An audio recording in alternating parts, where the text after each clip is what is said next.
This is a world where everyone raises spirit pets and the strong rule, their power determined by the combat strength of their pets.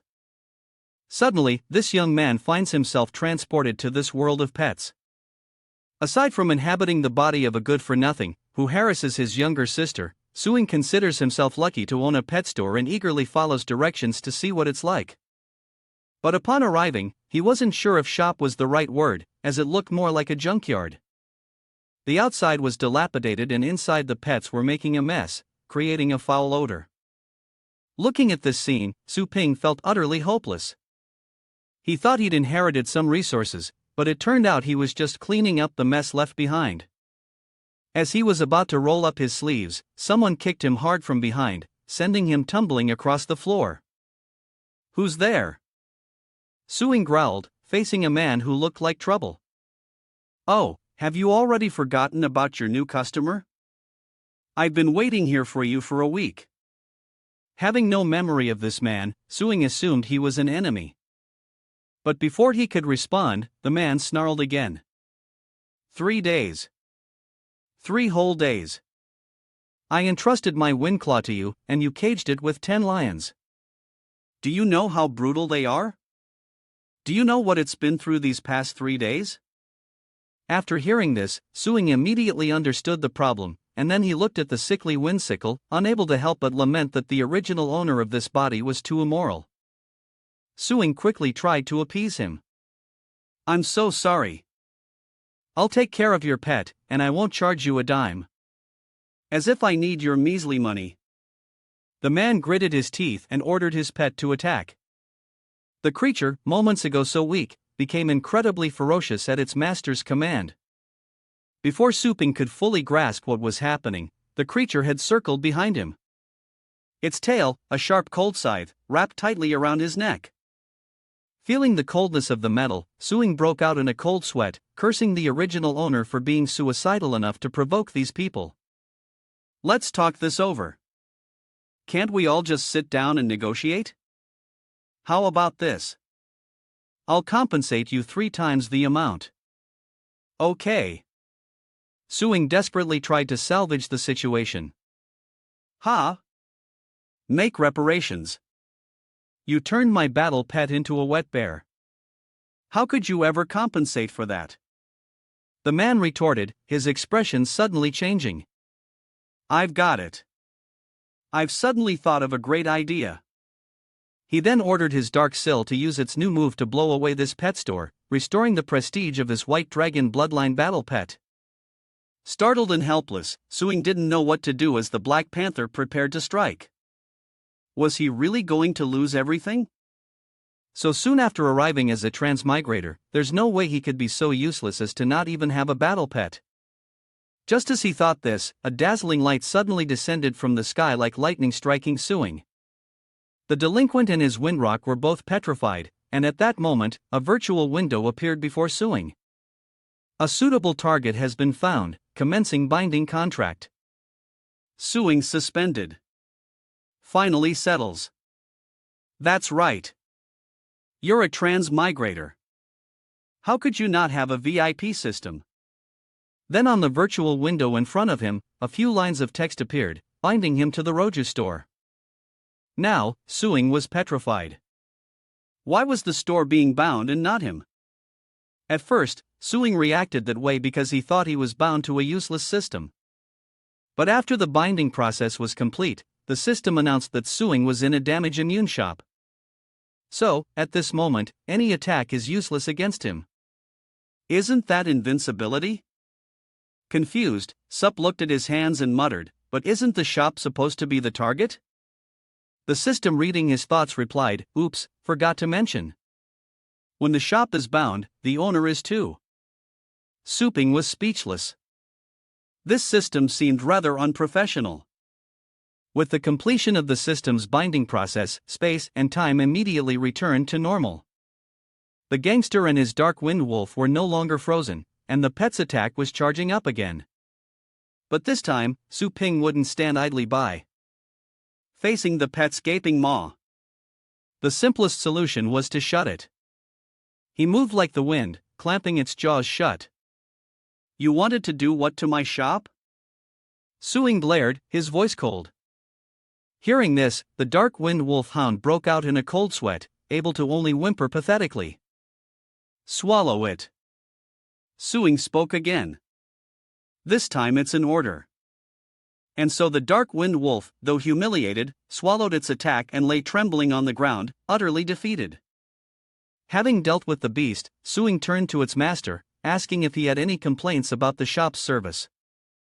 The thug, who was so fierce just moments ago, was now pale with fear after seeing Suing block the dark windwing wolf's attack with his bare hands. No, I don't. Seizing on his fear, Suing pressed his advantage, approaching him as he said, if there are no complaints, then leave the dark wind shadow here for a few more days. I'll take good care of it. Though a suggestion, the man sensed a chilling aura emanating from Suing. He felt like he was about to be silenced.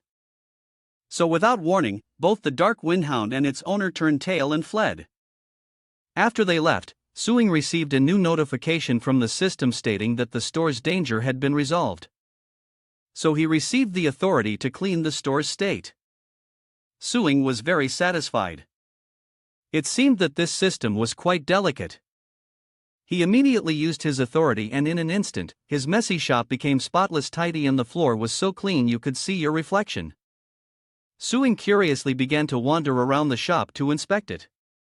He entered a room and found that the pet cages had also been upgraded, to be very modern, with 2 pets sleeping soundly inside. But Suing couldn't shake the feeling that the pets inside were smaller than he'd imagined. Sensing his thoughts, the system immediately explained, these are pet nurturing cages. Pets boarded here will have their body size adjusted to a standard slot count 29 THS, providing cultivation and some treatment effects. Suing marveled, this upgrade is amazing. But he still had concerns. What if that mutt makes a mess in here? How am I supposed to clean it up? Host need not worry, the system replied. Because the pets inside the pens will enter a state of cultivation and will not be hungry, thirsty, or need to relieve themselves. Suing nodded, seemingly pleased with the renovation. Then remembered something else and asked, these 2 pets must have been sent by customers, right? System, what should I do to prevent anyone from causing trouble again? The system didn't answer, but instead, with a chime, it sent a new main quest. Choose a pet and raise it to the 9th rank. Looking at the 2 choices before him, Suing decided to go with the pet called a thunder rat since he didn't really like dogs anyway. The lightning rat is a lightning element pet with a current combat level of 1 and its only skill is flirting. Suing felt like he'd been slapped in the face. Teasing is a skill. Where's the lightning? Pets will learn different skills based on their owner's training methods. The system sends a new notification to answer his questions, followed by another. Pet selected now entering the Thundercloud C nurturing interface. As soon as Sup finished reading the notification, a large hole suddenly appeared beneath his feet, sucking him and the lightning rat into its depths. After an unknown amount of freefall, they finally landed in what was called the nurturing interface. The Thundercloud Sea realm appears before them, and the first thing to catch Suing's eye is a massive tree completely devoid of leaves. This massive tree made both him and the Thunder Rat tremble. If the tree is this big, how large are the inhabitants here? The system then sends another notification explaining that the Thundercloud Sea realm is a habitat for many giant beasts and the dense lightning element is suitable for lightning-type pets to cultivate. The probability of encountering a beast smaller than 100 m is high. 100 m is low and 1000 m or more is very low. After reading, Suing seemed quite excited. This newbie village was pretty scary. They barely arrived and the probability of encountering a 100-meter beast is already high. Meanwhile, the Thunder Rat is so scared its fur is standing on end. And it seems their luck wasn't so good as a monster suddenly appeared from the sky. Compared to its size, Suing was an ant, let alone the Thunder Rat in his hand, and the beast unleashed a lightning blast. Then everything went dark and he received a notification. Host deceased. When Suing regained consciousness, he gasped in horror. What in the world was that? He was instantly killed by a single move. Seriously, the system notification appears again, informing Su Ping that he was killed by a king beast 0.73 seconds ago and is now in the resurrection space awaiting revival. Along with this announcement came a grave warning. Fail to complete the task on time and Su Ping's rating would drop. Below 60 points, he would die, and leaving the training ground early would be considered a failed mission. Suing's face darkened as he read the notice. This damn system never mentioned anything about handicap points when he accepted the mission. And how many points do I have now? Su Ping asked, trembling. The host's points are too low. You don't have permission to check them. Also, do you see the scroll bar on the notice? Scrolling down, he could see the rewards and penalties for the quest. Indeed, beneath the mission details were more lines he hadn't read, namely unlimited free resurrections and a reward of basic pet appraisal. The deadline is 3 days, and failure will severely reduce Suing's rating. Damn it, this system is messing with me, Suing roared. How could a king beast appear in a newbie village? Encountering a king beast is highly improbable. Find a suitable target to eliminate it. Also, your perception is too weak. Consider a temporary pet contract. So, the system's basically saying it's just his bad luck, not their problem. This infuriates Suing, but arguing with a soulless system is pointless. Moreover, the resurrection cooldown has ended. And he's returned to the Thundercloud CA interface. The Thunder Rat was ready and waiting, and Su Ping, following the system's advice, quickly signed a temporary contract with it. It didn't take long to successfully link his consciousness with the pet, and hopefully he wouldn't be unlucky enough to encounter another king beast like before. Seizing the moment, Su Ping takes the Thunder Rat out hunting, and his luck holds when he soon encounters a grazing horse. To Su Ping, this pet didn't seem too threatening, but to the Lightning Rat, it was still a terrifying creature. Perhaps due to the size difference after forming the pact, Su Ping could sense the Thunder Rat's extreme fear. This made him suspect that something dangerous was ahead. And Su Ping's hunch proved correct as another terrifying creature ambushed them from out of nowhere. The creature swallowed the horse whole and the Thunder Rat's attitude shifted, becoming noticeably more aggressive. It doesn't look 100m long. We have a chance. Let's go take it down, Thunder Rat, with Su Ping's command. The rat eagerly charged forward. He ordered it to bite the opponent's neck, and the Thunder Rat obeyed. But who knew that the giant centipede-like creature had such thick, hard armor? The Thunder Rat charged again, only to injure its head and die on impact. But through this futile effort, it learned a new skill called conflict. Su Ping was once again speechless. The Thunder Rat's combat power was truly awful. Fortunately, he could revive it infinitely, so no matter how much health the monster had, he could torture it bit by bit. Then, Suing revived his pet. This time, the Thunder Rat changed its approach. Instead of charging head-on, Suing guided it to use its small, agile form to weave and dodge the opponent's attacks. After much back and forth, Suing finally found an opening. He commanded the Lightning Rat to use its newly learned collision skill, striking the gap between its opponent's back and abdomen with full force. And this time, it actually managed to damage its opponent, only to be bitten by the centipede and sent packing again. Undaunted, Suing persevered, continuing to revive his pet. And after countless attempts, the Thunder Rat grasped the essence of lightning in the rich elemental environment. It can now use lightning to enhance its conflict skill, evolving it into Lightning Clash. Suing is ecstatic. Despite his pet's repeated defeats, he didn't expect its skill to level up so quickly. Now, with this new skill, they should be able to pierce the demonic beast's defenses. With the massive centipede finally defeated, they were successful. But the Lightning Rat seemed to be exhausted. It seems its stamina isn't great. It can only use Thunder Clash once more. So, for now, Suing must let it rest and recover before seeking new prey. Just then, the ground began to tremble violently, sending Su Ping staggering backward. At first, he thought it was another earthquake, but then a bunch of monsters suddenly appeared from underground. Damn it, they're all that centipede's buddies. The centipedes launched a fierce attack, whipping Su Ping and the lightning rat with their tails. Su-ing was sent flying, crashing to the ground with the sickening feeling that he'd broken 5 or 6 bones. These fully grown centipedes were far more formidable than the Lorei from before. Even with infinite resurrections, this one-sided battle is proving too difficult, especially for the Thunder Rat, who was badly injured and exhausted. So, Su-ing reluctantly chooses to give up. There were too many enemies. Even with instant resurrection, the Thunder Rat couldn't hold out for long. He felt he should revive strategically and continue leveling up. That was the right choice. But as the centipede lunged at Su-ing, its grotesque maw gaping, the lightning rat reacted to protect its master, its body trembling in pain as it unleashed a lightning strike. Su-ing was shocked that it could still use the skill while exhausted, unleashing it on its own volition rather than waiting for his command. Seeing its fighting spirit, Su-ing didn't want to give up either. So, what if we're at the end of the line? This is a good opportunity for experience. If the lightning rat wasn't giving up, neither could he. With that thought, he grabbed a fallen centipede leg from the ground to use as a weapon. In the blink of an eye, the killers charged again. It was a clearly uneven battle, but neither Su-ing nor the lightning rat gave up. But no miracle occurred, and he was ultimately defeated.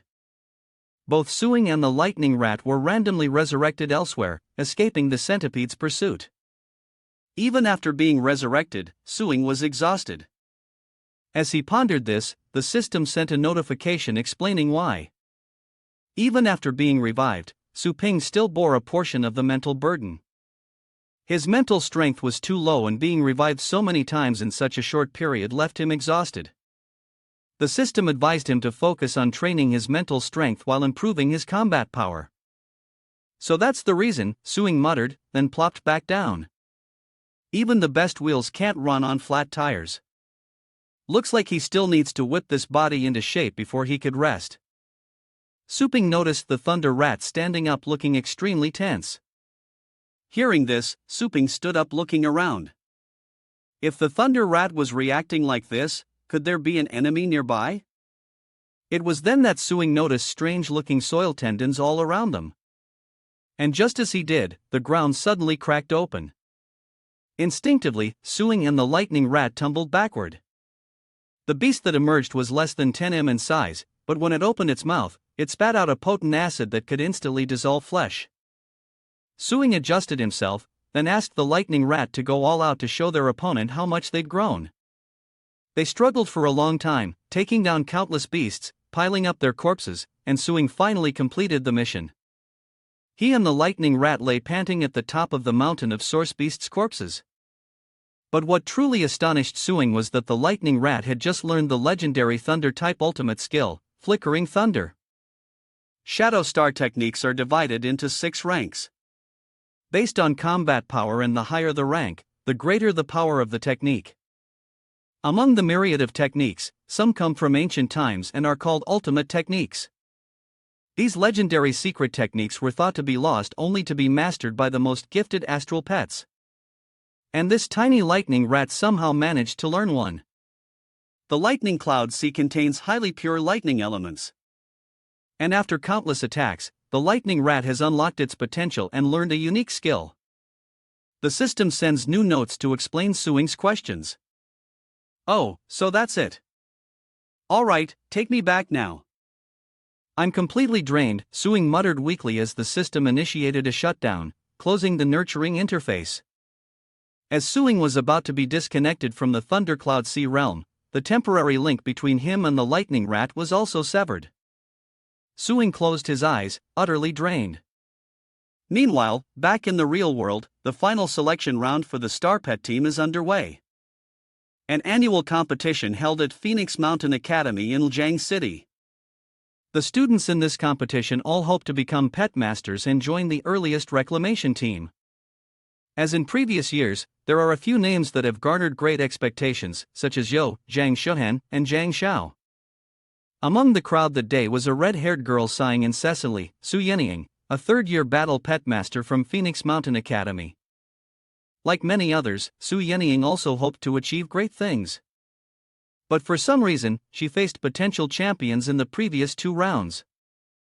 First, it was Zhang Shuhan, then Yeha, leading to 2 consecutive losses for Su Yenying. But it didn't stop there. In the final match, she faced Zhang Xiao, leaving her with only the 100 Crow Fiend Hound to fight. Meanwhile, the competition requires at least 2 spirit pets, so she rushes to Su Ying's pet store to retrieve her Thunder Rat. Stepping inside, Su Yenying saw the empty shop and worried the owner was moving out, so she anxiously called out, "Boss, I'm here to pick up my pet." She called out, and hearing her, Su Ping came out. "Hello, I left my Thunder Rat with you about half a month ago. Is it doing well? I'd like to pick it up a bit early." "It's doing great." "Better than great," Su Ping replied curtly, then turned away. "Go pay the bill." Su Yongyang was a little confused by Su Ping's reaction. She thought he was afraid she'd come to pick up her pet early and not pay the full amount agreed upon. So, she hurried to say, "Boss, don't worry. Even though I'm picking up Thunder Rat early, I'll pay the full amount we agreed on. I won't short you a single penny." He went straight to the back room, picked up the Thunder Rat that was still snoring away, and looked at it with a reluctant expression. "Hey, time to wake up. Time for you to go home. Don't forget me when you get back home to your owner." It turns out the reason Su Ping acted that way was because he was reluctant to part with the Thunder Rat, having shared joys and hardships with it in the nurturing interface for the past few days. But in the end, he still had to return it to Su Yenying. After she paid, the currency was automatically converted into energy, and Su Ping received a new quest, Chaos Procreation Spirit Pool, tasking him with creating a pet that belongs solely to him. He has 7 days to complete this task with a reward of a random battle pet skill book. Failure results in a deduction of evaluation points.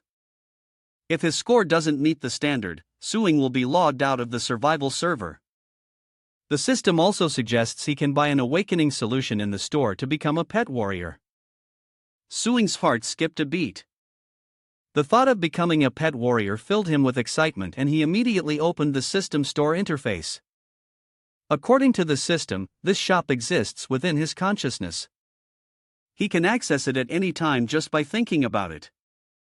The awakening solution was right there in the first product slot, priced at 100 energy, and without a second thought, Su Ying selected purchase. Unfortunately, he doesn't have enough energy to buy it yet. The system explains that energy is mainly converted from the money he earns at a rate of 100 to 1. But the energy he earned today was only 1 point because Su Ying's payment was only worth 108 yuan. After reading the balance notification, Su Ping was furious to think. A pet I trained to master one of the 10 secret skills is only worth 108 yuan. The match between Zhang Xiao and Su Yenying proceeded as expected, with Zhang Xiao's demonic dragon hound defeating Su Yenying's azure-barking evil tiger in a single move. Spurred on by the cheers of the crowd, Zhang Xiao wore a smug expression befitting his reputation as a mid-tier elite. "Still want to fight? This guy's a third year from Phoenix Academy. Incredibly strong." Although Zhang Xiao asks, everyone knows this match is already over. In the previous 2 rounds, Su Yongyang was considered a promising contender, but unfortunately, she had the bad luck of facing 2 of Phoenix Academy's trump cards. Most of her pets are badly injured. She barely stood a chance from the start. So weak. Instead of preserving her strength in a losing battle, she recklessly throws herself in. She has no sense of strategy. One person commented that she's an outsider, so of course she's calm. This match determines whether she qualifies to join the Pioneers team. Of course, even with no chance of winning, she has to fight. Another person chimed in. Down in the arena, the battle wasn't truly over. Though Su Yenying's spirit pet was defeated, the audience awaited her final decision. Surrender or fight to the end. But now is not the time to dwell on that, because Zhang Zhao's hellhound is attacking again. This time it's the blazing dragon flames, and even though it wasn't at full power, it was enough to completely defeat the white Fang evil tiger, which hadn't even recovered yet. Seeing the blazing dragon flames rushing towards her, Su Yenying closed her eyes tightly, then shouted, "I concede." With a resounding crash, Zhang Zhao's attack shook the entire arena. The referee intervened, stopping the flame dragon and declaring Su Yangyi's surrender. For some reason, even though he won, Yang Xiao looked a little resentful. Just a little bit more. He thought to himself that she was lucky, but next time would be different. Su Yang was extremely troubled. Now only her thunder rat could fight. But that mouse is tiny, and ever since it came back from that pet store, it's only been eating junk food, making Su Yenying suspect that Su Ping ruined it during its care. And with the thunder rat in this state, she really doesn't want to send it out. Even the 100-crow evil wolf lost. How could she send out a tiny rat? Ladies and gentlemen, according to the rules of the competition, Su Yenying only has the lightning rat left to fight. The MC announced. Biting her lip, Su Yenying wondered if she really had to send her mouse into the arena. Even if she had mastered the third-level power-up secret technique, it would only temporarily boost her mouse to the third level. Meanwhile, Zhang Zhao's magic dragon hound has long been level 3. Everyone expects a one-sided beatdown. Don't be scared, Su Yenying. Just give it a shot. You never know. Zhang Zhao's dog might just eat that mouse. The stands erupted with jeers all directed at Su Yenying, but she managed to hold on to her last shred of reason. Su Yenying wanted to protect her thunder rat, not let it risk its life in vain, so she struggled to raise her hand. But before she could say, "I surrender," the thunder rat suddenly bristled and lunged forward. In this situation, everyone assumed Su Yenying accepted the battle, and it quickly began. Though she gave no command, the thunder rat, of its own will, wouldn't allow its master to be humiliated. She was stunned, while Zhang Xiao, on the other side, looked gleeful, still wanting to trample on the weak like Su Yenying to satisfy his competitive spirit. Zhang Xiao immediately commanded his demonic dragon hound to incinerate the thunder rat, but the tiny creature was already fighting back with everything it had. "Thunder rat, use your lightning speed to evade." Su Yenying suddenly shouted, interrupting the thunder rat's own technique. Little did she know, Suing had trained it to awaken the 10 great secret skills. And so, Su Yenying inadvertently doomed her own spirit pet. The counterattack was interrupted, and the Thunder Radiance mouse was a step too slow with its lightning speed, ultimately being struck by the magic dragon hound's attack and landing flat on its back. Everyone thought the match would end there, but Yang Xiao didn't want it to be over so quickly. He commanded his hellhound to tear the opponent apart, and at that, Yang Zhao's pet lunged forward, preparing a close-range attack. Faced with this, Su Yenying quickly used her third-level power enhancement skill to temporarily boost the lightning rat, then ordered it to use lightning speed to evade the attack. And this time, the mouse actually dodged it. Then, the thunder rat found a good landing spot, and taking advantage of this opportunity, Su Yenying signaled it to counterattack. The red-haired girl, who had been so critical, now sat up straight. Her eyes glued to the little mouse because if she wasn't mistaken, it was launching a level 7 lightning attack. This attack even pierced the protective barrier the referee had set up, and Zhang Zhao's demon dragon hound couldn't avoid it. The big wigs in the audience couldn't hide their excitement at this sight, a level 1 lightning mouse using a level 7 lightning skill. This truly is a case of the younger generation surpassing the old. When the shock wave subsided, the devil dragon hound lay flattened on the ground. Zhang Xiao fell backward, his face pale, muttering in disbelief as the entire arena fell silent. Until the MC loudly announced the lightning strike. It's unbelievable that Su Yenying's Thunder Rat has mastered a level 7 skill. Let's congratulate the winner of this match, Su Yenying. The arena was silent for a few seconds, then erupted. The fact that the Thunder Rat could master a level 7 skill was earth-shattering. Even Su Yenying didn't understand what had just happened or why her lightning rat was so strong. When just days before it was nothing more than a cute pet with no other redeeming qualities. Then a thought struck her. Could the pet shop be responsible for the Thunder Rat's transformation? Astonished and delighted, she wondered if she'd stumbled upon a hidden master in disguise. Meanwhile, back at the shop, Suping was busy tending to the remaining pets when he suddenly sneezed several times, wondering who was talking about him. Back at the arena, the announcer's voice was more excited than ever, saying that this battle would surely go down in the Academy's history as a level 1 pet had skillfully used a level 7 skill. This was unprecedented at Phoenix Academy, even in Lijiang City, and the audience was fortunate to witness such a miracle. Zhang Xiao had lost, and he didn't bother to hide his unwillingness. He glared at Su Yenying and the Thunder Rat, realizing he should have seen this coming. This match was too important for her to send out something useless to die. Before he could recover, the MC announced that the score was now tied, and the two competitors must prepare for one final decisive battle. Everyone waited to see if Zhang Xiao could find a way to defeat the mutated Thunderlight Rat or if Su Yongyang would triumph once more. "You're good, Su Yanyani. But this is where it ends," Zhang Xiao said through gritted teeth. He recalled the magic dragon hound and summoned something far more formidable, the rock rhinoceros beast, causing Su Yanyani to break out in a cold sweat. Oh no, that's an earth-type pet Zhang Xiao has never used before. It must be his trump card. Heavens, that's Zhang Xiao's level 4 earth-type pet. The host couldn't help but exclaim, with a 3-level difference and conflicting attributes, the Thunderlight Rat is unlikely to survive this. The Thunder Rat, previously cradled by Su Yanyani, leapt out at the sight of the rock rhinoceros, fearlessly ready to fight, exciting the audience. Judging by Zhang Xiao's expression, she's about to unleash her full power. And yet, that little lightning rat doesn't seem fazed at all. But I don't think there's anything left to predict. In this match, the muscle-bound guy from before chimes in. As long as she avoids being restrained by bloodline attributes, victory is assured. If he can even stand after using a level 7 skill with only level 1 power, and with her fighting spirit so high, I don't think she's even shown her full power yet, the red-haired girl commented. As the match begins, Zhang Xiao hastily uses all his skills to enhance his pet boosting, both its power and armor. The rock rhino is now much stronger, demonstrating at least level 5 strength. The rock-hide beast's immense pressure forces Su Yanying back and, after a moment of shock, she remembers to level up her Thunder Rat. But the rat was already rushing forward, and the distance was too great for Su Yanying to use her enhancement skills. As the lightning rat hurtled toward the rock-hide beast, Su Yanyang's heart leaped into her throat.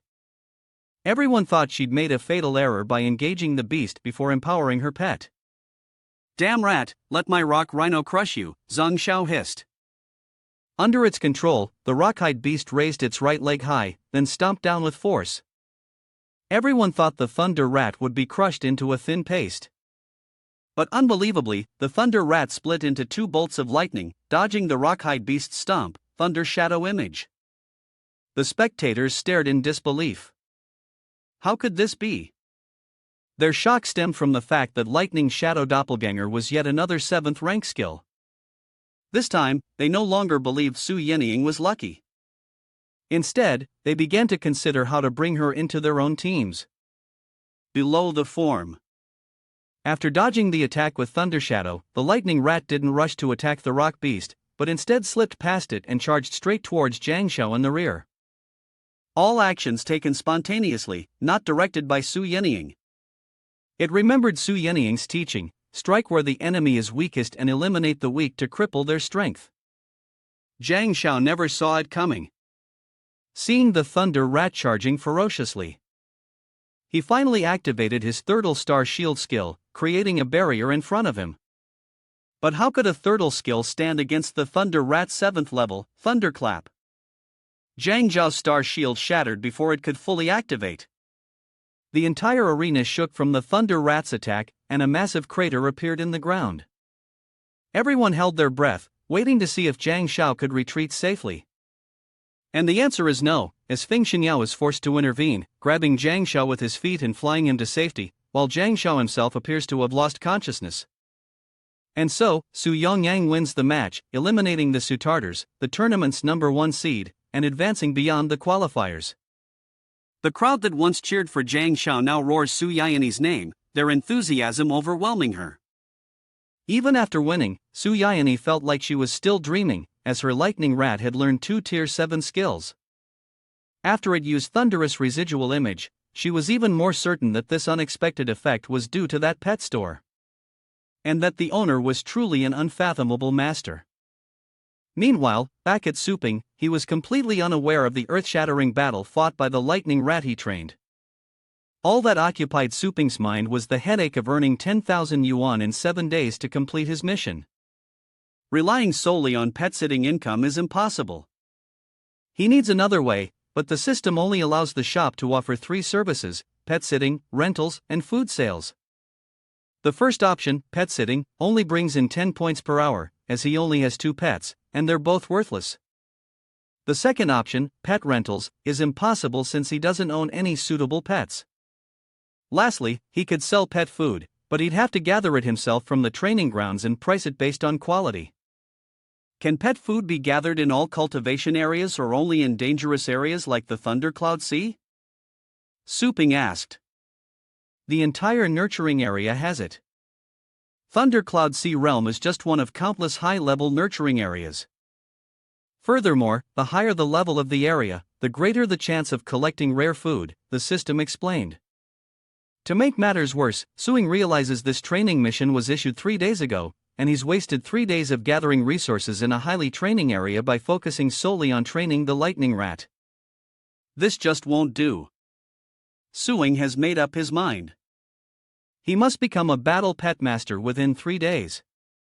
With that in mind, Suing eagerly asked the system to show him the list of nurturing areas, which ranged from top tier at 1000 energy points to high tier at 100, mid tier at 10, and finally basic tier at just 1 point. Countless options lay before him, but with only 1 energy point left, Suing could only access the lowest level nurturing area. He bitterly regretted not grabbing a random herb when he upgraded the lightning rat. Things wouldn't be so dire now. A proper host should proactively collect everything related to their pets, the system coldly chided. It quickly identified the most suitable area for Suing. Outer Star Zone Area 1002. And despite the system's criticism, Suping wasn't discouraged. On the contrary, he suddenly had an epiphany, vowing to never miss an opportunity to level up his pets again. He was quickly connected to the Outer Nebula Zone 100. And upon landing, the system granted Suing a novice cube space. Inside, he finds 3 uses of the temporary myriad ages. Flora identification skill accessible at will with a thought, a 1-day search period, and 30 deaths. Curious, he immediately tried to use his mind to extract the first ancient flora identification skill. The skill scroll vanished as soon as it touched Suing's hand, then turned into a burst of light that went straight into his left eye. All the information about the herbs before Suing became clear, for example, the low-rarity stoneflower, which has a slight healing effect on rock-type pets, or the thorn chrysanthemum, which can be used to create bedding for low-level pets. Phoenix wood can restore a bit of stamina to pets after they eat its fruit. All low-level healing herbs with common rarity. This disheartened Suing, but after walking a while, he finally found something more valuable, a rare lava pearl fruit, which could enhance fire-type damage skills. This plant is a favorite of fire-type pets, but this rockfire fruit tree is being approached by an earth-type rock python. Its rank isn't above level 8. Its combat power is only 8.1 points, and the system assesses its aptitude as poor with skills like entanglement, snake swallow, earth mine explosion, and earth protection. Suing has no pets to fight with, but he doesn't need to think much before charging forward. As expected, valuable herbs grow in the most dangerous places, and the system's storage space is limited, so he should only pick the most expensive things. Suping bypassed the rock python and snatched the lava bead fruit right before it reached its mouth. He managed to store the lava pearl fruit only to be bitten by the monster immediately, using up a resurrection. But to get these valuable plants, it's worth dying and resurrecting as many times as it takes. And so Suing ventured across the map, snatching treasures bare-handed 30 times over. By the time he'd exhausted his revivals, the trial ended, and the system ejected him from the nurturing zone. Back in reality, Suing gasped for breath. 30 resurrections in a single day, proving to be quite the ordeal. But looking at the herbs and plants he harvested in the nebula zone, he felt the trade was worth it now to sell them. Su Ping's first customer was a relatively wealthy family whose elderly father's star pet hadn't eaten or drank in a week, causing him great worry. To ease their grandfather's worries, his grandchildren sought out the most expensive avian pet food on the market, hoping to restore the bird's appetite. One grandson, Fan Dingjisen, was even a member of the Black Wolf Battle Team. The moment the grandfather's pet smelled what he brought, it kicked over all the food in front of it and rushed forward. But as soon as they gave it the first bite, it painfully vomited black blood. Their family grew worried once more. Even the underworld sky centipede won't tempt little fire. What are we going to do? Pham Nagkin's sister anxiously urged them to contact the city's best spirit beast hospital, explaining that little fire was infected with a heart-devouring parasite, and they couldn't delay or it would die. Their grandfather was even more anxious, holding the bird in his arms and urging his grandchildren to quickly call a doctor when his wife entered looking overjoyed. Old Pham, our little fire is saved. In her hand is something like a pill. But before she could finish, her granddaughter cut her off, saying that Xiaohua's grandmother was sick and needed to go to the city for treatment right away. Huh? What illness? Grandma Fan asked, bewildered. Before her granddaughter could answer, the protagonist, who had been withering in Grandpa Fan's arms, suddenly cried out, then lunged forward, snatched the pill from Grandma Fan's hand, and swallowed it whole. Unlike before, this time, it didn't vomit black blood, and its spirit seemed much improved. The old couple were overjoyed. Just as that shop owner said, Grandma muttered, recalling what Su Ping had said. The scarlet bird has pure and unyielding attributes. If it eats pet food with overly complex attributes, it will lose its appetite at best, and vomit blood at worst. Just give it rock bead fruit on time, and it will get better. If it doesn't get better, come find me. Hearing this, Hai looked at the box of netherworld centipedes in her hand and asked her brother, "Brother, did we really feed little fire the wrong pet food?" "Don't listen to that nonsense from the shop owner," Fan Yujing retorted. "Pet food with attributes? What is that? Never heard of such a thing." With that, he turned to his grandmother to ask how much she'd paid for the lava beads. 130 yuan apiece, Grandma Pham replied. What, 130 yuan apiece? This box has 2 pieces, so that's over 1,000. 500 yuan. This isn't even a city. How could pet food be so expensive? That store is definitely a scam. The granddaughter's expression turned serious. She'd heard of scam shops mixing special chemicals into pet food to make it more appealing, addicting the pets and ultimately killing them. Grandpa Pham was shocked to hear this, and Pham Nagkin became even more anxious, grabbing her grandmother's shoulders. "Grandma, where is this shop? What's the name? I have to find him and get some answers.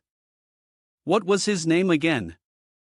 After a moment of confusion, Grandma Pham finally remembered. "I think it was called the Playful Pet Shop." The Pham siblings then quickly made their way to Suing's store. Before Pham Nagkin could understand the situation, he was already shouting in front of the store, calling Suing a con artist and demanding that he reveal what he had mixed into the pet food. Because since returning from the nurturing grounds, he'd only sold 1 serving of magma fruit. This customer, the pet food my shop sells, is purely natural with no additives whatsoever. So, the scarlet lizard had a bad reaction to the lava fruit. "I didn't add anything." "Are you sure about that?" Pham Nagkin grew even more aggressive.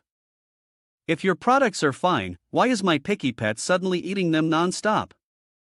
You better come clean." Pham Nagkin's loud voice attracted many onlookers who began to whisper, "I've always thought there was something wrong with Suing's shop. Just a few days ago, the shop reeked of dog poop, but now it's spotless and selling pet food at exorbitant prices. And the key is these are all things they've never even heard of." And so they began to suspect that the shop owner was a wolf in sheep's clothing, mixing stimulants into the food to endanger people's precious pets.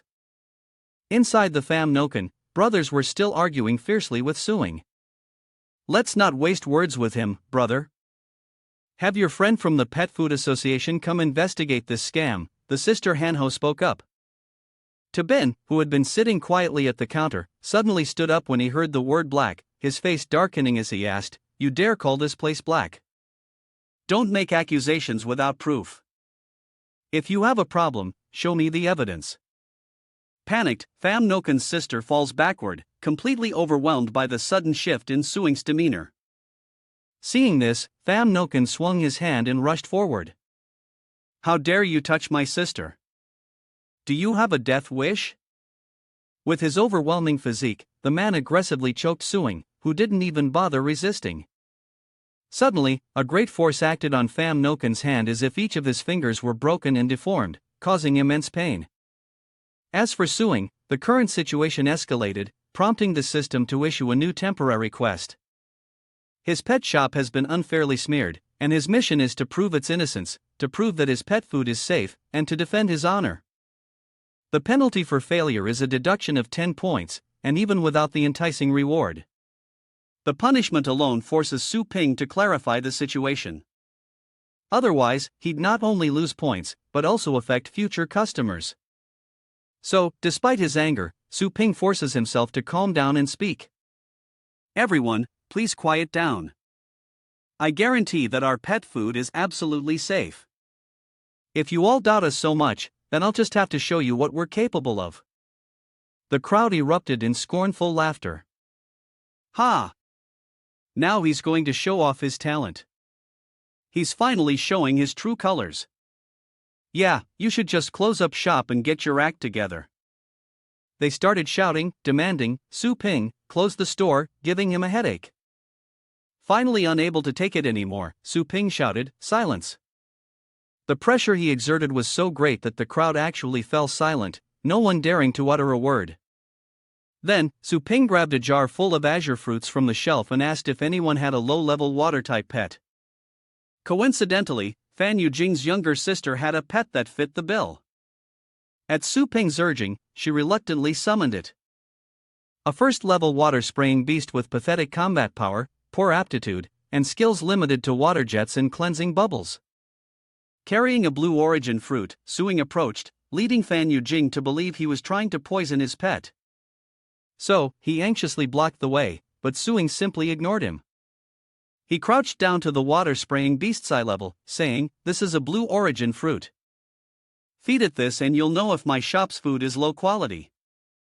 With that, Suing reached out, and the water-spraying beast immediately snatched the lamb no fruit from his hand, causing another stir among the onlookers.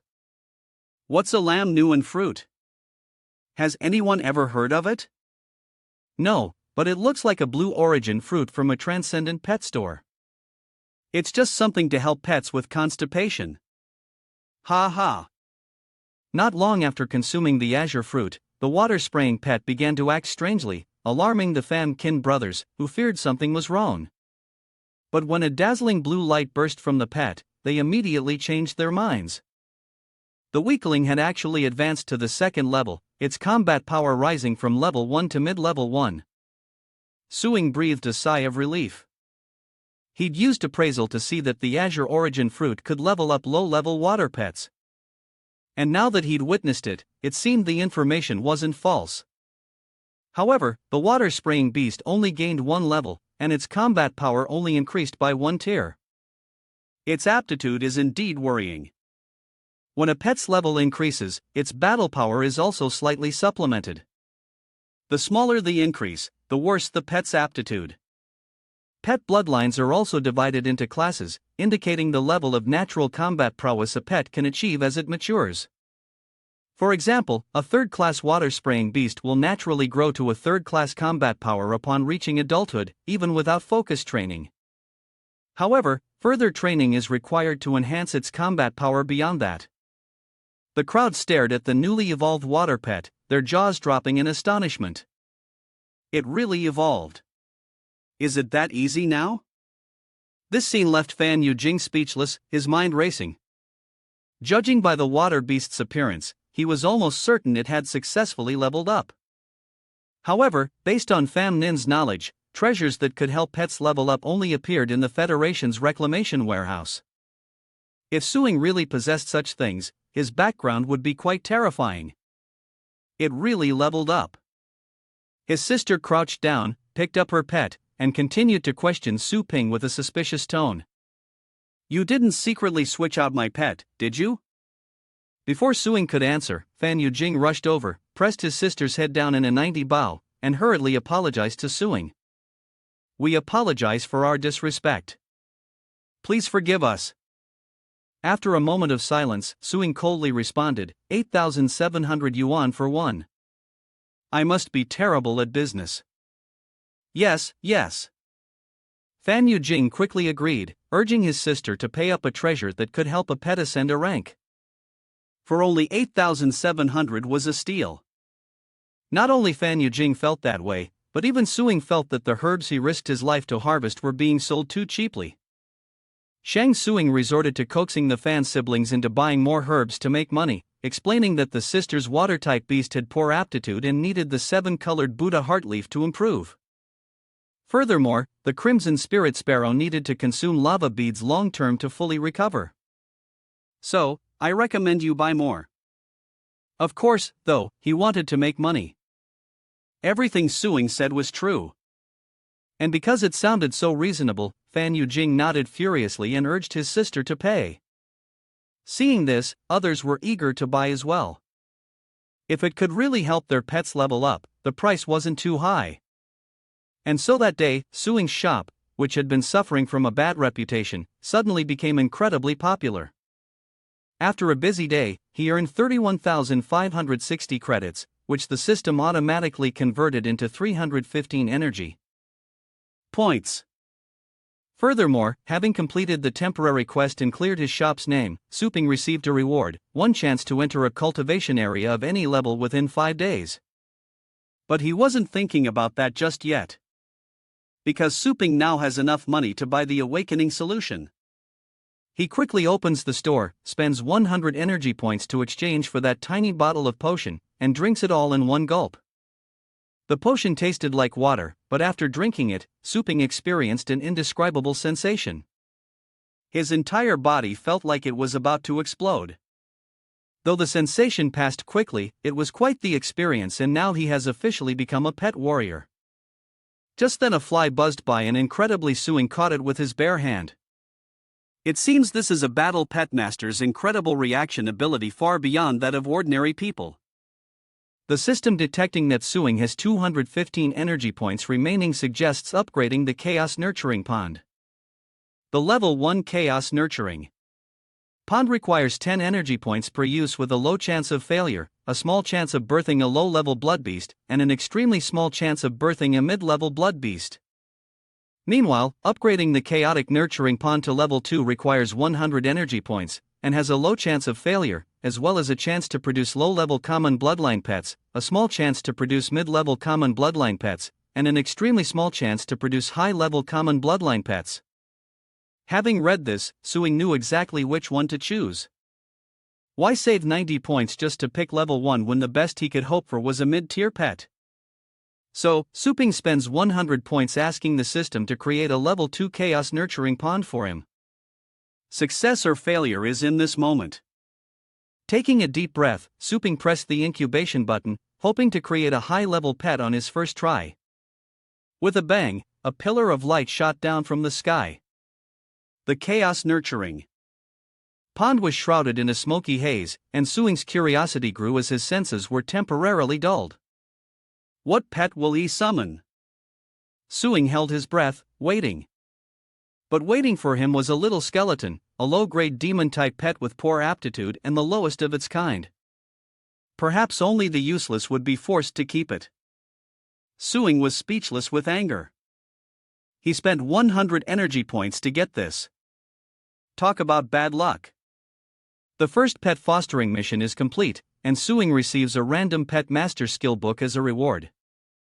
He unlocked a basic killing intent skill, which consumes mental power, evokes the pet's desire for slaughter, and enters a berserk state, allowing the pet to maintain a more ferocious attack than normal, even when seriously injured. Suing fell into contemplation. In the world of high-level cultivation, where powerful masters are as numerous as the clouds, even basic attribute skills are often defeated with a single blow. But this killing intent skill is perfect for David and Goliath. Battles. So, it seems like I didn't get a bad deal after all. I guess I'll stop complaining about that little skeleton for now. The system then detected that Su Ping had met the conditions to trigger the next main quest to cultivate his pet to upper middle aptitude. The deadline is 7 days. The reward is Chaos Star Force, and the penalty for failure is a deduction of 10 points. High-grade intermediate aptitude. Su Ping gaped in disbelief, thinking the system was really trying to make things difficult for him. That thunder rat had monstrous attributes, yet its aptitude was only low-grade intermediate. And this little skeleton is somehow even worse than low-grade. This mission is impossible. It's like turning trash into treasure. Unlike its master, the brainless little skeleton seems quite happy. Su Ping finally realized one good thing about it. It was quite entertaining. Just then, Su Ping heard someone calling him, and the voice sounded familiar. "Boss, are you here?" "It's Su Yenying. And this time, she's brought a thunder rat. And another girl with her." Su Ping opened the door, his disappointment evident as he saw Su Yenying. "Why her again?" 108 yuan. "What do you need?" "Hey, my name is Su Yenying, not 108 yuan. Su Yenying suddenly closes in on Suing, demanding answers. The point is, the thunder rat's behavior was completely different yesterday. "Did you do something to it?" "That's all I did." Suing broke out in a cold sweat. He feared his pet had issues or a customer would complain, so he shook his head, saying he'd done nothing except take it for walks, of course, omitting the training grounds. "Is that right?" Lu Guang Mouse spoke and Su Ping turned to the mouse. Though he spoke softly, it startled the creature, making it tremble with fear. And Su Yenying noticed everything about Suing and his pet. "You're saying you took the thunder rat out for a little exercise, admitting you trained it. And that rat, fearless against the rank 4 Nether Dragon's hound yesterday, is now trembling before Suing. This only makes her more suspicious of Suing's strength. To her, he seems like an ordinary shop owner. The shop is small and deserted. Are you sure we have the right place?" The girl next to Su Yenyang whispered. Su Yenyang quickly hushed her, then whispered even more softly. "I can't explain it right now, but this boss is very likely a level 7 expert, so don't provoke him or we might not make it out of here alive." How could she tell? The girl was puzzled, but kept quiet as her friend had told her to. Meanwhile, Suing, who Su Yenyang had identified as at least a level 7 pet warrior, had only just become a level 1 pet warrior moments before. Seeing them whispering, he lost patience and spoke first. "What is it? Are you here to complain about my fees?" What was just a normal question was perceived as a threat through Su Yenyang's lens. It was true. She'd only paid 108 yesterday to raise the thunder rat to such heights. No wonder he was displeased. Assuming he was testing her sincerity. She quickly transferred another 1,000 yuan, hoping he wouldn't refuse her small token of appreciation, but Su Ping refused the transfer, and cold sweat began to bead on Su Yenying's forehead. She thought he felt 1,000 was too little. So she boldly transferred another 5,000 yuan, but again he refused to accept it. Su Yenying's face darkened, and she blurted out, "Is it still not enough? What are you doing?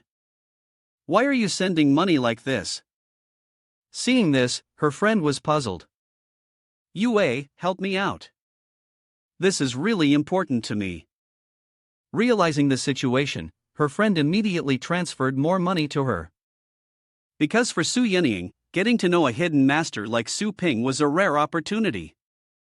You have to spend money to make money. So, she didn't mind investing in this situation. After borrowing money from her friend, Su Yenying transferred 10,000 yuan to Su Ping's store, but was rejected again. And Su Ping's expression grew increasingly pleased. Unwilling to give up, Su Yenyang desperately tried to win him over by transferring 10 million. Suing was overjoyed at the unexpected windfall, but the system blocked him from accepting the money, stating that he was prohibited from receiving extra payments under the store's name as the store's pricing was bound by the system and could not be altered.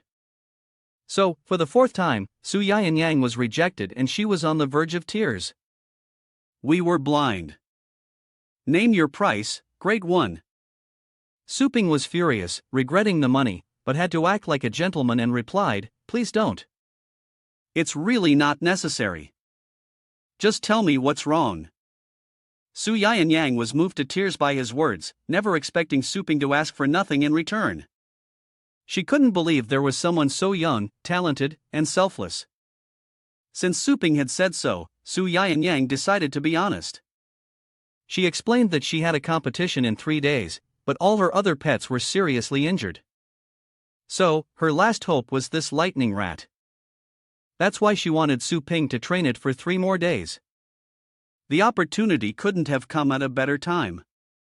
With the thunder rat back at the store leveling up, the little skeleton would be much easier. So, Su Ping put on a happy face. Just then, the system delivered a new notification detecting a customer's need for pet training. The preliminary pet training service is now available, and the host can accept orders based on the service price list below. Specifically, the cost to train a pet from levels 1 to 3 is 1000 T. Levels 4 to 6 cost 1000 T, and levels 7 to 9 cost 1 million T. And the highest level king beasts cost a whopping 10 million. Suing was wide-eyed, never imagining pet training could be so lucrative. However, for now, he could only accept orders for pets level 3 and below. So, he would start with this lightning rat. Su Ping informed her that the store's 3-day pet nurturing fee was 10,000 T. Not cheap, but worth it if it could nurture her thunder rat. Like in the previous match. Moreover, with Suing's level of care, it wasn't expensive at all. Suing agreed without hesitation. The transaction quickly went into effect. Su Ping received 10,000 T in the shop's account, converted by the system into 100 energy points. Besides pet care, is there anything else I can help you with? I can even heal your pets while they're in my care, Suing added. Su Yang's eyes lit up. She hadn't realized pet care here could also heal injuries, unlike the distant and expensive pet hospitals. She nodded eagerly, then brought out all her injured pets immediately, shocking Suing. Su Yenying sent 3 pets in total, but just as Suing was about to accept the order, the system issued a new notification. A customer requested boarding to prevent damage to the store's reputation, and the host was advised to upgrade the boarding channel as soon as possible. What affect the store's reputation? How? Su Ping thought to himself, the original free kennels were made from waste. Spirit stones. The spirit energy inside was weak and they contained complex and chaotic waste radiation which, while contributing a small part to the growth of pets, also had a high probability of causing them to mutate. Su Ping gritted his teeth, the system already trying to rip him off after he'd barely made any money. Fine, he'd just buy 3 more slots. Then just as he finished the transaction, a new notification arrived. 3 new breeding pens plus 2 replacements for the old ones cost a total of 50 coins. The pet fostering fee is 100 coins per hour and the level 2 slot ensures your pet won't mutate. But each kennel costs 1 energy point per day paid by Suing himself. And if the energy points can't sustain it, the kennels will disappear. Suing coughed up blood from the anger, a reaction that made Su Yenying anxious. Boss, what's wrong? I'm fine. Suing tried to regain his composure. 3 pets for 3 days will be 2,160 yuan total. Please transfer the funds. Su Yenying nodded repeatedly, thinking the boss was strange but not daring to delay payment. After receiving the money, the system quickly converted it into energy points for Suing, bringing his total to 291. He now had 5 pets in the store, all using level 2 troughs, costing him 1 point each per day. After taking in these troublesome pets, Suing triggered a side quest, double the battle power of the customer's pets within 3 days with a reward of 3 elementary source energy pills or a penalty of 10 points. Below was a request asking if he would accept, proving that Suing had the right to refuse the mission. This time, he stood in front of the status window for a long time, carefully considering. Suing now needed to cultivate Little Skeleton's aptitude to upper middle level, which meant increasing from level 1 to level 7. It would have been easier to train that lightning rat to level 7, but he loved a challenge, so he accepts the side quest, bringing more work upon himself. Suing decided to use his one-time free pass for arbitrary cultivation, opting for top-tier training, and a list of locations appeared before him. The Chaos Undead World, the perfect place for Little Skeleton to level up, was Su Ping's final decision. Without hesitation, he pressed his hand on the screen, ignoring the tentacles that appeared beneath his feet, and was enveloped by the blood-red tendrils. The stench of fresh blood overwhelmed the blood-colored moon planet, its shores overflowing with human bones, a thick stench of death permeating the air, making him and his pets sluggish and unable to look back. The death energy is heavy, completely immobilizing them. Suddenly, a corpse stomps on the little skeleton, crushing it to pieces. Its bones shattered, leading to its demise. The giant skeleton swings its club right at him, an enemy. The little skeleton revives and attempts a lightning attack, but the giant skeleton swings its staff, unleashing a devastating blow. The missed attack sends it into a frenzy. Hiss! Far away, Su Ping smirked as the little skeleton revived the lightning rat and attacked. Looking at the skeleton, Su Ping sneered, realizing that top-tier training doesn't necessarily involve king-level beasts.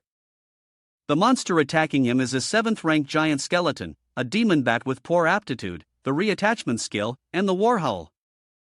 The little skeleton's bones shatter, leading to its death, and Su Ping anxiously gives an order. Little skeleton revives using Lightning Child's lightning severance. On command, it unleashes a torrent of lightning. Squeak! The thunder rat is no small target. Su Ping shouts, summoning his lightning sword, and with a swift strike, he cleaves the giant skeleton's hand. It roared in agony, its attack causing the lightning rat to cough up blood. The thunder rat's organs ruptured, leading to its demise. But as if by magic, smoke emanated from its hand, and the bone fragments began to reassemble. It relies on the gem on its head, using the bones piled on the ground to recover. Seeing how the gem works, Su Ping is delighted. That gem makes the severed limb reattachment skill stronger.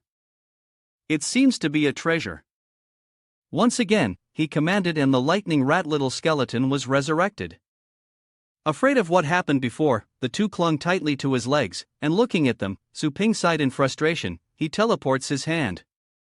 A circle appears and a skill book emerges. The book displays a notification. You have mastered first-level killing intent. The skeletons are reforming. Sis, hurry and transfer some of your power to them, he urges. Increasing their level 1 killing intent, the little skeleton gains power and speeds toward the giant skeleton.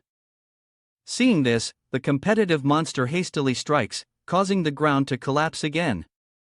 The little skeleton dies, the lightning rat dies, the host dies. How can these attacks not kill Su Ping? It's driving it mad. He just keeps resurrecting. It seems Su Ping has found the giant skeleton's weakness. Although the previous attack was powerful, it exposed a fatal weakness. Its asymmetrical center of gravity makes it difficult to maintain balance. With his own eyes, he sees the attack it's launching at the thunder rat. It looks fierce, but it can't withstand a single blow. The thunder rat activates its ability while the little skeleton cowers in the corner. A shadowy after image as another attack is unleashed. Lightning strikes sever his thoughts as he commands one to cripple its legs, another to bombard its neck bones, with little skeleton providing support. I want that gem. Photonic lightning affinity. Asterisk chirp times. Lightning strikes its hand, a direct attack from head to toe on the giant skeleton. The headstrong one is decapitated, the gem falls, and little skeleton catches it below. A system notification appears announcing the successful kill and power increase of the lightning rat. Looking at its stats, Su Ping is pleased. Its skill after image uses lightning to create 2 short-lived clones with a small chance of creating 3. It can even create more. Well done. Meanwhile, the little skeleton was absorbing the red from the leaves, surprising Su Ping, who turned back wondering what it's doing.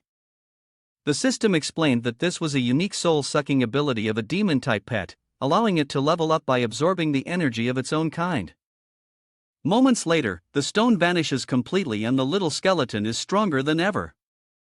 The system announces that the little skeleton has leveled up and learned basic swordsmanship. Happy, he patted its head, but it was a little too strong, causing its head to swing. All the better. He was originally going to let the thunder rat eat the meat, but now it can have the broth, and this one can even eat the bones. What a thrifty little expert. As if on cue, a spaceship descends behind Su Ping, startling the thunder rat. A half-human, half-skeleton woman appears, leaving him in shock. What is that? Her aura is so overwhelming that the system can't identify her traits. Attributes, rank, combat, power, aptitude, or skills. Everything is blank. Seeing that power, Su Ping breaks into a sweat, unable to gauge her. Is she a high-level being from this nurturing ground? Maybe I can find a top-tier protector through her. Her hand, brimming with mysterious power, reached for him as if to devour his very soul. All three were completely drained body and spirit. Thus, the host died. The Thunder Radiance Mouse died, and the little skeleton died. Suing was resurrected on the spot, praising, "Wow, so strong." I died instantly. Without hesitation, he wondered if the person before him was the final boss of this place. She turned back and a restored Suing smiled brightly. "Hello, do you have any intelligence?" Before he could say more, she sucked his soul away again. Before he could ask anything, he was killed again. Wait, let me finish. The notification continues. Host deceased. Resurrections remaining. Would you like to revive? Waiting to be revived. Su Ping listlessly stares at the screen before him where local resurrection differs from random resurrection. What do they think? I'm free food. What a waste of precious time. That place exhausted him. Whatever. Let's see what the other option is. Su Ping chose the new mode, Random Resurrection. The mode activates and he falls into a new space, a silent one. Looking around, Su Ping suddenly stopped. Below him, hundreds of people walked like ants. He doesn't know where he is, but upon closer inspection, he sees a familiar face. He spoke up, saying he was the freeloader from earlier. And seeing Su Ping's confused face, she quickly spat him out and flew down. A powerful hand grips Su Ping tightly. He's in trouble. He's been standing on the leader's head this whole time without realizing it. The leader questions him, "Who are you?" And he demands an answer within 3 seconds as the grip tightens, suffocating Su Ping with immense pressure. I was just passing by. Are you the leader here? The crushing force wasn't lethal, making him wonder why he wasn't just killed outright. What was it probing for? Being trapped in his arm is no good. Suing has to figure out a way to die to be instantly killed. Luckily, he can revive in its hand, giving him the power to choose his fate. But if he's imprisoned, the system's revival ability won't work. If too much time is wasted, the mission will fail. Seeing his silence, the giant head spoke up to remind him to approach me silently. You're definitely not ordinary. Answer me. I won't ask a third time. Hearing the way it asked, he realized something. It was wary of his strength. Luckily, there's still room to maneuver. They likely haven't seen humans before and don't know about the system. I can use this to my advantage and deceive them. Without hesitation, Su Ping begins to act. I am an avatar of the strongest human in the human dimension, and I've come to test your threat level. If your threat level is too high, you'll be eliminated. Hearing this, the monsters roared and advanced. So you're protecting your king. With a glint in his eye, he effortlessly obliterates a group of soldiers. Watching him slaughter his own soldiers, Suing chuckled, thinking, these are Lord A's loyal subordinates, and you're just killing them off like this. Doesn't your conscience hurt? Is bullying the weak all you're good at? A crushing force explodes him like a balloon. The host is dead. He glared at the soldiers, now enraged. Protecting is mocking me. Nothing in this world can threaten me. Suing, now recovered, looked at him and replied with disdain. Pain. Oh, really? He didn't expect the demon to be so easily fooled. As long as he wasn't imprisoned, anything was possible. The spirits below watched in stunned silence as time reversed itself. He pointed the ring, drawing magic power to incinerate Suing, then used sharp traps to skewer his already deceased host again and again. Meanwhile, Suing gradually revived, his legs healed, and he stepped out of the smoke. His body is good as new. And he smirked. The stronger the instant kill, the less pain I feel. I'm starting to get used to this.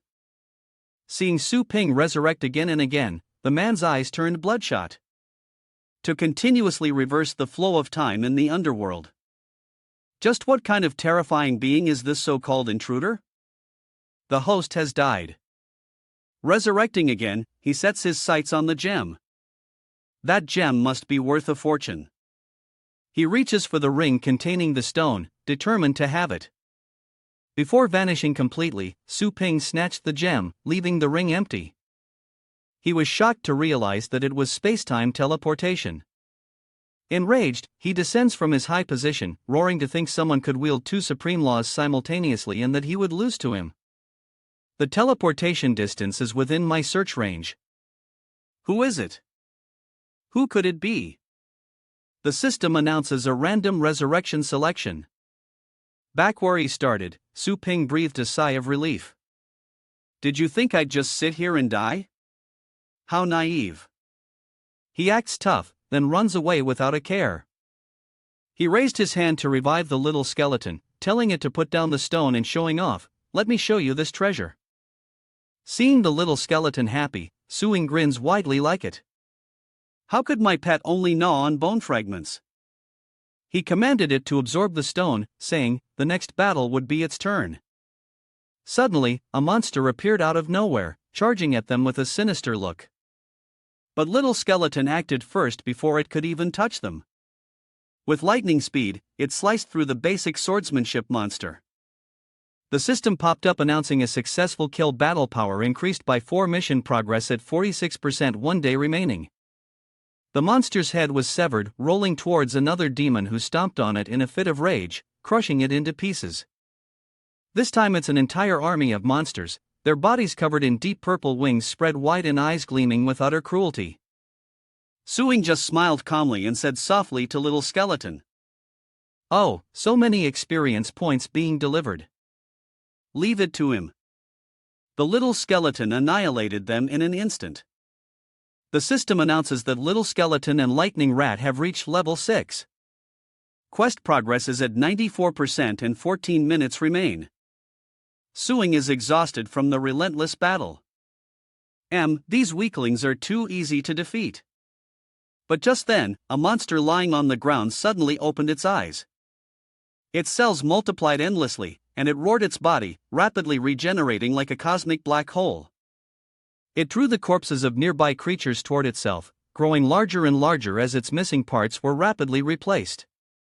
It roared, and Su Ping realized with a start that he'd overlooked it, muttering, "How is it not dead yet?" He smirked just as little skeleton and the pets beside him entered battle stance. Killer intent, he chuckled immediately, giving the order. As long as they destroyed it, it would definitely be enough progress. The monster threw its scythe at Suing and the others. As the scythe hurtled closer, he commanded little skeleton to use basic swordsmanship. It swung its blade, blocking the scythe's attack.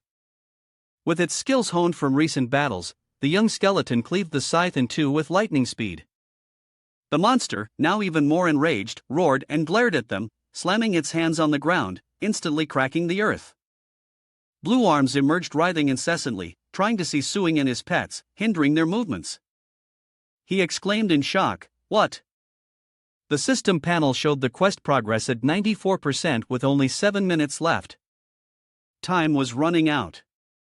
Doing frowned, annoyed. No need to remind me, he thought. Damn it. Another difficult binding technique. As he thought this, he shouted, "Thunder Rat! Use thunderclap to attack its center."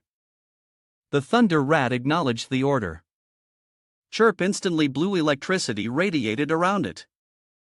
That electricity quickly became a massive beam of incredible power aimed directly at the monster's core. But surprisingly, the monster was unharmed, and the strange hands around it were beginning to dissipate. Perhaps they're using the monster as a shield. Hands rapidly multiply, closing in on the monster as if to protect it. He realized he was being blocked. The system panel reappeared, but this time, none of the features displayed specific information about attributes, rank, combat, power, aptitude, or control. Suing frowned, realizing he couldn't identify it, but he had confirmed two things. 1. The obstructing arms weren't afraid of damage skills, and 2. That core was definitely its weak point. The system panel flashed a warning. Only 3 minutes remained. Suping turned to the lightning rat and shouted an order. The thunder rat unleashes its lightning, gathering its power to coat its body and shocks the hands that grasp it. The thunder rat squeaked, squeak. And the hands were immediately shocked, releasing their grip. The system displays a notification that the thunder rat has learned a new ability, Thunder Armor, which uses lightning to protect the body from evil, maintains damage, and paralyzes nearby enemies with double effectiveness against demonic foes. Overjoyed, Suing excitedly says, "It learned it." Electricity crackled through the air, arcing across the hands, and momentarily halting their advance as the thunder rat unleashed its power on the monster, causing it immense pain. It roars. Suing quickly removes the hands from his body and orders the restraints to be broken. Little Skeleton is on the move, grinning with excitement, its blade transformed into an evil sword, and with a decisive strike, it cleaved a long crimson gash into the monster. A notification pops up. Little Skeleton has completed a combat power level 7 kill. The lightning rat has defeated an opponent at level 7. Recalling the moment, he chuckled, that blood jade treasure only absorbed a small portion. And the little skeleton's power has already grown tremendously. What will happen when it's fully absorbed? The system then chimed in, main quest complete, rewarded with a fragment of the chaotic star chart. Side quest complete, rewarded with a strength pill. All 3 rewards have been automatically placed in storage. Cultivation area closing. Back in his shop, Suing declared appraisal technique. The system displays the little skeleton's full information. An undead-type demon beast, rank 2, upper combat power, rank 7, mid-above average aptitude, proficiency in mimicry, puppet.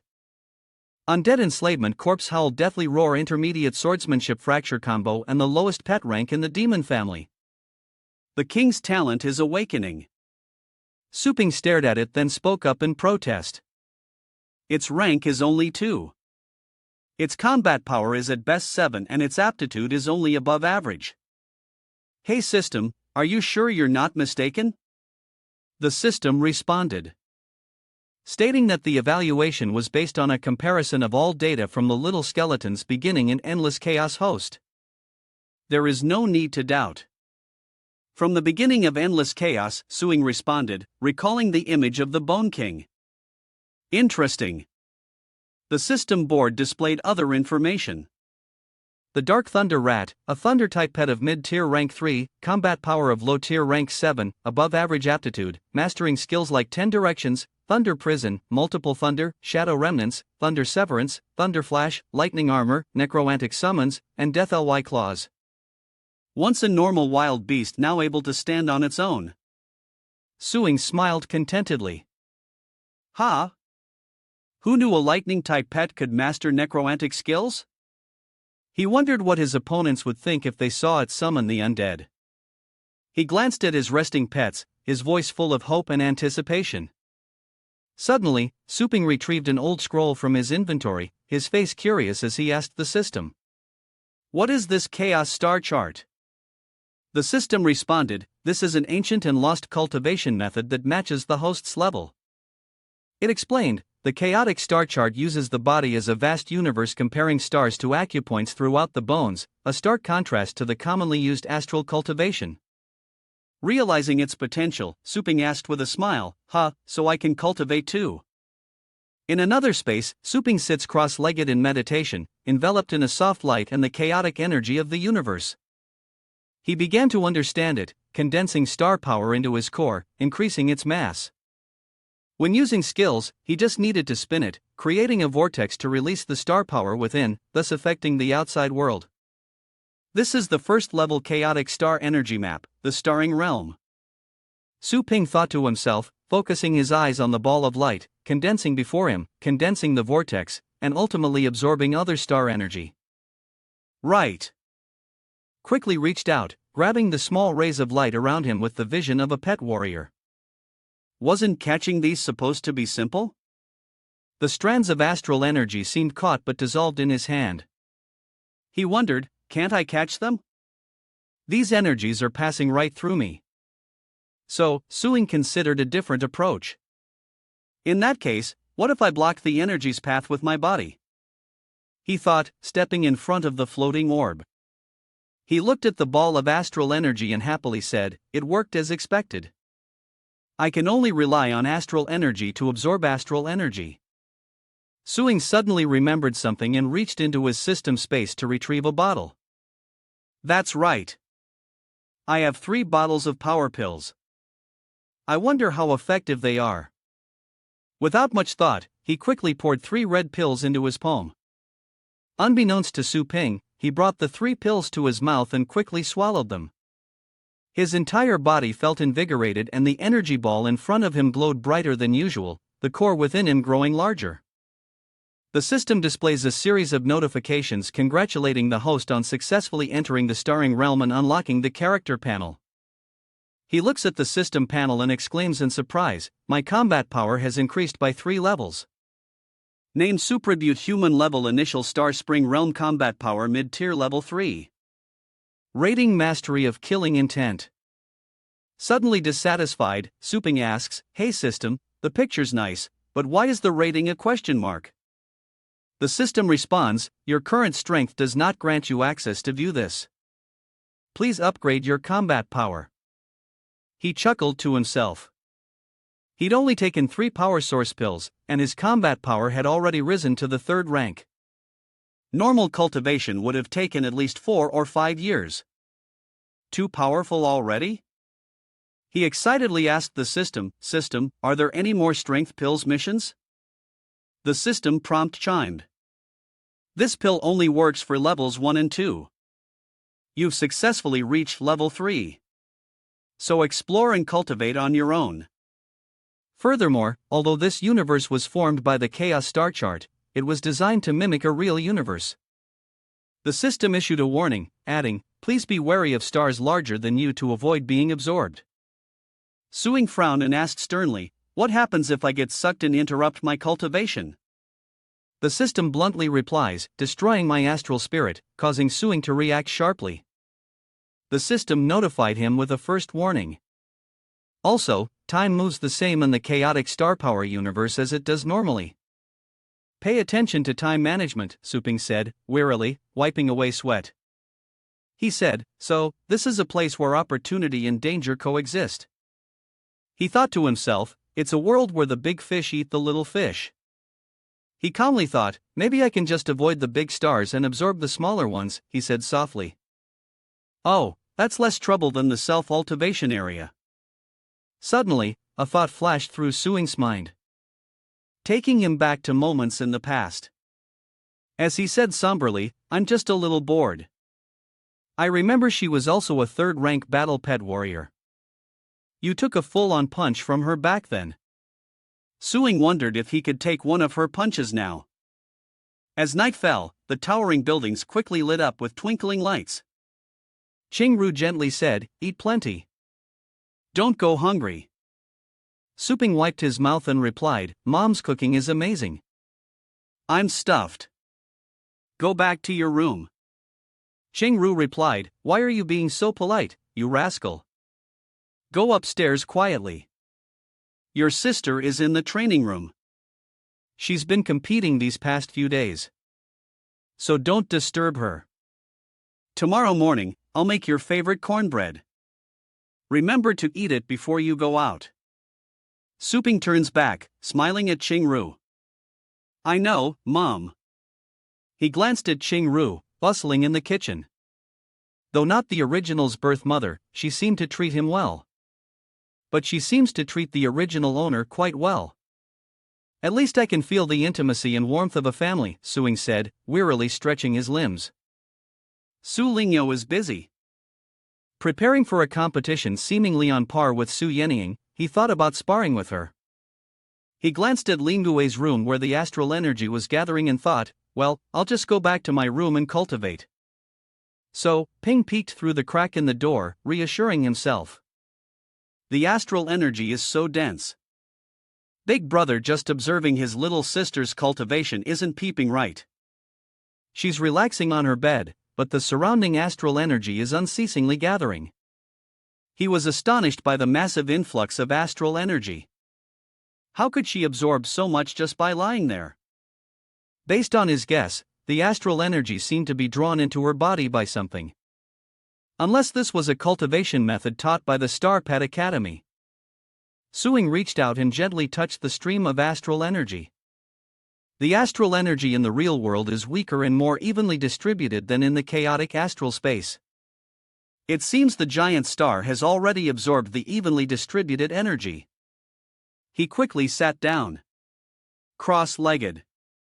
If he could learn the Academy's cultivation method here in the chaotic starfield, wouldn't his training speed skyrocket? So, Suing imitated Ling Yue, who was spinning her own astral energy, and decided to give it a try himself. As he thought this, a vortex of astral energy began to gather. He suddenly realized it was the pulling force. Of course, why didn't he think of that? Su Ping explained that with enough mass, the vortex's pulling force could draw in astral energy for absorption, eliminating the need to chase after it. The siblings cultivated side by side as he experimented with different vortex rotations. Lingwa suddenly awoke, rubbing her eyes groggily, wondering why it felt harder to absorb energy. Had she dozed off? Suing smiled, having succeeded, and decided to try one positive and one negative star spring.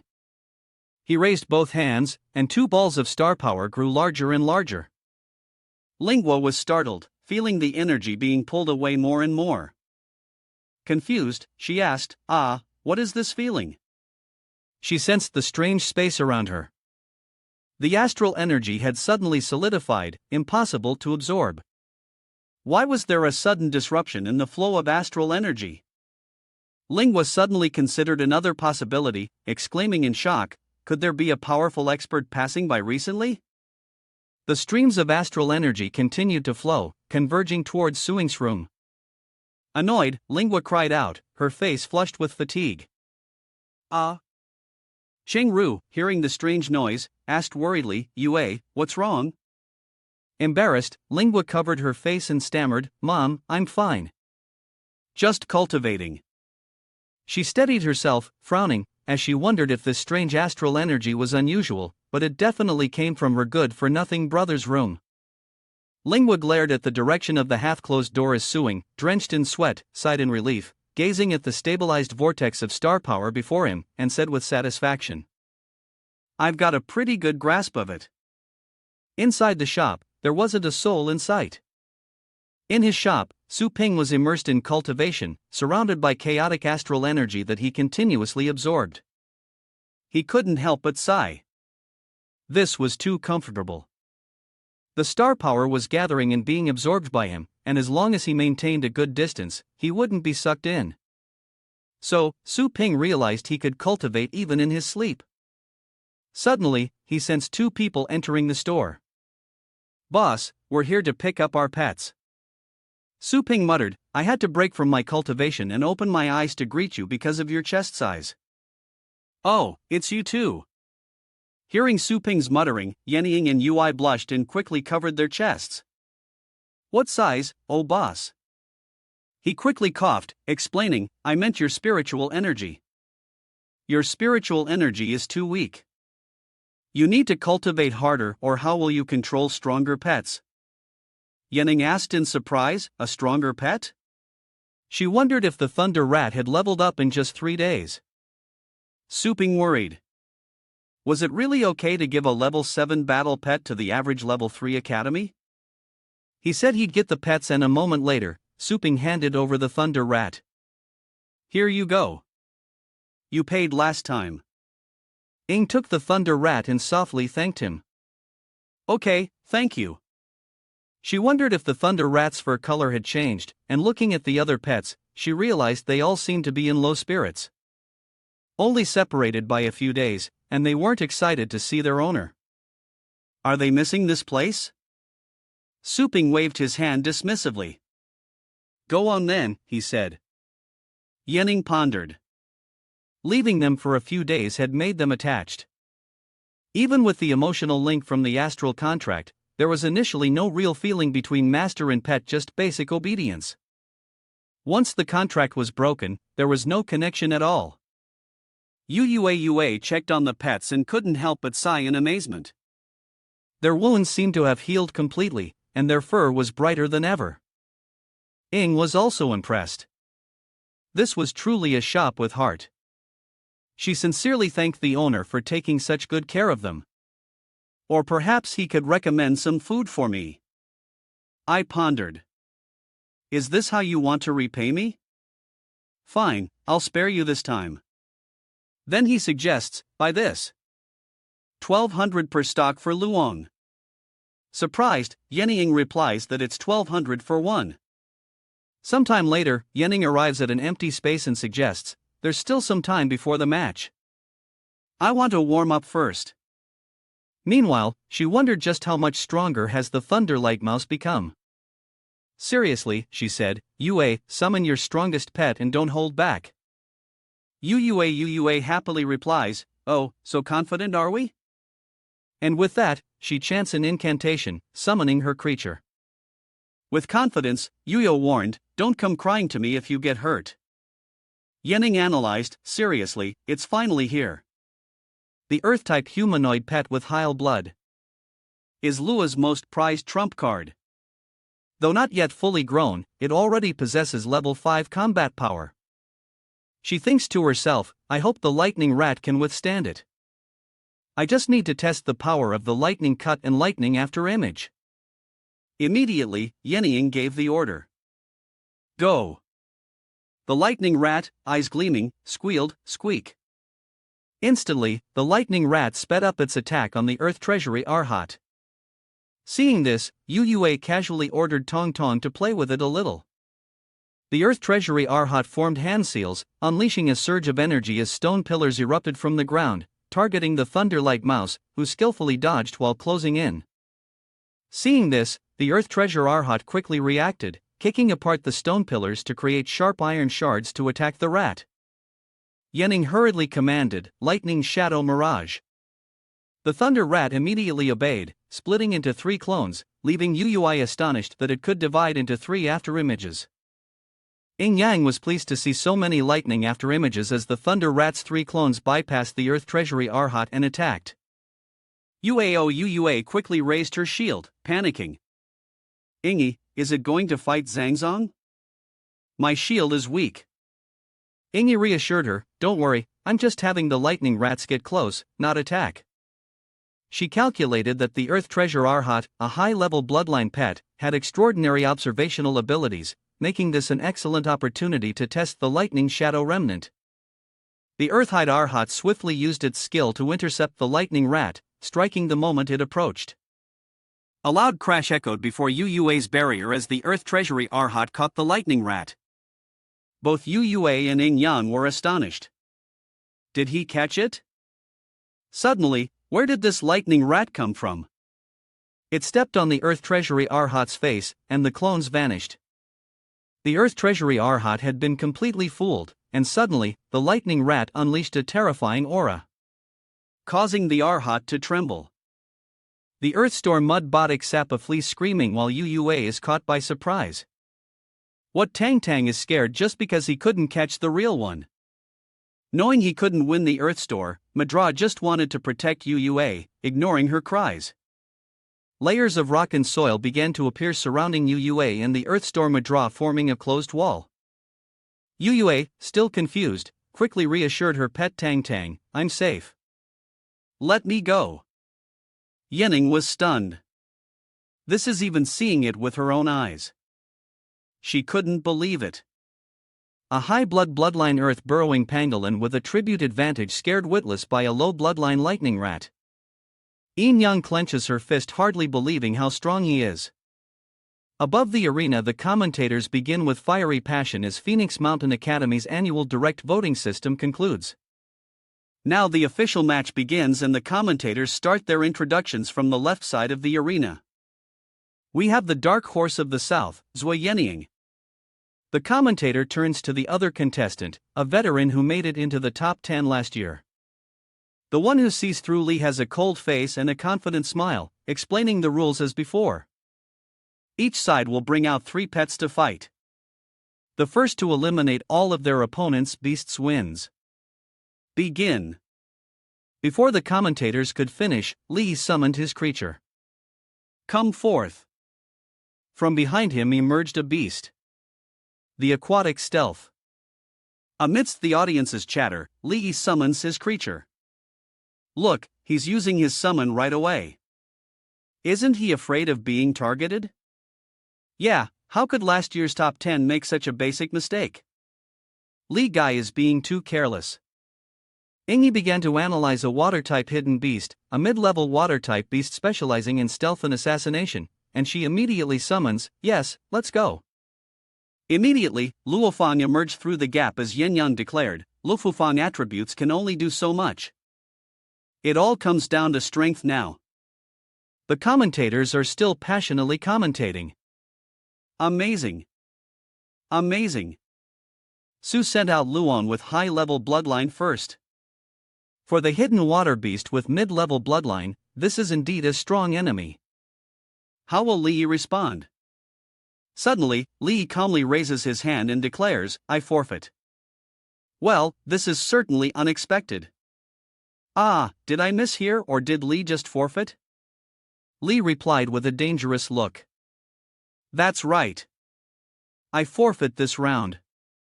The commentators, ever professional, noted that while the situation was unclear, Li had indeed surrendered, giving Su Yenyang the first round victory. Although Yenji won the first round, she remained cautious, wondering what he was plotting. Suddenly, a spatial rift appeared behind Li, who smirked, saying, "Sometimes to ensure the prey is hooked, bait is essential." Yin Yang seems to have noticed something as spiderwebs immediately spread from the spatial rift across the arena, followed by a Debo appearing behind Li. He confidently analyzes that Lu Feng, while not her strongest beast, is definitely the trickiest to deal with. He pushes up his glasses, reasoning that the Thunder Light Rat, Rock Ox, and White Striped Tiger are all ground-based fighters. I can easily crush them by sending out a high-powered aerial beast. Li began to calculate, realizing that only Lu Feng excelled at aerial attacks, and even a level 5 pet would struggle to attack it, possibly even dying from exhaustion. It had to be dealt with first. Li smirked arrogantly. "Sorry, Su, but I've researched all your data. You're guaranteed to lose." Suddenly, a flame flew toward him, but Li casually used his shield, scoffing softly and weakly. Before he could finish, the shield burned away, and Li Ji screamed as he was engulfed in flames. Yenying said confidently, "Are you done yet?" Enraged, Li gritted his teeth and commanded Earth. Strider's impaling art. Sharp thorns erupted, hurtling towards Lu Feng. Yenying quickly reacted and gave the order, "Dodge it, Luong." She thought to herself that it was too fast. Then Yenying continued to command, "Increase your power. Break free and use a full force attack." Luofang swiftly dodges, taking to the skies to escape the Earth Beast's attack range. As she evades, she quickly gathers energy for a counterattack, unleashing Crimson Flame Bird and Flame Breath Slash. Li calmly commanded Earth Guardian, and a shield instantly appeared, blocking the attack. Seeing Luofang's attack easily thwarted, Yenying was shocked. How can this be? Earth-type pets are resistant to fire, but this earth wall is a bit too tough. When the dust settles, the wall is without a scratch. Lee sneers, finally realizing the difference in power. Luong, a mere level 3, dares to challenge a level 4 mature earth beast with earth prison. Then he gave the order as the commentator chimed in, analyzing the situation. The Beastmaster's signature move, Earth Prison. It's said to crush any creature weaker than the Beast Earth Department. Its cruelty even feared by high-level pets. Seeing the attack, Yen Yang quickly ordered a response. The net was closing, but Luo Fang managed to tear a hole, and she quickly used a level 3 strength-enhancing skill.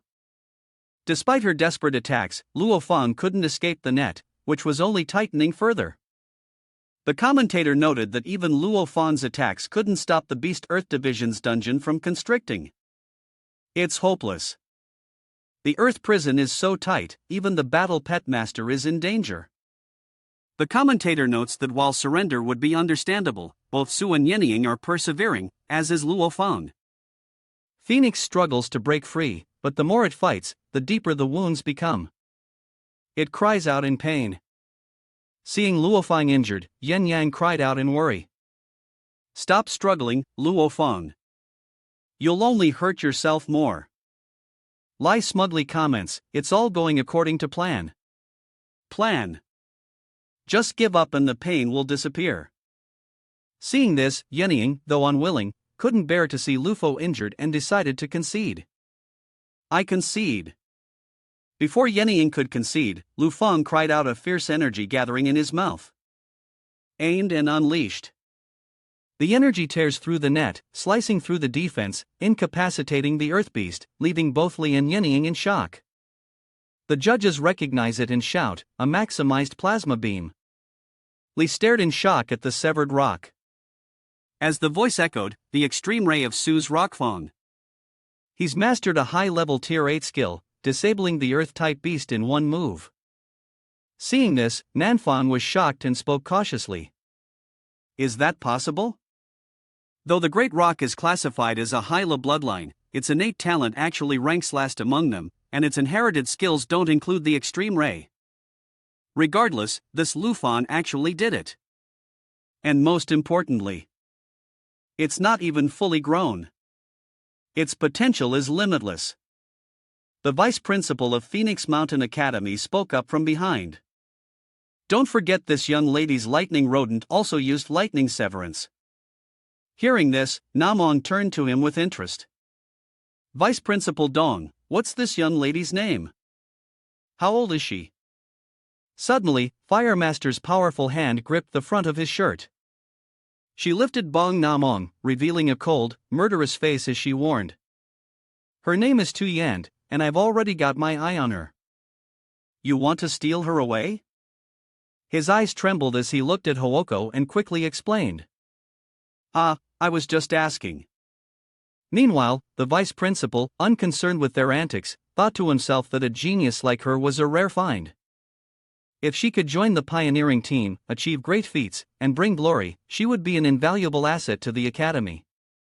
In the stands among the thousands watching, someone suddenly recognized her. The girl who cultivated the directional rat. Nearby, another person spoke up. Damn it, my pet hasn't even learned a high-level skill. Just then, the vermilion bird on the field was engulfed in flames, letting out a huge cry that shocked Yenying. It's leveled up, not only mastering the 8th level Extreme Ray, but also increasing its combat power to the 4th level. Still in shock, she suddenly froze in disbelief. Is this really my Lakin with such high talent? It can't be. Memories flood back to when Yen Yang met Suing, and his words, our store's pet fostering service can not only heal injuries, but also improve comprehension in physical fitness. She remains skeptical. Such convenience seems exaggerated. Meanwhile, the MC announced that Su Yayani had won the second round and both sides should prepare for the third match. Li grumbled, what kind of luck is this? I was so close to winning. Third time's the charm. Gritting his teeth, he begins to unleash his nasty temper, muttering, this Phoenix is the trickiest to deal with. Fine, let me show you something. Enraged, Li roars, I'll show you true terror. He immediately summoned the wind demon beast. Its appearance startled Yin Yang. This was a fully grown 4-winged demonic wind beast, a top-tier, level 5 combatant. Above Hoko is shocked. Aren't students forbidden from bringing ferocious beasts? What if something happens? Are you implying that the savage beast is too violent and inhumane? Hearing this, Namon looked at her and sneered, Hoji, your thinking is too conservative. Every year, countless people die in the wastelands, and those savage beasts won't yell. The vice principal chimed in from behind, saying, there's no need to worry. He stroked his beard and calmly added, our school has a strong faculty and the referees are highly trained experts, so nothing will happen. The vice principal spoke slowly as he watched the increasingly intense match. As for the wind devil beast, I wonder what tricks he used to hire it. I'll be sure to discipline him after the match. Li, battered and exhausted, commanded with all his might. Ah, wind demon beast, myriad image defense. But the wind demon beast coldly ignored him. Seeing this, Li cursed at it. You wretched beast. He wondered if the level difference was too great for it to obey. Forcibly summoning a monster like this is still a bit of a stretch. Taking advantage of this opportunity, Yanning continues to empower Luong, increasing his strength and wind power. As the energy surged, enhancing perception and defense, Luong seized the opportunity to strike the battle pet master and take control of the fight. The wind demon's piercing gaze locked onto Yanning and Luo Fang, teleporting with uncanny speed. Before the tiny Yanning could prepare, her face went pale beneath the wind demon beast's feet. It was too fast. The MC intently watched the match, then suddenly gasped in shock. Su's signature move had been instantly defeated. The wind beast's sharp claws turned towards Yanning, and in desperation, Fungo cried out, "What do you want?" In an instant, it left wounds on Yanning's shoulder. An arm drawing blood and tore her stockings, staining them crimson. Seeing this, Hua Ji turned to the vice principal, questioning, "What's going on? Su Yanni has already lost this round, so why hasn't the wind demon beast stopped?" Meanwhile, no one cares that Li has fainted. Then someone shouted, "Damn it, Li is unconscious." At that moment, the crazed wind demon beast attacked Yanning, causing her to cry out in alarm. "Stop! Cease this at once," the vice principal suddenly commanded. The beast wind demon is completely out of control, and the referee quickly stops the match. The referee followed up, and along with Funshin immediately ordered, "Go Funshin bird." Seeing its target, it instantly flies to prevent tragedy. Suddenly, a flash of red energy saves Yanning's life. Before they could react, the judges and the audience looked on in horror. What was that incredible speed? It's even faster than the vermilion bird. The discussion continues. This is beyond the limit. As the situation became clear, the MC spoke up. It's a lightning rat. Contestant Su summons the lightning rat to block the myriad slashes as Fire Machine regains composure, secretly contemplating. That's not right. If she were a battle pet master, she'd be dead if she got hit by those. Su Yongyang didn't open a gap to summon it earlier.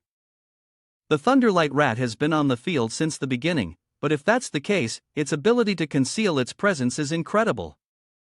Seeing the situation change, the MC announces that the third round has begun. Tuong Ma begins his attack. Yanning analyzed as cautiously. The number of wind blades has increased. How can she avoid them? The Thunder Rat swiftly responds using its necromantic powers to summon the undead. Shocking everyone. The audience in the stands is in an uproar. Summoning the dead. This lightning rat can use demon-type skills. Unbelievable. Training. I want a lightning rat too. Suddenly, Yen Yang felt herself floating in midair, then pulled behind a shield. To avoid the wind demon beast's attack. The battle intensifies and the commentator is at a loss for words, saying he's seen it all. The Thunder Rat can use a summoning skill of the demon system, and it can even block the myriad manifestations. Sever the thunder rat seems to have gained power along with a deadly aura. Squeak! Facing it was a demon beast just as fierce, whose roar ripped through the battlefield, tearing the earth asunder. The two opposing forces clashed head-on, neither giving an inch, and Yenying worried as the thunder rat faced its opponent directly. The MC is astonished as the thunder rat faces the mature high-rank 5 demonic wind beast head-on. Su, the competitor, was too reckless. Suddenly, silence fell over the arena. The thunder rat fiercely strikes the wind demon beast, leaving the MC breathless and the wind demon beast with its left side torn apart. This sent the crowd into an uproar, a swift annihilation, as the lightning rat extinguished the berserk. Beast demon wind. The beast demon of the wind, drained of power, plummeted to the ground as the crowd erupted into a frenzy, shocked by the severity of its wound. The thunder rat's murderous aura intensifies, shocking the audience. And its thunderous judgment technique proves its terrifying power. The referee's eyes widened at the scene, thinking, such intense killing intent. Does the lightning rat intend to destroy the wind demon beast? The referee glanced at Yening, wondering if this was her dog's intention. While Yening was confused, thinking, he won, but he's still so scared. Unless the thunder rat has also lost control. The referee, lost in thought, muses that these rookies are playing for keeps and orders the wind god to advance. After giving the order, the referee thought that maliciously killing pets in a match would at least result in disqualification. Seeing an irresistible opportunity, the referee decided that he couldn't let such a promising star's future be cut short. Sensing something, the thunder rat turned with a cold glare and unleashed its attack. Thunder, prison of 10 directions. Seeing the danger, the referee yelled, "Fix bird," turned back. Function crashed down, howling, referee, this isn't fair. How could it hurt my fun bird?" Observing carefully, the referee trembled, realizing that few level 7 beasts could match its speed, let alone a lightning rat. Above, the audience was thrilled by the sight of the 10 directions lightning prison. It's said that once locked in the thunder prison, one is instantly pierced by myriad lightning bolts, something even tight pets can't withstand. The vice principal looked on puzzled. A thunder light rat mastering 7th level lightning is already top tier, but now an 8th level myriad thunder prison appears. Seeing the spectacle, Nanfang remarked, to use such a supreme pet skill on a lightning rat, even a mid-tier pet, would fetch a high price. Huo Ji, intrigued, thought, this lightning rat isn't even afraid of a level 7 fang bird.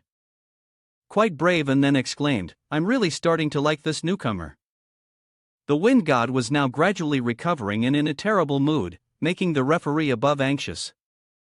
The furious wind god bird at its peak gathers wind to create a massive vortex, unleashing boundless power as it hurtles forward. Chirp! The thunder rat is just as fierce, fearlessly meeting the attack head-on. Squeak!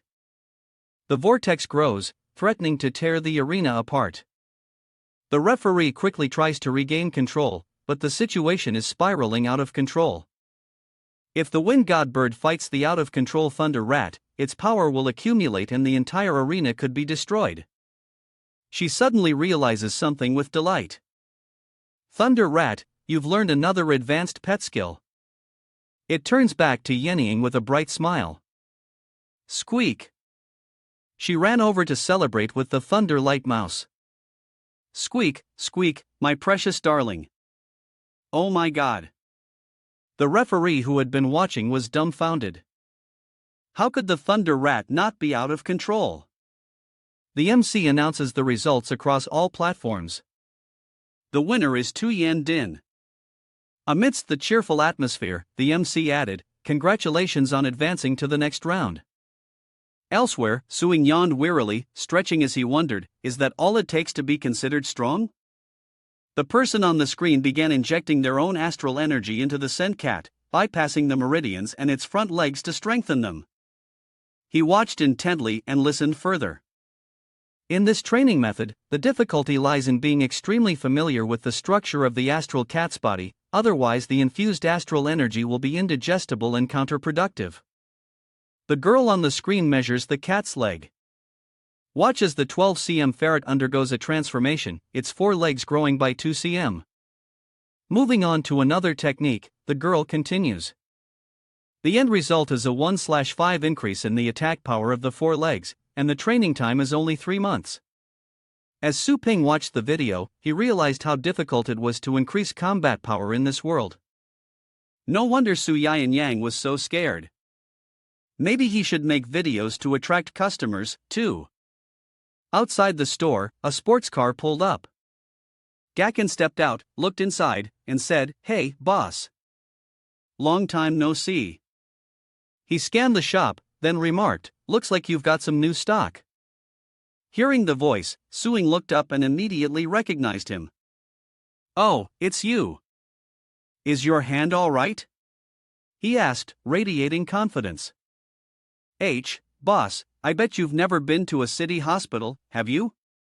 King composed himself, saying, "With enough money, even shattered bones can be put back together." "Oh, so you're saying you're loaded?" Su Ping glanced at the shelves, hinting at him. "Then patronize my shop a bit. I can give you a discount on these undead-type grains." "What?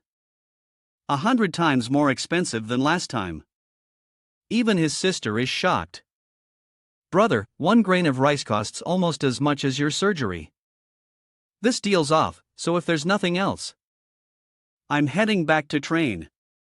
Cornered, Angakin clasped his hands and said, I was just showing off." "You're still stronger. To be honest, I came to invite you down the mountain. Are you interested in the frontier?" Memories flood back with countless wonders.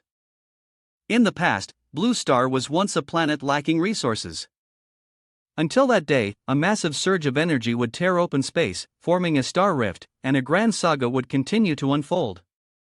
These unstable star rifts are like bridges to other unknown planets. Some rich with resources, others teeming with savage beasts, some facing pure natural destruction, and even sun-like planets burning with intense heat.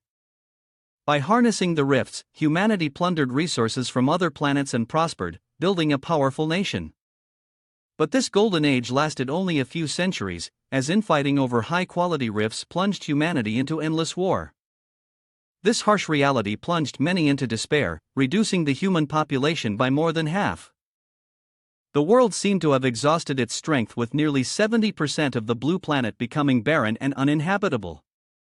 Taking advantage of this, the remaining people finally reached a consensus, forming a federation and relocating together to settle in areas where astral fissures were less frequent. To survive, the federation devoted all its resources to nurturing pet warriors. An era dawned, selecting top talents to pioneer the exploration of star rifts in search of treasure, a notion that left Suing lost in thought. Exploring the stars, Eugene glanced at his expression, then added, "Actually, a new star rift appeared outside Lijiang City's base last night. Our Black Wolf squad was the first to explore, but we were ambushed and a crimson-tailed blood fox was lost." Suddenly, Su Ping's system panel appeared, congratulating him on activating a side quest, Find the Lost Pet. The reward for success, a Divine Devil Skill Cultivation Manual. Failure results in a 10-point deduction. He quickly composed himself and thought seriously. A Divine Devil Skill Cultivation Manual, the chaotic star power map, the system provided last time, greatly improved his strength, so this precious book should be just as good. Something occurred to Sup, and a smirk crept across his face. It was the perfect time to test his skills in real combat. Ignoring those thoughts, they set off for the Pioneer base, the vehicle speeding powerfully towards its destination, prompting the area supervisor to quickly radio through clearance for the team's vehicle, its wheels grinding against the arid road, leaving a trail of dust in its wake as it sped towards Pioneer Base 38 where the two alighted. Eugene quickly raised his hand. "Our captain is here."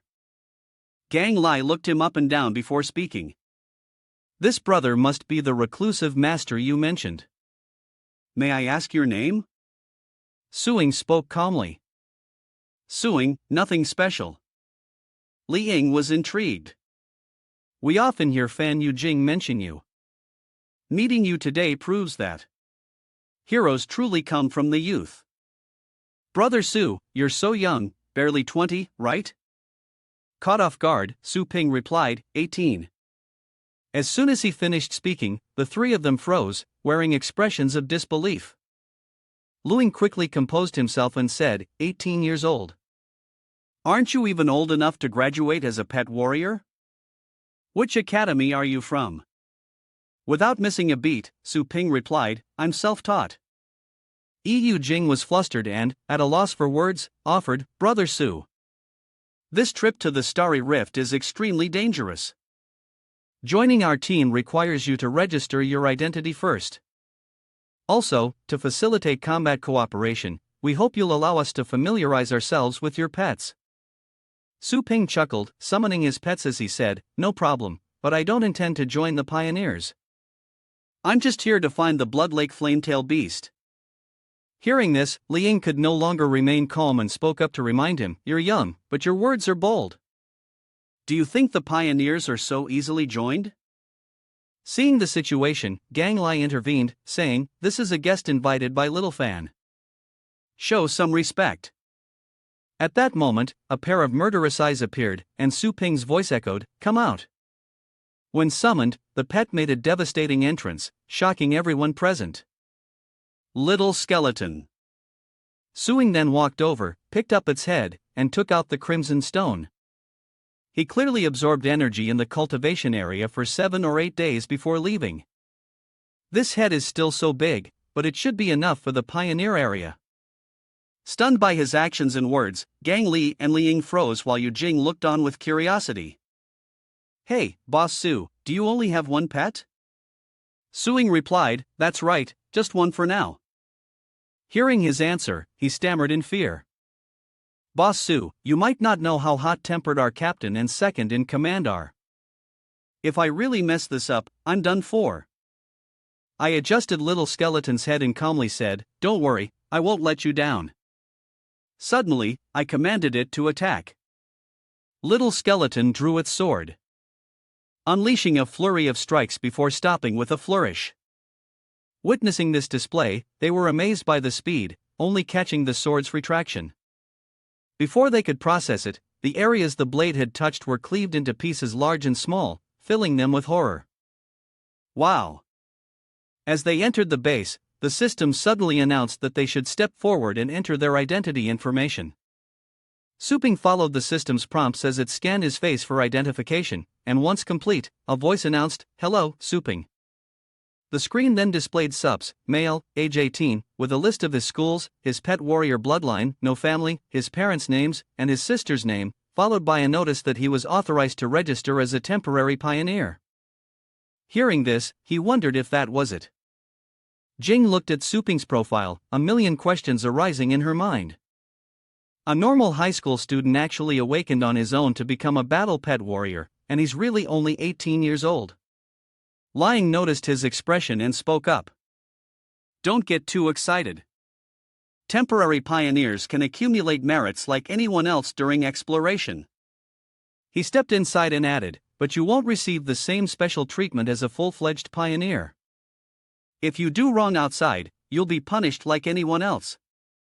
Seeing Suing still standing there, Yu Jing said, Bossu, this way. With a smug look, he added, Don't worry, Boss Su. If you ever get arrested, I'll bail you out. No need to thank me. A little perk for a pioneer. Suing heard him clearly, but showed no expression, thinking to himself, all they think about is breaking my privilege. These people are truly beyond help. They approached the Pioneer Federation's vault, its doors slowly grinding open, revealing a sight that astonished Su Ping. This is the interior of the Pioneer Federation's vault, filled with strange items. Gang Lai pointed to the thousands of items behind him and said, Brother Su, the wilderness is especially dangerous. So, choose a few treasures for protection. My treat. Still in awe, Suing realized these were treasures unseen on the market. Seeing his expression, he chuckled. Of course, you know how expensive these things can get. Suing, snapping out of it, happily responded. Understood. Gazing around, Yu Jing couldn't help but sigh in admiration. Each visit to the Pioneer Treasury truly broadens one's horizons. Approaching the items, Suing mused that some were as beautiful as those in the cultivation area, unless they were also collected from other starfields. Seeing his hesitation, Gang Lai spoke up. It's been quite a while. Brother Su, have you made your choice yet? Su Ping, uninterested in the other defensive items, simply pointed to something nearby. Just give me these. Yu Jing was stunned by the item in the glass case, a foundational cultivation technique, and a Tier 1 to 6 pet warrior technique. At that, a Tier 1 treasure worth 10 merits. It was all a joke to Lei Ying, who burst out laughing.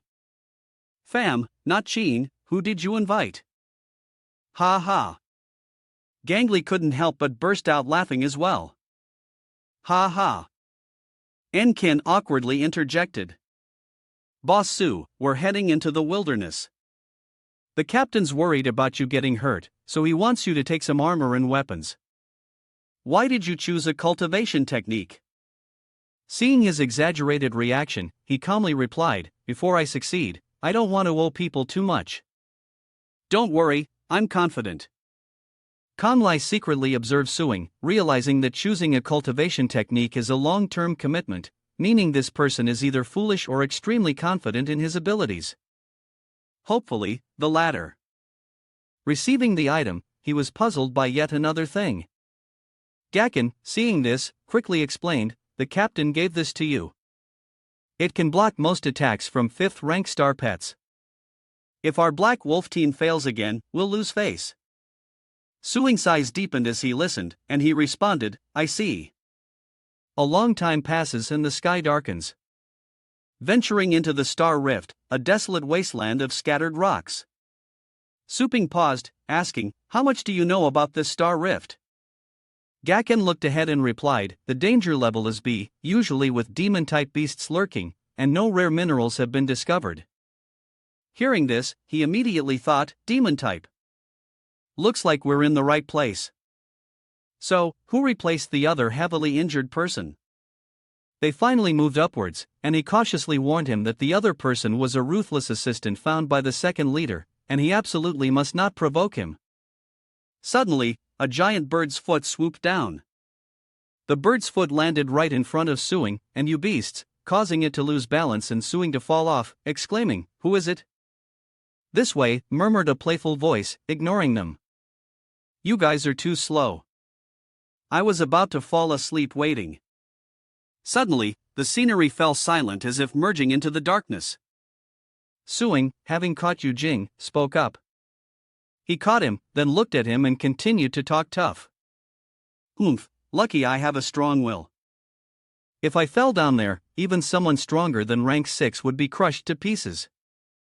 Su Huyan thought helplessly. All right, stop bragging. At that moment, Emo approached and shook hands with Gang Lai, saying, Lone, I heard your flaming fox blood beast got lost. He sighed. Alas, a moment of carelessness. If she weren't so scatterbrained, I wouldn't want to go in again. He quickly added, I told you just take the elite troops to the wilderness. You came to the right person. Suddenly, Mo's eyes fell on Suing, catching the tail end of Kanai's sentence. Okay, I'll listen to you. He suppressed his early clear cheerfulness and wondered, who is he? Why isn't he in the records? Gang Lai patted Su's shoulder, introducing him. This is the outside help little fan invited, which piqued Mo's curiosity. Brother Suing, you're so clean. Is this your first time in the wild zone? Why are you looking at everyone? Shouldn't you explain what just happened? Emo Kong felt awkward and his face darkened. Oh, who does he think he is? Blades have no eyes. If he can't handle that, what's he doing in the wilderness?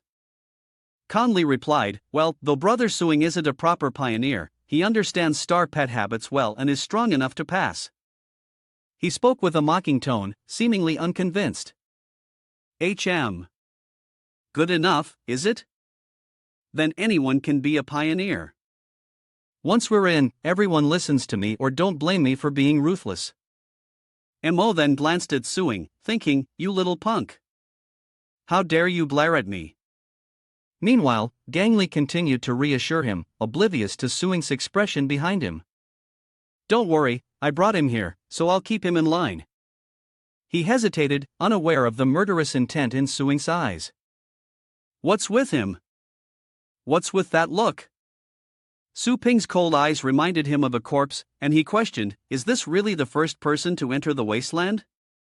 One by one, the pioneers entered the fractured star zone, and Yu Jing, looking embarrassed, quickly explained to Su Ping boss. Su, the pioneers, were all straightforward people. Please don't take it to heart. Su Ping replied understandingly, it's nothing. Then he casually added, because I happen to think the same way he does. Soon after, everyone entered the crack in space, and Gang Li ordered, increase the light.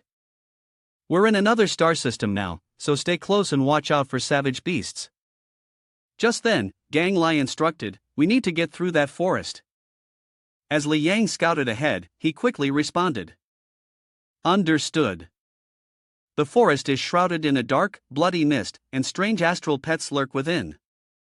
Meanwhile, Liang summons a scout bird to survey the area, reporting that the lake ahead only contains small unidentified spirit beasts, but the fog is too thick to discern anything from above.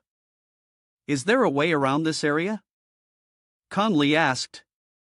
Lai replied, no, the other routes are blocked by ferocious beasts. Refusing to recall his pet, he says, let's go take a look. If it's a high-level beast, we'll deal with it then. The night vision device allows the group to clearly see the creature, and after observing it, Gang Li identifies it as a fully grown desert kale tiger, estimating its combat power to be around level 5. Mo confidently says, let's just kill it quickly. Kang Ai cautioned. Don't linger here too long, he replied. No problem. The glory is mine. Sensing something amiss, Su Ping stopped them. Wait, are you sure you're not mistaken? Let me borrow the night vision device.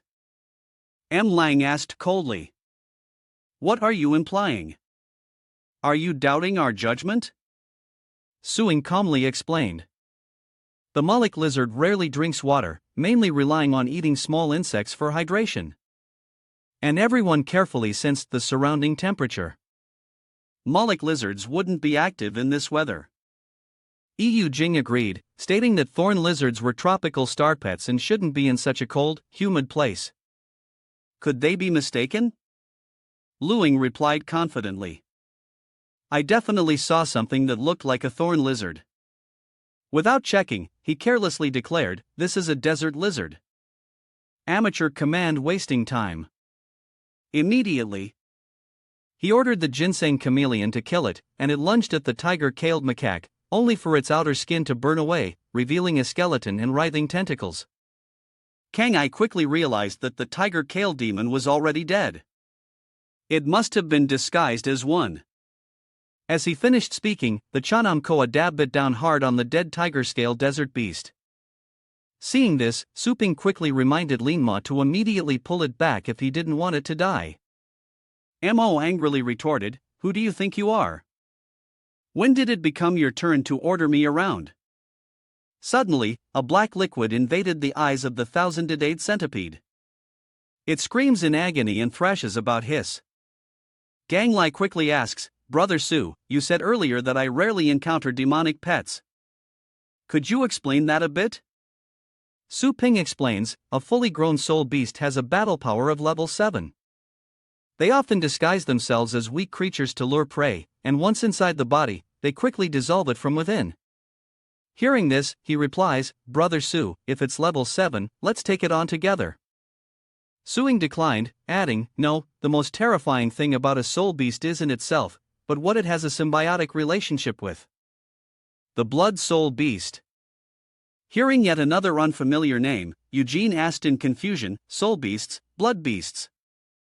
Wait, Boss Su, what are you talking about? Su Ping explained that where spirit beasts appear, blood spirit beasts usually lurk. Amidst the surrounding panic, Suing stated his theory. If I'm not mistaken, that lake isn't water at all, but blood. As Suing finished speaking, the Transam Quadrata was submerged in the lake, revealing a lurking blood spirit beast. Seeing its prey, the blood spirit beast emerged unfazed. The Transamquadata's consciousness was severed. Monster! Su Ping shouted, "Move quickly. The 7th ranked soul beast is providing nourishment. This bloodthirsty beast is at least rank 9, maybe even a king." As Suing finished speaking, the bloodthirsty beast fully revealed itself. The blood spirit beast quickly attacked the fleeing Su Ping and his group, who frantically summoned their pets. The bloodthirsty demon wolf, the azure-winged dragon serpent, and the adamant commander. Everyone hurry! He immediately took command as Li Ying charted a course with the blood soul beast still in hot pursuit. Sensing his pet signal, Lu Ying quickly replied, "There are 2 paths. The east has some unknown ferocious beasts, while the west is temporarily safe. The west leads to the Starry Rift, and the east is where the blood soul flame beast disappeared." Li Ying anxiously asked, "Which way do we go now, gang?" Li felt helpless, cursing that there was no other choice. "Let's retreat west. I've already lost 1 pet. Recklessly advancing would be suicide." Gang Lai turned to Su Ping and asked, "Brother Su, what do you think?" Suing smiled confidently. "My suggestion is to head directly east." "Mo, don't shout. Are you crazy? Haven't suffered enough? From just 1 blood soul beast." Meanwhile, Li Ying agreed, saying, "That's right, Captain. I also agree, we should retreat." Gang Li looked at Su Ping and asked again, "Brother Su, is this true? If we go the wrong way?" Su Ping seriously replied, "Absolutely not joking. If you still want to find the blood fox, trust me, time is running out." Hearing this, Gang Lai made his decision, hoping it wouldn't be his last. Then he ordered Li Ying to head east, to which Li Ying responded, "Yes." Gangryong continues to lead the way into the canyon. They quickly advanced into the gorge. The bloodthirsty beasts still in hot pursuit, unwilling to release their prey. Suddenly, Liang's expression changed as he reported, "Captain, the beasts in the gorge are actively fleeing." As he spoke, all the beasts on the map scattered. Zhang Li looked at the bloodthirsty beast and gritted his teeth. It sensed the bloodthirsty beast behind us, so it's avoiding us. Not understanding, Gang Lai looked ahead and exclaimed in surprise, "Huh?" Everyone noticed that after entering the canyon, the speed of the bloodthirsty beast gradually slowed and its desire to hunt decreased. The bloodthirsty beast's desire to hunt has weakened. Wu Nan incredulously asks. Su Ping, slightly surprised, replies, "How can that be? Bloodlust beasts have high combat power, but they aren't active hunters." He explained, they prefer to lure prey with soul beasts. Besides, this canyon is too cramped for it. We're not exactly a delicacy, and only a fool would ignore free food outside to burrow underground for a thrill, right? Gang Lai turned to look, without thinking. If he possessed such profound knowledge, he wouldn't have chosen to retreat. Mo then sees Kong Lai staring at him and shouts, "Hey, why are you looking at me? I don't know anything about the characteristics of blood spirit beasts." Immediately after, Li Ying reported, "Captain, we're approaching Blood Lake, but a ferocious beast is lingering at the canyon's exit." Su Ping asked, "Did you hear that?" Mong was dumbfounded. "Oh, you were going to give me the night vision device." Though annoyed, Mong handed it over to Suing. "Don't get cocky with me. Just take it." "Thanks," said Ping, accepting the night vision device. "Thanks." He activated the device and a system prompt informed him that image enhancement and night vision had been installed. Before him, a star beast appeared wielding a vicious demon sword. Recognizing it, Suing identified it as a fully grown nether ghost, estimating its combat power at level 5. Kong Li asked worriedly, "Another dark type, will it be okay?" Suing replied, "Don't worry. I've already made my move." He then summoned the little skeleton and ordered it to proceed as usual. Receiving its orders, little skeleton quickly drew its bone blade and approached the level 5 star beast. As soon as it was close enough, little skeleton suddenly unleashed its speed and immediately executed an intermediate sword technique. The sword swept through instantly, obliterating the level 5-star beast, turning it into 2 streams of dark energy that slowly dissipated as everyone around was stunned and full of praise. A swift and decisive kill. Yu Jing couldn't help but sigh. It was that simple. I should have listened to Boss Su. Outwardly, he remained calm, thinking it was just luck. Even I could take out trash like that. But secretly, he was jealous, letting him show off again. After a while, the group emerged from the canyon, and before them stood a majestic mountain piercing the sky. Seeing the mountain, Gang Lai said with a solemn expression, "This massive mountain is extremely dangerous. We encountered an unidentified highly ferocious beast here last time losing the Blood Lake." Su Ping nodded slightly. "All right, let's hurry and search for clues together." Immediately, the scouting pets were summoned and everyone split up to search the area. Soon after, a pet discovered something and cried out, drawing attention. "Chirp!" Hearing this, everyone moved closer to investigate and Eugene asked Multi-Eared Monkey, "What did you find?" "Seeing something without surprise." The monkey used its tail to present an item that surprised everyone. Seeing the arm guard, Xia Mo, with a grim face, explained, "This is a Black Cloud Gold Gauntlet. Only pioneers at the captain level or higher have the strength to afford such a good gauntlet." Hearing this, Lai Ying and Yu Jing's expressions changed. He worriedly said to Yu Jing, "Even the captain died tragically here. What kind of monster did he encounter?" At this moment, Suing arrived and said, "What did you find?" "Let me see," he said without disdain. "Forget it. You're good with equipment, huh?" Suing repeated himself, unfazed, and said, "Give it to me." Not meeting Sup's eyes, he replied, "Do you enjoy being bossed around? Don't drag me into this. You can't order me around. I'm a veteran pioneer, and if I accidentally kill some nobody pet warrior, I'll get a slap on the wrist. Got it?" The air crackled with tension as he released his grip, saying, "Oops, Butterfingers, you pick it up." Seeing this, Suing's expression darkened, his eyes flashing with a dangerous light. Suppressing his anger, Suing bent down to pick up the arm. Seeing this, Eugene wondered, what's going on with these two? Examining the arm, Suing thought, the blood is dry, so it's been dead for days, but the wound still contains traces of dark energy. Could a highly demon beast have been nearby recently? Seeing Suing's grim expression, Gang Lai asked, "Brother Su, you look pale. Did you find something related to the blood flame foxtail?" Suing continued to ponder, but it had been several days and it might have already left. He sighed, replying, "No." Hearing this, Meng chuckled mockingly, "Oh, that serious face. I thought you had some brilliant insight. Ha, you're really something. Aha." Hearing his mockery, Suing suddenly stomped his foot and launched an attack, landing a merciless blow on Meng's sneering face. Everyone was stunned by the scene, and Eugene was speechless as Suing punched their boss. His face caved in, angrily roared, "You little punk. I'm going to kill you." Mo Kong raised his sword, snarling, "You've got a nerve hitting my face." He slashed at Suing, saying, "Looks like you're tired of living." A flash of sword light, the blade pressed against his neck, freezing Meng in place as he wondered, since when did this kid? Lying then aimed his sword at Suing's neck, demanding he stand down his pet. But Suing calmly replied, "Why doesn't he drop his blade first?" Yu Jing fearfully raised his hands, saying, "Boss Su, let's talk this over. Why are you resorting to violence?" With a dark look, he replied, "He died. He brought it on himself." Sparks flew from the skeleton's eyes as he fiercely said, "Harassing me time and again." He emanated a powerful killing intent as Su Ping threatened, "Don't blame me for being merciless."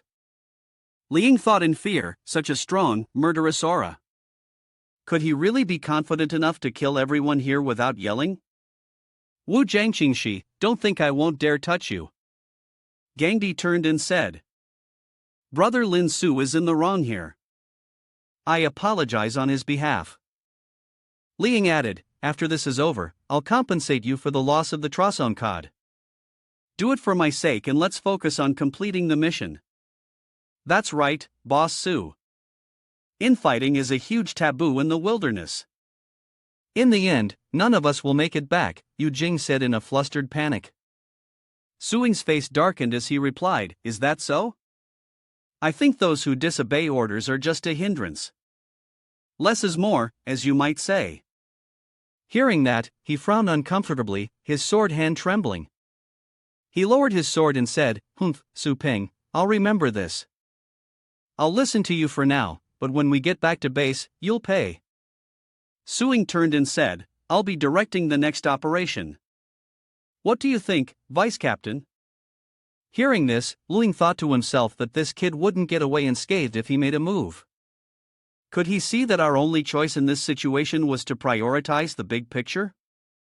He said, I only follow the captain's orders, so please don't ask me. Gang Lai patted him on the shoulder and said, Brother Su, being proactive is good, but if you cause trouble like that again, I absolutely won't let you off. Easy. Understand. He whispered in his ear, I can see your skills. Let go. I have no objections, but that kid Lin Mo won't let this go, so watch out for his dirty tricks along the way. He chuckled, doing as he was told, as a brilliant red light shot into the sky. Seeing this, everyone looked up and Gang Li said, That's a big one. Let's go check it out. Chen Shan struggles to his feet, saying, Go now. Listen to her. Don't worry about me. Just run. The ghost child appears before them, roaring to the heavens. Chen Shan covered his ears, realizing it was a mental shock as the creature fired thorns at them, piercing through the other monsters. The thorns shot straight towards Chen Shan, but could do nothing. His body completely paralyzed until a throwing star suddenly sliced them in two. He suddenly looks up. You're the three people riding that two-headed monster. Gang Li introduces. We're the Black Wolf Squad. We heard your distress signal. Be careful. That thing that attacked us, Chen Shan shouted. A demon beast. Kong Lai suddenly turned and said it was him. He recognized the bastard who attacked them before.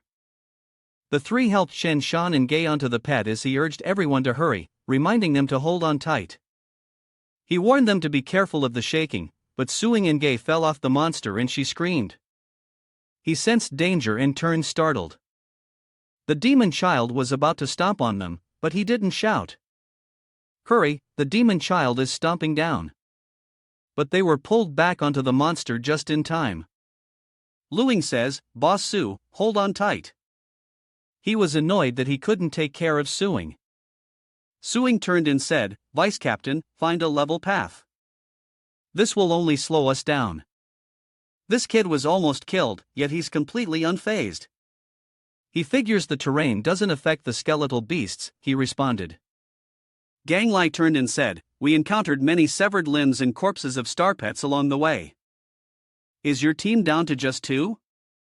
He asked grimly. And the last Earth Shield beast I had was just taken out. Guer tells him that her holy flame bird can still fight. Turning, Gang Li saw that even the valiant vermilion bird, an 8th rank pet, was so badly injured. This fiend's power is likely approaching the next level. Seeing this, Su Ping realized that the demon beast's weak point was surrounded by a very hard bone structure, and the little skeleton's attacks alone couldn't break through its defenses. He still needed their help. He'd settle the score with Lin Mo after they got through this. Chen Shan had an idea, saying, I have a suggestion. If you all continue like this, none of us will escape. Everyone leave your pets behind to buy us time to retreat. Instead, he yelled, I just handed one over. Now you want me to give another one away? Chen Shan thumped his chest and said, Once we get out of here, Chen Shan, will fully compensate you for any lost pets, and I'll even throw in a thank you gift. I promise I won't let you down. Gang Li turns in surprise. Chen Shan, the famous golden pioneer on the rankings, says uncomfortably, Humph, I don't care who you are. My pet took a lot of effort to train. You think you can just buy it? I want 3 times the price. He turned and shouted, Liang, tell your people to summon their beasts and leave them behind or we'll all die here.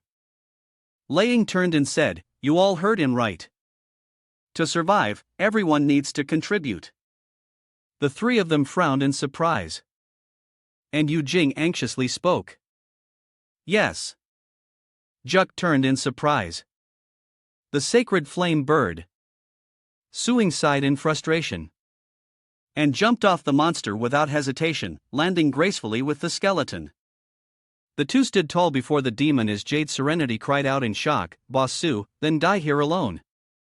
I absolutely won't let anyone stop to save you. Suddenly, hands emerge from the ground and everyone cries out, what's that? Skeletons begin to rise from the ground and everyone cries out, we're surrounded. Monsters stood up right before them and Gang Lai sweating said no reaction at all. Are they not here to attack us? Su Ping shouts, Captain, your pet has been with you for so long and this is undead enslavement. He continues grimly to abandon it like this is a bit too much. Suing stood there shouting orders, killing intent, full attack, and the skeleton legion began to advance on the demon beast. The skeletons ran to the demon beast's back as smaller skulls stealthily flanked the battlefield, concealing their presence for a surprise attack. The demon child stomps its foot and everyone is shocked. A supreme-level demon child is being overpowered by a small skeleton. Yeah. Gang Li jumped down, adding, Brother Su, I'm here to help. Eugene chimes in, Captain, I'm coming, too. Leon announces, the captain's charging in. Let's go. Frustrated, he retorts, what you want me to help that kid? He replies, if we back down now, we'll be a laughingstock. Besides, if we can kill that demon beast, we'll have enough merit to trade for some new pets. Why aren't you seizing the opportunity? How annoying. I'm so angry. He scoffed, annoyed that he was being ordered around by a newbie. Gang Lai called out bloodthirsty demon wolves. Yu Jing looked up. Greedy beasts. Liang commanded winged serpent dragons. Gue rose as well. Sacred flame birds. He gave the order. Oomph. Let's go. 6-armed demonic ape. All the monsters charged toward the demon child. The 6-armed demonic ape rushes forward using an intermediate skill, swinging its blade at the demon child's eyes. Qingyan prepared to strike with the great void line and azure dragon unleashed its icebone breath. The 2 beasts attacked the demon child while the beast-devouring ape delivered a devastating blow. The demon child is battered, its teeth falling to the ground. Yu Jing happily says, good knock its teeth out. He also says, the bloodthirsty demon wolves. And 3-headed hellhounds are charging. Thuathong rushes forward. The snow beast hunts it, lunges, and attacks the demon child. Someone is shocked at Suing, who thinks his sturdy ribs are opening. Gyu shouts for them to run, unleashing a mental shockwave as Chen Shan erects a shield before them. The imp flings the monsters away as everyone struggles to form a shield. Azure Dragon's winged serpent. Kan Li tried to command the bloodthirsty demonic wolf to answer him, but to no avail. Everyone desperately called out for them to get up, but only the demonic child rose, its joints broken. Shin Shan struggled to stand. That attack had done nothing. As expected, level 6 and 7 pets couldn't defeat a level 8 monster. The demon child prepared to launch spikes, flinging them at the other monsters. Kan Li shouts in alarm, this is bad. The distance is too great to summon space without chanting. We should have listened to me. And just ran. Su Ping's voice echoes. Little skeleton intermediate swordsmanship. The skeleton rose, surprising everyone. The little skeleton isn't stunned, Kang Ai said in surprise. That was an 8th level mental shock. How is that possible? He calmly replies. Brute force resistance is futile, but what if the little skeleton uses a death whale at the same time? He wonders if the death whale's release creates a small explosion enough to negate the mental shock. Stern-faced, Gang Lai pondered, this fighting style was unheard of. No one would risk experimenting with it, and without hundreds of practice runs, the timing of the release would be impossible to grasp. He couldn't help but stare at the boy's back and shout, "Just what has this guy been through?" The imp began to evolve, unleashing its magic. Everyone watched in fear, whispering, "Could that be level 9? It prepares to unleash a death strike, refusing to flee. I'm not crazy enough to stick around for that." With a stern face, Suing commanded Little Skeleton now. The skeleton began to prepare its attack, leaping up and slashing through the demon clown. Everyone was shocked. Boss Su. With that one slash from the skeleton, the demon child unexpectedly explodes. Its bones scatter across the ground and a screen appears showing the skeleton's successful kill. Its combat power rising to level 8 and its swordsmanship skill upgrading from intermediate to advanced. Everyone was shocked by the scene before them. The level 8 demon beast was just killed like that. Gang Lai was also surprised, saying, "And that little skeleton wasn't anything special." "You're right. I never would have thought of that fighting style." He paused, surprised, and said, "How is that possible?" Eugene trembled. I thought I was done for." Little did Suing know that the key to defeating it lay within. He replied, "It's no coincidence. I've seen something similar before." He pondered why only demon-type pets could learn limb combination and why the little skull could sometimes combine even when shattered and sometimes not. He recalled the skeleton. As long as the core remained intact, the demon-type pet could always activate the combination skill. Conversely, by exploiting this weakness, any demon-type pet was just a paper tiger. Suing smirked this match only further, proving his theory. A power surged around the skeleton's hand, and the demon child's bones unexpectedly reassembled. Everyone watched in stunned silence as Luing spoke up. "That thing isn't really dead," Chen Shan suddenly said. "That's not right. Its movements are a bit strange, like it's being controlled." He suddenly understands. Could it be the art of puppetry? Yu Jing asks, puzzled. "Are you controlling Boss Su?" he asked. "More or less?" he replied. He suddenly shouted, "What do you mean?" "Sort of. Not only did you master advanced undead enslavement, but you killed and turned an 8th level master into a puppet. Is that little skull a warrior or a mage? How was it trained?" A red power emanates from the two-headed monster. Gang Li turned and ordered, "We can't delay. Let's continue searching for the blood fox." Lying replied, "Yes." Suping tells them, "Wait, I have something to take care of. I hope you can pretend you didn't see anything."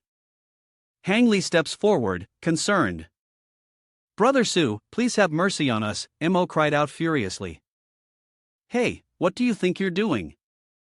Smiling faintly, Su Ping replied, "Nothing much. Just a friendly reminder to be careful." The skeleton then lunged forward, severing his hand. The wilderness is dangerous. Pioneers should be careful. He cried out in pain. "Ha, you dare?" Suing threatened, not wanting to embarrass the team leader. He didn't let it go, warning him never to let him see him again as he clutched his severed arm in pain. "What?" Su Ping glares menacingly. "If you're not willing to disappear, I'm more than happy to help you along." He was pale with fear, trembling. He grabbed his arm in fear and ran, leaving Gang Li to sigh helplessly. Yu Jing shouts, "What is Boss Suing doing? This is too much." Gui thought, "This man's wicked ways will lead to our demise. It's best to get rid of him." Laying then said, "We're looking for a crimson-tailed blood fox. Do you two have any leads?" Chen Shan replied, "The blood fox doesn't ring a bell."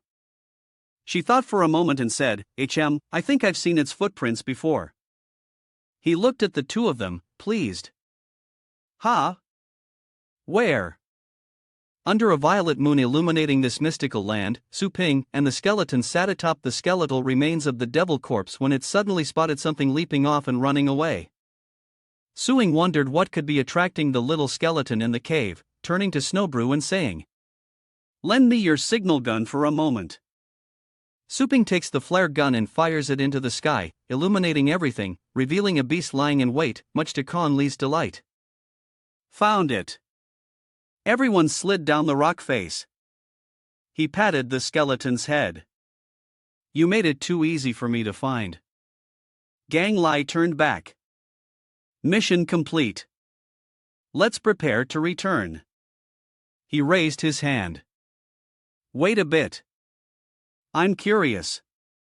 Brother Suping touched the stone before him and said suspiciously, "Something seems to be hidden here." Jin approached the boulder and activated his device. "Let's see what we have here." An analysis screen appeared before him.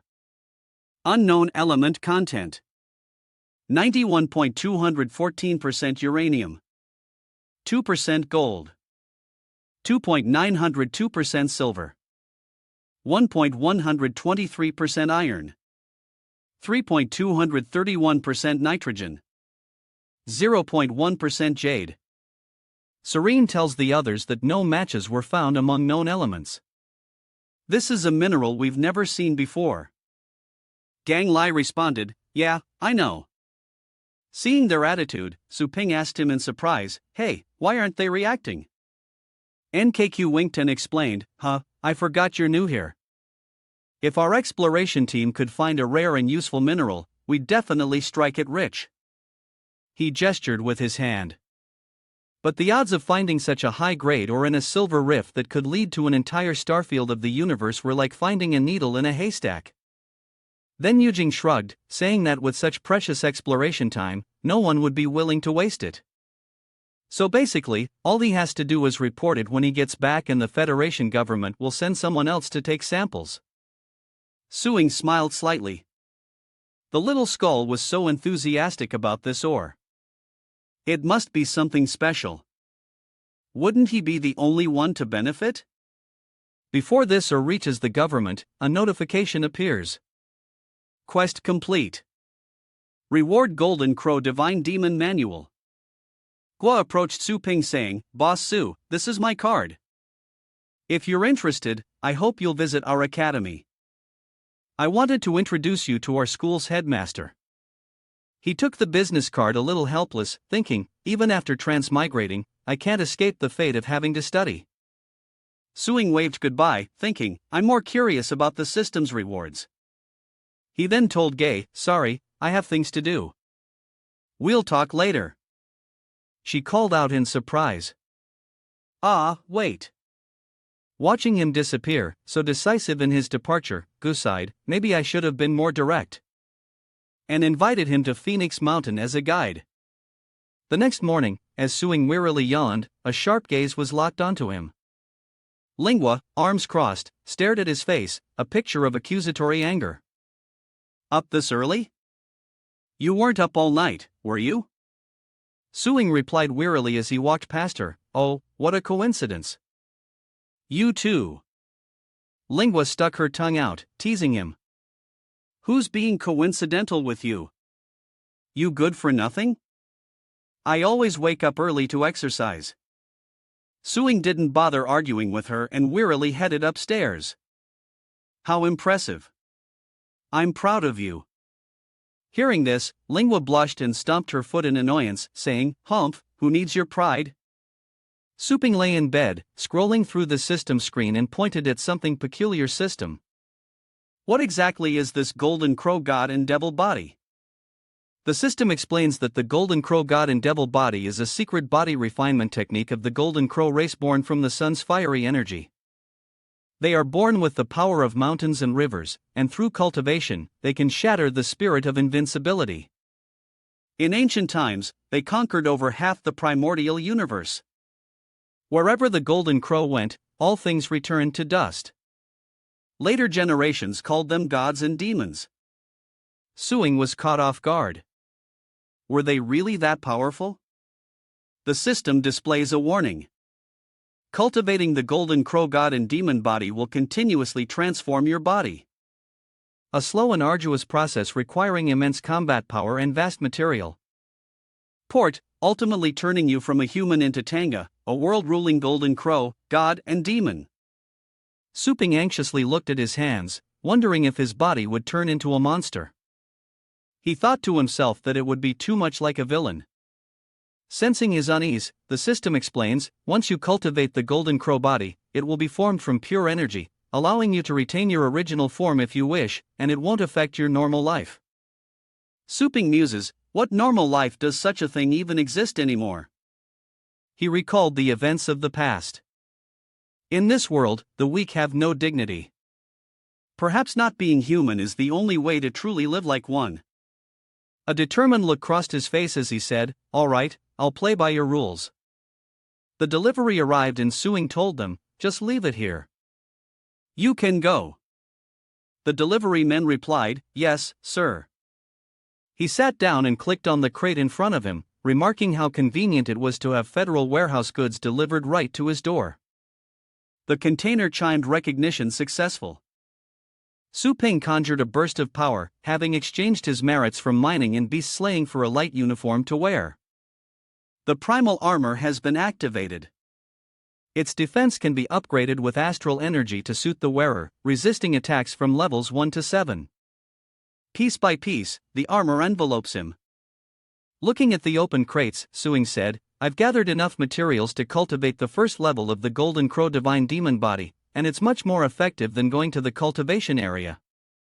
He figured that most of the materials and energy needed for the Golden Crow Divine Demon Body could be replenished from the Reclamation Warehouse and the Chaotic Star Map. Upgrading the God and Devil Body will allow him to explore even more dangerous places in the wilderness and on the Chaos Star Chart, completing the perfect circle. Looking at the petrified stones in the crate, Suing realized the remaining issue was these minerals. He picked one up and asked the system, "Does the foster cage require upgrade?" Fees.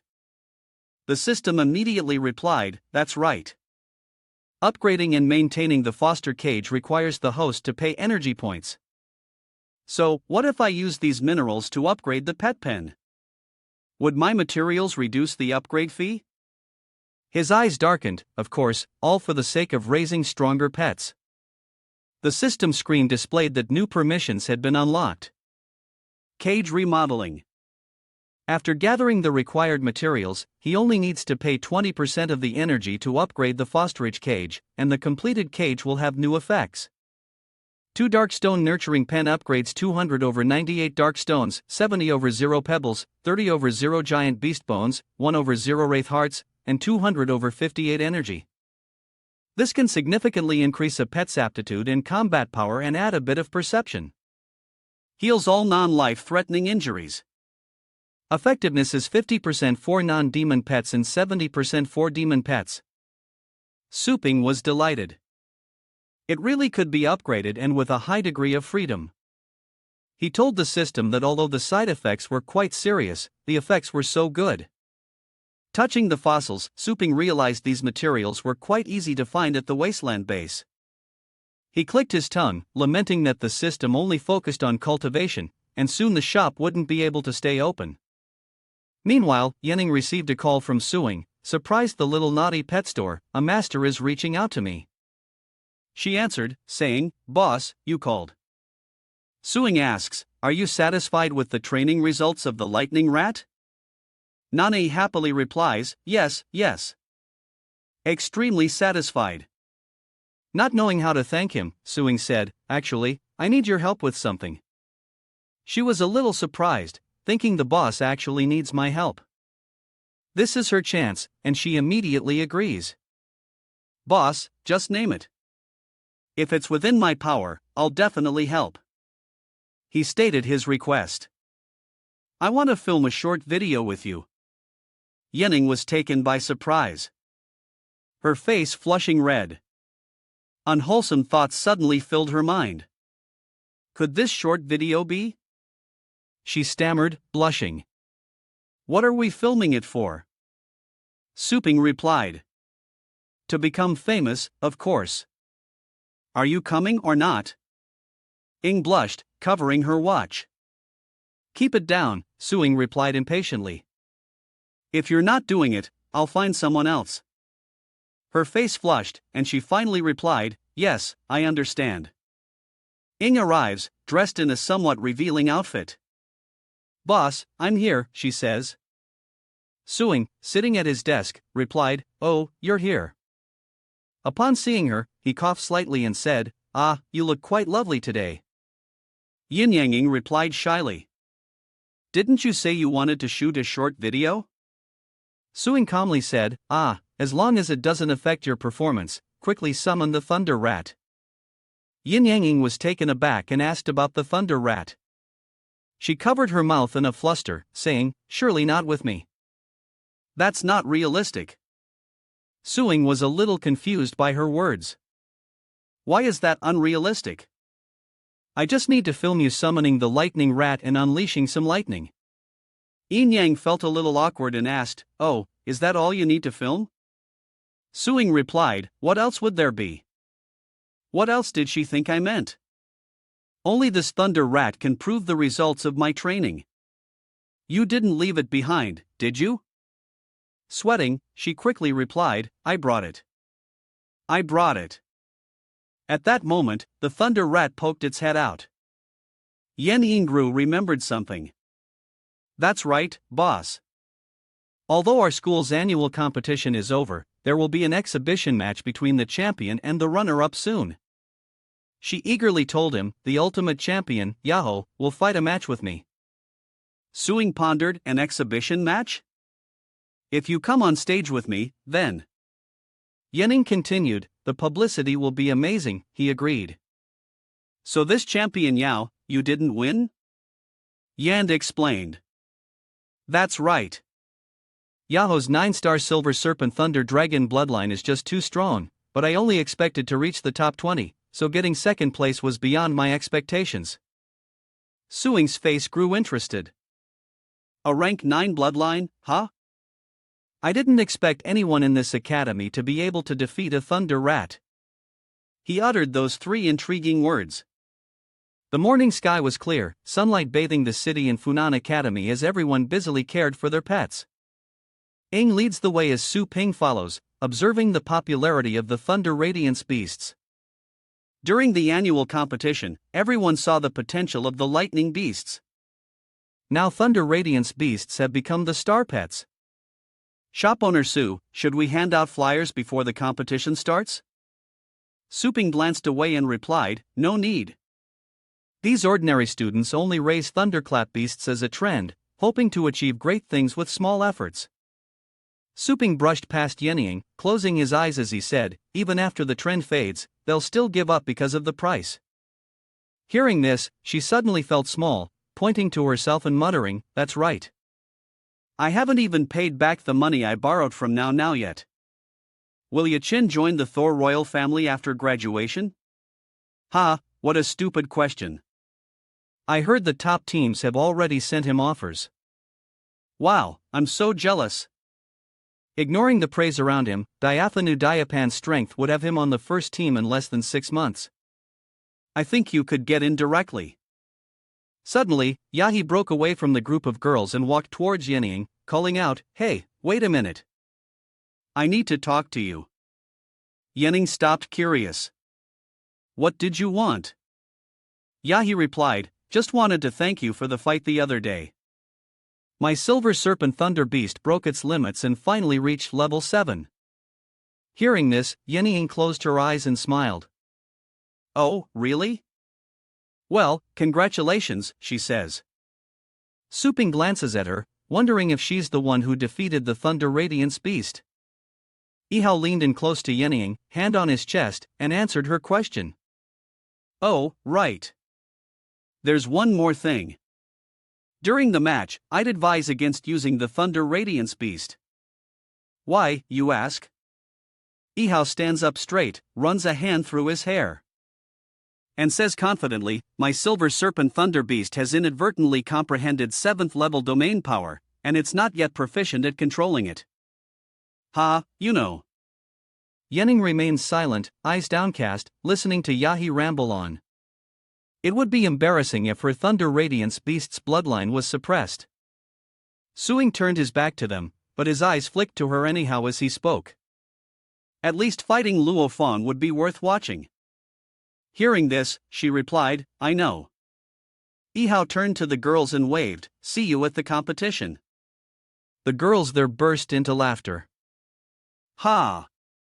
Ah, I'll try to go easy on you. Suing turned to face Yao's back. It's unnecessary. Even a beast king wouldn't scare the lightning beast, especially an unhatched one. Hearing Suing's words, Yihao turned his head slightly, glanced back, and sighed softly, asking, and this is Yenying? He reached out to Su Ping, her eyes slightly directed towards him as she introduced him. Allow me to introduce shop owner Su. The one who helped me train my Thunder Hao beast. You could say he's half its master. Hearing this, Suing turned his gaze towards Yihao. My apologies. Yada stared at Suing, arms crossed, and frowned, thinking, this young shop owner nurtured the Thunder Hao beast's absurdity. He was skeptical unless there was another master trainer behind him. After a moment, Yihao replied, you flatter me. Money is no object when it comes to improving my pets. I wonder if shop owner Su is interested in doing some training. Hearing this, Suing crossed his arms and said, well said, but business is booming at our shop, so we're quite busy. However, since you're so sincere, I'll make an exception. Su Ping held up his hand, asking how 50,000, about 1.7 billion Vietnamese dong, would let him cut in line. Yahi grew worried at Suing's words. 5,000 just for priority. Yenying behind Suing covers Gu's mouth to stifle her laughter. Seeing Yiha's attitude, Suing shrugged his shoulders and teased, what's wrong, young master Ye?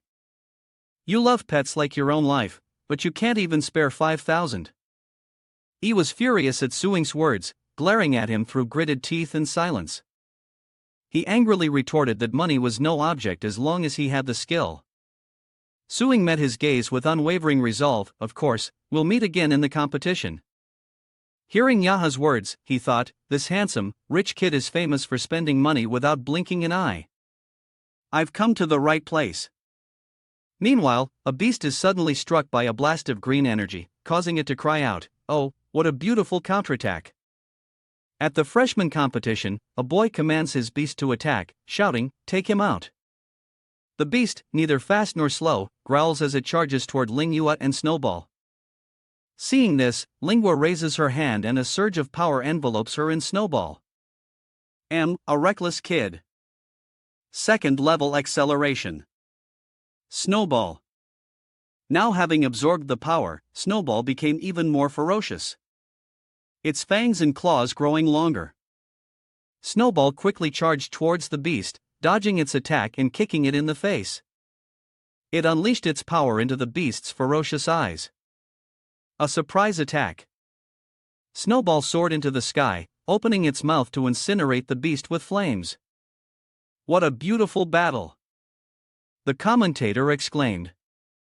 Player Su Linghua is the victor. Yenying watches the match, impressed by the courage to fight opponents with higher combat power. Su Ping also watches, stroking his chin in thought, noting the decent skills, but lamenting the flaws. Nam Fong watched the match, arms crossed and grinning. In previous years, this level might have made the team, but this year's contestants are truly monstrous. Her illusionary flame beast isn't unremarkable, but it's just not astonishing enough. Jing Ling exclaimed, that's right. This year's champion can control a rare 9th-rank bloodline pet. And the runner-up made it to the finals with a first-rank Thunder Radiance beast. Truly a battle of the gods. Ming Song leaned back, relaxed, thinking that if this young lady had a master to guide her, she could definitely become a star in the future. But when she'll meet such a master, depends on luck. Little does she know that person is our very own male lead. The MC announces the final most anticipated match of the night as Su Yayani, this year's runner-up, Fang Shan, summons her lightning rat. Facing them is Ye Hao and the giant dragon behind him, the champion Ye Hao. Linghua sits in her seat, surprised to see her brother, a useless older brother. How did he even get here? Squatting down, Suing patted the thunder rat's rump, startling it. Hey little guy, remember me? It's been a while since we fought together, huh? Startled, the Thunder Rat scurried away from Suing, seeking refuge behind Yenying, who exclaimed in surprise, "Thunder Rat!" Squeak! Squeak!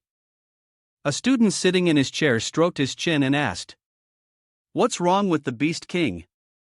Why did it suddenly run away? Is it afraid of Long Wei?" Lingua was getting a headache just listening. He wasn't a battle pet master, so going up there would just be asking for trouble. Yaya, witnessing the events unfold, burst into laughter. "Ha ha! If you'd listened to me earlier, you wouldn't have made a fool of yourself." Enraged by his words, Yenying shouts, "Luo Feng!" Luo Feng appears instantly, flying towards Yaya, unleashing its power, the Aurora Ray. As the MC narrates, "Wow!" Contestant Su Yenying suddenly switches to using Luon to attack and also unleashes her most powerful skill. Seeing this, Yaha immediately commands his beast. "Hoth, Silver Serpent, Dragon Beast, play with it." The dragon beast then lunges forward, claws outstretched towards Luo Feng. Meanwhile, the phoenix unleashes a torrent of power towards the dragon beast, which roars back, overwhelming the phoenix and sending it crashing down. MC is shocked. What with? Just one roar, it shattered a level 8 skill, truly befitting of a 9th level dragon beast. Seeing this, Yenying grew worried and commanded Luo.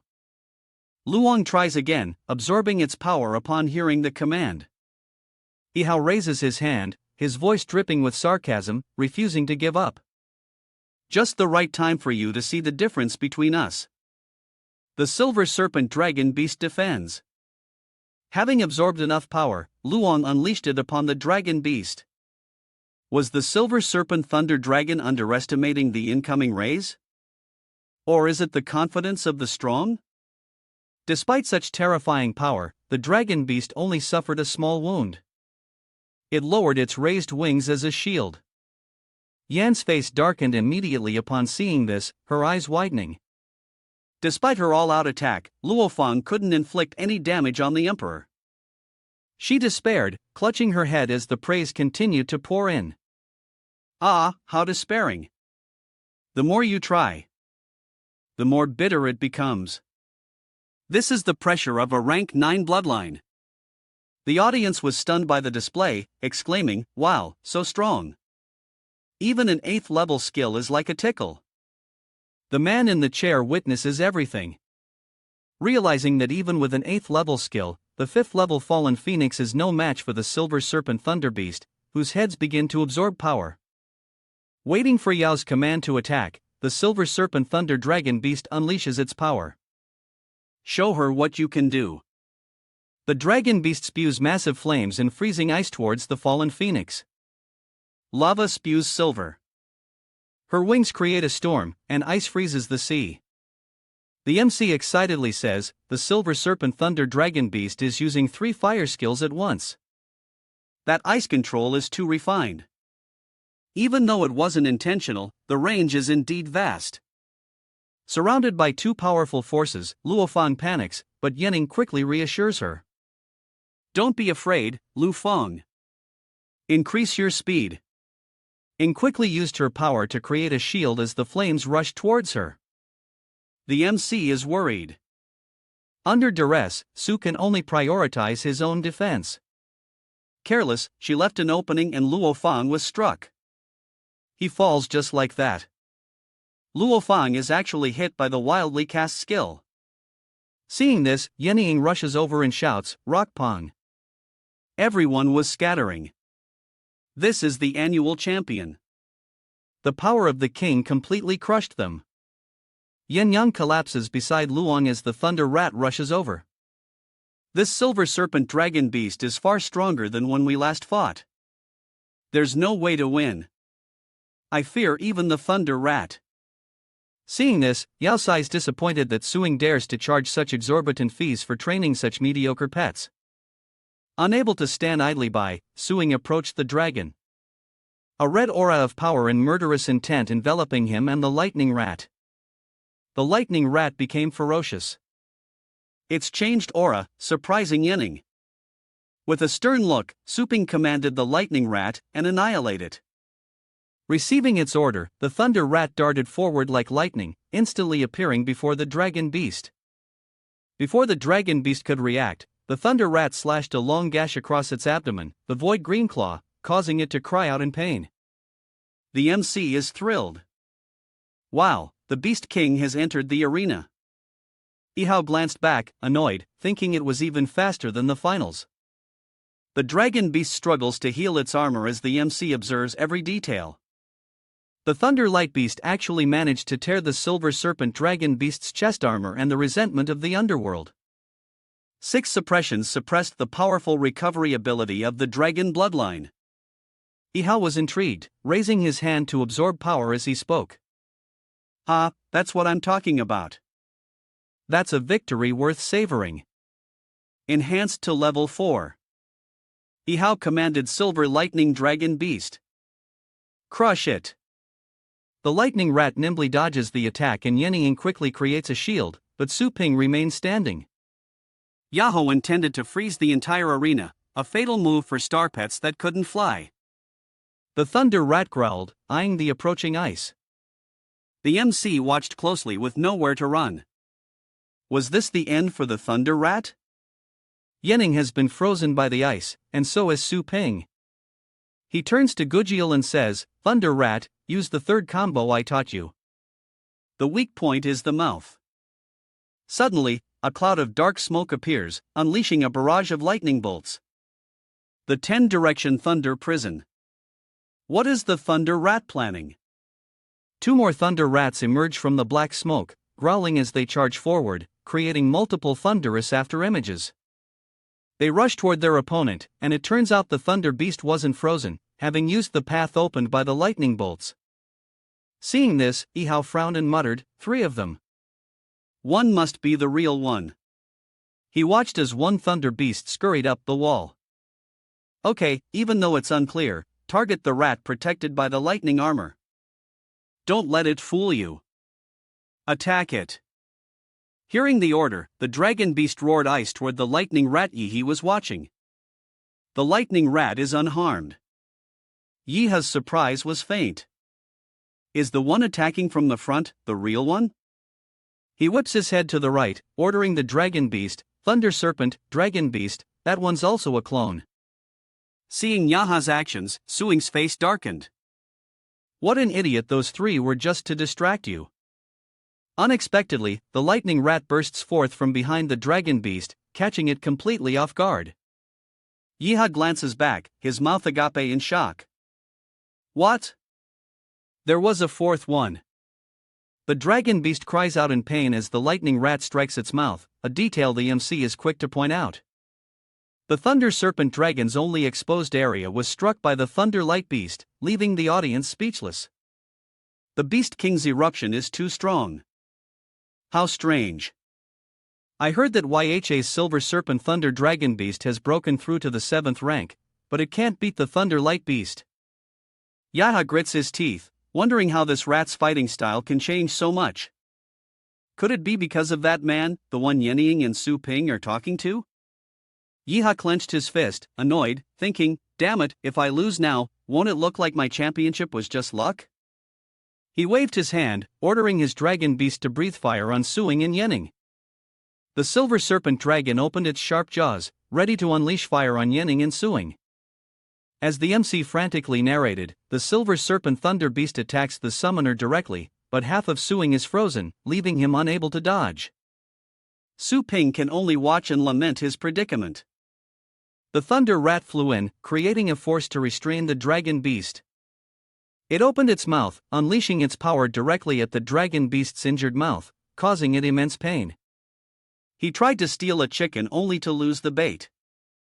He strived for an advantage only to end up worse off. The Silver Serpent Thunder Dragon's mouth wound is attacked again with a vengeance, shocking the audience and judges alike. The Dragon Beast couldn't hold on and fell, shocking everyone. The Silver Serpent Thunder Dragon had fallen. Unbelievably, the Thunder Beast has defeated the Silver Serpent Dragon Beast, leaving the audience in stunned silence. Meanwhile, the commentator's voice echoed again, announcing that the Dragon Beast, Silver Serpent Lightning, had lost and lost miserably. What is going on? Below the arena, Yaya was dumbfounded. She wondered how the beast won with such skill. Did it hide its power in the finals on purpose, or is it because of that man? The commentator's voice echoed again. Worthy of the title Beast King, Su Yenying successfully washed away the shame of the annual finals. Yenying sighed in relief, thinking, oh, it's finally over. Standing in the ice, Su Ping smiled, satisfied with his skills. Now, about that. 5 million cash or transfer. Yehao, looking defeated, replies, I'll transfer the money later, but first answer one question. Can my silver serpent lightning beast also be trained to be as strong as the lightning beast? With the sound of ice breaking, Suing escaped the ice. Of course it can, but whether I'll train it is up to my mood. Seeing Su Ping about to leave, Yen Yang stammered. Wait for me. Shadow observes everything, then analyzes. Did you guys notice? The boy on stage with the little girl is no ordinary fighter. But one of the judges responds, I saw it coming. He was the one guiding the Thunder Beast in the match. Even Bing Hai and Lang Dong couldn't faze him. Oh, it's a pity we've already filled our team roster this year. Then he turned to Mong and said, Vice Principal Dong, what class is that student in? He chuckled nervously. He's quite modest. You should ask him yourself after the match. Meanwhile, Ming Tong thought to himself, I have no impression of this person at all. Such an outstanding student with a presence that rivals Yahi, and his instructor didn't even report it. That's a dereliction of duty. I must punish them severely when I return. Elsewhere in the vice principal's office, Yenny's anxious voice echoes. Please get up. This seat is reserved for distinguished guests. My instructor said a VIP wants to meet us and they'll be here soon. Anxiously urging Su Ping to get up. She was met with his calm reply as he poured tea. A seat for honored guests. Isn't that fitting? I was planning to speak with your principal about some business anyway. Meanwhile, a frustrated Yenying pulled Su Ping up. Get up now. At that moment, Duer respectfully led the way. This way, senior. While Mingong happily greeted them. I didn't realize we had someone in our academy worthy of meeting you directly. Please, I prepared some fine tea. Bye, he stroked his beard and chuckled. Ha ha. After watching that match, even an old man like me can't contain my excitement. As his voice echoed, he thought this young man was worth nurturing. Yen Yang pulled Hanu Ping up, telling him to stay. Being seen by the vice principal would be bad news. But he calmly asked, still holding his teacup. Li Toa and the others. Bai he chuckled. Youth is so wonderful. Sensing the aura of the newcomers, Yen Yang trembled, noting the pure aura of the M people. Seeing this, Mingong inquired. Young man, judging by your age, you must be a sophomore, right? Who's your instructor? Tell me, and I'll arrange for you to have the highest class dorm. Hearing this, Gue reminded him. Vice principal, he's not one of our students. Are you interested in training with us? Tuition is completely free, and upon graduation, you'll receive a high-level bloodline pet. Hearing his offer, Yenying was astonished. Free tuition and a high-level pet. I've never heard of such generous conditions. Shadow thought to himself. This old fox was acting all chummy with him just now. Suing calmly enjoys his tea and replies. Not interested. Hearing this, Mingong thinks to himself. What? If you're not interested in those perks, how about a monthly stipend? Before Mingong could finish, Duer interjected, why don't I introduce him? Vice principal, remember when I was stranded in the Thuang and a young man saved Yu Chenzang and me by beheading a demon beast? Mingong replied, of course, this is a huge deal for Fengzan. As he said this, he suddenly realized, wait, could it be the young man in front of us? Meanwhile, Suing calmly poured tea and asked, why are you all staring at me? Does everyone want some tea? He beheaded an 8th-ranked demonic infant beast and even saved a Chen Shan, the false gold badge explorer. What terrifying combat power! Tisk tisk. Is this some young master slumming it? Even the 4 great clans haven't seen this guy. How humble. Could he be the youngest son of the Ye family? Su Ping replies. What Ye family? My name is Su. So please don't go changing my name. If we anger them, our lives won't be worth a thing. Iron Han thought. So he's just a regular guy. Forget being a trainee, just join our team. You can join Team 1 directly and we'll double your benefits. Upon hearing this, Ying was shocked. A pioneer joining Team 1 directly with double the benefits. Su Ping calmly replied, the team that signed me only said I'd be assigned to Team 4 as a temporary pioneer with absolutely no benefits. He was completely uninterested, preferring reading to joining a team. Iron Han was shocked. What? Seeing this, Yingzi spoke up, saying his good points could drive away beggars, and if he came to their team, they would directly give him 10,000 pioneer credits. Furthermore, I offered to personally teach him martial arts and create a custom armor. Hearing these benefits, Yenny's eyes lit up as she asked, do you want to go? Su Ping looked helpless. I have to train and watch the store. I don't have time to be an explorer. At that moment, Gu suggested, Mr. Su, how about considering becoming a special instructor at our school? Both Yennying and Suing asked in disbelief. A guidance instructor, Miss Gu murmured in surprise. That position requires a battle prowess of at least level 7, and one must pass numerous assessments to even qualify. Moreover, a mentor can decide the future of hundreds of students under their charge. A position many dream of, yet he could have it with a single answer. That's right. Just teach 1 class a week, and you can arrange the rest of your time as you see fit. As for compensation, needless to say, you can use the school's resources as you wish. Hearing this, Su Ping hesitated and asked, I can use the resources however I want? He pondered, knowing that cultivating the golden crow requires many rare materials, and obtaining them here would save a lot of effort. Plus, as an instructor, his shop would be safe from troublemakers.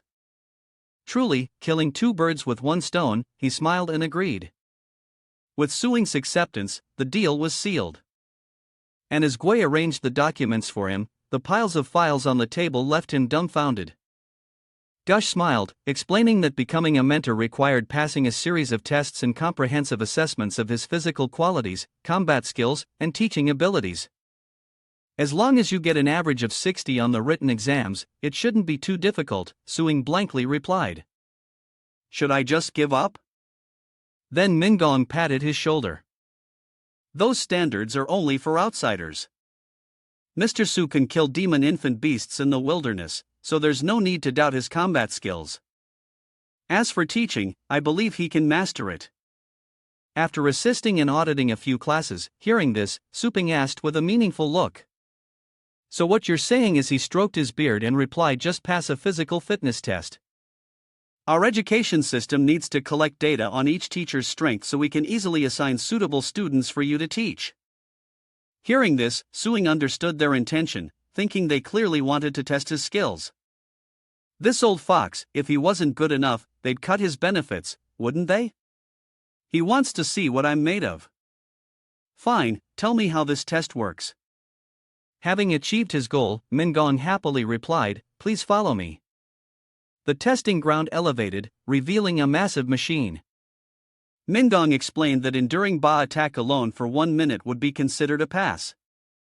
Just then, Dei's eyes flashed a fiery red, and Suing asked, we're not allowed to use star beasts. Ming Tong replies, that's right. Kokuyua worries, this is a high-end weapon used to test endurance. Even at its maximum power, I can only withstand it for 30 seconds. Is the vice principal trying to intimidate me? Suing wondered, figuring it was a good opportunity to test his new training. He stepped forward, saying, let's begin. Baze unleashed a torrent of energy, but Suing nimbly dodged each blast. Suddenly, unavoidable energy beams appear, forcing Suing to shout and summon a star shield. The orb above Baijia's head intensified, shattering Suing's astral shield, and a powerful surge of energy struck Suing, as Mingong had predicted. 10 seconds ago, Baze couldn't land a single hit. Not bad reflexes. But this astral shield is too weak, and a formation appears where Suing is falling. The formation conjures a gust of wind, sending him flying, a surprise to Su Ping. Oh no! While suspended in midair, small shards of ice fly towards him. He's done for. Unable to dodge without leverage. Unable to resist, he's struck by the shards of ice. Mingong glances at his watch. It hasn't even been 20 seconds, and it's already over. After all, it's his first time challenging Baija. So Baija casts a spell, creating vines that attack Su Ping. As he falls, quickly, restraining him. Baze opens its mouth, gathering energy to attack Suing, who is restrained by vines. Gue can no longer remain calm as Baze's energy rapidly envelopes Suing. She urged Vice Principal, "Stop the test now." But Mingong stopped her. Not so fast. We haven't heard him cry for help, which means he hasn't given up yet. He calmly strokes his beard, knowing the White Marsh's attacks will escalate gradually from 1st to 6th rank. It should only take about 5 seconds. Even though Su Ping is gritting his teeth and bearing it below. The primal armor is about to give way. These vines are wrapped way too tightly. Yao Yet is worried. 4 seconds, 5 seconds. Has Baija not stopped yet? She frantically turned to Mingong and shouted. Even the vice principal is surprised. 10 seconds have passed and he hasn't stopped. This firestorm might be at the 8th rank already. Why isn't he responding? Su Ping is still trapped in the energy surge bound by the vines. Could Suing have lost consciousness? Just as Mingong finished speaking, golden cracks appeared on Suing's skin. Immediately, golden light flowed through Suing's body, and the golden energy surrounding him shattered the vines that bound him. Su Ping landed with a crash, cracking the ground. Splitting Baijia's energy in two, he clenched his fist and roared. Annoying machine. Immediately, Su Ping lunged toward Baija, tearing through its energy source, creating a golden streak that cut through the air. He throws a devastating punch, shattering Baija's face, prompting a shocked reaction from Zhu and Mingong. What? Not only did he block the attack, but he even retaliated. He wondered, facing Baice. Are we all supposed to just stand here and take it? Is the machine malfunctioning? Bai was now nothing more than a pile of scrap. Su Ping wondered, what is this feeling? The system then chimed in. The Golden Crow God and Devil Body's first stage is unstable. Normally, it only slightly enhances your physique. Only in special circumstances will it activate the incomplete Golden Crow form using a bit of the Golden Crow's power. Seeing this, Su Ping looked at the remaining golden light on his hand. Incomplete in just a bit of power, yet that bit the system mentioned turned Baice into a pile of scrap.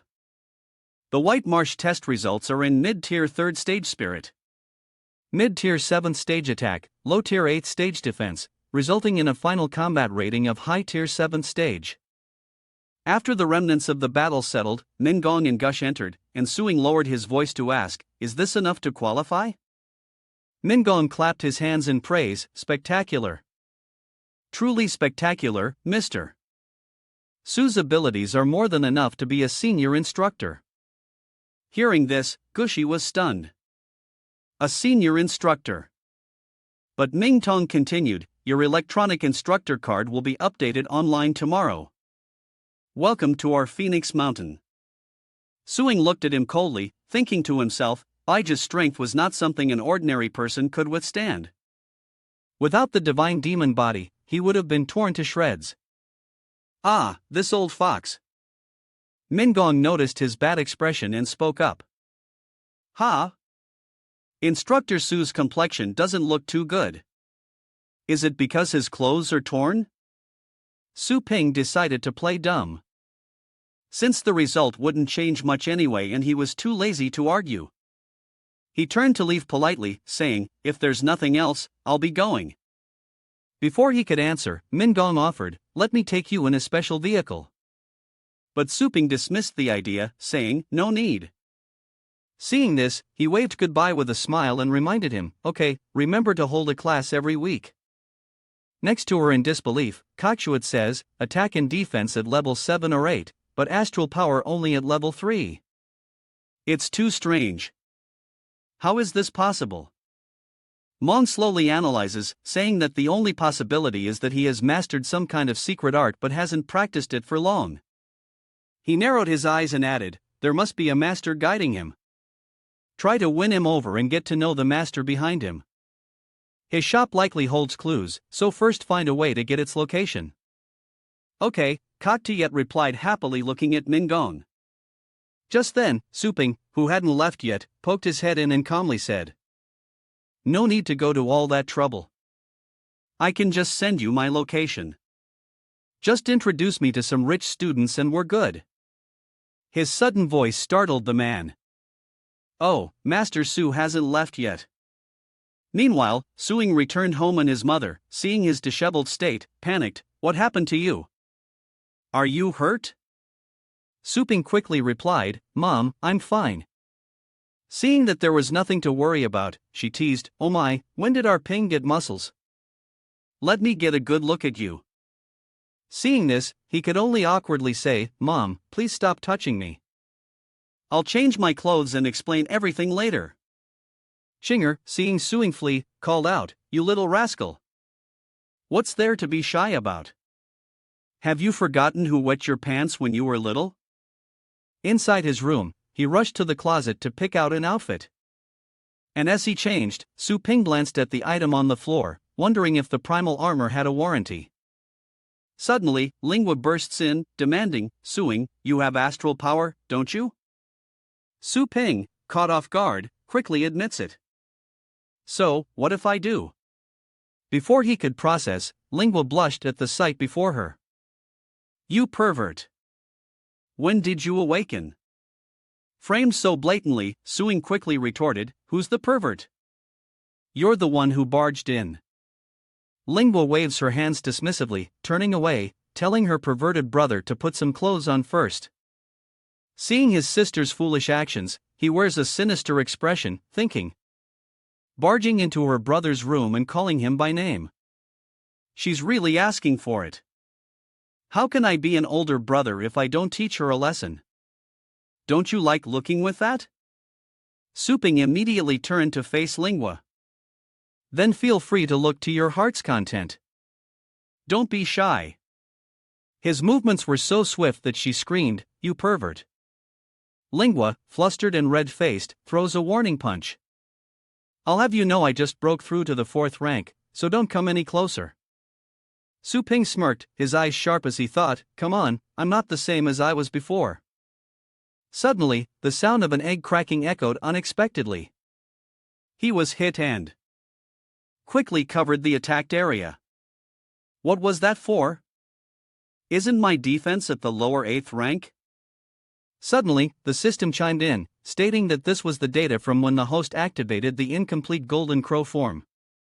Your current cultivation has only strengthened your body to the upper 3rd level. Suing cursed upon hearing this. Damn, why didn't you say so earlier? Once they were at the table, Lingua, knowing he had energy, pressed him. When did your bloodline battle pet master awaken? What's your pet? Saul looks at her and honestly replies, a while ago. Right now, I only have a little skeleton with probably medium or low aptitude. Hearing this, she says, just a low-level little skeleton isn't going to cut it. I'll buy you a mid-grade one, her mother said. But Lingua frowned and quickly stopped her. Mom, he just awakened. A good spirit pet would be wasted on him. She added with a hint of disdain. Besides, the more precious the spirit pet, the more expensive its food. How could he possibly afford it with his meager income? Meanwhile, Xing Ru asked Han Yuoping with concern, by the way, do you have enough money to pay the store's utility bills? If not, tell me, don't go borrowing money from just anyone. Hearing this, he sighed, thinking of the original owner of this body. Then, avoiding his mother's gaze, Suing said, I haven't earned much lately, just this amount. Instantly, his system displayed his total balance. And upon seeing the number on the screen, they both exclaimed, 50,000. Danu asked suspiciously, Where did you get so much money? Lingua asked suspiciously, Oh, heaven. You didn't do anything illegal, did you? As if anticipating their reaction, he calmly replied, Recently, Thunder Radiance Beasts have suddenly become very popular at Phoenix Academy, and I made some profit by following the trend. But in his heart, he knew he couldn't tell them that the money earned in the shop was converted into energy points. This money was from a rich second-generation heir. Hearing this, Ching Ru sighed.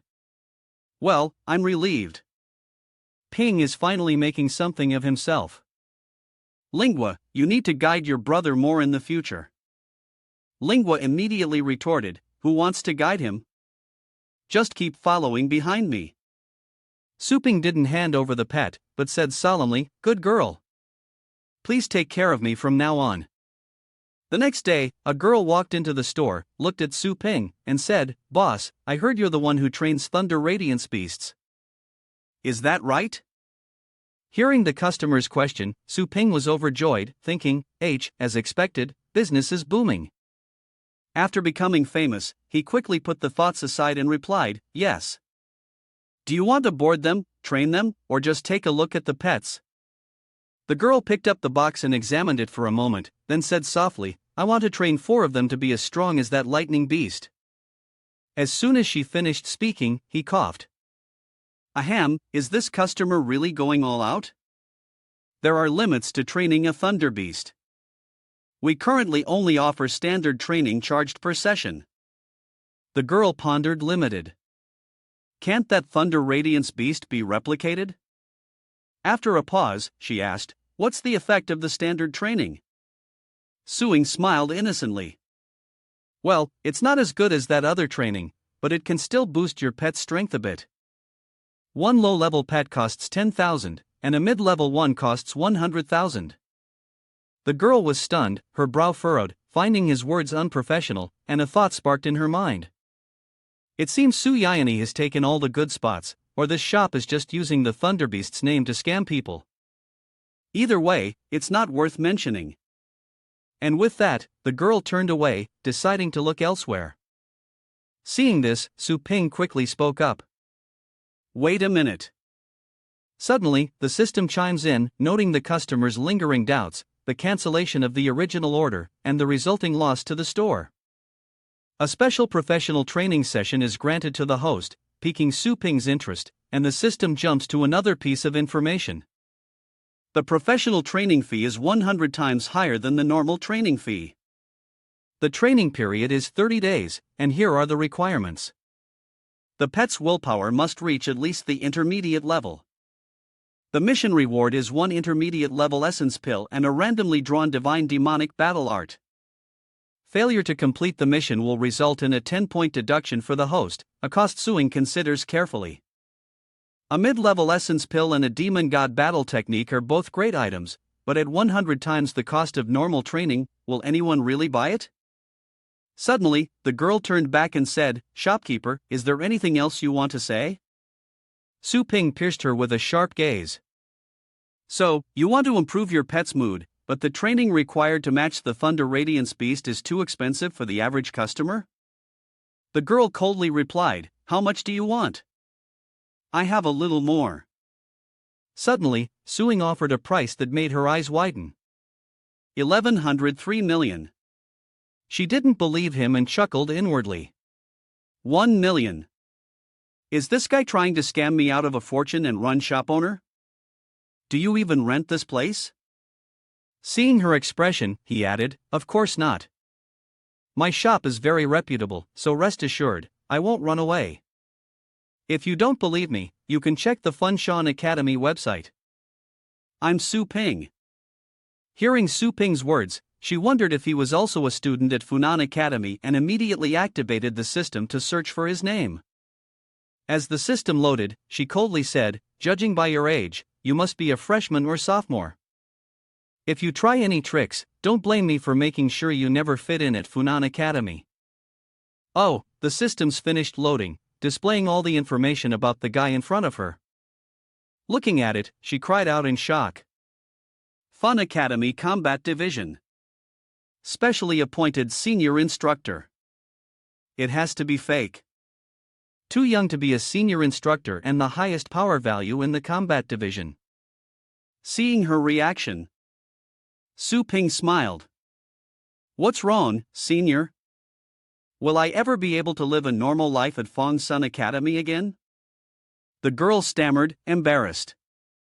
I apologize for my impudence, Master Su. Please forgive my ignorance.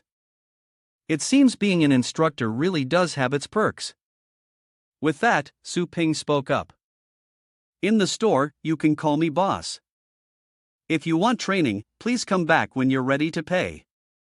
Blushing, she said awkwardly, yes, shop owner, you're right, but I don't have much to offer. She immediately summoned her pet as he trains the heavenly fragrant Du Lotus Su Ping's system pings detector. 1 million star coins converted into 100 energy, bringing his total to 10.48. And he's stunned. 1,000, just like that? Did I undervalue at 5,500? Su Ping was silent. A miscalculation.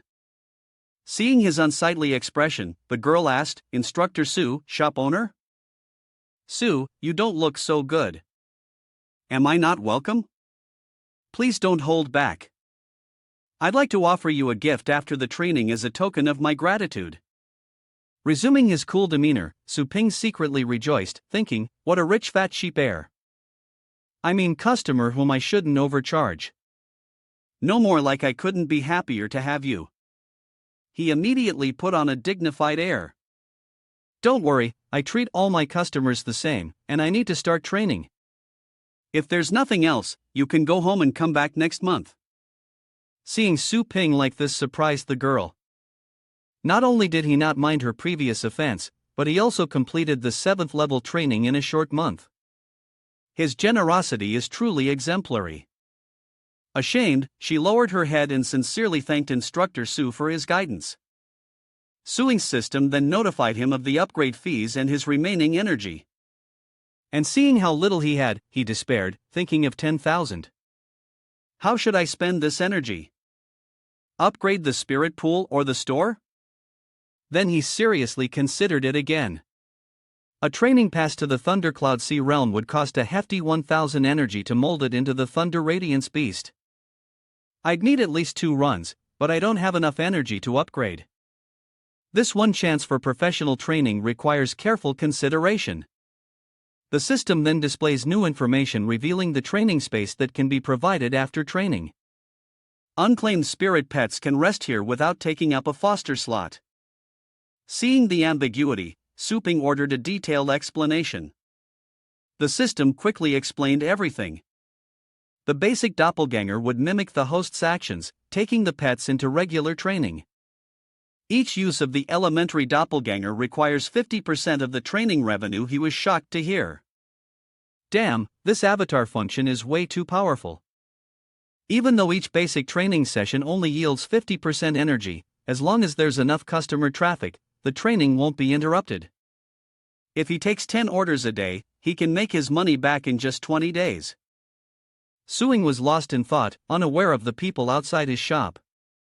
Is this the place? It seems so. So, they've come to check it out. Hearing the lively sounds, he looked up. The entrance was a bit noisy with a boisterous crowd gathering outside the store. Seeing the commotion outside, Su Ping wondered if they were all customers, and they entered all at once, each asking, Boss, do you train star pets? Shopkeeper, I want to leave my pet here. Shopkeeper. He grinned and tapped the upgrade button, telling the crowd, yes, I can take you all. The system immediately announced that he had entered the training grounds. Star Fragment 9527 with 30 revivals, a 7-day duration, and an energy cost of 10 points. With one step, Suing and his pets entered the training grounds, and the system interface appeared once again. To unlock the Shadow Clone ability, the host must complete a training session. Seeing this, he activates the clone system, initiating the clone and consuming 200 energy points. The clone of Su Ping made the pets curious and they gathered around him. He half closed his eyes and wondered, so, this is the clone function. Su Ping's clone stared intently at the pets as if they were something strange. Why did they feel so different? Was it an illusion? A moment later, Su Ping and his pets approached the lava, observing it. The key to training pets lies in the environment's attributes. The denser the fire attribute, the more beneficial it is for cultivating fire-type pet skills. Here, the young lava flows continuously, and the heat and flames are everywhere. Seeing the 2000C lava below, he smirked. Not bad. Suddenly, Su Ping slid down, saying, "Quick, follow me down." Startling his pets. Chirp, touching a nearby rock, was surprised. It's not as hot as he thought. Remembering his battle with Baze, Su Ping realized that the deadly heat not only didn't burn him, but even activated his golden crow form, while his pets were panicking at the lava's temperature. Getting closer to the lava, he quietly observes and contemplates. Unless the golden crow divine demon physique has a special interaction with the fire element, Su Ping hovered his hand over the lava, deciding that since he could revive anyway, he might as well try. His right hand touched the lava and it coiled around him as if recognizing its master. The fire element was indeed docile, as if tamed. Is this the golden crow's bloodline talent? Suing's clone imitates his master's actions, but it seems a little off. Seeing the ridiculous imitation, he sighed. Pig, don't try to copy that. Then Suing used his power to restore his clone's hand. Suddenly, he dove into the lava, his clothes dissolving as he commanded, "Time is precious. Throw them all in here to train." The pets were grabbed by Su Ping, causing them to scream in terror. Chirp. In stark contrast, Suing luxuriates in the lava as if it were a cool bath, tossing in one protesting pet after another. The moment they were thrown in, they turned to ash, and a system notification rang out. Crimson Flame Hound, Violet Flame, Cat Flame, Armor, Frog, and Little Fire Lion have all ignited. Seeing them like this, he asks, "Huh?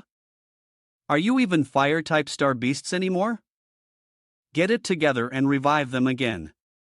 The pets are thrown down defenseless. They panic, unable to adapt to the 2000 heat again. Suing ignores their plight and continues to revive them. I hear a splash already. Progress. After another resurrection, the pets seem to gain even more power. Fiery Step Flame Armor, Blazing Tail Lash, and Flame Roar. Soon after, he and his pets returned to the shop where they were enthusiastically praised by the others, learning a new mid-level beast skill in just one day. What kind of dark magic is this, boss? Amazing. As expected of a master trainer, what a difference. Another crowd drawn by the excitement pushes to get in. So good, boss. I want training, too. Boss, I want to buy some pet food. Boss, I want to board my pet. Seeing the crowd's excitement, Su Ping called out, "Don't rush. Line up. There's enough for everyone." After training the pets, the system displayed a message. Income of 25,860 star coins has been converted into 258.6 energy points. Remaining energy won 650 points. He looked at the pets being trained and couldn't help but admire himself. He thought it would take 20 days to earn enough energy, but it was done in just a few days, and now he doesn't even have enough troughs. So, Suing decisively invested in more feeding troughs. Until the system notified him that the number of troughs had reached the limit of 2,525 and no more could be purchased. Would he like to upgrade them to level 2? The upgrade costs 1,000. His face darkens, but he understands and decides against it. Suing thought of the female customer's pet and prioritized it. The immediate task was to train the heavenly fragrant pig. The entrance fee to the advanced training ground was so expensive it would be a waste to only train one star beast. Suddenly, an idea struck him. System. I want to upgrade the Chaos Spirit Pool. As Su Ping accessed the system, a notification appeared stating that 1,000 points of energy had been deducted, leaving a remaining balance of 1,650 points. As soon as the notification disappeared, the system vanished, leaving behind a legendary blue light. Soon after, the system displayed that the Chaos Key had been raised to 1 part per million with a low probability of nurturing a star beast with royal blood costing 1,000 points of energy per nurturing session. He was shocked by the notification. One draw cost 10 million star coins. Way too expensive. Last time he only got a single strand. Without hesitation, Su Ping hit the nurture button, reassuring himself that he doesn't need a king beast, just a mid-tier pet. This time, as Su Ping opened another dimension, dark clouds gradually obscured the light gathering and making the sky more turbulent than ever. They looked up at the sky, bewildered by the sudden change in weather. Lightning intensified, striking the city when suddenly a ferocious dragon emerged. Su Ping was horrified by the scene before him, frozen in place, his eyes fixed until his mouth slowly uttered. The energy around the dragon dissipates, revealing its true form, an inferno dragon, a 9th-ranked Dragonfire type pet. Average combat power of level 3 with the ability to control dragon's breath. Dragon Might. Suing excitedly pets its head, marveling at his good fortune. If it levels up again at rank 9, it could become a royal beast. This is money, a triple bloodline. Suddenly, the dragon whelp breathed fire, a sign that the dignity of the dragon race forbids any weakling from touching its body, especially its head. Seeing it attack with fire, Suing thought to himself, small head, but not small spirit, huh? He immediately squeezed its beak, stopping it in its tracks, and threatened it with a stern look. But alas, within my shop, I am invincible. Sign the contract obediently. If you understand, blink your eyes. And it quickly shrinks back, agreeing with him. The contract is signed. Around 145, Su Ping received a message. Professor Su, you have a public lecture with the 3rd years. Please arrive before it begins. An eerie silence blankets Fong Sun Academy. Meanwhile, inside the head of the combat department checked his watch, annoyed that on the first day of class, someone would disregard discipline like this. Instructor Su might be lost. Duer explained quickly. Perhaps you should head to the classroom first, sir. He glared at her. I've only been away for a few days, and the combat department has become so undisciplined. I heard you recommended the newcomer. If you didn't inform me, are you the boss of the combat department now? Not wanting to get involved, Gu replied, I wouldn't dare. But inwardly, she was anxious. Hurry, Suing. Don't anger the director. Then cautiously, Gush said, Director, I'm truly sorry. If Su Ping is late, I'll take full responsibility. Just as she finished speaking, Su Ping suddenly appeared, startling them both. Seeing his face, she was overjoyed.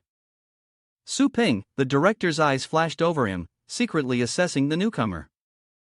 Suing arrives, relieved to have made it just in time, marveling at the dragon ride, oblivious to the dragon's simmering rage. Then he replied with a smile, that's right. In class, Lingua focuses as her classmates whisper. Apparently, a very young instructor has arrived in the combat division. Hey, have you guys heard? Could it be nepotism? It's hard to say. His online profile seems to be completely fabricated, which is suspicious. Another friend chimed in, agreeing with him. That's right. Maybe he's the principal's son. Ha, I bet he bought his way in. Annoyed by the disturbance, Lingua angrily retorts, what's there to gossip about? So what if he's young? To be an instructor, she must have the ability. Instead of gossiping, you should be training. But they ignored her and laughed. Haha, does she dream of becoming a senior instructor? How naive she thinks cultivation alone is enough to become an instructor. As the class buzzed with chatter, the 3 instructors entered and Sua spoke first. Quiet down. Class is starting. She began with a stern introduction. This was a public lesson jointly presented by the head of the combat department and herself, covering wilderness zone materials and practical combat. Instructor Su will be assisting. And upon seeing Su Ping's face, the classroom immediately erupted into chaos. Wow, that Instructor Su looks about our age and he's already a teaching assistant. Two other students looked on in disbelief. That guy is a mentor. What's the big deal? With Ye Chen's strength, we could do that in 2 years. Ahem. All right, that's enough. The earth trembles and Lingua cries out in disbelief. Suing, what's he doing? There. It must be a mistake, the two boys who had been mocking Li Kueika earlier said, noticing her reaction. She had been defending him just moments ago. Instead of gossiping, why don't you spend more time training? Hearing that, her face flushed red. It can't be him. Suddenly, a student stood up and asked Instructor Su, "Is it true you beheaded a demon sea beast? Could you tell us more about it?" The classroom erupted once again. A sea demon beast? What's that? I heard they're rare, high-level beasts that no one's ever seen and lived to tell about. So powerful, I don't believe it. Suing waved his hand with a smile, speaking slowly. Of course I can, but that's not the focus of today's lesson. I'll explain it in detail when there's another opportunity. The dean, standing nearby, chuckled. He hasn't even taught a day, and he's already putting on airs. The students cheered, eager to see their teacher's skills, demanding proof of his ability to teach them. That's right. That's right. Meanwhile, Yahi was secretly assessing the situation. I didn't get a good look at him in the last fight. I'm curious to see what he's really capable of and what kind of spirit beast he trained to catch up to me. Lingua, not believing her brother, despaired, thinking he'd just woken up. What did he know about magic sea beasts? She was about to be so embarrassed. Seeing everyone's doubt, Gue spoke up, saying it was class time and they shouldn't be making a fuss, assuring them of the instructor's strength. But the director interrupted, asking if her recent combat record was convincing enough. Instructor Su, why don't you give us a demonstration? The students were immediately excited while she, lacking a voice, said apologetically, I'm sorry, headmaster. I was out of line. He turned to Su Ping and said, Instructor Su, why don't you give us a demonstration? Otherwise, rumors might spread that you got into Funan Academy through connections. He immediately cursed inwardly. No matter if it's the battle squad or the academy, they won't let me live in peace. Su Ping sighed, reminding them that his services came at a price as he summoned the little skeleton from the rift. Everyone gasped at the sight of the little skeleton. Ha ha. Ye Chen, look, what a cute little thing. I used to play with these when I was 10. The director chuckled, then said calmly to Su Ping, don't worry, Instructor Su. As long as it doesn't attack the students, you can do whatever you want. I'll take responsibility. He then issued a command, ordering it not to harm anyone. Lingua couldn't bear to watch, covering her face. What could the lowest level pet possibly do? Showing off its skills, suddenly the little skeleton nimbly slashes with its sword, leaving a large gap that catches the entire class's attention. The little skeleton's precise slashes left a deep gash, shocking everyone who witnessed it. After Little Skeleton swung his sword and cracked the staircase leading to the lecture hall, he quickly withdrew his hand, stunning everyone into silence. Everyone is in an uproar. What just happened? Was that little skeleton responsible? What little skeleton? I clearly saw it was a skeleton king. Yao observed from the sidelines. Impressive. My silver serpent lightning dragon would barely last 2 moves against that little skeleton.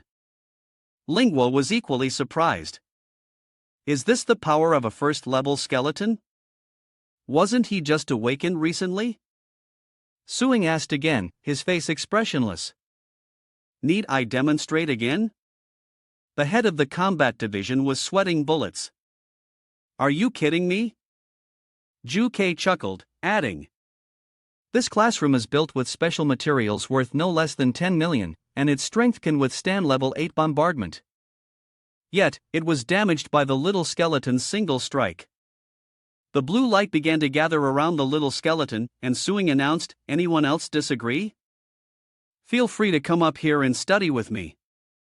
They exchanged glances, speechless, their enthusiasm thoroughly extinguished. He glared at them. Why was everyone silent and looking down? "If no one objects, can we begin the lesson?" The students in the lecture hall nodded eagerly, wishing this invisible pressure would end soon. It was then that Kokuyet spoke. Please turn to page 45. This material was discovered in the A-grade Stardust ruins in 2020.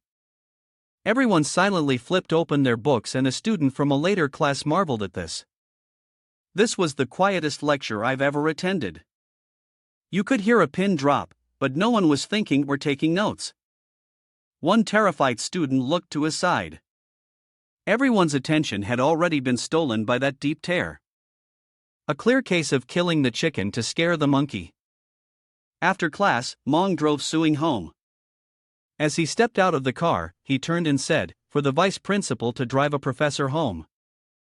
How courteous. Mingong chuckled. "I heard your first class went so well." The students were completely silent. As he scanned Yun's fingerprint, he secretly appraised him. "Teacher Su is a top talent of our Phoenix Mountain. What is this old fox up to? He's not here to take the stairs with me, is he?" As Yun puts his fingerprint in, Chen Shan notices familiar faces and waves to them. "Brother Su," he greeted with a smile. "Long time no see." It was then that Su Ping recognized him. "Ye Chen Shua." The three moved inside to talk, where 3 cups of tea were waiting, and Renner joined them. Noticing the unusual absence of people, Suing asked what was going on. It's unusually quiet this afternoon. Not a single customer." Chen Shan remarked, "I have a confidential matter to discuss with Brother Su, so I had the street cleared. Of course, I'll compensate for any business losses." He smiled meaningfully at Mingong. "Well, Vice Principal, my friend here, says he has something private to discuss." Hearing this, he forced a smile. "Actually, I was also looking for Instructor Su." His eyes sharpened as he explained that the Global Elite Tournament was coming soon, a competition held every 3 years for pet masters with level 7 or lower spirit energy. The champion of the Elite Ring Tournament not only receives a rich reward, but also guidance from a legendary level battle pet master. He says that past champions have almost all successfully reached the title level. And some of the most gifted have even become legendary battle pet masters admired by all.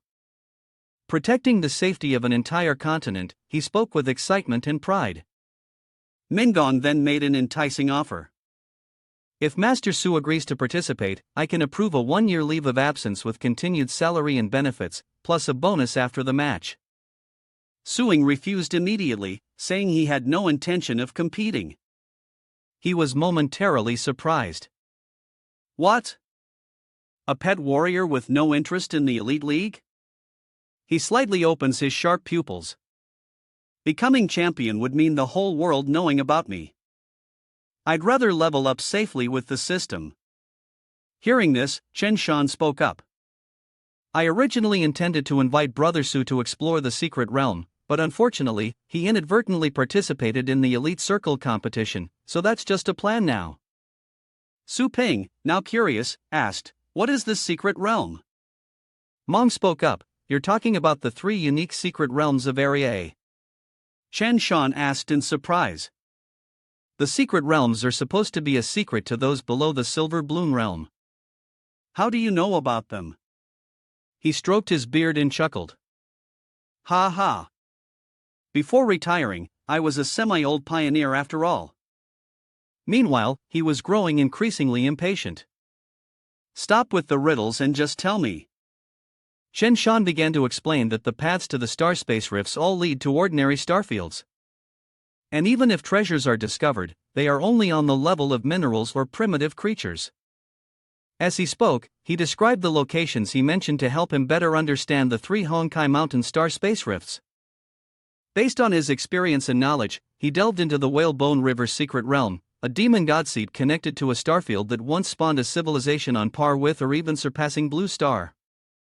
Small ones are priceless. Large ones could reshape the world, and some might even unlock the universe's greatest secrets. After his explanation, he felt enlightened, like it was a different dimension altogether. Mingong added a warning, saying that the secret realm is guarded by too many ferocious beasts and mechanisms, and countless strong individuals who have tried to explore it have disappeared. The inner area of the secret realm is forbidden and the outer area is only open for a short time. So the secret realm has been sealed off by the federal government, only opening the relatively safe outer area to top pioneers before the secret realm formed the secret realm. Global arena competition. A look of regret crossed Chen Shan's face. Indeed, Yaemo was fortunate enough to obtain the qualification to explore the outer area of the Dragon Altar Mountain secret realm and was looking for teammates for this, namely Brother Su. Su Ping, deep in thought, interrupted. While I'm not interested in the elite competition, both men turned curious about his answer, but he paused, considering the cultivation system encompasses everything. Perhaps this Dragon Tomb secret realm is within it. Those unknown beasts and mechanisms are nothing before the system's infinite resurrections. It might be worth considering. As night fell, the crescent moon cast a gentle light over everything. Su Ping was about to close up shop, but the customers outside seemed reluctant to leave. Boss, it's my turn. Boss, I want training. Sorry, we're closed. He refused with a slight smile. I'm sorry, but it's closing time. If you didn't get a turn, please come early tomorrow.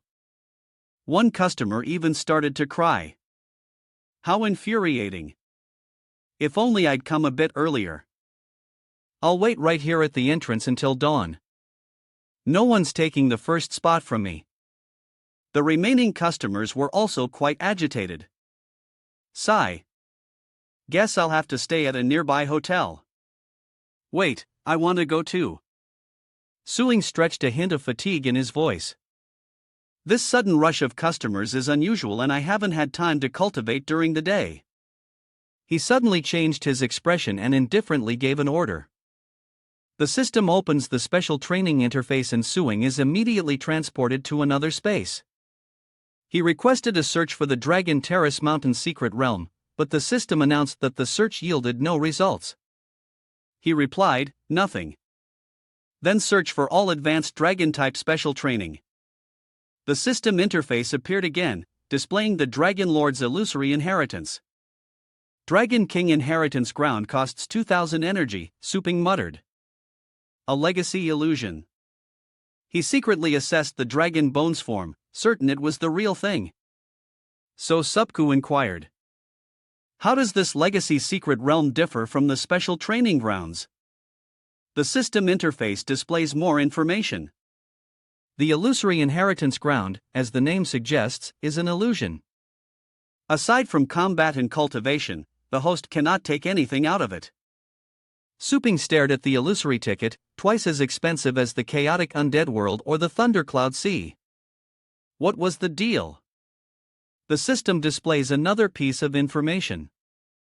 Each location within the legacy site houses a fallen god's king spirit, awaiting a powerful successor to pass the trials. A king's soul is a sacred thing. How could it be replicated? Within the legacy site, only the strong or those who will become strong may enter. Two different classes of strong and weak together leaves no room for training. Treating them all the same, Su Ping helplessly looks at the system panel.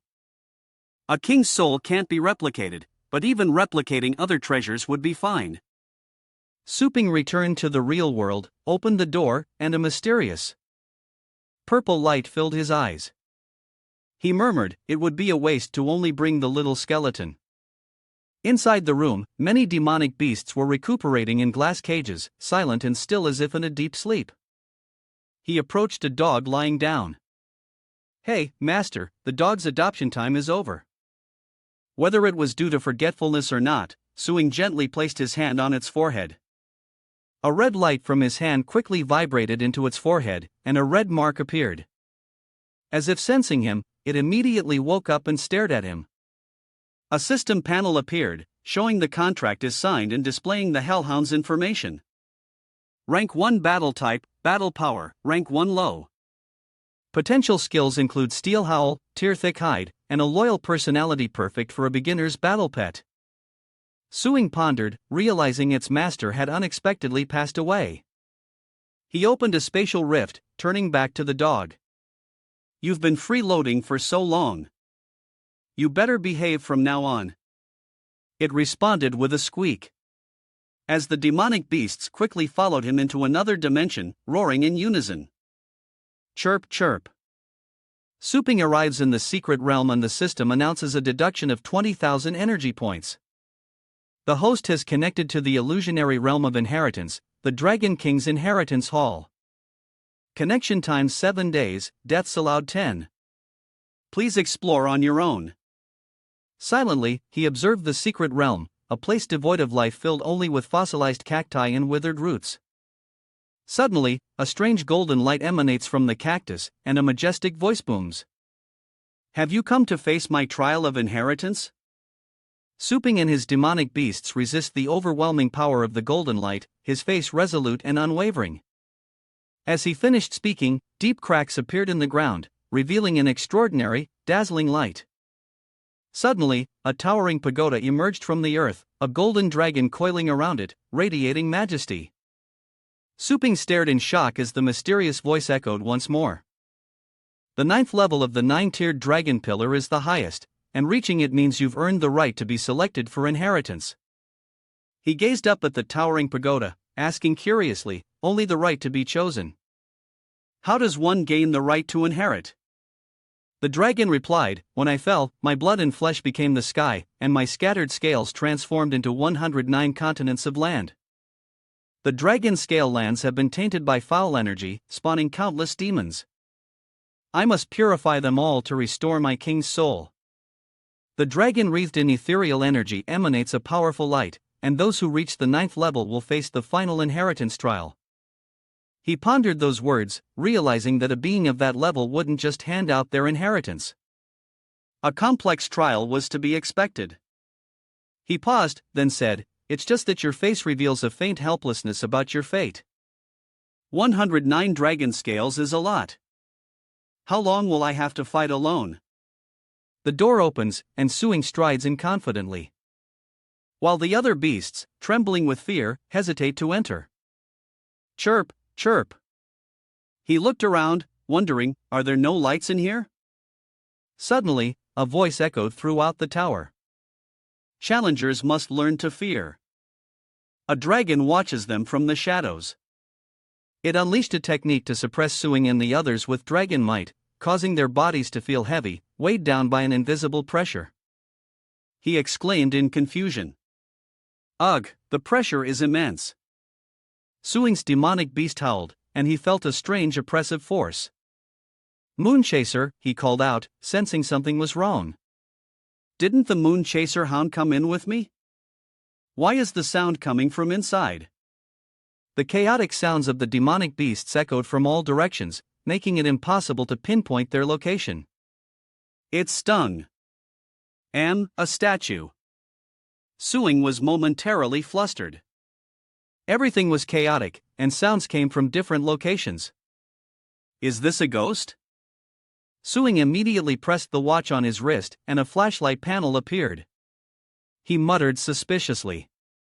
Could it be a ghost?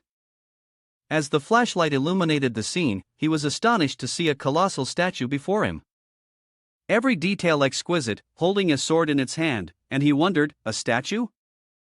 As the light spread, he realized there weren't just one, but two identical statues.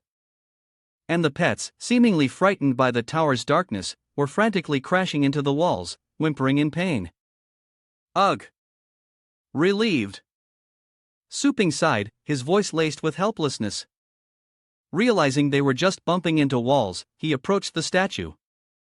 Realizing the wall's unique structure was likely the cause of the sound distortion, a grim expression washed over his face. But is the first level really this simple? Challengers must learn to fear. What is there to fear? After examining the statue, he turned his attention elsewhere. Suddenly, the statue behind him moved, its eyes glowing red as it thrust its sword down at him. Hearing the strange sound, Suing whipped around. Little Skeleton took the blow from the statue. For him.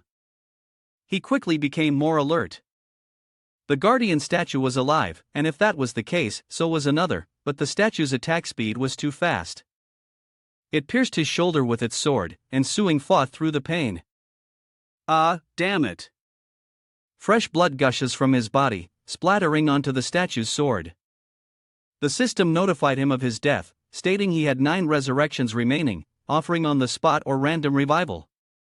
And without hesitation, he chose the former, realizing he was too slow. If I had focused all my astral energy into one point to activate the primal armor, I probably could have withstood that blade. Instant resurrection. Too bad I was too slow. Good thing the little skeleton held its ground, or I wouldn't have known how I died. Suing and his pets were quickly restored, their bodies completely regenerated. He stared at the 2 statues before him, silent and still afraid to make a move. Then the statues returned to their original state as if nothing had happened. Suing increased the flashlight's brightness again, shining it directly at the 2 statues in front of him. Suddenly, the 2 statues charged toward him, swords raised, and Suing's eyes narrowed. The little skeleton stood in front of him, calculatingly blocking the statue's attacks with its small bone sword. When Su Ping suddenly had an idea. "Little skeleton, don't move," he said, then turned off the watch's flashlight. Just as he predicted, the 2 statues stopped attacking. As soon as the light disappeared, he brushed the sword away from his face, confirming his suspicions. The meaning of reverence is to not look directly at the dragon's face. Suing told the pets behind him, "Everyone follow closely," each holding onto the tail of the one in front, forming an adorable line. He ventured deeper, his senses as a pet warrior far surpassing those of ordinary people, especially his ability to perceive the flow of astral energy around him, ensuring he wouldn't be caught off guard even without sight. He pictured a vast maze in his mind, but sensing such a large area under the dragon's might, while also being mindful of the dangers around him, would consume an enormous amount of mental energy, something no ordinary battle pet master could handle. Suing smiled faintly, fortunate that he had seen through the rules of the first level, allowing him to focus all his attention on sensing direction. He had also trained against the oppressive sensation during other cultivations and had long since grown accustomed to it. Su Ping confidently approached the exit, thinking it would be a piece of cake, but a golden dragon was blocking the way. As soon as it saw Suing enter the exit, it immediately attacked. He calmly approached, unaware of the dragon, while his petrified companion was already on the verge of tears. It let out a soft roar, suddenly stopping as a murderous aura approached. Suing stood there feeling strange. Something wasn't right. This murderous aura had flaws. It wasn't coming from a living thing. The transparent golden dragon pierced through them, but strangely, they felt no pain. Su Ping assumed it was an illusion. Then, the phantom dragon vanished into thin air and Su Ping and his pets finally made it safely to the exit. Some of the pets whimpered in fear *sniff*. Suddenly opening his eyes, he reached out when a voice echoed. "Congratulations, Challenger.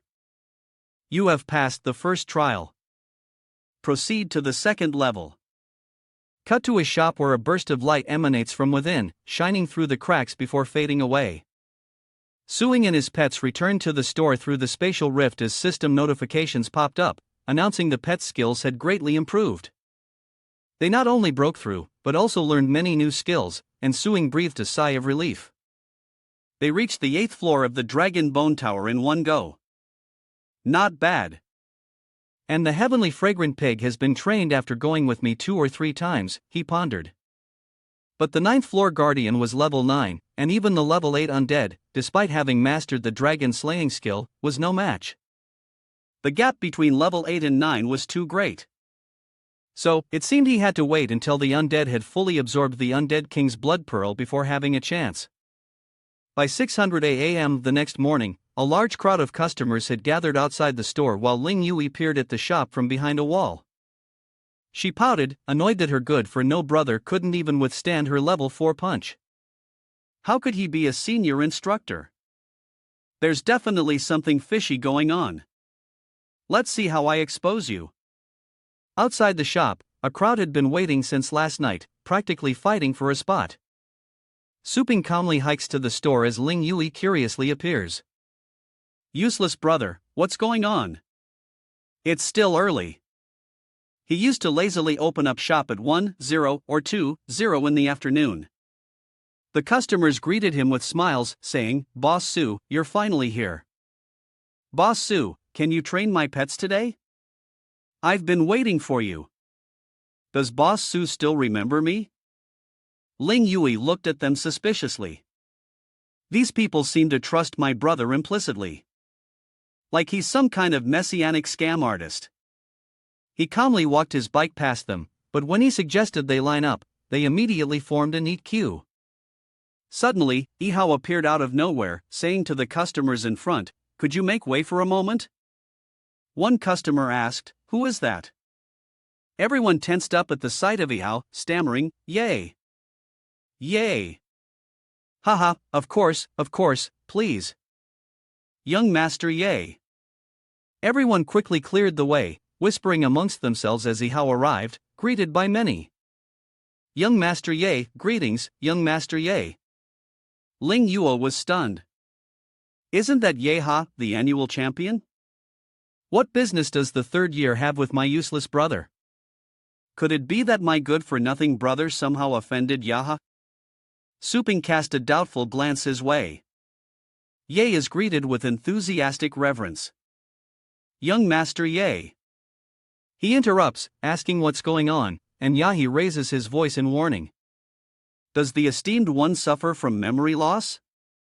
Do you not remember the silver serpent thunder dragon beast? Just then, a blue spirit beast appeared beside him. And as the silver serpent thunder dragon beast emerged, sharp gusts of wind swept through the area. The surrounding crowd is quickly overwhelmed by the wind pressure, with many exclaiming, "The wind pressure is too strong. It's the silver serpent thunder dragon beast. Get out of the way or we'll be trampled." Everyone immediately distanced themselves from the beast's space, and it was then that his pet fully materialized. Lingwa grew even more tense watching them. Why did Ihao summon the silver serpent thunder dragon beast? Could he be trying to settle the score here? Yeo looked at him with great satisfaction. "Ha! Now that you've seen the silver serpent thunder dragon beast's handsome appearance, you remember the nurturing?" He confidently brings up the nurturing to Su Ping again. He looked on helpless and disappointed, thinking it was something more. He wondered to himself, then spoke to the system. The silver serpent thunder dragon beast has a 9th grade bloodline. When will the system unlock advanced fostering services? The system responded that he needed to complete one professional training session and upgrade the store to level 3, which required expanding the store to 3000 M. Suing was frustrated by the system's outrageous demands, but he could only show it on his face. 3000 square M. Is this a store or a factory? Customers gathered around excitedly chatting. Wow, that's amazing seeing a 9th-ranked dragon beast this close for the first time. Yaya's silver serpent, lightning dragon beast is here for training, too. After all, he can train a top-grade lightning mouse and little skeleton, so it's not that surprising, I guess. How foolish of this person to say that 9th-rank bloodlines are incredibly rare, especially dragon beasts, which are like phoenix feathers and unicorn horns. Not to be compared to 1st-rank bloodlines. Even with a master trainer, if he's never guided a dragon beast, it's just theory. Come to think of it, I've never seen him train a high-level pet. Suing heard every word they said, and Yahi asked him, "Boss Su, you haven't trained a dragon beast before, have you?" Suing assumed Yahi could afford high bloodline pets and was a valuable customer, likely with well-off friends. Yahi thought the opposite, fearing he'd lose even more potential high-value customers if he revealed he couldn't handle high-level pets. Suping coldly replied, "I haven't trained many, just occasionally. I was originally going to wait for this guy to mature, but it looks like I can only release him early to embarrass myself. A red spatial rift suddenly appeared beside him, releasing a powerful pressure. Everyone was immediately affected by the energy radiating from the spatial rift, shielding themselves from the force. Wah! Wah! What is that? Such a powerful aura. Lingua trembled, watching from afar. Ugh, what's that awful stench? What kind of pet does that useless brother of mine have? A dragon emerged from the rift, its body radiating dark, sinister energy. It was then they realized it was a purgatory bamboo dragon beast. And it roared to the heavens. Everyone, including Ihao, struggled against the dragon's roar, overwhelmed by its immense dragon might. The silver serpent lightning dragon beast also kneels. Ihao was shocked. What just might alone made the silver serpent lightning dragon submit? Ihao was confused. His silver serpent thunder dragon beast was clearly superior in size. Suping waved his hand, signaling the inferno dragon beast to silence its roar. You've miscalculated, Ihao. The reason your silver serpent thunder dragon beast submitted wasn't because of dragon might, but because of bloodline. What are you talking about? Ihao asked. Suping began to explain. Rank 9 is a realm of immense power, potentially surpassing the combined gap between ranks 1 and 8, where high and low level star pets face bloodline suppression, and the dragon race is the most hierarchical of all. Taking Ihao's hellish bamboo dragon beast and silver serpent thunder dragon beast as examples. Suping continued. The clearest proof is that the silver serpent thunder dragon beast learned dragon might through hard training, while the hellish bamboo dragon beast knew it from birth. Ihao blushed with embarrassment, muttering, I see. I understand. Baso has not only trained level 9 dragon pets, but he also knows their characteristics like the back of his hand. I was foolish to question him like that. I just want to disappear. He placed his hand on Yao's shoulder. Don't worry, I understand wanting to get stronger, and I won't forget about you when it's your turn. He turned back excitedly, his eyes full of gratitude. Suing smirked deviously, thinking he'd finally caught a big fish. Lingua collapsed to the ground, muttering, Purgatory Candle, Dragon Beast, Top-grade Little Skeleton, Thunder, Radiance Mouse, Advanced Instructor. Her eyes were wide with shock and a hint of admiration. Could it all be true?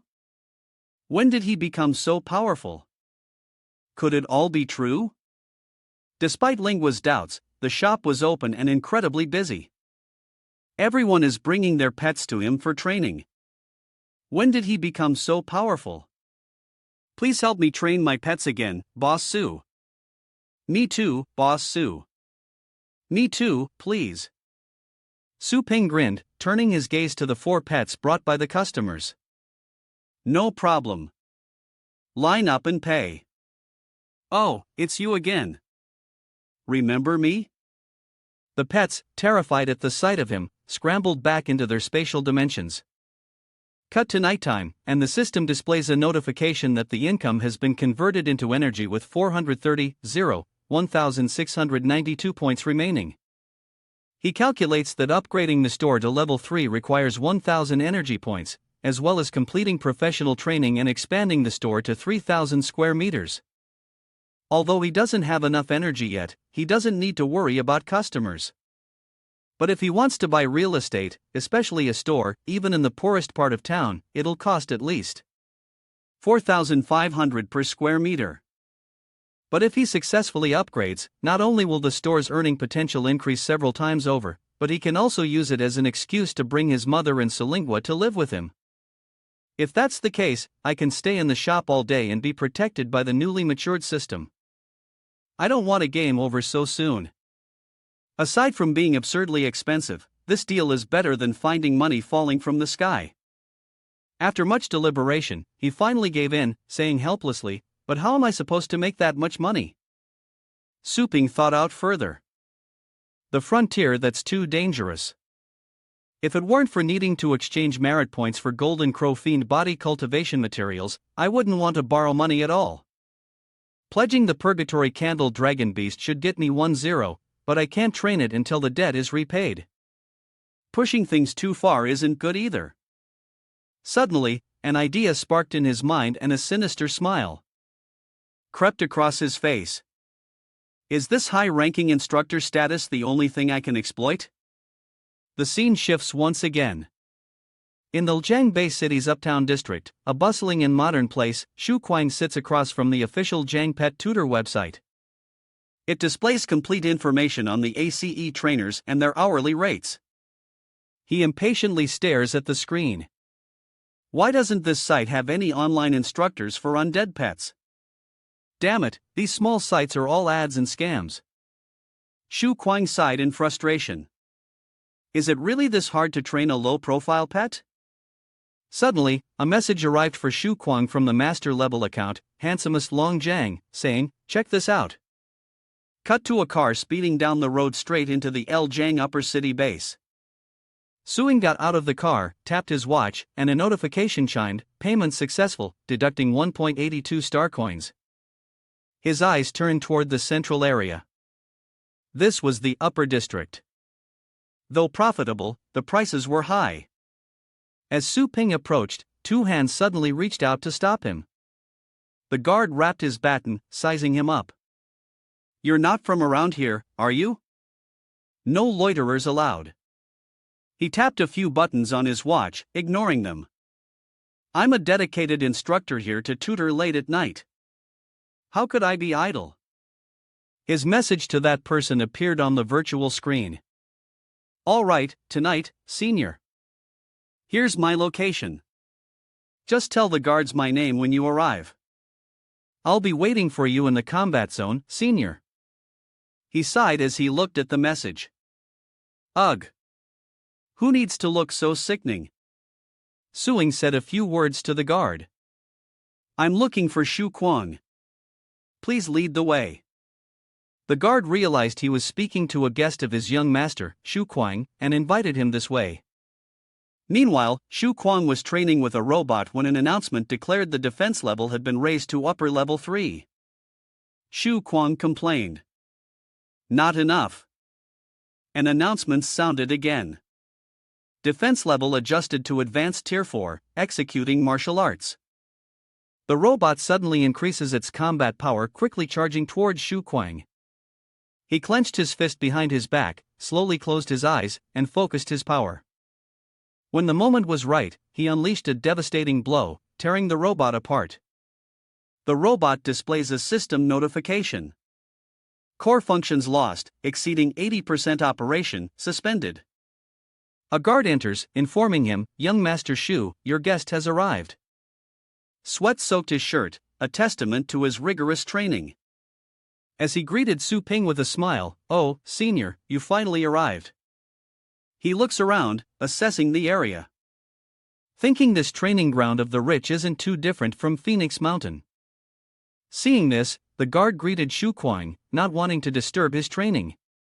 He waved his hand, signaling the guard to leave. He sized Su Ping up and down, then thought with dissatisfaction, "What is this? Why is the person so young?"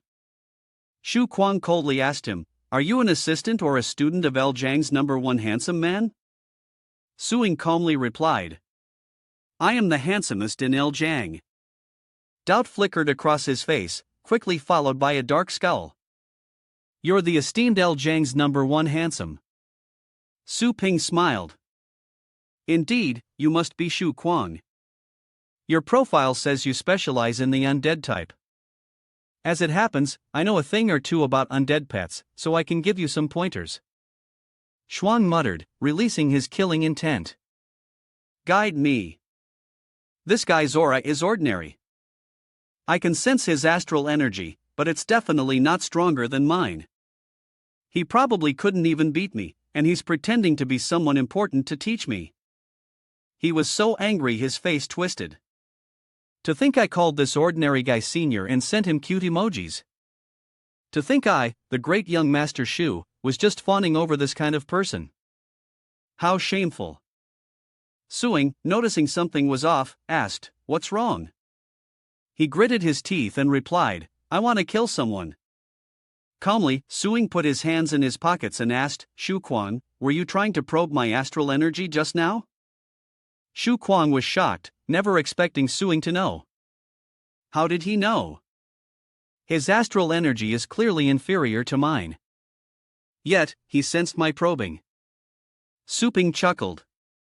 Judging by your expression, I hit the nail on the head, didn't I? If I couldn't sense that, all my training in chaos energy would be for nothing. He beckoned Shu Kuang over, making a small request. I know you're not convinced. Go on, pour your astral energy into your right hand and try to punch me. His eyes narrowed quickly, trying to set me up. If I hit you, you won't even be able to call the cops. Shuang smiled confidently. Quickly, gathering astral energy in his hand, he said to Suing, don't regret this. He suddenly felt a strange sensation. Ha! What's going on?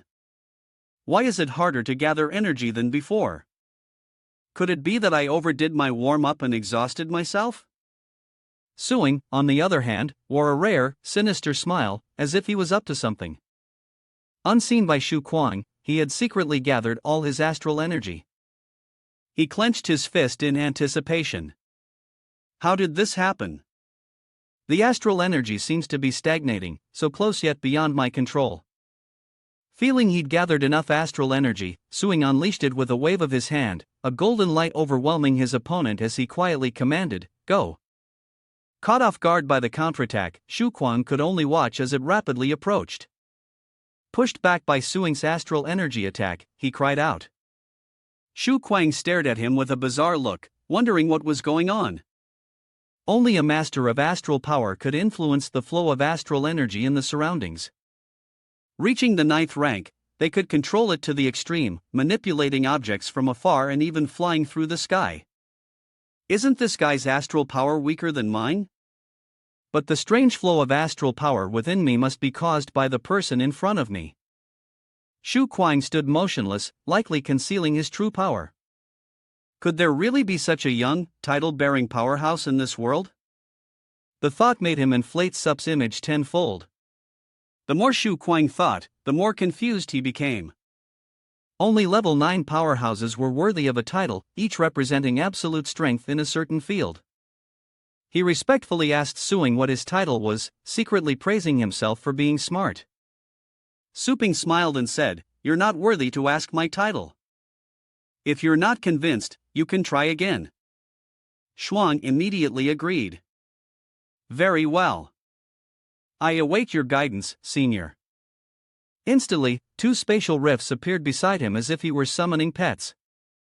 2 pets emerged from the spatial rifts, quickly rushing toward him, and Shu Kuang shouted his orders, go. Suing took a step back. A Tide Marsh, 3-corpse beast, and a soul-devouring beast, both ranked 6 bloodlines. The soul-devouring beast then released a cloud of black smoke hindering his vision and movements. Suping quickly realized what was happening, covering his mouth as the blinding gas filled the air while the Tide Marsh trilateral corpse beast charged forward relentlessly.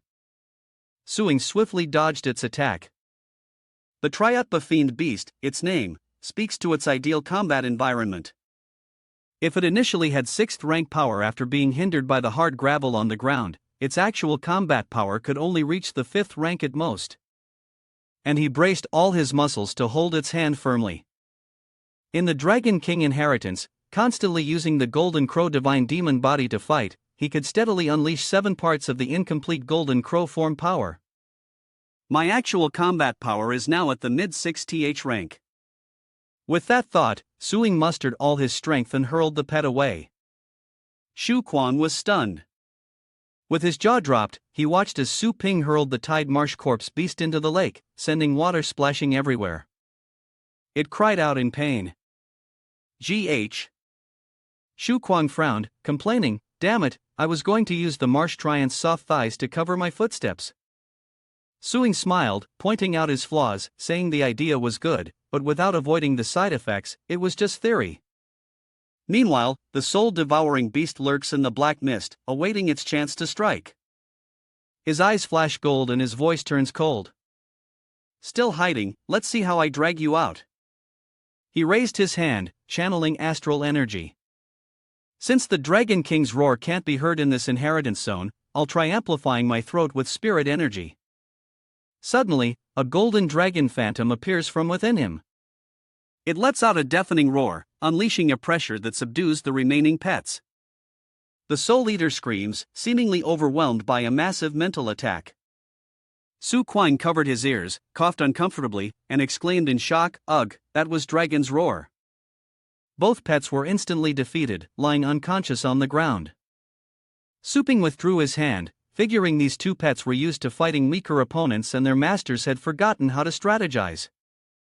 Even though his dragon howl was only a fraction of the Dragon King's, it was more than enough to scare these students. Dragon's roar. Isn't that a high-level dragon skill? How can a pet warrior master it with a human body? Shuang asked, bewildered. How could he unleash such a powerful roar? I just used my astral energy to strengthen my body a bit. Nothing strange. Even though the fighting skills of your two little darlings are a mess, their physical conditioning is still quite impressive. Shuang was stunned by his flowery language for his two pets, stammering, "Little darlings, your taste, senior, is certainly." He grinned, realizing that undead pets were indeed cool and powerful, but the experience of pet warriors with little knowledge of them was limited, and their helplessness was doubly satisfying. Shu Quang gritted his teeth and lamented.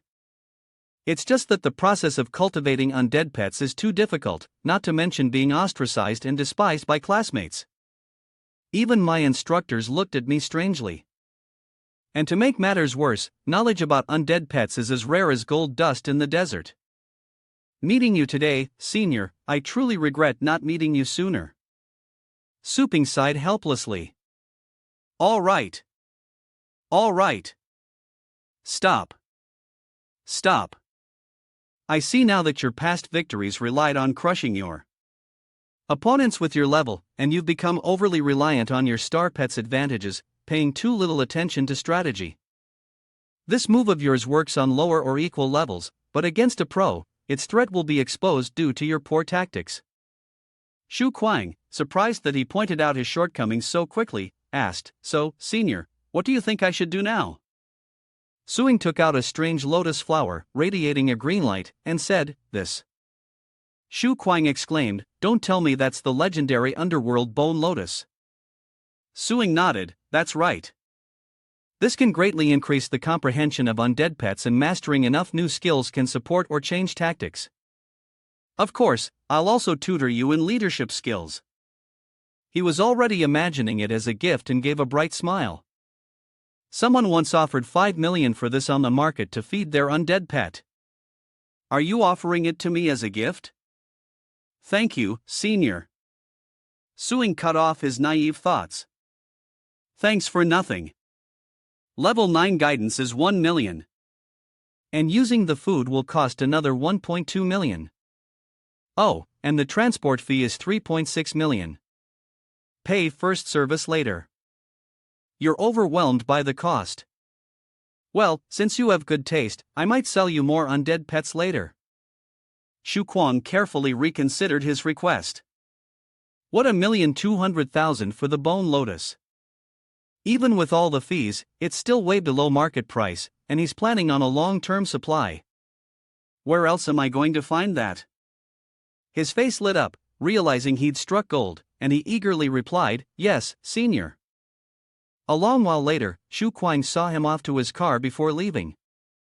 He turned back to remind him, "Remember, next time your bone beast encounters a favored pet, add a few more layers of bone prison first." He listened intently, scribbling notes. Understood, senior. Having given his reminders, he bid farewell and departed. All right, I'm off. With gratitude, Shuang said, "Safe travels, senior." It was only after the car had driven a short distance that he remembered the most important thing. Wait a minute. I don't think I have his contact information. Cut to Su Ping arriving home. He gets out of the car, opens the door, and says softly to his family, "I'm home." Seeing him return, Sheng Ru asked, "Why are you so late today? You haven't eaten yet, have you? Let me heat up the food for you." He replied as his mother sat down at the table, looking a little busy. Seeing the table laden with food, he couldn't help but ask his mother, "Wow, there's still so much food left over after the holiday." Suping thought back, wondering what Lingua was plotting since she usually left him only broth. He glanced at her, curled up on the sofa with a pillow.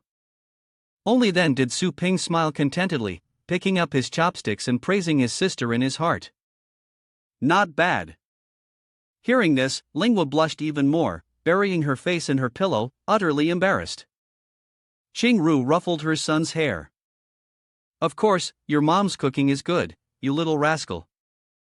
Suping devoured the meal, his first feast since transmigrating. "This chicken leg is amazing. Was my original mother a master chef?" After dinner, he immediately returned to his bedroom. Su Ping sat cross-legged on his bed to cultivate. Today, he relied on the first level of the Golden Crow Divine Demon Body to amplify his power to the 6th level. But if he encountered someone skilled in tactics, allowing 2 6th-level star pets to exert their full strength, he would have to rely on the little skeleton. His own strength was not enough. He pondered for a moment, then opened the system.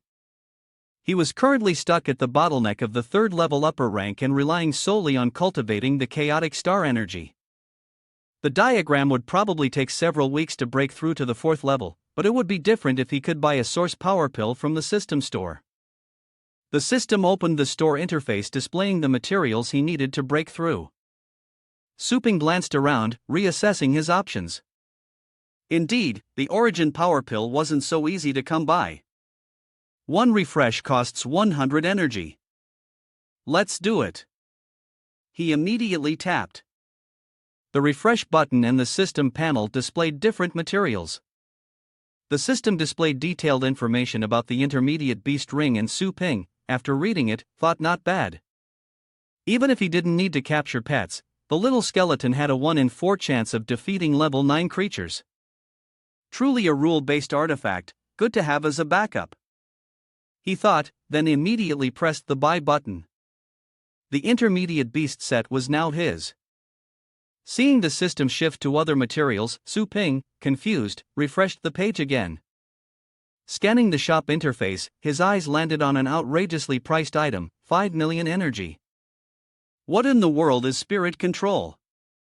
He was torn. This item wasn't just expensive, but also basic.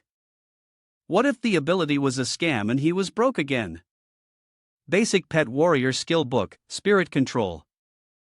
5 million points grants basic spirit control. But what if this ability is incredibly overpowered? What if the next update releases origin power pills?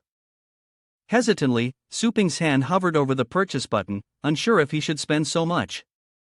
Was this thing even worth it? With that thought, Suing resolutely pressed the purchase button. He made the purchase. The system panel quickly dissolved, transforming into lines of code that flew toward him. Suing slowly opened his eyes as if he could feel the skill's success and spoke as he gathered astral power in his hand. Instantly, the glass on the table levitated in the air, and Suing reached out to catch it as it flew toward his hand. He slowly manipulated the water in the cup, his face full of excitement. Success! Who knew the system's basic pet warrior skill would be so powerful? He stared at the cup, realizing this psychokinesis skill was simply using astral power to control objects remotely, solidifying his astral energy. Perhaps this is the ultimate result Suing desires. He reaches out to try it. Once the astral energy is completely solidified, it can be freely destroyed or even used to create items. This is the power of a rank 9, a title-level warrior. Suping realized that beast masters below level 9 didn't have such vast astral power, nor the ability to solidify it. At most, they could only release weak astral power to enhance their bodies or equipment. If this astral power had nothing to cling to, it would dissipate rapidly, let alone move objects. As he thought this, he manipulated his astral energy to control the chair before him. Surprised that the telekinesis skill gave him the ability to solidify astral energy truly worthy of the system. So, Suping sat on the bed to test his new skill, his eyes slightly closed to see how far he could push it. His face strained with effort as he pushed his power to the limit, but the bed barely budged, leaving him disappointed. Su Ping stared at his meager progress, realizing that his current psychokinesis and force field were far from combat ready. He sighed wearily. He had planned to exchange for origin energy pills to increase his astral energy. But why did he feel even more drained this time?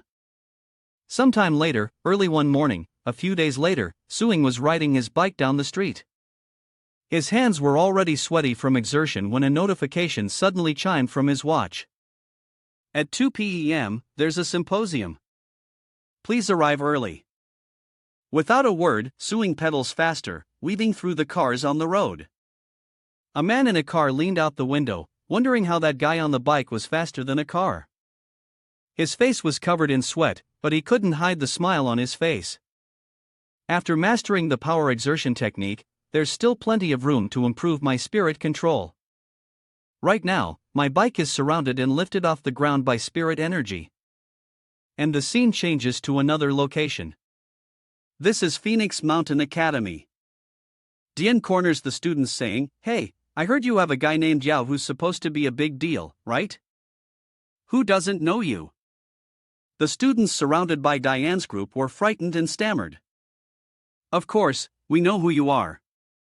Why are you looking for young Master Ye?" Dian strikes a student, demanding, "If you know him, get him out here to greet us. Don't you know the Blue Sword Academy has arrived?" The others joined in the laughter, and one student, unable to take it anymore, angrily shoved him away. "Who do you think you are bullying us?" The two students retorted against Diane's thugs. One of Diane's followers twisted the student's arm behind his back, saying, "If you're so tough, go find young Master Ye and see if he'll take you in."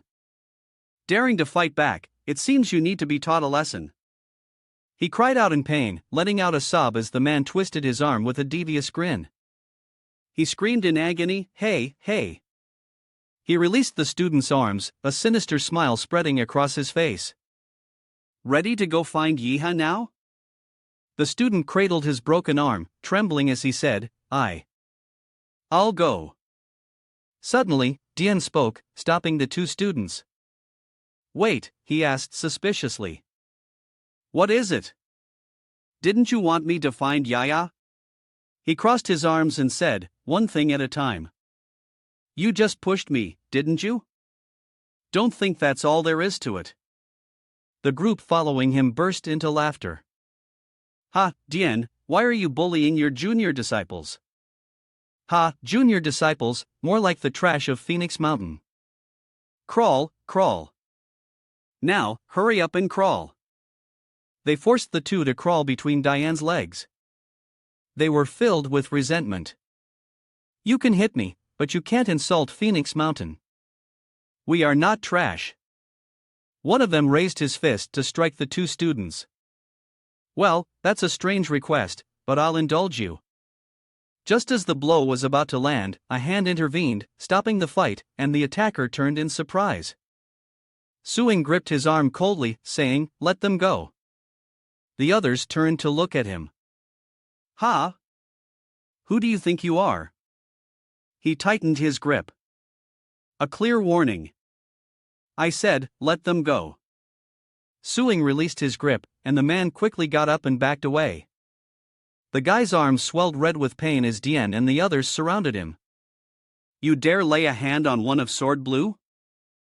Bold and interesting." The two students recognized their savior as Su Ping and were overjoyed. Suing motioned for them to be quiet, reminding them, "This is none of your concern. Leave now." Dian looked at the young man before him and sneered. "Oh, so you're also a student from Phoenix Mountain." The group following Dian laughed scornfully. "Look at this guy still riding an antique bike from the last century. Ha, this is hilarious. You think you can stand up for someone looking like that? Go home and drink your mother's milk." He raised his hand to his chest, taking a light breath to calm himself. He started kicking and shoving brutally, stomping on the boy's bike. "Ha, I think you should just walk from now on. It suits you better." Black energy emanates from Su Ping as his face contorts. "Is that so?" Actually, I think you're better off left for dead. Only then did Dian notice something strange in the air. Suddenly, his body felt heavy, an oppressive force pinning him to the ground. He flipped over from the ground, confused as to what was happening. What the hell just happened? One of the onlookers laughs, mocking Dian. Ah, Dian, you're so clumsy, tripping on flat ground. He retorted angrily. What are you laughing at? Fun Tan, who had been silent, secretly observed Suing. Something's not right. I couldn't see his movements just now. One of them pointed at him, demanding, "Hey, what did you just do?" He smiles in response. Nothing. He touched me. I touched him back, that's all. The man rolled up his sleeves and charged. You think you're so tough? Let's go. Enough. Dian spoke, stopping the man. Get lost. He's my prey. He crawled up from the ground, glaring at Su Ping. You dare attack me, I'll break your legs myself. With that, he opened a summoning space for his pets. An enormous golden bear emerged from the rift, roaring ferociously.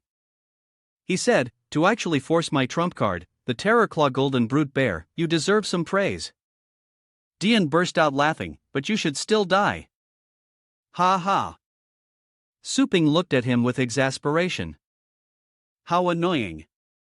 If I weren't getting paid by Feng Shan, I wouldn't even bother. He checked his watch, seeing that time was running out and class was about to start. Can you all hurry up? I'm in a rush. In the vice principal's office, Yunshin speaks up, Old Dong, I heard you have a genius student named Yao. The old man raises his teacup and says in a hoarse voice, a mere junior, yet he's already reached level 5 with ease, controlling the Silver Serpent, Thunder Dragon Beast to victory in every battle. He looked at Mingong meaningfully, saying, show some mercy in this pet duel. Mingong chuckled. Ha! News travels fast. If my trump card has been revealed, then I won't hide it anymore. His brow furrows. The Sword Sanctum has won the exchange meets too many times. It's time for Phoenix Mountain to gain some recognition. Yun Chan chuckled. Ha ha. It's not like we've won every time. There was a draw once, wasn't there? Mingong retorted. Humph. Words are useless. Let's meet on the battlefield. Speechless, Gue interrupted the two vice principals. Have your students arrived? We need to register some information. Yanba calmly replied, no problem. They said they wanted to walk around and are preparing for the competition. I'll call them over. As soon as they arrived, their faces were swollen and bruised. Dian dejectedly says, greetings, vice principal. Joe, greetings, Fei Dai. Yen Bo shouts, hey, Dian's group, except for Fun Tien, who is terrified of the vice principals. I'm asking you, what are you doing? Don't you know you have a competition tomorrow? What happened to you all? Behind them, Ming Tong and Kok Tuyet could barely contain their laughter at the sight of them. Enraged, Nanbo cursed inwardly. You bastards! He roared at Dian and the others. Cat got your tongues. Speak up. You dare to do it but not own up to it. If you don't speak up, you'll all be punished. Dian mustered his courage, raised his hand, and said, report. We were ambushed by Phoenix Mountain students. He then pointed at Min Tong, hoping to get the vice principals to punish him, but they were skeptical, asking. One of our students. Even he's wondering when we got such a strong student. Yun Chen's face darkened, her voice turning cold. What exactly happened? Who attacked you? Speak clearly and don't smear Phoenix Mountain's name. Dian, growing more cowardly, said, we were chatting and looking for directions when that person overheard us mentioning the exchange team and attacked without a word. We were caught off guard. He added that if they dared to lie, he would punish them severely. Van Thien then looked at the group behind IVM and sternly questioned, is what he said true? He turned his face back and glared, signaling to his group, who quickly understood and stammered a response to Yun Chen. Yes, that's exactly what happened. Enraged, he slammed his hand on the chair and turned to berate Mingong. Very well. Is this how you treat guests in Phoenix Mountain? Is this truly how it is? Still somewhat doubtful, Ming Tong asked them again carefully. Do you know the attacker's name? What did they look like? Dian, recalling the event, quickly responded. He was an older male student and I think his last name was Su. Mingong was shocked to hear the name. He didn't realize the person they were talking about was him, muttering, "Oh, the doors are closed," ending a tiring day of work. Inside, Suing received a call from Mingong. The vice principal asked sternly, "Mr. Su, did you beat up some Sword Garret students today?"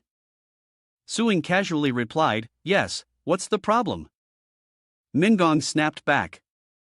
"It's a huge problem." He angrily retorted, "Those you beat up were talented students from the Sword Ocean sect here for the exchange. Now, the Sword Ocean sect is coming after you everywhere to settle the score."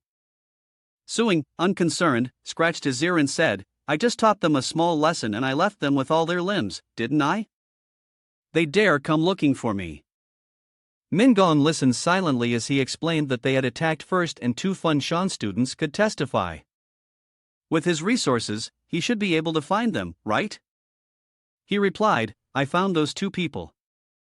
"Yes, but they can't testify for you." Su Ping was confused. Why? Mingong was helpless. Someone had silenced them to cover something up. Su Ping frowned, his face darkening as he asked. "They want me to give them an explanation." Mingong said sternly. "I believe you wouldn't act without reason, but I can't say the same for the Blue Sword people." "I'll figure something out." He reminded him, "Don't go to school these days, or if they attack, I won't be able to protect you." Su Ping was silent. He touched the device on his wrist, and the system immediately displayed. Longjiang Base City Mentor Network. The message popped up. Same day last week. When will you have time to visit again? Today, the commander just sent a message asking Xu Kuang to do something for him. The MC loudly announces, drawing everyone's attention. The annual pet battle exchange is about to begin. Sword Blue Academy versus Phoenix Mountain Academy. For the past 9 years, Sword Blue has maintained an outstanding record. Can Phoenix Mountain break Sword Blue's undefeated? This year. Let's wait and see. The MC gestures to the right, introducing Phoenix Mountain's 3 level 53 Beast Masters, each a heavyweight contender in the annual competition. The Yeisha fans cheer, "Go senior sister Sushu." The MC quickly turns to Sword Cyan, asking, "What's going on?" The MC is visibly surprised. Sword Cyan has only sent one contestant. The Sword Pavilion students are in an uproar. Didn't we select 5 contestants? Why is only one person going up? Where's Dian? I was waiting for his golden armored Tyrannosaurus to wreak havoc. Suddenly, they turned and shouted at the Phoenix Mountainside, drawing Linghua's attention, claiming they were ambushed and injured by Phoenix Mountain's people. What? That's so underhanded. They shouldn't do that even if they want to win. The Donqing faction shouts, accusing Phoenix Mountain of dirty tricks, demanding an investigation and an apology. Linghua retorted, "Show me the proof. Don't go around making baseless accusations." The crowd turned to her sneering. "I saw Diane's injuries with my own eyes. You can't fake that." Fa Phoenix Mountain is disgusting, resorting to underhanded tactics when they can't win. Enraged, she slams her hand on the nearby railing as they mock her, saying, "Look, she's going to get violent because she can't argue back." Indeed, the character of the people of Phoenix Mountain is just like that man with the surname Su. Ha ha.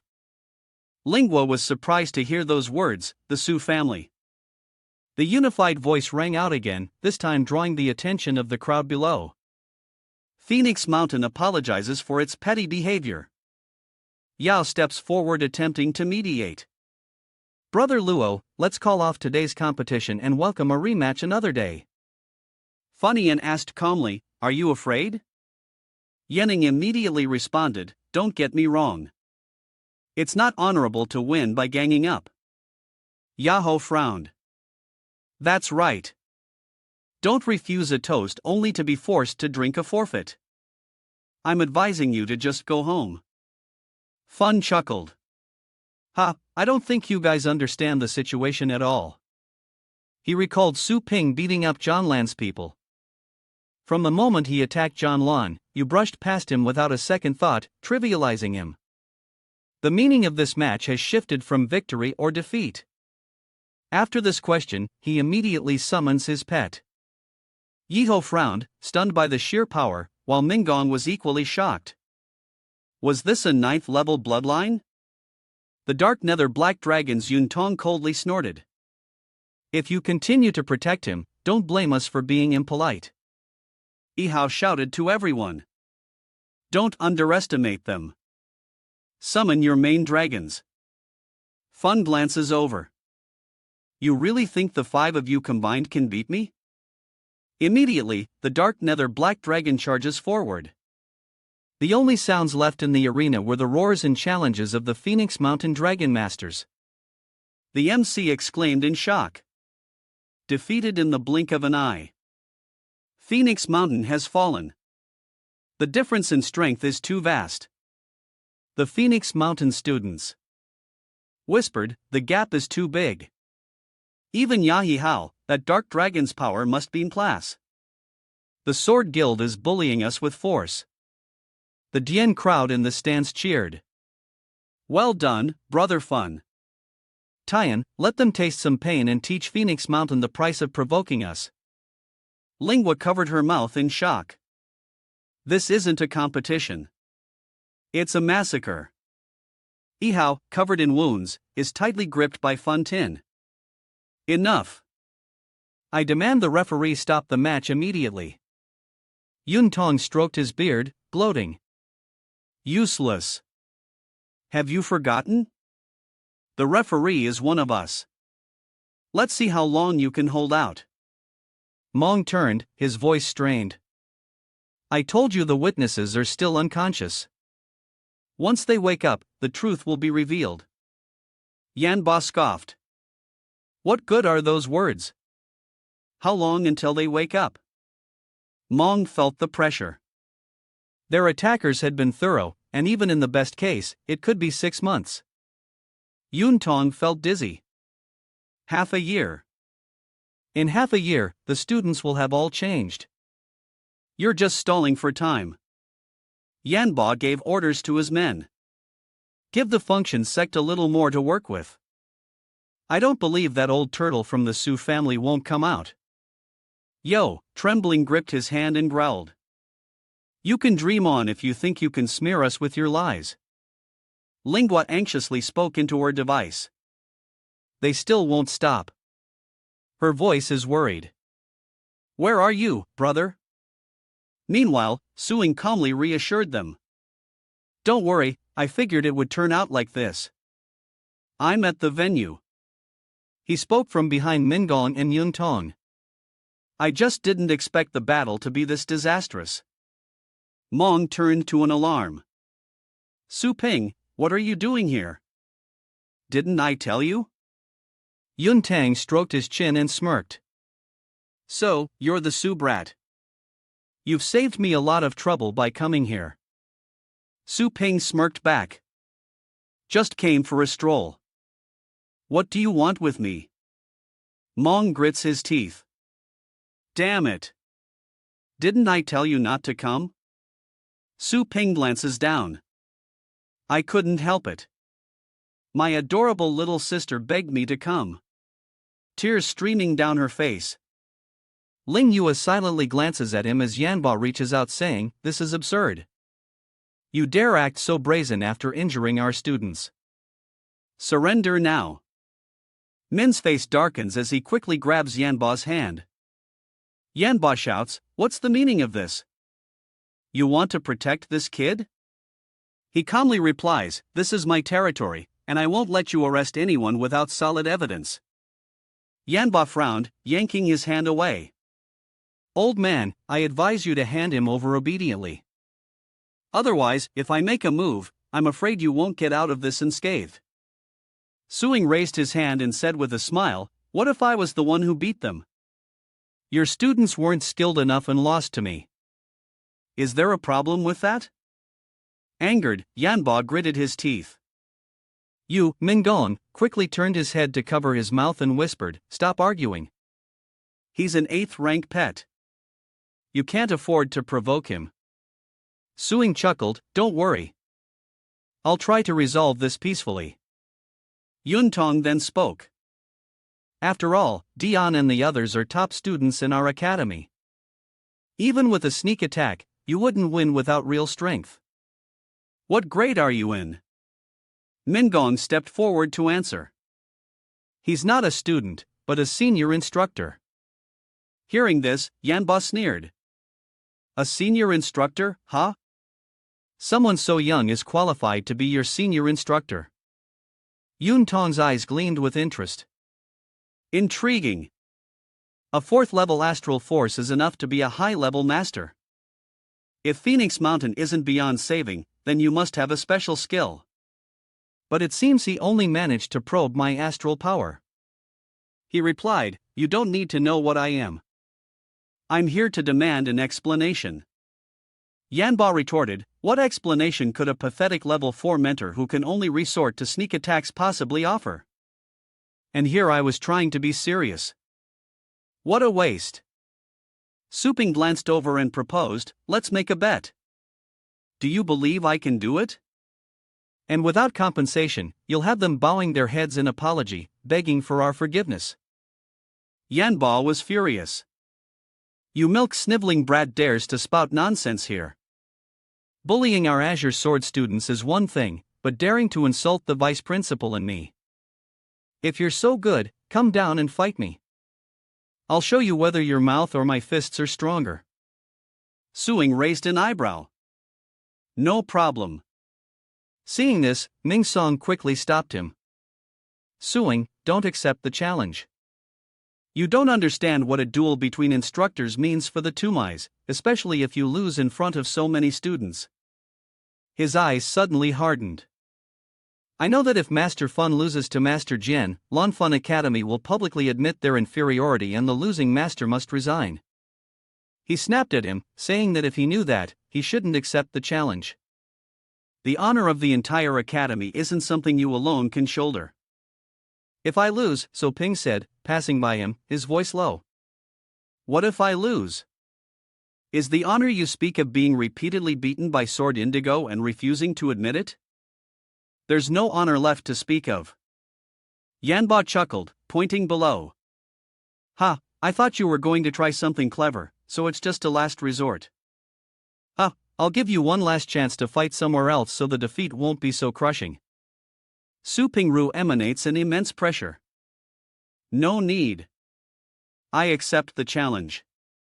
The MC is stunned by this turn of events. What?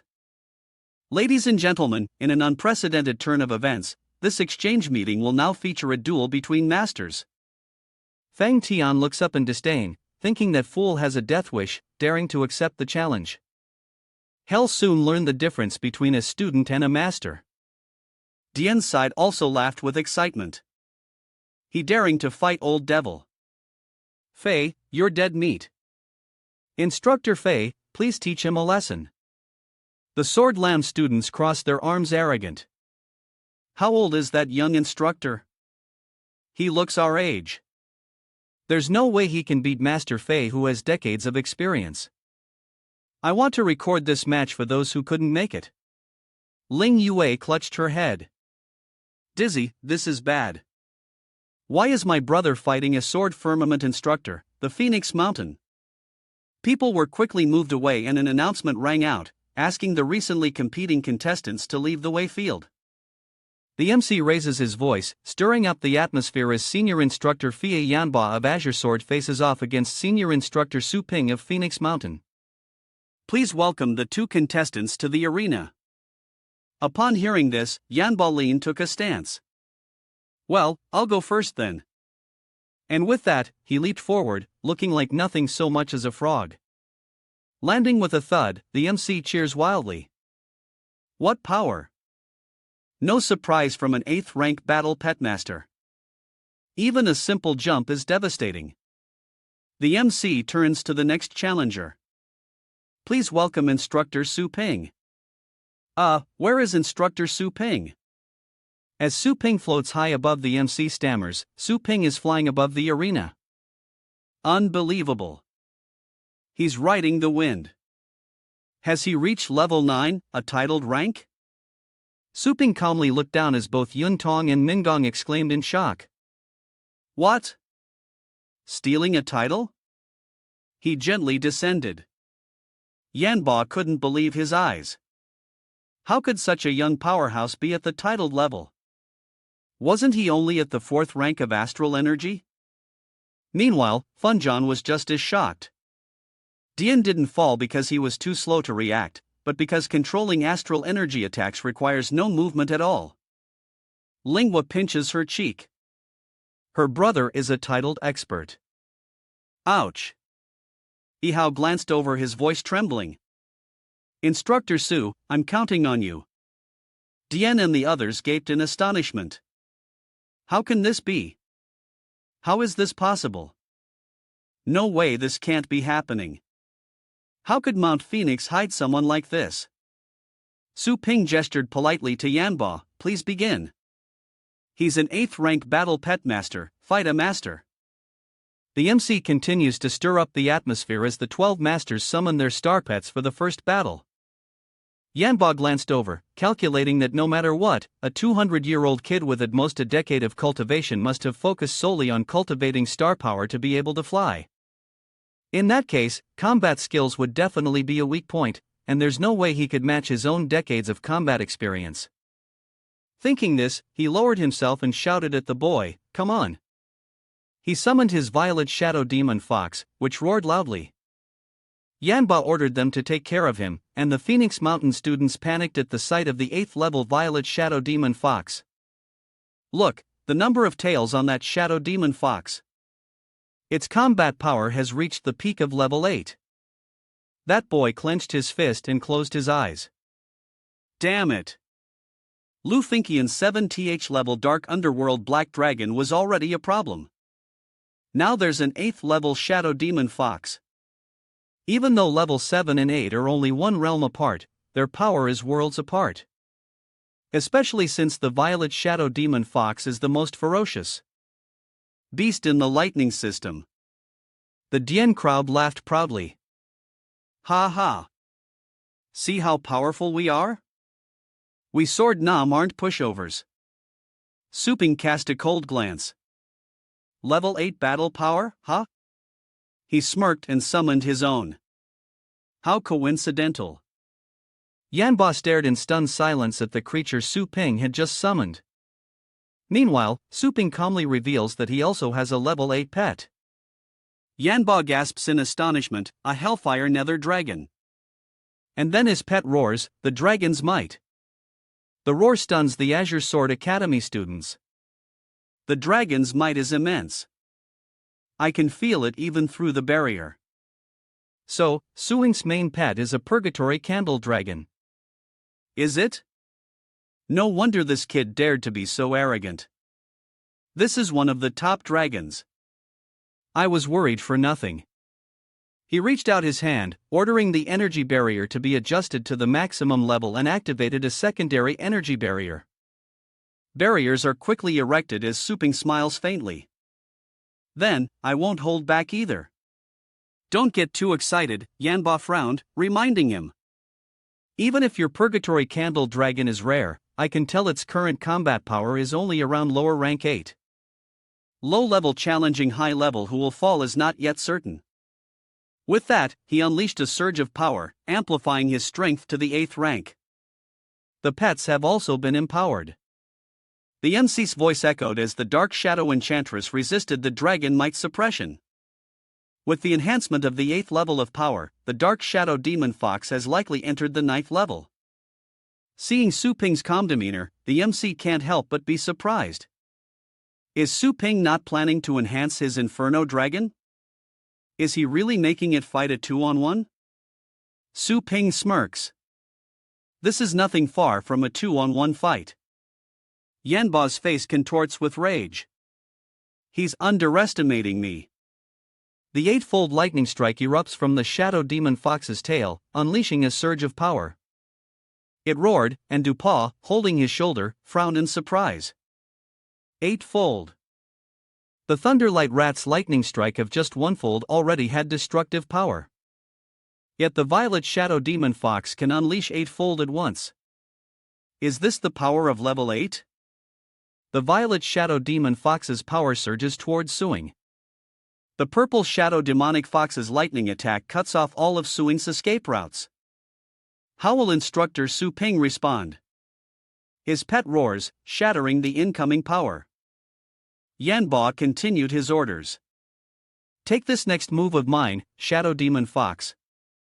Instantly, it multiplied into numerous illusions, captivating the MC. Oh wow, it's the 7th level Shadow Clone skill. They're heading straight for Su Ping. Each afterimage flawlessly executes an 8th level lightning skill, making it impossible to distinguish the real from the fake. At the same time, the Dark Shadow Demon Fox is still targeting the summoner. Instructor Fei Yanba is truly leaving no path for retreat. A major showdown is about to occur. The MC shouts. Will Su Ping successfully evade this? If he's hit by this attack 3 times, even a dragon beast's physique might not withstand it. In the hazy smoke, Su Ping murmured, Phantom Shadow. A nostalgic move.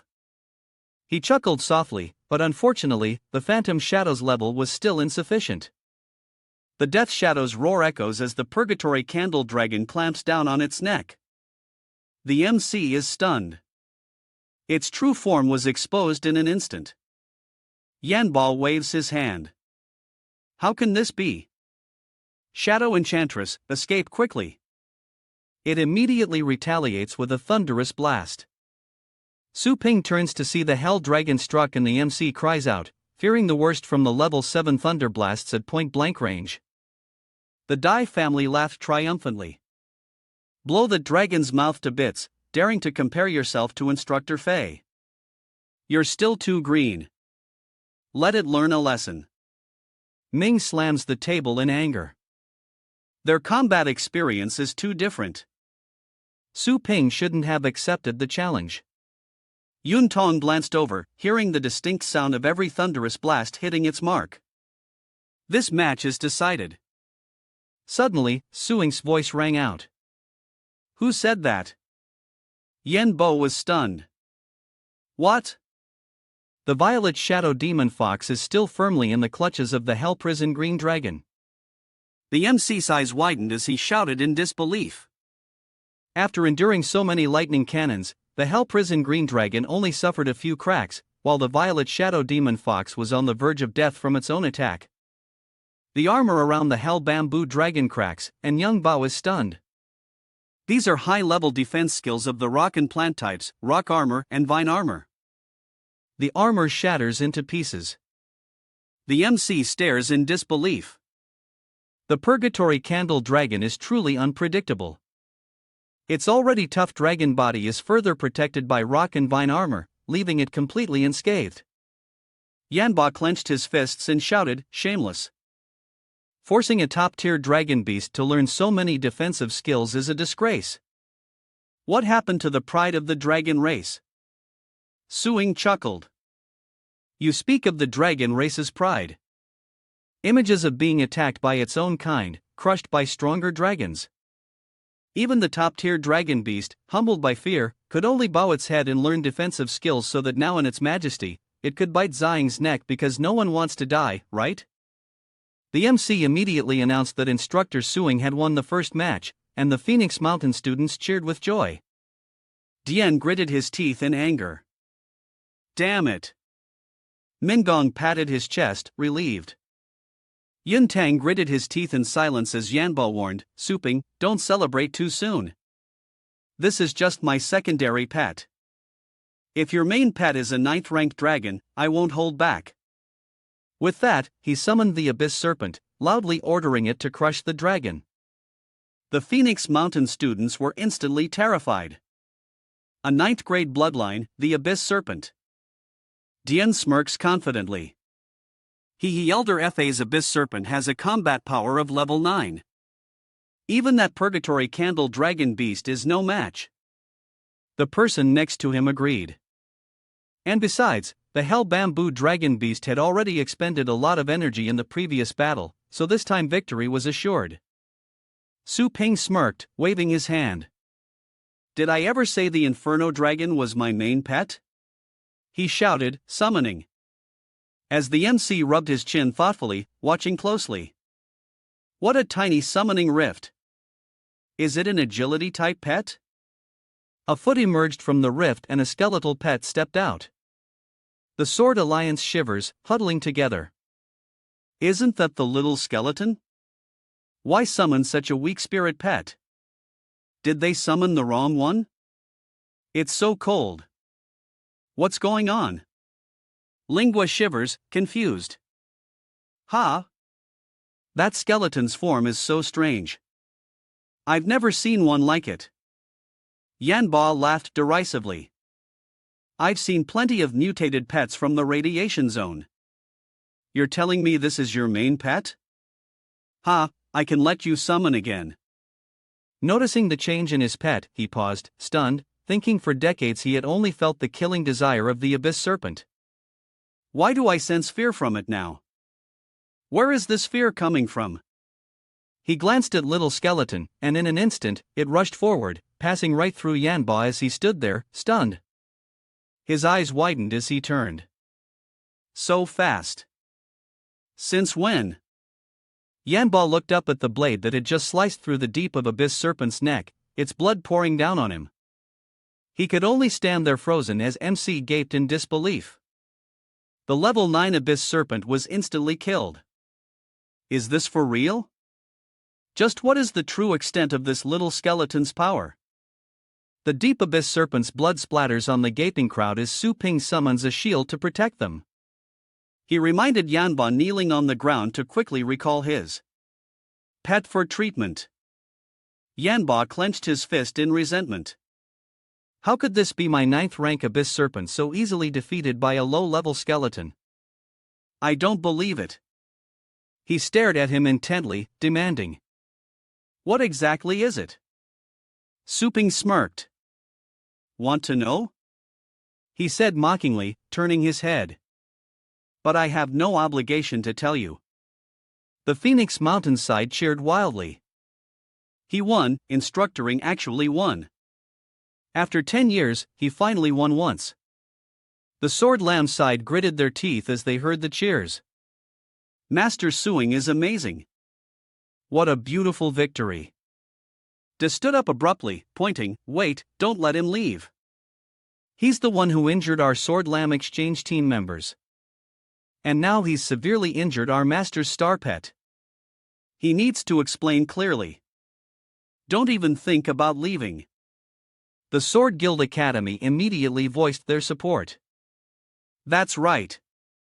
He's not going anywhere. You despicable sneak. Apologize and explain yourself. Su Ping looks to the audience. Sorry. He calmly opens a video chat on his device, saying, You want an explanation? I'll give you one.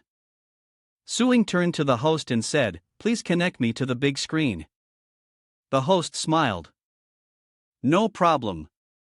Shu Kuang's face appeared, grinning. Oh, master. Finally, video called. The flame drakes are dumbfounded. What's going on? Who is that? What does he want? Suing scoffed. Hold on. I haven't agreed to be your master yet. Step aside and let those two get in the shot. He solemnly obeyed, stepping aside to reveal the two men with their eyes closed. His worried subordinate pointed, asking if they would expose Dian. Dian laughs confidently. Hump. I knew it. He smirked, intending to use them as witnesses. I hit them so hard they're practically vegetables. They won't be a threat. The two below slowly open their eyes and Su Ping says softly, looks like the upper city hospital is quite skilled. The recovery isn't bad. Can you speak? The two respond weakly. Greetings, Grandmaster Su. De Yen said aghast, what? How could this be? Yun Tong pondered. These two are Diane's escapees. Damn it. Move out. They were blocked by Shuang Mountain. Where are they trying to go? Suing calmly said to them, simply recount what happened that day. One of them scratched his head and explained, well, that day we were surrounded by some sword blue students. They wanted information about young Master Ye, but when we refused, they attacked us. Dian and the others were stunned, but then Instructor Su saved us. That afternoon after school, those Azure Sword students attacked us again, and when we woke up, we were here. The Azure Sword side was in an uproar. How could this be, Dian? And the others, we've really lost. Lingua points and shouts that you attacked first and then maliciously filed a false accusation. Dian quickly waved his hands. Get away, they're lying. They colluded beforehand. Yun Tong angrily slammed his hand down and Dian and the others fell to the floor in fear. Vice Principal Zhao said sternly, I told you what would happen if you lied to me, didn't I? He trembled as he replied. Expulsion, revocation of bloodline, spirit pet master status, and a permanent ban from touching spirit pets. Yun Tong turns and bows sincerely. Elder Don, I'm to blame for not teaching them well. I'll cover the medical bills and future expenses of those two students. I hope you won't hold any grudges. Sword Cyan and Phoenix Mountain will always be friends. Mingong grinned, stroking his beard. Very well. Su Ping steps forward. Hold on. You seem to have forgotten something, haven't you asked? What do you want? He asked, stroking his beard. Rare treasures or high-end pets? Anything within my power, I'll satisfy you. Suing smiled faintly and waved his hand. Don't worry, I don't want much. Kneel and apologize. Yanba shouted furiously. What? Suing? Don't push it too far, Suing said softly. You've lost. You're no longer a sword peak instructor. What right do you have to speak? The man gritted his teeth, glaring at him resentfully. Young Master Min Tong interjected. Instructor Su, there's no need to go that far. Before he could finish, Su Ping cut him off. Of course, we need it. He glanced at those below. I want everyone here to know from now on. If you dare touch Phoenix Mountain, be prepared to pay the price. Hearing this, the Azure Sword students were momentarily terrified. Suing turned to Yunang and said, also, we're not that close. It's just servitude. We get first dibs on the best resources. Yun Tong was furious, but couldn't retort, kneeling down with a cold snort, his hands clenched until they trembled. Mingong stood dumbfounded while the students from Sword Blue knelt in unison. Mingong was shocked, so this was the amicable solution he was talking about. Later, Suing's shop was packed. Boss, is it my turn? Boss, I want to buy a pet. One person exclaimed in shock. Are you sure that old shop is really drawing in the customers? The person next to him was a little surprised. Don't you know? He looked at Su Ping inside and explained, the shop owner is a titled battle pet master who only needs half a day to train a pet. It's expensive, but the results are amazing. The other person was skeptical, wondering if it was true. A friend nudges the explainer. Hey, don't give away all our secrets. If more people find out, we'll be exposed. Su Ping thought to himself, pleased.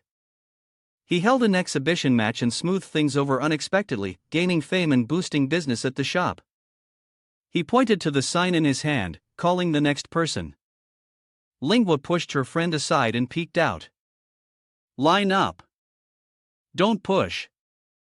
Suping looked at her and asked, why are you here? Lingua said shyly, I want to train my pets, too. Can't I? He pouted inside. It's nothing. A word from me would be enough. Why wait in line so long? She paused, then replied. I don't want special treatment just because I'm your sister. Lingua said resolutely. I want to get stronger on my own. Suing smiled faintly. All right. How many astral pets do you want to train? Lingua looks at the pet beside her, Snowball, who just broke through to the 4th rank not long ago. Suing glances at the board in his hand. 4th rank is just enough to reach the top pet level 1000 per session. Lingua was thunderstruck. What? 1 million? I only make a little over 30 in a whole year of hard work. Suping gazed at the pet in his hand. Next up, you're so dark I should call you Cole. Lingua was flustered. Wait, she whispered that she didn't have enough money and would come again next time. To which Suing calmly replied that it was fine. Suddenly, the system panel appeared, warning him that prices are not easily changed and personal discounts are not allowed, asking the host to return the pet to the customer. Suing glanced over. I'll pay the difference. She won't owe a penny. His eyes turned cold. Of course, everything is as you wish. In order to nurture a stronger pet, I hope you can turn a blind eye to this. It paused for a moment, then replied, there won't be a next time. Suing tells Lingua, I learned some of your cultivation techniques before. Consider this. Repaying the favor. Lingua tilts her head, confused. I only cultivate at home. How could he have learned it? And wasn't he already at the 9th rank in his domain? I've only just started learning to cultivate spirit power. In a tower emanating power, the challenger learns to evade attacks. Enduring the golden scale blaze dragon's assault for 10 minutes, Suping smirks at the level 9 beast before him. After my strategy reached the 6th stage, I could finally pinpoint some information about high-level pets. Little Skeleton, now Little Skeleton, appeared instantly, rushing forward. The golden flame countered, striking towards Suing, and barriers instantly sprung up. Suing commanded his pets, don't worry about me. All of you assist, Little Skeleton, attack from its blind spot. Use killing intent. Immediately, the pets charged forward and golden scaled flames quickly emitted rays of light. Suping shouted, and as he finished, the golden scale flame dragon roared in pain. It had been cleaved in two. But just as its life seemed to end, a surge of golden light erupted and something unexpected happened. It grew 2 heads. A reminder chimes. Time remaining half a quarter. Suping smirked. This is phase 2, he said confidently. So what if it's a beast king? Perfect for the little skeleton to absorb its royal bloodline. The little skeleton dashed forward, slashing at the golden scale flame dragon. A massive explosion echoing as the tower shattered, revealing deep cracks, the blade slicing through, cleaving the mountain in two. Suping chuckled, ha ha. Time's up. Revive in place. The little skeleton stood on the corpse of the golden scaled nun. The Dragon King trial was over. An announcement rings out signaling a successful annihilation followed by a chorus of pet level ups. Suing is slightly surprised the mutt's bloodline has advanced. He looked at the pet before him, understanding dawning. Ah, so that's it. A monster charges forward. Su Ping shouts, Heavenly Fragrance Pig. Use paralyzing poison. Dark Dragon Hound devour them. Quickly, the Dark Dragon Hound dashed out as Sup commanded Netherworld. Bamboo Dragon Beast and Dark Flame Beast provide support. Suping watched the Netherworld Bamboo Dragon Beast being relentlessly attacked. Thinking after the little skeleton absorbed the Iron Blood Pearl, these common monsters in the Dragon Scale land had unexpectedly increased their combat power to this extent. But the Dark Dragon Hound and Purgatory Candle Dragon Beast had no problem with the aid of the mysterious Flame Beast and Heavenly Fragrance Pig. They would definitely be able to kill everything in sight.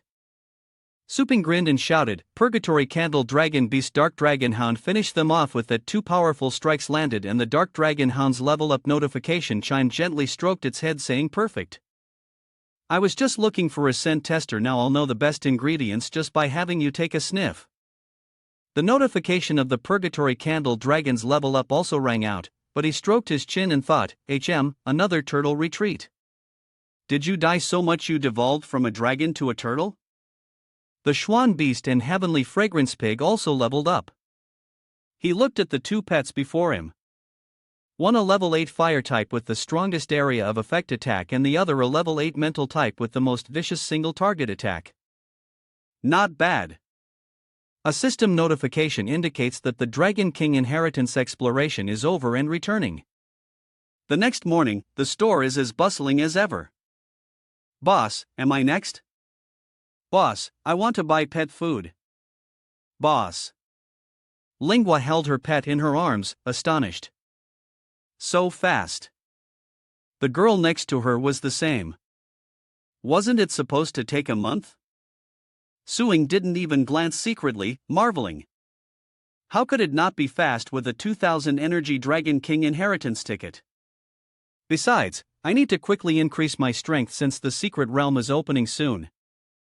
The crowd was stunned, eyes wide, marveling at the muscles, wondering if it was really their fragrant pig. My Dark Flame Beast, too.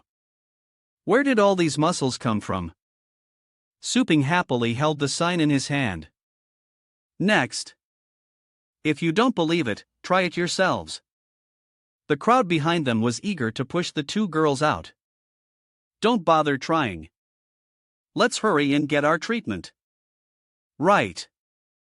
This is just how Bosa does things, so there's no need to doubt. Wait, they angrily shouted, saying they'd test elsewhere and not waste Boss Sue's business hours. The two girls whispered in the distance. How scary. Suping smirked. Now he didn't even need to mention the proof plot anymore. The system announces the completion of the professional training mission, rewarding him with a high-level origin power pill and a random god-demon battle skill which he watches materialize. Suing couldn't help but wonder what kind of combat skill this claim could be. As soon as he said that, a great power emanated from the book and Suing reached out toward the demonic godfist. He touched the book, merging with its power, and found himself in a desolate place teeming with savage beasts. Oh crap, he thought as he looked at what was in front of him. This savage beast is huge. Each one looked as terrifying as a king beast. Then a golden light appeared, drawing their attention. A fist emerged from the light, suddenly hurtling downwards. It descends, shattering the earth, and the monsters are stunned. Suping marveled at the palm's incredible power. As the figure standing proudly before him explained, the true Devil Godfist consists of 5 forms. Mastering the first form can destroy a level 9 enemy, but this fist is an ultimate attack, domineering and unmatched with an equally powerful backlash. Most can only perform the first stance. By the second, their bodies would crumble from the backlash. Broken bones at best, a bloody mess at worst. He paused, realizing only those with pure golden crow blood could withstand the backlash of all 5 stances of the divine demon fist. Want to train? He stared blankly at the word train before him. He chuckled. What could be more suitable than the divine devil suppressing fist with his golden pro-divine devil body? Suing reached out and pressed the practice button, and it burst into hearty laughter. Well. It's been a long time since I've met someone as bold as you. Bright orbs fell near Sup, each representing a stage: subduing demons, taming demons, vanquishing demons, suppressing demons, exterminating demons, and finally, annihilation. It reminded him that after mastering the first form, he could learn the next. Su Ping paused to consider. The secret realm was unlike the usual wilderness. It definitely had experts. If I only had Little Skull, I'm afraid 2 punches would be met with 4 hands. I need to increase my strength again. I can't put too much pressure on Little Skull. He clasped his hands, grinned, and said, "Okay, wait for me to cultivate for a few days, and I will definitely destroy all the monsters in the Dragon King's inheritance ground." 2 days later, after half a month of training, Suing stood panting, covered in wounds. The first form of the devil suppressing Godfist had reached its peak, and the system announced that there was insufficient energy, asking if he wanted to return. Suing remained calm. "So soon? I was almost there, but the Golden Crow Thoric physique has improved quite a bit, almost breaking through to the second level. Hopefully this bit of strength will be enough." The morning dawned at Outpost 7 as a voice echoes, "Captain Nee, the North Star team is so strong. Why did you invite us?" Seated at the table were two individuals. Master Min, an 8th rank superior battle pet master, and Chen Long, the other 8th rank superior battle pet master, who was currently speaking. "Aren't you afraid we'll try to take your treasure?"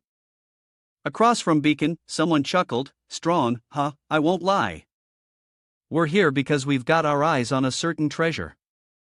Returning to a serious expression, he explained, "According to my investigation, that treasure is guarded by an extremely powerful beast. Don't let our team's reputation fool you. We just have more experience. Only ID Trans and Tutuya have reached such a high level. To get here, Bakken and the others fought like madmen against monsters. Thanks to experience, safely seizing the treasure requires at least an 8th level expert." Hearing this, the man and the elder exchanged glances, and Chen Long sneered inwardly, realizing they wanted to swallow the whole pie. Old Ming is scheming as well and might offer a bargain. He quickly gets up, slamming his hand on the table. "Captain, and I see something in me, Chen Long, and I will do everything I can to help. But the secret realm is full of dangers, not just beasts, but others who want to take everything for themselves. I'm no fool. If we succeed in acquiring that treasure, you'll let us choose our own spoils. The terms of the deal are accepted. If successful, Minlao chooses first, then you and the rest is distributed based on contribution. Is that right?" Seeing how he distributes things, the other man thought to himself, "The treasure in the secret realm doesn't belong to the one who discovers it, but to the survivor who brings it out. If there's a greedy wolf like this on the team, it'll be a disaster." Stroking his beard, Minla guessed, "As the captain, you'll surely get first pick." Hearing this, Baekhan chuckled. "You're wrong, Minlao. I'm not the first to choose." That statement took them by surprise. "What?" Chen Long and Minla's faces darkened. Besides Ni Chen, there was someone else qualified to challenge them. Outside the door, Su Ping was being led in by Chen Shan, who signaled to Ba Chen, "Captain, Boss Su has arrived."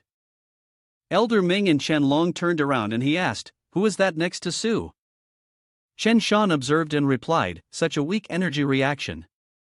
He can't even be level 6. Did he get in through connections?" Seeing him, Baekhan quickly shook his hand in greeting, "Brother Su, welcome. I knew it was you. You must be Captain Nian." He nodded, turning to the men seated there. "Allow me to introduce you. These two are seated here." With a questioning look, Chen Long challenged him. "Captain Ni, you don't mean I'm the one you're choosing to pick a treasure first, do you?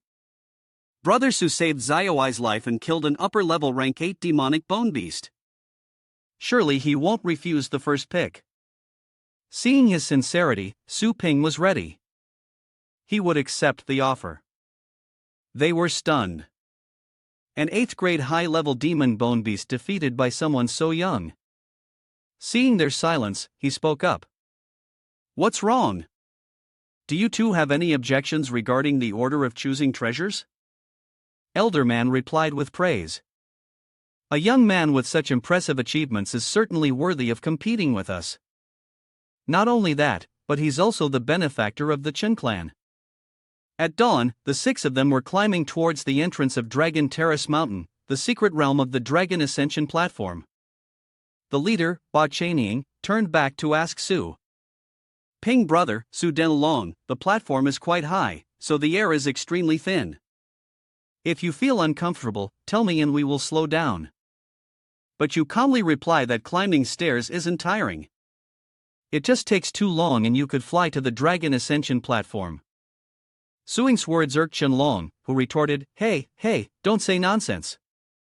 I don't want to be implicated by you later. Brother Su, it's normal to not know the rules when you're new here. As they walked, he explained the rules of the area. The perilous terrain of the Dragon Ascension platform made accidents likely, and a fall could be fatal without a flying pet. Otherwise, even we level 8s would be terrified.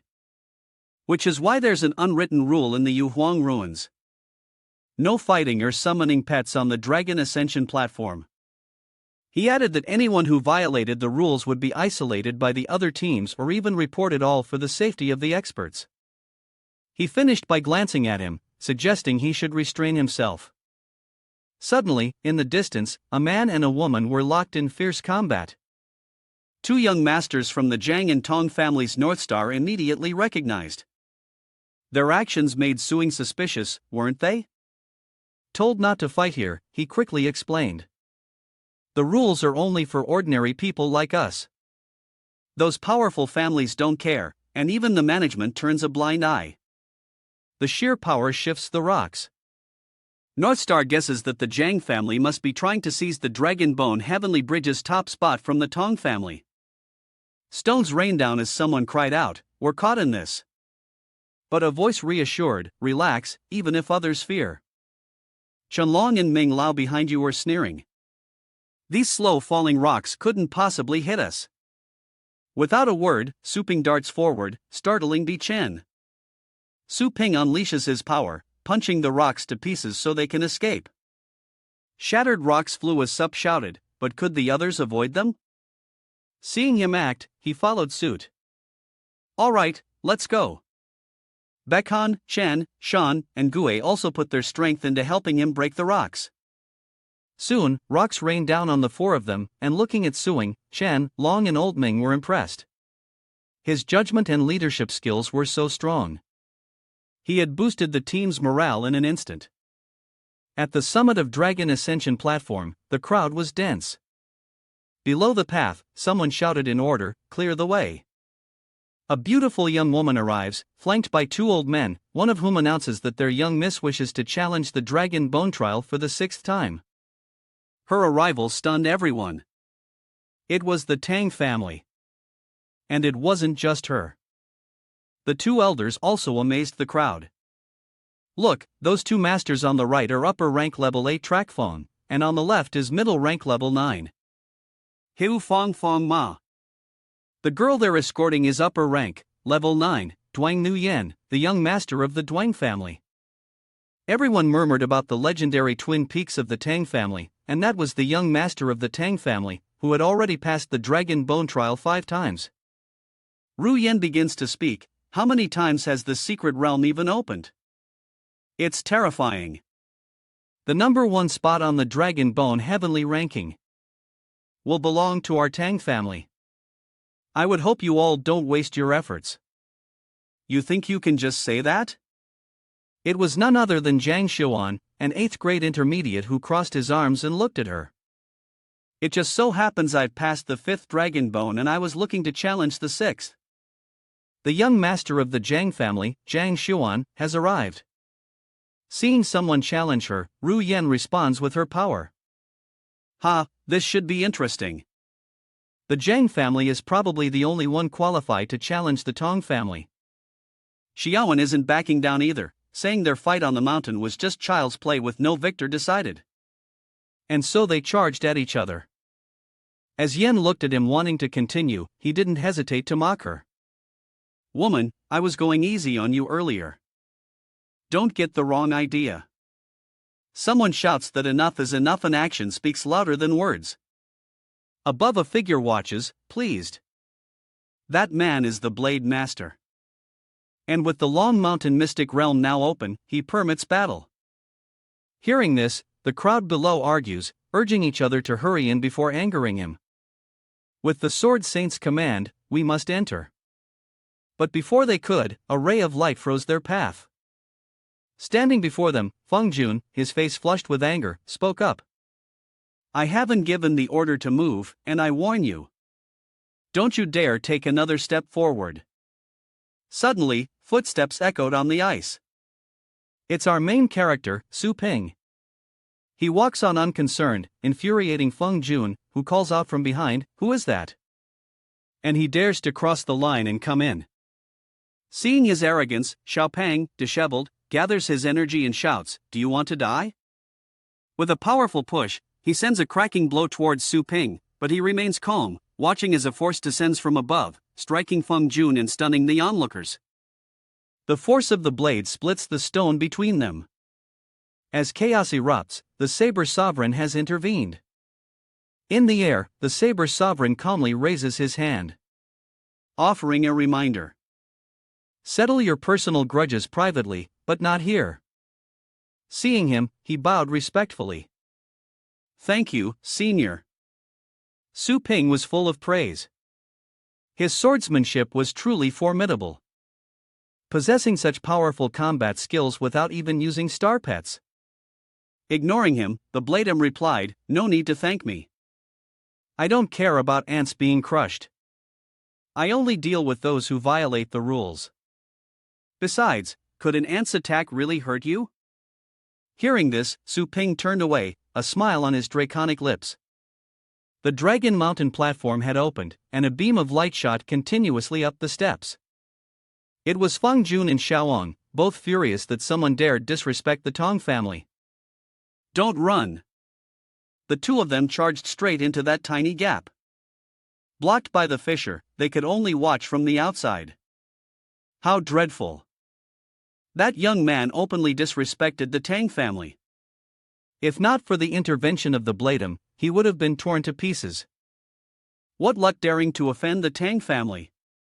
Does he even know what death looks like? Everyone wants to know his name. Which team is he on? I wonder if there's a reward for turning them over to the Tang family. Why am I even thinking about this? Unable to wait any longer, they urged each other to move now that the twin swords of the Tang family had entered. Among the gossiping crowd was Bechen's group. Behind him, Chen Long covered his face, avoiding eye contact. Is that kid trying to kill us? Hearing this, Bekhan chuckled, wondering if the kid was brave or reckless, doing something they wouldn't even dare to consider. Gu added that he was as arrogant as ever. After a while, he finally arrived at the dragon pillar at the top of the tower, eager to accept the trial. Stroking his chin, Suing was excited to explore. Since no one was around, he thought he'd check it out to see if it was different from the system's training grounds and test how many levels he could fight through. He accepted. Far away, Ru Yen had already passed through the dragon's secret realm. Seeing her, the two men quickly bowed their heads as she reminded them. Why is it taking so long to respond? There must be a team in the secret realm. With his hands clasped, Feng Jun bowed his head in apology. I'm sorry, miss. I couldn't find him. But I've sent people to investigate his identity. He added with concern. It's my fault he's still alive, and I await your punishment. Ru Yen gently placed her hand on Feng Jun's shoulder, reassuring him.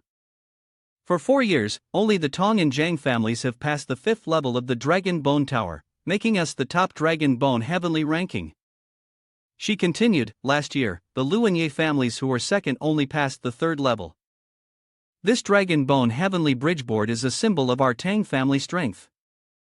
Looking into the distance, Ruyan calmly thought, what does it matter if a small fry with no power or background who might not even pass the 2nd floor gets in? The goal here is to maintain our top spot on the heavenly bridgeboard. I don't care about anything else. Yes, I will do my best to help you clear the 6th floor. Miss, the tower ahead is lighting up, astonishing everyone around. Look, everyone is whispering in confusion. The 6th floor of the Dragon Bone Tower is lit. What? 1 2 3 4 5 6. That means someone has cleared the 5th level trial. And they didn't stop there. The lights are still climbing higher and higher. Floor 7 has been cleared. Only 2 lights left. Only 2 floors until Dragon Bone Tower is conquered.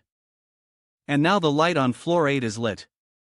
Below, Ru Yen and the 2 elders arrive stunned to see who it was who possessed such incredible power, breaking through the Tong family's 8 consecutive first-place records. Seeing the Tang family's defeat, Feng Jun trembled with rage, questioning. Not only did you let that kid into the secret realm, but even the top spot on the Heavenly Pride board has been taken. I'm furious. With a powerful palm strike, he shattered the final level. The 9th level is cleared, and the top Heavenly Pride has earned the right to compete for the inheritance. Let the remaining challengers enter as well. Below, Baekhan witnesses the impossible. He cleared it, shattering even the tower's peak. Unbelievable. Even the Tong and Zhang families wouldn't dare dream of such a feat. The scene leaves Yin speechless. Top tier. Even Xiaowen is stunned, wondering which family possesses such incredible power. Without hesitation, the crowd below rushed in to see for themselves. So, Su Ping was the one who destroyed the main level.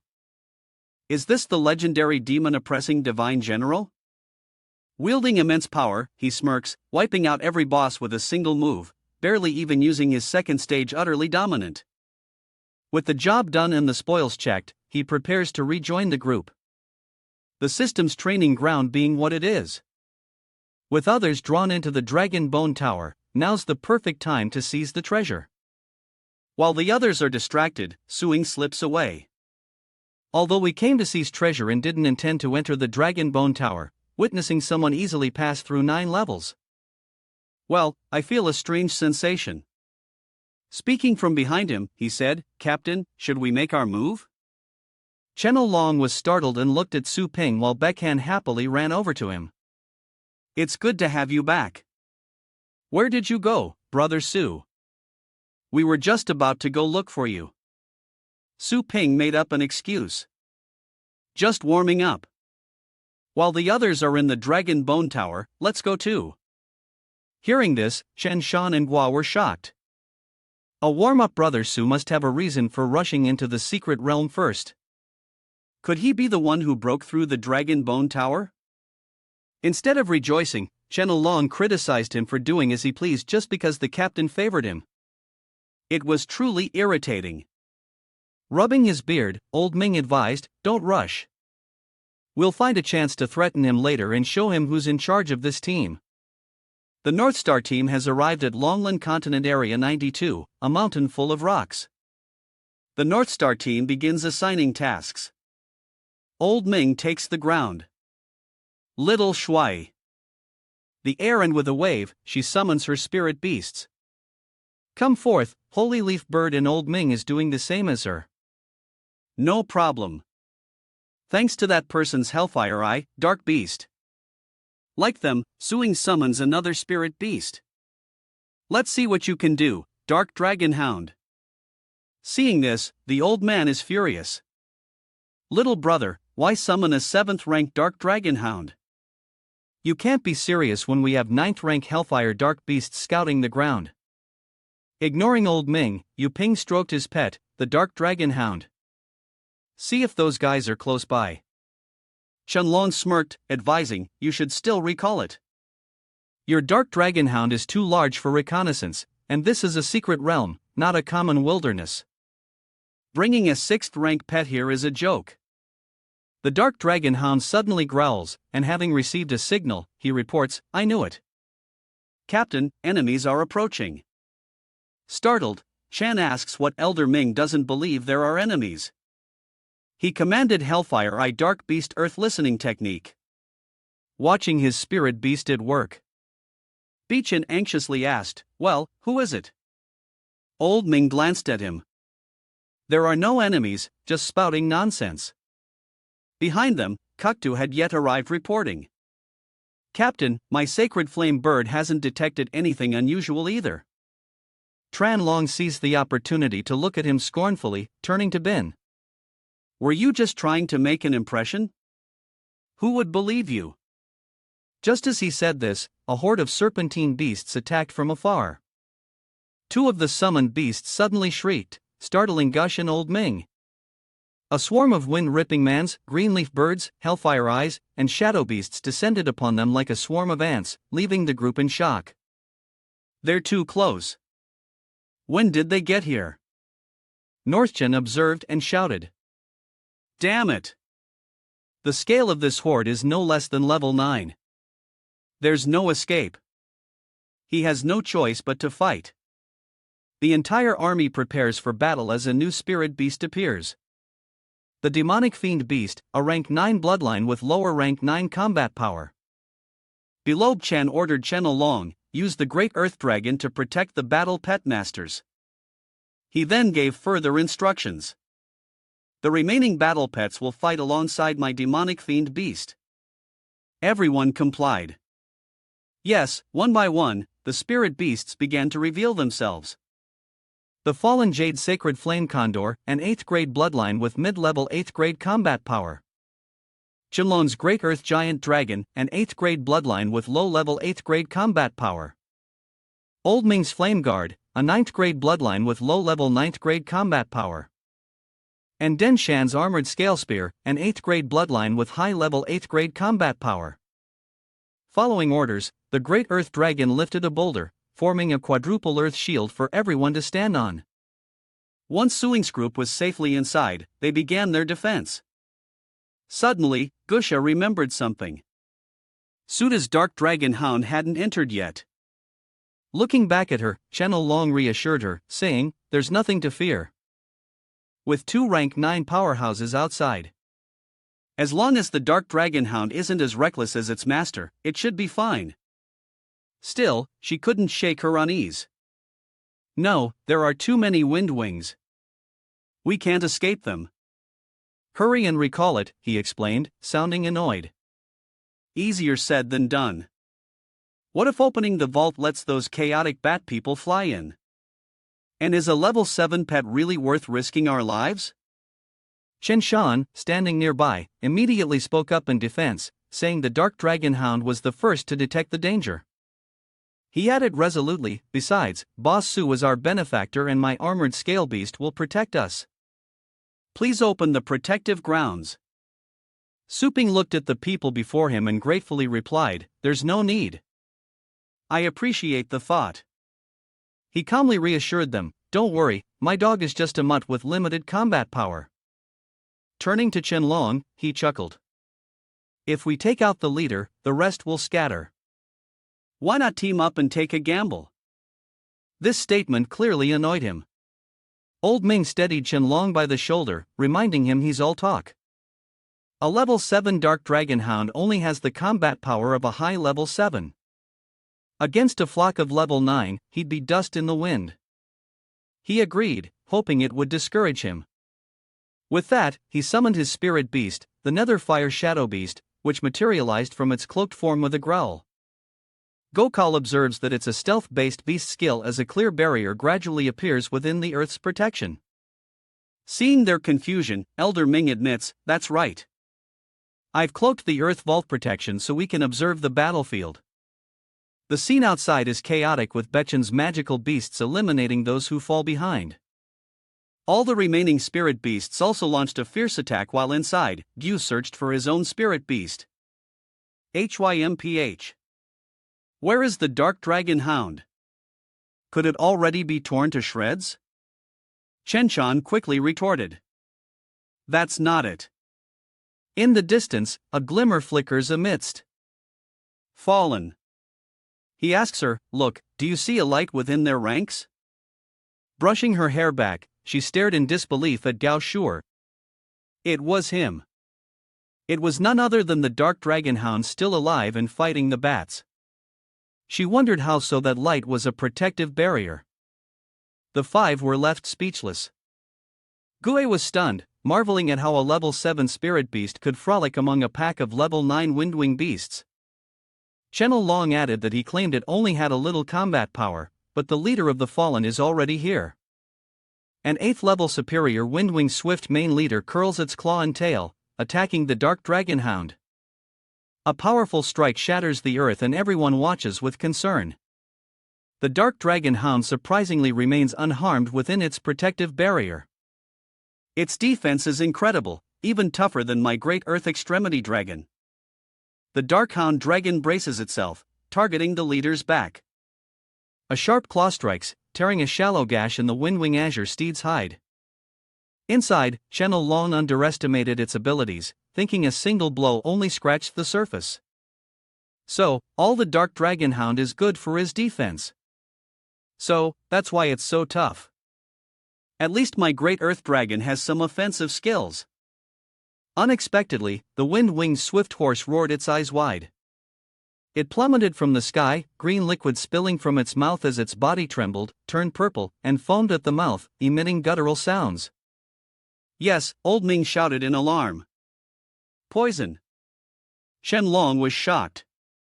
Not only was its armor thick, but it also had a potent poison. This dog was too domineering. The dark dragon hound continued its momentum, slashing fiercely at the swift-wind azure horse, causing it to bleed profusely. Seeing his spirit beast perform, Suing smirked, remembering the monsters they faced in the Dragon King training grounds. These much should be nothing for the dark dragon hound alone. Let's finish this quickly. It roars once it's done. With their leader gone, the dragons scattered like headless snakes, and the group erupted in cheers. The entire team is unharmed. A complete victory. Baiken added his praise impressed. The dark dragon hound is too powerful. Channel Long hurried over, forcing a smile. Brother Su, you seem a little too energetic. He praised, saying that his dark dragon hound was truly top tier. Suping scratched his ear, his tone polite, but laced with sarcasm. It's all right, I guess. With a modest wave, Old Ming said, Brother Su is too humble. If your dark dragon hound is only of medium quality, then all of our beasts are inferior. The system displays beast appraisal, Earthfire, Shadow Beast, Earthfire attribute, Tier 9 bloodline, mid-Tier 7 combat power. Abilities include stealth evasion, wind fire steps, lightning speed 10 mi, soul chase aptitude lower than low grade. He froze, thinking it was low grade. Is this old man a bit narcissistic? It's got a mouthful of glowing eggs it brought back. Shenhan was shocked. This was what he shouted. The larva of the windwing azure mantis. Seeing it sniffing the eggs with interest, Channel Long explained, these larvae haven't fully developed yet, absorbing all the nutritional essence from their mother. If a pet eats them, it'll definitely be a great boost. Ming Lao watched, clicking his tongue. Brother Su's dark dragon hound found it and even killed the leader first. It's qualified to use this. Holding the scale in his hand, Suing generously offered, these Keelan scales are often used for concealment. They aren't cheap on the market, so take them if you don't mind. Hearing this, the two exchanged glances, and Shen Hong whispered, What's with this guy giving things away? He's not holding us accountable, and now he's sharing the spoils. He agreed. Yes, that's what I was thinking, too. With their discussion concluded, the two respectfully clasped their hands before Suing. Thank you, Brother Su. We won't stand on ceremony then. Channel Long offered his services for the future, and Suing agreed. All right. Unfurling the map, Baekhan pointed them north. He pointed to a cave on the map, stating it was their destination. Min Lao and Tran Long nodded in agreement, estimating they would arrive by morning. Glancing at the map in the distance, Suping pondered, I've seen this location in the Dragon Lord's inheritance, and it's true. There's a treasure there, but shouldn't there be several across the continent? Why is only one marked on this map? He walked over to Bi Chen, looking at him questioningly, Captain, did you draw this map yourself? Without hiding anything, he enthusiastically replied, this map cost me a fortune. Is something wrong, Brother Su? Seeing them stare, Lu Ping quickly changed the subject. No, I was just curious about the location of the treasure on this map. Hearing this, Baekhan burst out laughing. The treasures in the secret realm are only about speed. Nothing strange about that. Channel Long chimed in. That's right, Brother Su. Maybe the treasures were all looted by the time this map was drawn. The next day, at a cave surrounded by cliffs, the group cautiously entered when a voice warned, "Wait. Don't go in yet." Su Ping raised his hand, stopping Chen, warning that a level 9 beast was inside. He looked at him in surprise. "Brother Su, how do you know when we haven't even gone in yet?" He chuckled, saying, "Of course, because we're here," but in his mind, he thought, even though I just entered Dragon Bone Star, it hasn't been long enough to remember everything, but at least I know where the monsters are. Glancing at them, he questioned, "Isn't the Dark Dragon Hound sense enough to reassure you?" Baiken stroked his chin thoughtfully. "It was thanks to the Dark Dragon Hound that we discovered the Wind Fury stallions just now." "It's great to have you here." Chen Shan trailed behind, annoyed. "Damn it, another rank 9 monster." Hearing Sup's words, Gush broke out in a cold sweat. The herd of Gale Mane horses, while collectively rank 9, are only around rank 7 or 8 individually, while the one in the cave is definitely ranked 9, and we don't even know the terrain inside. "Even with your strong pets, I doubt we can beat it head on. So, let's force the snake out of its hole." Chen Shan agrees with his plan, saying it's reasonable to set a trap outside the cave and strike the beast as soon as it shows its face, giving it no chance to retaliate. Chen Long chimes in as well. "All right, let's do it." Great Earth Dragon. Chen Long's spirit beast appears using earth manipulation to round up the soil, and soon massive clouds of earth emerge. Meanwhile, Gush summons her spirit beast, the Holy Leaf Bird, with its blazing fiery coat engulfing the great earth dragon stones. The remaining spirit beasts reveal themselves and are put to use. Stealth camouflaging aged. Chen Shan turned to Ba Chen and reported, "Captain, the trap is set. Now we just wait for him to take the bait." "I can't wait any longer. I'll go in and lure it out." Chen Shan was shocked. "Lure it out? Captain, that's too dangerous." Staring into the cave, Baekhan reassured him. "Ah, did you forget? I have a 9th ranked demonic beast, so don't worry. If we just wait, we won't know if there's a 9th ranked monster inside. The others must be starting to return to the Dragon Scale continent. I'm just afraid we'll be too late." Hearing this, he hesitated, but suddenly someone stepped forward from behind Su Ping. "Don't worry, I'll go with you." This surprised Chen Shan. With confidence, Boss Baekhan agreed. "Brother Su, I'll feel much better with you alone." And so, the two ventured deep into the cave together, faces well protected as Baekhan turned to look at Su Ping. "Brother Su, the miasma in this cave is too thick. Your energy isn't strong enough to resist the poison with your body. Why don't you wait for me outside? You already got the first pick. There's no need to risk yourself like this." He reassured Tibin, saying, "Don't worry. I have a primal armor. Toxins below level 8 won't hurt me." Tin questioned him intently. "But, Captain, I heard that you gave up the first 3 treasure selections during this expedition." "There's something you don't understand. Why would he risk going in alone?" "I don't think the captain is as selfless as he seems." You stand there watching as Baekhan walks away. Taking advantage of the fact that no one else is around, Suing exclaimed, "Tell me about it." But all he got in response was a chuckle. "Ha, I can't hide anything from you." So, North Star hastily revealed that inside this cave is a star spirit fruit tree. This tree bears star vein spirit fruit, which can activate the potential of battle pet masters below level 8, like a complete rebirth. It's a priceless treasure, and I must have it. Su Ping was stunned. He gave up the 3 selection spots only to throw himself into danger. All this just to seize the spirit tree. Suddenly, Baekhan grew serious. That's right. Memories flood back to him.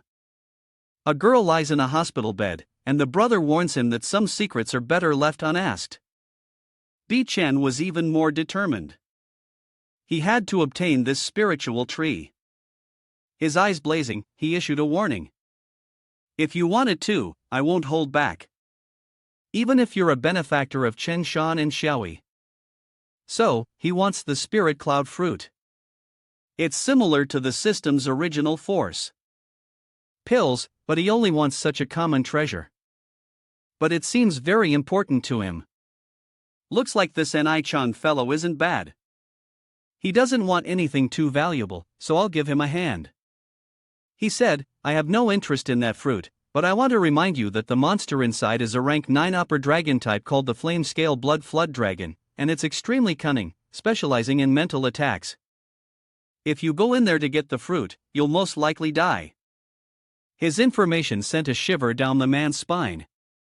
What a peak 9th rank monster specializing in mental attacks. How do you know so much? Just what are you hiding? Suing advised, Captain, yet some secrets are best left unasked. In short, if you want the fruit, follow me. A punch shatters stone. A sight that shocks Baek Chen.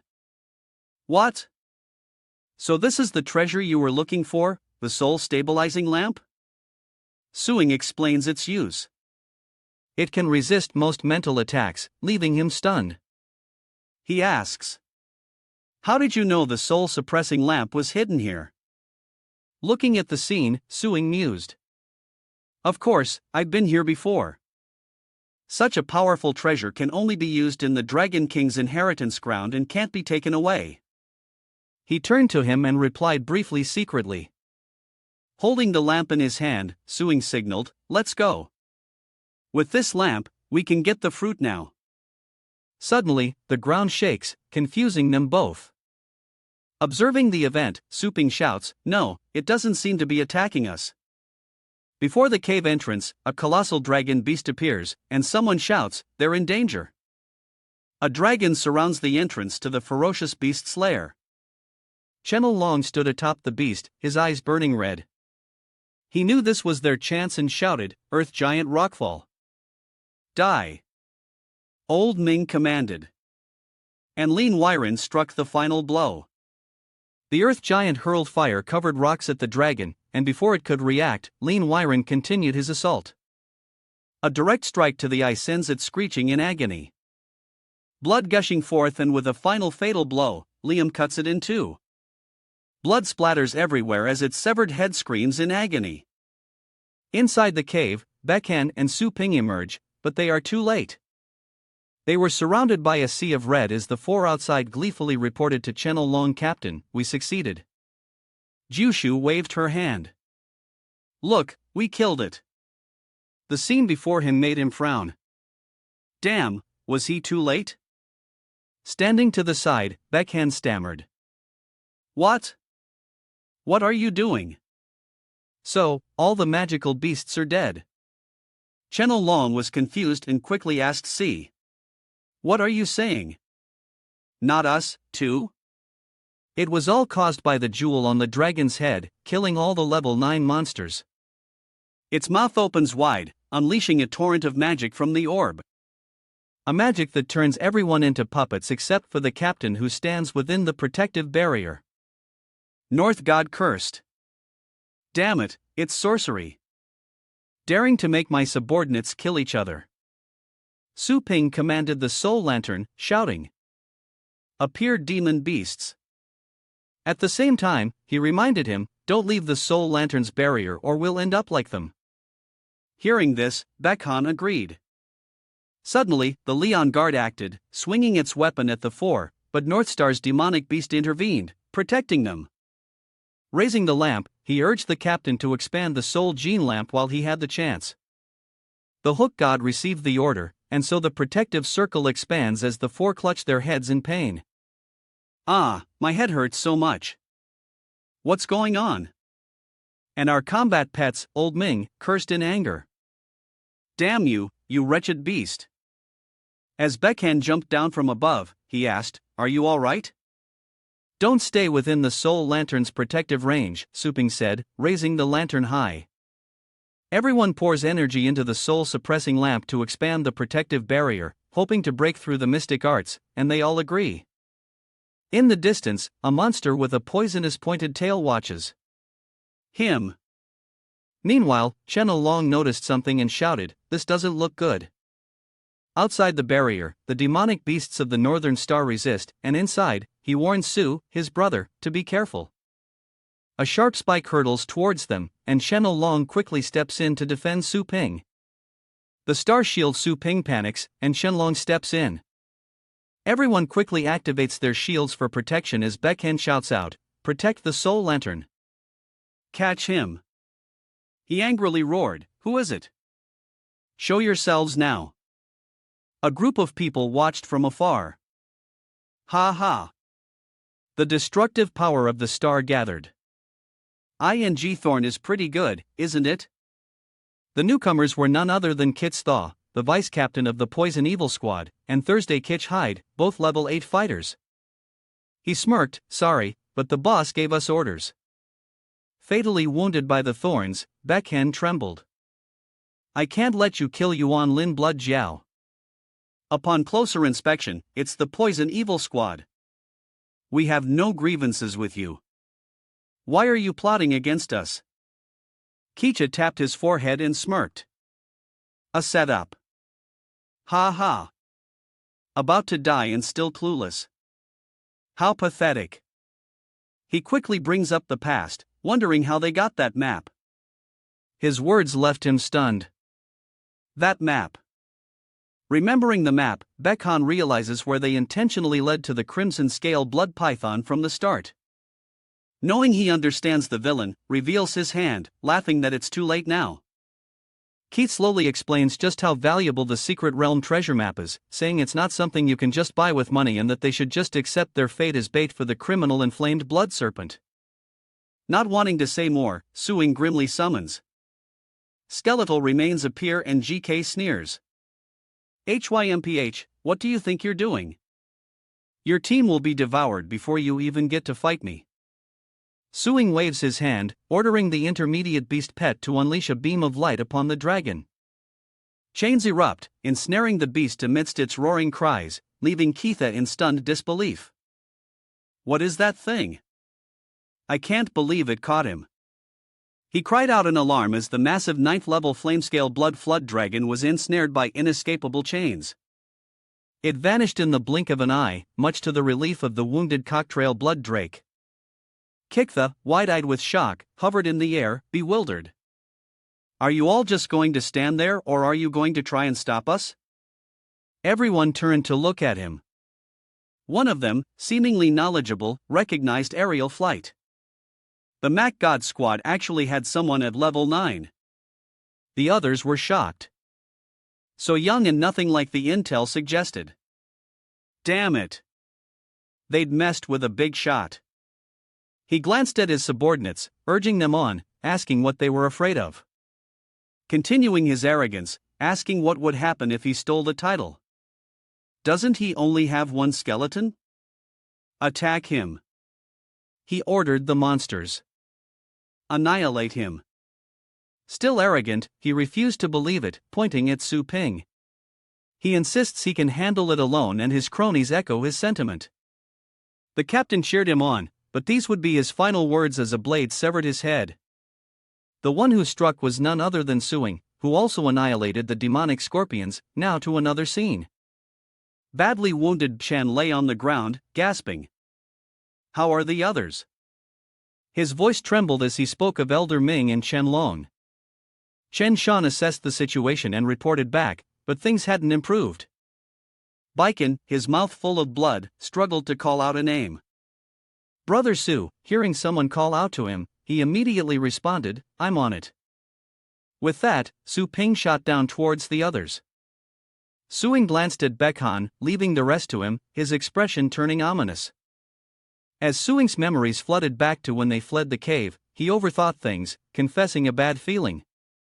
If he were to perish, could Su Ping take the star-fallen spirit fruit tree home? Su Ping glanced at Bi Chen, wondering, "Captain, isn't the starry sky fruit for cultivation enhancement?" He pressed, asking what use he'd have for it if he were gone, then confessed it was for his daughter. With a tense look, Bi Chen guessed that the Starfell spirit fruit could awaken a battle pet master's potential. Perhaps enough for his daughter to defeat the White Devil and cure her skule. The reason he wants it is because my whole life has been spent on the battlefield, and I haven't had time to take care of her. This is the only thing I can do for her. Back in reality, Baiken lies on the ground stammering, "Brother Su, I'm counting on you." Su Ping, filled with murderous intent, enters the cave. Gue Shan called out worriedly, "Captain, with those sharp eyes you promised so quickly." "Well, I'm off then." A treasure trove appears before them, and a voice commands, "Take everything. Leave nothing behind." So that's where they are. One of them shouted, "Captain, this sacred tree is too big. It won't be easy to take." The leader replied, "Useless. The person in front of us is the Poison Evil Battle Squad.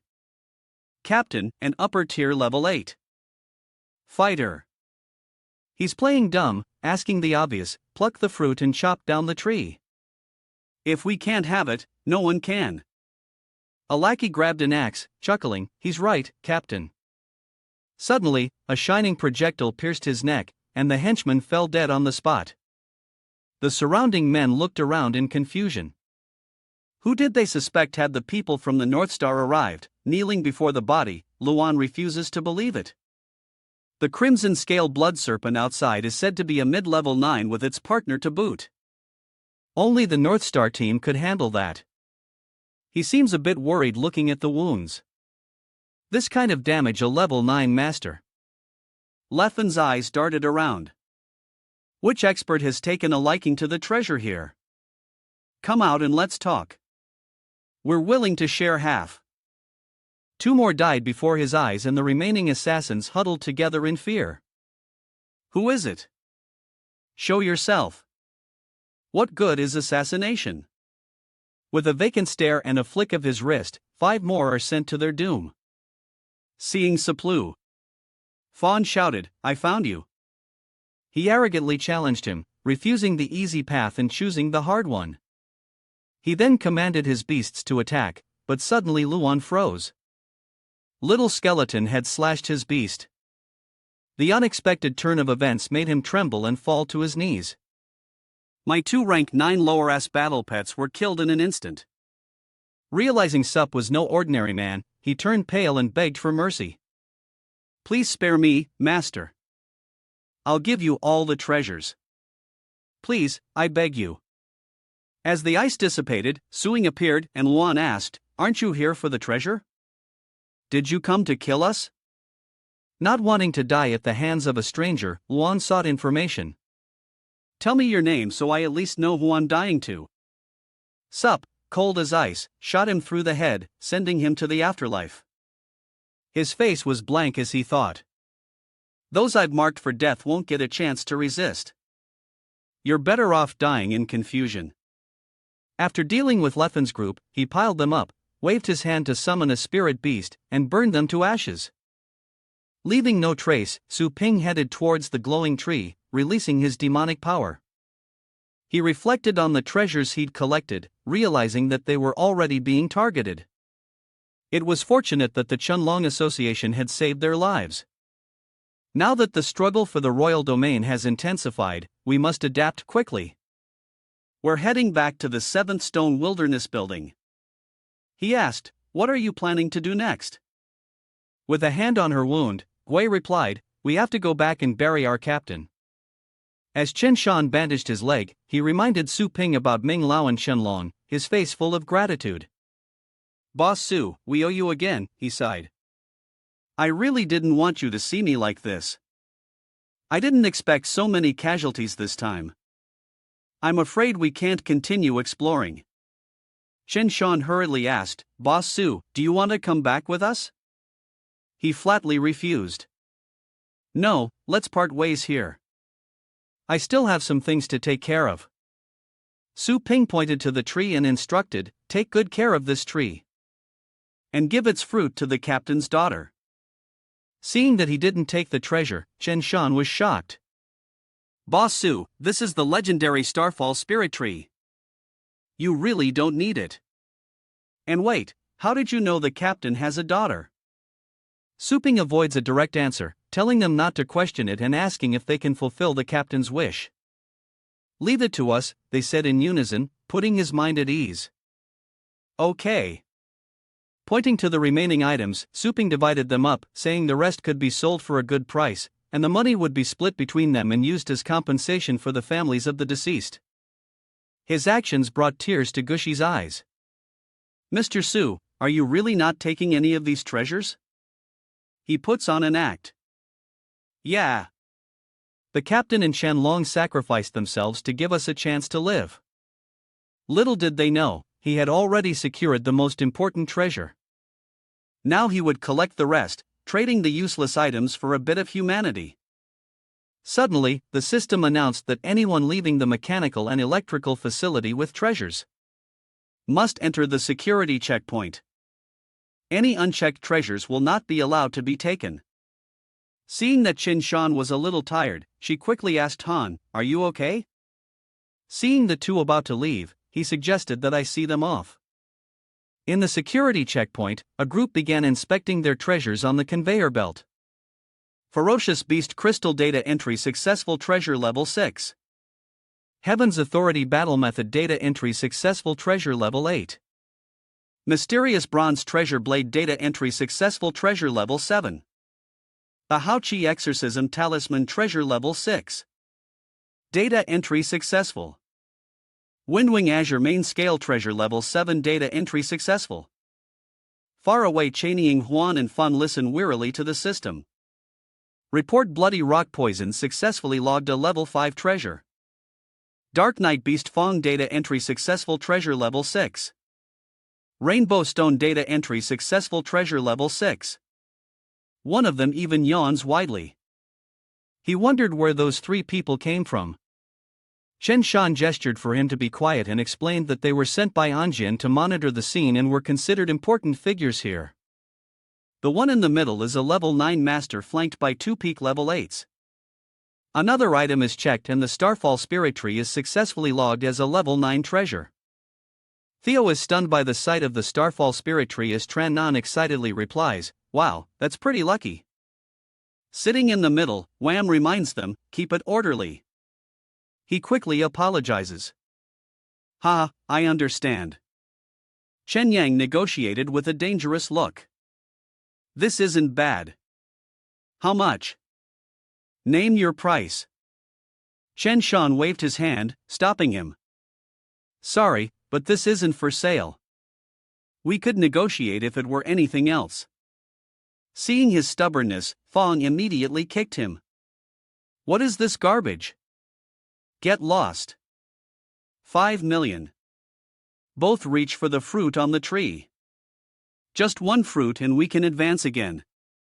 But an arm blocked our hands. His hand gripped tightly by Su Ping. He flew into a rage. Who was this guy? He dared to grab his hand. Then he roared, "What do you want?" With a sharp gaze, he calmly replied, "Nothing. We're not going back. The inspection is over." Inside, Su Ping cursed, calling the security check a joke. Just a bunch of thieves looking for good loot. Even the manager was in on stealing the treasure. He should have hidden everything so they couldn't inspect it. He tried to leave the city, but they blocked his path. Chen Yang sneers, asking where he thinks he's going, while Fun echoes, demanding to know who he thinks he is. Without a word, the two punched Su Ping, sending him flying. "It's not your place to ask if the inspection is over." One blow sends him crashing through a wall. Chen Shan rushes over. Boss Sugoshur is terrified. "Mr. Su," everyone stared in disbelief surrounding Su Ping. "What's going on? A fight?" He stood up, dusted himself off, and said, "Don't worry, I'm fine." Chen Yang, showing off his knowledge, shouted Article 72 of the Management Law. According to Fong, obstructing an inspector can be suppressed with force and in especially serious cases dealt with on the spot. They both thought, "This is my chance to rank up." Seeing Sup's violation, the group mocked. Another one daring to defy the inspectors. That guy was already beaten to a pulp. Haha, he's really done for this time. Another one remembers him asking loudly, "This dark-haired kid looks familiar." Another quickly chimes in, "He's the one who dared to defy Tang. Or should we just capture him and hand him over to Dwang?" A voice echoed from somewhere. "That kid's going a bit too far." The voice made everyone look around in confusion. Whose voice is that up there? It spoke again. Blindly hiding your strength will only attract petty annoyances. The man on the system's upper floor, sipping his wine, advised Su Ping that if he still wanted to reach a wider world, he should boldly show them his claws. Someone suddenly recognizes him, the Blade Master. Holding a gourd of wine, the Blade Master smiles reassuringly. "They'll make way for you." It seems Suing understood what he meant. "A wider world," he continued. "Thanks for the tip." Seeing Sup, they couldn't wait and rushed forward madly. "What are you standing around for?" He unleashed 2 palm strikes, hitting them square in the face. Taking a fist to the face, they finally realized the density of his astral power. One punch was all it took to send them crashing to the floor, shattering stone. Chanian clutched his face in shock, a titled master, as Suing stood imposingly before them. The surrounding crowd buzzed with speculation. So young yet already at level 9. Impossible. Even the young masters of the 4 great clans haven't reached the upper level of 8. Just who is this person? Suing gathers his energy and speaks, revealing that he used magic to lift the treasure. Standing before them, he absorbed the treasure's demonic energy, astonishing everyone. "Look, it's not attribute astral energy." Theo's eyes widened. It vanished. Could it be another space treasure? He glanced at Chanying, sighing softly. A spatial treasure is priceless. Just who is this guy? He was stunned into submission. How could they have known? Damn it. They thought they'd found a bargain, but instead they provoked a VIP. They quickly stood and approached Suing. Chen Yang forced a smile. "We didn't realize who you were." Fun, stroking his chin, added, "We were a bit rude just now, and we've already been slapped as we deserved. We hope you'll forgive us." Suing's eyes burned, turned red, but he smiled brightly. "Forgive you? That slap was to avenge my friends." He casually mentioned, "Now we settle the score." Theo, intimidated, offered compensation. "How about 20 million star coins?" Hoa Lam emerged from the broken wall and rejected the amount. 20 million star coins isn't enough. Each of you will pay 30 million. As he left, he analyzed, "If this gets out, you'll lose your positions." They were both stunned. The chief inspector, he angrily rebuked them, saying he only wanted them to be discreet and not cause a scene, but they refused to listen. The fiery blue demanded he cultivate his mind, but Suing refused, saying money couldn't silence him, but money was important, and this pet store upgrade would cost a lot. 60 million is acceptable for now. He opens his account details, and Suing agrees. "Give me the money." Did Suing's actions surprise him and the other guy? Looking at Chen Shan and Zhu, he offered a better spirit plant. He spoke with guilt, blaming his own weakness for their oppression. She blamed herself, wishing she were stronger, and apologized for troubling Suing. He reassured them, saying, "It wasn't their fault. I didn't realize this thing was so sought after." With a smile, he decides, "I'm taking it home. Once the captain's daughter is cured, you can use it to feed your pets. And when you break through to level 8, I'll give you a plant to help you reach level 9. His words stunned them both. "You're giving them to us?" Chen Shan was thrilled and grateful to Su Ping. "Boss Su is so kind." A quiet place filled with rivers and mountains. Dragon Scale Continent Area 98. He rode on the beast's back, observing. And after a while, Su Ping jumped off and gave an order. "Dark Dragon Hound, scout the area. I'm going underwater. call me if anything seems off. It acknowledged the order, and the two split up, one on land, the other going deeper into the water. Su Ping reached an underground palace, recalling a peerless treasure hidden within. Suing recalled the treasure, its power enough to move mountains in brains. He kicked open the tower door, marveling at how well it was hidden. He recalled that if he hadn't seen it in the Dragon Emperor's inheritance before, he wouldn't have known about it. Suing saw the skeleton of some master meditating and cheered happily. He spotted it, retrieved the treasure chest, and quickly opened it, holding the Qian Khan painting scroll in his hand. It's definitely it. This painting scroll can create a small world using astral energy, similar to a storage space. Although it can't store as many items as the system, it can hold living things, and its capacity grows with the user's astral energy. With his current 5th rank astral power, he could create a space 4 times the size of the blue planet where the astral spirit tree could later be planted. On the shore, the dark dragon hound spotted a spirit beast and quickly signaled with a cry. Hearing the sound, he knew something was up. A bird was flying high above, scouting. Hiding underwater, he realized it was a vision-sharing skill with a pet. Does someone else know about this place? I remember hearing about a supreme treasure here called the Dragon Spirit Demon Fruit, which can grant pets of the undead and demon types immunity to fatal injuries. This is perfect for little skeleton, who is purely attack-oriented. Thinking quickly, Suing signaled it to begin the search. Dark Dragon Hound, find the location of that bird's master. I want to know if they've obtained the undead demon fruit. The Dark Dragon Hound begins its search. While elsewhere, a group speeds through the trees, surrounded by magical energy, and one of them complains. Damn it, this bird is relentless. He's an 8th rank battle pet master, and the other one's carrying a treasure chest. I think we're being targeted. With a swift slice, the branch beneath them snaps. They leap down, landing safely.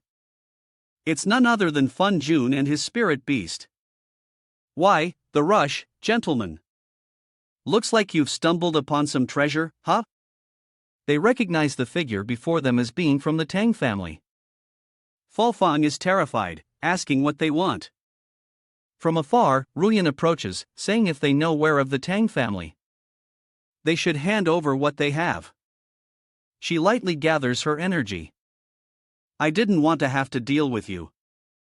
Hyong stood beside her on her side. That's right. Hand over the Spirit Requiem fruit. If we weren't busy with the Heavenly Bridge rankings, how could you have gotten your hands on it? Ignoring her words, the two reckless fools sped away. One declaring, we got it first. The other added, discretion is the better part of valor. A magical hand appears, seizing them both. The sudden magic throwing them into disarray as their energy congeals. Xiaopang glares, scoffing, daring to run before him was like trying to teach a master. Then a magical hand descended from above, crushing them both. The one holding the treasure coughed up blood, protesting, aren't you afraid of tarnishing your sex reputation? Feng Jun channels his energy, saying, if you two keep your mouth shut, there won't be a problem. With a flick of his hand, one man's arm is severed and the treasure chest flies into the air. Feng reached out, sneering. You refused to drink the toast, so now you must drink the forfeit. He used his magic to lift the box when he noticed someone smirking. In an instant, the chest vanished from his grasp without a trace, leaving all three stunned. The events unfold, leaving Feng Jun stunned. Where did the box go? As quick as the wind, a golden magic force snatched the box away. Sensing danger, Huang raised a hand to protect her. His condensed energy revealing his high status. Careful miss. Enraged, Feng Jun summons his spirit beast. A 9th rank Tumi shadow beast dares steal from the Tong family. Ashura shadow beast captures him. It speeds off to catch the box thief as Su Ping smiles ominously, inviting him closer. Come on. Then he commanded the Dark Dragon Hound to bestow dragon armor upon the Purgatory Poisonous Dragon Beast. The Purgatory Inferno Dragon Beast unleashes its hardened rock armor, icebone, exoskeleton, and flame outer layer, doubling its defense and increasing its damage. The two beasts clash head-on and, seeing his chance, he commands Dragon's Howl, catching his opponent off guard. It cries out, "Come on!" Seeing its spirit beast defeated, Feng Jun is stunned. The Ashura devil beast has fallen. Not wanting to lose face, he plans to summon another. "Let's go," Xiaowang quickly interjects. Wait, he defeated a 9th level pet in just a few moves. His strength is immeasurable. Aren't you afraid of falling into his trap if you rush in like that? Feng Jun was stunned. Then what? Just let him escape. Xiaowang quickly gathers his energy, determined not to let him escape, and a magical hand appears once more. Xiao Fang shouted, unleashing his magic. But as the magical power attacked, Suing calmly gave an order. With a single light strike from the little skeleton, his power was nullified. He held the treasure chest in his hand, triumphant. He's already been defeated so quickly.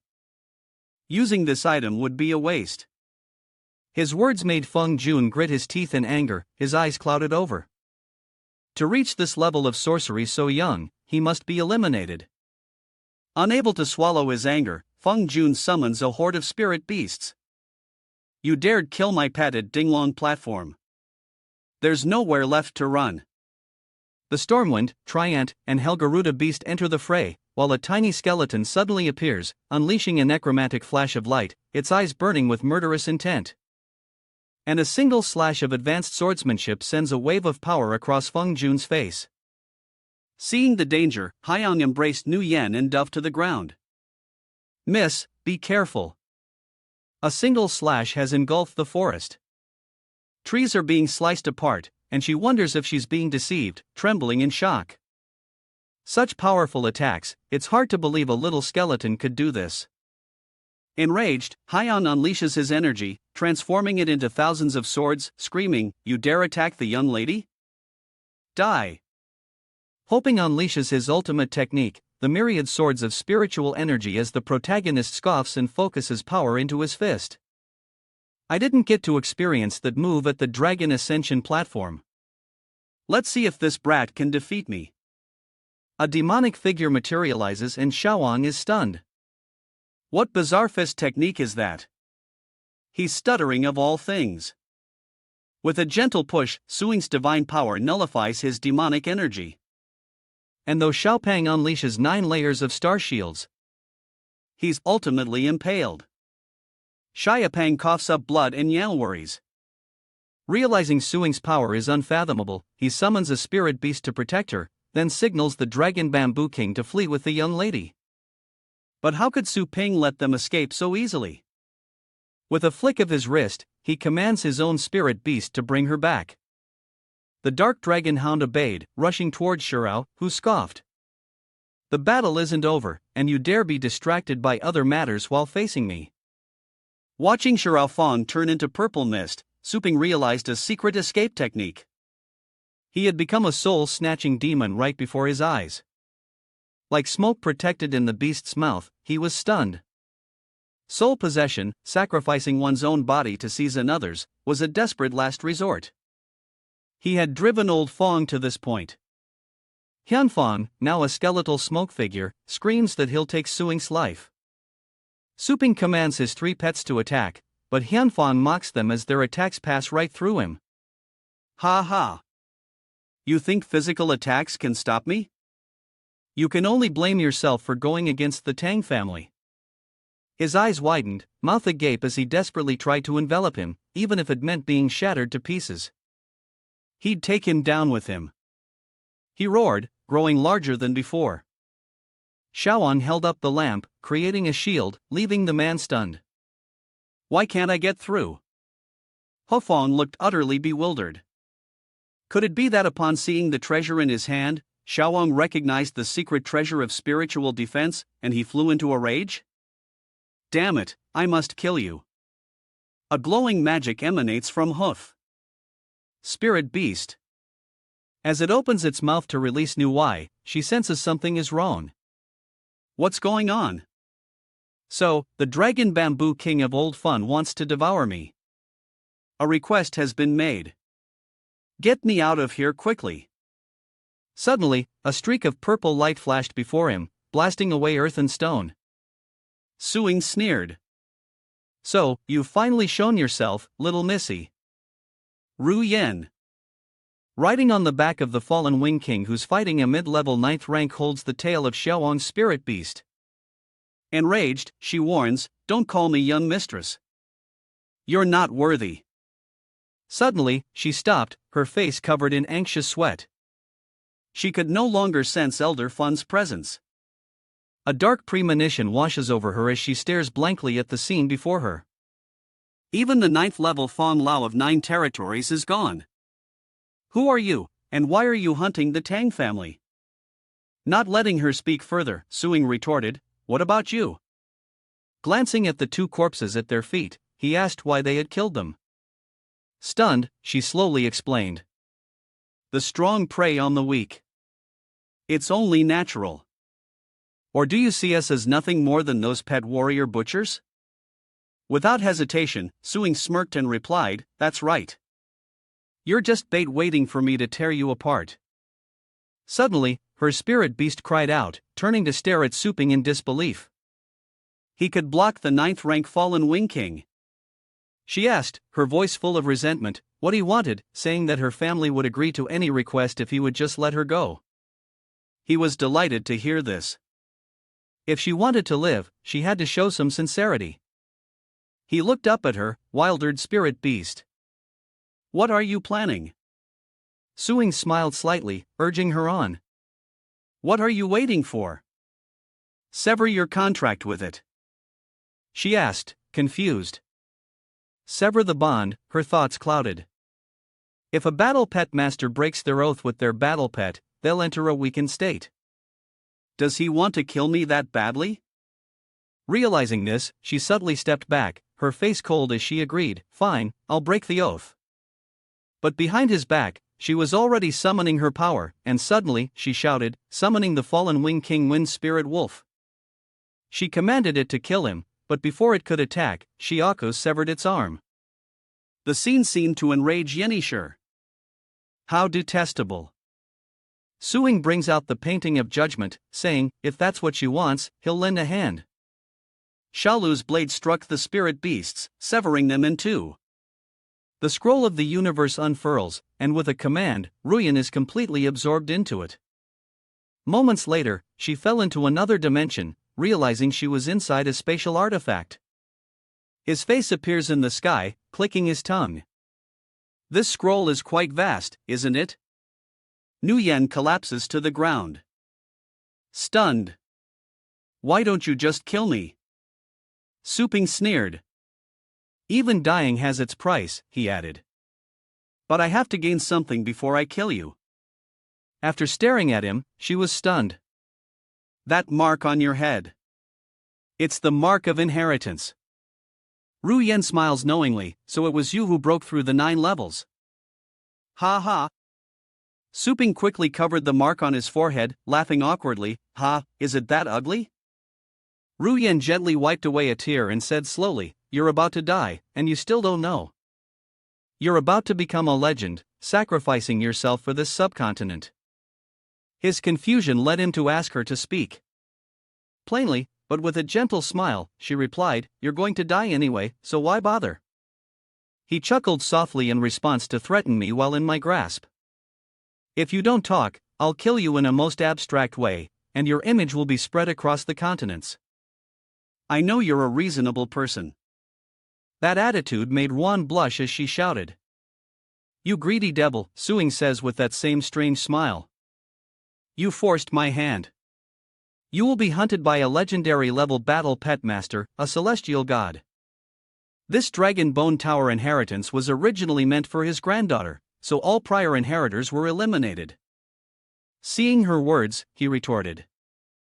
Aren't the 4 great clans still deliberately trying to break through here? Aren't you afraid he'll silence you? Ruyan warned. Don't joke around. Breaking through the 9th level of Dragon Bone Tower isn't something you can just do. Moreover, we all promised Lord Yuan that even if we were lucky enough to pass the 9th floor, we would voluntarily give up our inheritance qualification. Otherwise, we would face annihilation. Closing the Chaiyanin painting scroll to Trapper, Su Ping pondered, meaning that this entire secret realm was in the palm of that legendary master. He recalled the vice principal saying that the Federation government had sealed off the inner area due to security concerns and the development of the outer area for a while, which was just a cover for the primal god to monopolize the secret realm. He looked at the corpses before him and ordered the purgatory candle dragon beast to burn them all. Suing fell into thought with the four great families dominating everything. This place was just like any other, with people fighting over scraps. Standing before the roaring flames, Suing pondered. Even though he had defeated a king-level battle pet warrior, it took countless resurrections to do it. This time he'll face a legendary opponent unlike any he's seen before, and he can't take it lightly. He continues to ponder. Even though no one witnessed his breakthrough in the Dragon Bone Tower, it's only a matter of time before they investigate. The priority now is to upgrade the store to level 3 so he can at least protect his mother and sister and not let them be implicated. Seeing Su Ping's return, everyone cheered. Boss Su is back. They crowded around Suing, clamoring. I missed you so much. Please train my pets. I want 5 pets trained. I want 7. Okay, everyone, line up. There's enough for everyone, Suing said sheepishly. He felt relieved that everything was normal for now. The system displayed a notification that the store's earnings would be converted into energy with 11.3 energy remaining. Su Ping realized that at the current rate of 10,000 a day, it would take 10 days to gather enough energy to level up. So, he should check the land prices first. Su Ping touched his bracelet and accessed the Yuhuang network, a private service provided by Yuhuang that caters to any request as long as you have the money. As soon as he accessed the Yuhuang network, a customer service representative appeared on the system screen asking, "Hello, what do you need?" Su Ping tells her, "I want to expand my shop, so I need to buy more land." The customer service representative takes note of the information. "Okay, your store address has been confirmed." She then asked, "How much space do you need?" Su Ping requested 3,000 square meters. And the customer service representative informed him, based on the current price, it will cost 200 million star coins upfront, and the remaining 100 million can be paid upon land acquisition. Upon hearing the price, Su Ping was taken aback. 300 million. When did the price triple? The customer service rep quickly reassured Su Ping, "Sir, with the Global Elite League underway, business expansion fees and real estate prices have increased." After hearing the reason, Su Ping pondered deeply, feeling that it was best to buy quickly before it was too late. Then he suddenly remembered the Yanlin bloodsaber he had. Su Ping then asked her how much a top-tier level 9 ferocious beast would sell for, causing the customer service representative to freeze in surprise. Rank 9, upper tier. Please wait a moment. After searching the system, she finally spoke. A top-tier rank 9 pet can sell for 400 million star coins. But while savage beasts depreciate quickly, a rank 9 is still rare, and yours is one of a kind in the city. She quickly informs him that someone has already offered 250 million. The customer service representative asks, "Do you want to sell it now? If you leave it here for a few more days, the price will go up a lot." "Sell it and put everything towards the store?" asked Suing. After a moment's thought, Suing finally agreed. "Okay, I'll take care of the procedures right away." The customer service representative's eyes sparkled with excitement. All right, I'll help you write this program right away." Suing began to calculate. Adding this 250 million to my 60 million should be enough. I need to keep increasing my strength these next few days.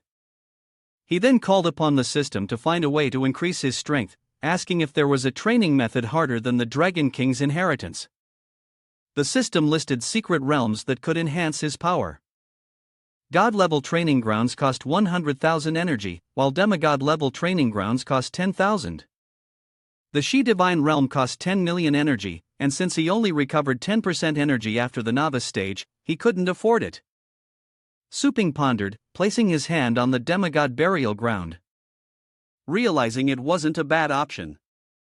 His golden crow divine demon body required the heart of a divine flame demon beast to reach the second level. Perhaps he could find the divine flame nether beast here, a dual attribute divine fire beast. If he could cultivate the golden crow demon body to the second level, his defense would reach level 9, greatly increasing his chances of survival. Su-ping decided to enter this secret realm. Let's go. Su-ping entered the demigod ruin immediately, sensing his surroundings as his feet touched to the ground. Su-ping muses that this place is quite different from previous training grounds, like comparing a wild world to a civilized society. Were these things built by gods? A system notification appears before Su-ping, announcing his arrival in a divine dimension and asking if he wants to purchase a divine language translation function for 500 units. Buy or cancel. It was then that Su-ping learned the system had this function. And this time a translation feature. The difference was too obvious. He felt that if he could communicate, he could avoid many meaningless deaths during the exploration, so he agreed to buy it. The system accepted the request and immediately began processing it. The divine language translation feature is being installed. Please wait. Suddenly, a figure appears on the water surface behind Su-ping. The figure spoke in a language he couldn't understand. A goddess. Hearing the sound, Su-ping turned to look. Oh, the system suddenly announced that the translation function is complete. The host can now communicate normally with the gods. Anna, a member of the divine race, hums a tune while manipulating the water. Su-ping, seeing the scene before him, begins to turn dark with embarrassment. Crap! What do I say? Anna sensed a surge of energy. She wondered if it was an insect, but upon turning around, she realized it was a human. She quickly covered herself and launched a swift attack on Su-ping. Annoyed by the attack, Su-ping defends himself, summoning the little skeleton and the inferno dragon beast. Su-ping commands them with advanced swordsmanship and inferno dragon flames, sending the little skeleton into attack. But after little skeleton and the inferno dragon beast were hit by Anna's attack, they were pushed back and the inferno dragon beast was eliminated. Witnessing the attack, Su-ping couldn't help but marvel at its power. Then used the necromantic fruit for damage immunity, restoring the little skeleton and purgatory candle dragon beast on the spot. The little skeleton, now reborn, quickly blocked Anna's attack on Sup. He calmly assessed the situation. The hell dragon pig had revived, but he didn't have enough energy for another resurrection. It was best to try and talk things out peacefully. I have no malicious intent. Hear me out. Anna refused Su-ping's offer. You don't need to explain. I know you're from another world. Su-ping, visibly surprised, asks, how did you know I'm from another world? Anna scoffed. Judging by your appearance, you must be a lowly human from the netherworld. This is the territory of the gods imbued with supreme energy. How could you have arrived here without being transported by someone? Su-ping wondered. Aren't you surprised to learn I'm human? Anna was speechless at his lack of awareness.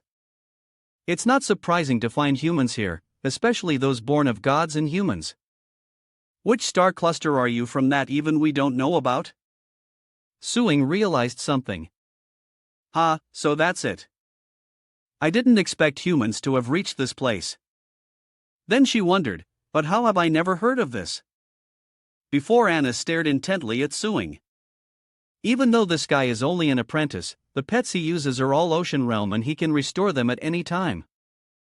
The little skeleton even thinks she's looking at it, its eyes sparkling with love. She sensed his aura was incredibly strange, terrifying, even leading her to wonder, or is he not human?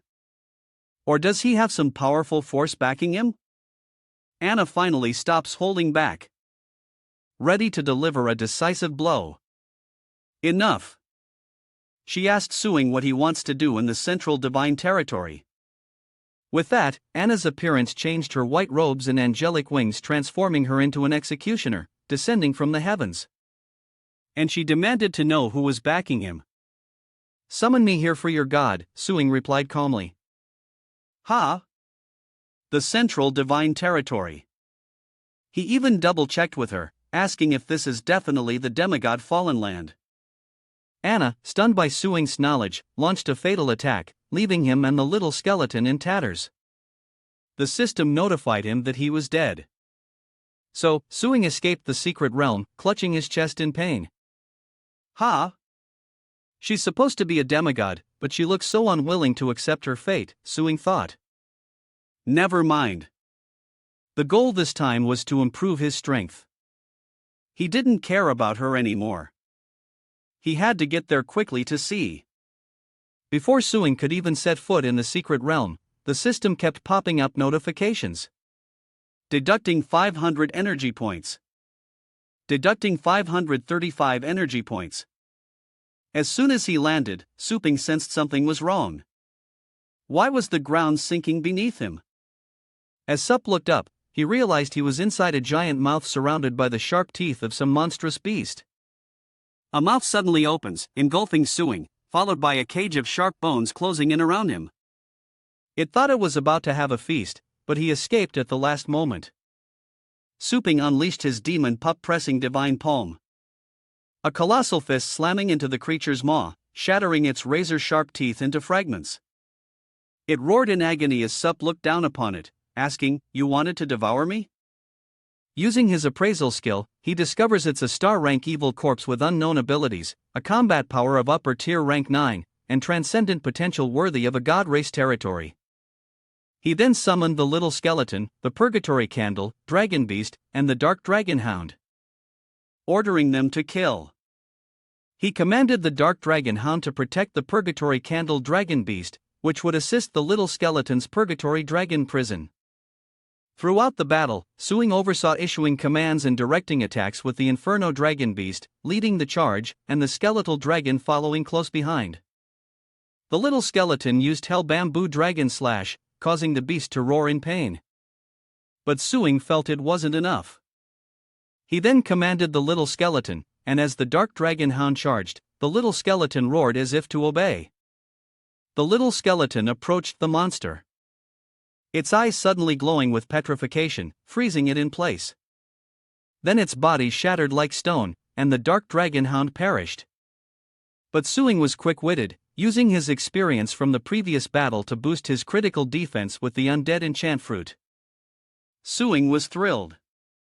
After Little Skeleton's resurrection reverted it to its original state, he marveled at how amazing each resurrection was and then ordered the dark dragon hound to resurrect in place. Seizing the chance, Little Skeleton attacks, and the monster cries out in pain once more as it loses its eyes.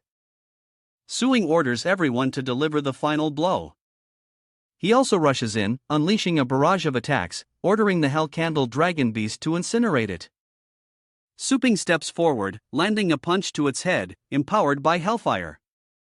With a single punch, its body was pierced as if by sharp swords splitting into 3 pieces, a pool of blood. The dark dragon hound then found a glittering object in the pile of minced meat, snatching it up and bringing it to Suping. He examined it and according to the system, this was a god crystal. This energy crystal is created after a god devours a fiend possessing immense divinity. A pet that consumes it can undergo divine transformation. Seeing the system mention divine transformation, Suping ordered it to explain in more detail. The system then explained that after a pet's deification, its lifespan, physique and comprehension would increase and it would be able to restrain demons and undead pets with a chance to master divine skills, enhancing ordinary skills by 5 to 10-fold. Suping didn't expect it to be so powerful and realized it was a great way to upgrade his pets. He gave the divine crystal to the dark dragon hound, telling him it was his to keep since he found it. Seeing the dark dragon hound about to level up, Little Skeleton flew out, his eyes sparkling as if he desperately wanted to be like him, prompting Suing to remind him, hey, Little Skeleton already has a high bloodline, so mind your image. I advise Little Skeleton to learn more about the Purgatory Candle Dragon Beast and forget about the divine crystals. The dark dragon hound has leveled up, though its appearance seems largely unchanged. According to the system, the Dark Dragon Hound is undergoing divinity transformation, a 6th rank lower level dragon type demon with an 8th rank upper level combat power and medium aptitude, possessing skills like Dragon Armor, Dragon's Roar, 100-mile Soul Chase, Death Poison Claw, Guardian's Hand, Earth Beast Protection, Hard Outer Armor, Lightning Outer Garment, and 1/10 Divinity. Suing felt the stats hadn't changed much, save for a single point of divinity, making him wonder what else is needed to become a divine beast. But Suing accepted it, deciding, okay, I'll just kill this monster. Suddenly, a scream rang out. Help, someone save us. So Suing could sense them. From below, he witnessed 2 people being attacked by a monster of the same species he had just defeated. They screamed for help, but what caught Suing's attention was that they were both gods. Alex cried out for help in a panic as the 2 insects lunged forward with their razor-sharp teeth. The boy frantically screamed, "Don't eat me!" as he summoned an energy shield, but suddenly a golden fist appeared, sending the insects flying. It was Su Ping's demon subduing.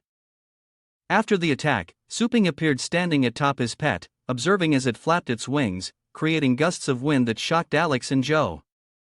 As a human hero, he commands his pet to stand before them and orders it to attack. Surrounded by incoming insects, it quickly captures them on Su Ping's command. With a mighty roar, it swiftly evaded the swarming insects, and after being rescued, Alex offered his sincere gratitude. "Thank you for your help, brave warrior." Suing explains, "Don't misunderstand. I only saved you so you could guide me." He then inquired, "What are you doing here? How did you get lost in such a dangerous place?" A Tide Realm member of the George Divine Wind Squad replies, "The Starry Sky Devil race is constantly invading our territory through the spacetime tunnels. We're the ones in charge here. Our team was just attacked by a highly evil race, and 2 people withdrew from the battle." Seeing the strange deep pits, Su Ping continued, "Are you responsible for cleaning up those ruined caves?" Joss replied, "That's right, but what about you? How did a human get in here?" He casually brushed them off, saying he just happened to be passing by. Meanwhile, he thought to himself that they didn't know about the spacecrack to Blue Star, but these gods were really unlucky to be targeted by the evil race. Suing continued, "Don't the gods have wings? If you can't beat them, just fly away. If I'm not mistaken, you should be able to fly at your level." Joss clenched his fist, resolute. "We cannot use our divine wings for such cowardly acts. To sacrifice ourselves fighting the evil race is the honor of us, the god race warriors." Meanwhile, Alex sighed, explaining, "Only 10 pure-blooded gods in all the god realm have divine wings, and we demigods cultivate different techniques. We can't just fly whenever we want." Hearing this, Su Ping recalled Anna and thought, "Divine wings? So, the person I met before was a demigod with pure-blooded god lineage." Thinking back to the attack that injured him, he muses that it's no wonder her strength is so much higher than it should be. If she were a star pet, her potential would be even greater than little skeletons. He really wants to train her as one. Su Ping continued to inquire, "Do you know anything about the fallen land of the demigods?" Alex asked back, "Where is that? We live on the edge of the Divine Temple and have never heard of the demigod meteorite land." Speaking of this, the boy cheerfully asked, "But the Divine Realm also has legends about the Supreme Divine Domain. Brave warrior, do you want to hear it?" Joss said at a loss for words with the boy. "Here we go again. Only a fool would believe in your Supreme Divine Domain. What's with the pure-blooded god nonsense? Cultivating for a day there is like cultivating for a year here. That's just the fantasy of the weak." Hearing this, Su Ping recalled the image the system had provided him. The Supreme God Realm. A legend. To hear them talk, it's as if the Supreme God Realm doesn't even exist. Suddenly, Alex sadly lowered his voice. But in recent years, hasn't the Central Divine Land been trying to find traces of the Supreme Divine Domain in order to completely eliminate the Starry Sky evil race? If only I could cultivate there, even for a moment, Joss retorts, asking if they found it after all these years, or even a trace of it. Instead of chasing fantasies, you should focus on training. Suddenly, bolts of purple energy rained down like arrows, piercing Suing's pets and sending everyone plummeting. All three landed safely, though. Alex landed face first. A furious Jaws gritted his teeth. It's them. They've followed us all the way here. The Shia clan centurion spoke, and a powerful star beast commanded the Sur Ing swarm to gather energy for an attack. Alex collapsed in despair, lamenting, "We'll never kill them all. We're all going to die here." Joss, channeling his power, stepped forward, declaring, "You two go on ahead. My moment of glory has arrived." Seeing this, Su Ping thought, "These gods are honorable, but I'm after their divine crystals." Then he shouted, "Are you content to die without seeing the Supreme God realm?" As he spoke, he opened space portals to summon star pets. Seeing this, Joss was shocked, wondering what was happening. How could a mere human trainee possess such immense power? With that, Suing unleashed his aura, scattering it in all directions. Hearing this, Joss clasped his hands and said, "I didn't expect the human race to be so strong. I'm counting on you, brave warrior. Be careful." With that, he and Alex quickly departed. Seeing the insects, he smiled, reminiscing about those days. He recalled his first encounter with these insects. Feeling his blood boil, death igniting his potential just what he wanted. Thinking this, Suing took a fighting stance, ready to charge and instantly soared into the air. Suing issued the order and his pets followed suit. Surrounded by radiant energy, Suing and his pets awaited the command, ready for a satisfying battle. Moments later, Su Ping lay panting in the system space as the system notified him, deducting 535 energy. Exhausted. He said, "Only one resurrection left. I didn't expect them to be so strong. All 9 resurrections are used up." Indeed, the higher the level, the harder it is to overcome. As Suing spoke outside, the minion insects were all killed, and even the leader was severely injured. Looking at the spoils, Su Ping considered that he had brought back quite a few divine crystals, so it wasn't a complete loss. His exploration time was almost up, and fighting it any further wouldn't do him any good. In fact, he couldn't win. He clicked the option Random Resurrection. "Let's try another area." Somewhere, a voice echoed. "Such a good kitty." A white tiger purred contentedly as its cheeks were stroked. "Ngoa, it's Anna, the girl Su Ping met before, playing with her pet. Bite, bite, my little fluff ball. Ha, you were randomly reborn from within space right here, too." Seeing Suing appear, they were both stunned. "Ha?" He blurts out. "What a coincidence."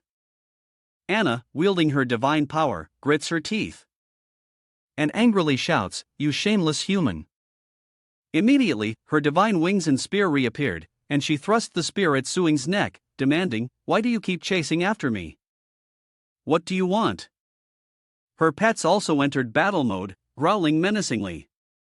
Faced with this situation, Su Ping thought of a way out. He'd just have to play it by ear. There was no time to summon the little skeleton. He then explained with a wry smile, "It's just a misunderstanding. I'm really no match for you. Can you drop your guard?" Anna, however, kept her holy spear trained on him and continued to question him. "If you're no match for me, then how are you still standing here unscathed after being pierced by my holy spear and so calm as if nothing happened? If you utter a single lie, I'll throw you into the abyss of eternal torment where you'll suffer a fate worse than death." Suing thought to himself that he couldn't just say he was resurrected. He had to think of something else. Then with a serious expression, he said, "I know the way to the high heavens." Anna, hearing this, asked, "Seriously, you speak of the supreme divine realm?" She pondered, knowing countless gods dreamed of reaching that land. "If we still had the power of the supreme divine realm, we would have destroyed the evil race long ago. We've exhausted so much energy without a single clue, yet a mere human claims to have been there." Anna's mind raced, but outwardly, she continued to probe, saying, "Without proof. How did you get there? Seeing Anna's concern, Suing smiled gently, pushing the divine spear aside, and said, "Does it matter how I got there? You know, I can enter the central divine territory at will. And you can't kill me. Those two things alone should tell you I have the power." Hearing this, Anna grimly retracted her divine spear, a sight that made Suing contemplate. She's suspicious. Time to add fuel to the fire. Thinking this, Suing turned to leave, deciding to get out of here. Let the Supreme God realm take its time searching. Seeing Sup, she asked, "Power, wealth, or territory? Tell me, what do you desire?" Suing secretly rejoiced that she'd taken the bait, then coldly replied, without turning back. "Power, of course. Without strength, wealth, and territory are just waiting to be seized." Hearing his answer, Anna summoned a book with a golden light, saying, "Very well." She handed it to Su Ping, explaining, "This is a modified supreme divine technique for human cultivation, the divine origin technique. Mastering it will enhance your magical skills and comprehension speed." Holding the book, Suing thought. So, this thing increases speed. Not a bad deal. He examined the book and opened it to read its contents. Suddenly, lightning crackled around the book, forcing Su Ping to drop it and raise his guard. Anna smiled. "Once I enter the supreme divine domain, I will naturally help you unlock it." Su Ping didn't press the issue casually, storing the book away. As he replied, "All right, but before entering the supreme divinity realm, to prevent you from getting lost in the chaos of spacetime, I need to draw a type of rune on your forehead to pinpoint your location." "Okay." She narrowed her eyes and smiled in agreement. "All right." Su Ping looked up at her. "I don't have a ladder, so would you mind kneeling down?"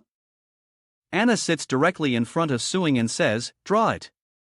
Seeing this, Suing smiles to himself, thinking times. "I've got her now.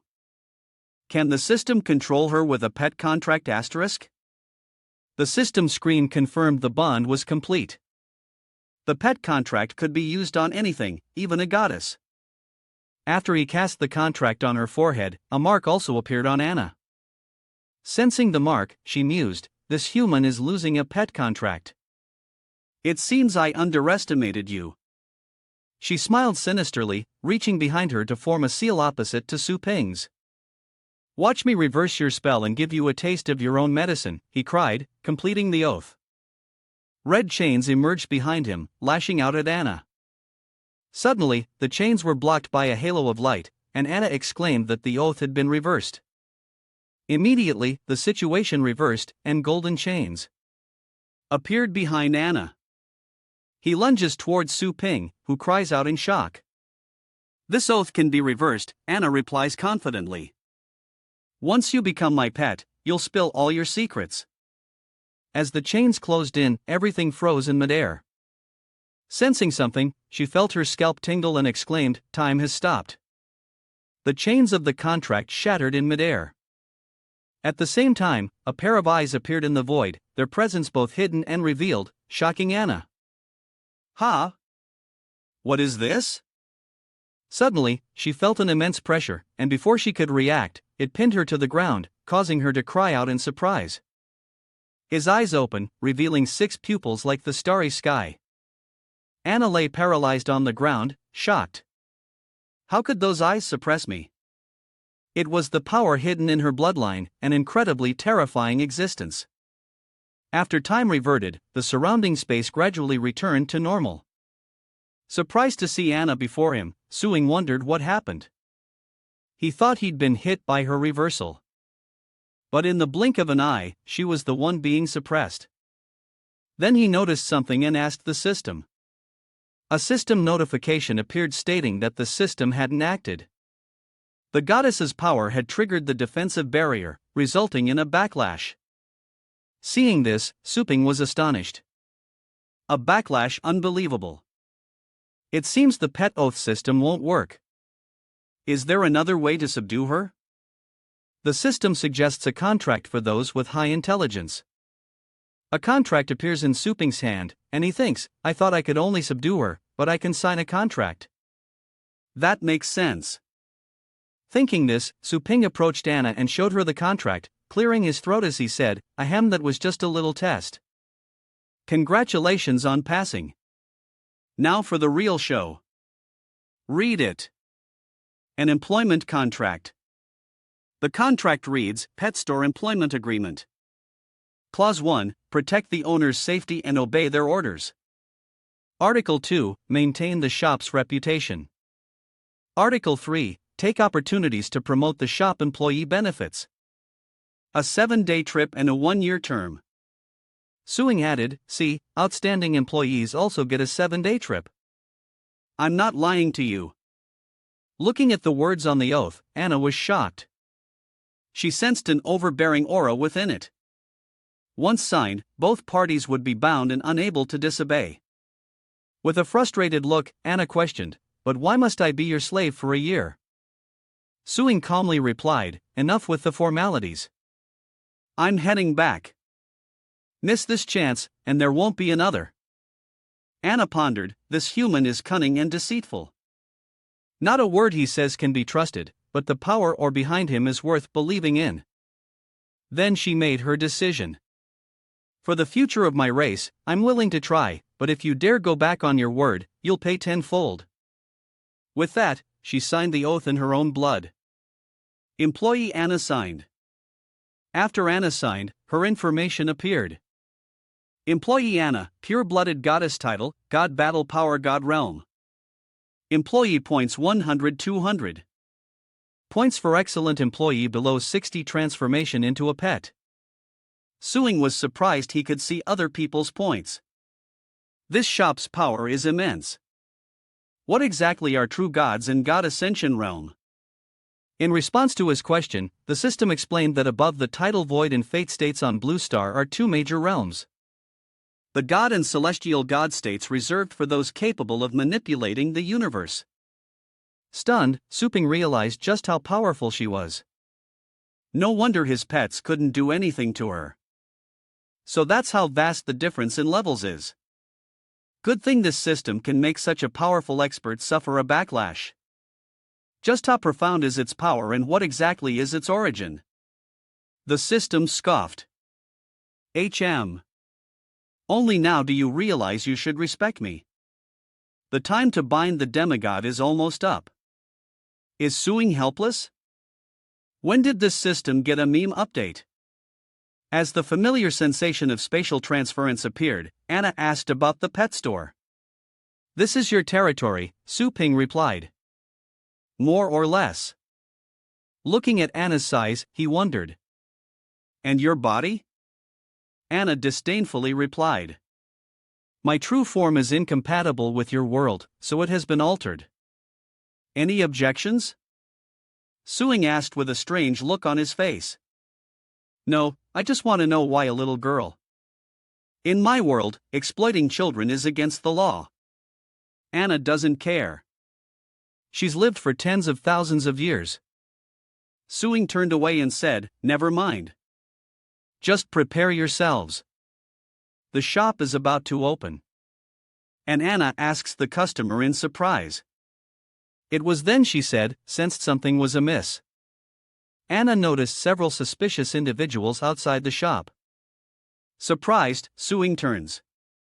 Could it be the people from Yuan Tianshan so fast? Immediately, he called Lion Gru while calculating, annoyed that he underestimated the speed of a legend-level power. Even after waiting to upgrade the store, he was calling Li Qingru, and only now was he trying to get his mother and sister over. Even though it would be a little troublesome to enter the cultivation area with them around, he couldn't control that much. Suddenly, an unfamiliar face answered the call and Suing asked in surprise, "Who are you?" The man ignored Suing and said, Suping, a newly awakened pet warrior, a senior tutor at Phoenix Academy, and the owner of a pet store. Correct. Seeing the image on the screen, Suing thought to himself, the video was taken in his home and he didn't know what had happened to his mother and sister. He asked, "What do you want?" Suddenly, the image shifts to show Qingru and Lingua unconscious against a wall as the man's voice echoes again. Mother Li Qingru, a commoner and elementary school teacher. Father Su Yuan Shan, a commoner and low-level sailor. Younger sister Su Lingua, a pet warrior and freshman at Phoenix Academy. Seeing this, he angrily demanded, "What do you people want?" The man finally replied, "Lord Yuan wishes to see you. If you present yourself obediently, we won't harm them." Su Ping calmed himself, thinking, "They're after me." He gritted his teeth and replied, "I'm at the shop. If you want to meet, come here, but you have to bring them with you." "I want to see them first." The man agreed. Then he smirked, thinking that a mere meeting was nothing. They couldn't escape Lord Yuan's grasp. Immediately, he respectfully contacted Yuan Tian to report. "Very well. Su Ping's location has been sent." On the screen, Yuan Tian smiled smugly. "Very well. I want to see just what Bral inheritance spot of Dragon Terrace Mountain." Soon, many people flew through the sky below, to the surprise of the Phoenix Mountain Academy students. Look, those flying figures are titled powerhouses. They're all landing in front of the pet store. Everyone is backing away in fear. Wow, so many powerful figures are gathering here. What's going on? Seeing the scene around him, the Beast Emperor stroked his beard and asked, "Is this correct? How could you break through Dragon Bone Tower and live among such trash?" Hutsui retorted. "Are you questioning Lord Yuan's intel?" The Poison King interjected, thinking otherwise that the kid inside just had good luck prematurely, concluding that anyone who dares steal from Lord Yuan only has one ending: death. At that moment, Yuan Tian, a legendary tier-tied realm combat power, appeared with the Bladum, a rank 9, high-tier combat power, coldly ordering, "Quick battle, quick victory, don't waste time." The students outside the shop recognized Sword Sovereign and trembled, whispering, "It's Sword Sovereign, terrifying, and the old man beside him is so powerful." Could he be a legendary expert? Just one glare was filled with murderous intent. The old men advanced towards the pet store, the Beast King leading the charge. "Get out here, you little brats." He bent down to lift the shop's shutter, saying, "Lord Yuan has arrived, and you still refuse to come out." Then, with a surge of red energy, the Beast King roared, "Watch this." Before the old men, the door didn't budge, shocking the Beast Master. Haitue wondered if the shop was protected by an advanced formation. Suddenly the shutter door opened on its own and Suing spoke from behind it. "Don't just do things without asking." As the door lifted, Suing and Anna stood behind it. His voice was icy. "I need you to take them to the school." Sword Master glimpsed him. A flicker of surprise in his eyes. Why him? This exceptionally talented youth whose strength rivals any young master of a sect was someone they intended to cultivate. Yet he's become a thorn in the side of a legendary powerhouse. As he spoke, his psychic energy formed a hand trying to pull Suing out, but the hand shattered instantly, leaving Suing unharmed as he coldly retorted. His attack is shattered, and the backlash causes Serpent Heart to cough up blood. He's shocked that his move was so easily countered. Seeing this, the others cautiously formed ranks, preparing to attack. As Huizui shouted, "Surrounded by us, yet you dare to resist, gentlemen. Let's teach him a lesson." Yuan Tian landed softly behind them, startling the four old men who exclaimed, "Lord Yuan, leave it to us. We can still fight." Yuan Tian replied, "Hand it over to you to die. This young man's strength is far beyond yours." He waved his hand, saying, "Well done. Here are the people you want." Immediately, Tianyuan's subordinates brought out the unconscious Lingui and her mother. Seeing this, Suing's pupils contracted, and without a word, he channeled his astral power, angrily shouting, "Release them." His astral power materialized into a cage-like hand. Seeing the two henchmen while simultaneously pulling the mother and daughter into the store. Seeing that they were unharmed but unconscious, Su Ping demanded to know what they had done. Yuan Tian slowly replied, "Just unconscious? They'll wake up in half a day." "Now what? How does it feel to have something that belongs to you snatched away by a stranger?" Suing gently set the mother and child aside, retorting, "So noisy. Is your name engraved on the Dragon Terrace Mountain inheritance? Just because you two like it, we have to put up with it."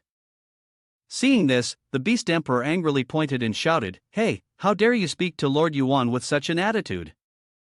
Yuan Tian, however, calmly stroked his beard and smiled. "So, you're saying that as long as you have the strength, you're qualified for the inheritance, huh? Interesting. A calf unafraid of a tiger." As Yuan Tian entered the shop, the Beast Emperor said, "Great Yuan, we can't enter the shop, so we couldn't scout their strength." "Strange, is it? Be careful.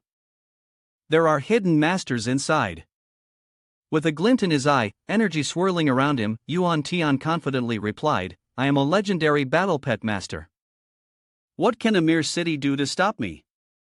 He calmly entered the store, approached Su Ping, and said, "Now, it seems your little shop can't stop a legend."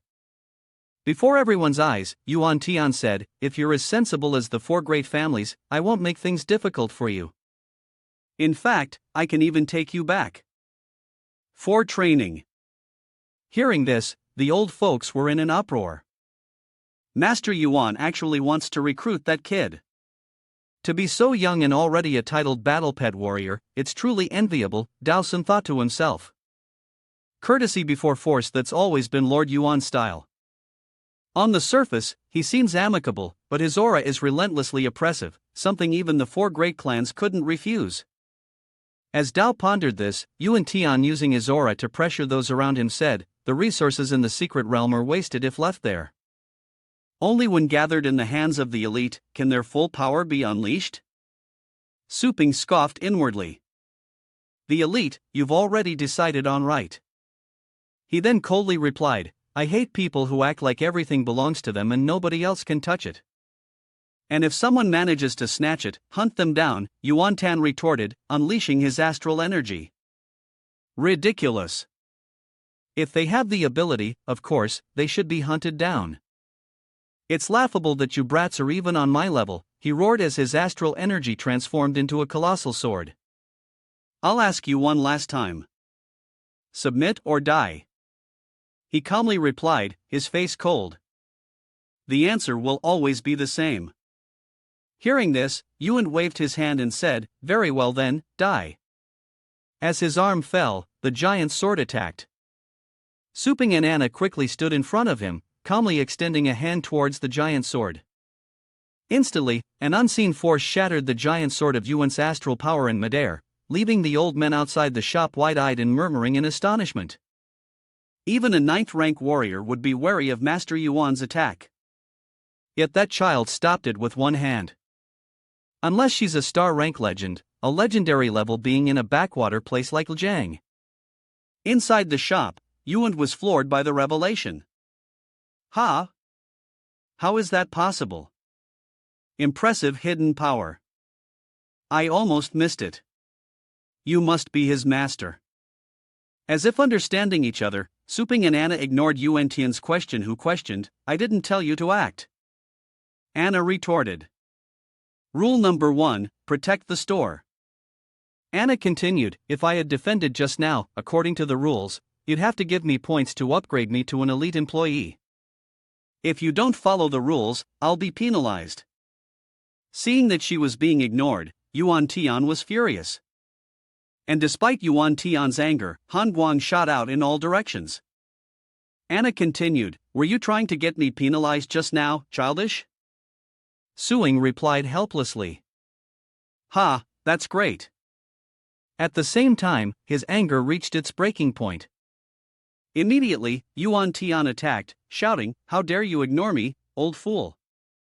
But before he could finish, a blinding golden light sent him flying out of the store, slamming him into a wall across the street.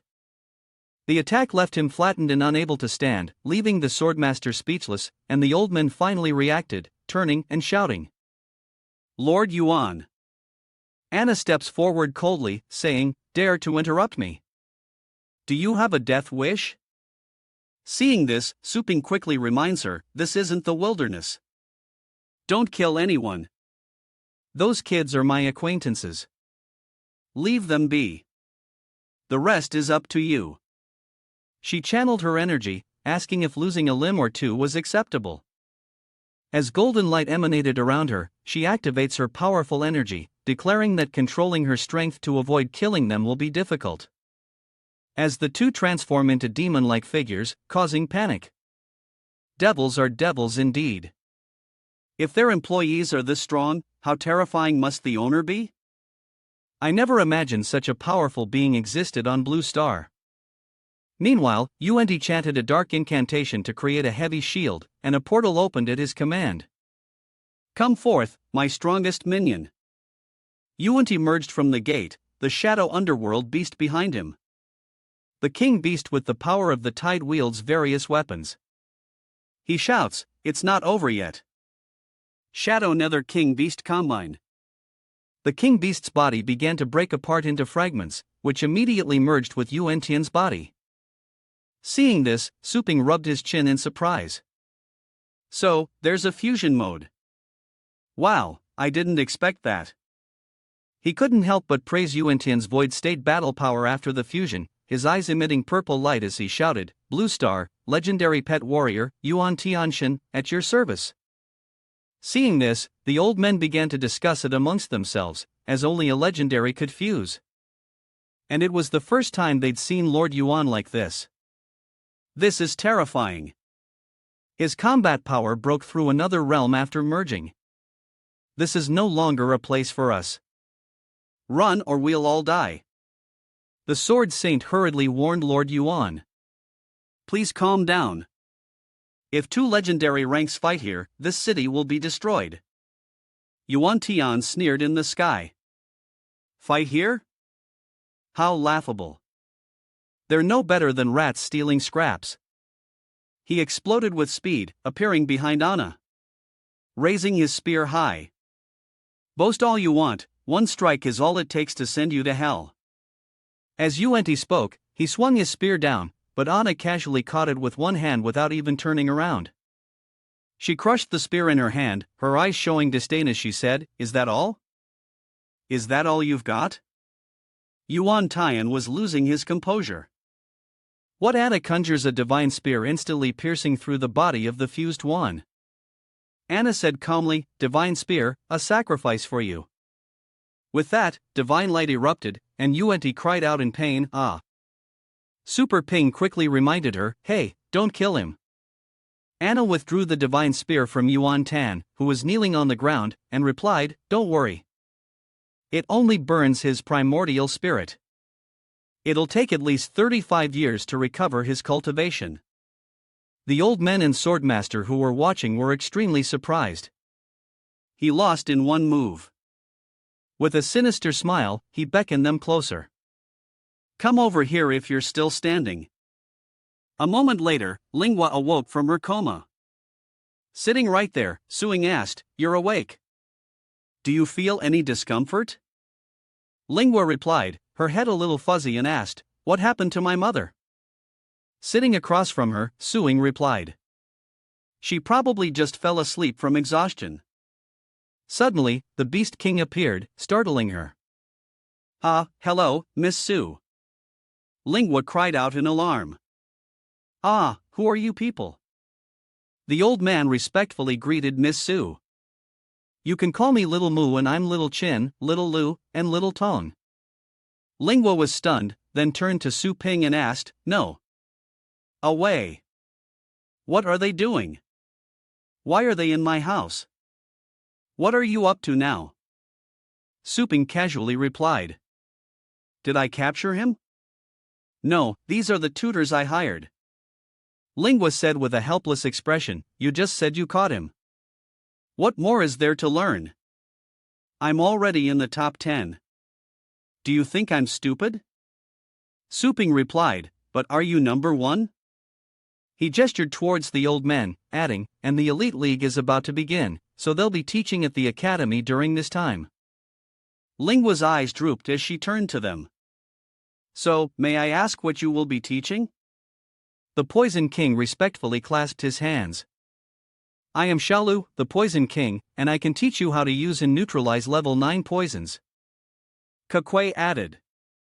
I am Shurao Chin, the Bone Reveyor, and I can teach you level 9 healing and body strengthening techniques. Serpent Heart introduces himself. I'm Serpent Heart, and I can teach you the 9th level of hidden weapon mastery. The Beast Emperor, holding a pet, replies. I'm Beast Emperor, and I can teach you the 9th level of pet taming, and I've prepared a silver bone star moon dragon and hatchling for you. Lingua was astonished, staring at the dragon whelp in the Beast Emperor's arms. Rank 9 across the board. Am I dreaming? Can I really raise it? She turned to Su Ping, a little doubtful, and asked. Brother, are they telling the truth? Can we trust them? He smiled in response. Of course, 3 hours before Yuan Tan was kneeling on the ground, unconscious. The old man, aghast, cried out. 1,000 apologies. We didn't recognize your greatness. They bowed in unison, begging for their lives. Su Ping whispered to Anna, Hey, do you have any curse magic or evil artifacts? Anna replied, How ridiculous. I am a noble deity. Why would I need such dirty tricks? With an indifferent look, Su Ping signaled the 2 employees. Seeing this, Anna drowsily asked, You're worried they'll be disloyal? You want to keep them in line, don't you? Su Ping complimented her, smart. She extended her hand toward the swirling vortex of golden astral power, declaring, Behold, mortals, as I, a god, bestow a divine miracle upon you. The old men cried out like madmen. It's a god. I see it. It's the god's shadow. The saber master, astonished, thought to himself, a high-ranking master in the form of a child. I've never heard of such a powerful technique. Could this person be from another star system? If so, this shop might be hiding more than just one expert. Seeing this, Su Ping asked, What did you do to them? Anna explained, A divine blessing mark. Just a wisp of a god that makes them waver and believe. And if they're cursed, they'll get a mark that you can control at will. Anna calmly added, If you disobey the one who placed the mark, you'll be burned by divine flames for 10 days and nights, then turned to dust. Suing thought she was wicked. He turned to the old man and said, All right, I'll place the mark on you now, and you must not offend the Su family. The old man respectfully replied in unison, Yes. Watching them kneel before him, Su Ping said to the Blade Master, Senior Blade Master, now that you're here, would you be interested in teaching me your blade techniques? Surprised, the Swordmaster replied, You're too kind, boss. Su, with your strength, do you really need to learn my swordsmanship? Su Ping clasped his hands in response. Of course, I still hope for your guidance, Senior. Seeing this, the Swordmaster said seriously, If you insist, then I agree. But I have 2 questions.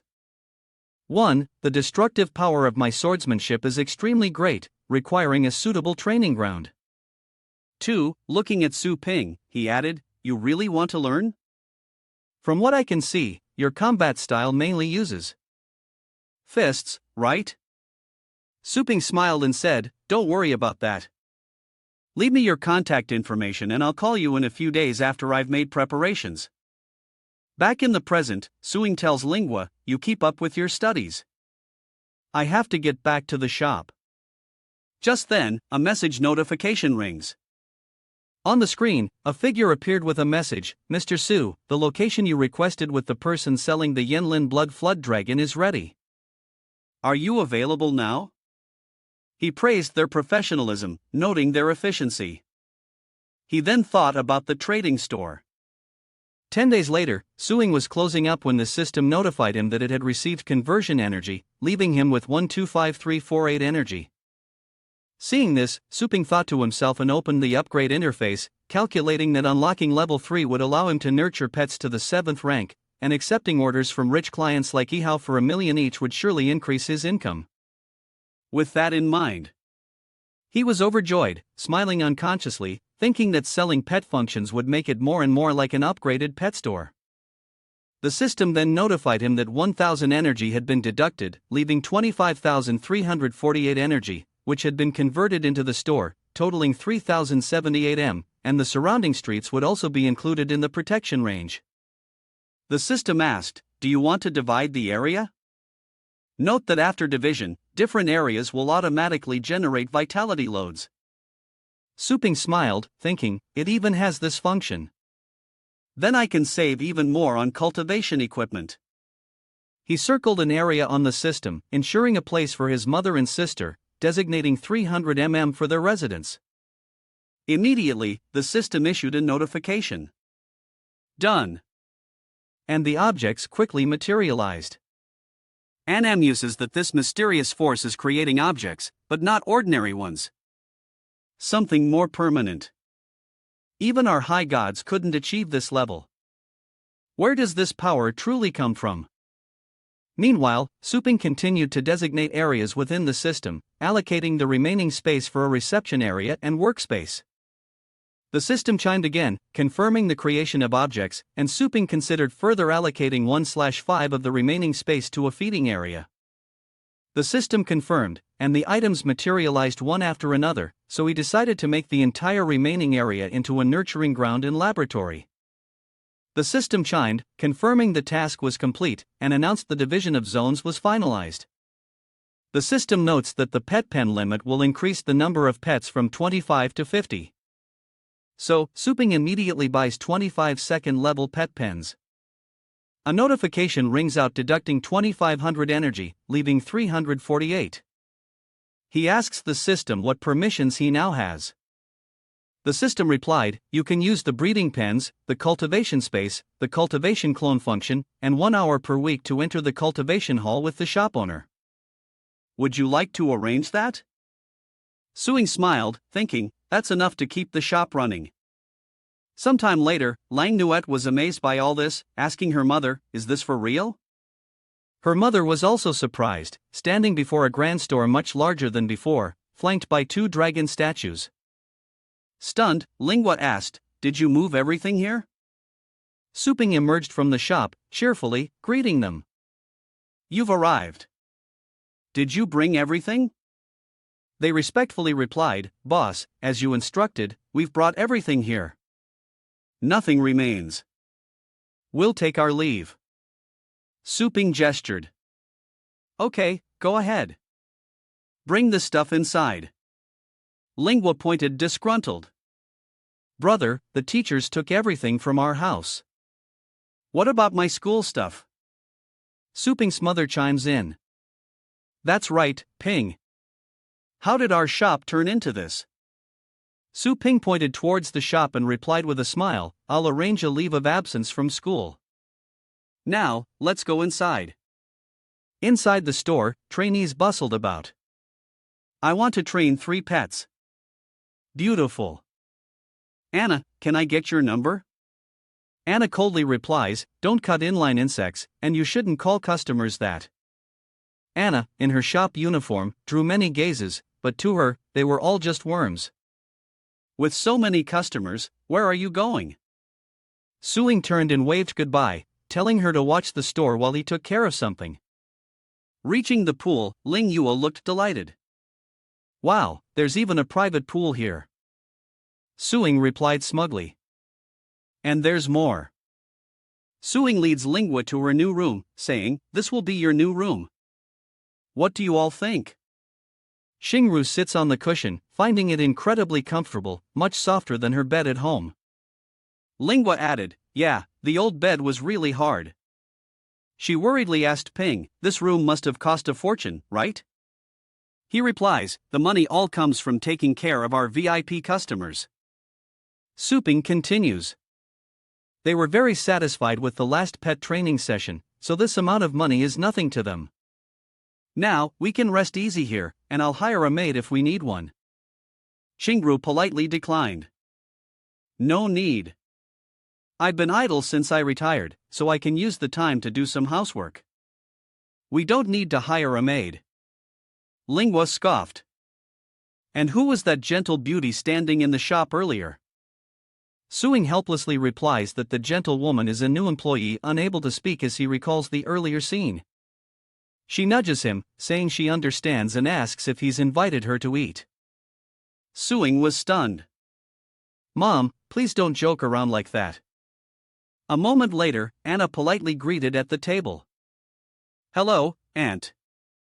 Hello. What's your name? Nuan asked the girl calmly. She replied, I'm Anna. Lingua compliments her. Your hair is so beautiful. Can I touch it? Before he could stop her, she said, Hey, don't. Anna replied, Be my guest. Lingua is satisfied. So soft and smooth. She picked up a piece for Anna and continued to pry. Where do you live? How old are you this year? Do you have a boyfriend? Anna professionally replied. I'm a foreigner and only 18. I'm not really looking for a boyfriend. Rudhan feigned regret, saying, Oh, what a pity. You can be so subtle. You're unusually gentle in front of them. Anna retorted, saying it was her duty as an employee and offered to add some quirks if he didn't like it. Suping cleared his throat. Do you like it? This is more than good. That heartless person? Ruing asked worriedly. There are only 2 people in the shop now, right? Are you very busy? She replies. With the current number of customers, 2 people can manage it, but 1 person would be a little tired. Lingyu complimented, You're amazing, sis. When I came over, there were over 100 customers. Suping ate in silence, thinking with Anna's ability, if I just had 1 more assistant, I wouldn't have to be in the shop all day. Then remembering something, he looked at the picture in the system space and smiled calculatingly. The young master of the Tong family is still locked up in here, isn't he? On one hand, releasing her is better than planting spirit trees. I wonder if that'll work. The screen displays that the host's request for additional personnel has been reviewed. A temporary employee contract has been issued. Note that temporary employees do not have access to any of the store's functions. After achieving the rank of outstanding employee, 200 points will promote you to a full-time employee. Below 60 points and you'll be forcibly reduced to nothing more than a pet. Suing folds the paper with satisfaction, thinking it's perfect. Ru Yen emerges from the paper. She backs away defensively. What do you want? He asked. Take off your shoes before you speak, otherwise you'll be responsible for the cleaning later. As Ruyan looked around, she thought, this looks like a normal bedroom. Is this guy's house? She glanced at him, thinking, and he's all alone. No familiars, and I can't sense any powerful masters nearby. He's completely unguarded. As long as I seize the right moment to break through the window, I can escape. She lunges forward, thinking. When I get back, I'll master all the Tang family techniques. You'll learn what price you pay for imprisoning me for provoking the Tang family. She charged forward only to slam head first into the window. Rubbing her head in pain, Yen wondered. What kind of window is this? Why is it so hard? She groaned. Damn it. Being locked up for so long without food must have made me weak. You fiend. Suping's eyes burned crimson as he stepped forward, his face darkening. She clutched belly. You scoundrel. What do you want? Suping chuckled. Why to squeeze every last drop of value out of you? Of course. Ru Yan, fearing what he might ask, said, Stop beating around the bush.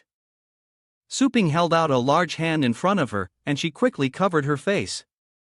I'll never let you have what you want. Suping held out a steamed bun, and she looked at it quizzically, then frowned, saying, Are you trying to humiliate me with this? We of the Tang family are specially trained to have integrity even unto death. After some consideration, Nuyen accepts the bun and breaks it in half. She eats the bun but remains stubborn. Forget it. I've been useless from the start. He held up the paper. A temporary work contract. The next day, the crowd buzzed. A beauty, the number of beauties has increased again. This shop is too high-end. Anna calmly greets the customers. Welcome. Please line up in 2 rows for fostering and adoption. Ruan blushes with anger, asking why she has to stand there and be stared at by those men. So, my worth is to serve these commoners, Anna. They're just insects. She eyed the door, calculating. It was opened right in front of her. And this time, nothing could stop her. But then, Su Ping appeared, contract in hand, reminding her that she had signed it, a temporary employment contract. Her frustration mounts as she realizes she can't leave for a year. Ignoring the consequences, she rushes forward. HM. You tricked me into signing this last night when I was vulnerable, but don't think you can bind me with this piece of paper. She flew to the door only to be blocked by magic, sending her flying back inside. She painfully struggles to her feet, cursing, "What kind of magic is on this door? Not even the window can be broken, and the front door is impassable." He turns and says, "Anna is a veteran, so help the newbie out. I'll give you a point for teaching her the ropes." She replies that it's no problem. Suddenly, 2 people appeared at the door snapping photos and asking, "Who is?" Mr. Su Ping stepped forward and replied, "That would be me." The person asked, "Did you book a filming service and a short video ad on the subway?" He replied, "That's right." They followed up. "Where would you like to film? Do you have any other photography requests?" He thinks to himself that most of his clients are regulars raising pets below combat level 6, and he needs to find some new clients who want to train above level 7. He conjures a dragon and tells them that's what he wants. Photographed, causing a stir. Ah, the smell of blood is so strong, and this dragon beast's aura is terrifying. What is he planning to do? This is incredible. Is this some kind of movie shoot? Someone shakily approaches for an interview. "Mr. Su, what's the slogan?" he asked calmly. No need for slogans. Just capture the dragon beast and the shop's name. He thought the Purgatory Bamboo Dragon Beast ranked 3rd among dragons is the biggest draw. The high-ranking dragon trainers could recognize it at a glance. Lingua stepped forward and called out to him. Her appearance took him by surprise. Skipping class today. She recalled everyone's expressions at school. They were powerhouse-level experts. Turning back quickly and beginning to complain. Yes.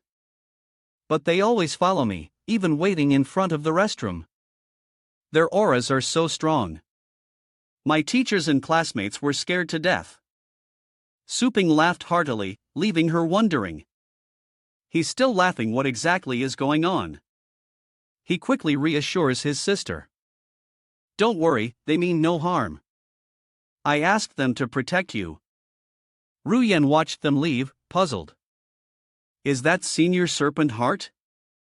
She mused, resting her chin in her hand. Amazing to meet Senior Serpent Heart here.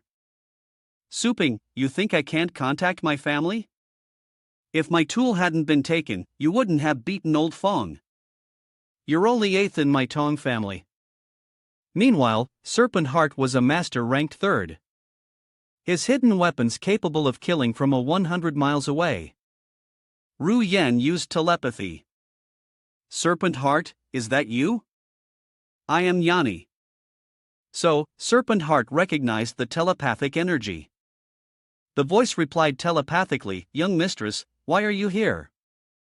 The family has been searching for you in the mystic realm. I desperately sought help from Senior Serpent Heart.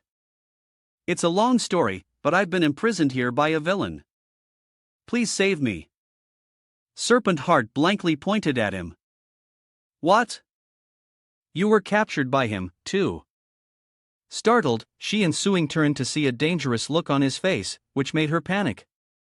Ru Yan guilty hid, almost getting caught.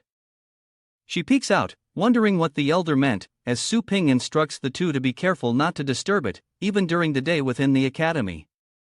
The two respectfully replied. Yes, he continued. Our main focus now is training, and you can take turns coming. The Poison King and Serpent Heart are as obedient as pets. Yes. Seeing them so obedient, she broke out in a cold sweat. The Serpent Heart family and the Poison King of the Lu family. These top-ranked experts are being controlled by Su Ping. What exactly is going on? The screen displays Anna's points increasing by 1, totaling 104. Seeing this, Su Ping was secretly pleased that Anna's points had increased again, meaning she was being monitored by the system and not slacking off behind his back. A well-trained employee like that is worth the points he spent. He uses his power to create a large tree, which he plants deep into the ground, using that it should find good soil. Here on the screen, it says that it can evolve through spiritual awakening and instinctive feeding. But unfortunately, this star spirit tree has too few resources. After tens of thousands of years, it hasn't even opened 2 parts of its spiritual awakening, and its consciousness hasn't even been awakened. Suing pondered more than 10,000 years, but only about 2 parts have been opened, resulting in this. If fully unlocked, it could probably be used directly on spirit pets, right? He chuckled, pondering further. It said that the star-fallen spirit tree bears fruit every few decades or even hundreds of years, making commercialization quite difficult. If it can evolve into a spirit pet, like the system says, and combined with the odd nurturing nest to increase healing, it should bear fruit every year. The system notification pops up reminding the host that they haven't learned the spirit opening ability yet and should become a nurturer first. Only now does it dawn on him. So that's how it is. After becoming a battle pet master, the next step is to become a breeder. Although I run a pet store and know a lot about pets, I haven't really looked into nurturing them. Right now, I'm relying on the system's power for that. In that regard, I really need to learn more. Suing decides to go Alan, but he doesn't have time to think about it now. Although the Yuan Heavenly God incident happened some time ago, there's no guarantee something unexpected won't occur, so the priority now is to increase my combat power and reputation. He then activated the nurturing platform. He channels his power into the nurturing ground, but his mind is elsewhere. Though he doesn't seek fame and could rely on the system to develop in peace, his mother and sister deserve a normal life, not one confined to the shop. Therefore, he needs to become even stronger. Anna realizes that power has appeared again, that familiar feeling. He collapsed onto the bed with a sigh. After resurrecting over 100 times, he finally defeated the monster. Su Ping stood up and complained to himself, "Since I ran out of free resurrections, I can't fight as carelessly anymore. I'm also running out of store credit, so I'll take a bath and get back to it." Anna walks in holding a tray of food and announces, "Your aunt asked me to make this for you." He wondered about the soup. Since when has she been so enthusiastic? Oh well, whatever. He's safe in the store. Poison won't work here anyway. He gulped down the soup as Anna hesitantly asked, "Did you use the laws to travel to the Edge Divine Palace just now?" Suing thought for a moment. She's perceptive. She even knows where I've been. You're showing your hand. You already know. Just say what you want. With arms crossed, she boldly demands, "Next time, take me with you. I can use the authority of the central divine place to help you increase your cultivation." He eyes her wearily, certain she has another motive. As if reading his mind, she said, "Don't worry. I don't need any staff this time. I just need you to let me take care of some personal matters. This deal also brought me a lot of profit." He stood up and asked, "Where's Tang Ruyan? If she comes with me, who'll watch the store?" He calmly replies, "Don't worry, I have it covered. She must be exhausted after working all day. And with my sleep spell, Ru Yen is now fast asleep." Mumbling, "Senior Serpent Tenthart, save me. Ruoan doesn't want to work overtime." Anna assured him that unless something harmful happened, she would sleep straight through until morning. Suing turned to her and praised, "That was quick work." As soon as he said that, he grabbed her hands and pulled her along. "You're coming with me." She wondered, "Huh? Right now?" He urged her to hurry as Su Ping led her into a cultivation ground and towards another world. Anna's eyes widened in surprise. The arbor world. We're really back. I just wanted to scout around for clues. Anna was shocked. She didn't expect such a vast space to be activated with a mere wave of the hand. This person's strength is truly immense. If she could seize this opportunity, she might be able to enter the supreme divine realm. He crushed her fantasies. Stop grinning like an idiot. You're far from being an outstanding employee. Then he gestured. Where to now? I don't know the way you lead. Anna said, do you even realize the significance of the power you possess to my clan? Never mind. I've already informed Lord Chinchin. He will be here to retrieve us soon. Su Ping wondered. What's a chief god? How do you divide up the god realms? She crossed her arms, scoffing at the basic question. Pure blood gods are born as true gods, like the spider he defeated. He guessed that pure bloods were as strong as Tier M pets, Anna explained. Our great divine world isn't as complicated as yours. 6 levels, she said sadly, looking down. But with the disappearance of the supreme gods, fewer and fewer people are breaking through to the supreme god level. So now it's more like only 5 levels. Hearing this, he realized the limits were narrowing, inviting more enemies. No wonder Anna was so desperate. Just then, a winged figure flew down and knelt respectfully. Your Highness, I'm here to greet you. This is Anna, she replied. My honored guest. Take her along. He reached out his hand and said, take my hand. Then led the 3 of them to jump down to each island. The scenery here is stunning, like something out of a painting. Once they arrive, Anna says, you can go now. He respectfully replied, yes. The 2 entered the palace as the divine children on either side knelt respectfully. We welcome you, Your Highness. The divine spring you ordered is prepared. They obeyed in unison, replying, yes.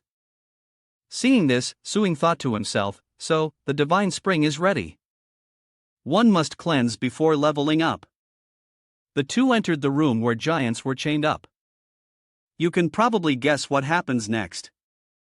Its blood essence flows into a large boiling children, he exclaims in surprise. Blood essence flowing down. Anna calmly explains, the divine spring can cleanse impurities and improve comprehension and aptitude, which is very beneficial for upgrades. She continues, only top geniuses are qualified to soak in it once a year, so you're getting a good deal. He chuckled. And Anna said, once you're done soaking, there's a combat arena nearby for you to practice. He replied, great. It would be amazing if I could soak regularly. Anna turns and makes a deal. Each time you bring me along, I'll let you soak once so you won't kill any more star pet heretics, right? Suing asked Anna why they weren't always against the evil races. If we share the same goal, why stop me from destroying them? She said sternly. Because I can smell the divine crystal scent on you. He sniffed himself. The scent of divine crystals. I don't smell anything. Anna turned away and hinted. When you first arrived, you must have noticed the world tree, right? He replied. Yes, she said. Looking up as she explained. That is our mother. When the gods die, their bodies turn into divine power and return to the tree. Our mother will purify and merge us, then transform into each of us. She asked, you're smart, so you understand, right? Su Ping was troubled. When the gods are devoured, the divine power in the form of divine crystals remains in the bodies of the devils and cannot return to the tree. She gripped Tonking's hand, explaining that the higher their cultivation, the more divine power they would have after death. So, the divine power of the entire god territory should have increased. But if we're eaten by those dark gods, the casualties will offset the divine power, keeping it in balance. She continued, adding that with the disappearance of the supreme divine realm, no one can break through to the supreme god realm. We can't return to that glorious divine domain, Anna explains somberly. I'm only telling you this to suddenly he takes her hands as if to comfort her. Suing placed a large gem in her hand, surprising her. He smiled faintly and nodded as Sup raised his hand, activating his power as promised. She understands to keep me from absorbing all the divine crystals like those evil races, right? I won't be touching them again, he continued. Just soaking in this will be enough to raise my combat power. I should hurry and get them to the arena. Don't hold back. Let them taste the methods of the gods. Suing jumped into the blood pool, exclaiming, "Ah, is this what it feels like to be reborn?" She was much more invigorated now. Thank you for understanding. Then I'll be off. Just call if you need anything. He turned on a dime, putting on a pitiful act. Wait, have you heard of Godly Flame Nirvana Star?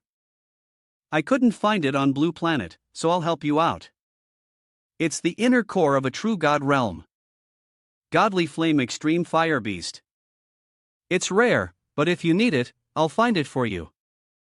Suping, enjoying the moment, said, "Hurry, my battle body needs that to break through to the second level." Ha! This water activates the body's full potential. Cultivation will definitely be twice as fast. Hearing this, she bowed respectfully.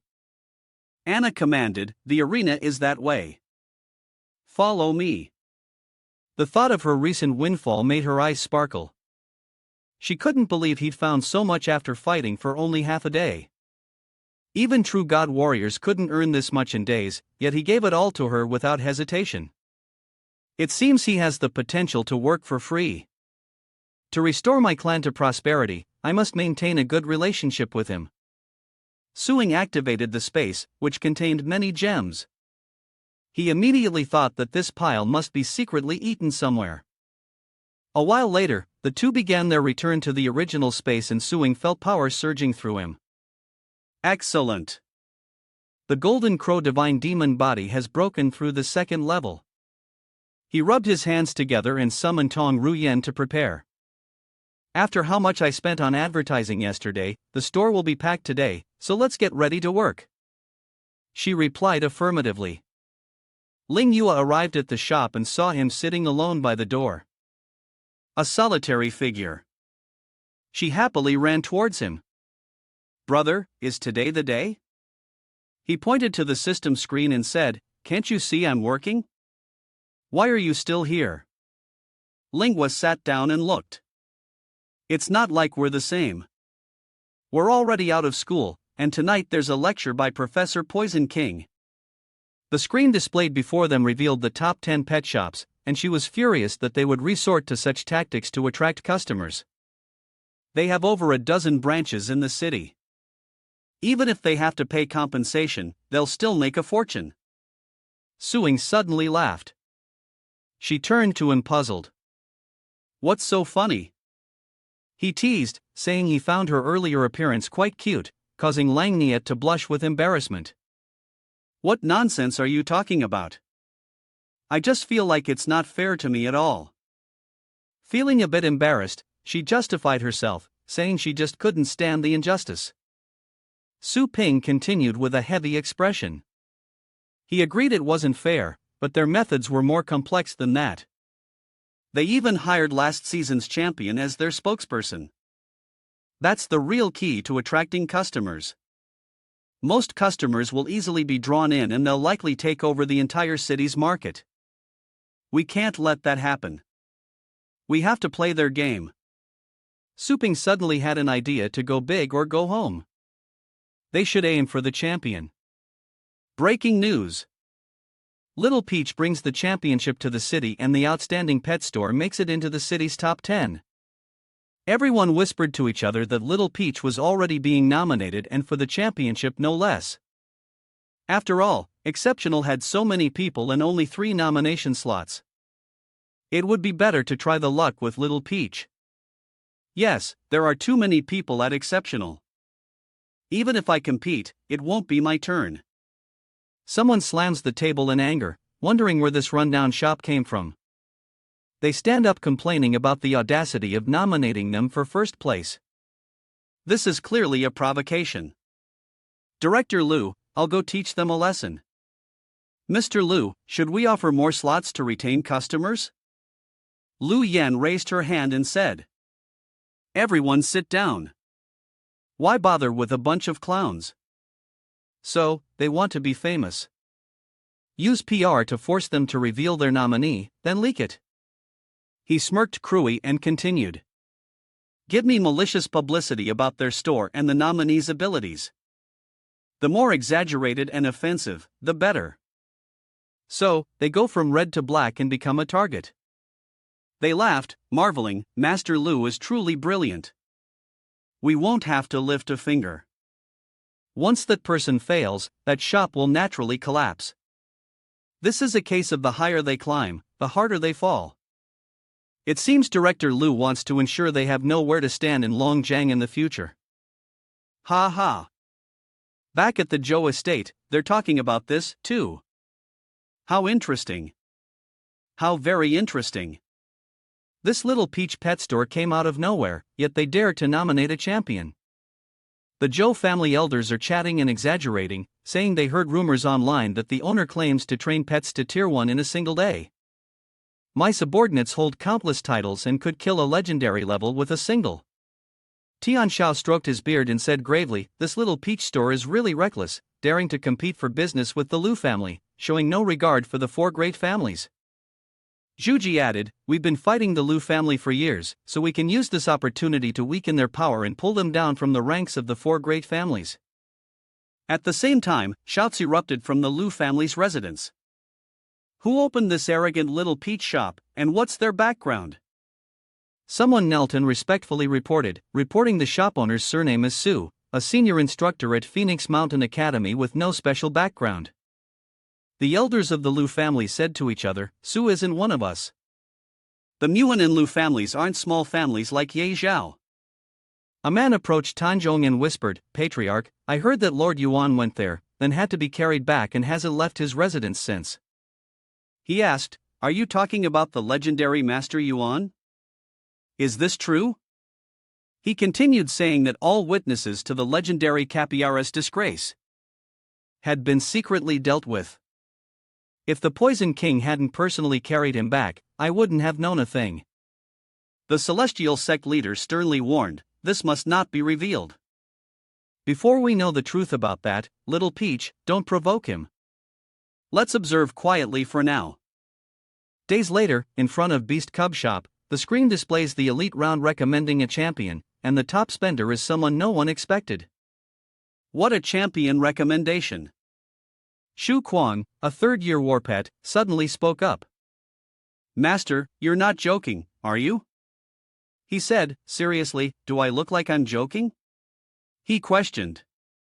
So, Lingua, the chosen one, has the same question as you, right? You're not really going to do what the ads say, are you? Nominate the top spending customer, he said grimly. No, it's just a marketing ploy to attract customers. He figured that nominating an outsider would introduce too many uncertainties, and this was closely tied to the future of the Little Peach realm, so there couldn't be any mistakes. Suing reasoned that he had to choose someone he trusted. He wondered if such false advertising might backfire, sighing, how could it? For example, if I nominate you, all you have to do is spend more money than the others and you'll be at the top. Su Quang said confidently. Hee, this is a piece of cake for me. Lingua confidently patted her chest. Brother, I want to be number one. She's determined, willing to endure any hardship and training. Train me, brother. He calls out in surprise to his junior sister. Seeing their passion, Suing immediately cooled them down. Don't make a fuss. Recommending you for the champion title isn't that easy.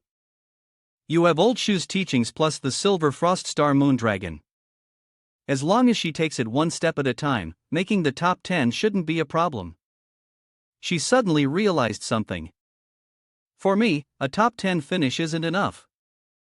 I want to get stronger quickly and catch up to you. She began to analyze, realizing he must have endured immense hardship to achieve his current strength. Therefore, she'd never be as strong as him at this rate. As both her mentor and older brother, Su Ping, advised her that as a freshman at the Battle Pet Academy, making it into the top 10 of the elite competition was already promising. What's the rush? Being nominated for champion means the entire city will see you as an enemy. He stood up and said, seriously, aside from the big shots of the 4 great families, the pet shops competing with us will definitely resort to dangerous tricks. At that time, passers-by, even old friends will look at you differently. Su Ping continued. Not to mention that this competition will force Ling Yue to stand tall and bear the brunt of it. She added, I've thought about everything you've said since the moment I became a pet warrior. The day my mother and I fell into a coma, we had already stepped into danger. A pet warrior's intuition is sharp. Ling Yue confronted him, saying he's been secretly protecting them. Ling Yue is firm and confident. I'm not a child who just waits to be protected. This opportunity can't be given to anyone else. I want to protect the people around me, too. Seeing that being tough didn't work, he tried being flexible. So, you've really thought this through. Suddenly, a loud shout, pay up. Followed by a system notification. Malicious slander of the store detected. Temporary mission issued. Restore the store's reputation. Eliminate the perpetrator. The reward, a legendary grade pet skill book. Failure results in a 5-point deduction. The mission lasts 24 hours and cannot be refused. Suing was surprised by the system's kill order. It was the first time he'd seen it react so strongly. What's going on outside over there? Sunshu angrily slams the table. This store ruined my pet's training, not only weakening it, but also shortening its lifespan. I still have the contract right here. Don't try to weasel out of it. The surrounding crowd murmured. Failed to nurture. Could it be they rushed things and used the wrong stimulant? Master Su's spirit beast nurturing speed has always been fast. I've long suspected this shot. I wonder if they're using growth stimulants. Is that why the nurturing failed? This is outrageous. I've been boarding my pets here and nothing like this has ever happened. You just got lucky. Where's the owner? Come out here and explain yourself. The crowd continues to clamor like a marketplace. That's right. Ruining someone else's spirit pet and not even offering an explanation. Are you planning to run away? No, please. I spent a lot of money to get nominated for champion. Pay up. He smirked as if he'd achieved his goal. Ha ha. Anna steps forward, stomping her foot to intimidate them.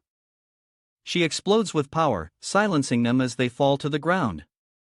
Such trembles as he points at her. Are you trying to use your strength to bully us? I'm calling the police to shut your store down. But then Su Ping steps in to stop him. Anna stopped replying respectfully. Yes, you said I'm the owner. What did you just say? He then summoned a demonic beast with his power. Yeah, see for yourself. A badly injured monster appears and he says. This is your doing, Suing asks. Your name is Sunshu. Yes, he replies. Go on. You brought a star pet to us for training the other day and took it away yesterday. He held up the paper for him to see, saying, we even have your signature for the pet's acceptance. It was you, wasn't it? Suno said uncomfortably. Yes, it's me. So what? Are you trying to weasel your way out of this? Don't think you can use this to trick me. He began to embellish the story. My Aurora Spirit Fox only got sick after coming home. Suing sat down to observe the pet. Don't rush me. Let me examine your pet. He immediately retorted. Suit yourself. Use your appraisal skill. The screen displays the Aurora Spirit Fox's information. An ice and lightning element pet. 6th rank combat power of a low 4th rank.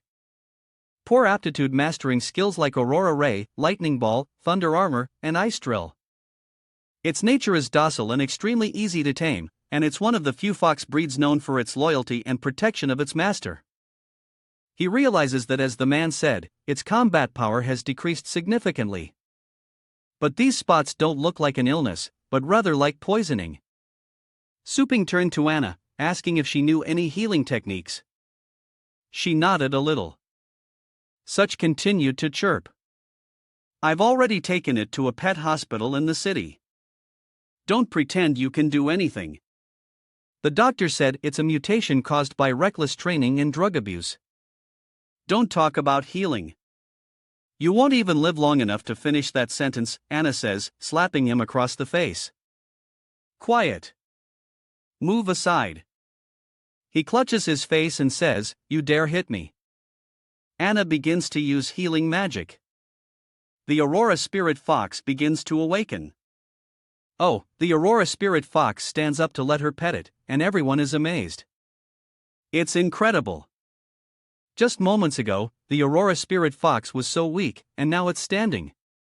In an instant, it was completely healed. The system announced its new stats. Aurora Spirit Fox, a 6th rank Ice Lightning Elemental.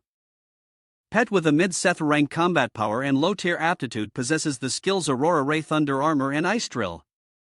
He marvels at how it not only cured the poison but even raised its aptitude by a level. The Aurora Spirit Fox licks Suinshu's face, whimpering with a dark look. Suing stared him down as he said, "Now that you've healed it, I won't pursue the matter. Consider my actions just now a misunderstanding." As Sunshu turned to call back his Aurora Spirit, Foxaping grabbed his arm and said sternly, "Hold on. Our store has follow-up care services. Please come with me to the 1st floor." Sunshu was sent flying into the wall, screaming as Su Ping began his interrogation. His first reaction to the healed pet isn't relief, but tension. Revealing his motives for the disturbance go beyond just the pet. "Who sent you?" Suchu denies everything shaken. "What? What are you talking about? Sent by whom? I don't understand what you're saying. Let me go or I'll call the police." He uses his power to lift him and the Aurora Spirit Fox into the air. It seems he won't suffer at all. "You weren't planning on opening your mouth, were you?" Zunu suddenly blurts out. "A titled level?" he said with a slight smile as his face darkened. "If I remember correctly, seizing a title grants the power to kill offenders with impunity." "But is that truly the case? I've never tried it before. Want to be my guinea pig?" He trembled in fear upon hearing this. I'll talk. It's the Lu family." "Still not understanding?" Suping asked again. "It's the Lu family." "So, the Lu family is behind that extraordinary pet store." "Explain yourself." He recounted everything like a well-behaved pet. "My pet was accidentally injured during a match yesterday and requires a huge sum for treatment before the elite competition begins. After that, the Lees came to me saying they'd cover the treatment costs if I blamed you." Suping then asked, "What was the name of the person who ordered you to do this? What did he look like?" Gasping, he replied, "I don't know. He wore a mask and I couldn't see his face." He whispered to Anna, "Do you have mind-readating magic?" "You're so sure, but we gods never use such underhanded tactics." "He already confessed, but you're worried he's lying." Suing voiced his suspicions, saying the confession was too smooth, the cause and effect too detailed, as if it had all been arranged. If the extraordinary pet store really used such low tactics, they would be the ones to suffer the consequences if it backfired. Anna stood before him. He fearfully covers his face, wondering what she'll do, and eyes out for the Aurora Spirit Fox to save him. The Aurora Spirit Fox unleashed its magic, but she blocked it, using her power to probe his soul, where Anna read his memories. The training effect is amazing. He can definitely achieve a good ranking in the match. Where do you think you're going, Sunu? The debt you owe. The Zhou family should be paid back with interest, not extended another month. Wait until I get the tournament prize money. Enough talk. This is 9th grade Hellfire Black Venom. Just inject it into your spirit beast and blame the Lu family and your debt will be cleared. But I heard this poison causes the body to fester and die in agony. There's no cure. The Chu family's people are now trying to tempt him, saying, isn't it just a level 6 pet?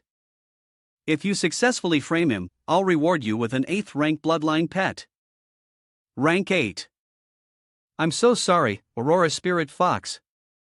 Hearing this, Suing enraged, grabbed him by the neck. You're a damn bastard. Sun Shu begged for mercy in fear. Cough, cough. I was forced into this. I had no choice. Please spare me. Seeing its master get beaten, the Aurora Spirit Fox howls and bites down on his hand as such Chu begs for mercy. If only for the fox's sake. Please forgive me this once. I promise to treat it well from now on.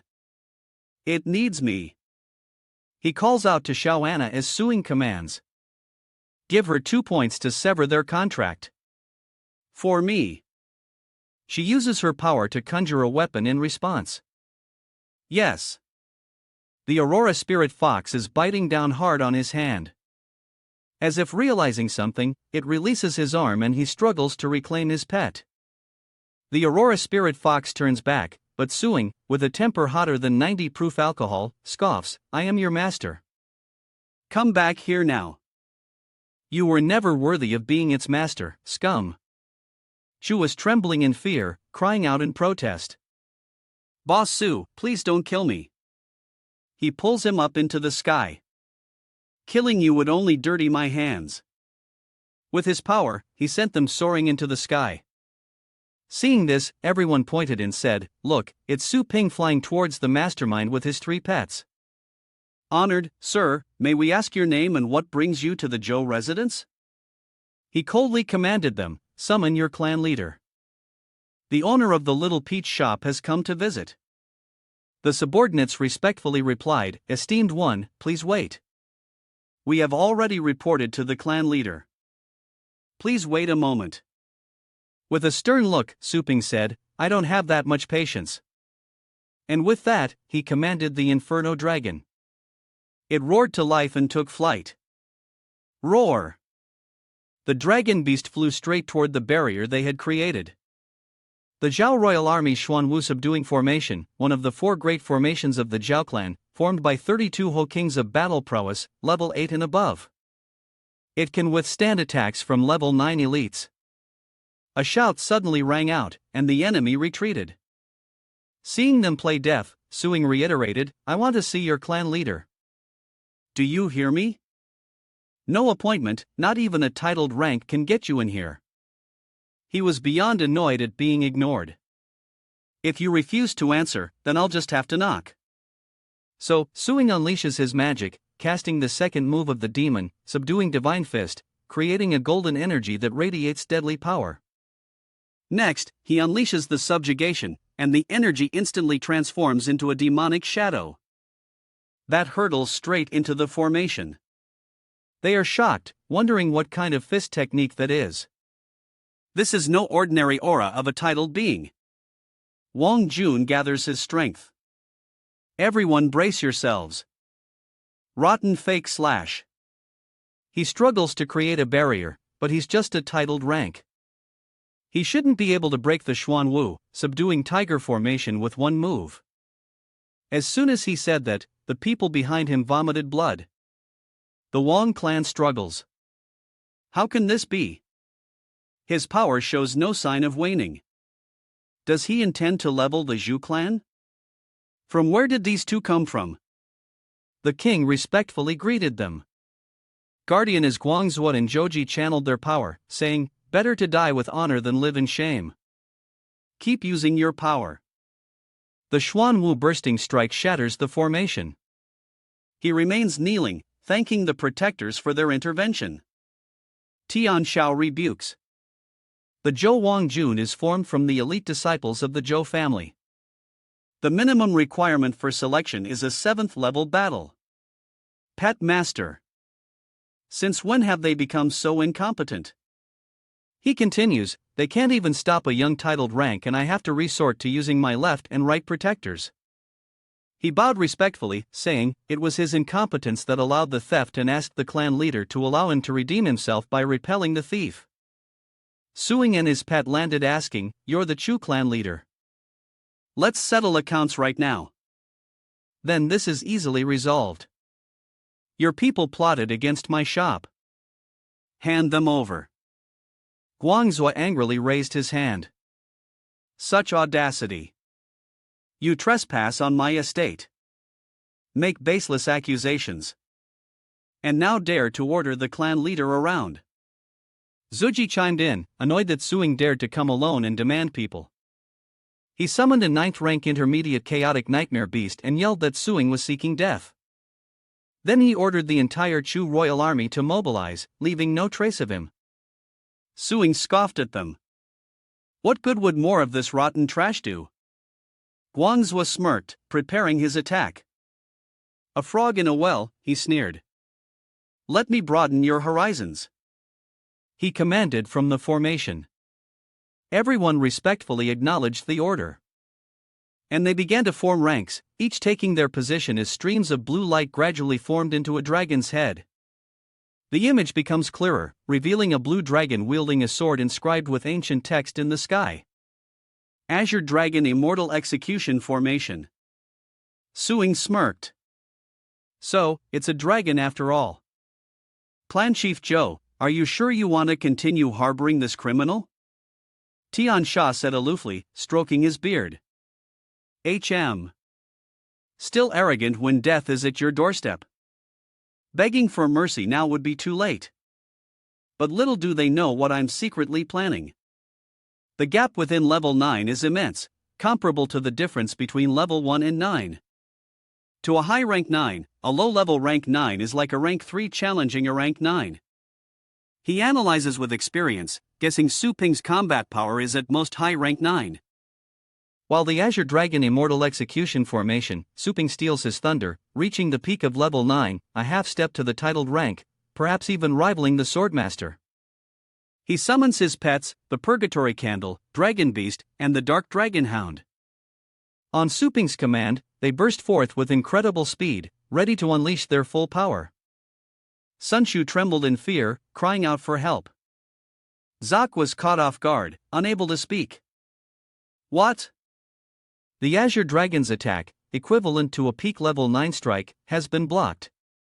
What kind of monster defense is this? He closed his eyes and said, forget it. I'm not here to reason with you anyway. And where did that skeleton come from? But unexpectedly, the little skeleton was eager for battle, shooting up into the sky, leaving Tian Sha confused. What does this little skeleton with the broken jaw want?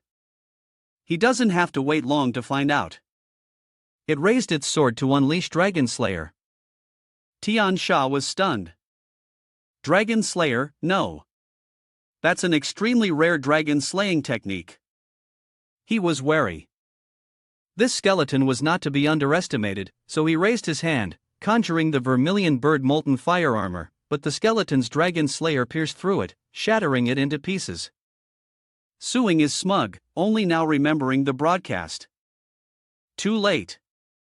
Little skeleton pressed its attack, adding another strike. A blinding flash erupted instantly, shattering the vermilion fire armor, sending him reeling.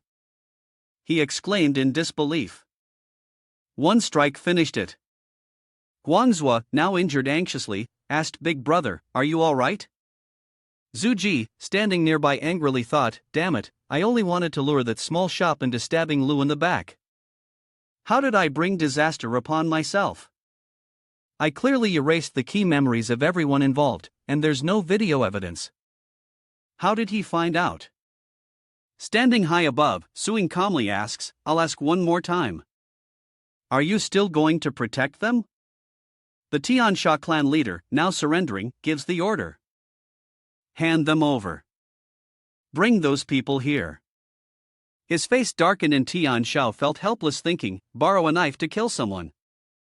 This isn't borrowing a knife. It's clearly inviting a god of death and one who's coming for us. The Chu family army suffered over half casualties. Their ancestral home was destroyed, and 4 god-level warriors were injured, losses far exceeding the intended gains. At this point, they had no choice but to compromise. Another disciple reported to the elder that everyone he requested had been brought. At his feet, people trembled and begged, don't kill me. Please give me a chance. Tiansha frowned, struggling. These wretches acted on their own and offended you. Please punish me instead. Suping hovered in the air, tossing Sunshu to the ground and ordering them to check if anyone was missing. He was thrown down, crying out in pain. He stared blankly at them. I don't know them. They all gave the same answer. I've never seen this person before. That's right. Who is he? Suping thought grimly. As they all claimed not to know him. Apparently, these are the 3 who appeared in Suanshu's memories, unless their memories have been tampered with. It seems these crucial memories haven't been restored. He smirked, thinking this kid probably used a secret treasure to search Sunshine, seeing some remnants, but from what I know, such powerful treasures either have huge costs or strict limits on how many times he can use them. He can't find me through them. A thread shot from Suing piercing through their necks, and they cried out in pain. With a cold face, he said, Clan leader, these guys are just the tip of the iceberg, don't think you can fool me. I'll say it one last time. Hand over everyone who orchestrated this. Tarnishing my store's reputation. It will be washed away with blood. What is Guji thinking? How could he be so sure? Tian Shurao hesitantly said. There are actually some people on the way. Please calm your anger. Then he waved his hand, ordering his men. Someone. Hearing this, the subordinates obeyed. And 18 people were forced to kneel on the ground. They begged for mercy, pleading for their lives. I know I was wrong. Please don't kill me. The Exi clan experts are at your mercy. Tiano tells him that these are all the greedy ones. Do what you must, Suing thought to himself. To be fair, most of these people don't deserve to die. But I'm here not only to complete the system's mission, but for an even more important purpose, to establish dominance. He closed his eyes, thoughts racing through his mind. To prevent this from ever happening again, he couldn't afford to be soft. A series of bloody sounds echoed. ****. Zuji sneered at the scene, thinking, after killing so many people, he must be enraged. Finally, we can get rid of this god of slaughter. The little skeleton appears and the system displays a notification. The executives are dead, but the perpetrator is still alive. With 20 minutes remaining, Suing lowers his eyes and calls out to the little skeleton. Little skeleton leaps, cleaving the ground with a single strike, instantly obliterating the old man's estate. Guanghu shouted angrily. Hey, we've already handed over everyone involved. Why are you destroying my ancestral home? This is absurd. Suping glanced at him and said coldly. Did I ever say I was here to reason with you? He continued. You didn't hand over the mastermind at all. So, I can only use the process of elimination to find them. With the black dragon looming behind him, Suping showed no mercy. Then let's start with you, clan leader. Tian Shao waved his hands in terror. No, please no. The old man's face darkened as he thought, damn it, losing the left guardian is like losing an arm.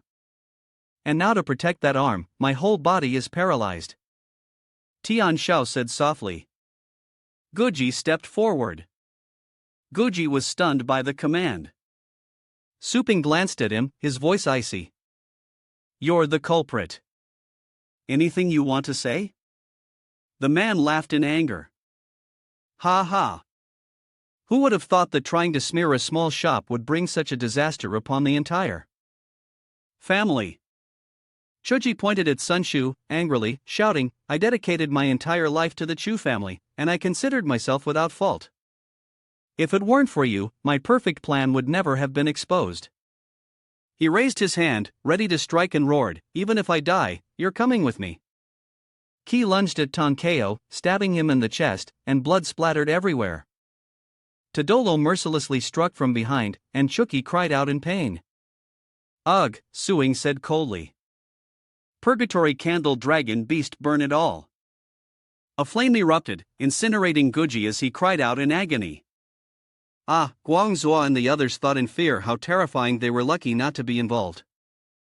Tian Xiao was no exception. He thought blankly that the road where the little naughty store was located would be listed as a forbidden area for the Zhou family from now on, and they must never provoke this person again. Tian Shurao bowed respectfully, terrified, saying, Esteemed warrior, we have delivered all those responsible for the damage to your shop's reputation. Please quell your anger.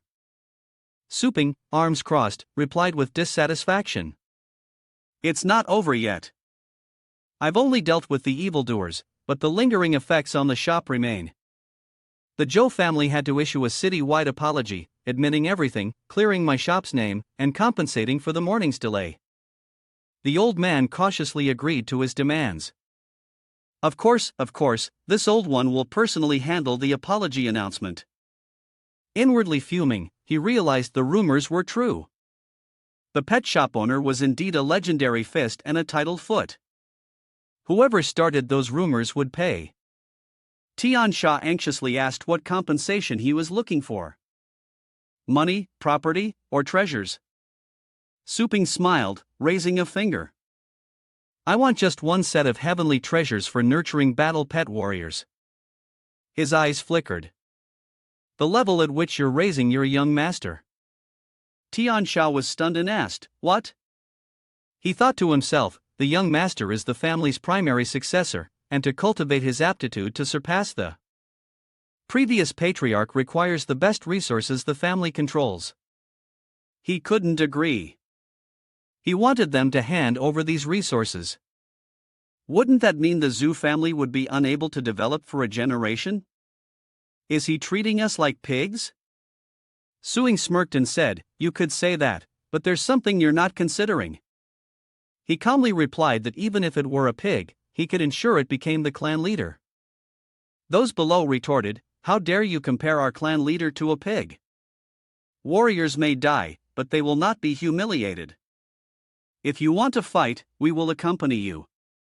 Tian stepped forward and shouted, Silence. They stared at the old patriarch in shock as Tian Shao calmly continued, Have you forgotten? The skeleton that person brought, though strangely shaped, is just a first-tier bloodline pet. Remembering the little skull's destruction, he continued, yet this very first-tier bloodline pet displayed the power and aura of a king beast under his methods. Tian Shao was wary. He says that even pigs can be trained to the high 9th rank. But I fear that's not just an example. Hearing this, they were stunned. And Su Ping continued without turning back. Indeed, as expected of the clan leader. That's right. If you cooperate with me, I can nurture super powerful pets for you and provide rare pet food at a much lower price than the market. Then glancing at him, he said with a smirk, You've been craving a spot among the 4 great clans for a long time, haven't you? This challenge against them needs a well-equipped army, and I'm the merchant who can help arm your forces. Hearing this, the old man was stunned. Was his goal also the 4 great clans? Ping patted him on the shoulder, gazing into the distance. Astride his black dragon, he surveyed the city from above, thinking that this entire base city would become his store. The next day, the murmur of voices carried on the wind. It seemed the Chu family was behind it all. Didn't I tell you there was nothing wrong with Boss Su's store? You're such a brown-noser. I heard that in a fit of anger, Boss Su went to the Zhao family and chopped up their ancestral home in 4 pieces. Now they're about to become farmers. Ha ha. Another person added that the news spreading online about this store was actually true. I thought it was just hype, but it was actually reported by the media. Boss Su doesn't play games. He keeps it real. The system announced that the store's reputation had been restored, and he immediately retrieved a legendary pet skill book. Su Ping tapped the screen saying, "Extract." Instantly, a fusion orb shimmered into existence. He wondered what it could be. The system announced it was a beast soul avatar, allowing the pet to fuse with its master for a short time, granting the master the pet's full combat power, and each fusion would temporarily grant the master one of the pet's skills. Holding the item in his hand, Su Ping was stunned. Fusion, an ability only legendary battle pet masters can grasp, yet my pets can obtain it directly. This reward is a bit too tempting. He was a little worried. Which pet should he give such a terrifying skill book to? Su Ping pondered, if I give it to the Inferno Dragon, I can transform into a dragon warrior, breathe dragon flames, and have dragon wings to fly. Pretty cool, then hesitated. But he was already used to spiritual flight, though transforming into a dragon was still tempting. Suing continued to consider, what if the Dark Dragon Hound consumed it? Well, using the enhanced version of 100 Mile Soul Chase wouldn't be bad, but remembering something, he immediately gave up on the idea. Naming it Dog Warrior just doesn't sound right. Su Ping stood up and summoned a rift. He made his decision. This skill book was best suited for him after all. He commanded him to come forth. Instantly, the little skeleton emerged from the void, and Suing, watching it slash wildly, sighed, "Hey, I didn't summon you to kill anyone this time." He immediately shoved something into its hand, saying, "For you." The underworld skull immediately blushed, looking at him. Suing was speechless. "That's right. It's for you. Hurry up and eat it. It's delicious." It immediately absorbed the item. The screen shows the little skeleton and the book merged together. And Su Ping happily says, "Battle power increased by 0.5 point. That's great." He rubbed its head, thinking that after the little skeleton absorbed the blood orb, its appearance changed and its combat power soared to 10 points. Thinking back to that time, Su Ping realized that the little skeleton could no longer level up through normal combat. Little Skeleton's power of 10 rivaled the top pets of Dragon Bone Star Stage 2 King Beasts, ultimately winning through constant resurrection. That's when his combat power rose to 10.1. After entering the Demigod's Garden and battling the space insectoids with Kioana's help, it finally broke through to 11. Who knew this skill could directly increase the little skeleton's combat power by 0.5 points? He happily told the little skeleton, as expected of a legendary skill, "It's too powerful." Su Ping tapped the watch on his wrist and said, "The storm in the shop can be considered over." He then sent a message, "Brother Ye, I want to bring 2 new level 5 recruits into the wilderness to train. Please find a suitable spot for me. We should settle the champion issue." Cut to the next day where Shu Kuang wonders if the powerful figure conversing with Boss Su is the legendary Blade Master, a being of unparalleled swordsmanship who single-handedly slaughtered countless rank 9 beasts standing at the pinnacle of the titled ranks. The legendary Blade Master.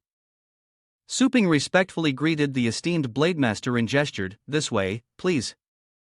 Bon followed Suing, looking around and saying, "It's only been a few days.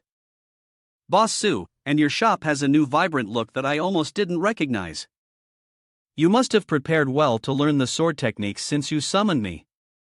Su Ping replied, "That's right. I wonder what kind of scenery you prefer." The two approached the system panel to select a setting with the Blade Master, choosing a landscape of mountains and rivers to best showcase his powerful swordsmanship. Su Ping agreed and selected the setting, opening a portal to a landscape of mountains and rivers. Waves crash relentlessly against the cliffs as the Bladem steps into a shockingly realistic environment. How can this 3-dimensional image be so realistic? I can even smell the salt of the sea. Su Ping humbly replied that his meager talents were not worth mentioning and that the training ground could be used with confidence as it would be restored immediately, even if damaged. He immediately drew his blade, saying, "Not bad. Many have sought to learn my swordsmanship but lack the foundation or comprehension. If you can control it, then draw your blade, Su Ping said, ready to unleash his skills. All right, Senior Swordmaster, here I come. Su Ping immediately summons the little skeleton, and the system announces the appearance of a wild skeleton. Swordmaster Dao was taken aback by the appearance of the little skeleton. Don't tell me this little skull is the one who wants to learn swordsmanship. With an excited look, Suing replied, That's right. I have to go out for a while and won't be able to train it. While I'm gone, it'll be under your guidance. At the same time, Suing offered a spirit fruit as a reward for the training, saying, Of course, I wouldn't ask you to do this for nothing. Please accept this. The essence spirit fruit was presented to Sword Sovereign, who reached out to receive it with a surprised expression, marveling that it could directly raise the star power of a battle pet master below the 9th rank by 1 realm. He thought that although it couldn't help a peak 9th rank like himself break through to the legendary level, shortening 2 years of cultivation time was not bad. More importantly, this is extremely valuable to a pet warrior. Priceless even without connections, hundreds of millions might not be enough to obtain it. The swordmaster raised his sword, eyes fixed. But Bosu, this isn't about the reward. My chaotic star reincarnation blade technique requires at least a 9th rank foundation to even begin to learn. Probably couldn't even see it clearly. Suing then commanded the little skeleton who soared into the sky. The little skeleton seemed to grow enormous, unleashing an advanced sword technique that split the sea in two, revealing the seabed below. After the attack, Suing shielded himself from the falling water and confidently said, Senior Blade Master, is this little skeleton's foundation enough for you? The Blade Master, slightly stunned, replied, Advanced blade techniques are pet skills that can add 60% power to basic attacks, so it can be considered just touching the threshold of blade techniques. Dao Zuan was stunned by the little skeleton's attack, which was already so powerful with just basic swordsmanship. His signature chaotic star reincarnation blade could only add 120% power to a basic attack. If this little skeleton could master everything, who knows how powerful it could become? The saber master immediately circulated a bright yellow energy around himself. His eyes gleamed, hair standing on end, ready to impart his sword techniques to the little skeleton. This foundation is enough to learn my swordsmanship. Or rather, let me do my best to pass on my sword techniques to the supreme little skeleton. If I can't teach him today, I'll lose sleep over it. He throws his weapon into the air, lamenting that it would be a waste not to preserve such valuable promotional material.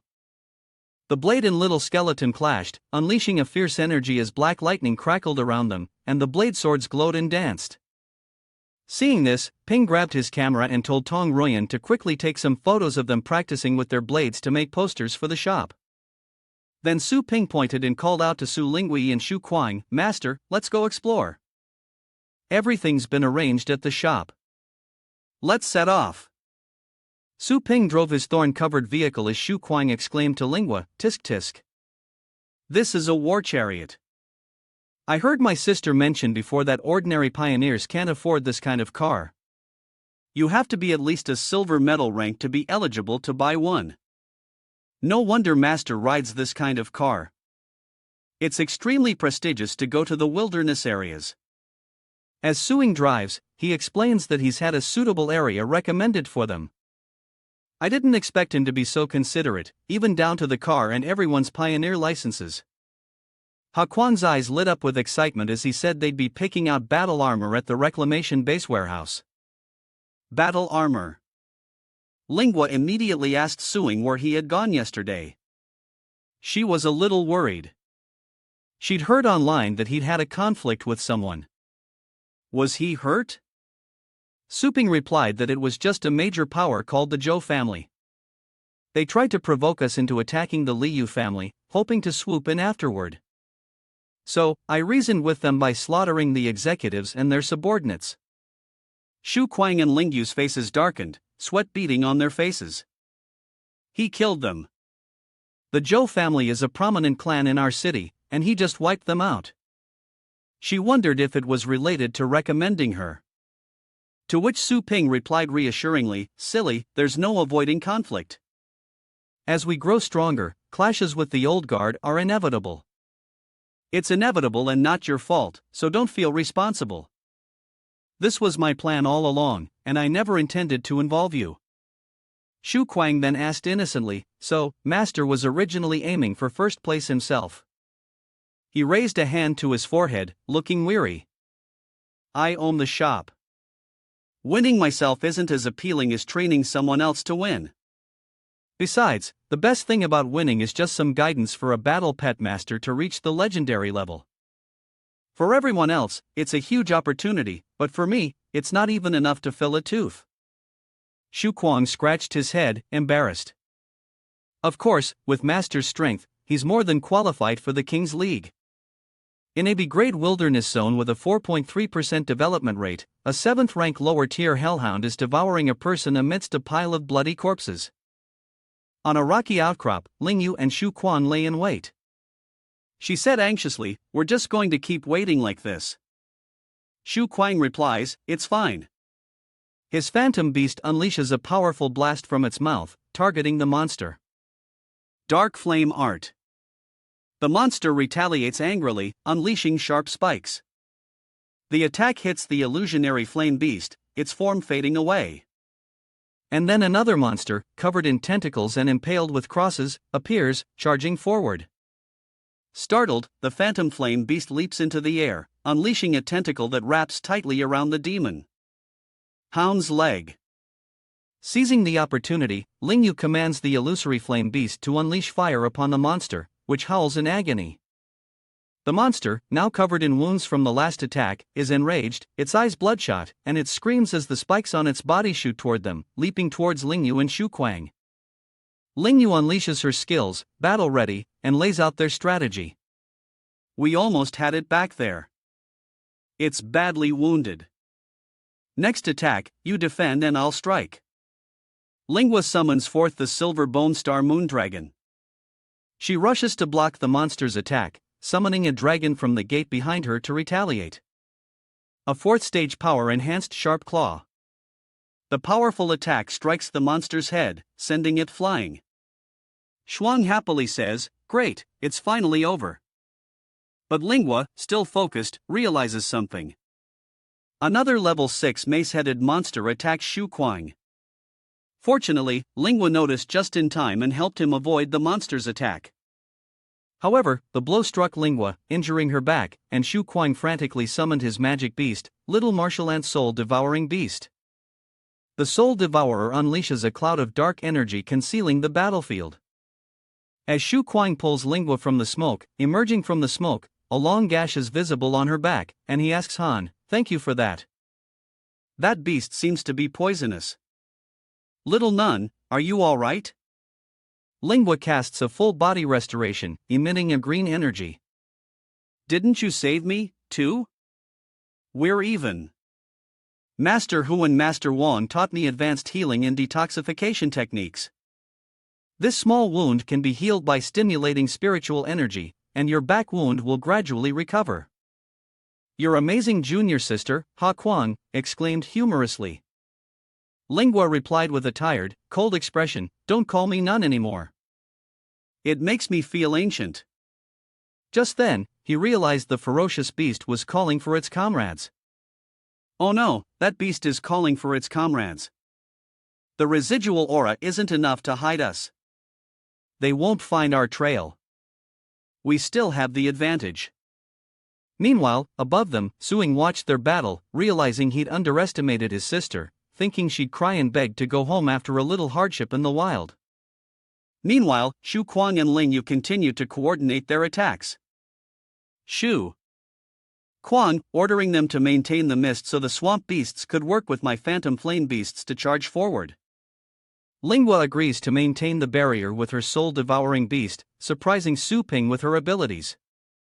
Looking closer, Su Lingua is in no way inferior to any young master of a famous family, be it in personality, talent, or cooperation. I thought I'd help relieve some pressure by pairing her with Shu Kuang, but it seems I was wrong. Hua Kuang and Su Lingua remain focused on the battle, and Lingua orders a change to a coordinated offense and defense. Shuang responds and Lingua gives the order. 4th stage defense enhancement. Suing continues to assess her potential. If Su Lingua truly wins the championship in this elite competition, I won't have to worry about its safety anymore. Once I've trained them to the level of a lord, I can leave them at home. I can rest easy then. I've heard that the Holy Light City base in the next continent over is extremely developed when it comes to cultivation. I wonder what kind of spectacle will unfold below. The battle continues with perfect coordination between the two. Shu Quan unexpectedly summons a soul-devouring beast and Lingua continues. Let me heal it, Shu Quan. We can't let the aura disappear. Shu Quang replies, no problem. Leave it to me. It seems the battle is over. As the monster's corpse lies prone on the ground, Shu Quang offers Lingua a vial of medicine, a potent recovery elixir, but she hesitates to accept it. I remember it being quite expensive, he chuckled. Don't be polite. Without your healing, my star pets would have died several times over. Su Ping approached them. That's enough for today. You can rest now. Shu Quang and Lingua were still eager to continue training. Master, I feel like I can still fight. My brothers aren't tired either. They want to take down a few more beasts. The two are ready for the next battle. And Lingua excitedly says, I've never been addicted to fighting before. Let us keep going. I want to save up to take Silver Sky Lunar Dragon to the shop for top-tier nurturing. Su Ping agreed to let them continue training. Alright, let's keep things moving at your pace. In the wild base area, a group gathers to hunt and collect merit. Surrounding him are the corpses of successfully hunted monsters. Number 9. Don't rush ahead. Your contribution is already complete. She is excited to collect his merits and curious about how many he's earned. How many merits do I have? The collector announces she's contribution points.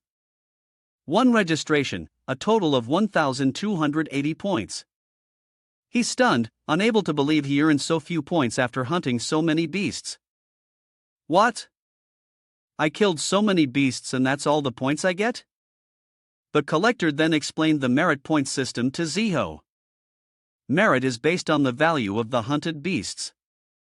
A level 1 beast earns 10 points. A level 2 beast is worth 50 points. Level 3 is 100. Level 4 is 1000. Level 5 is 1000. Level 6 is 10000 and level 7 is 500 million. They explained with a mocking laugh, saying that the highest level beast he had was only level 4. But the fact that he was able to return alone already made him stronger than many others. Ha ha. Youthful training, huh? The next group is called Next. The Night Wolf Squad. 64 registered members completed 1,725,400 merit points. The crowd was shocked by the score, unable to believe they'd earned so much over 1,000,000 merit points. Is that the amount a guild can kill? The collector then inquired about how to divide the merits they had earned. How do you want to divide the merit points? 1 million each for Team 1, 1,000 for Team 2, and 500 for the trainees. Z is extremely frustrated, realizing he barely earned 1,000 merit points risking his life alone. Even a mixed team with weaklings gets 500. Only an idiot would go it alone.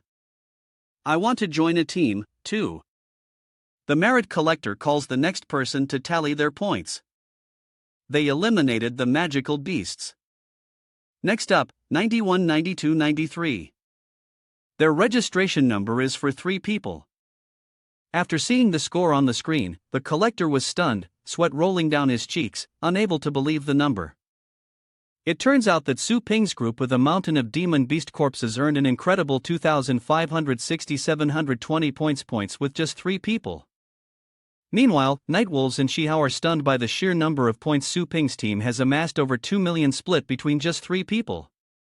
So, they each get nearly 7,000 points as the collector inquires about how Su Ping's group will divide their points. How would you two like to split the merit points? Su Ping asked, gesturing to Lingua. Give them all to these two. I didn't fight. He asks for their opinions. What do you think? Half for each of you. Shu Kuang scratched his head, laughing sheepishly. Ha ha. Master is still giving most of it to Su Lingua. She saved my life quite a few times, and Lingyu agreed to split the points. I'm just doing what's right. Half and half is fine. A group of dissatisfied people loudly protested the points they received, disagreeing with the assessment. Why did we only get so little merit? They protested the point distribution, arguing that this hunt should have earned them millions. That's right. It's fair that we only got 500 merit points each. At this moment, Sushu remained silent and the girl next to her asked indignantly, Sushu, why aren't you saying anything? Are you really okay with all your hard work these past few days, only amounting to this little contribution? It's barely enough to buy a few secret treasures. Where are you going to buy cultivation aids? The leader of the Night Wolves shouted, silencing the crowd with his powerful roar. Two members of the Night Wolf squad exchanged sarcastic remarks about those with fewer points. These rookies don't know the rules. First-timers should just stick with the practice squad to broaden their horizons, not leech off the captain for merits. You're lucky we didn't strip you of them all. The team members hearing this vehemently protested. We students admit we're a bit clueless and have caused some trouble for the team, but we haven't put anyone's life in danger.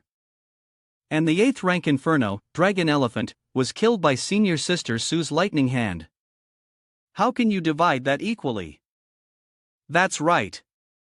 We also killed some 5th and 6th rank monsters. This little merit isn't worthy of us. That's right. We want our contributions back. Lingua saw that Bing seemed ready to speak up for him. As they argued, Suing gestured. Shu, don't jump to conclusions. Listen to what they have to say first. Rookie, don't think you're all that just because you killed a few savage beasts. What? Killing savage beasts and earning merit is to be expected. The team leader spoke up, defending Team 1 and 2. When it comes to killing beasts, those two are far more experienced. There's no way they couldn't handle a few. This harvest was bountiful and will earn plenty of merit, the captain shouted angrily. But don't forget how you got back here. He began to list their contributions: scouting, commanding, healing support. But what had they done at this? The trainees fell silent, and the captain, arms crossed, laid out his reasoning. If they wanted to join the team, their safety would be guaranteed. And if you're injured, the compensation is substantial. But in return, we won't have to take matters into our own hands. The merit points you earn will also be divided among the team members. He loudly corrected the members who were complaining about receiving too few points. If you're not satisfied with that, you can go in and tell them yourselves next time. Everything has a price. Lingua contemplated the Night Wolf squad leader's words while Suing observed her, thinking that while her decisiveness wasn't bad, it could lead to wavering when faced with true power. Participating in this will give you extra training. What are you waiting for? Turn around and get moving. The path we walk is far more arduous than theirs. Let's go claim our merits and return to the shop. With only a month left to prepare, I'll bring you two here every week to earn money. Whether you can take the top spot depends on your abilities. Lang, new yet cheerfully agreed. Okay. Back at the store, she's changed into a new outfit and is talking about her magical beasts while Shuang gathers his goods into his cart. The scene shifts back to Su Lingua and Shu Kuang's battle in the B-rank wilderness, with Su Ping directing them from above as the system displays the little Peachki consumption chart. 7 Iho, 8 Lu Yingfei, 9 Si Kuang, and 10 Su Lingua. The scene shifts back to the previous battle, now surrounded by countless demonic beasts. The little peach points ranking is updated again. For Bursting Star: 5, Su Lingua. 6, Si Kuang. A demon beast is cleaved in two by an attack. Back in reality, Su Ping stands before the little peach points board, announcing the next program. Tomorrow marks the end of the store's leaderboard event, selecting the champion candidate, and we cut to a man smirking, saying, "Finally, I've endorsed someone. I want this person's name known throughout Longjiang City. That soft Piman couldn't do anything to you. I refuse to believe the four great families can't suppress you." The scene shifts to two shadowy figures kneeling and reporting to their clan leader. Can this overrated number one even withstand two moves? The rankings appear as the two continue their conversation. Clan leader, if I encounter this person, it seems their target is Su Lingua, the champion of the Elite League. The question is posed. There wouldn't be a problem with killing them immediately, right? The MC on the big screen begins the announcement. The 52ND Global Elite League Jiang City Preliminaries.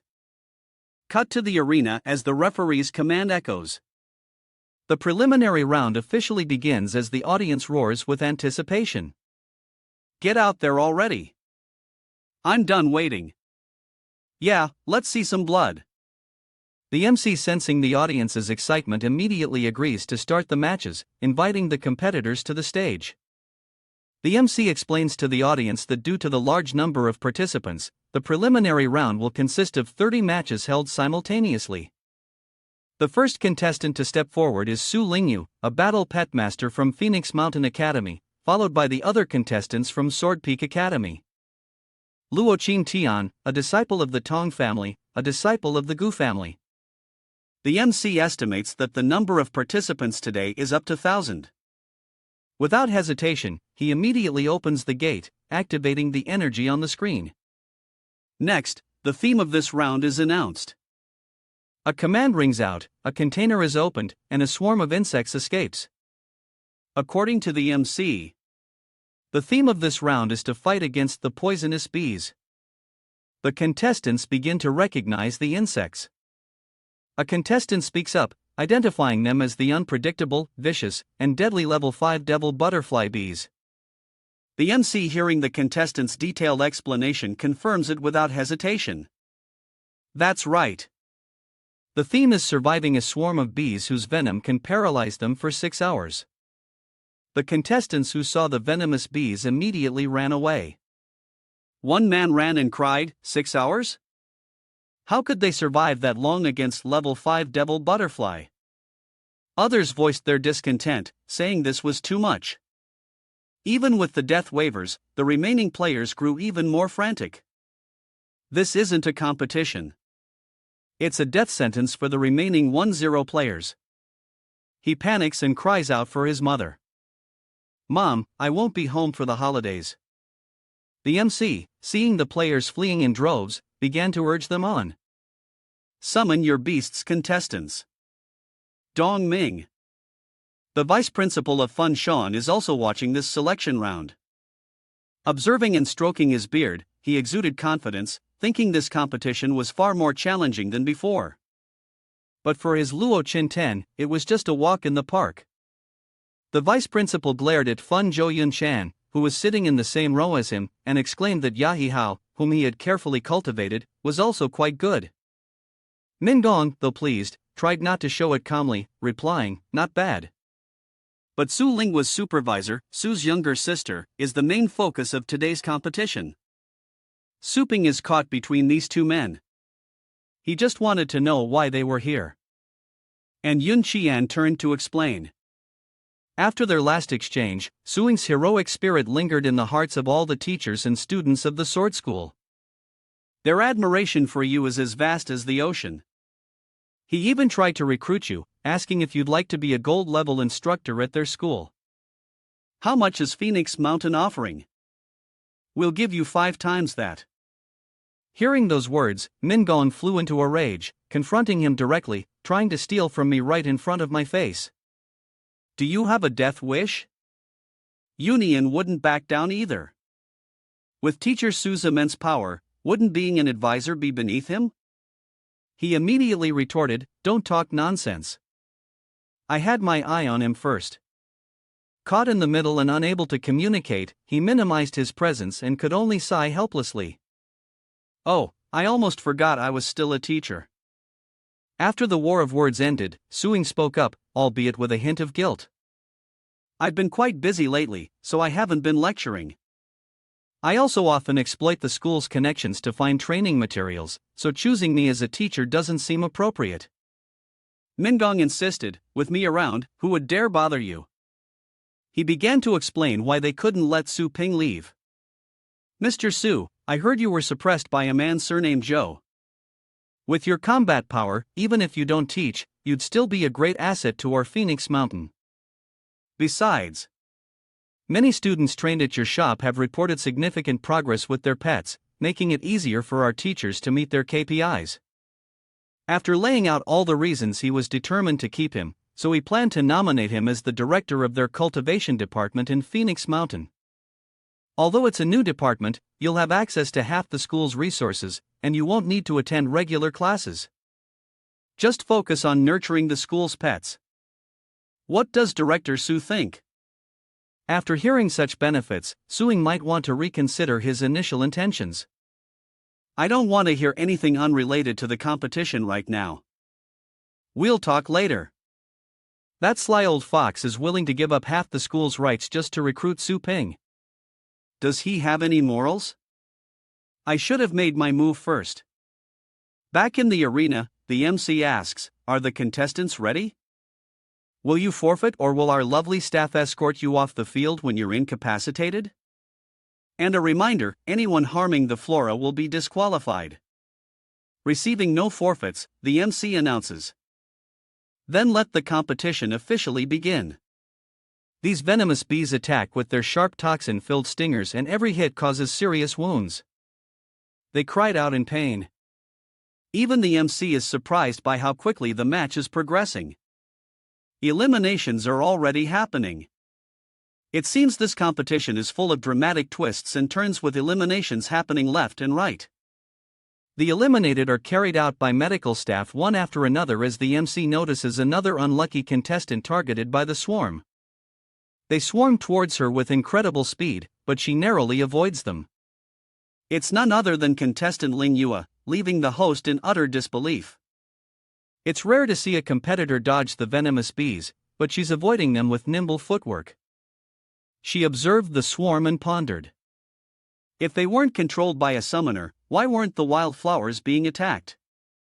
Is it a coincidence? The MC shifts the perspective to another part of the arena where a contestant is charging forward to counterattack. The poisonous bees. The player even comments on the bees, saying they're simple and can be crushed with brute force. His fists strike every bee before him, and he's figured out how to win by wiping out this swarm of phantom bees. Wasn't the stage cleared? The MC observes that this player also chose a non-violent battle pet and relied solely on their own combat techniques to kill the level 5 illusionary bee swarm. This was both a display of power and a clever way to conceal his true strength. The toxic bees turn to ash in his hands, but at the same time, another container of Miss Bees is opened. They ambush him from behind and, caught up in his attack, he's left completely defenseless. What? This player is finally making his move. The host smirks now that the player seems to have chosen the wrong approach. The illusionary butterfly bees reproduce at an alarming rate, and the organizers have plenty in reserve, so even if you're strong, don't underestimate them. Lingua moved constantly, now aware of the situation. Most participants were level 4 with only a handful reaching level 5 and even fewer at level 6. Even a level 7 powerhouse might struggle to endure 6 hours of this relentless assault, especially since the bees can't be weakened. She quickly realizes the selection's intent, understanding this test is about more than just combat power. But soon, Lingua finds herself targeted by 3 other competitors. These contestants, descendants of the Tang family, recognize Lingua as a threat to their young master's victory and immediately begin to slander her. These 3 Tang clan contestants are biting off more than they can chew, and they're about to teach Su Lingyi a lesson. Ling Yui bypassed the medical staff to test what would happen if she lured the bees and butterflies to Wildflower's side. Seeing that the bees didn't follow or attack Wildflower or the medical staff, it was clear Wildflower wasn't considered an enemy and was being ignored. She realized there were only 2 possibilities for this. Clear distinction. The way they distinguish friend from foe so precisely. Lingua can only think of two possibilities. First, they're using a spirit beast with area of effect control. The second possibility is that Wildflower possesses a treasure that repels the bees. If it were the first situation, she would be able to sense a higher being using her spiritual energy, but she hasn't detected anything.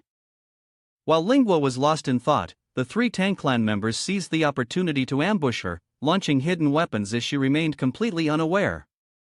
Moreover, she's just realized a truth, and it's related to the rule forbidding harm to wildflowers. Yunian and Mingong, who are watching the match, begin to panic. This is bad. That's the Tang family's signature hidden weapon. The blue letter purple needle, the poisonous silver pellet, and the entangling silk. Mong recalls that these three hidden weapons are extremely poisonous. Anyone below level 6 would die instantly if struck by even one. Yet, Suing remains calm and face of this situation.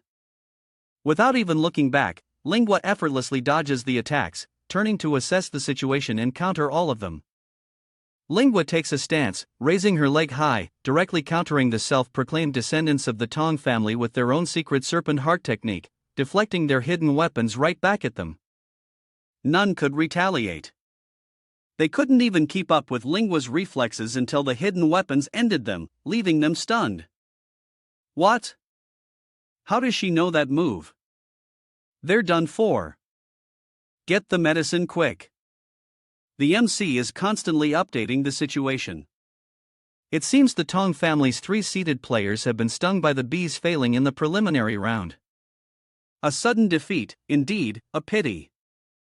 Ling Yua is certain that there must be other insect repellents hidden somewhere on the field, and if she finds them, she can definitely pass the competition.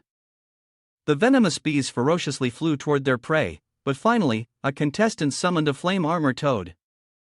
Using a wall of blazing flames, the contestant's summoned beast instantly conjured a wall of fire, protecting itself and its master from the swarm of venomous bees. The toxic bees were incinerated, falling to the ground as charred corpses, and nearby players noticed the wall of fire and rushed toward it. Wow, that's a rank 6 pet skill, fiery flame wall. Then they begged this player to let them inside. The outside world is too dangerous. Please let them in to hide. But the player refused. He said, "Do they think I'm an idiot? This is the elimination round. What if saving them pushes him down?"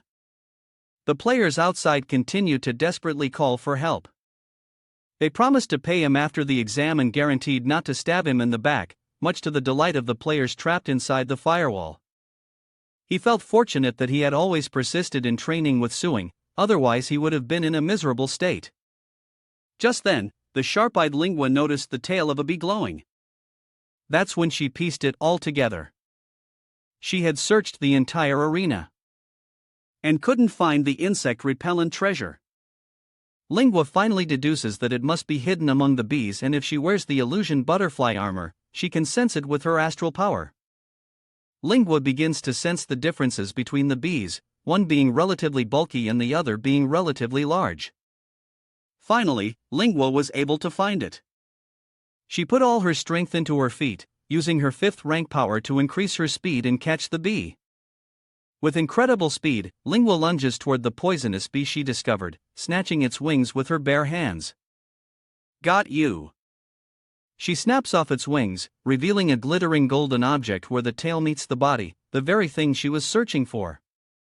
The MC quickly caught up to Ling Yua, utterly surprised that someone had found the correct method to pass in such a short time. The other contestants were stunned, still struggling to escape the poisonous bees. What was she up to? The MC announced to the audience and other contestants that this player was the first to qualify for advancement in the competition. The other contestants were too busy fighting off bees to think now they regret it. So that's how you get through. Damn it. Didn't he destroy a few secret treasure rings when he killed those bees? Back in the stands, Mingong breathes a sigh of relief, narrowly avoiding another loss for Phoenix Mountain. Yun Xian marvels at Lingua's skillful and swift use of hidden weapons to disarm and retaliate. He turns to Su Ping and asks Director Su, "Where did your sister learn that?" He simply smiled contentedly, replying vaguely that it was nothing. Nothing worth mentioning. Van Thien assumed she had learned a few tricks from the elders of the Tang family, but he didn't expect her to be able to employ the Tang family's people. Just how deep was this relationship? Back in the arena, the MC announces that some contestants have already copied Linghua's method to advance and that a total of 100 military tokens will be awarded in this competition. He encouraged the other contestants, urging them to keep up the good work, and announced that those who had advanced could leave the arena and rest preparing for the ring competition in 3 days. Linghua felt incredibly lucky to have discovered the trick early, otherwise everyone would have lost their chance to advance. She happily left the arena, eager to tell her mother she was safe. Another contestant targets Linghua, seeing an opening now that Tang's obstacles are gone. It's his turn. Demon Claw Beast. A four-eyed ape suddenly appears, letting out a ferocious roar. Su Linghua turns to see him and his demon claw beast, who have clearly been waiting for her. Bloodthirst mark arrows from the poison wasp suddenly attack her relentlessly, but Linghua swiftly dodges them. She instantly recognizes it as the Mu family's secret bloodthirsty mark, which can drive nearby spirit pets with low willpower into a frenzy, causing them to attack the marked target without hesitation. This skill has a significant mental side effect, so a spirit pet must share half of the pressure to activate. The competitor didn't expect her knowledge. She even knows this. But even knowing that, what can she do? The MC quickly realizes something's wrong. It seems the bees in the arena are being controlled by someone swarming towards Linghua. How terrifying. The audience below is outraged by this situation. How despicable. Isn't this clearly targeting her? Who could it be?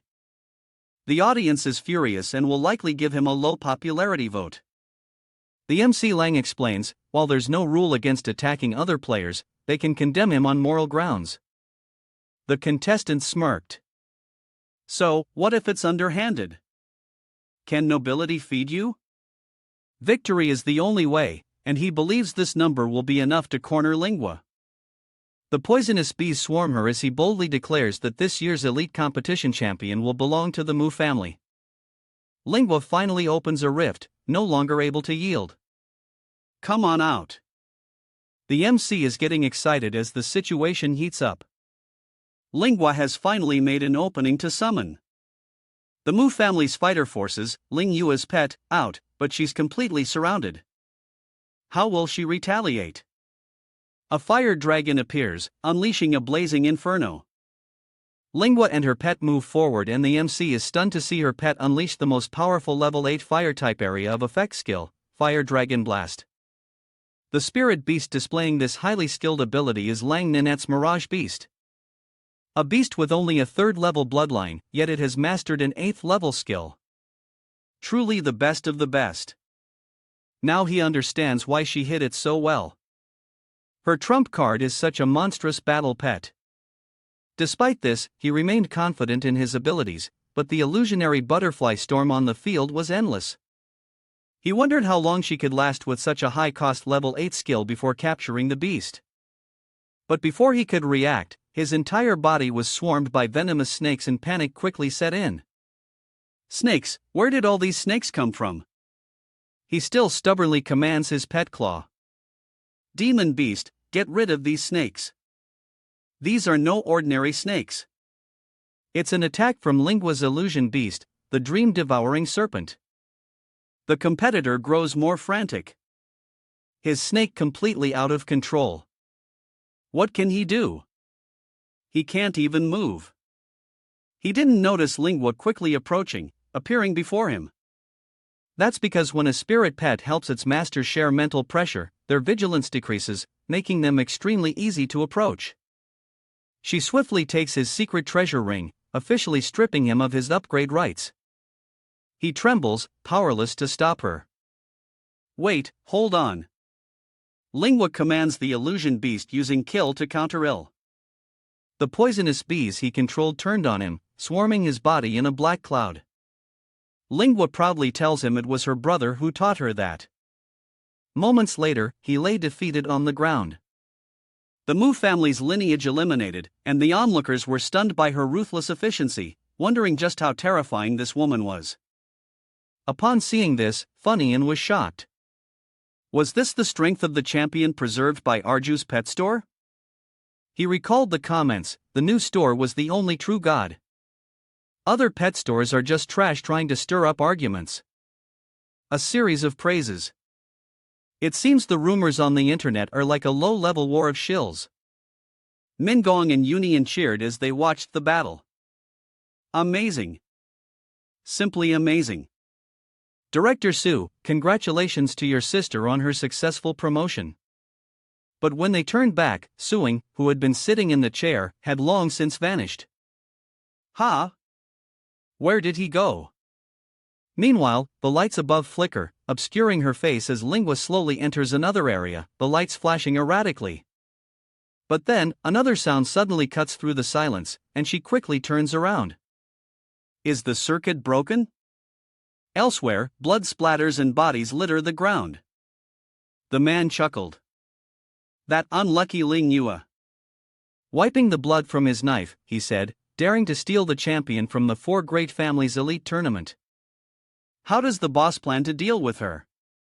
A mysterious figure picked up her photo, saying, "What else can we do?" As the client wishes cripple her, break both her arms and legs. At that moment, the masked group ominously said, "Looking at this picture, she's quite beautiful. Let's ruin her first." It's been a while since they've had a woman this young. This is the Black Hound Squad. They're capable of any evil, and because they often do dirty work for the four great families, they're protected, and no one dares touch them. And so, they slowly approach the house. Haha, the boss sure knows how to enjoy himself. Once he's done, we'll all get a turn. Hearing footsteps, she's almost here. Attack! Suddenly, a hand reached out to Ling Yue, attempting to grab her shoulder, but she reacted with incredible speed, activating her 5th level power. She shouts, "Go die." But her punch is blocked by Suing. He smiled, saying, "Not bad reflexes." Recognizing her brother, Ling Yue breathed a sigh of relief. Can you please stop testing my reflexes like that? If you can't retract it one day, it'll cripple me. Suing smiled. If you can cripple me, then you've got skills. I came to pick you up. Let's go this way. Ling Yue pointed, confused. Isn't the parking lot closer that way? Su Ping smirks coldly. That way is dirty. They had just arrived at the door and the leader was shocked to see the skeleton, but unaware of its origins, they foolishly asked, "What is that thing?" Was that its footsteps? The skeleton retrieved its weapon. As Su Ping told Langyat, "I've already called someone to clean up over there, so don't go." Immediately, the skeleton turned the group into mincemeat. After dealing with the riffraff, it departed, leaving behind a river of blood, chaotic starham/star shatter. Back at the hall with the cool car parked in the corner, Su Ping waved as they arrived. "Swordmaster, are you here to train pets, too?" He scratched his head, saying, "How do I put this? I just happened to be passing by to see if little skeleton was free." Swordmaster crossed his arms, complaining that he'd leave if it was busy. Hearing this, Su Ping wondered what was going on. What happened between little skeleton and the Blade Master while I was gone for a month? Su Ping then took out little skeleton and said, "Please take good care of my pet." He went inside and saw the strange object, asking what it was. Anna replied, "Some nobodies calling themselves the Zhou family sent it here along with over 100 Heil pet training service orders." She then mentioned they left a message offering this secret treasure for training young masters. Hoping Master Su won't blame the Zhu family. They will follow your orders from now on. Hearing this, Suing asked if the item was clean. Anna, with a glint in her golden eyes, replied, "I've checked it with my divine eyes. While there are no hidden traps or poisons, it's still a piece of junk. Those chew worms dare to insult you with trash. Should I kill them all?" She reached out and activated it, and it opened immediately. The light forces Su Ping to shield his eyes. Goodness, I was almost blinded. Hearing this, she asked, "What are you sure you're not mistaken? This is all trash." Someday I'll have to check out her treasure trove to see what she's really got. Lingua was shocked. "What do you need so many high-level treasures for?" He replied. Of course, for your cultivation, use these 3 days to absorb them. Lang Nu Yet was taken aback. "For me, but I've only ever seen these in books. I have no idea how to actually use them." She coldly says, forcibly introducing it will only lead to your death. How foolish to lack even basic knowledge. He smiled and said, "Little Tang, let's talk this through." At that moment, Ru Yen saw his expression and panicked. At that moment, the leaf touched the girl's back and the water rippled as Lingua, with her wrists bound by Tong Ru Yen, cried out in agony. "Ah, wait. Stop. Stop. It's so itchy." She smiles sweetly at Lingua's reaction. Little Su, because you keep moving around, and to prevent you from losing control while cultivating, I have no choice but to tie your hands. Please bear with it. Focus your attention on your body. Lingua was dazed by these devilish words, wondering what was happening. Rewind 1 hour, and Suing asks Tong Ru Yen how to use the treasures. She scoffs, asking what she'd get out of telling him. "Sure, I'll let you go," Su Ping said magnanimously, reaching out his hand. But he continued, eyes glinting dangerously as he approached her. "Not until I've subdued the path." "Ha, you won't have to wait long. Don't worry, it's about to begin." Seeing his dangerous and frightening demeanor, Lingua was also startled. Wow, brother, you're becoming more and more like a villain. Ru Yen confidently tossed her hair, saying, "For you, a dozen titled people to dare speak wildly of subduing us. Let me tell you, the Tong family spans several base cities, and Longjiang base city being on par with the 3 great families is just one of our branches." She began to ramble on. "Speaking of the Tong family's background, we have to start with our long history. One day in the 2nd year of Yuanha, a destitute gambler came to stay at our ancestral home." Su Ping couldn't help but look away, lost in thought. System, when I subdued Joan, you said that there were no restrictions on who could be contracted. Right? If it works on gods, it should work on ordinary people, too. Right? The system then spoke up. Of course, all things can become pets when using a temporary contract with humans. All their former power and knowledge remain, but their thinking ability will be reduced to the level of a spirit pet. The effect lasts until the end of this training ground. Temporary Chaos Era Beast Contract. At the same time, a small notification appeared. Use against those weaker than you or risk failure or backlash like before. Suddenly, Su Ping closes in startling Ru Yen. What is he planning? He thought to himself that he wanted to make a deal with her, but unexpectedly he grabbed her wrist. Su Ping held her hand above her head and smiled. Too bad we couldn't come to an agreement. Then I'll just have to resort to force. Ru Yen angrily shouted, "Beast, let go of me if anything happens to me." He suddenly pressed her forehead successfully, forming a temporary contract. She immediately backed away, asking, "What did you do to me?" Su Ping smiled. "Nothing. How do you feel about me now?" Ru Yen couldn't understand the feeling. Now all she wanted was to bring him close. Then she startled, realizing something was wrong. The man before her was clearly her enemy, someone she wanted to tear to shreds and kill quickly. But why did she suddenly feel his aura at this moment? His words, everything about him was as irresistible as the heavens. Sugarplum kneeled at once. "Yes, master." "What are your orders?" Lingua was shocked. Why did she suddenly become someone else? Suing calmly watched her. "Stand up. I prefer your stubborn arrogance." Ru Yen angrily stood up. "Hurry up and say what you want. I don't have time to play with you. Change back." So Su Ping revealed his purpose, explaining how to use these treasures. I want to use these 3 days to train Su Lingua. Hearing this, Ru Yen scoffed. 3 days? Are you an idiot dreaming? Then she opened the young treasure box to take a look. These treasures can be divided into 3 categories: body tempering, herbs, combat techniques, and spirit stones. But even the initial body tempering stage requires at least 3 months. Without the right physique, cultivation will be agonizing or even fatal. So, Suing would have to bathe for 3 months.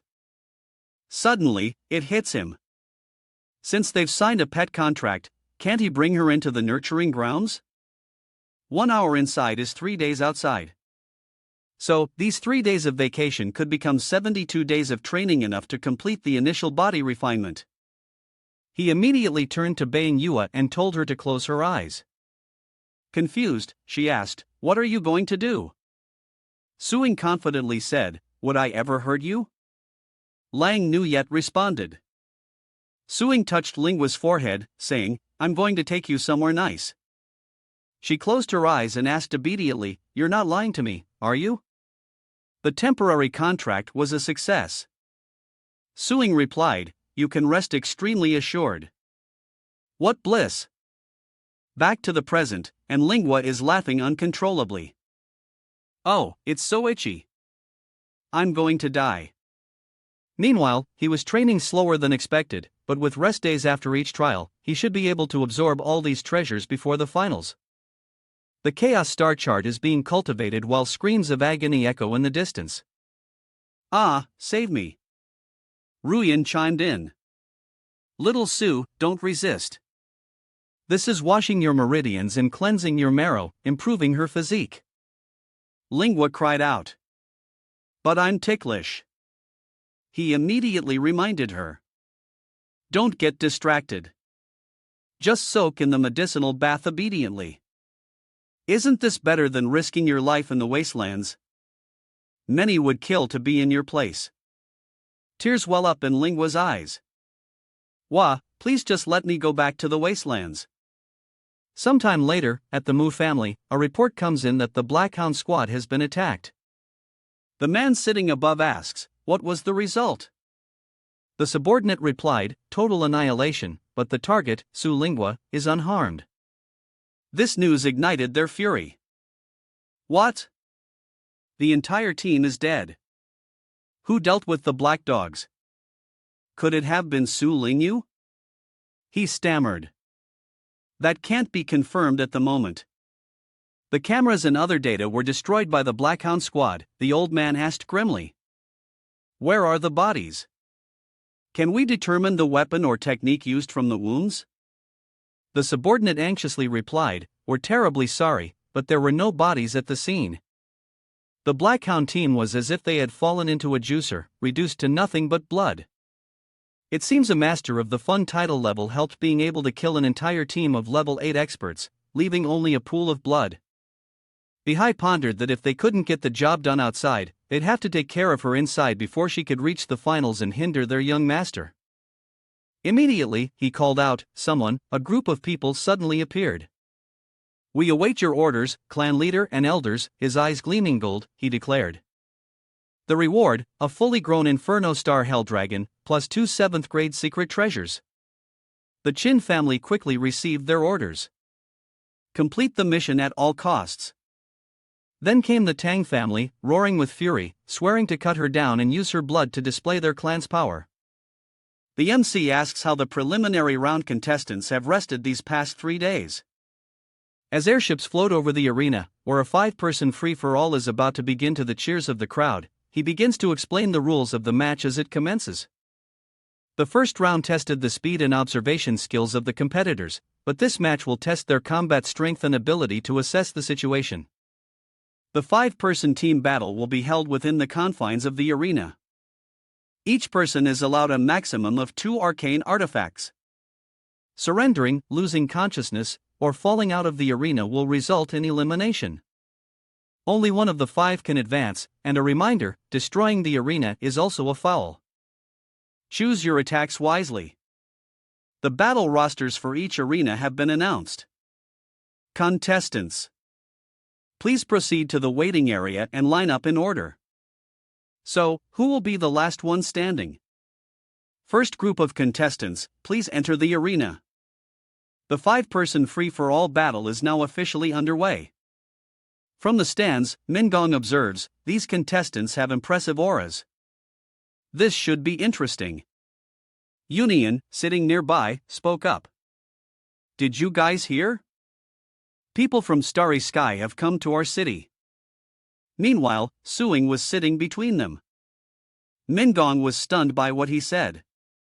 The Star Organization, the strongest organization in our Asian region. Rumor has it their founder was an alleged legendary battle pet master. What would bring them to a place like this? He muttered. But the arrival of Starry Sky never bodes well. Last month, I heard that a major family in another city's base was wiped out by the Star Organization over a secret treasure. The city's walls were damaged, creating a huge hole that almost triggered a beast tide. Hearing this, he exclaimed in surprise, "Are they crazy? All for something like this?" Yun Xian replies, "Well, let's just hope that man continues. There's nothing they've got their eyes on." Just then, the announcement rang out, inviting team number 5 to enter the arena. And Lingua stepped forward. I'll say it now. The match has begun. You're facing 4 opponents. A man named Zhang Shua flicked his tongue like a snake, saying, "So this is the girl who won the championship." Maung stepped forward, growling, "Meeting me means you're out of luck." A girl named Cat Lely tells her to surrender or she'll get hurt.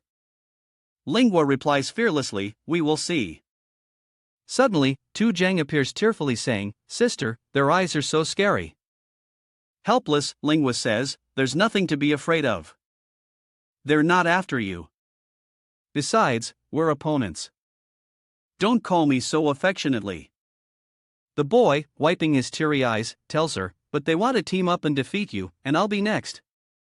"Sis, can we team up first?" She replies without refusing, "I didn't expect you to be so good at reading the situation." "All right, I'm game." Hearing this, the boy grinned with delight. With an innocent face, Zhang offered her his hand, saying, "Sis, watch my back." Ling Yui took his hand and happily replied, "Okay, I'll leave mine to you, too." Suddenly, Zi Zhang's face turns menacing as he thinks, I've used this innocent face to fool countless soft-hearted young women. Su Lingua, you won't escape, either." Behind Zi Zhang, the secret treasure of the Mu family's 7th level, the inch-locking ring, appears able to seal all the energy of those below level 6.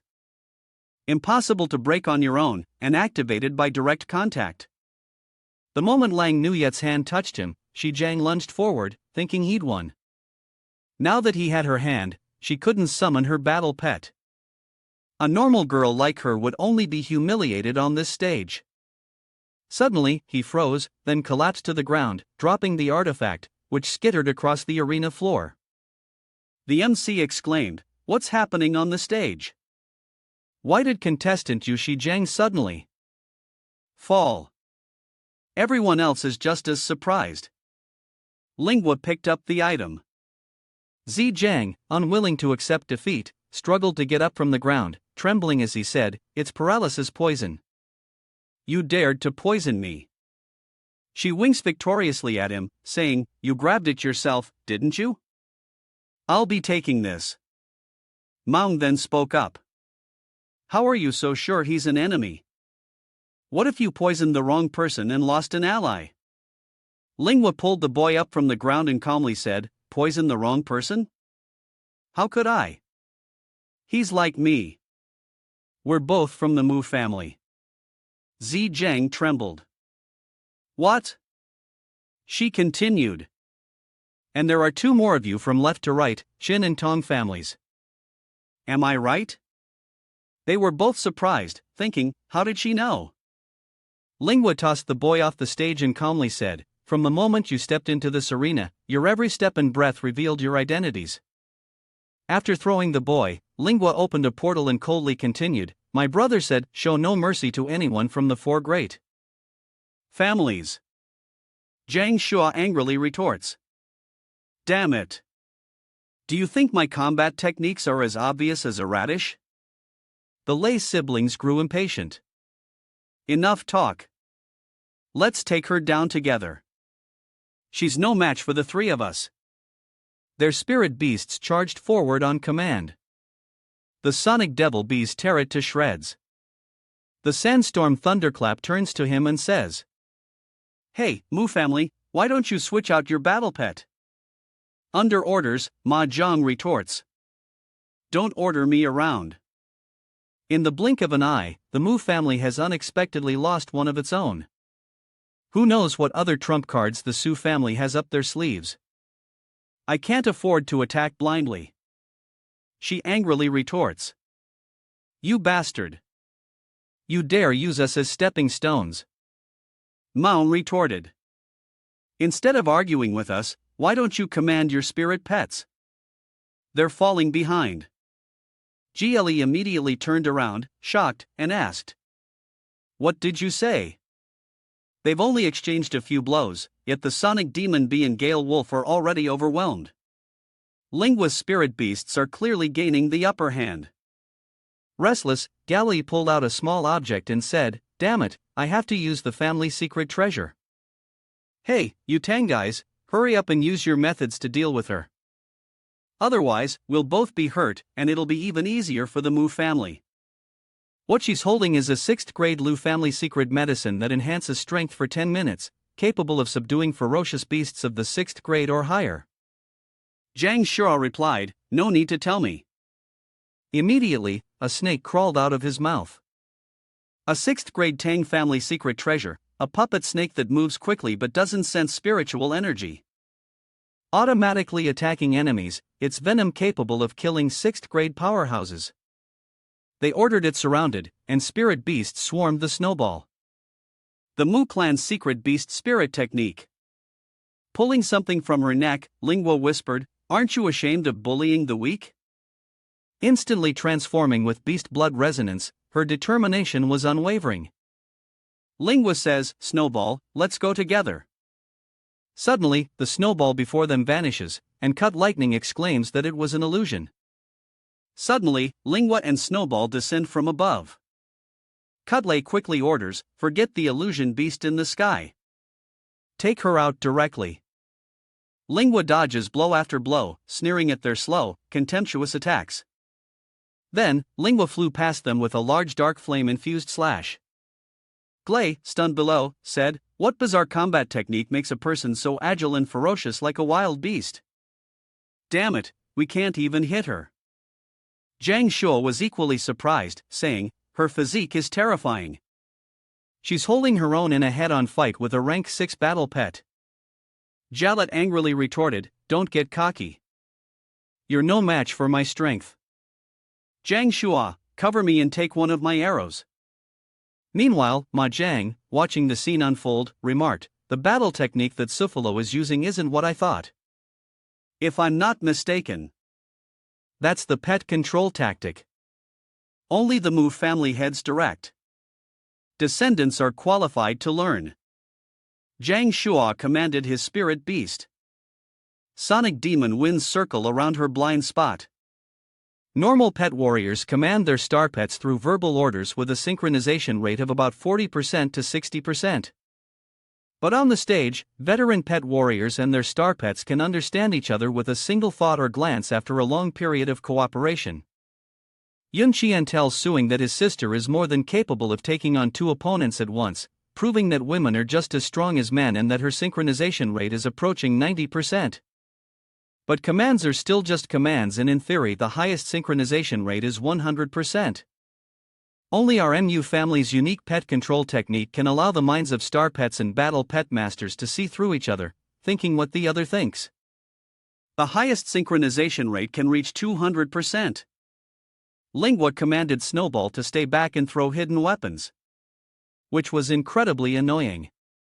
Then she targeted Zhang Qi, saying, I'll take care of you first.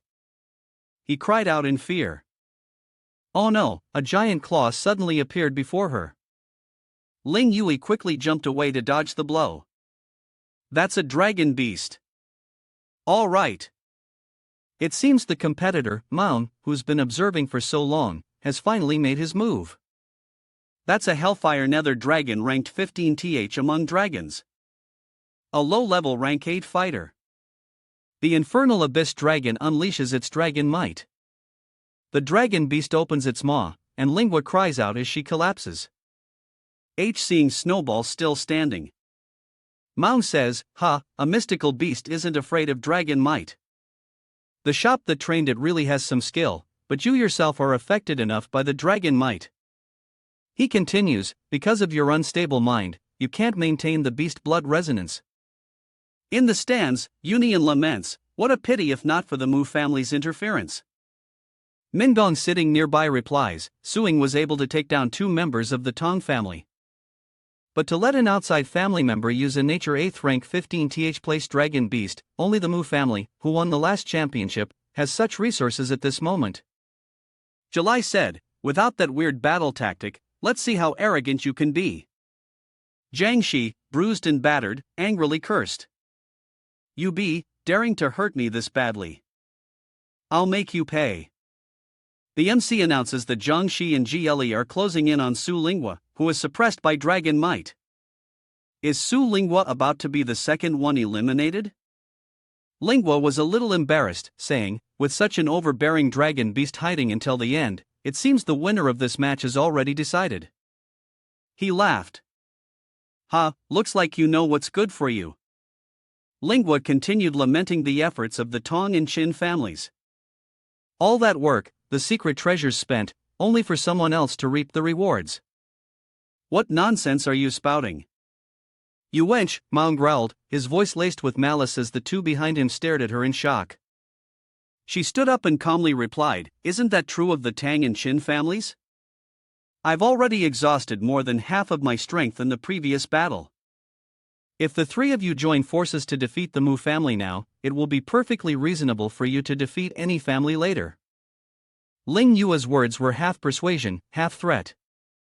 "If you continue to side with the Mu family, even if you join forces after my defeat, you won't be able to beat him, and the upgrade throne could be stolen by those using you." Zhang Shua begins to waver. As much as I hate to admit it, she's right. Continuing like this is just helping the Mu family.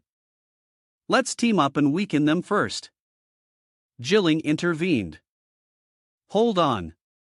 Her face darkened as she warned that Su Brat is in better shape than us, and I suspect he still has a trump card. Let her fight the Mu family alone.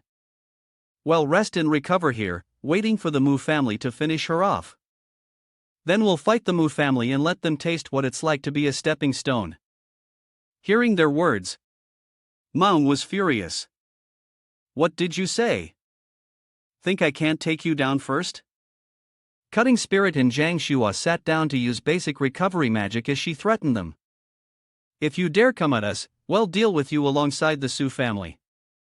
I advise you to take care of her first." Zhang Shua chimed in. "Ah, very good. This way, we can ensure the Su family's defeat and keep a chance of winning for ourselves." He angrily told me to stop being so smug and started calculating his next move. If it weren't for the Flamir Infernal Dragon's area of effect attacks easily destroying the arena and my Lava Aura plus Meteor Fire Dance. Being able to wipe out all 3 of you, I could. The longer the firefight drags on, the more the Tang and Mu families will recover, which is more disadvantageous to me. A swift victory is key. Maung and the dragon beast charged towards Lingua. She thought to herself that although the separation wasn't successful, at least they weren't surrounded anymore, and commanded Snowball. Snowball released its Dream Implosion, immediately unleashing its power on the dragon beast, who shattered it with its dragon claw. Snowball cries out in pain and Cuddling calls out in worry. Suddenly, Snowball is struck by Madong, who says, "Take care of yourself first." He kicks her down with a powerful blow, and Lang Nuyet cries out in pain as Snowball rushes to catch her before she falls from the arena. Lingua thought to herself, "Damn it, the dragon's way has dulled my senses." Thankfully, Snowball is trained to be unaffected. Maung and his dragon beast stepped forward, radiating murderous intent. "Don't waste time. Surrender now." My Inferno Star Hell Dragon is invincible. She wondered why her nightmare headshot hadn't worked earlier. If she can find the reason, there might still be a chance to turn things around. Maung, eyes blazing, raised a clenched fist and declared, "Don't waste time. Surrender and I'll grant you a swift end." Could Maung have used a battle technique? Or secret treasure to resist the mental attack she faced? Maung suddenly darted to the left and shouted, "Let's test it out." Seeing this, he grimaced and muttered, "Doesn't know what's good for her." Maung and Hell Dragon charged forward. He ran quickly towards Lingua, ordering Hell Dragon. As he ran, Infernal Star Nether Dragon dealt with that illusion beast. Maung quickly stepped in front of Lingua, saying, "I'll handle her myself." Seeing him approach, Lingua jumped back and shouted, "Snowball." Receiving her command, Snowball leaped in front of Prison Dragon and unleashed its power into its eyes. Snowball leapt up, catching her off guard, closing in and declaring, "It's useless." Snowball was quickly countered by the Hell Dragon, and it barely dodged the attack. "Get out of the way," Maung dove to the ground, swinging the bone shard in his hand towards her. Lingua dodged the blow, saying, "So, it's your treasure that's doing this." He swung his hand at her, replying, "Humph, you figured it out." He stood up straight, revealing the secret treasure. After infusing it with energy, the dragon bone could grant its dragon companion immunity to negative status effects from level 7 and below. He retracted his hand, sneering. "But what can you do about it?" Mahjong suddenly glanced at her, then moved with incredible speed. In the blink of an eye, he circled around her, slashing her hip with the sharp bone on his hand. Caught off guard, Lingua glanced back, struggling to protect the wound. Too slow, spurred on, he clenched his fist, creating multiple afterimages and hissed, "Fool." Suppressed by Dragon's might, she willingly left the protection of her illusion beast. Without a pet, a 6th level battle skill, or the 8th level battle pet, Heavenly Remnant, Snow Butterfly shadow steps to blur her figure at high speeds. Maung relentlessly moves and attacks, taunting her, saying she's just a lamb being led to slaughter. Lingua can't dodge and can only curl up, covering her head and screaming. Lingua is heavily wounded by his attacks, unable to resist, and collapses to the ground. The MC witnessing the match exclaims in praise, so strong under Maung's relentless pursuit, so Lingua has no power to resist. No wonder she was trained by the previous champion, Mujia. Seeing her fall, Maung exhales, wiping the sweat from his face and smirks, thinking, "Damn, the butterfly shadow steps really take a toll." But with that much blood lost, she must be finished, right? But Lingua suddenly uses her power to heal her wounds, flipping back onto her feet. Heal. This action takes him by surprise. "What Lei and Zhang," she exclaimed in unison, "she can fight. She can defend and now she can heal." She kneels using one leg for balance and slamming her left hand into the ground, unleashing a Heil healing spell. Maung creates multiple afterimages, sneering, "Heil healing, too. How annoying. I'll just have to rip your heart out next." Maung's clones quickly formed a circle around her, a whirlwind of afterimages as Lingua lowered her head and closed her eyes. Eyes closed, she quietly contemplates when suddenly Maung leaps from behind, claws outstretched. But sensing the attack, she spins, hand gripping the ground for balance and launches a kick. Ha! But it's just Maung's clone. The real one appears behind, lying Najette, lifting her up with a sneer. "Fool, I'm over here." The words caused Maung's eyes to widen in shock. Maung impales her through the chest, yelling, "Die!" The MC cries out. Contestant Su Lingua has been hit in a vital spot. Lingua didn't cry out in pain, but smirked, "I've got you." Zong's face darkened as he frowned and asked, "What?" He had tried to stab her, but luckily Lingua dodged it. She jumped, wrapping her arms around his, and channeled her power with her free hand. Seeing this, the MC quickly reported that it was star-devouring lock player Su Lingua. Feigning an opening to lure player Maung closer, then relied on the star-devouring lock to seal his star power, making escape impossible. The finishing blow is next. Lingua threw him forward and said, "Without stellar energy, you're just a normal adult." Even if I'm suppressed by dragon might, I can still easily take you down. Maung, terrified, screamed at the Hell Dragon. Damn it, fiery star demon. Hell dragons, save me. Seeing his master in danger, the underworld dragon rushes in, ready to unleash its power on Lingua, who shouts an order to Snowball. Snowball, their command is useless now. Hold it back. It quickly flew next to the prison dragon, firing its power. Nightmare headshot. She uses her strength to throw Maung forward, taking out one enemy first. She sends him flying and he screams, with a panicked look on his face. Maung was falling when a beetle flew over to catch him. Seeing this, Lingua couldn't help but exclaim in surprise, "What?" He was carried by the beetle to where Jie Li and Zhang Shua stood. His players Gal and Zhang Shua have recovered and rejoined the battle. Maung is dropped behind Gali, who uses her power to heal him, urging him to focus on the big picture and avoid being taken out by Su Lingui. Jiango stood with his hands behind his back, looking straight ahead as he continued. Her strength is not to be underestimated. He doesn't want to be punished by the family for failing the mission either. I suggest we put aside our personal gains and losses and deal with her first. Hearing them out, he reluctantly agreed. I know. Inferno Star demonic prison dragons might. Lingua collapses next to Snowball, completely drained. Let me continue. Su Lingya traded wounds for victory against Maung in the solo match, but then the three teams ganged up on her and the situation took an unexpected turn. Suddenly, a familiar voice echoed in her mind, "Use it." Hearing the familiar voice, Lingua glanced in one direction and whispered, it was her brother's voice. From the stands, Suing watches his sister, arms crossed as Mingong sighs beside him. It's a pity she almost made it twice. Yun Shan, sitting next to him, rubbed her forehead and replied, indeed, such a good seed was eliminated here because she was targeted. Yeah, those four Great Clan people are annoying.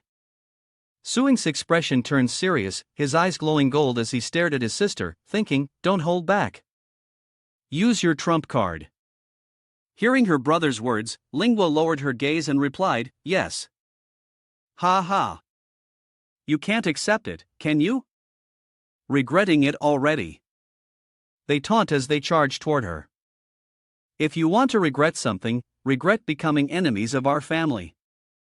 Ling Lua stands firm and opens the gate with her power, saying, come forth, Xiao. Little White quickly appeared from the gate, standing tall behind Lingua's Ice Age. Seeing Little White, Maung, Guttle, and Zhang Shua were stunned and exclaimed in unison, it was number 8 on the dragon rankings, and with its power, it froze all the beasts that were rushing toward them. The Silver Moon Dragon, a rank 8. Powerhouse. The MC, now wearing a blue hat, exclaims, this is terrifying. With the appearance of the Silver Bone Star Moon Dragon, another wave of heavy snow falls. Su Lingua relies on a single 9th tier skill, Ice Seal 1,000 miles, to defeat 3 houses.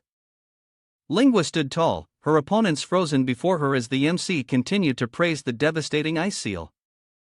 It said that a Silver Bone Star Moon Dragon once froze 1,000 m radius with this move. Seeing it today, it lives up to its reputation. But we must be careful not to damage the Thunder Lizard. She slightly lowered her head and commanded Little White to undo the spell. The 3 escaped the ice, but their eyes were blank, devoid of consciousness. The other 3 contestants had lost consciousness. The victor of the 5th arena is Su Lingyua from the audience, and the spectators are in awe. With such a powerful trump card, no wonder she dares to challenge the champion. A decisive move indeed. So powerful. This is the first time I've seen a 9th rank pet skill with my own eyes. I haven't even been to Dragon Head to fix things up. Lingua didn't seem happy despite all the praise. She clenched her fist, ignoring the continued praise. Her Silver Bone Star Moon Dragon was beautiful, and she envied her for owning a dragon beast at her age. The MC announces the end of the match, congratulating Su Lingua on qualifying for the Nightmare Beast Hunt 3 days from now. As Mingong and Yun Shan, who were just lamenting, now applaud and happily congratulate her. Congratulations, Director Su. Your sister's performance was outstanding. As expected of your choice for champion, she'll surely be a pillar of strength for our school in the future. That night, the sky turned from bright to dark. A crescent moon hanging in the silent sky. Lingua hesitated at the door, unsure if she should knock. After a moment, she finally raised her hand. Before she could knock, a voice called from within. What is it? Isn't it still an hour before your training time? She asked, startled. Nu Yan, meditating on her chair, told her to enter. Hearing this, Lingua shyly opened the door, poking her head in to say, Senior Nu Yan, I'm sorry to bother you. As she cultivated her power, Ru Yan replied, Indeed, you disturbed me, standing outside the door, your energy is dense as a tropical rainforest. She gestured, pressing down and exhaled, questioning, preventing me from focusing on my cultivation. Speak quickly and then leave. Lingua entered, offering a box of delicious-looking pastries, saying, Please have some. She bowed deeply, presenting the pastries. Sister Tang, I want to practice more each day, so I came to ask you in advance, hoping I'm not intruding. Sitting cross-legged, Ru Yan glanced at her, raised a hand to her lips, and chuckled. What's this? Last time you were unwilling to be taught, but now you're so honest. You haven't developed feelings for my young master's methods, have you? Lingua lowered her head, her face flushing as she retorted, No. After that arena battle, I realized I'm still far from being an elite champion. Ru Yan stood up, picked up a small cake, and said, Oh, I see. You're discouraged by your opponent's strength, still blushing. Ling Yua tries to compose herself. Xiaoi has become so strong in brother's hands while I've repeatedly been at a disadvantage. If I stay like this, I fear that soon, not to mention the championship, I won't even have the right to fight alongside it anymore. So, I want to become stronger. She thought to herself, afraid she couldn't control her own battle pet. She took a bite of the cake, her mouth puffed up as she chewed, and said, What exactly do you want to learn? With a determined look, Lingua replied, In the arena, I was suppressed by the 8th level Hellflame Bone Dragon's dragon might, which affected Snowball. Now I want to make up for my lack of mental strength. Nuan puts down her pastry, closes her eyes, and says, Dream on. Mental strength is the hardest attribute for a battle pet master to increase. There are very few battle techniques that can enhance mental strength. Usually, they rely on the supplementary effects of secret treasures. Otherwise, why do you think even 8th level beast tamers can only contract 4 or 5 pets, but the Tung family has a secret technique passed down to daughters? Only summon your dragon and let's give it a try. Hearing this, Lingua asked curiously. Here, too cramped, isn't it? She propped her hand on the table, closed her eyes, and how silly. You only needed to show your head and unleash your dragon might on me. Surely your school teaches you how to summon a half-dragon. Don't cut off your spirit energy the moment you open the summon portal like you're holding in a fart. Hearing this, Lingua blushed, waved her hand behind her, and opened a space gate. Yes, I'll try my best. Come on out. The massive little white appeared before Ru Yan, who calmly observed, Oh, a silver-scale starlight dragon. With a confident look, Ru Yan flips her hair back, saying, Being cooped up in the shop for too long, I really miss this kind of fighting atmosphere. Even the dragon's roar is deafening. It opens its mouth wide and lunges with its claws, startling Lingyu, who warns her. Cousin, be careful. I think Little White is angry. With a raised hand and leg, Ru Yan summoned the power to block Zhao's attack, confidently declaring. A mere 8th stage dragon beast is nothing. Then Xiaoyi vanished.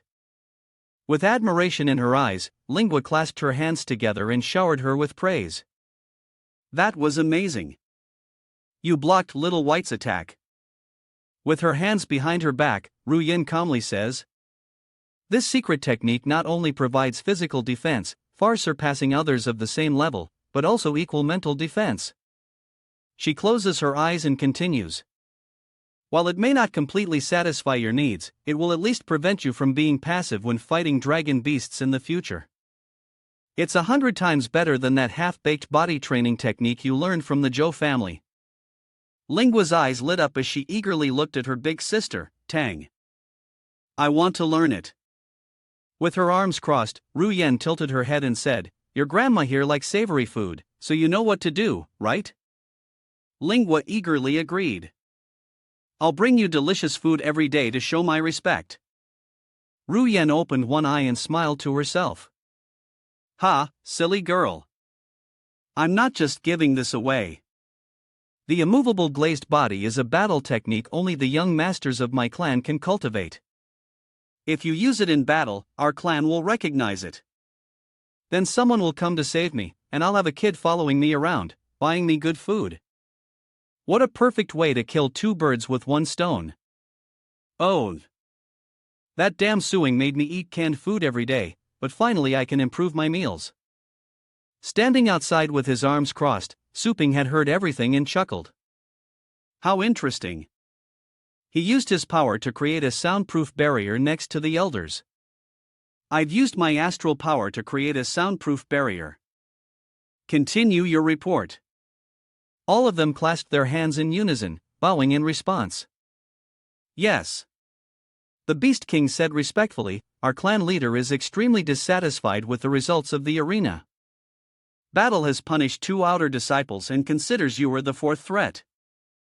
The first 3 threats being the young masters of the other 3 major families. Houi also said, Our clan leader doesn't seem to care much about the elite battle, but young master Qin Xiuan hopes to fight Ui. Our young master's trump card battle pet, the bloodthirsty demon corpse, has 9th rank battle power, so we advise avoiding battle. Serpent Heart also reported, Our clan leader is still focused on the disappearance of our young master. Unaware that he's been captured by you, they've sent more forces to search for him in the Dragon Terrace Mountain Mystic Realm. Poison King burst out laughing, stroking his neatly braided beard. Our clan leader has decided to maintain a neutral position and not provoke us. Ha! Ha! Suping looked at them, puzzled. Ha! Why is it that the Lu family is the most low profile? The Poison King hurriedly knelt down and replied, reporting to Master. I have already clearly reported the matter of Lord Yuan being betrayed and killed. Our family believes in the power of poison, acting sinister and ruthless. Confronting Master would be difficult to guard against and disadvantageous to Yuer's growth, so he acted decisively to remain neutral. Suing crossed his arms and said, that makes sense. Stand up. Suing stood up straight in front of the elders and asked, regarding the starry sky, do you have any news? They replied in unison, We've investigated the starry sky. People sent a woman named Yen Binghua along with Dong Xing and several titled experts, but their specific purpose is unknown. During this 3-day break, keep an eye on a contestant named Shu Kuang for me. I might be busy, so keep an eye on him. Dismissed. They answered in unison and vanished. Yes, Master. Suing pondered deeply the stellar sky of Yen Bingu, the strongest organization in the Asian region. Why come here during the elite competition? Thinking won't help. I need to improve myself. It's time to take Anna to the training grounds for her weekly upgrade. He said into the bracelet. Anna immediately appeared before him, respectfully awaiting his command. Go soak in the divine spring. She looked directly at Suping and asked with concern, It seems a powerful enemy has entered the territory. Are you very worried? How about taking me to the supreme divine realm? The cultivation speed surpasses the divine spring. You'll never forget it once you try it. Suping's face darkened as he pondered. Had she overheard him just now? You're dreaming. If I took you to the supreme divine realm first, what would I use to entice you later? The benefits of the fallen demigod land haven't been fully exploited yet, so there's no rush to explore new areas. You're right, but the condition for going to the supreme god realm is that you become an outstanding employee. It's written in black and white.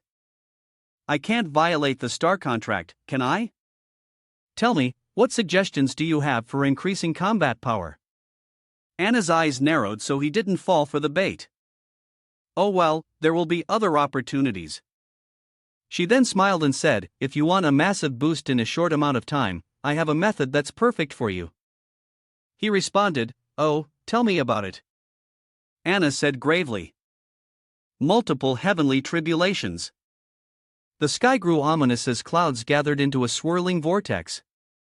As a cultivator's level rises, the heavens in their impartiality will bring forth a calamity known as the heavenly tribulation. Heavenly tribulations are divided into 4 types based on different circumstances: wind, fire, water, and lightning. If they survive the heavenly tribulation, the cultivator will reach the legendary realm. He kneels, raising his hands to absorb the power, and shouts, "Come on, if I succeed, I can become an official member of the 7 Gods Wind Squad." Divine Bull Overlord Lightning descends from the sky onto the rocky mountain he stands upon. Then the image of a golden bull appears, a demigod undergoing the tribulation of the divine court. Peak. Suing witnesses the event. His face and eyes filled with horror. His hand trembling as he points. This is a heavenly tribulation. Even from this distance, I can feel the terrifying oppression. Standing beside her, she nodded slightly in agreement. Indeed, it's a pity we're a step late. The person on God Peak has already begun their tribulation. Otherwise, we could have benefited from it. Still a bit frightened, he chuckled. I just arrived. It's good to adapt a bit. It took me a while to find someone to place an order on our store's online booking website. If we didn't move most of our customers to online ordering, Mom would be exhausted running the store alone today. Anna glanced at him and asked, "Aren't our 2 little ant companions coming?" Suing was taken aback by her question. The ants she's referring to are Su Lingui and Tong Ruyen. Ruyen says, "Today we're learning the immovable glazed body." Lingua replied, "Thinking of the 2 women," he replied. "They're too early to be leeching off heavenly tribulations. I don't even understand it myself. I've let them cultivate in your palace, so don't worry about them. His talent is also high." Suing, listening from afar, turned to look at the group of people. "Huh?" The group continued to discuss. Last year's Squad 6 had quite a few prodigies with 10-mile thunderclouds, all of whom became outstanding warriors with remarkable achievements. It looks like your Squad 7 will flourish this year. Suping glanced at the group, wondering if the talent they spoke of was the aptitude the system mentioned. Does the level of talent correlate with the range of the thundercloud? The pets in his care only have average talent. I wonder how many miles of thunderclouds they can summon. More and more lightning strikes down from the heavens. As Van Tan endures the relentless barrage of lightning, the image of the golden bull above him begins to crack, causing him to cry out in pain. And so the heavenly tribulation continues. Every nerve in his face is exposed, his eyes covered in a brilliant gold, and with a clenched fist. He cries out in pain. "Mother Tree, bear witness to my glory." Suddenly, a massive lightning bolt strikes him, obliterating the golden ox. Yunan's power is depleted, his horn is broken, and he cries out in pain. A blue light envelopes Yunnan as he collapses to his knees, arms outstretched, and a bull-shaped mask emerges from his body. The ox mask is consumed by blue light cracking into pieces, and Yunnan collapses, eyes blank. The lightning in the sky gradually subsided and disappeared, and the sky cleared, revealing the sunlight. Everyone who witnessed what happened was stunned. What? The thunderclouds have dispersed. He lost. Lost? They could hardly believe it. Grinding their teeth in frustration. After all, he was only a 10-me thundercloud. It was too much. Alas, heaven is jealous of genius. Even a secret treasure to resist the thunder of the ocean Ofki couldn't withstand it. What a pity for that proud son of heaven. Van lay on the rocky peak, raising a hand to shield his eyes as he gritted his teeth and wept. The crowd continues to murmur, saying that though he barely clung to life, his spirit is shattered and he's now a cripple. They doubt he can ever recover. Yunnan pulled a knife from his pocket, kneeling on the ground to end it all. And his body vanished. Suing witnessed everything, contemplating with a serious expression. How cruel. If I didn't have the system's protection, I'd probably be scattered like dust, too. I must learn to use this power well. He turned to Anna beside him and asked, "Is the failure rate of this tribulation high?" Anna closed her eyes and replied, "It has nothing to do with the rate." You must have heard about talent just now, right? Talent affects the intensity of the tribulation and represents the upper limit of future strength. But whether one can survive the tribulation depends on their combat power. That person was only level 9, but their battle power was just a tiny ocean realm, so it's normal they couldn't withstand it. Anna put her hands on her hips, glanced at him, and said knowingly, "But what was with that expression you had just now? You saw it all, didn't you? Unless you felt sorry for them." Suing crossed his arms and looked away. "No way." She continued, closing in. "Even if our bodies die, we can quickly return to this world through our mother's embrace. So worry about yourself." Shinping landed directly in front of the two, kneeling on one knee, hands clasped respectfully. "Your Highness, it is my turn to undergo tribulation," she replied, arms behind her back. Anna conjures the Articus, saying, "Borrow this treasure and take it with you." Shinping picks up the shield, exclaiming, "This is the Articus shield. Her Highness has bestowed such a treasure. I was so worried, but being out here after so long, I can't help but laugh." Aha! It's been so long since I've seen the outside world. The Articus shield, a star realm treasure forged from the body of a powerful god, boasts immense defensive power, ensuring the user's invincibility. She explains that in principle, no one else can be present during the tribulation. Anna, with one hand behind her back and the other raised, patiently explains, the intensity of the heavenly tribulation will increase based on the talent of those present. This warrior benefiting from your tribulation will introduce many variables, so I am obligated to protect you from death. Hearing her words, Su Ping glanced over, then used his power to fly up and said to Shin Ping, "There's no time to waste. Let's go." He wiped away his tears as he flew after him. "Boo-hoo, thank you, Your Highness. Even if I have to give my all, I will protect this warrior." He laughed at Shinping for crying. "And he's crying again, huh?" The two quickly flew to the top of the rocky mountain from 4. At the summit of the divine peak, Articus confidently tells Su Ping, "Hero, when the tribulation comes, just hide behind me. With this shield, even a 50-knee thundercloud is no problem." Articus, lying in Suing's hand, chimed in, "Don't underestimate me. 100 m is no problem." Hearing this, Suing replied, "Okay, you go ahead and make contact with the tribulation." The sky began to darken, and clouds gathered into a massive vortex just like before below. Anna watched as the others approached. "Your Highness!" Everyone clamored.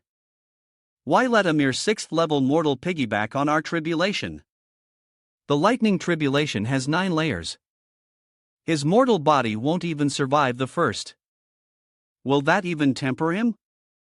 Indeed, if word gets out, it will disgrace Her Highness." Anna paid them no mind, and they continued, "Your Highness, are you even listening?" Her eyes lit up as she said, "Look, the sky is changing." The sky shifted from dark blue to orange, red, and lightning bolts began to appear. Shin Ping looked on in horror. Could this be the rare heavenly tribulation of varied colors?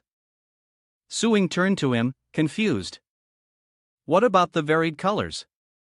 Is that normal or abnormal?" Shinping trembled with fear, unable to speak. "Let me explain.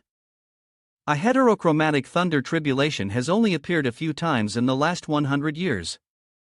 It's extremely rare, and its power is 3 times that of a normal tribulation."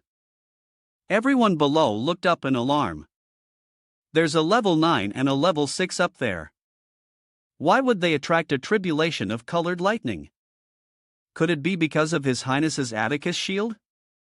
Anna stared at the mountaintop, muttering worriedly that if it wasn't the Articus shield, then someone up there must have violated a heavenly law in their past life. All those below continued to watch and wonder what was happening.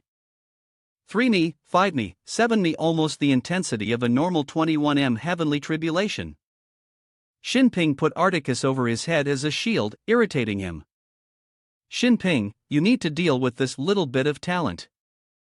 You're as weak as a chicken. The result is about the same as I calculated. He closed his eyes, sighing. Articus can easily defend against this level. That's great. Seeing this, Suing said helplessly, hey, how can you be happy about having low talent? Shinbai, looking cheerful, excitedly shouted to him, the first tribulation lightning is about to descend. Hero, come quickly. Suping replied, okay. Waving his hand to open the gate. And Gue stepped out. Go ahead, Gue. You're up first. The sky grew blood red and swirled, lightning crackling from the vortex as everyone below gazed up and counted. The thundercloud's accumulation didn't stop. 8 9 breaking 10 11 and still growing. Shinping looked up at the sky, surprised. 27 Articus narrowed one eye, amused, and said, oh, reached the level of a mid-tier prodigy, huh? Keep going or I'll fall asleep. Suping opened the portal, then asked, is the dark dragon hound his talent? 20 He waved his hand behind him. The silver skeleton dragon emerges. Go on, he said. The silver skeleton star moon dragon. And below, everyone watched the events unfold. It's growing. 30 40 almost 50. From the gate, another black dragon emerges. The silver skeleton star moon dragon now at 23 me. Suping stood with his arms crossed, realizing its combat power was a step below the dark dragon hound, but its talent surpassed it. Truly worthy of being a top 10 dragon on the dragon rank board. After a moment, he said, how interesting. A purgatory candle dragon beast. The battlefield still blazes crimson lightning, multiplying as Sup marvels at his own array of beasts. My god, hero, how many do you have? He said with a hearty, amused laugh. Ooh, rookie, even I'm starting to feel like something's not right. The people below continued to stare in disbelief, counting. 70 still going 90 100 What on earth is happening up there? What kind of monstrous talent is this? The sky grew redder, lightning flashed more frequently, and the 100 thunderclouds loomed. Sensing danger, the others urged Anna to leave.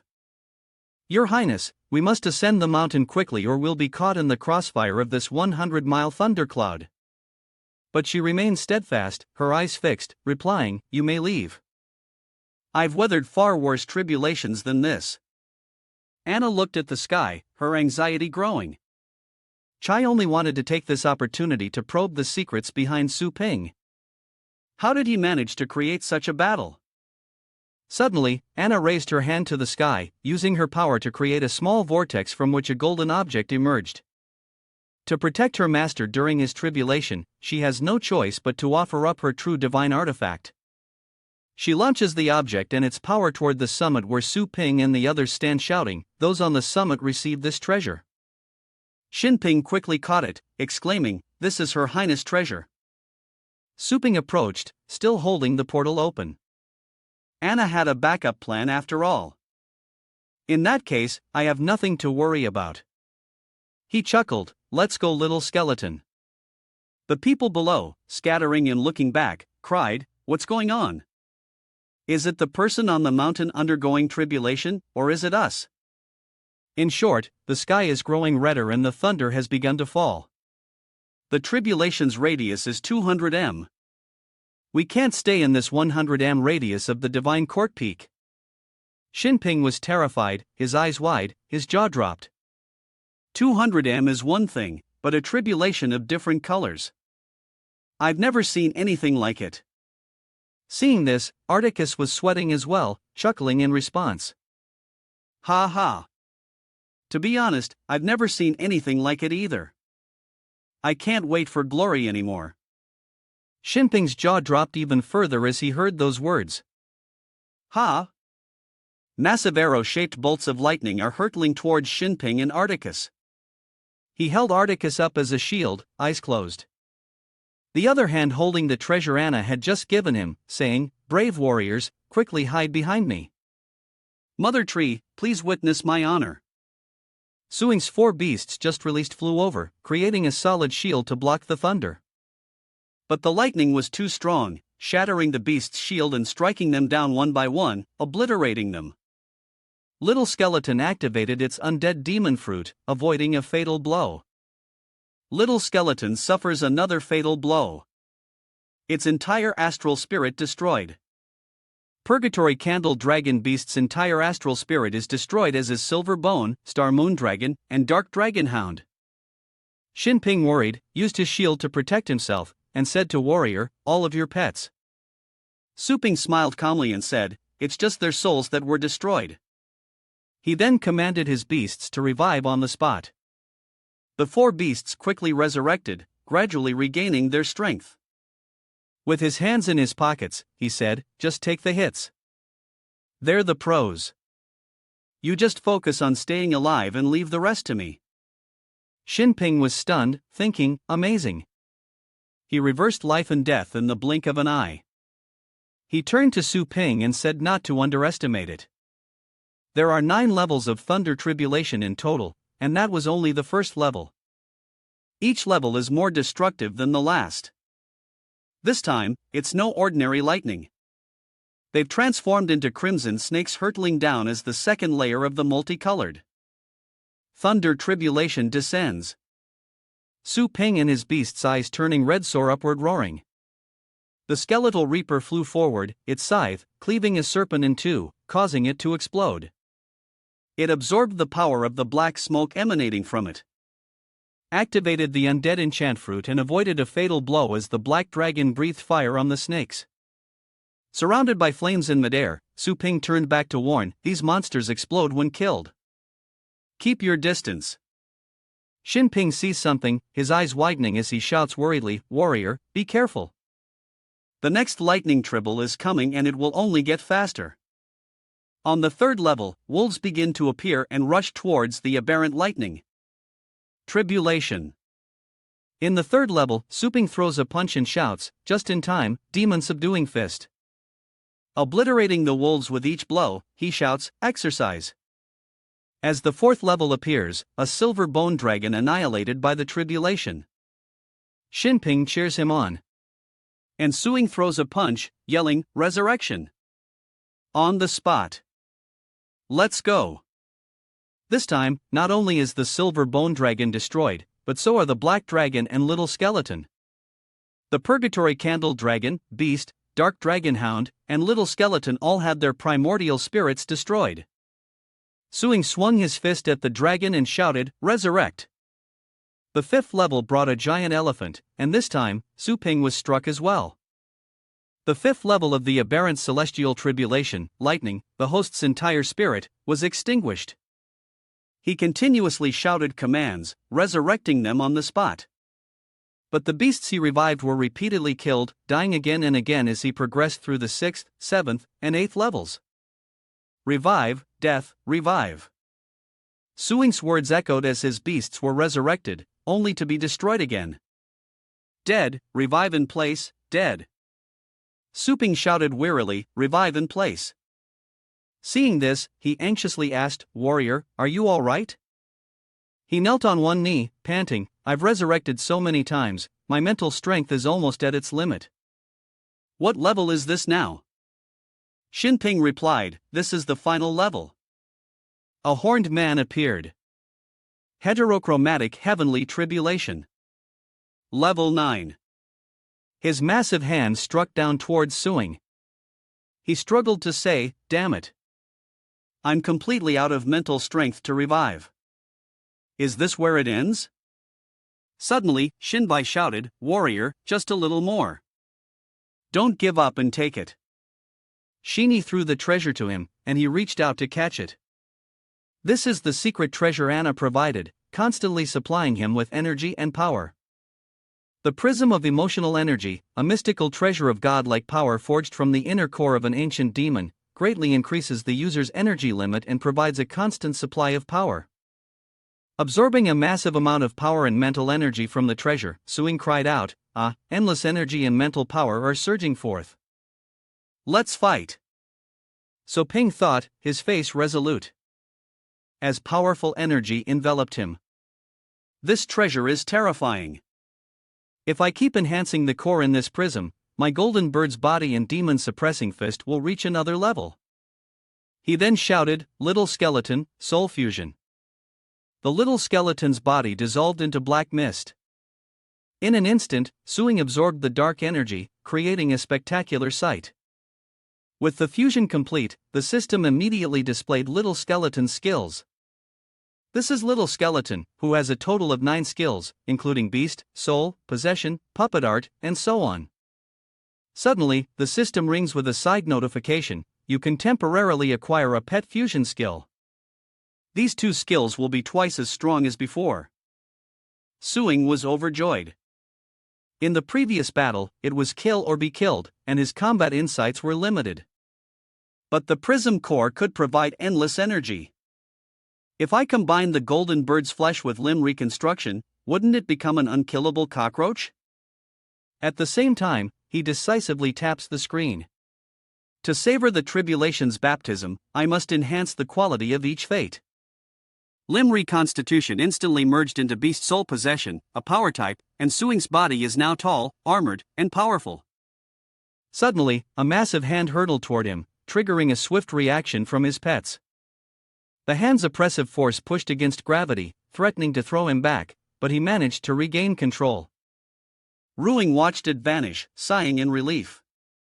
He'd barely managed to withstand that attack, striking directly at the soul's pain. "I see," Shinping peeked out and was shocked.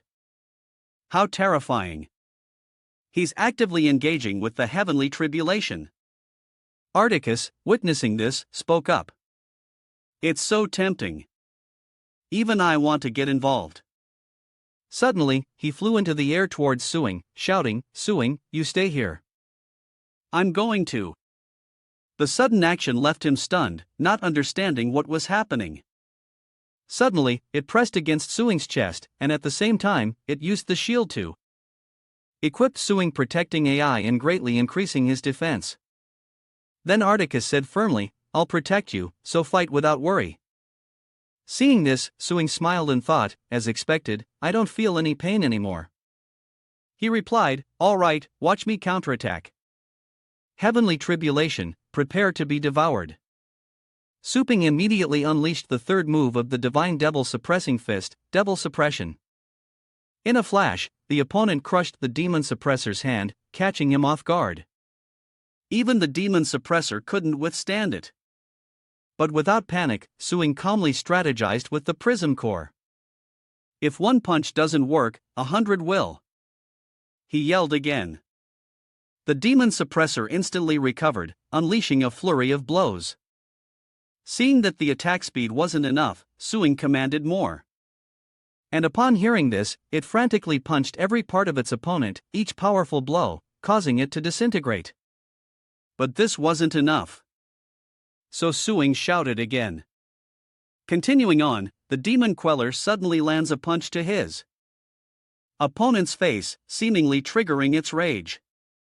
Seeing its rage, he smirked, thinking, "Words aren't working. Let's try this again." Sure enough, it furiously attacked with all its might. Witnessing this, everyone was astonished. This human warrior is too brave. Be it talent or combat prowess, he would be a remarkable existence, even in our god realm. No wonder Her Highness values him so much. Anna, with a strange look on her face, watched the fight intently, then judged the boxing technique, wondering if he was really related to the Golden Bird clan of the ancient chaotic period. Su Ping, full of energy, then commanded, "Break it for me." Receiving his orders, the demon suppressor attacked with all his might, and his opponent vanished in a flash of light. However, the arena was still stained with the ruins of red light, and wisps of energy flew towards Suing, causing him to pause slightly. Suddenly, Shinping excitedly shouted, "Warrior, you did it! We passed the heavenly tribulation assessment. At the same time, he and Little Skeleton separated. And as soon as his feet touched the ground, Su Ping replied, "Yeah, Anna already ahead." She asks, "So, what's your impression of your first tribulation?" As she finishes, he looks at the stone in his hand and replies, "Great. That battle constantly destroyed, repaired, depleted, and replenished my body. Now I feel lighter and stronger, and my astral power has increased from low rank level 6 to peak level 6. Hearing this, Tanbin quickly expressed his admiration, thanking the princess for the secret treasure support, while Cornus gloated, "Ha, we're so strong." At the same time, Anna spoke, calmly. "Yes, let's go home." Suddenly remembering something, he wondered, "Hey, what's that progress bar above the god's head?" The system immediately answers, "That's Azure Enlightenment, and each time it's full, you can comprehend a skill." Hearing this, Su Ping is puzzled. Then why haven't I ever seen this before? The system explains once again. Previously, you lacked the necessary skills, but due to the recent tribulation baptism, you've stumbled upon the lightning path. You can now imprint lightning skills onto those who spout enlightenment dew. But note that you can't probe the combat power of those with enlightenment dew who are stronger than you. Recalling the sensation from before, he immediately thought, lightning Dao. Could that be what just flashed by? The thought lingered in his mind. Indeed, just by thinking about it, countless never-before-seen lightning skills appear in my mind. It's truly magical. Meanwhile, the system's voice cuts through Sup's thoughts, explaining that there are 999 lightning skills ranked by overall ability, unlike the lightning skills of his home planet. He then wondered about the power of these lightning skills and if he could master all 999 of them. The system quickly explained, "You've only just touched upon the Tao of Thunder and your understanding is in its initial stages. Elementary Thunder Tao can only imprint the first 333 skills. The more you understand the lightning element, the more skills you can. As for its power, please test it yourself." Hearing this, Suing became interested. Interesting. I can customize skills based on the characteristics of my pets. In the blink of an eye, Suing was back in his shop, and he immediately said to his pets, the Silver Skeleton, Star Moon Dragon, and the Dark Dragon Hound just spat out their comprehension.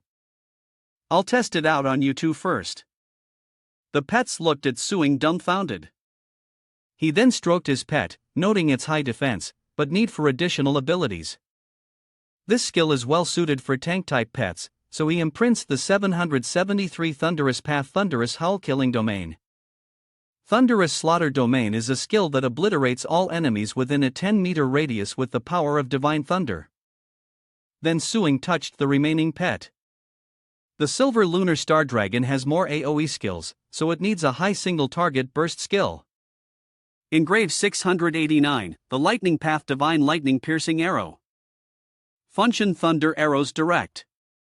LY convert the power of thunder into arrows, eliminating all defensive skills. He smiled to himself. Very good. This will greatly increase the combat power of the Silver Skeleton Star Moon Dragon and the Dark Dragon Hound. In the next match, I might face another young master from a great family. The Dark Dragon Hound can rely on Shu Kuang. In the Upper City District, the Longjiang Central Arena echoed with the MC's voice.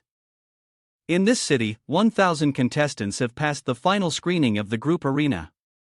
Inside, the announcer's voice still echoes, declaring that these 10 will compete in the Nightmare Hunt competition held in Longjiang's largest arena, vying for the final 5 spots. Hearing this, the thousands of spectators in the arena were excited to see the final 5 chosen from the 1,000. This is truly exhilarating. I love watching selections as the modified Nightmare Abyss Beast's combat power reached level 9. The MC announced, "You will be put into a sleeping state in the sleeping pod, and then your consciousness will be led by the Nightmare Abyss Beast to a dedicated competition venue in the dream. This competition uses a point system. Killing someone with no points will earn 1 point, and killing someone with points will earn the points of the person killed." As the MC finished speaking, Lingua suddenly said, "These Nightmare Abyss Beasts are terrifying." In contrast, Shu Quan looked fascinated, clearly impressed. As they prepared for battle, the MC's voice echoed, stating that eliminated contestants would awaken from the dreamscape and be disqualified.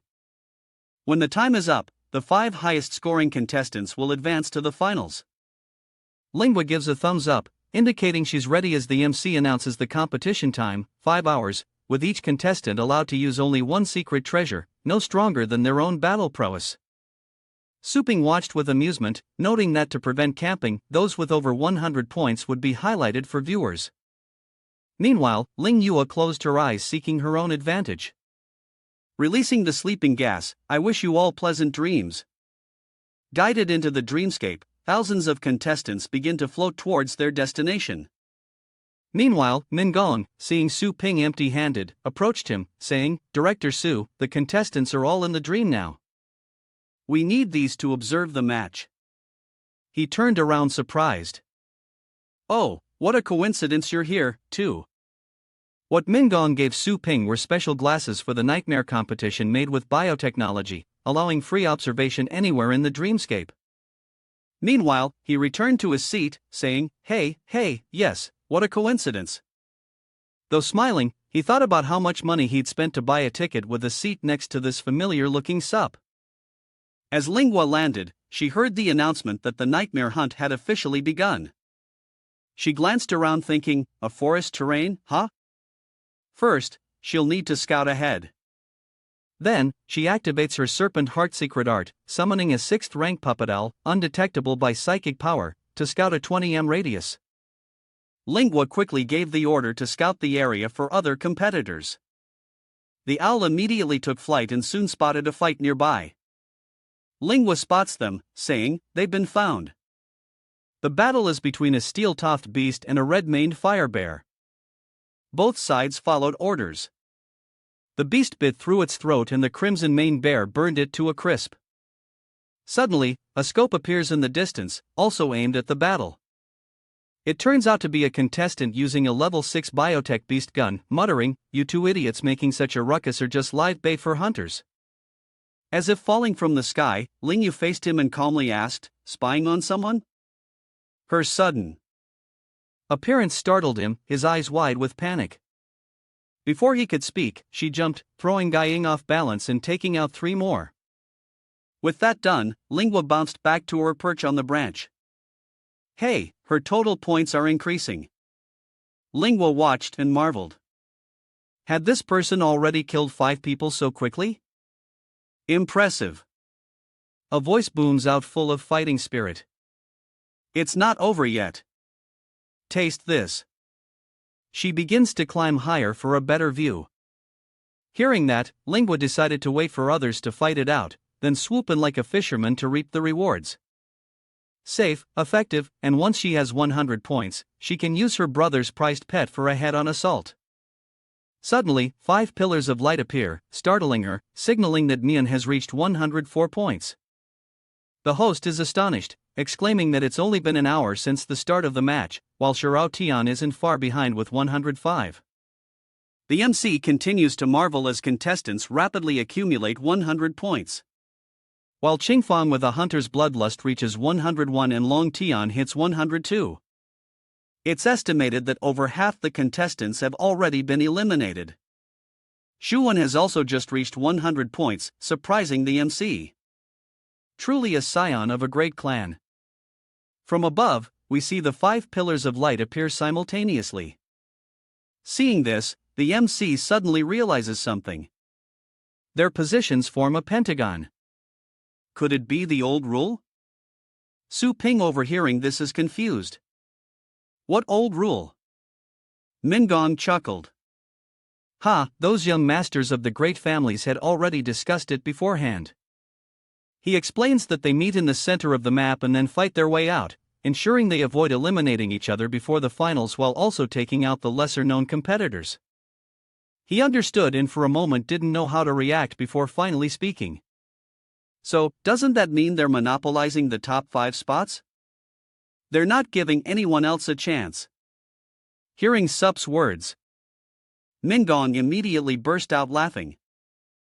Director Su is so funny.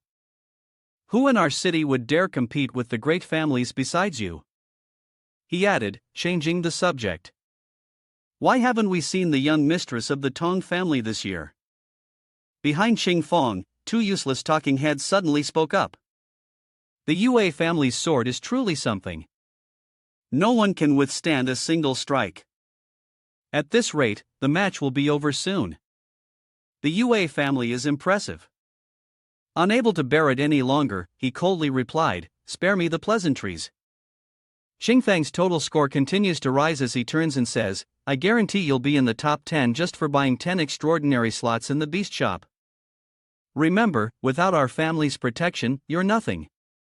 As soon as he finished speaking, the two fools solemnly replied, "Yes, we will definitely repay the clan's kindness in the future." Suddenly, another pillar of light appears, drawing everyone's attention. Ling Yui, who was on a mission, noticed another beam of golden light. As the MC announced the sixth contestant to reach 100 points, with this speed, could it be the young master Tang Shu Kuang in high spirits rides his pet and laughs, looking down on those below as if they were trash? His score soared, and he gleefully commanded dark hounds, "Destroy them all." Ling Yue instantly recognized him and exclaimed, "It's Su Kuang. Why does he seem like a villain?" Hearing the nearby commotion, Xiaoan and Sheng Fang hatch an idea. "Oh, it's pretty close and someone we haven't met before. She'll teach him a lesson about standing out from the crowd." Then, Lang Viet scores a double kill, boosting her points as she glances towards Qin Xiaotian and Lu Qingfang, heading towards Shu Kuang. This isn't good. If I leave them to their own devices, I need to get over there and help quickly. A flash of light sliced through the trees, felling them and revealing three figures. Qingfang with his sword advanced with Luan and Tulan saying, "Seeing me searching for you, you brazenly wait, instead of fleeing." Then Qingfang saw Shu Kuang riding on his pet and said, "How brave." He witnessed his technique and thought with just one move, he felled so many trees that would take 2 or 3 people to wrap their arms around. His swordsmanship is truly sharp. Without another thought, Shu Kuang retorts, "I'm a man aiming for the top 5. I'd have to fight him sooner or later, so why run? Don't overestimate yourself. I suggest you surrender now or Lu Shirao's sword will show you the difference in power." Hearing this, he taunted them without hesitation. "These stray dogs can bark along for all I care. Maybe I should be the one to show you the difference in power." They were furious when they heard that. What was that? Suddenly, with a cold expression, Qing Fang raised his sword and in an instant, a sharp blue streak of Zio Chu Fang Luoye went straight for Shu Kuang. Not only did he and his pet not attack, but they didn't even bother dodging the slash. Yet, after the light faded, Shu Kuang sat there unharmed, a contemptuous smile on his face. For a moment, he and Qing Fang stared at each other, bewildered. He couldn't help but wonder, how could he be completely unscathed? Then Qing Fang immediately spoke. "You have skill. I've never encountered you before. I am Lu Qingfang. May I ask your name?" Shu Kuang replied with a bright, eager smile. He loudly declared, "Listen up. My name is..." But before he could finish, Qing Fang's face turned green with rage, and he attacked.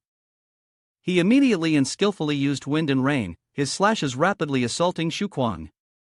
Seeing this, Luam and Tolam laughed mockingly, as if watching a short film.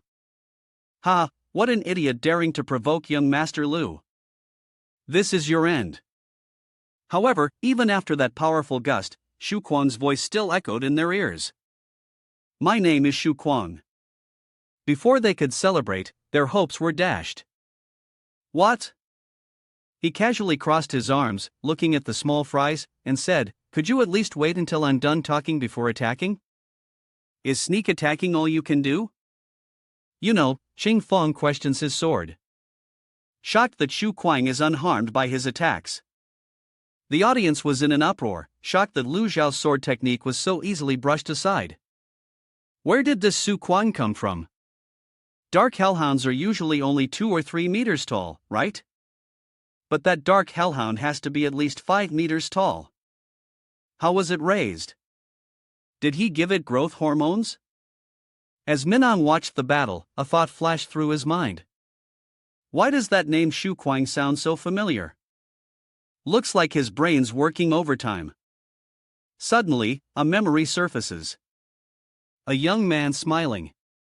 Smiling brightly. Then Mong realizes with a start, wait, isn't he the guy who called Su Ping master? Back then, he was Su Ping's disciple. Meanwhile, Su Ping watched the match with a proud smile as Qing Fang summoned his pet and emphasized, Shu Kuang, I'll remember you. In that instant, a mighty dragon emerged from the rift.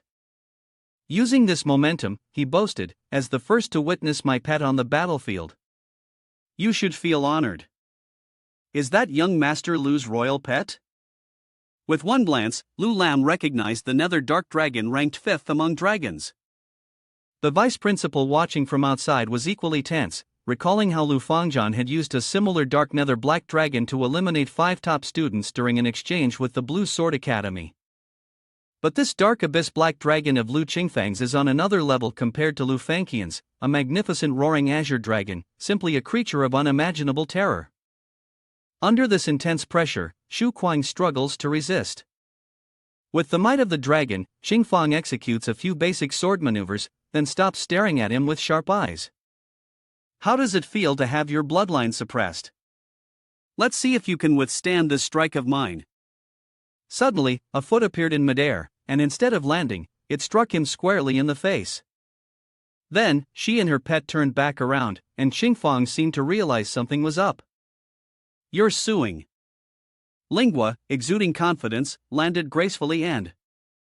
That's right. I'm here to be your opponent. The situation shifts too quickly, leaving Tulan and Lulan bewildered. Is she the one who claimed she'd steal the #1 spot in the whole city? How is she unaffected by the dragon's might?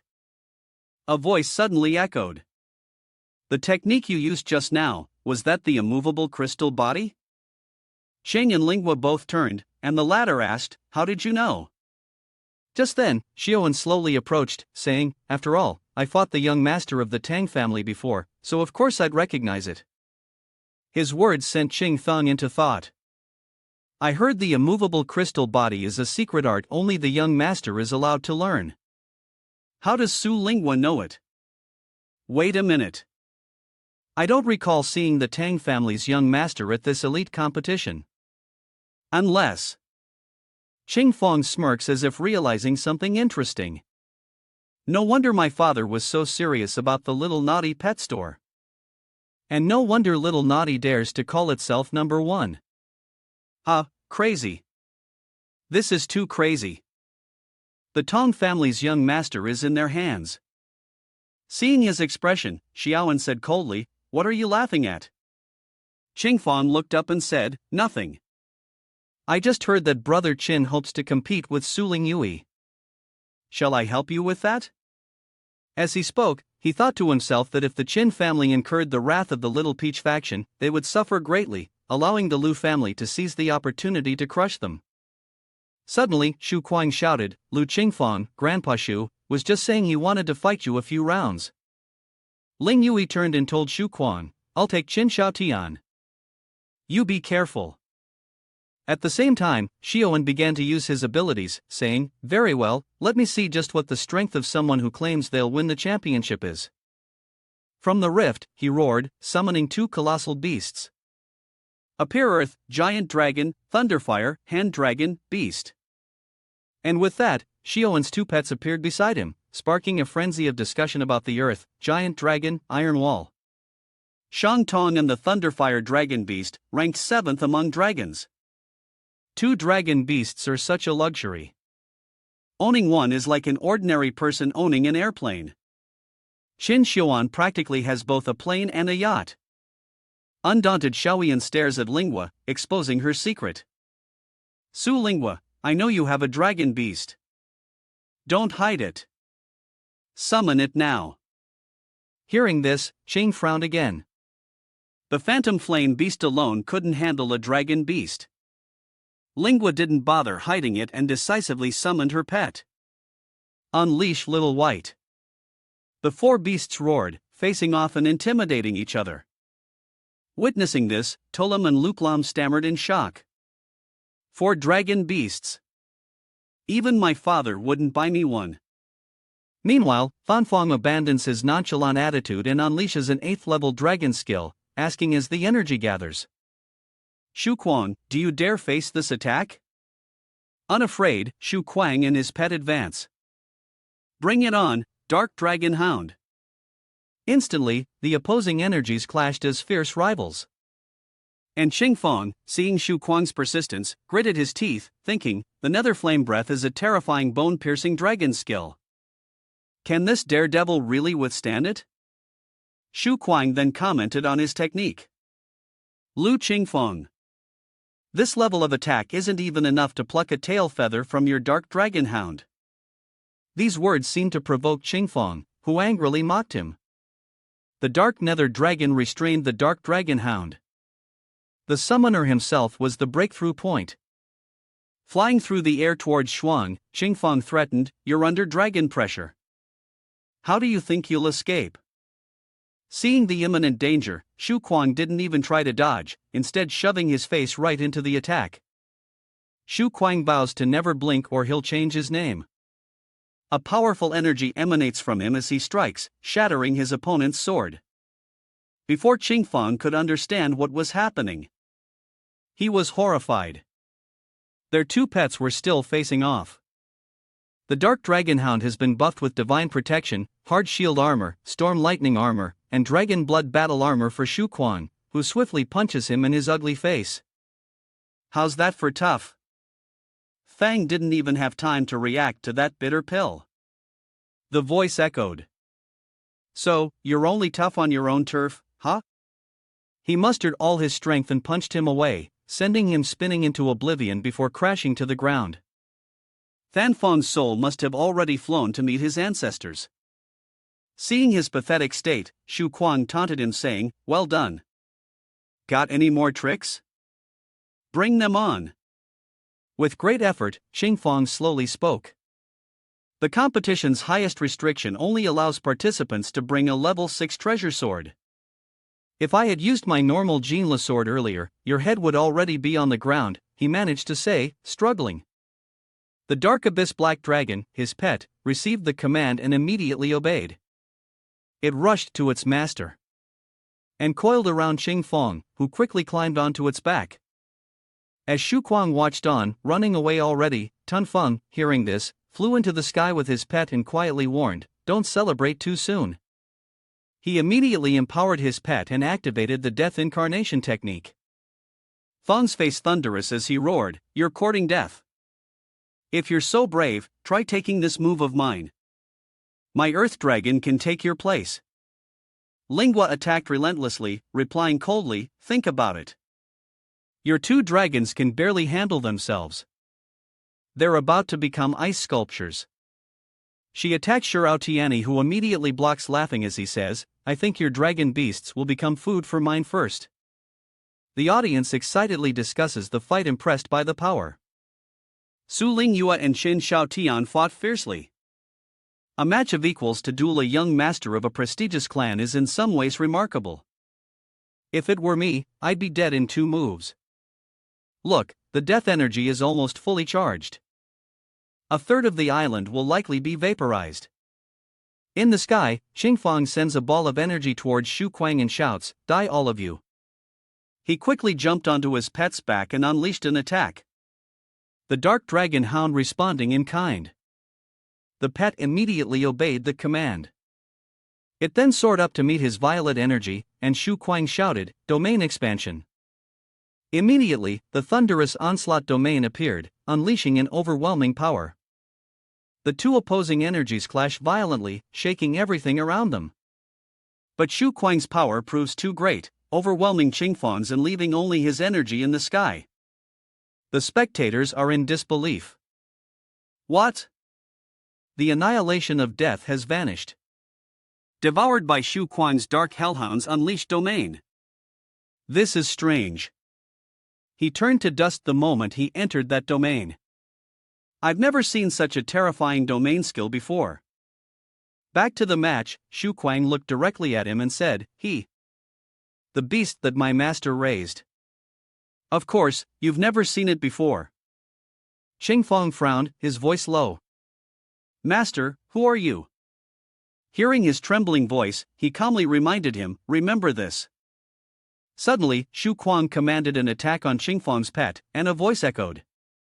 Master, I am the famous owner of the little naughty pet store. He moved so fast he took the pet's head before the other could react and spoke with arrogance. Su Ping Qingfang's body fades away, still reeling from the surprise. So, he's Su Ping's disciple, and Su Kuang's strength is backed by the little naughty store. Qing Fang chuckled with amusement. Ha, the Tong family's immaculate body will surely make a move. This elite league will be fun to watch. Just then, the announcement rang out. Lu Qingfang had been eliminated. Shu Quan looked down at the two below and coldly said, you two will be buried with him. The two were instantly terrified, begging, don't kill me. After the match, I'll have my grandpa give you plenty of benefits. Shu Kuang riding his beast down sneered in contempt. Oomph! Two useless wastes. These are fam's recommendations. This scene sparked a frenzy of discussion in the stands. So strong the exceptional pet store is no match for Little Peach. Not even the young master of the Lu family can compare. After seeing this match, I'm going to Little Peach for training. What else is there to see? I'm going to cancel my fam order and switch to Little Peach now. Meanwhile, Ming Kong Chen waited to question Su Ping. Director Su slaughtering the arrogant young Master Lu is like slapping the four great families in public. Isn't that a bit much? He asked. But Su Ping simply smiled and replied, I'm trying to make a scene. Earlier, Su Ping had told Shuang, I'm lending you this dark dragon hound for the time being. Shu Kuang immediately asked excitedly, am I getting another chance to use Master's precious battle pet? Am I dreaming? He calmly replied, of course not. Loaning pets is one of our official services, but there will be a fee for the temporary contract. Shuang agreed without hesitation. Money is no object, Master. I'm just worried it's too strong for me to ride. Suing pointed to the pet behind him, reassuring him with a smile. Don't worry, the temporary contract's restrictions only require a mutual level relationship. Although this little guy has a level 9 limit combat power, his level is only 7. With your level 6 or higher spirit, it's more than enough to contract with him. Shu Kuang quickly thanked him. Ultimate rank 9. Thank you, Master Dark Dragon Hound. I'm counting on you. He smiled. Don't call him senior. To the outside world, he's just your battle pet. When you compete, show your full strength. Don't hold back. Suing's eyes sharpened. This elite league was a rare opportunity to dispel all doubts about our store. Below, the others watched in stunned silence. What is that?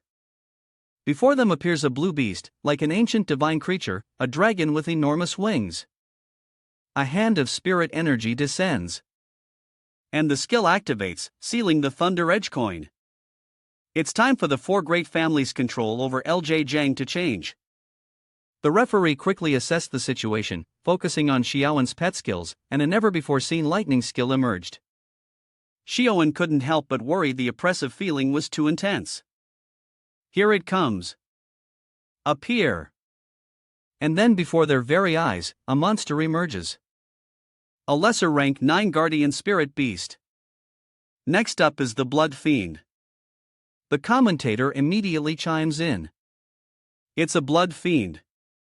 The Blood Star demons are said to be the most brutal and untamable of the rank 9 demonic pets. Despite their immense power, they often turn on their masters, much like the infernal dragon beasts, who are practically classified as ferocious beasts. Immediately after, the figure in the sky, like an angel, fires an arrow down and below, the beasts are commanded.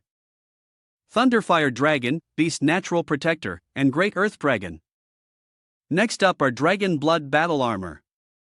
Goddess of the Guardian Tree and Good and Evil Guardians, prompting the commentator to speak up. 3 level 9 defensive skills appeared in an instant, and strength was not to be underestimated, but she just smiled, her eyes flashing gold, deeming it useless. Then something streaked past with a white light. Instantly, all the monsters were blown away and disintegrated. Seeing this, Shioan was furious. What was going on? Why didn't my defense skills work? The Blood Star Demon immediately followed orders and rushed to block the attack, but the force was too great, pushing the Blood Fiend back a considerable distance as it roared in defiance when suddenly the light shifted and struck elsewhere. An explosion erupts in the distance, shaking the air as Lingua stares blankly at the notification. Wow, 36 eliminated. The commentator couldn't help but exclaim excitedly. Darling, this pressure is mesmerizing, the commentator remarks. That lightning skill is terrifying, like a ghost. Piercing through 2 level 9 defenses, making it difficult to guard against. Luckily, the Blood Demon's physical abilities are top-notch for a level 9, barely escaping that attack. Shioan immediately spoke, sounding exhausted. Lingua, was that attack your full strength? Indeed, a pet skill not to be underestimated, but I've neutralized it. Blood Demon, but then a shout rang out unexpectedly. A flash and his pet suddenly appeared behind Lingyu. Startled, she turns around too fast. The commentator continues, both combat pets are targeting the summoners, showing no intention of holding back. Just as its jaws closed on Lingua, a blue stone-like barrier appeared. Shirao Tian was shocked. It was a level 9 ice defense skill. Ice Goddess Protection. Lingua says, your blood crystal demon is fast. She's covered in blue stones and is about to catch up to my Shioi. Suddenly, little white lunges at the Blood Fiend and Shioan is filled with worry. Blood Star Demon. Lingua turned to Shioan and asked Zhao Zera was just a probe. How do you want to deal with this now? Immediately after, a host of airborne archers take aim. Is there some kind of mistake? Then all the puppets' arms turned and fired in unison, creating a massive shockwave at the point of impact. Witnessing this, others marveled at the relentless barrage of arrows from such a distance. Seeing Ling Yua's score increase, the commentator is shocked. After Xu Kuang, who can stop the second contestant to reach 200 points from their rampage, another person saw this and smiled. Did Tuten and Tunfang lose again? Were they underestimating us? No problem. I'll take care of it. The competition continued fiercely. The announcements kept ringing out. Another person eliminated. They were falling like flies. Ling Yua will attack from the air while Xu Kuang reaps the rewards on the ground, capturing all who remain in one fell swoop. As he charged forward, he replied, no problem. Watch my Dragonhound war chariot crush them. The commentator observing the battle then said. Players Ling Yui and Xu Kuang are relying on their overwhelming momentum to approach players Mu Chan and Yilong Tian. How will the young masters of the Muanye families respond? It's all because the competition restricts the use of my highly secret treasures. That handy guy isn't around, so they're lucky. Mu Chen was also perplexed, thinking, well, me too. If there's no other way, I'll have to confront them. Immediately, the commentator spoke up again. They've fled. No one is continuing the fight. What a pity. Before everyone's eyes, figures of ice and snow appeared. And with only 5 out of 1,000 contestants remaining, he excitedly assessed the final 5 players on the field. The nightmare hunt is over. The 5 finalists of the Dongjiang City Elite Tournament have been decided. Let's congratulate them. Seeing this, Long Tian wiped his sweat and gritted his teeth in anger. He almost got caught up in that. Mu Chen muttered, a bunch of monsters. As his score was 118. Zhou Wen's final score was 149. Xu Kuang's final score was 327 and Lingua's was 289. Finally, the commentator's voice echoed again, asking the players to leave their sleeping pods and stretch their limbs. If you feel unwell, please inform the staff immediately. Xu Kuang then turned to Lingua smugly and said, did you hear that just now? We're in the finals now. Don't underestimate them. We still have one more match to win. He dismissively replied, "Hey, you're being too cautious. Those three can't beat us. You take one in the finals, I'll take one. And then I'll forfeit." With the championship in sight, Lingwa couldn't help but warn him, "Don't jinx it." Then Shu Kuang excitedly said, "Little senior sister, cheer up. Tonight, I'm treating everyone to the biggest entertainment district in the upper city to unwind." Seeing Shu Kuang's appearance, Lingwa couldn't help but bury her head in her hands, suddenly feeling too much pressure. I need to go home and cultivate. I'm not going anywhere. Just then, a voice broke the silence. I can't believe I lost to you in this tournament. It was Qingfang and Shirao Tian who immediately went on guard. Xiaoan quickly explained, "Don't get me wrong. I'm just here to congratulate you on advancing and to make friends." To which Ling Yue coldly replied, "You're not trying to befriend us for revenge after the competition, are you?" He chuckled in response. "Ha, so that's what my sister was worried about. You're overthinking it. I never intended to win this elite tournament anyway. The Chunwu Academy is my real goal." The Chunwu Academy, the #1 academy in the Asian district, and Zhu Kuang puts his arm around Qingfang, saying, "Fighting you earlier was exhilarating. Qingfang, let's spar again sometime." Seeing this, Qingfang gritted his teeth in anger. Who wants to fight a monster like you? Your battle pet is tough enough, but your skin is so thick. Shu Kuang blankly asked, "You don't look so good." One of them said. To which Qingfang replied, "I was bitten by a dog." Fang turned and left, saying he had other matters to attend to. One of his men quickly approached and cautioned him. "Young master, please calm down. It turns out it was Lu Yuan who said, 'You have the upper hand this time, but it's just luck.' I have a new plan." But Qingfang didn't hold back, slapping him and saying, "Get lost. Do you even know Wu's strength? You can't touch him. If your actions implicate our family, I will hold you accountable." Elsewhere in the Tang family's district, discussions began. Ling Yue's combat technique is impressive. She's using the immovable glazed body. Report this to the family immediately. Ming turned to Su Ping, noting that Lingya had already made it into the top 5 strongest in the city. This is the best result our Fang Shan has ever had. Director Su, if he asks later, you're busy. A message arrived unexpectedly from Serpent Heart, reporting that someone in their family had secretly reported the young lady's use of the immovable glaze body technique, which could lead to trouble. I've suppressed the news. What are your orders? Hearing this, he thought, so, the Tang family is finally coming. So, Suing immediately replied to Serpent Heart. Release the news in a few days. You can't suppress this. I have my own plan. Meanwhile, at the Zhao family estate, stern commands echoed, "Train hard and don't be lazy." Soldiers diligently train in the courtyard, and Wang Jun spots Su Ping upon his return. He muttered, "It's him. HM. Everyone stop." The clan leader ordered that Suing be greeted upon sight. Hearing this, the others stopped, their faces full of displeasure. "Greetings, Boss Su." Seeing their unhappy expressions, he realized that while the clan leader swore allegiance to him for the sake of profit, the others were only outwardly obedient and their loyalty was low, requiring adjustments. So, Su Ping spoke up. "If you don't like calling me that, then don't. I want to see the clan leader." Wang Jun then called someone over. The man approached and agreed, then said, "Take him to the clan leader." "Yes, sir." Then he was given a cup of tea.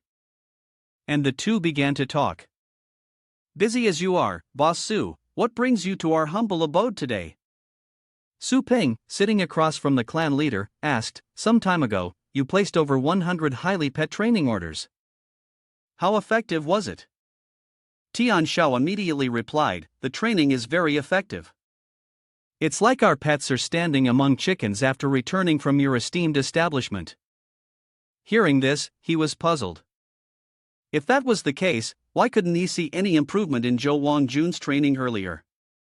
He stroked his beard and replied, those 100+ orders were for the senior members of the Zhao family. How could servants be worthy of such fine things? Su Ping understood then, so that was it. The lower-level employees got nothing out of it except a beating from him. No wonder Zhou Wangjun acted that way. Then he asked if they had watched the Elite League yesterday. Tian Xiao immediately replied, yes, your disciple and sister were dazzling, defeating 2 young masters from prestigious families, especially those 2 unheard-of lightning techniques. They were truly inspiring. Many of Zhou Wangjun's descendants recorded it and watched it every day, hoping to one day learn such divine skills. So, Suing stood up and said, very good. Have Zhao Wangjun and the others line up and summon their main battle pets. The clan leader was shocked to hear this. Zhou Wangjun was training at the time, wondering, what does Boss Su want to do? He smiled and replied, distribute benefits. On the arena floor, a giant spectacled serpent appears, the mid-tier battle pet riddle treasure. But facing a mid-tier spirit beast, its opponent shows no fear and orders an attack. Instant cut. Martial training ground. The riddle beast collided with the powerful flames and could only defend with a barrier, its tail suddenly emitting a green light. Chuang smirks, retrieving something from his dimension, a 7th grade intermediate item. Watch this. Suddenly, a powerful spirit beast appeared beside him, emitting mysterious lightning. The thundercloud beast Lei Duan. Instantly, its powerful energy slammed into the riddle brush's barrier, and its tail changed from blue to orange. Witnessing this, those around him couldn't help but admire him. 8 layers of orange light, an upper level, rank 8 combat power, so strong. Just last month, he was only at the lower level of tier 8, and he almost blew up the target. This leveling speed is insane. Zouf is proud not only for his strength, but also because he's the heir to a high-ranking elder, someone even the king holds in regard to have an upper rank 8 beast at this age. In a few more years, becoming a protector would be no problem. Hearing this, Jafang quickly replied, in terms of background, you have a better chance, senior. Why not give it a try? He said, clasping his hands together in admiration. I wouldn't dare. I'm already this old. I'll probably be stuck in this realm forever. Judging by your rate of improvement, I believe you'll surpass me soon. Then he continued, not bad. Very self-aware. This old man should retire early. Suddenly, a voice rang out. He's only been to my shop for nurturing a few times. Just a few minor realms. The speaker was Su Ping, followed by Old Man Tian Shurao and the Zhou Royal Army. Line up and summon your main battle pets for Boss Su to inspect. In the arena, everyone responded in unison, summoning their spirit beasts one after another in all shapes and sizes. How about that, you arrogant fool? The aura of our Zhou Wangjun is unmatched. Wouldn't you agree? Huing sighed softly, seeing each beast as ferocious, but his mind was thinking otherwise. Is it just bad luck or are they all slow learners? Not a single pet with quick comprehension. Let's keep looking. He noticed another spirit beast. Found it. He steps out of line as Su Ping approaches, sitting down to closely observe the spirit beast before him. Your ancient lantern beast is a 7th grade plant type with healing abilities. Isn't that a bit lacking in damage output for your Blue War main pet? That's right. I plan to train it into a multifunctional pet that can both attack and heal, capable of charging to the front lines to protect its teammates. Hearing his spirit beast praised, its owner excitedly responded, while Chuang, with an air of superiority, spoke with sarcasm. That's rich. That vine beast is worse than an attack beast on the front lines and worse than a healing beast in the rear. That crippled pet could be kicked off the team any day now. Why does Boss Su care about that? He should come look at my thundercloud beast. You don't care and just stare intently at the spirit beast before you heal. An offense in the same body. Quite the interesting combination, I see. He's imprinting the thunderous ancient vine dragon with the 993 RD law. Suddenly, a massive bolt of lightning strikes the spirit beast in Su Ping. Tian Xiao gasped in astonishment, directly imprinting a pet skill. Even a 9th-ranked trainer wouldn't be so forceful. After the lightning vanished, Su Ping stroked the spirit beast's head. And it quietly enjoyed the attention. I've entrusted it with a new supreme skill based on your idea. Go ahead and test its healing abilities with its roar. The vine beast's owner was so shocked he fell to the ground speechless. A new pet skill? Yes, but how can he test its healing ability without anyone getting hurt? Smiling calmly, he replied, that's easy. He clenched his fist, aiming the first stance of the demon subduing divine fist at Chiffon. He smiled, seemingly deaf to Chuang's cries of agony over his lost arm. Now it works. Hearing that, the young man immediately ordered the ancient vine beast to unleash its power. Ancient vine beast, use the ancient vine dragon now.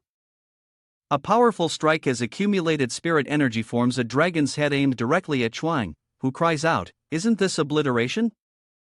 The intense spiritual energy tore through him, leaving a bone-chilling pain that made Zhu Feng scream, "Ah!" Seeing his severed arm contort, he cried out in terror. My arm! But suddenly, a tiny grotesque hand sprouted from the wound, seemingly without pain. Everyone present was astonished. Even Celestial Old Man couldn't believe his eyes. A severed arm regenerated. Wang Jun and the other examinees stared in disbelief. Wasn't that a healing art of the 8th extreme level? The ancient divine beast's spirit energy didn't dissipate, but instead targeted the puzzle treasure, destroying the statue before them with a single blow, leaving everyone stunned. The target is shattered, and its destructive power has reached the extreme level 8. So, pet skills really do exist with both attack and healing capabilities, and they can be mastered so easily. With just a flick of the wrist, combat power soars by several minor realms. The sparkling boy stroked the ancient divine beast's head. So strong, my ancient lamp beast can unleash such terrifying power.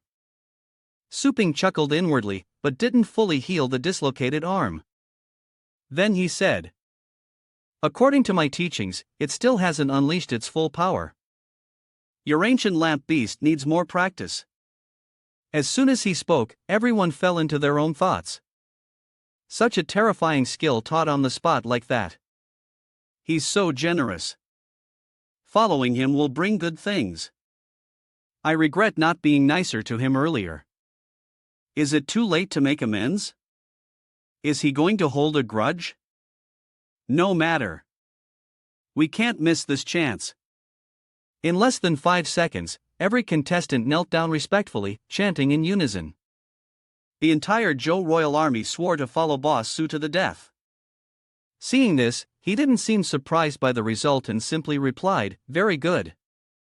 So, Suing thought to himself, but loyalty alone wasn't enough. He then added, "Everyone who comes to me for training in the next few days will get a discount, so make sure you use this time to level up your combat power." Hearing this, Old Man Tian Xiao frowned in thought. Is this kid Su Ping planning to directly interfere with the Chu royal army's defense system? After a long pause, he asked Boss Su, is this really urgent? Su Ping looked forward and calmly replied, "Clan leader Zhou, haven't you noticed yet? Long Jiang is about to change." Suddenly, Suing's watch beeped with a notification. Serpent reports, "Rest assured, Master, the purpose of this trip to the stars is for Yan Bingyu to win the City League Championship. The Mu and Tang families plan to cooperate with Yan Bingyu and the others to eliminate us on the final day. Please be careful." Tens of thousands of spectators surround the arena.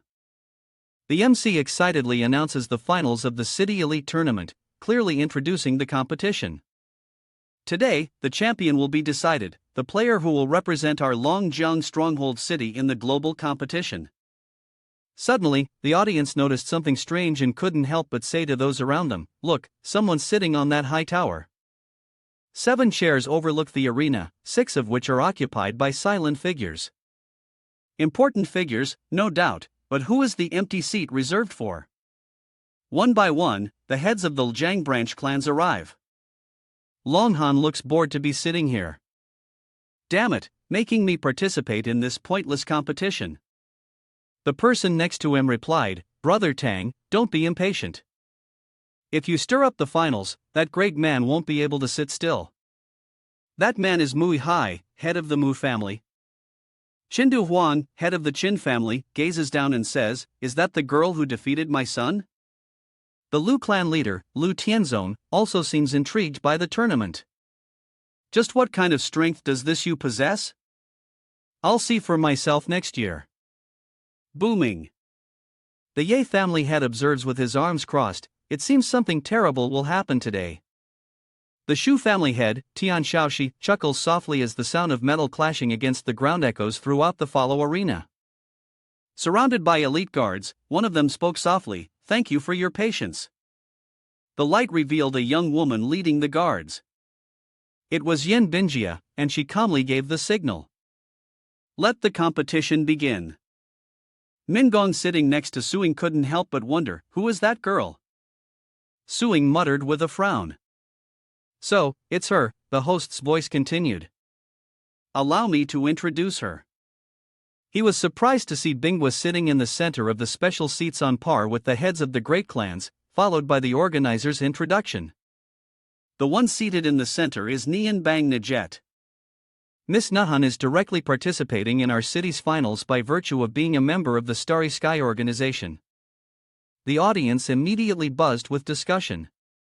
Is Starry Sky really the strongest organization in Asia? It's unfair that someone from outside gets to advance directly to the finals. Quiet. Let's go. It's a little dangerous here. I'll just watch the live stream. The MC quickly continued. That is to say, today 6 players will compete for the champion's seat. It's an honor for our city to attract the attention of the Star Group. He then briefly explained today's final tournament. Due to the change in the number of players, the final rules were adjusted accordingly. The 6 players would be divided into 2 groups, A and B, and those who continuously defeated the other 2 in their group would advance. The champion of this final battle will be chosen from the winners of the 2 groups, while the remaining 4 will be eliminated.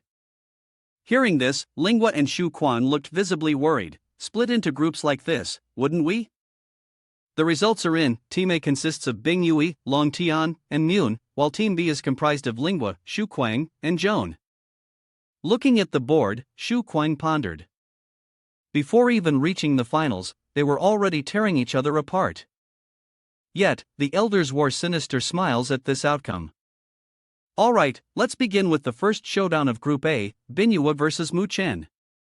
A match that has everyone wondering just what this young lady is capable of to have made it straight to the finals. Suddenly, a hand interrupts the match as Beihai smiles and says, the Mu family forfeits. The audience is stunned by this announcement.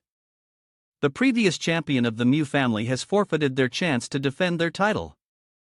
Is it because of the Starry Sky?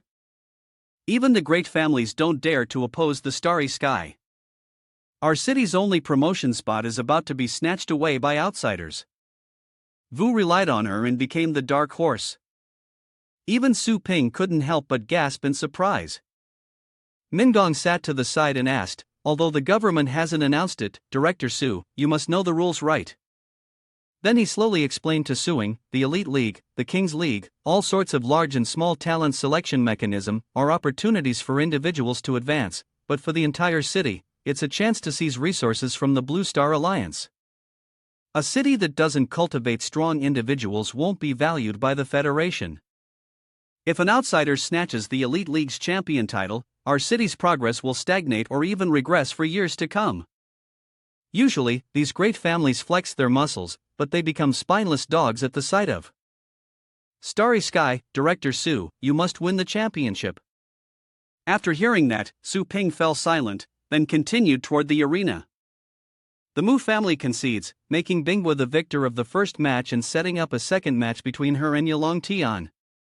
Wuing finally understands the old foxes of the Mu family plan to use Starry Skies to eliminate Daru. The Ye family was also involved in this siege, and while the price was high, if we can stop them in time and win the next King's Cup, it'll be worth it. Miss Yen advances directly to the finals, and he turns to mutter to of the person next to him. Old Shu, if you want to stay in LJ Jiang, tell your young master to sacrifice himself and leave a few scars on Lingua. In Group B, the first match is between Su Lingua and Zhou. When Tianxiao calmly replies, stroking his silvery beard, Old Ye, allow me to offer some advice as well. This time, Xing Kong is likely struggling to stay afloat. So, if you want to maintain your position in LJ Jiang, don't make any reckless moves. What? Who are you calling a fly trying to move a tree? The Chu family concedes. Tian didn't respond, but also conceded, shocking the MC and the audience. What? The Shu family conceded too. So, the Shu family is on Ru's side. That increases our chances of winning. Bihai frowns and chooses to withdraw Ru. Lijian looks annoyed. Are you senile in your old age? Those waiting to be eliminated step forward. The second match of Group B will be between Lingua and Shu Kuang. Shu Kuang quietly tells Lingua, Master says, Dan Bingwa has never revealed her true strength, so be careful. Okay. Then he raised his hand and shouted, Hey, Shu Kuang, just give up and kick her but for trying to steal the championship. Ling Yue responded with eyes full of determination. Yeah. Then she leaps onto the stage as the MC's voice booms. Next up, the final match of the Longjiang City Elite Competition. The audience roared with encouragement. Go Su Lingua, go. Don't lose. Lingua fiercely tells her opponent that this is it. One final showdown between Su Lingua and Bingwa. She sits regally in the elder seats. Seeing Lingua's determination, Bingwa smiles faintly. How adorable. Bingwa recalls her childhood gently offering a sausage to a kitten, but her eyes lack the innocence of youth, replaced by an uncharacteristic composure. Binyu's father stands beside her, gently stroking her head. You are so kind. The kitten is adorable. Would you like to keep it? Miss Xiaofang asks. I'll get a cage, her father said before leaving. And she coldly replied, no need. Yet the kitten lay curled in a pool of blood, its body riddled with terrible wounds. Bingwa stared at it, her youthful face stained with blood, utterly devoid of emotion. She growled, I hate cute things. Back in the present, Bingwa rises and steps onto the arena, her body radiating a dark red spiritual energy. As the Bowan team sets up a barrier for the match, the fighters are in position activating level 9 protective shields. This match will be a best 2 out of 3 with surrender or loss of consciousness counting as a loss. Secret treasures carried cannot exceed level 7. From the stands, the crowd cheers wildly. Go Lingua, send them home. Punish her. We're not in El Jiang anymore. Suddenly, a fierce attack came out of nowhere, striking those who were cheering. The surrounding spectators were shocked, their eyes wide with fear as they screamed, Murder! He's killing people. Su Ping frowned silently, observing the scene that had just unfolded. The perpetrator was Xiao Wuji, a rank 9 upper-tier Star State warrior with the title War Demon and a 3-star member of the Star Association. His face betrayed a mix of annoyance and anger. Anyone who disrespects the stars will meet the same end. A nearby figure chuckled, remarking that Long Jiang's education clearly needed improvement. Back in his seat, the match continues. He is Dragon Knight Yun Bang Ho, a rank 9 starry Sky 4-star member. Those sitting nearby were splattered with blood, and one person fearfully clutched themselves. The MC continued, well then, please referees continue reading the rules. Before the rules could even be read, Lingua spoke up. The government doesn't provide treatment during the competition, so please be mindful of when your pets appear. Why come here and steal our spot? Could it be because you lack the confidence and strength to win the championship in your own city? Binyua remained silent, only scoffing as bright runes appeared all over her body. Lingua, on high alert, began to cast a spell, ready to summon her magical beast. But in a flash, a red light hurtled towards her, leaving her no time to react but to raise her arms in defense. Lang Ninjet is slammed into the wall by a sudden blow, its power far exceeding level 6. Can she defend? Fortunately, created a barrier in the nick of time, preventing any serious injury. Did I call it or what? The MC continues to commentate on the match, noting that Suling Yui has successfully withstood the blow unharmed. Long Jan clenched his fist, thinking to himself that it was indeed Yanner's immovable glazed body. He frowned, a hint of anger flashing in his eyes. Ling Yua Suing, after the match, I will make an example of you, Tong said to Suing. The referee hadn't even started, and he already made his move. How despicable, he replied. Yen Bingyu's astral marks are not simple either. Shen explained to him to be blown back that far, despite the defense of her immovable glazed body, the astral energy linked to her star glyphs must be above rank 7. Beyond rank 7, and the referees pretend not to see, I suspected something when the groups were divided. Su Ping calmly voiced his suspicions. Many within the organization, including the referees, were loyal to the Starry Sky, rendering them powerless to act even when the Starry Sky broke the rules.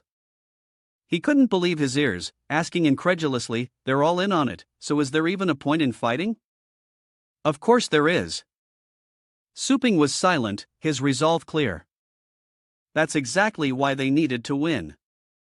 Then Lingua quickly activated the barrier to summon her demonic beast. Come forth. The silver skeleton star moon dragon stands tall in the arena, radiating icy frost, and the stands begin to buzz with excitement. Look, the silver bone star moon dragon looks a little different than before. Has it mutated? The golden light had a sacred aura. Bingwo was taken aback by the magical beast's spiritual power. Before she knew it, it was in front of her delivering a blow as if in response to her earlier attack. The attack was so strong that Bingwa, despite her superior strength, suffered considerable damage.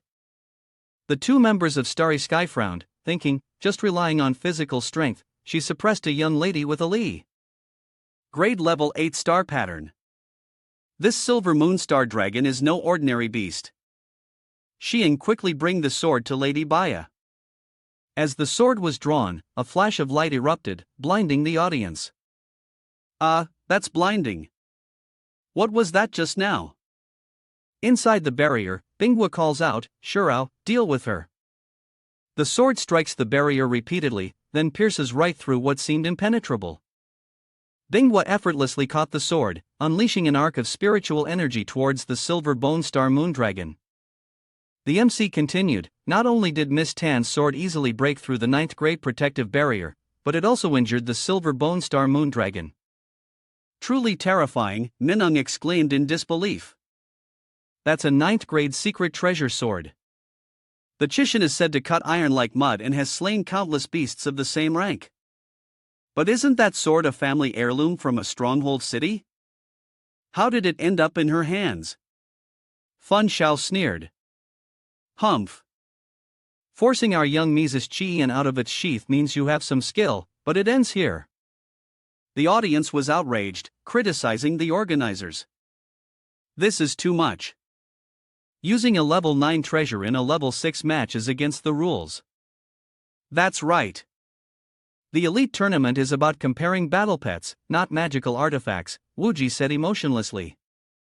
Then manifested star power into a spear. Our Starry Sky doesn't need your input, he says, aiming at the cheering crowd who scream in terror. At that moment, a spirit energy hand appeared just in time to protect the audience. Seeing this, Xiao Wuji frowned. What? If you want to compete, do it properly. Don't cross the line. It was Su Ping who had been holding back, but finally couldn't stand it anymore and stepped in. The level 9 judge was doubtful, wondering if he was being warned. This kid could easily take an attack from a level 9 expert. Was he someone they shouldn't mess with? Then he looked towards the elders, or should we ask? The starry heavens for their opinion. Woji angrily retorted, "You ungrateful wretch, daring to preach to us." Fong, ever calm, reassured him, "Stay cool. We're here to help the young lady win. You can cause a ruckus after they're done fighting." Then Xiao Wei said to Xiaowang, Xiaowang explained. Yes, the young lady's chin has undergone spirit awakening and can form a contract, so it can be considered a spirit pet, and I am the young lady's pet keeper. The referees exchanged glances and said, "There is precedent for top-tier battle pet masters to grant sentience to items. Miss Yan's sword meets the conditions of a spirit pet and is not subject to grade restrictions." The competition continued and the MC announced that this was what you'd expect from the strongest organization in the Asian region. Their human resources are vast, even employing top-tier battle pet masters. The audience grumbles but only dares to whisper, "Since when is a sword a spirit pet? Clearly, this is cheating. With such powerful divine weapons, this will be a tough fight." Binghua ignores the whispers as she uses her sword to cast a spirit possession spell and Miss Yan's spirit energy begins to rise. She summons them forth. Behind her, space cracks open, revealing sharp eyes, a triple summon of battle pets. First, the level 9 mid-tier Sorrow Silkworm Beast. Then the level 9 mid-tier Evil Eye God Beast. All with a battle power of level 9. Finally, the Ashura Demon Dragon, a high-tier rank 9 combatant and one of the top 2 dragons on the charts, unleashing its full power, holding nothing back for the rest of the match.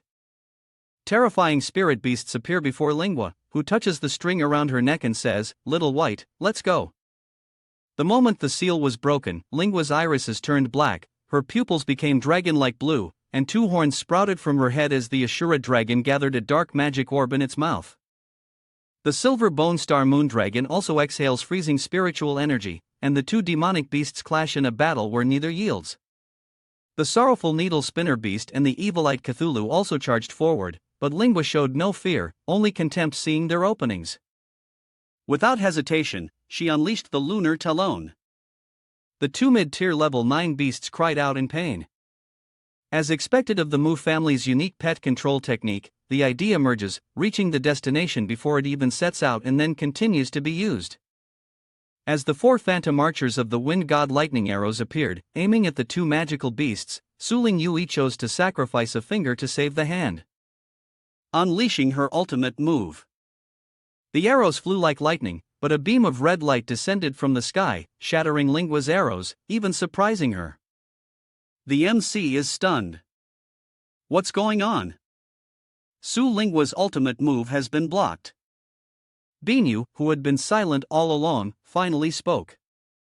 This thunder arrow has the bizarre ability to ignore defensive skills. The more you try to defend against it, the weaker you become.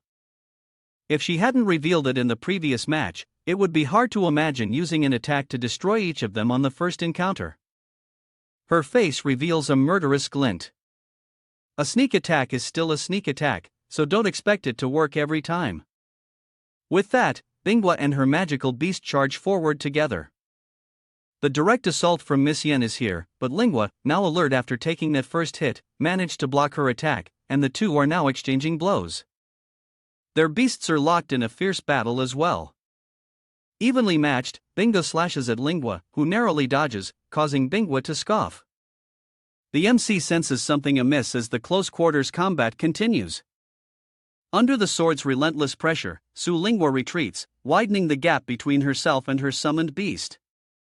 At this rate, the Blood Beast Resonance's combined combat effectiveness won't be fully realized. Under Yan Binyua's relentless attacks, Su Lingua is losing ground, forced to evade in search of an opening. An idea sparks in Lingua's mind, but the Silver Moon Dragon struggles against the overwhelming odds. Without hesitation, she uses the 8th level divine skill, Divine Wing Slash, engulfing the entire arena, even the beasts in dazzling golden light. What follows is astonishing. A never-before-seen skill that severely damages 3 9th level battle pets in one fell swoop. Is this the end? Woji, watching from the sidelines, simply smirks without a trace of worry. Ha! The young lady's battle pets are nothing like the weaklings you faced before. With bloodshot eyes, Bing, UF uttered 2 words, "Kill them." Suddenly, her three magical beasts lost control, growling and lunging toward the silver bone star, Moondragon. Such cruel tactics. Is she really disregarding her pets' lives just to suppress the silver bone star Moondragon? Lingua is starting to panic. Is she trying to decide the victor in the first round? Well, I have no choice but to follow along. And she summons another magical beast to deal with.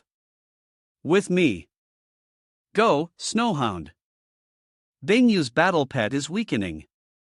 If Snowball and I hold our ground, victory will be ours. Fire Dragon Blast. Let's charge into battle again. But suddenly, young Bingwa warned. I knew what you were planning.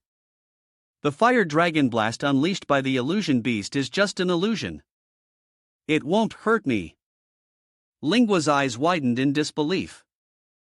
An illusion beast? It must have circled around to ambush me, right? Little did she know, she had fallen into her opponent's trap, and Snowball was blinded within the matrix, unable to escape. Bingwa replied coolly, I'm earning the favor. Instantly, the spirit beast was strangled to death by the string, and Lingua screamed in panic. Snowball. Seeing her opponent's pain, Bingwa smiled with satisfaction, finally eliciting that expression. Now, who can save her? The red figure vanished without a trace, and before Lingua knew it, she was upon her, sword raised. But Lingua's vigilance allowed her to dodge in time.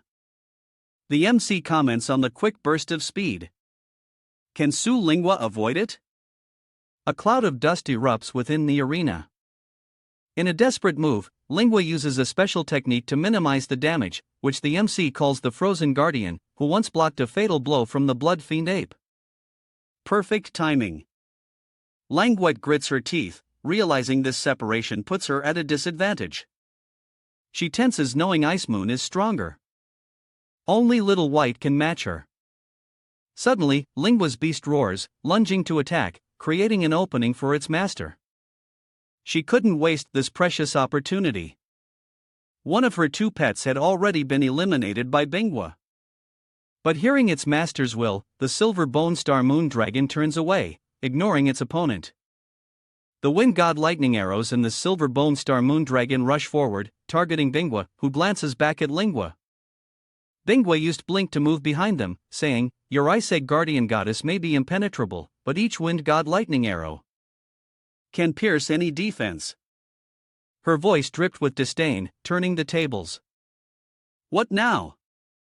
Seeing its master held hostage, the silver moonstar dragon hesitated. They waited for an opening and pounced. The MC is caught off guard. Miss Yayan's pets have seized the chance to bite the silver bone star Moondragon. Surrounded, the silver bone star Moondragon uses Ice Seal of 1,000 miles. Binyu flies forward, unleashing a sword technique. The divine sword breaks, slicing through Lingua's battle pet, its pained roar echoing through the arena. The divine wind lightning arrow was dissipated as Ling Yua screamed in despair.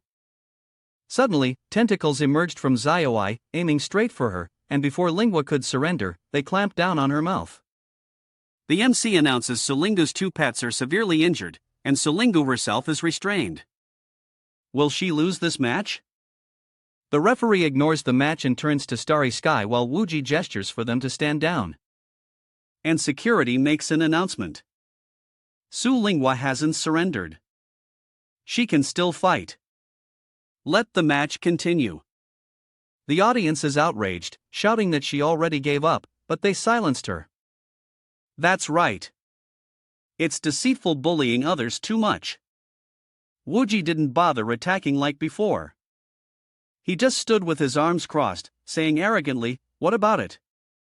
The strong should trample the weak, or fools will always dare to offend. Shall we begin the lesson, my lady? Lingua trembled, bound by tentacles and unable to speak.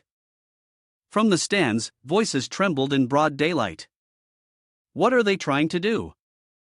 No, I can't watch it anymore. The clan leaders turned to each other saying, Star Sky's methods are too much. Daring to say the first ending would be getting kicked in the groin. Suping quietly looked down, and it's unknown what he was thinking at this moment. Bingwa was about to deliver the final blow when something pierced the barrier and entered the arena. Lingua thought she was done for, but the sword stopped, barely missing her. In less than a second, Suing shattered the void tentacles, blocking Bingwa's sword. She'd already surrendered. The first match ends here. Everyone was shocked since when? The MC was stunned to see a large hole in the level 9 defense barrier.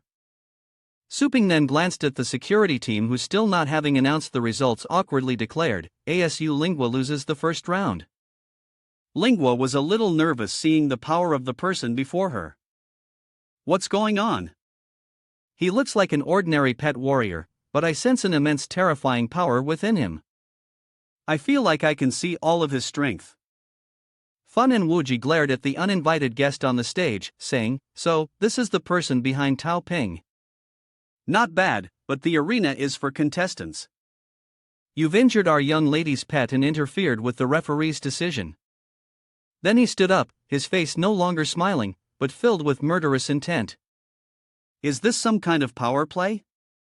The entire arena trembles violently. Lingua cries out in pain. Such immense power. The entire arena is shaking from the pressure. Despite this, Suing calmly explains, "Don't misunderstand.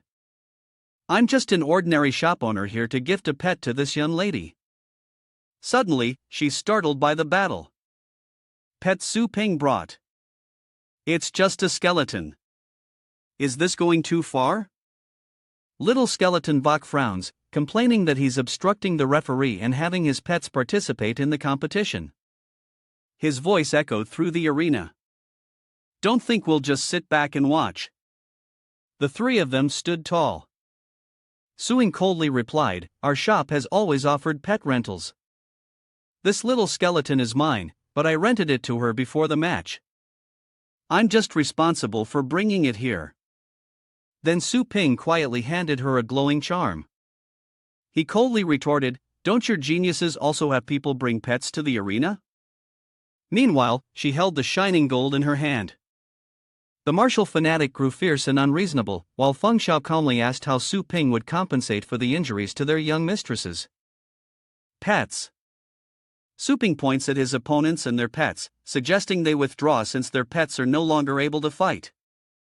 Suing's expression darkens as he demands they bring forth their strongest astral pets.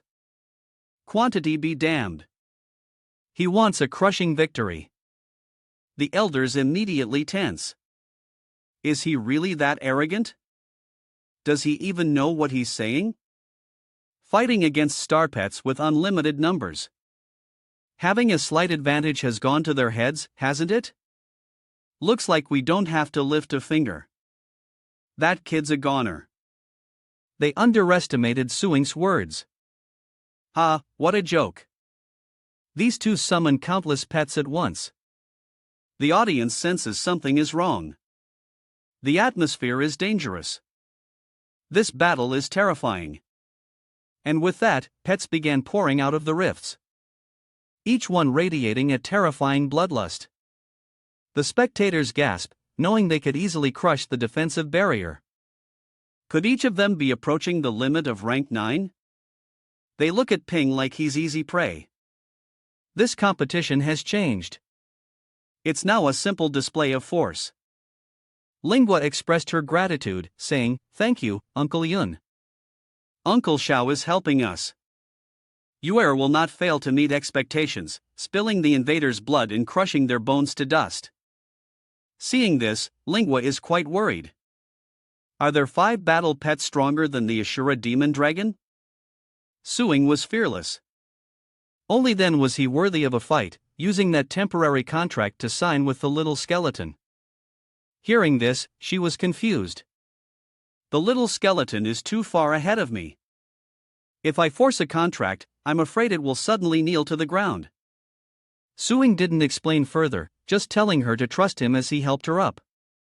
A look of confidence suddenly appeared in her eyes.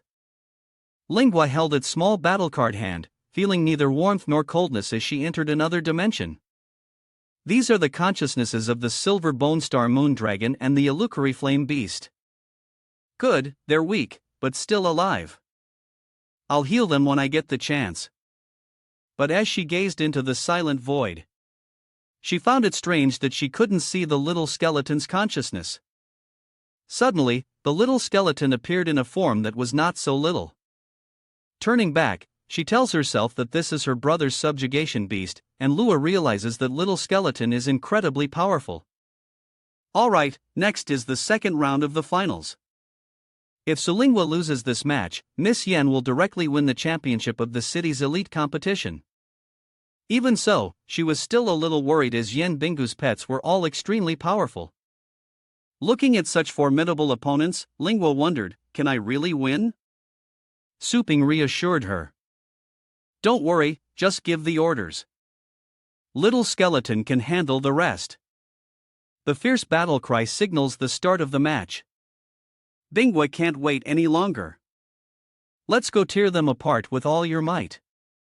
Obeying her command, the pets launch a massive attack. And with her brother's encouragement, Lingwa joins the battle.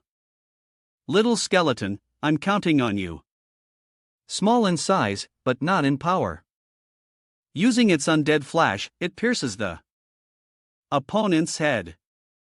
Its fangs bared, gripping its sword tightly with a cold gaze. It prepares to strike a single swift blow that separates head from body. Ice Moon frowned, beginning to worry it was too fast to see its movements. The others, Fengju and Wuji, stare in disbelief as their near-peak level 9 battle pet is decapitated with a single strike. And with their comrade gone, they all rush forward, weapons raised towards little skeleton. But with one swift, dazzling strike, their weapons are severed. The little skeleton, eyes blazing red coldly and decisively, unleashes its ultimate move, the stellar reincarnation slash. They conjure a level 9 illusion, the eternal demonic abyss, and the little skeleton begins to inhale. This necromantic technique tears the flesh from its victims, sending the MC into a frenzy.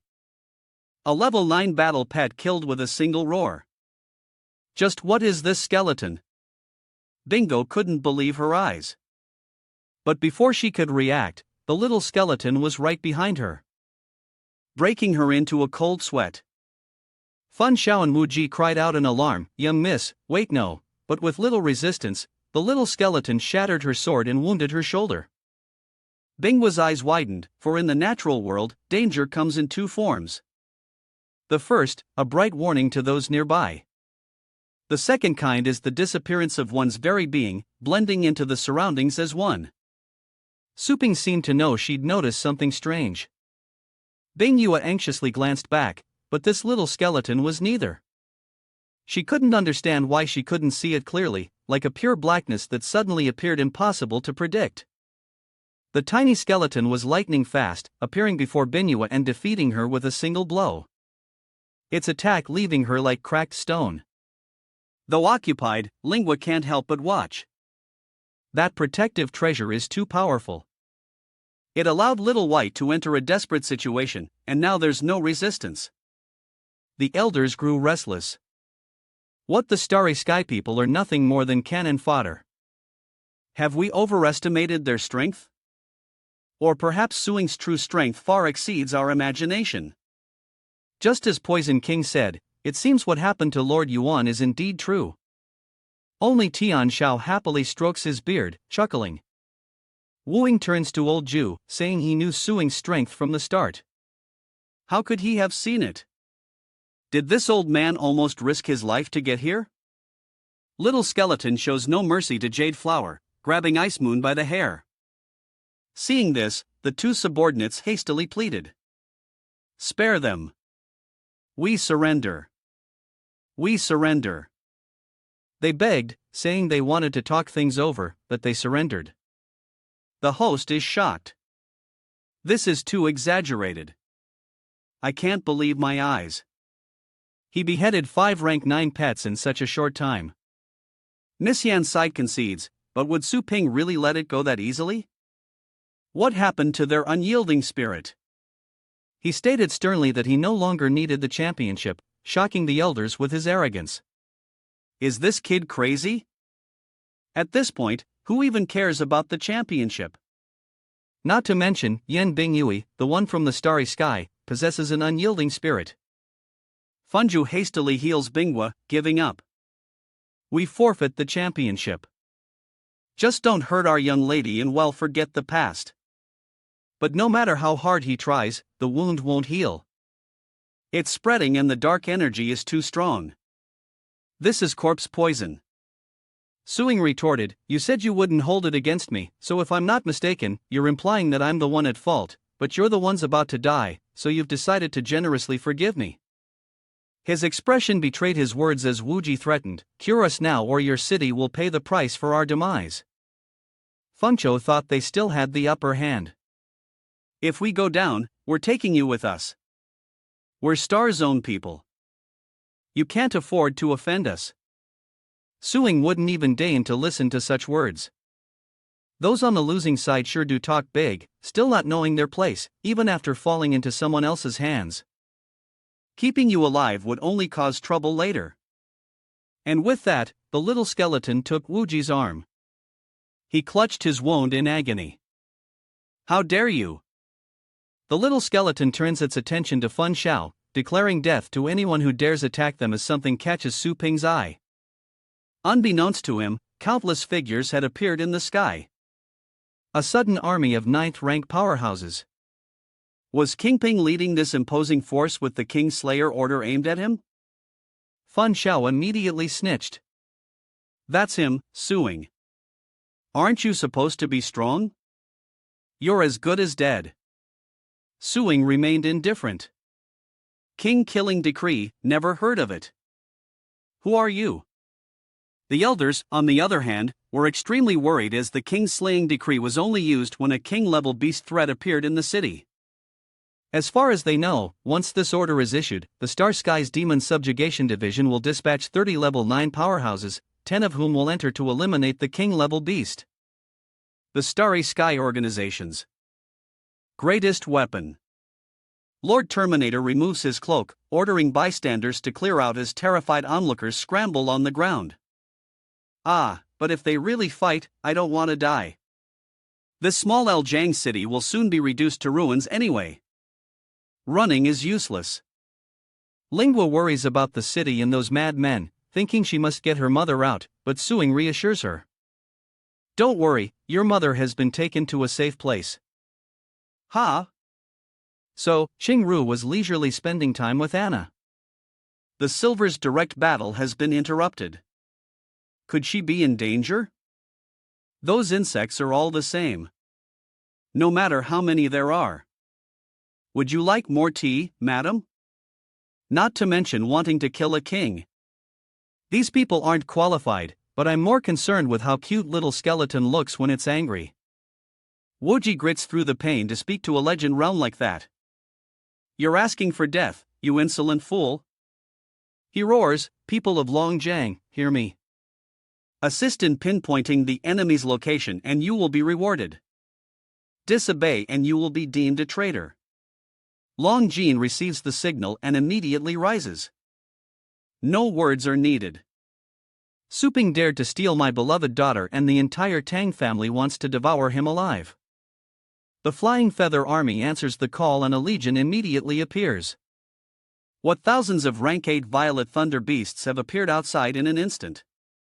He ordered them to help Starry Sky capture Suing and the flying squad immediately obeyed. Countless arrows rained down, shattering the roof, and the terrified audience cried out, the roof is collapsing. Save us. Aha! The young masters exclaimed. Voho! Is truly impressive. The Tang family's Thinvu army is indeed fearsome. The Tang manor is truly ablaze. Xiaoyi lands gracefully, met only by the screams of the people. As Ming Tong helps people escape, he suddenly realizes that the protector is the young master of the Tong family. Hurry and get people to safety. Thank you. I didn't expect the Tang family to be so overbearing, the destruction they've caused.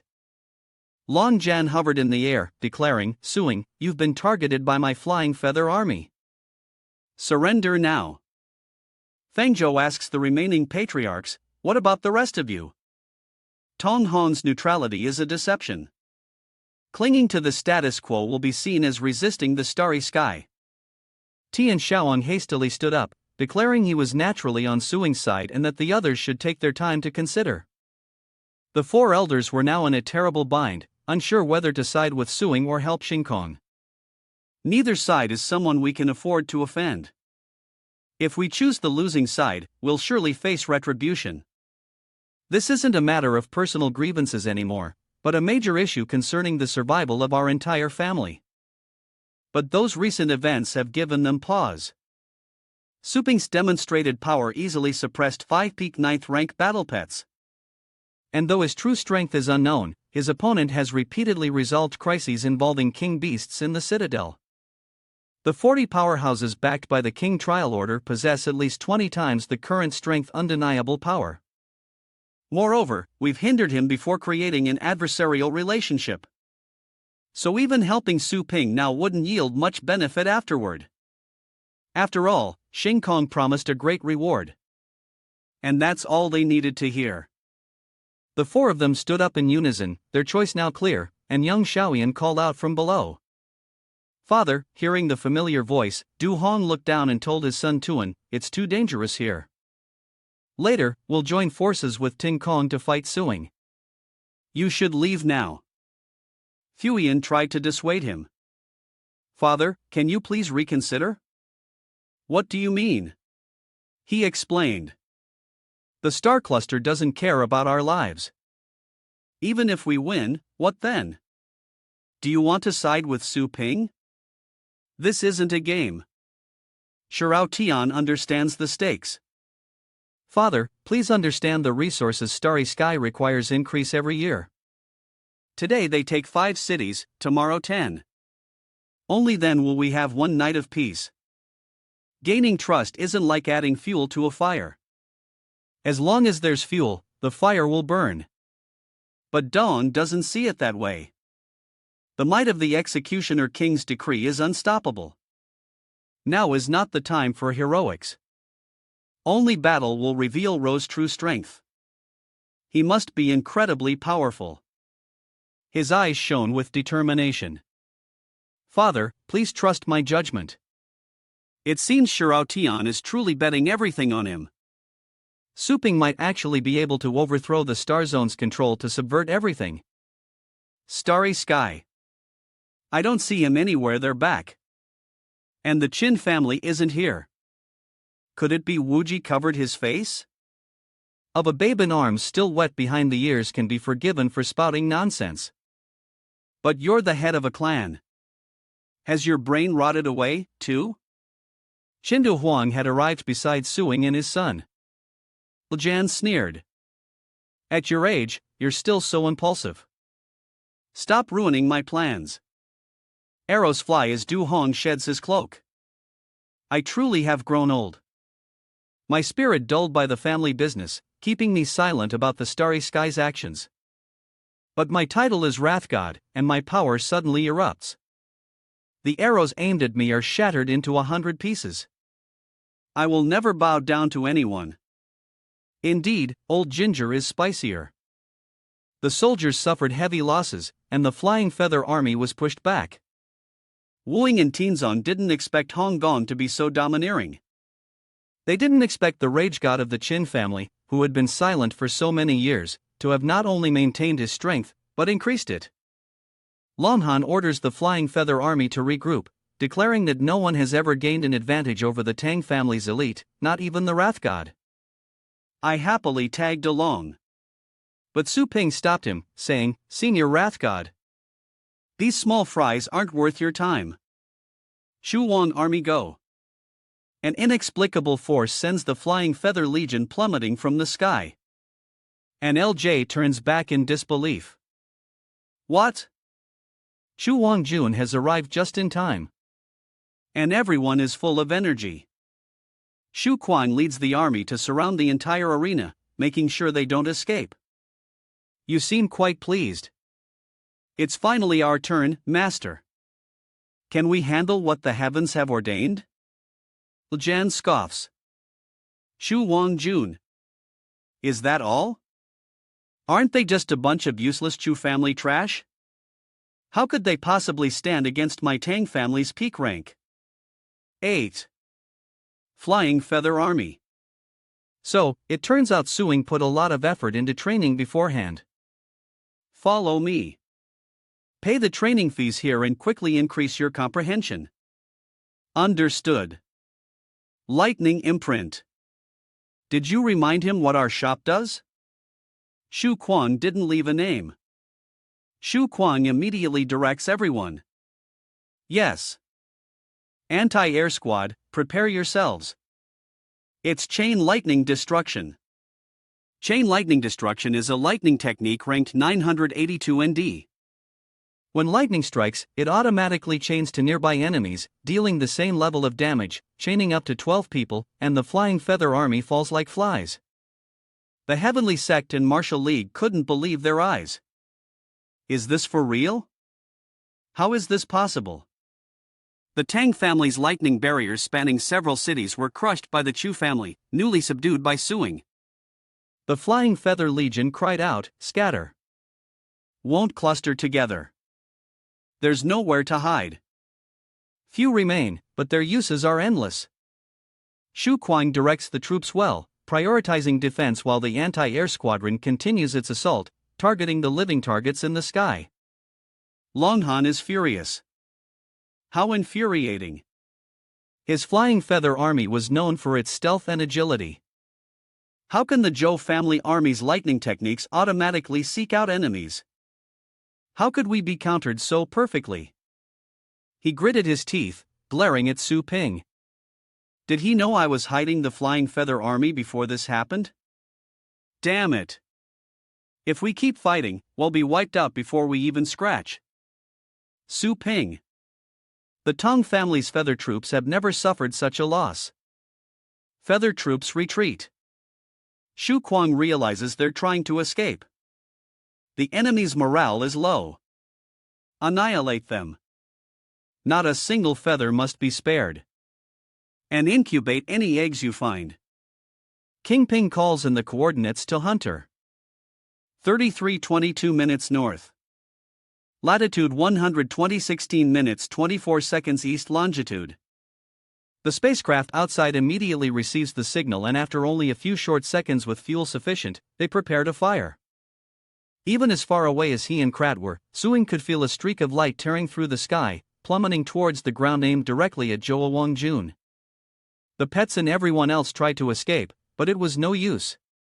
Luckily, Shu Kuang quickly activated a protective barrier, saving them. His face paled as he gazed at the colossal object in the sky. What unholy thing was that? Du Huang hurried to escape.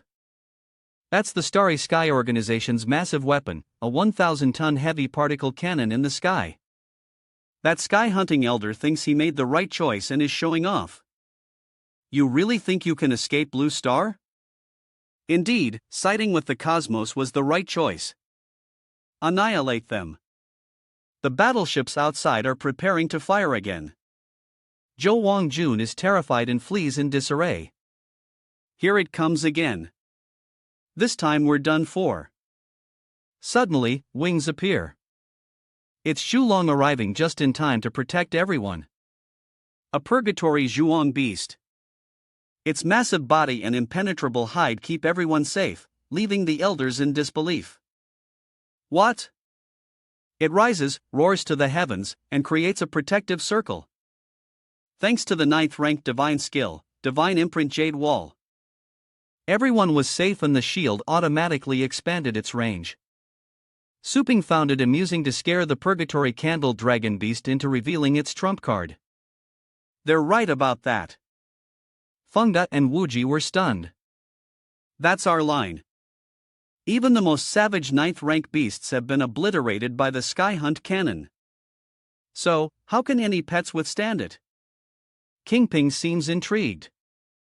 The reconnaissance ends here. You've pleased me. I thought he was just a lucky kid, but it turns out his strength is far greater than it appears. He unleashes his power and summons his war pets. Everyone immediately followed the order and the elders scurried to obey. Countless summoning rifts appear in the sky above and Lingua and Shurao Qian are worried. Heavens, hundreds of ninth stage cracks of summoning. The pressure is immense. The starry sky is going all out. Countless strange spirit beasts appear. Zhu Wangjun is truly terrified. What brutal, horrific scene is this? Is this the power the starry sky boasts? How terrifying. King Bin is the first to charge. Su Ping, let me experience your true power. All troops charge. The enemy swarms forward like a tangled mess. Despite their overwhelming numbers, he doesn't flinch. I'll recall Little Skeleton and have it watch over Suling you for me. I'll be back. Du Huang said he'd be right back. Don't worry, brother. The enemy is a star realm with king-slaying abilities. Is this something that can be easily resolved? With skills locked and the Chaos Star Will blades ready, Little Skeleton's body fades away, merging with Suing, a sight that shocks the soldiers. Is this true fusion? And is he really a young legend? King cautioned them not to let their guard down, saying that combined they were also legendary and now was the best time to eliminate him. I must say, I really like Suing's new form. Now, let me show you the difference between a true legend and a fake. His pets, overwhelming in number, charged forward as Suing conjured a light from his palm. Like a magic trick. In a flash, an enormous sword was drawn, and Suing charged straight toward them. With a single strike, 3 were reduced to mincemeat, and all who witnessed it were terrified. The front ranks have fallen. Soldiers in the rear quickly reinforce and strengthen the defenses, but they were nothing to Suing, who could defeat them with a breath. Seeing this, the spirit beasts roared to the heavens in fear. It's a disaster. The pet warriors are dead. The unowned battle pets are now out of control.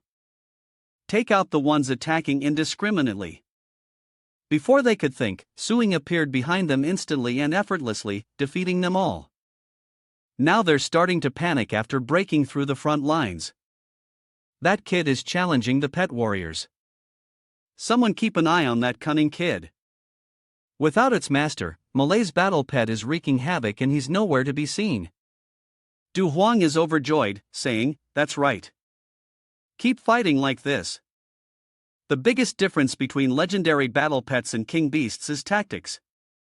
It seems he understands now that king beasts can be slowly overwhelmed by numbers, but not people. When a summoner dies, the summoned pets lose their contract control and revert to wild beasts.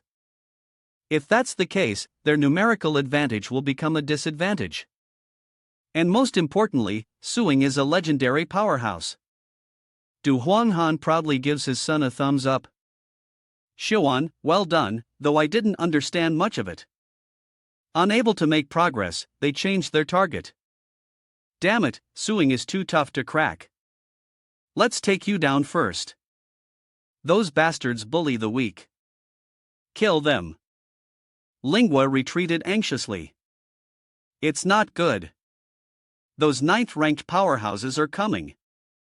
But before they can even touch us, Du Huang sends them flying with a punch. He roars, "Get past me first. You won't stopping." Tian Shao and Shi struggled to hold their ground, wary of the overwhelming number of enemies flanking them. Zhu Lon used its claws to take down a few, crushing them effortlessly like mincemeat. He's stunned by the terrifying power. Not only can his defense withstand the void seat, but his attacks easily crush enemies of the same rank. Shu Quan continues to charge forward. Dark Dragon Hound. Let's wreak some havoc and activate the thunderous killing domain. The two sides clash in a chaotic melee. Combining forces with the mighty Zhuan will crush you. The elder now sees the folly of his choice. In terms of both quantity and quality, they're completely outmatched. And if that kid's a legend class, fine. But how are his subordinates this ridiculous? Ma truly wants to follow the enemy. King Bin hasn't retreated yet. The blood-devouring demon sees this battlefield as an offering to him. Drink blood, grow strong, trample your enemies. Its size continues to increase. Du Huang and his son are shocked. What is that even bigger than the purgatory candle dragon beast? That thing can absorb power from nearby corpses. And with so many rank 9 bodies around, this is no laughing matter. Su Ping scoffs. So, no wonder you didn't care about the team getting wiped out. You were waiting for this move. He thinks he's won. Too late to notice now. And size-wise, it's nothing compared to Suing's power.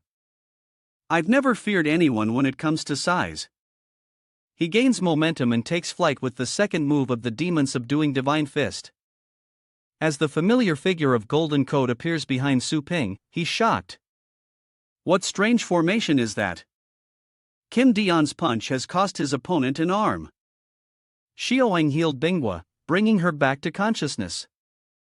Miss even the Blood Demon Horse King, your most prized warrior. Meanwhile, Suing calmly tore his opponents apart. Sensing the danger, Binghua told Shirao, "Get me out of here." The Blood King can't defeat him.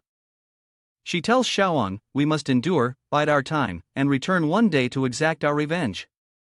Yes, one day we'll make Suing pay 100, 1,000 times over. But as they tried to leave, they realized they couldn't escape. Ah, it won't open. What do you mean, miss? This defensive technique is like an inescapable cage. It seems we're trapped inside. Unexpectedly, Suing overheard everything. The ironclad divine wall was supposed to block everything, even preventing information from leaking out and obscuring the situation within. None of you will escape. He decisively defeats his opponent, seeing the pitiful state of the two remaining figures. Miss Fan Xiao and Wuji shouted a warning, but it was too late. Bing Yue was out of luck as that giant object fell directly towards them. Outside the universe, a noble orbital city floats in the blue star space. Inside the Supreme Star Conference Hall, a lively discussion unfolds. The Starry Sky Council leader notes that all members are present except for the absent military King Hun. Very good. One council member suggests that the urgent summons is due to the Abyss Seal weakening, a claim immediately refuted by the chairman.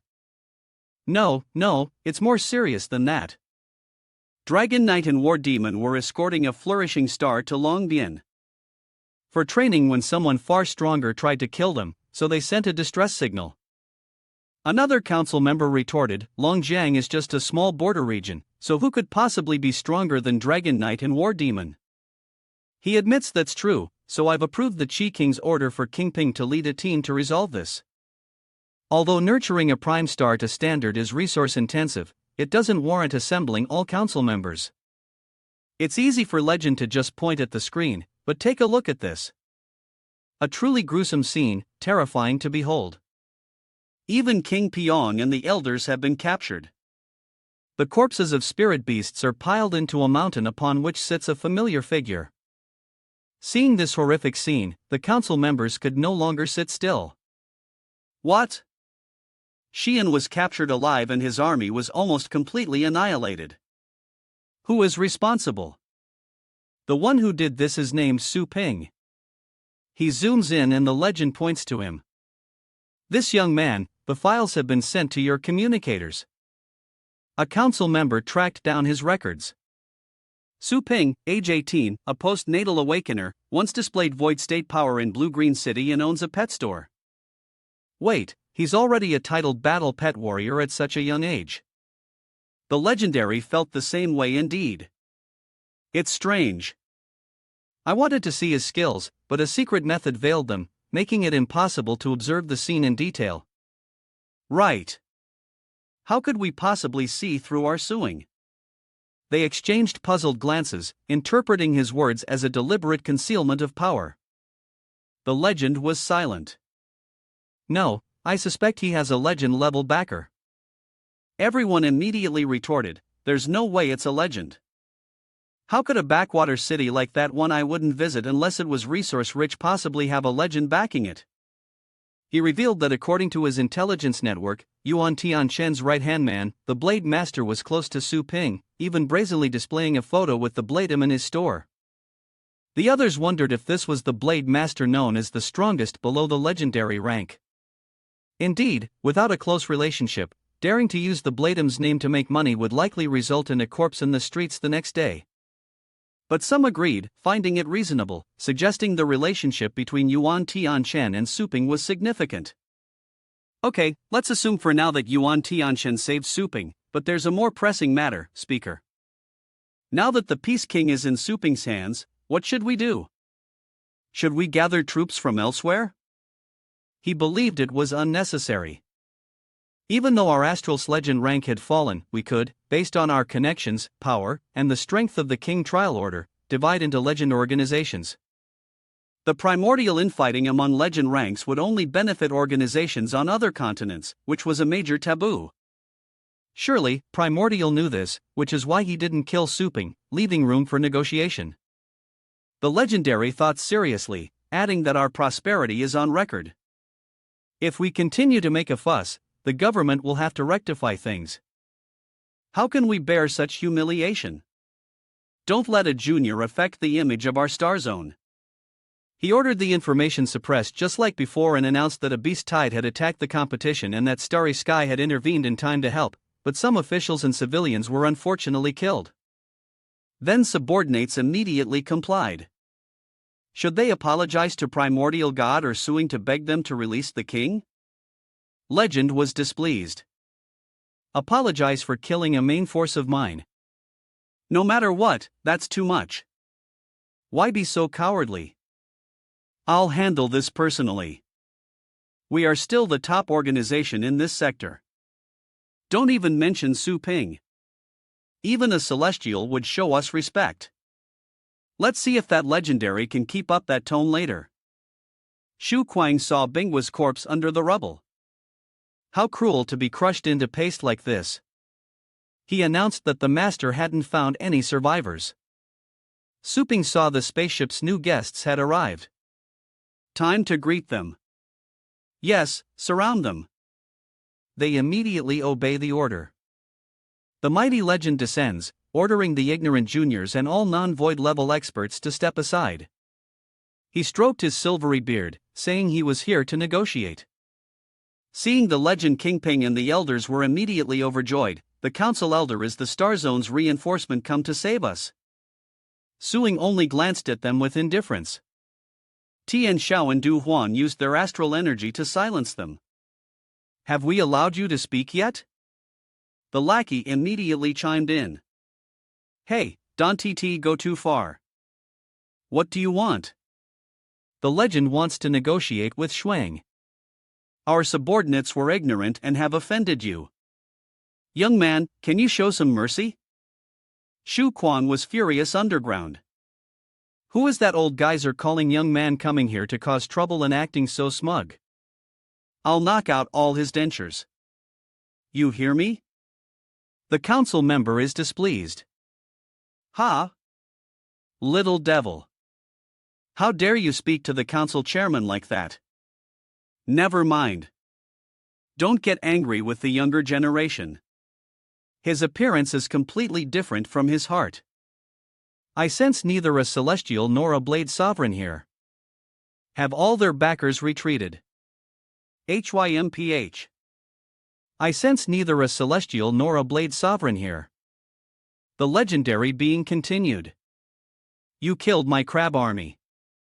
How do you intend to compensate me? Hand over Kingping and I may spare your life. Hearing this, Suping chuckled. Ha ha. What if I'm not okay with that? Those hangers-on are getting carried away thinking a legend-level backer means they can do whatever they want. Even the Yuan Heavenly God would show respect to a Star Lord. That's right. I advise you even borrowing power has its limits, he said. With a faint smile. So, you're all very confident in your strength. Then, how about making a bet with me? Kingping struggled below, unable to make a sound. Don't worry, Bin Vuang. I'll personally avenge you. Tru Yen Qi has fallen into Suing's trap. What kind of gamble does he want to make? Simple. If you can withstand 3 seconds of my attacks, you can take your people. If not, you submit to me. He found this laughable. A young prodigy thinking he could defeat him in 3 seconds. Madness. Dream on. Why would we agree to that? The efforts of the Prince of Peace below are futile. The council leader couldn't agree. That kid was a legend. A legendary rank doesn't waste time on arrogant people. Withstand 3 seconds.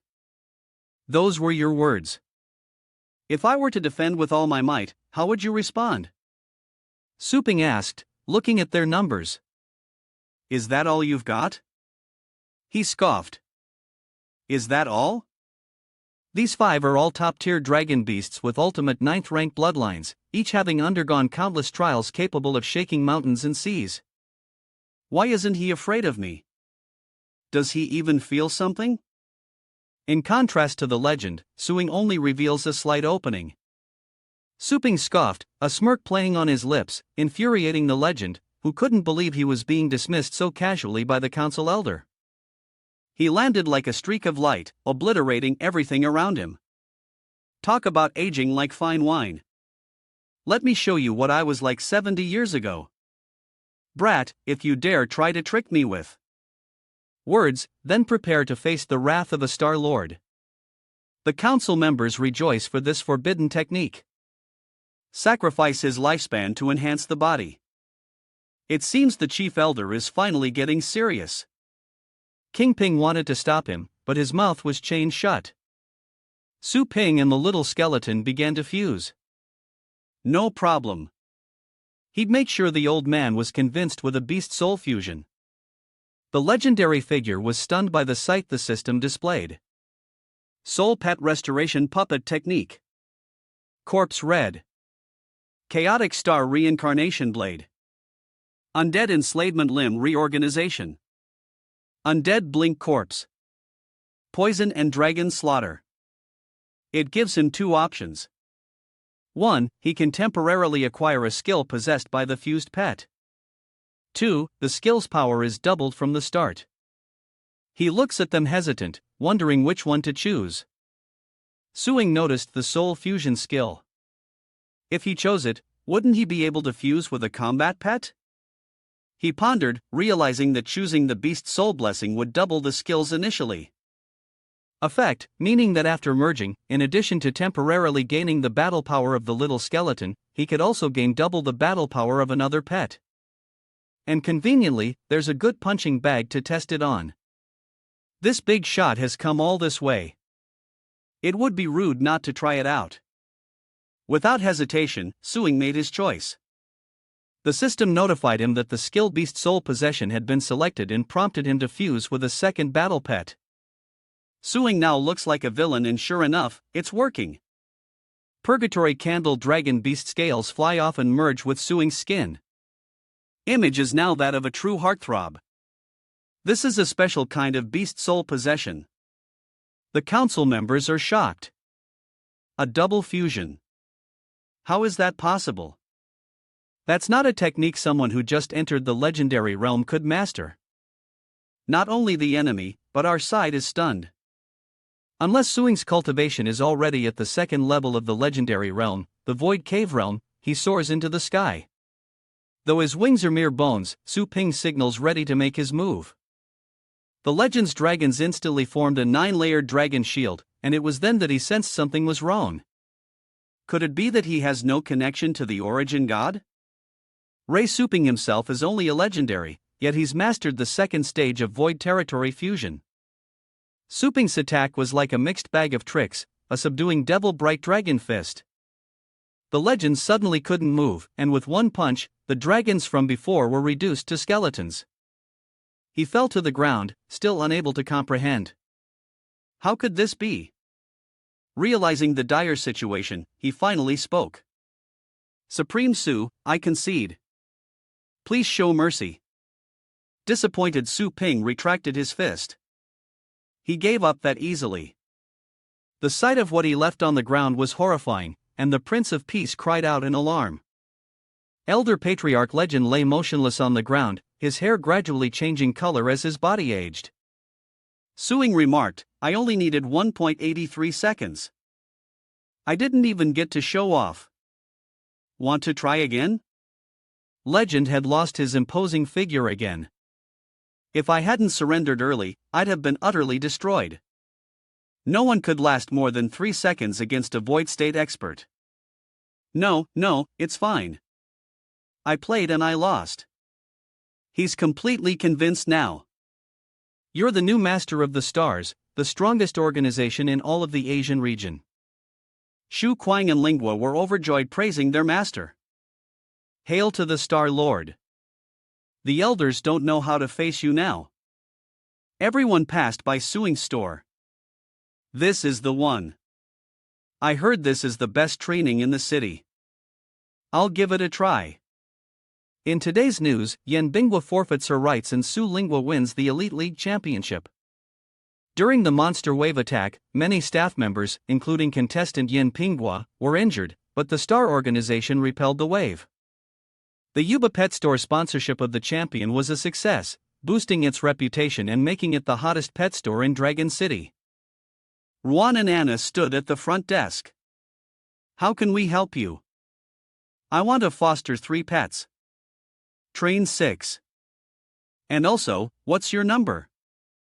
Beautiful. I'd like to buy some pet food. Get lost. At the end of the left hallway, she tiredly wipes the sweat from her face. It's really busy today, huh? That's when Yen sees a familiar figure. Father, look over here. Yanni is over here. That's great. You finally come to save me. Long John recognized his daughter's voice, but then his expression went blank, angering her slightly. Hey, don't turn away. As the young lady of the house, she could sense something was off. Father looks so serious. What's going on? What's more, the heads of other families are here as well. Then Rian realizes, that's right.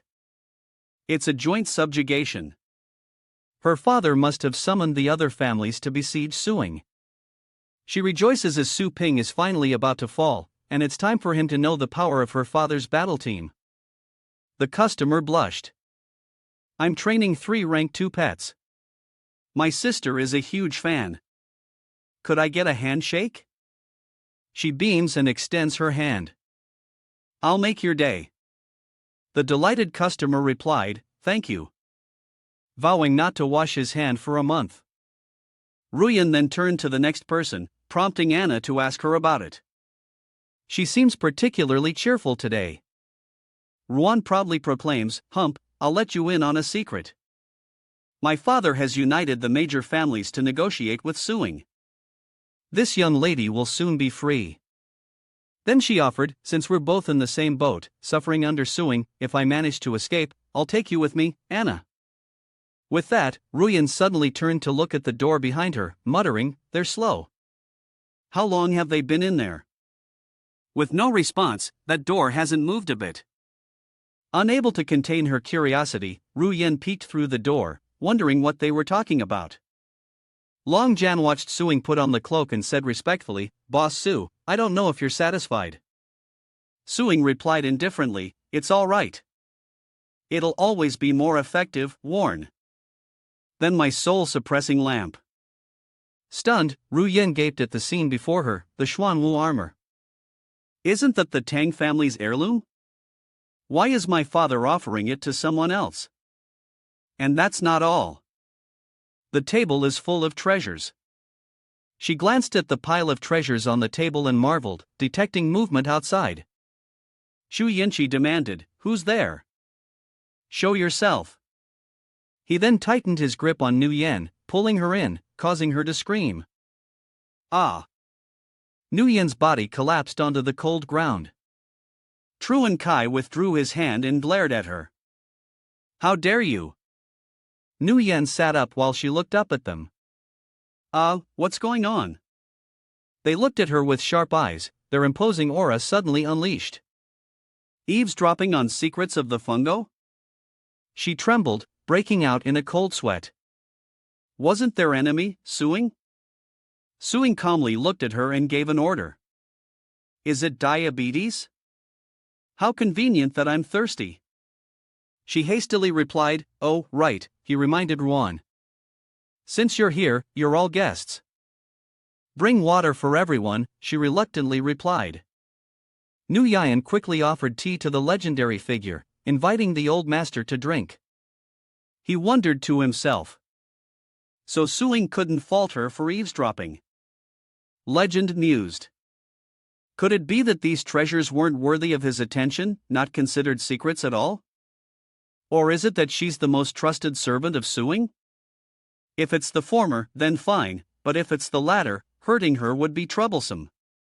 His own thoughts frightened him, and Ruan hesitantly asked, "Old sir, why are you sweating so much?" The legend whispered to her, "I'm sorry, miss. This old man is getting senile and almost hurt you." Roy Yen softly replied, "Okay." And he continued, "Please don't tell Mr. Su. I'll compensate you." She stared at the legend, suspiciously, wondering what was going on. Isn't this old man supposed to be the one my father hired to deal with Suing? And with a peak 9th rank aura, why does he look so pathetic? Bihai telepathically chimes in, "Well done, Lao. The sect has been wailing about their missing young master. Isn't this servant your precious daughter?" "So, he was brought here to train." Long Jan coldly replied, "He was captured by Su Ping." Wu Ying chimes in, complaining about someone playing the victim. Tanzhong muses that their young master clearly possesses a sacred aura and has improved significantly since before. Wu Ying agrees, "Never in history have I heard of kidnappers leveling up their hostages." Long Jan curses inwardly. If I had sent him, would I have needed to come looking myself? Bihai speaks cryptically, wondering if this elaborate scheme was orchestrated to deal with something. Tanzhong chimed in. "Indeed, it's all very well hidden." He was at a loss for words as Yen approached and whispered, "Father, have you properly arranged things for Anu Jun? When do we make our move?" Long Jan asked, confused. Make a move? Make a move on what? "Of course, we're going to save Yenire," she stated firmly. "Isn't that why the new guy came all this way?" He sighed helpless after hearing his precious daughter's words. "Yes." Long Jin placed his hand on Ru Yan's shoulder and gently called out. Yen and I answered him. He instructed her, "From now on, obey the boss." Su Yan was stunned, staring wide-eyed at him, unsure of what to say. Long Jin explained, "In short, something happened to our family, and we've been swallowed up by the Qin and Zhou families. We're now under Master Su's command, and whether we can regain our sovereignty depends on Yanner's performance." She gasped in disbelief. Bihai chuckled, "Boss, why should only the Tong family girl serve you? Let our sons come as well." The three old men began to argue fiercely, each wanting their family to serve. "Our Long Tian is diligent and quick at sweeping the floors, and our Ching Fong gives the best back massages. Your kids are no good. Chen Shan here was personally taught by a peak-level expert in the art of foot massage." Suing then interrupted, refusing them. Hold on. I have enough people now." The three of them looked regretful. "Ah, what a shame to miss such a good opportunity. Tisk. If only I'd thought of it sooner." "You guys are always late," he said jokingly. "When I said we had enough people, I meant for the main store in Tudao district." The North Sea group was curious, so Suing shared his thoughts with them. "With your family's vast estates, it would be a waste not to put them to use. It's time to open branch stores. The young masters will manage the branches in their own territories. If you meet the quota, you'll be promoted to a probationary employee of the same rank as the manager. If you don't, or if you conspire for personal gain, the lives of your entire clan will be in your hands." Understood. If you understand, applaud. With that, he cast a chilling glare as a warning, sending shivers down their spines and causing a cold sweat to break out on their foreheads as they clapped in unison. After a while, Su Ping was alone in the room and commanded the system to upgrade the store, and the system screen appeared. A level 4 store requires 3,000 square meters and 10 million energy points to upgrade. The host owns over 4,800 square meters of land, including that of dependent countries. The host has 1986512 points of energy remaining. New features for Grade B store: 1 unlimited batches for fostering. 2. While in the main store, you can spend 10,000 energy points to teleport to any of your stores. Do you agree to upgrade? He nodded in agreement, confirming the upgrade with the level 4 store's teleportation ability. Branching out to Mars wouldn't be a problem. The system chimed, confirming the successful deduction of energy and the store's renovation would begin today. The host could plan the zoning before the renovation. Suddenly, a message arrived. Suping clicked on it, read it, and exclaimed in surprise.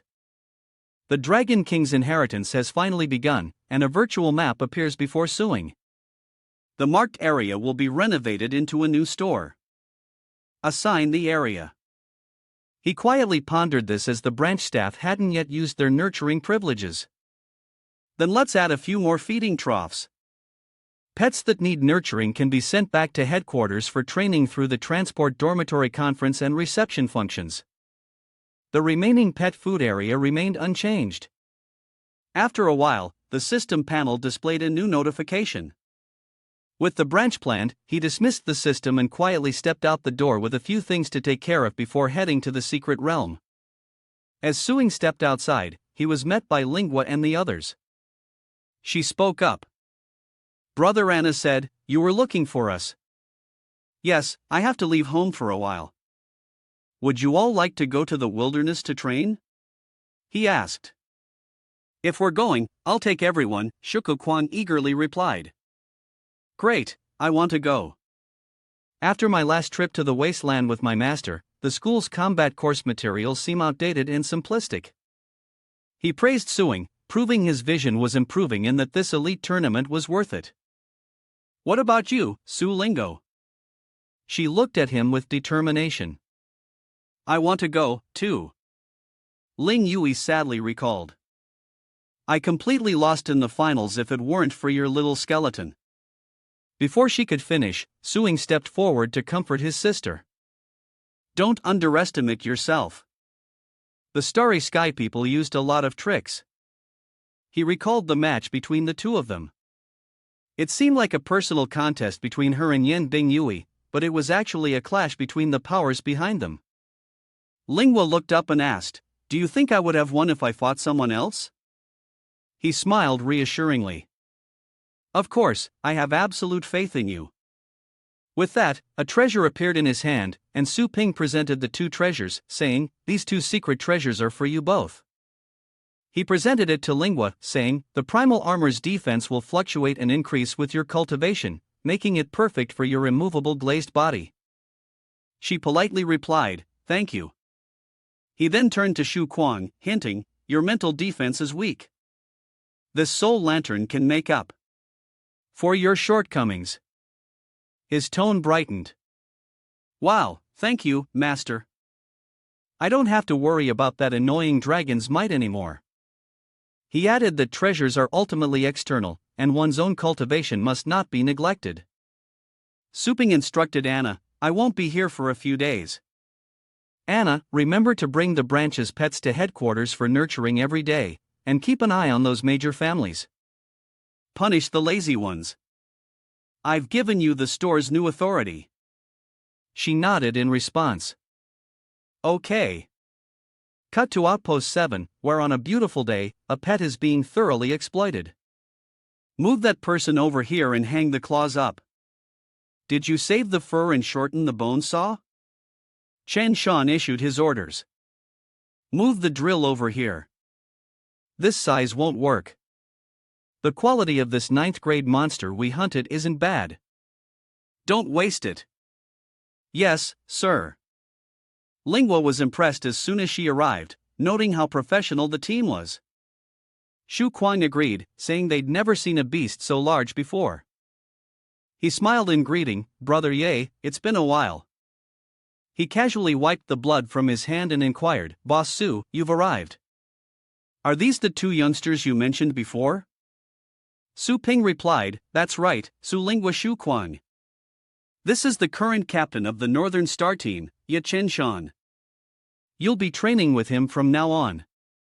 She was slightly surprised. She'd heard of the North Star Team back in school. They basically only recruited new talent from the top schools in the city. He excitedly said, they can train in the city's top team. How wonderful. Chen-shan chuckled awkwardly. Ha, it's just a rumor. We almost failed last time. Luckily, we relied on Boss Su. I'll get you two registered for the team later. Let's explore together. He then led them on a tour. I'll introduce you to the situation first and get to know the team members together. They replied, okay, we look forward to working with you. Suing then turned to him and asked, how is team leader N's daughter? He replied, thanks to Boss Su, she recovered signs of life the same day after eating the spirit essence. Fruit. Transen's voice lowered, but she still needs time to accept the news of her family's passing. In short, thank you for not letting the captain's expectations be in vain. He paused for a moment, then quietly said, it's only right that we meet. With that, he turned to leave. I have things to do. I'll leave them in your care. Chen-shan asked curiously, what's the rush, Boss Su? I'd rather have a meal and catch up. Su Ping politely declined. Next time, I promise.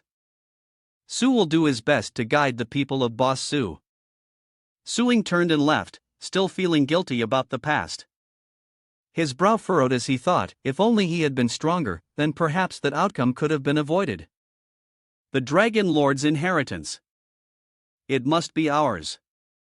We now cut to the entrance of the Dragon Terrace Mountain Mystic Realm. Outside the platform, many had gathered, eager to participate as a figure in the sky commanded. This is a critical moment. Watch closely. Let nothing slip through. The guards raised their hands to stop them. Didn't you hear? Step back. Unauthorized personnel are not allowed near. Many wondered, why is this secret realm closing so fast? They whispered that the Dragon Scale continent only had one last fragment left to purify. Only one fragment remains. No wonder a titled expert is guarding it. I wonder who will seize the inheritance of this mystic realm. One person stated confidently, is that even a question? Even the ignorant know that Master Yuan manages the Dragon Terrace Mountain mystic realm. To obtain its legacy, one must be a favored prodigy of Master Yuan, blessed by the Yuan spirit. Suddenly, a golden light descends from the heavens, hurtling towards the inheritance platform. To everyone's surprise, Suing quickly descended to the ground. Many spectators marveled at him. Look, it's a titled battle pet warrior. Wait, that's the guy who faced the Tang family and single-handedly stormed the secret realm last time. One of them quickly recognized Su Ping. The black-robed guardian raised a hand to stop him. Please halt, esteemed master. The Long Taishan secret realm is closed. Please turn back. He scoffed. Isn't the spatial rift still open? Looks like someone wants to monopolize the secret realm's inheritance. The two guardians shout, watch your tongue. Lord Yuan has already decided who will inherit the power in the desolate lands. A legendary level battle. Pet is like a god. Does he dare defy the will of heaven? The crowd snickers, thinking this fool dares provoke Lord Yuan with his meager ninth stage cultivation after already causing trouble on the way out. This is going to be good. He scoffed at the man's words. The will of heaven, you say? Suddenly, he pressed a device on his hand, sending the coordinates, and immediately the space particle cannon engine flashed a red light, now locking onto the target. That red light pinpointed the group's exact location. Seeing this, the group was stunned, looking up at the sky in disbelief at the space particle cannon of the starry sky hunting seat. The Guardian shuddered.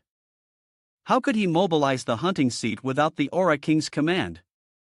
Only someone who truly controlled the starry sky had that authority. Before he could finish his sentence, Suing smiled menacingly. What, you still want to stop me? The two men knelt on the ground, begging for mercy. They said that Lord Yuan's relative was trying to break through the dragon bone tower and pleaded with him not to harm her. He strode past them coldly, replying, "As long as you don't cross me, I won't cross you." Suing then opened a spatial rift and entered the Tower of Inheritance. The two old men hastily gave orders, never expecting that the one who'd been causing a stir in the city lately was him. "Quick, contact Lord Yuan." Elsewhere, a guard informed Yuan.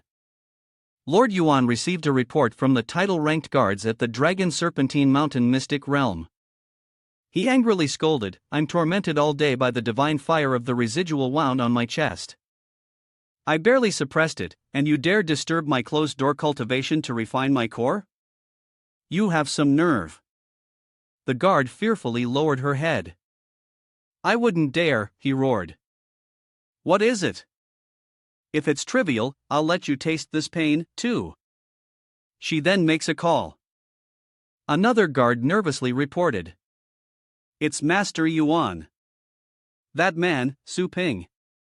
He's broken into the secret realm." Yuan Tian was stunned, coughing violently and spitting out water. He coughed, covering his mouth, and asked in disbelief, "What? Su Ping?" Two worried subordinates inquired, "Lord Yuan, are you all right?" He asked where the advanced team protecting the Dragon Scale continent was and what their status was. The subordinate replied, reporting, "Sir, we've confirmed that the Vanguard team is operating normally. Once Miss Yuan Linglu passes the 9th level of the Dragon Bone Tower, they will quickly clear the final area, allowing her to immediately begin the inheritance trial." Yuan Tian slammed his knee in anger. "Gourd, that Su Ping is so annoying. Is this just a coincidence? Does he think he can use me?" They asked for his opinion. "Lord Yuan, should we just do nothing and order the Vanguard team to stand still?" He frowned, considering the Dragon Bone Tower's isolation. He couldn't get Xiaolu out. If he stood down the Vanguard team and failed to clear the final area, would that brat Su Ping take his anger out on Xiaolu? He glanced at his wounds, a surge of anger rising within him. Despite the information lockdown, the injuries he sustained at Suing's shop hadn't healed. His power hasn't returned to the legendary level, yet fooling others. But apart from Suing, it's truly a tiger bullied by dogs when it leaves the forest. With that thought, he gritted his teeth and ordered that everything remain as is and to gather the troops he was heading over immediately.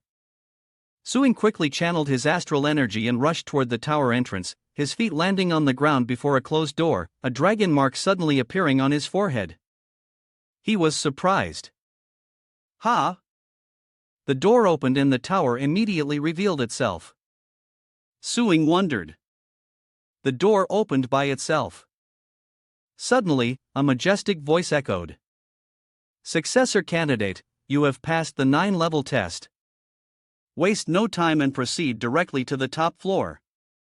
With that, a large steel plate slammed down, inviting him to step aboard. Suing chuckled, praising, "Well, that's pretty smart." The flames around the tower quickly ignited. He wondered, the 9th light is on. Does that mean the final trial is complete? I distinctly remember the condition for clearing the stage was to withstand a rank 9 upper-tier golden scaled winged dragon for 10 minutes. Basically, only a powerhouse from a famous clan could achieve that level of combat power. What tricks did Yuan Linglu use to pass? As he pondered this, Suing was transported to a new location. The dragon before him was speaking to Linglu. "Time's up. You've passed the test." Sweating profusely, she laughed. "Ha, you let me win, Senior Dragon King. I actually passed on the first try using the movement techniques my grandfather taught me." He smiled watching her. She passed without summoning a single beast, relying solely on her physical body. How could he gauge her true strength? Equivalent to his own, all just illusions, a pity he couldn't witness the fight firsthand. Taking a look around, he suddenly had a great idea. But Linglu, sensing prying eyes, spoke up in displeasure. "Who is it?" She quickly drew her sword and questioned Suing. My grandfather sealed off Dragon Terrace Mountain's mystic realm. How did you get in? His voice suddenly deepened and a divine light radiated from his body. Did you pass my myriad trials? Do you seek to inherit my legacy? With a face full of question marks, Linglu wondered, so, this person in front of me is the Dragon King's true soul. She retorted sharply, don't try to trick me. Grandpa told me someone else passed the Dragon Bone Tower. That was you, wasn't it? Then the dragon like Su Pingfong released his dragon aura, saying, I have waited here for a successor like you for tens of thousands of years. She stammered, I am the dragon's roar. She pondered, recalling her grandfather's words about wise legendary creatures mimicking humans to blend in. But this human-like being before her emanates no sense of power. Could it be true? She watched him turn and wave. If you don't agree to continue, I'll just keep waiting for someone else. Goodbye. Linglu immediately knelt down respectfully. Please forgive my ignorance, Dragon King. I beg you to pass on your knowledge. Suing snickers inwardly, thinking, today, I'll teach her a lesson and show her how treacherous the world can be. He pretends to agree. Seeing your sincerity, I shall be generous. This isn't my true resting place, but a decoy. Linglu, surprised, asks, a decoy. Does that mean your true legacy is hidden elsewhere? Su Ping praised her for being absolutely correct and extremely intelligent, then told her that his true dragon relic was hidden 72 miles south of Dragon Bone Tower beneath the mountain. Her face lit up with excitement as she confidently replied, no problem. I'll go there right now. He suddenly raised his hand to stop her. Wait. He then warned me that my dragonlings had a barrier that would kill anyone armed who entered. To prevent troublemakers, Linglu interjected. Ah, so the equipment on me, but he cut her off. You can leave all your treasures and equipment here. I'll watch over them for you. She responded with a silly grin. This is great. Thank you so much, Senior Dragon King, for your guidance and for watching over my things. You're the best. Outside, a pillar of golden light suddenly shot into the sky. Guards, report to Yuan Tian at once. Master Yuan, the final area of the Dragon's Scale continent has been cleared, meaning Miss Yuan Linglu has successfully passed the 9th level. He nodded slightly. Yes. He tensely watched the tower, his hopes for future glory resting entirely on this inheritance. Little Lu, you must succeed. Suddenly, a golden dragon appeared. He spoke with regal authority. My royal soul has finally been fully restored.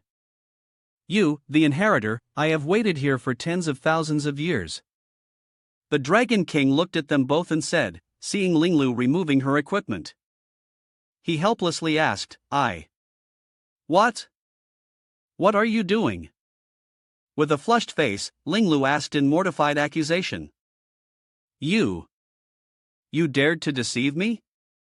Suing turns away, showing no remorse. She exclaimed. Did you just touch at me? To which he calmly replied, You misheard. She angrily retorts. You're trying to trick me. You definitely clicked your tongue. The Dragon King silently assesses them. One seems too naive, untouched by true hardship. The other, burdened by experience, is full of schemes, even swindling others out of their gear. You two are still arguing. Can you at least look me in the eye when you talk? What if I get hit by her pupil technique? I don't have any of that. He shook his head wearily, sighing deeply. Giving it to either of them feels ominous. Isn't there a better candidate? Smiling, Su Ping pointed at Linglu. Let's begin. Your secret realm is surrounded by the forces behind this person. There won't be any other candidates. Even if you're unwilling, you can only choose one of the two. He remained silent, not responding, a tone he'd used countless times with me before. This candidate is unsettling. Doesn't he fear the supreme power of a great yin dragon leader like myself? Good. If they don't even have this much courage, how could they be worthy of inheriting my legacy? He thought, then announced. You two have passed the first trial. The final trial begins. The space around them shifts as if they were standing in the vast universe with a long skeleton spanning the void. The Dragon King then issues the challenge. Climb as high as you can. She marvels at the sight, muttering, "It's huge." Is this the final trial? He gazed at his palm, lost in thought. The astral energy in this space seems suppressed by some immense power. I can't condense it on a large scale, so I can't use astral flight. Summoning a rift is impossible, so I can't call upon my flying Hell Sky Lord. Linglu hurries ahead, determined to outpace him, focused on climbing higher. Goodbye, schemer. You can stay back there and play your tricks. With that, she nimbly leaped across the large bones, quickly widening the gap between herself and Suping. Crouching low, he muttered that climbing was the only option, then unleashed his full speed, launching himself upward. Suping slid along the bone, focusing his astral power to keep from falling when suddenly countless skeletal hands emerged from below, blocking his path.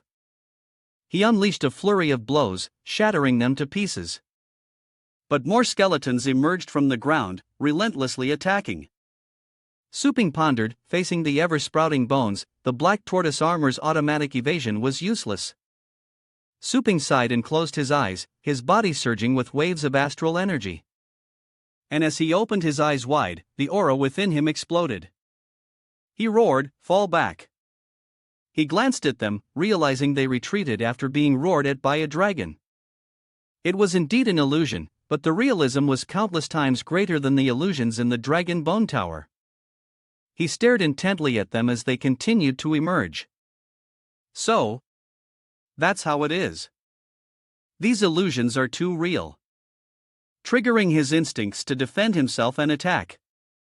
He suddenly realized that attacking the illusions was a waste of energy, and suppressing his defensive instincts would also consume a lot of mental power. This trial tests the limits of both mental and physical strength. Suing strode forward, a flicker of excitement in his eyes. Then, let's go one-on-one. More and more bones clung to him, but he stared at them expressionlessly. Meanwhile, Linglu fearlessly entered the 9th level of the Dragon Bone platform to face the phantom dragon before her. As its hand passed through her, she coldly declared, "Humph, compared to my grandfather's special training, these phantoms are nothing." Linglu looked up at the dragon before her, thinking back to the distant past to when she was only 10 years old, slaying ferocious beasts. She remembers clearly any enemy her grandfather wanted her to defeat, she would crush. No need to overthink, just follow his guidance, and success would follow. A hint of resentment crept into her voice but quickly vanished as she confidently faced the dragon. It was true then and it's true now. Grandfather is always right and I am destined to inherit his power. Suddenly, the illusion of Yuan appears, praising her softly. Little Lu, you've done well. Linglu was surprised to see him, her grandfather. The illusion suddenly turns its face grotesque, and it rebukes her in a deep voice. You think this is enough? You fatherless moonspawn die. With that, the illusion of Yuan Tian lunged forward, gripping her neck tightly. But Linglu isn't so weak. With one hand, she draws her sword and shatters the illusion before her. Grandfather wouldn't do this. He's a fake. Staggering, she leaned on her sword, kneeling to catch her breath, and frowned as she touched the wound on her neck. An illusion that can inflict real wounds. Linglu is currently on the 17th level of the Dragon Bone Stairs. She looks around and mutters to herself, wondering how many levels he's climbed. Just then, Suing quickly appears beside her. She was startled to see him catch up, glaring and gritting her teeth. What? Damn it! How could he have overtaken me like this? The ferocious beasts upon seeing him charged forward in a coordinated attack. Suing quickly passed through them, tearing them apart with his hands and said in a deep voice, "Get out." A hint of fatigue appeared in his eyes. Having grown accustomed to it compared to the life and death reincarnation experience in the training zone, the authenticity of these illusions becomes even less significant. After so many mental strength training sessions and experiencing the unique heavenly tribulation, I'm a little curious as to how many floors I can climb. He immediately used his full power to break through each level. Level 30, level 50, level 90. Suddenly, a voice echoed in his mind. The trial is over. The candidate can stop now. Suing panted. Ha? Why is it over? The Dragon King replied. The candidate below lost consciousness on the 33 RD. Suing stared ahead, confused. Only 33 floors for a legendary nurtured talent. So, what floor am I on? He replies that he has climbed to the 143 RD floor. The Dragon Lord's voice echoed through the space. I have healed the wounds you sustained. Linglu propped herself up, frowning as she said, "Shoot. Did I faint?" The Dragon Lord replied, indeed, Suing won the first round. If you win the next two, you'll be my ultimate successor. Linglu glared at Suing, furious that he'd stolen the immortal opportunity. But the Dragon Emperor reminded her that victory wasn't yet certain and to not be impatient as the burden of the Dragon Bone Stairs would increase every 10 levels. With human qualities, climbing 10 levels is enough to qualify for inheritance. You who persevered to the 30th level, even while unconscious, you're a genius one in centuries. No matter the final result, I'll give you a gift. Keep going. Suing points to himself indignantly asking. What about me? The Dragon King coldly replied, you don't need one. Linglu happily thought to herself, this portion is only for me. Does the Dragon Lord think I'm more likely to obtain the inheritance? Excellent. I still have a chance, she says, excited. Senior Dragon King, let's begin the next trial. The Dragon King sighed. Alas, such a good seed cannot be buried. Let's give her a consolation prize for now. After all, a monstrous talent like Suing, rare even in 10,000 years, was too dangerous and could be destroyed by heavenly tribulation at any moment. No matter what, they had to keep a spark alive. He then told them that the second trial would be won by defeating the opponent in combat prowess. Linglu immediately returned to battle mode, saying, come on out and let him know our power. Behind her, 3 pets summoning spaces appeared. 3 beasts appeared one after another, but the only one that caught Suing's attention was the phoenix-shaped beast, its entire body enveloped in a dazzling red light. Suping quietly assessed it. That's a death spirit divine phoenix with royal beast blood. The stone statue at the entrance of Phoenix Mountain Academy must have been modeled after this. No wonder it looks familiar. He thought a battle pet with royal beast blood will have 10th rank battle power upon adulthood. But her death spirit divine phoenix hasn't yet formed its iconic ribbon. The thought flashed through his mind and he asked her, your nether phoenix isn't fully grown, is it? Linglu replied haughtily, that's right. Death Scripture has been my battle partner since childhood. Although it's not fully grown, it has defeated countless Ninth Order powerhouses. Even Senior Dao Lord was defeated by our combined efforts. Suing grinned, opening a space to summon his pets. Ha, you say the Blade Master lost to you, but I bet he was just giving Yuan Tianshan some face, right?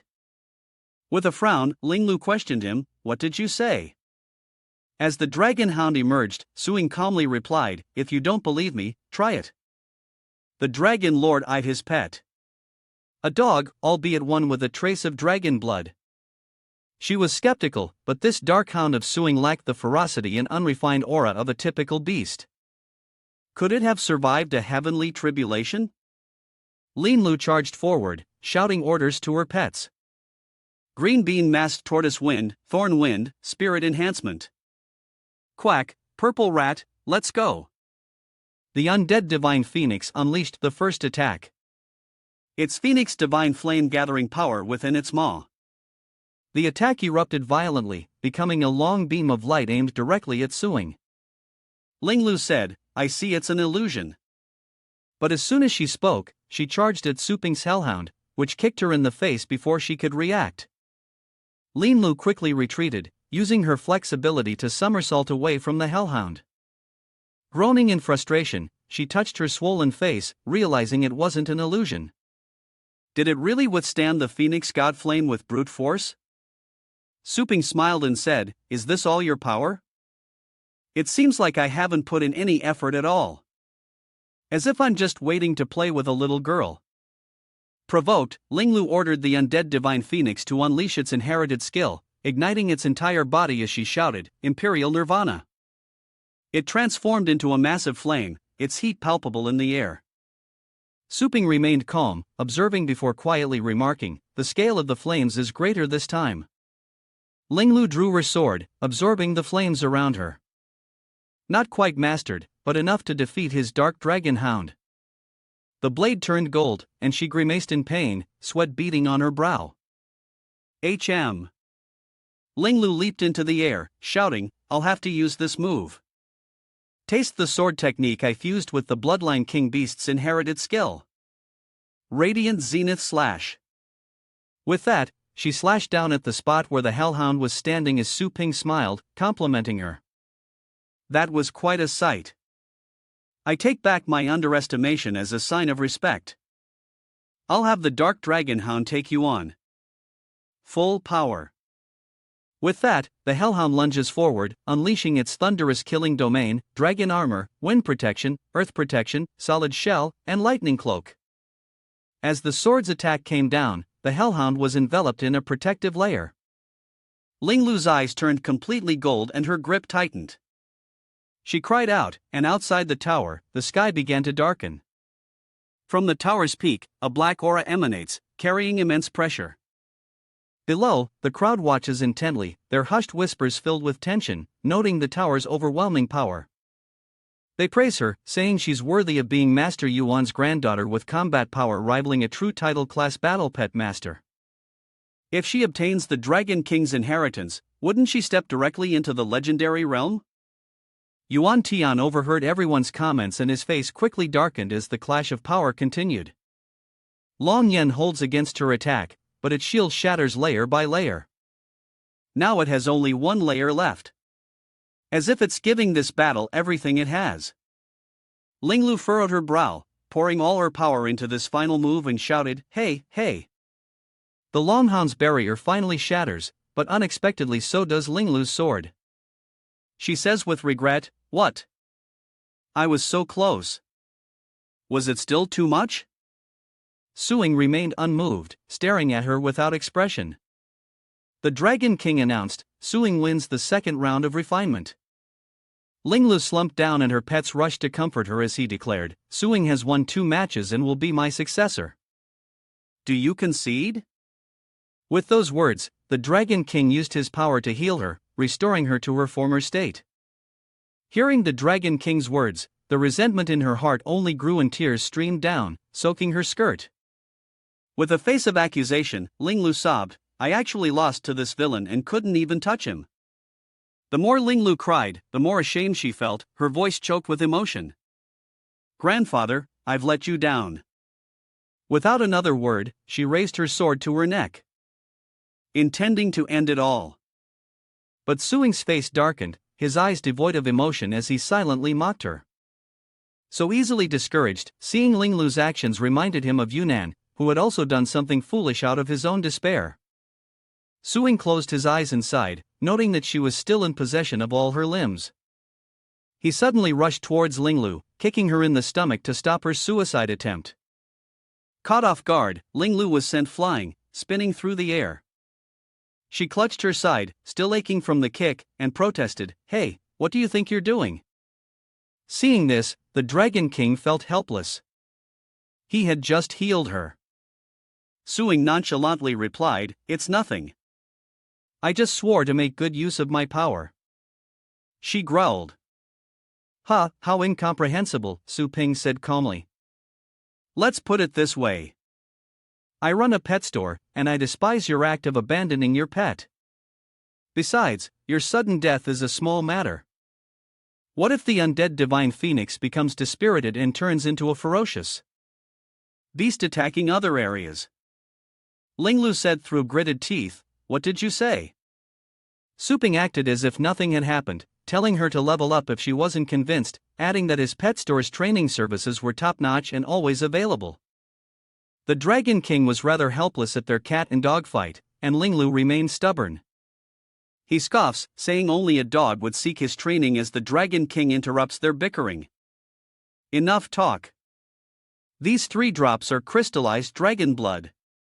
With that, 3 drops of red blood appeared from his claws, and the Dragon King pushed them toward Linglu, saying, "I bestow these upon you," he then explained.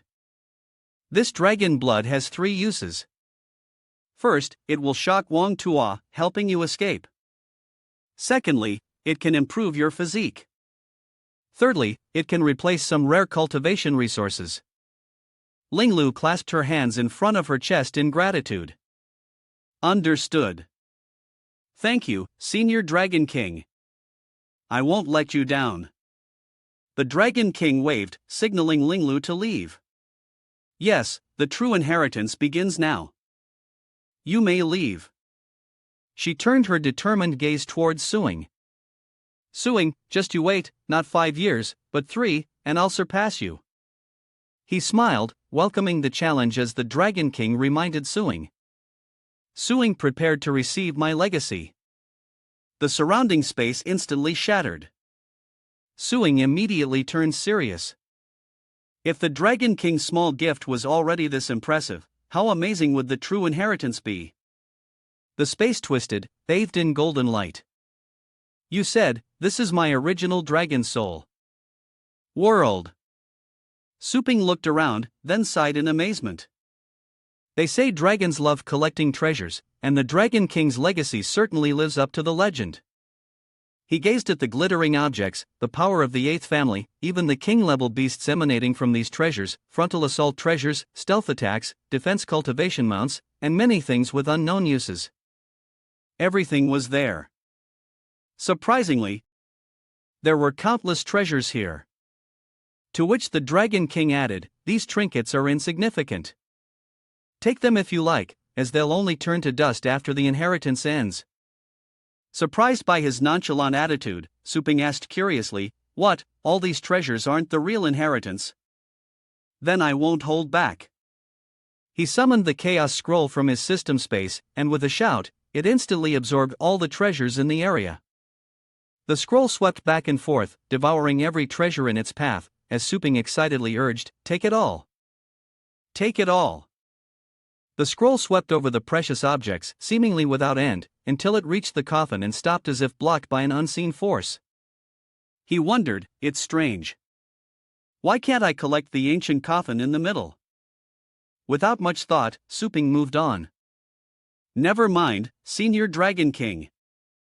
You probably don't need this lake anymore, right? I'm about to pack everything up. He coughed a few times, sounding helpless. Cough, cough. You can receive my inheritance later. Now release your sea of consciousness. With that, a great fire erupted, burning away the chains around the coffin. The lid opened, revealing a statue of the Dragon King. The Dragon King continued, accept my legacy. And the statue began to fade. He solemnly declares, I am the great Yin Dragon Lord who tasted defeat only once in a lifetime of battle. Now the dragon coffin protecting my body is broken, and my life's power is fleeting. Quickly step forward and receive it. Become a descendant of the great Yin True Dragon. With that, he flew swiftly towards Suing. Startled, Huing was bewildered by the Dragon King's words. Hey wait, inheriting the legacy will transform me into a true dragon bloodline. What's wrong with my current bloodline? Suddenly, a massive golden hand appeared from nowhere and seized the Dragon King as the towering figure of Jean Dion dwarfed him. The Dragon King was stunned, stammering, what the Golden Crow? Unable to believe his eyes, he stammered, Suing. How are you a descendant of the Golden Crow divine demon? The Golden Crow tightened its grip, causing the Dragon King's afterimage to dissipate. He's terrified. Oh, save me, please. Seeing this, the Dragon King turned to the Dragon Hound, saying, considering your dragon bloodline, I entrust you with the responsibility of restoring the great Yin dragon bloodline. It yelped in surprise. Woof, receive my original inheritance. With that, the Dragon Lord's phantom merged into the Dragon Hound's body. Yeah. Su Ping didn't have time to react and helplessly said, "You've got to be kidding me." The inheritance was transferred to the dog, and after merging with the Dragon Lord, the Dragon Hound transformed into a golden cocoon. Linglu hesitated. "Grandfather, you noticed her strangeness?" Yuan Tian immediately raised his hand, creating a barrier. "I've cast an isolation barrier." "What happened?" She sadly says, "Grandfather, I'm sorry. The inheritance was taken by Su Ping. Please punish me." With that, she before him.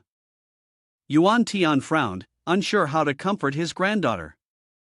He reached out to help Linglu up. "Get up. Did Su Ping hurt you?" She replied, "No, it's Luer's incompetence. I couldn't break through Su Ping's battle pet defenses, even with all my strength."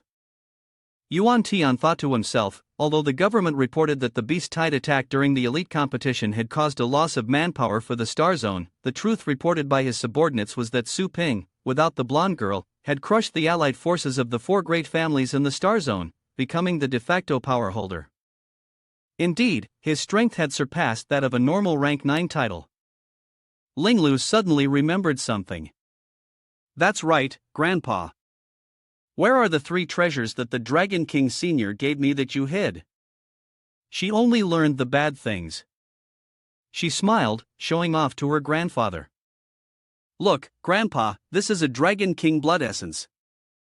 Incredibly rare. My dear, go back and cultivate, and one day you will defeat that evil person."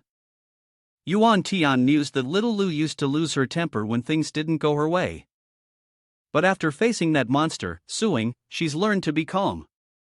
She's really grown up, and with the treasure bestowed by the Dragon King, this inheritance experience was worth it. The old man smiled contentedly as Yuan Tian broke the barrier and said to her, "Go back now. Suing's power is already a threat, and if he gains this inheritance, there's no telling what he'll become. I must stop him from getting it."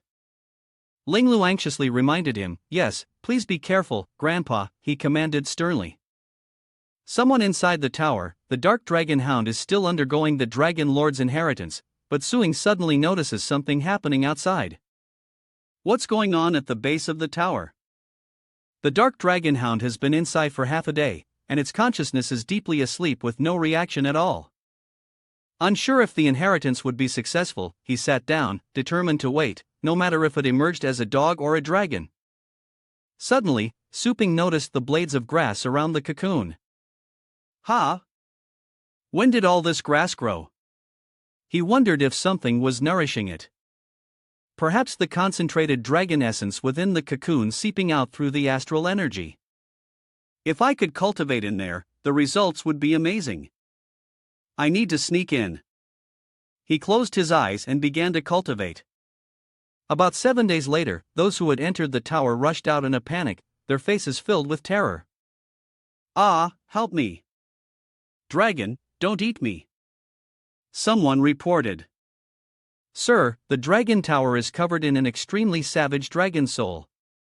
Even a 7th level spirit pet master couldn't withstand it." Yuani ordered them to bring more spirit protecting treasures, but one person questioned. "Sir, 7 days have passed and not even a fly has come out of the dragon bone tower." "That kid Su Ping didn't run off long ago, did he?" He frowned. "Impossible. The top of the tower is still emitting extremely intense spiritual energy. Get up there. I refuse to believe we can't do anything." Suddenly, a beam of light shot into the sky from the tower, and their faces tightened vaguely, guessing that he was coming out. Suing's figure gradually came into view and everyone exclaimed, "Su Ping, a majestic golden dragon has appeared behind you." Its body was enveloped in a layer of golden light as it tilted its head back and roared, displaying the might of the golden dragon. Everyone immediately felt a crushing pressure. What is that dragon beast? Yet, it bears a resemblance to the 5-clawed golden dragon ranked first among dragons. Suing's face darkened as he coldly questioned Yuan Tian. Didn't you say you couldn't do anything to anyone? He struggled to speak too much. Please have mercy. Are you kidding me? Golden Dragon is only a peak 9th order bloodline. This dragon is definitely king level, he thought, glancing at the dragon behind Suing. Suing calmly says, show mercy. I haven't even attacked yet. Is Yuani feeling this much pressure? Sweat beaded on Yuanti's forehead as he spoke, but the dragon's pressure was clearly increasing. If I still had my cultivation, I wouldn't have to suffer such humiliation. He gritted his teeth. What do you want? I coldly replied. Shouldn't I be asking you that? Judging by your expressions, you were probably planning to absorb the inheritance to eliminate me, but you panicked, thinking it was all a misunderstanding. Suing reminded him, since you didn't harm my family, I won't attack Yuan Linglu either. Now, LJ Jiang is my territory. Let's keep our distance, and I hope you won't do anything foolish. Before leaving, he turned back to look at him, glaring as he said, got it. Yuan hurriedly replied, of course. With everything settled, the dragon departed, leaving those below to groan in the resulting best of wind. So, Suing stood at the top of the majestic dragon, his legendary long transformation skill now unlocked. Then, the dragon shattered the illusion, reverting to its original form. The system panel appeared, showing the Great Evolution Heavenly Dragonhound, Rank 7, Advanced Bloodline Subspecies. Great Evolution, True Dragon Combat Power, 14.2, Low-Grade Aptitude Skills. Mastered Dragon Form Technique.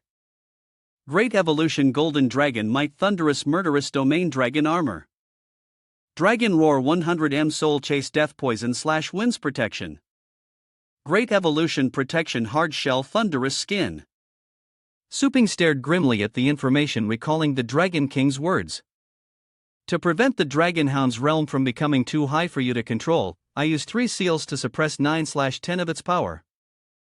He said that just one part had already broken through the 9th rank limit, directly reaching the ocean state at 14.2. He explained, after the first seal is released, the Dragon Hound's level will reach the void state along with its combat power. Opening the second seal can reach the celestial fate state, and opening the final seal will break through the legendary realm. Entering the Star-Lord realm, Su Ping realized he was beyond the legendary realm, which is why he had to be sealed. That's right. These seals can only be opened when you can control the Hellhound. Su Ping bowed deeply, expressing his gratitude to the Dragon King. Thank you, Senior. The Dragon King spoke his final words before disappearing. Go, my time is short. Bao Zheng. The memories flood back and he immediately returns. As Nu Yen reports to Suing, he's finally back and the other continental divisions have sent him a letter. He asks what the letter is and is told it's an invitation from the Holy Light-based City Breeders Association. He finished speaking and reached out to take the letter. Su Ping stared at it, knowing very little about Holy Light City, only that the pet nurturing profession was very prosperous there.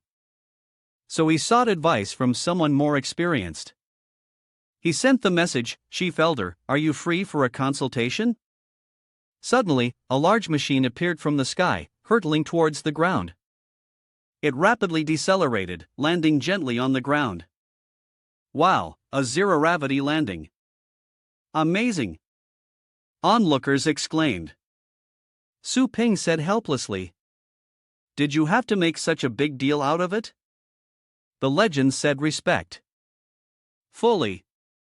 Do you have any instructions, Boss Su? Su Ping then asked him how much he knew about Holy Light-based cities and trainers, asking him to explain in detail. He explains that base cities are divided into 3 levels A, B, and C based on their size and safety rating, with C-level cities being the smallest and least secure, only capable of defending against waves of 9th rank monsters. However, there aren't many class cities. They're usually located on the outskirts, acting as outposts. While B-class cities are mid-sized and the most numerous, capable of withstanding beast tides with several king beasts. Longjiang, where my boss is a level B city, while level S cities lead in every aspect. So much so that even beast kings have a hard time breaking through. Each continent has 7, and Holy Light is one of them. Breeders enhance and nurture battle pets like blacksmiths, forging weapons, while battle pet masters are the warriors who wield them. Holy Light City is the birth place of pet trainers, a mecca where techniques from around the world converge. Their golden age saw the rise of several saint-level pet trainers equivalent to legendary battle pet masters. The Holy Spirits possess the power to awaken all things, nurturing king beasts and directly increasing the number and quality of legendary battle pet warriors at the time. Old Wu continued, however, with the passing of these Holy Spirits, the number of legendary warriors has fallen back to just a few per continent. The Holy Light Base City Pet Trainer Association has sent you an invitation likely because they heard about the dazzling performance of the pets you trained at the Elite League and want to recruit talent. Suping thought to himself that although his combat power had reached the legendary level, training pets was still entirely thanks to the power of the system. And he responded, if the system fails one day and the store shuts down, I need to seize this chance to stand on my own. So Suing asked, how do I get there? The legend replied, I'll arrange for you to be dropped into low Earth orbit. It'll only take an hour to arrive. He asked if that wasn't too ostentatious. To which the man calmly replied, your current status is legendary, so they will naturally use the highest level of treatment to welcome you. At that time, the entire city will come to see your style. Suping thought to himself that he was just going for training, not a pandan eating a crowd. He asked, can we keep it low-key? He chuckled. That's the humble option. If you don't mind the slow pace, you can take the underground subway like ordinary people. It'll only take 2 days and 2 nights. I can book a ticket for you if you want. Suping smiled contentedly, agreeing to the legendary's request. Okay, I'll take this one. A notification chimed. Ding dong, the right info has been verified. Are you frozen in shock? Is this what you call humble? Suing eyed wearily, an underground sect, a top-tier business workshop, an affair of 999,999 star coins. Suddenly, a red pet dog howled as if ready to attack anyone in sight. Everyone around them recoiled in fear. Whose dog is this?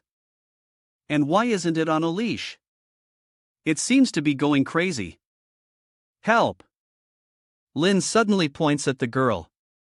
Is calling my dog names a death wish?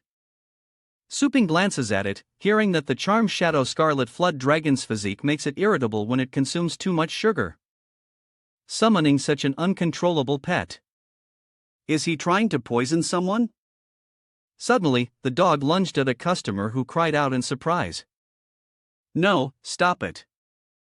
Suping couldn't just stand by and watch. Grabbed its neck and it yelped. He tightened his grip, telling it to sleep peacefully. The dog began to suffocate, bubbles forming at its mouth. Cough, cough, howl. Ling Tong rushes from the crowd, yelling, wait. A shadow scale red Zhaohound in a frenzy won't be knocked out by choking. It'll just stop breathing. Looking at him, she says, seriously, I'm a handler. Let me calm it down. Ling Tong put her gloves back on and gently told him that he could loosen his grip, then placed her hand on the dog's forehead, chanting as a green light emanated from her palm. The dog immediately fell asleep as if sensing the safety of her touch.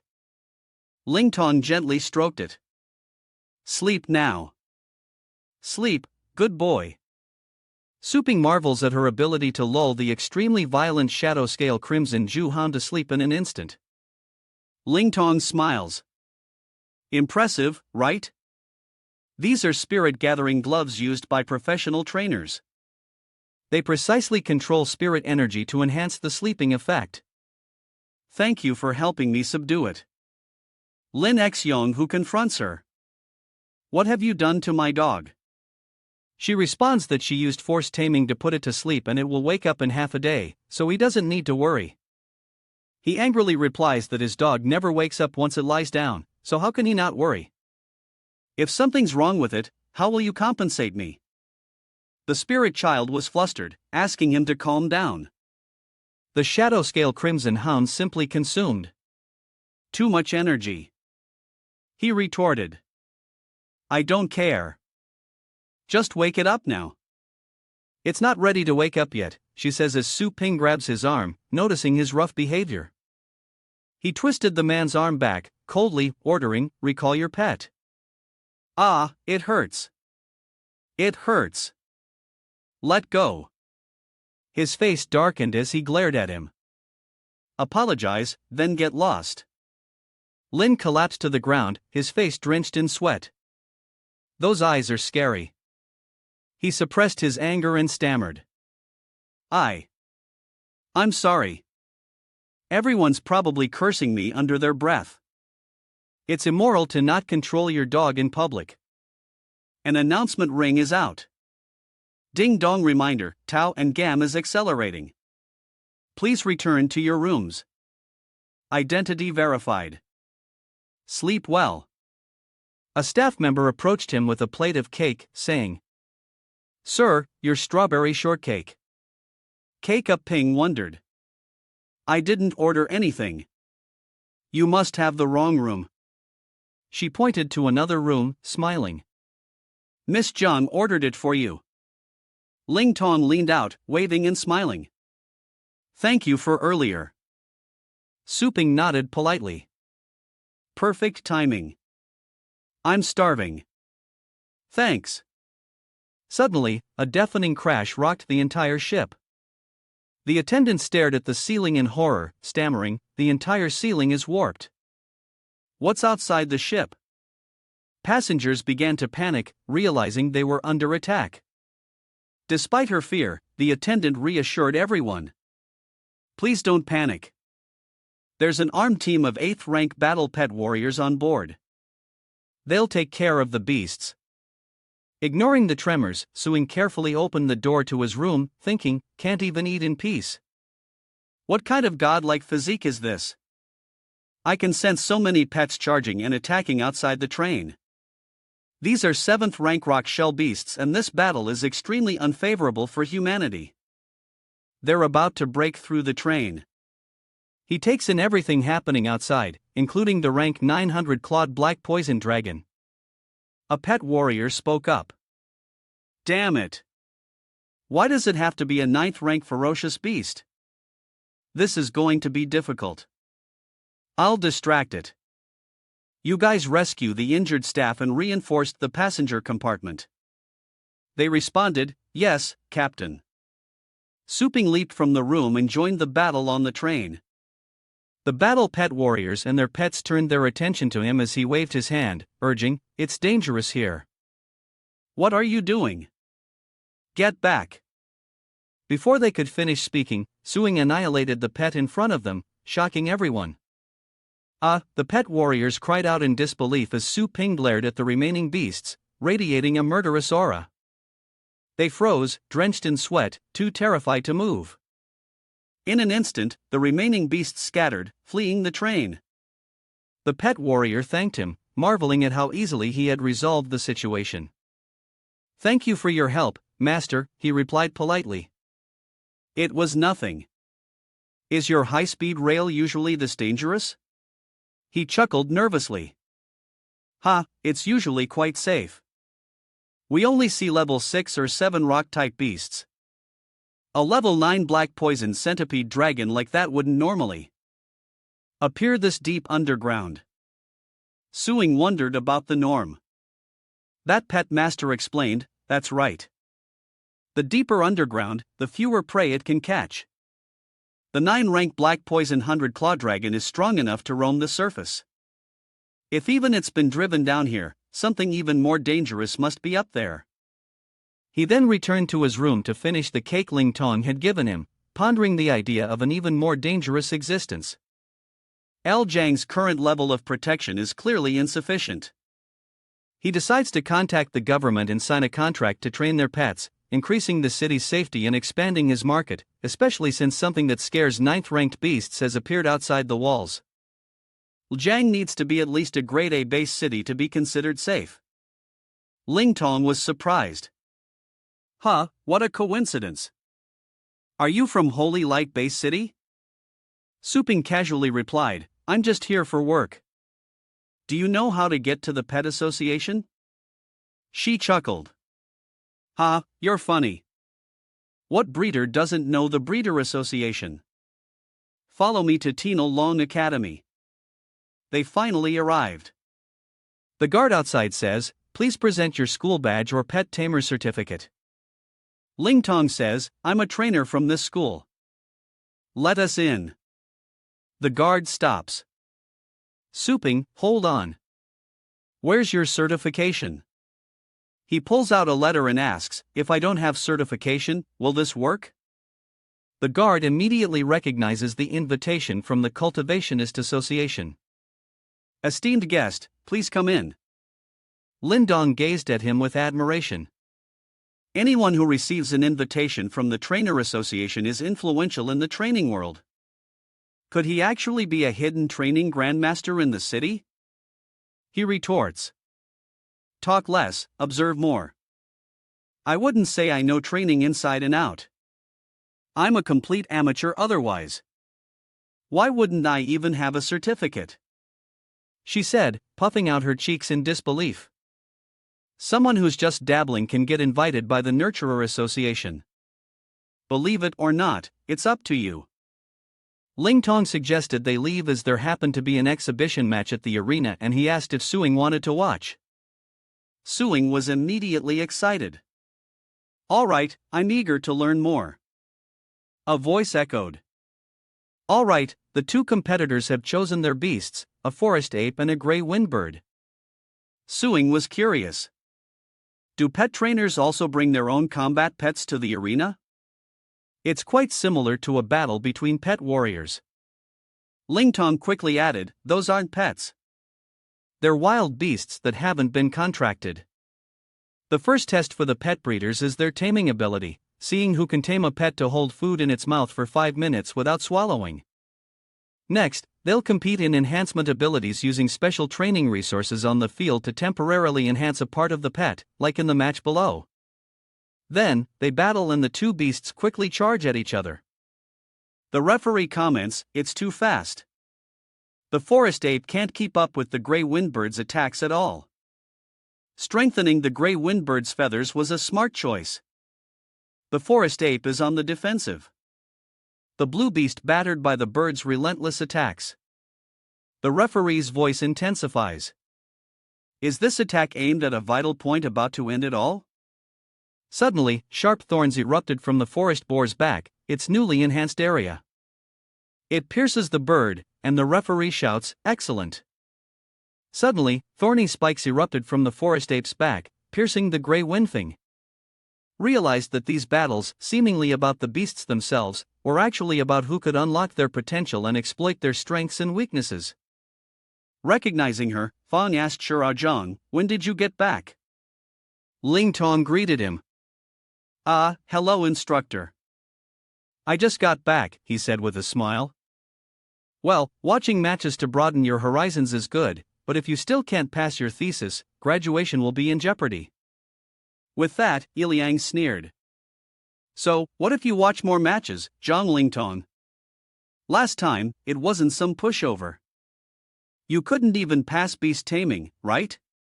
The other said, yeah, stop being an eyesore here and get lost.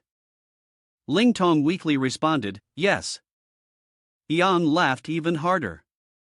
How obedient. Ha ha. Suping interjected, defending her. I've seen her tame beasts before, and I didn't see any problems. He coldly criticized. On the contrary, you guys are chirping away, making so much noise that I can't watch the competition. What are they so surprised about? Yellow glared at Su Ping, thinking, who does he think he is? Daring to point fingers at a 6th-rank breeder like me, he scoffed. 6th rank? Judging by your tone, I'd have thought you were 9th. He pointed directly at him, looking down on him. Dare to battle me without using the rules of a pet trainer? Su Ping calmly agreed. No problem, but a simple fight is boring. How about we make a bet? Recovering, Yelang asked for Su Ping's terms. What do you want to bet? A ruthless glint in his eyes, he coldly said, "A life bet." He could clearly feel the killing intent emanating from him, and trembled as he said, "A life? Are you crazy?" Suing then looked up to the sky and laughed heartily. Just kidding. The loser just has to apologize. Damn it, Fan Yang, you're too cowardly. How could you be scared by just a few words? He roared. Get out of here. He resentfully said. He dares to tease me. Later, the loser will kneel down and apologize and slap themselves in the face. Do you dare to show you the consequences of looking down on me? Ling Tong tried to dissuade him. Please, instructor, you have to stop them. Chun Fong calmly agreed. No problem. I'll prepare the arena and you can be the referee. She was surprised. He glanced at them, saying meaningfully, after all, as trainers, how can we be afraid of subduing others? They quickly stepped onto the arena floor, ready for a decisive battle. To be fair, we'll use a blind selection this time. They both entered numbers on the console to choose their pets. Then, before them, iron cages appeared, each containing a beast. Su Ping mused that the pets provided were all of tier 3 bloodline or lower, typically possessing only one pet skill. The distribution of these pets is somewhat similar to the 5 elements as the key to victory hidden within. After a moment's thought, the two simultaneously reached out and selected their pets. Chun Fong announced, both sides have chosen their pets.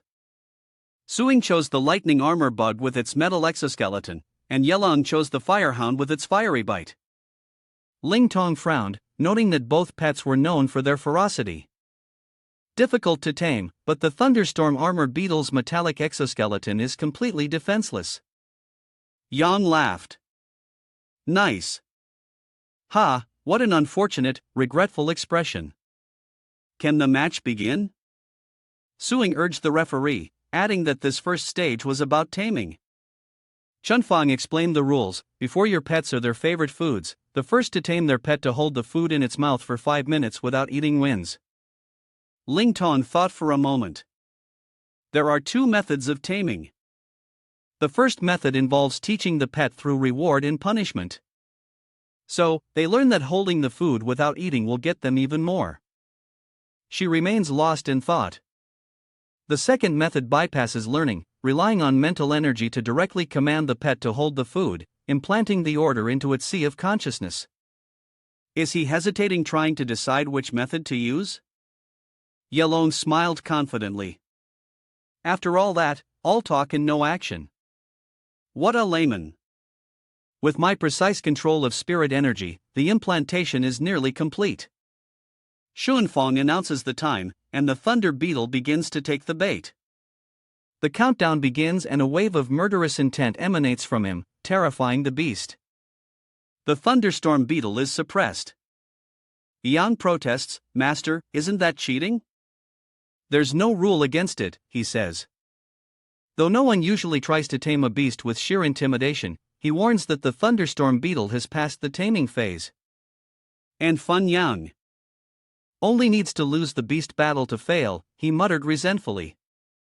I was surpassed by this madman using that strange taming method, cursing him inwardly. Damn it, I must win the beast battle, Chunfeng said. Next is the beast battle stage.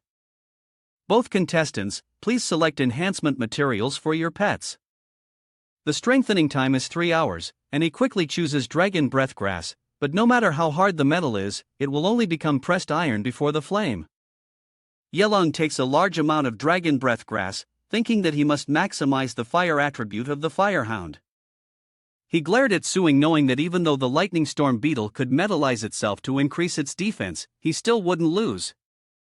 Suing calmly chose his enhancement materials. He scanned the materials and unhesitatingly grabbed a handful as Ling Tong watched worriedly, wondering if he was really going to train the little guy. Fang Yilong's training methods are among the best in the class, and he even has the advantage of elemental counters. How can he possibly lose? Chunfeng announces that the training period is over and the pet battle begins. As soon as the words were spoken, Elang's beast quickly attacked the fire fierce hound using Cinder Devour. It bit down on one of the thunderstorm beetle's legs, trying to crush it as much as possible. The man sneered, "My F. Elang, your problem-solving skills and energy have improved. In just 3 hours, he's imbued the firehound's legs with searing flames. How ruthless." His face filled with arrogance. "I'm not like those amateurs who only know how to show off. Hurry up and admit defeat." Spring Breeze coldly interrupts him. "Humpfongil Ling, you still need to go back and train some more," he exclaimed in disbelief. What Chunfeng replied. "The firehound is being suppressed by the thunder beetle." It was then that Yang realized what had happened. The thunderclap beetle's golden exoskeleton had been transformed into an icebone armor, changing the attribute of his pet's skill. He stared in disbelief at the scene unfolding before him. The icebone exoskeleton, normally weak against fire, was now dripping water onto the firehound as it approached, reversing the elemental advantage. But to complete an attribute transformation in just 3 short hours, he spoke while looking at his pet, being suppressed. Yang was shocked. One must have an extremely deep understanding of astral energy flow, and the level of astral energy must reach the 7th rank. Is this person a hidden master trainer? Suing's eyes flashed with golden light as he spoke coldly. You lost. Let's honor our bet, shall we? Yang trembled. This is too bizarre. He clearly has 7th rank power, yet I can't sense any astral energy waves in his body. He immediately turned and ran, deciding to welch on the bet. He was done playing. Goodbye. Suddenly, a hand emerged from the ground, gripping his ankle and stopping him in his tracks. Yelang tripped and fell face first, crying out in pain. He slowly pushed himself up, bewildered and wondered. That hurt like hell. What was that? Every time he tried to stand, he fell again. Wah! Seeing this, the man chided, "How can you fall on flat ground?" Hey, wait for me. Suing stared at them coldly, mocking, "Goodbye." As Ling Tong covered her mouth and giggled. Ling Tong asked him, "How did you completely transform the exoskeleton into ice bones like that?" "It's amazing," Suing explained as he tossed the profound ice star to her. "The thunderstorm battle armor bug will absorb the transformation." She seems quite surprised. She gazed at the beast before her, saying, "Could the fear of death have triggered the thunderstorm armor bug's full potential?" This was mentioned in the papers and research on fire and lightning fusion training methods and the construction of a mature divine dragon vein system by masters and by the highest-ranked 9th-level cultivators. Appropriate suppression of energy in harsh environments can have a positive impact on training. Ling Tong is excited, but these conditions are extremely difficult to quantify. And even a small error can create the opposite effect.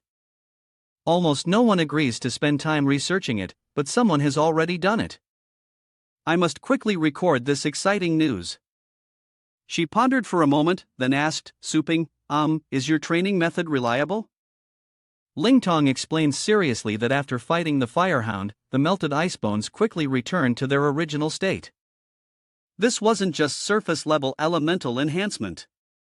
Suping pondered for a moment, and after only 3 hours, he decided to call it the death training method. She replied, "Death? It sounds like enlightenment gained through countless life and death experiences." Shunfan gave him a sly smile, and Suing found it strange. He asked with a smile, "Xiaozhang, your friend is quite extraordinary. Let's get acquainted." She laughed awkwardly. "Oh, I don't think I've introduced myself. I'm a 3rd-year student at the Tianlong Academy. Also a 6th-ranked trainer and about to graduate this year." With a smile, Chunfan introduced himself. "Lai Du has caused you trouble. I am Ding Doi, an 8th-grade instructor from the Tianlong Academy." "May I ask your name?" Suing calmly replied. "Shu Kuang." He pondered for a moment, wondering why he'd never heard of this Shu Kuang in the training circles. With such unique training methods, surely Mr. Shu wasn't from this city. May I ask where you work? I wouldn't call it work. I just run a small shop in a Tier B city in the Asian district. So far, what brings Boss Shu all the way out here? As he turned to leave, he overheard that the Holy Light Reader Association was holding a famous exchange meeting, which was why he came to see it. He replied, "What a coincidence. This year's Breeder Exchange meeting is being held on the grounds of our Heavenly Dragon Academy, but the venue isn't built yet, and the official event is a few days away." With a warm smile, Chunfeng said, "Would Boss Shu do me the honor of joining me for dinner tonight?" As their teacher, I must apologize for the offense those two caused you. He refused, saying it wasn't necessary, that he could wander around on his own, and that he'd be going now. Taking the card, the man replied that if Master Shu was going to be so modest, he wouldn't insist. "However, allow me to express my gratitude. This is my Professor ID, which grants access to food, lodging, and certain high-level privileges. These next few days, Mr. Shu will find it more convenient to operate within the academy." He then held out the card. So, Suing was suspicious. Was this man really just expressing his gratitude? Was he just being paranoid? Without hesitation, he reached out and took the card. "Then, I'll borrow it for now." He waved goodbye. "Don't mention it. Just return it when you're done." Ling Tong then added, "Teacher, I'll go back and prepare my thesis as well." Shunfang tapped the device on his wrist, activating the Beast Fighting Arena's ID card locator. Ling Tong, seeing he didn't respond, asked her mentor, who then said, "Xia Zhang, how far along are you with your thesis?" She replied with a smile, "Mentor. My research on low-level creatures has mastered high-level inheritance skills and completed the most complex part of the experiment. Next, all that's left is to compare a few numbers and draw a conclusion." Before Ling Tong could finish, he cut her off. "Put this thesis on hold for now." Ling Tong was stunned for a moment and stopped. "Master, what does this mean?" She looked confused, unsure of what was happening. Ling Tong was dazed, her voice fading. "Are you saying all my research this past year has been wrong?" Chunfeng coaxed her.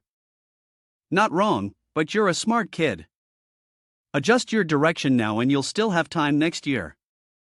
All your senior apprentices went through rigorous training to become independent cultivation masters. You don't want to always be at the bottom of the class, do you?" Ling Tong reluctantly replied, "I understand." He placed a reassuring hand on her shoulder, saying, "Good girl." Inwardly, Chunfang mused, "Shu Quan, huh? His method of manipulating spirit energy is clearly that of a battle pet master. Yet his training skills are also considerable. A genius in such fields is rare, but unfortunately I haven't been able to extract any useful information." He then made a call, seemingly plotting something. As Xuanfeng coldly smiled and said, "Little fool, there's a quest about to be completed." "Do you want it?" Little Ningu excitedly asks, "Really?" Ding. The instructor said, "I'll agree to any request you have." He then requested, "There's a gullible guy from out of town. Investigate his background for me. I've sent you his location. Now switch the scene to the Tianlong." Borrowing 67 rank 7 training manuals, 14 rank 8 manuals, and 5 rank 9 manuals. Cost 3,400 cultivation points, leaving 582.3 points. Suping took the books and politely said, "Thank you." The clerk respectfully handed him the card, saying it was his ID and to give it back later if he didn't need it. The staff whispered, eyeing Sup, wondering whose student he was spending so lavishly borrowing books that even ordinary instructors couldn't afford. She glanced at the card and exclaimed, "It's the top-ranked heavenly class in the entire school. An 8th grade heavenly class student of Instructor Ding. My goodness, spending so many points must be the privilege of a top disciple." Suing moved to a quieter room, placed the card on the table, and quickly opened a book. Thinking the council leader was right, he flipped through the pages. Saint Light City was indeed a sanctuary, a collection of the world's best pet trainers. The collection is vast with rare training manuals that you absolutely can't find on the market. Dragon Beast, training elemental pets, demon pets, ranking up, evolution, transformation, encyclopedias, it's all here. My experience as a pet trainer has allowed me to train pets, but it's always been based on trial and error. Experience only scratches the surface of true knowledge. These manuals contain the rules summarized by great masters throughout history. He stared intently. His accumulated combat experience, making even the most obscure texts seem relevant. He felt incredibly refreshed, even invigorated, reading with lightning speed and sudden clarity. He read straight through the afternoon without a break, then gently closed the book and exhaled. Suing exclaimed, "I didn't realize I'd finished them all." Teacher Ding's ID card can also be used in the private reading room, so I can read as much as I want without being disturbed. It's really convenient. Carrying a stack of books, he thought. Time to return these. I hope I can exchange the star coins for the points I carelessly spent. Suddenly, he bumped into her, sending the books tumbling, startling her. "Oh, I'm so sorry," Shaw stammered. "Let me help you pick those up." He politely replied, "It's okay." "No need." But she stubbornly insisted, "How can you carry so many books? Where are you taking them?" After returning the books, the staff said, "The books you borrowed have been confirmed, and the quantity is correct." "Welcome back again." He replies, "Okay." Xiaoyu points to a book. 9th rank 900 refinement training method. "Did you read this yourself? What rank are you?" Classmate to understand such profound books. Suping chuckled. "Ha ha. You think too much. I'm just returning them for my mentor. Besides, I'm not sure what level I am. I haven't passed the pet trainer certification exam." She blurted out. "You were too pathetic yesterday. I happen to be retaking my 7th rank pet trainer qualification. Why don't you come with me?" Elsewhere, a youth flees in terror from a pet. "Hey," Chen shouts, brandishing a staff. "Is the pet trainer exam venue your personal racetrack? What kind of tamer runs from a pet? Unacceptable." He strikes with the staff in his hand, ordering him to go back and train. He responds, "Yes, sir." He sternly ignored him, adding that he couldn't tame beasts with such a weak voice. "Yes, Instructor Nay." The students dejectedly headed out, and Tran added, "You won't pass with just the basics. The next test is coming up." The trainees frowned and looked at each other. Why is it always him in charge of this month's assessment? Instructor Injum, known as the Living Yama, not only has extremely strict standards, but failing means getting beaten. Maybe I should wait until next month to test. I've already failed my advancement to level 5 once. If you fail twice more, you'll be demoted. And they overheard just as they arrived. So, Suing was curious about being demoted, and she explained, "Have you forgotten? Our pet master ranks, unlike pet warriors who rely on bloodlines, are based on an evaluation system. Before rank 6, you can increase 1 rank each time you pass an exam, but if you fail the same exam 3 times, you will be demoted 1 rank. Only by passing the 7th rank assessment and presenting a valid thesis can one be considered to have made it, becoming a qualified 7th rank graduate level nurturer," Xiaoyu said, glancing at them. And Suing followed up. "What about after level 7? She sighed. "Ha ha. Becoming an 8th rank master level trainer qualifies you to be invited as a professor at the school, while a 9th rank top level trainer is an existence that only senior professors can achieve. I don't even dare to think about a 10th rank Holy Spirit level trainer." The two then spoke seriously. "You can take the test multiple times a day as long as it's before the instructor leaves, but that instructor is known for holding grudges against students. I plan to wait until next month. It was hard enough climbing to level 6. I'm about to escape this hell and I don't want to turn back." Chena looked toward the door, urging them on. What are you doing out there? The students at the door asked. He barked out orders, leaving the trainees outside on edge. Suping reassured them that it was just a first-rank assessment, so there was no need to worry about punishment. One student said, "That instructor is terrifying. Good thing someone's going first. We'll just follow behind him." Seeing Suing looking out of place, Chinga reminded him, "Newbie level 1, register your information over here first." The other students smirked, ignorance is bliss. These 3 level 1 newbies are in for a world of hurt. Xiaoyu coldly replied, "Humph, no matter what they say, the information on the training certificate won't lie. You won't be able to hide it for long."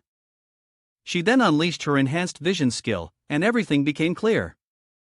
But strangely, the image before her was distorted, blurring everything. She rubbed her eyes. "Ha? What's going on? Am I seeing things?" Suing used the energy disturbance shield, a high-level energy manipulation technique that bends light for concealment. A notification app bearded registration as a novice trainer. Complete candidate 44. First level test 0 failures. Please enter the examination hall. Everyone receives a cage with a pet inside. Adorable little mice. One young man hesitated, reluctant to touch them. Suping reached out and picked up a mouse. Truly a training sanctuary. Even the white mice are so big. Cheng suddenly announced that the time had begun. And the contest was to dye the test rats fur black using astral power within 30 minutes. The students steeled their courage, reassured themselves, and dove in, their faces tense as they unleashed their astral energy. Cheng glared at a student who flinched and nervously glanced at him. He growled, "Boy, why are your hands shaking?" The student broke out in even more of a sweat. Cheng roared, his anger plain on his face. "Is it going to bite you?" The trainee panicked and he decisively struck him on the back of the head. Invalid, the student cried out in pain. "Aya," Cheng urged everyone on, saying that half the time was up, and the others became even more flustered. "How annoying." Another student frantically tried to dye the rat's fur, urging, "Hurry, hurry." He suddenly looked at Suing, astonished by his ability as the other students pointed and whispered. "Wow, look at the black-clothed examinee. What is he doing?" Such a strong burst of astral energy isn't needed for a battle pet warrior. I don't need to watch this. Something's bound to go wrong. They're wrong. I read about this in an advanced textbook.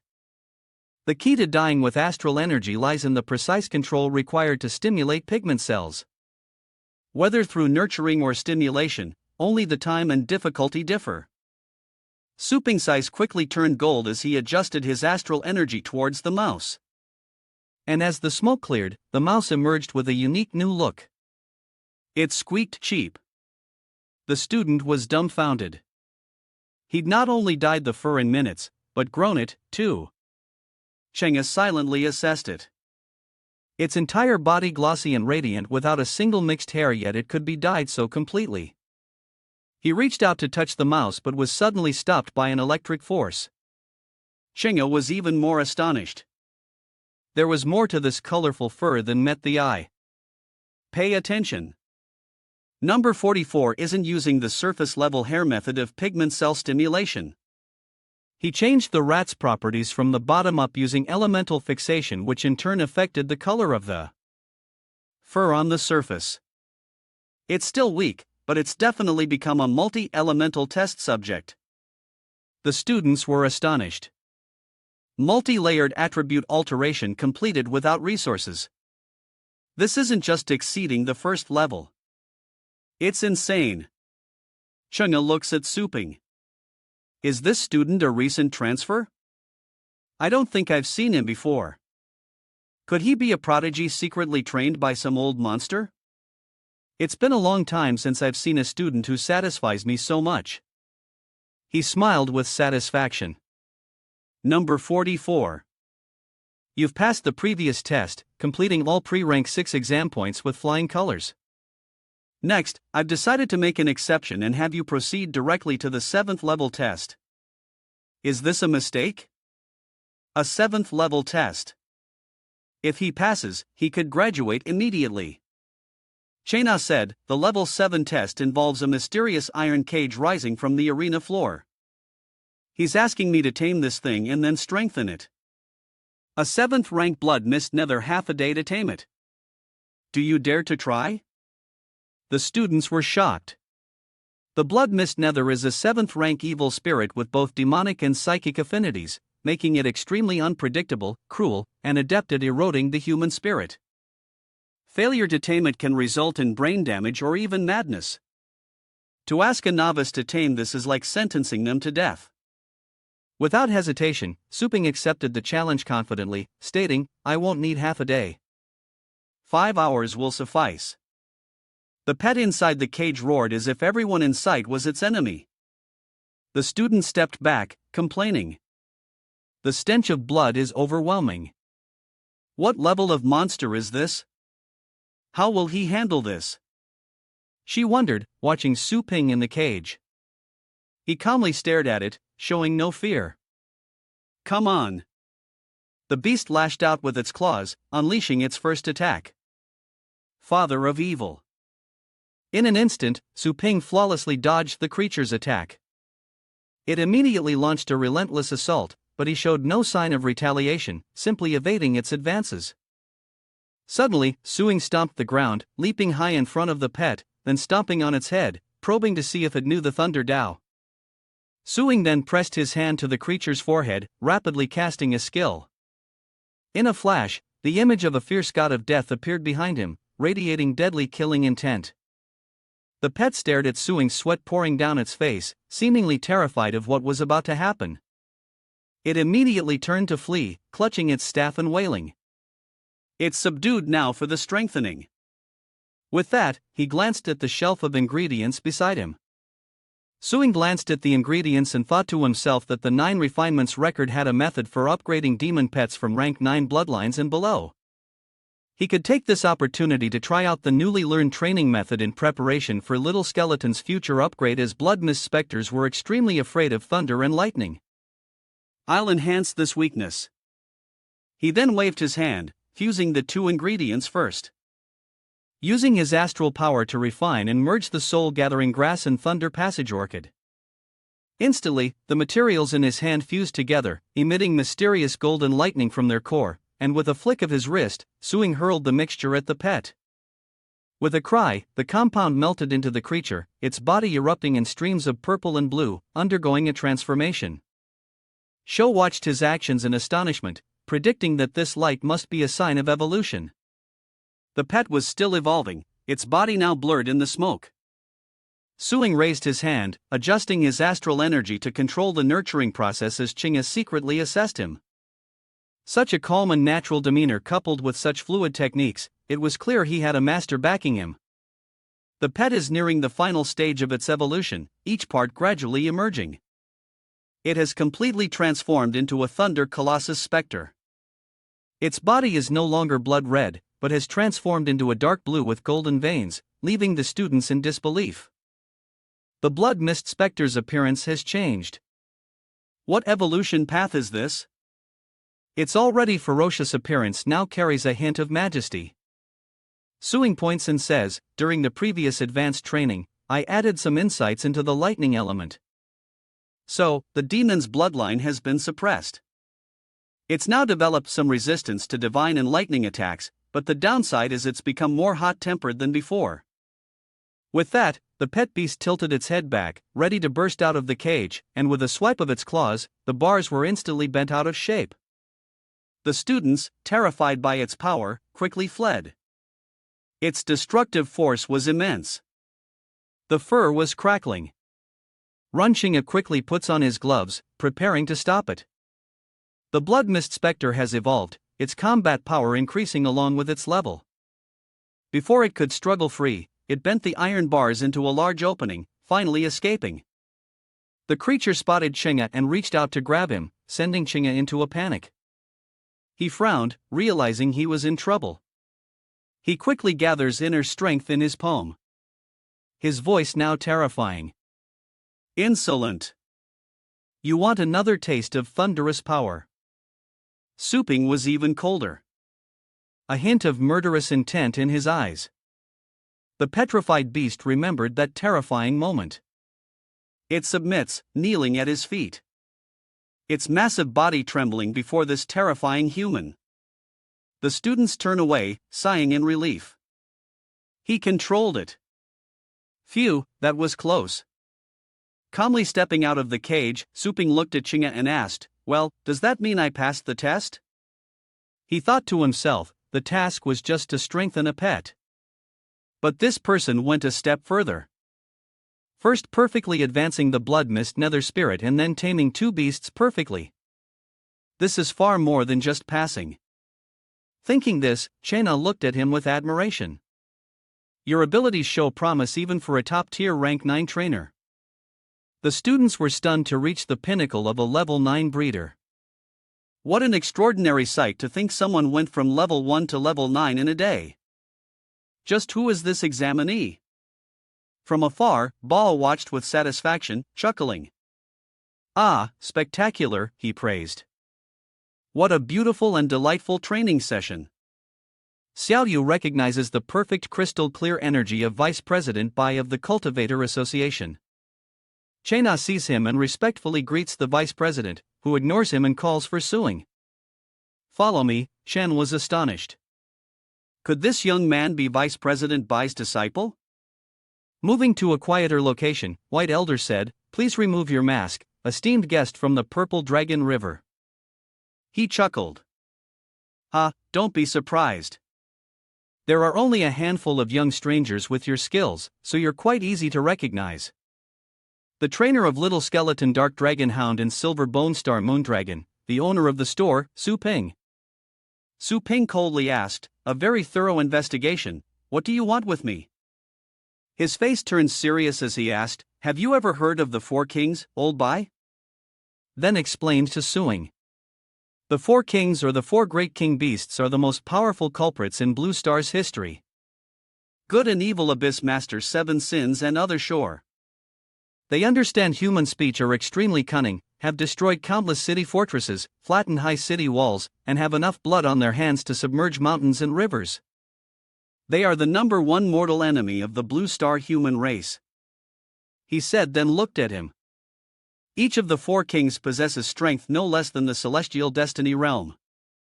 He responded that the Heavenly Fate Realm was the highest realm within the 3 legendary tiers and wondered how such powerful monsters could exist on Blue Star when he had only just entered the ocean state. He pressed him for more information, asking why he'd never heard of them attacking human territory given how dangerous they were. Old Bai replied, because the Four Kings were severely injured by a human emperor long ago who sacrificed his life to seal them beneath the deep caves. They're guarded by legendary level youths from the 4 major districts, so they shouldn't be able to disturb our territory. The more he spoke, the more suspicious he became.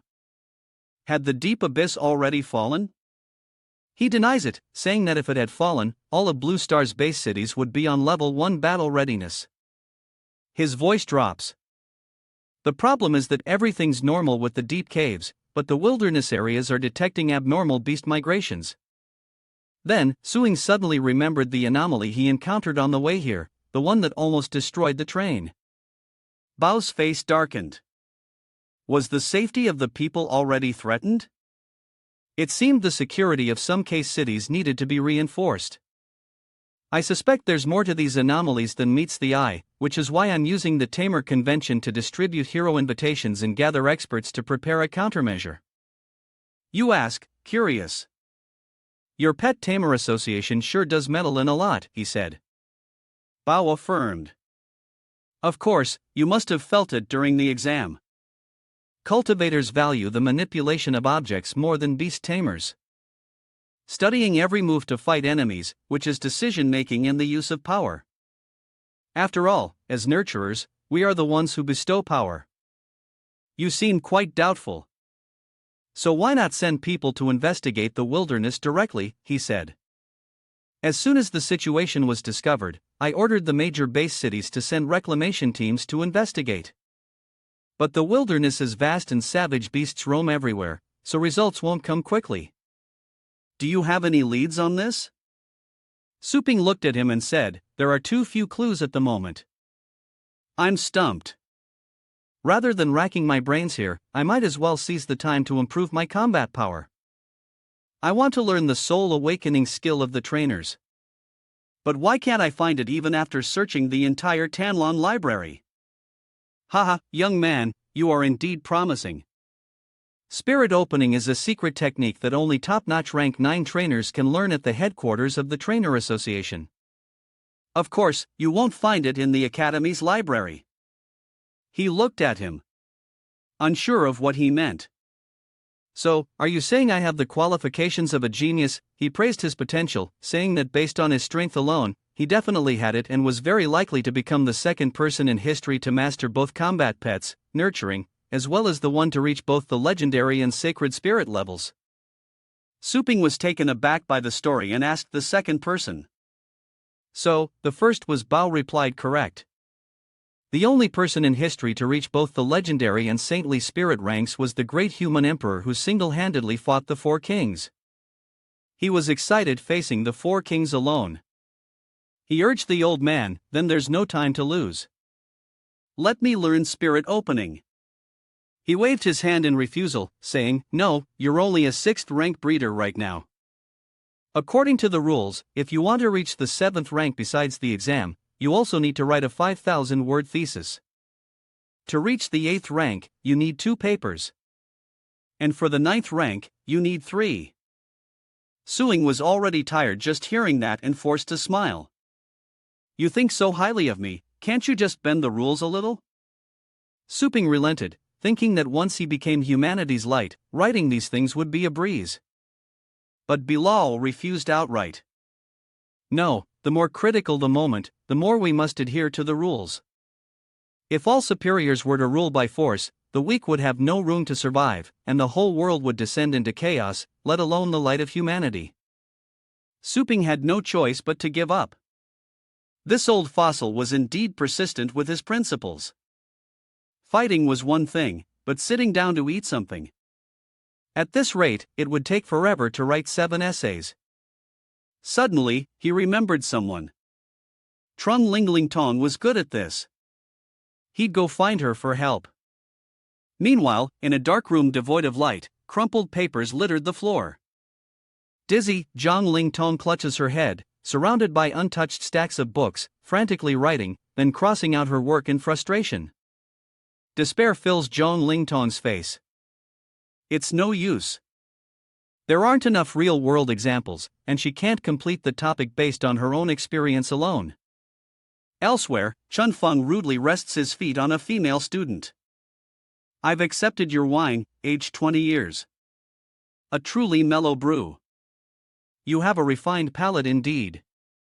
As for your request, I'll consider prioritizing your right to leave the sect. Shirao Yu respectfully bows her head. Instructor Ding smiles at her. Xia Yu, do you have any good news for me? Shirao Yu hesitantly reported. I'm truly sorry. His strength is extremely high, and he hides it too well. I couldn't see his information. With that, he kicked the female student, sending her flying and spitting up blood. Chun Fang glared at Xiaoyu, coldly shouting, worthless trash. You can't even handle this simple task. What good are you? Growing more anxious, she stammered. He started the assessment from level 1 and easily passed level 7. He raised his glass, took a sip, and asked, I already know all this. Is there anything else? Remembering something else, she added. Elder Bai personally took him away. Looks like I've been too patient. He then ordered her. Step aside. Yes, he says, then immediately summons Lan. A long Shan appeared before him, saying gravely, yes. Chun Fang said meaningfully. A golden egg is about to fly away. As before, persuade him for me by any means necessary. He understood his intentions, gave a sinister smile, and knelt on one knee in response. Understood. Staring at the system panel, Suing thought, though the future is unclear, stocking up on traps from the system store couldn't hurt. The system panel displayed information about the traps, and he mused that while the high-end traps were expensive, a company that could produce traps capable of capturing king beasts was worth grinding twice a day. Suping tapped his device, searching for Ling Tong, then went to find her, locating her class address and her instructor's ID card, which read Tiano, Class 8. Long Shan appeared out of nowhere, rudely throwing his arm around Su Ping's shoulders. "Hey, buddy," he growled threateningly. "What did you say to old Bai from the Trainers Association?" He calmly replies, "I don't believe I know you. Step aside." Long Shan is angered by his nonchalant attitude, saying he doesn't seem to understand the situation.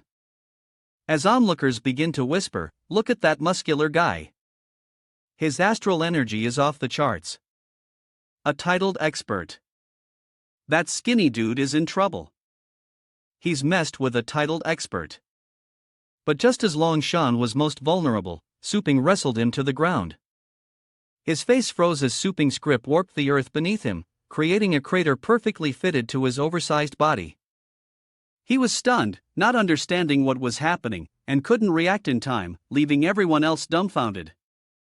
What just happened? The Fong Hao was just slammed. Lan finally realizes this and coldly laughs, wondering if Suing is hiding his true power with a secret technique. He rises from the ground, shouting, "I won't be careless again." With that, he opened a space and summoned his pets. His eyes filled with excitement as he violently declared, "You're worthy enough to be my opponent. Come out." Obeying his command, the lion pets leaped from the void, prompting Suing to mutter, "Crimson gold lions." The onlookers were curious. It was a 9th grade pet bloodline. Crimson lions were known as the king of beasts, but it was clearly a terrestrial pet. So why did it have wings? All 4 of them have wings. Lan shouted proudly. That's because I started training them young and fusing them with a 1/1000th concentration of tyrant winged dragon king blood. It was already unbeatable on land, but now it has wings. No one can survive their 4 bloodthirsty mouths. Suping calmly reminded him before quickly summoning his own pet. Is that so? Well, try to keep your composure and come at me. At Suing's command, the majestic great yin dragon hound appears, radiating a divine golden light, and effortlessly subdues Long Shan's pet lion, causing it to whimper in surprise. A Wukshan anxiously rushes towards it. Crimson gold lion, huh? The celestial dragon hound quickly defeats the crimson gold lion. It let out a deafening roar, and as he struggled to block the force of the sound, Bang Huang couldn't believe his crimson lion was being crushed so easily by a dog. How can this be, this terrifying aura? Could it be a king beast? With that, Suing sneered. Keep barking. Why don't you bark some more? Got something on your mind? Long Shan, drenched in sweat, stammered. Misunderstanding. It's just a misunderstanding. From afar, Bao watched this all unfold with interest. A rat in a trap, is it? His terrified scream echoed, "Don't come any closer."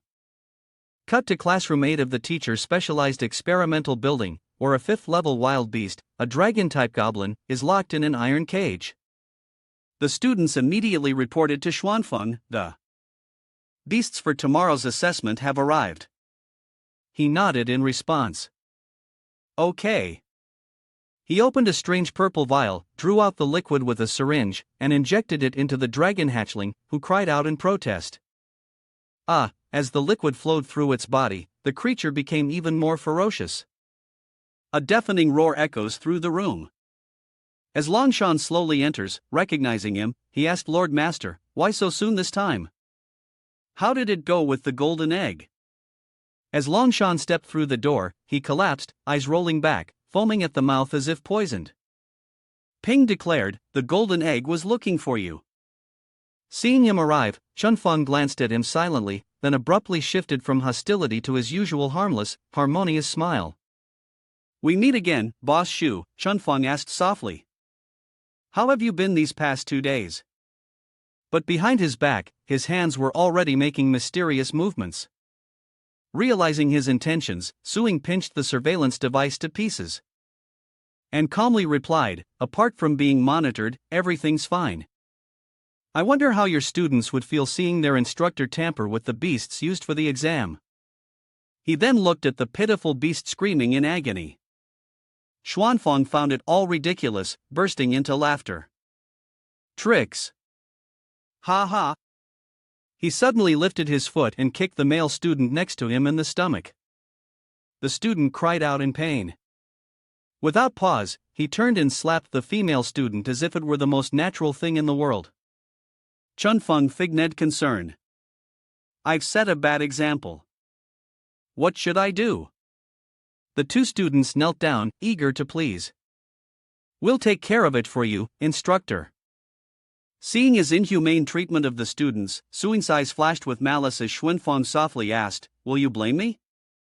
The two students immediately defended him, saying the instructor was only hitting them for their own good, and if they couldn't handle this, how would they survive in the harsh world outside? "Instructor, we can't leave you." He looked at him, smiling innocently. After receiving the satisfactory answer outside, hurried footsteps echoed, growing closer to the cellar. Suing was surrounded by a group of people, and it was clear they were not to be trifled with. He sighed, seeing his dark side, and suddenly felt that old conservative was more pleasing to the eye. "Why call so many people to kill and silence me?" Chunfeng calmly replied, "I don't need to silence you because no matter what you say, everyone will believe that I, a rank 9 peak trainer, just want you to understand what it means to be as fluid as water, as solid as iron. What does it matter? If you're a titled rank, isn't he just groveling, begging me to train him? Now he's trying to sweet-talk you. Want to taste the power in your hands? Join us, and with your talent, I can make you the strongest trainer in history." Without another word, Suing lunged forward, grabbing his face to stop him from uttering another disgusting word, and slammed his head into the ground, cracking the earth. His eyes devoid of emotion. Suing coldly says, "Shut your mouth. Another word from you will make me sick." Sunfang's men immediately rushed forward, boldly stating, "Release Grandmaster Ding or you'll suffer a terrible death." Suping glanced at the thugs and said disdainfully, "Just you guys. If you don't want to die, get lost. If you do, then come and fight." With that, a powerful golden light emanated from his entire body, shocking the bodyguards. What? How can he emit a 9th rank aura? Be careful. He's a titled powerhouse. Spring Breeze remained restrained, frowning with displeasure at the harmless crowd. Spring Breeze telepathically commanded, "Kill the mad dog and be rewarded with a year of cultivation. Its living eyes will earn you 3 years of cultivation. I want this dog to suffer a fate worse than death." The crowd instantly surged forward, receiving Ding Dai's telepathic message. He 3 years of nurturing. I can use this chance to break through the limits of level 9 combat power. They used their energy to open a space to summon their pets. Laughing as they asked, "As long as it's barely alive, right? Attack him. Don't give him any chance." Before he could finish speaking, his head was cut off. He was stunned for a moment. Hey, little skeleton's attack was too fast. One move sent them flying off the earth. Suing raised a barrier to avoid being splattered coldly, gazing down at Chunfeng, whose wide eyes and panicked expression were covered in the blood of his men and a sheen of cold sweat. It was then that Suing spoke, "This is your last chance. If you want to die, take one step forward. I want to see how much power you really have." The little skeleton stood behind him, exuding a threatening aura as the terrified bodyguards shouted, "Fall back." He instantly killed a Lanier expert flame lord and a rank 9 wild hunt. Yeah, what is this skeleton? I think I remember this little black skeleton. They slowly recognize it. The little skeleton from the Asia region's elite tournament who slaughtered countless powerhouses from the Star Organization. Oh my god, I think I saw this online. I can't believe it's real. Even Xuanfen couldn't believe his eyes and trembled as he looked at him. That young man, a supreme pet warrior with the power of a god. Suing before him, you suddenly became 10,000 times more terrifying. He quickly knelt down, begging for forgiveness. I was blind to offend you. Please spare my life. Anything you want, I'll give it to you. Suing questioned Shan Feng. Anything to spare my life, you'll give to me. He nodded furiously as Su Ping spoke coldly. Then you should die. That way, everything you own will be mine, right? His face palled upon hearing this, and Lu Ping reached out and grabbed Chun Feng by the collar, sending him into a panic. He unceremoniously tossed him away, sending him tumbling across the ground before saying, "If anyone's heard of me, they'd probably know about the pet store I run. This little skeleton is a pet I trained myself." With that, he flashed them a savage grin. The guards marveled. This skeleton, comparable to a perfect king beast, was personally trained by him. Even Master Ding couldn't train such a powerful pet. In fact, the entire Heavenly Dragon Academy doesn't have such a heaven-defying trainer. Inwardly, Chun Fan wondered what he was up to as Suing retrieved a scroll from his spatial storage. If you want a powerful battle pet, the rest is up to you. He reached into the scroll as if searching for something. Suing pulled out dozens of blades and threw them down, saying, "Anyone who doesn't want to be involved any further can leave." He was confused. Now you can turn around and leave. If you want to follow me, then show me what you've got, and don't keep me waiting. The group murmured, wondering if raising such powerful pets meant betraying Grandmaster Ding. Grandmaster Ding indeed. He still hasn't delivered on his promise to nurture my spirit spring wind, and my pets are being carelessly tended to by his students. Aside from those rare, powerful level 9 pets, he doesn't even glance at anyone else's. Chun Fang shouts, "Hey, what nonsense are you spouting? That ungrateful bunch not only fails to appreciate my kindness, but they dare to betray me. So what if you're a trainer? You pass all the hard work to us battle pet trainers and then we get blamed for everything." That's right. Xuanfang flustered ordered them to stand down. Fall back. Are you disobeying my orders? Fall back. One of them quickly grabbed a blade and charged toward him. His face contorted with hatred. "Go to hell, you scum!" he screamed in agony. Ah! The group unleashed their pent-up rage repeatedly, stabbing at Xuanfeng. He screamed in agony. Ah! After they were done with him, the guard respectfully handed Su Ping a token. "Master Su, this is the identity token that Xuanfeng always carried. With it, you can exercise the authority of a 9th grade instructor within the academy." Suing declined. "I can't accept the title of Grandmaster." He reminded them to just call him Boss Su from now on. "Now you're all complicit in the death of a rank 9 instructor. Do you know what to do?" They exchanged glances, understanding his meaning. The bodyguards respectfully replied, "Yes, Boss Su. We were never here today. We didn't see Ding Chunfeng, nor did we see you, Boss Su. We know nothing." Su Ping smiled with satisfaction, summoning his pet. Very good. His dragon pet emerged from space, unleashing a torrent of flames upon Chunfeng's body. "This hellfire bamboo dragon will incinerate everything." Cut to the dorm of the 8th grade genius class. It's morning. Mai looks at the food and sighs. Even her favorite roast chicken can't tempt her. She worriedly knocks on Ling Ton's door. "Tong Tong, you haven't eaten anything for 2 days. Your body won't be able to take it." Dong Dong ignored her calls as she wearily held her head in her hands. She blamed herself. With no progress made, what was she to do? "The new thesis is due tomorrow, and if I don't submit it, Mr. Den will surely punish me severely." The principal slams his hand on the desk, visibly angry, and scolds. "I told you last night not to miss the meeting. What's wrong with Class 8? Are you deaf?" With that, the headmaster glared at Xuanfen's empty seat. The secretary checked the computer screen and reported Teacher Den isn't responding, and his emergency contact says they haven't seen him since yesterday. The principal frowned and asked the secretary, "What about his location? Use my authority to track him down." The secretary responded, "Yes." After a moment, the headmaster grew impatient. "Where is he?" After searching, the secretary replied, "The location is unclear. It seems Teacher Ding has gone missing." He glanced around, saying in disbelief, "Missing a high-ranking level N instructor needs to report even leaving the school. How could he just disappear?" The instructor snickered. "Do you think that old fox is finally getting his karma for bullying students? Don't joke around. The 9-star instructor's protector is a title-snatching battle pet master. So don't even think about attacking. If anyone dares to disrespect the instructor, suppress them lightly.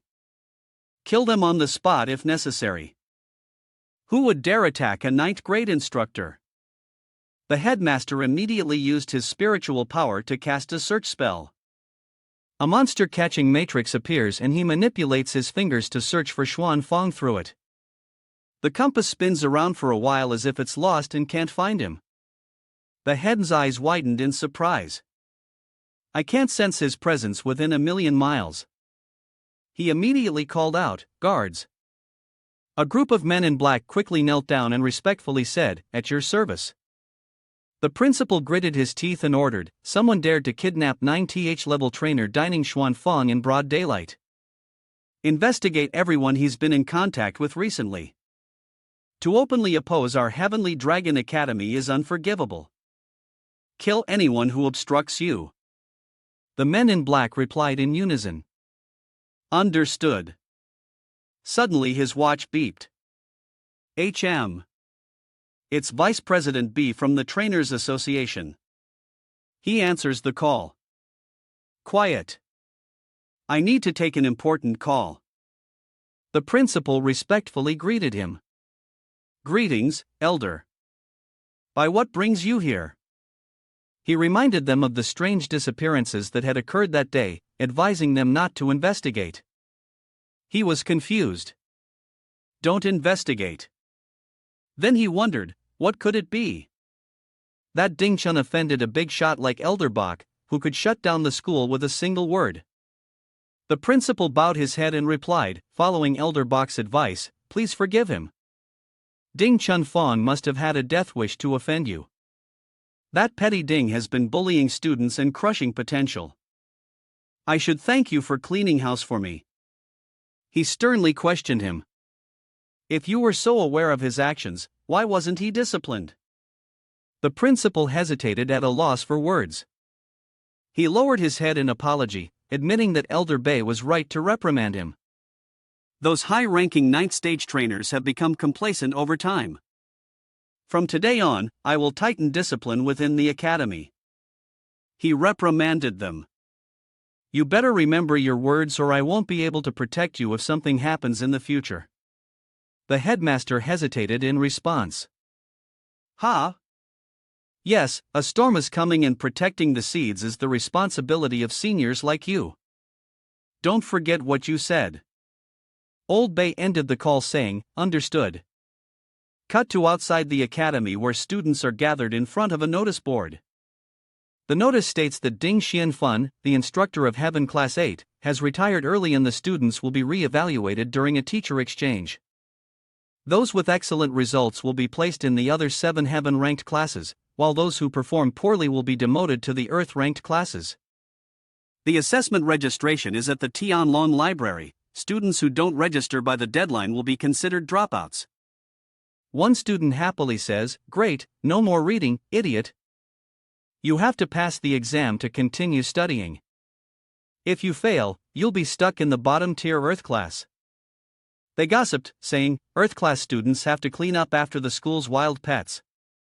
Everyone stinks like salted fish." Mei laments. "No.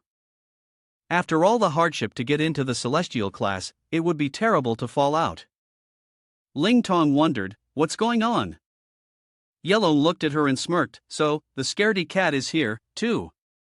Ha, I heard your thesis got rejected, another student chimed in. Why not take this chance to drop down to the lower class? The upper class isn't for you, Mimi retorted. Don't think you're so great just because you used to suck up to Teacher Den. Why don't you go to the lower class? He says, oh, so it's a lake. Did I say something wrong? They can't even tame their pets upon entering the arena. A disgrace to our celestial class. The two then turned and left. Let's go. Let's go. Don't mind these two losers. We won't be seeing them after the teacher exchange event anyway, she added. Who gets kicked out isn't certain yet, so let's wait and see. Ling Tong smiled wearily. Thanks for sticking up for me, but we should still split up. I'm afraid you'll be targeted. Mai reassured her, saying, I'm not afraid. Don't listen to them. You were the one who taught Auntie Wu Ling Tong her pure reasoning. They're probably just jealous that you were top of the class. She turns and walks away.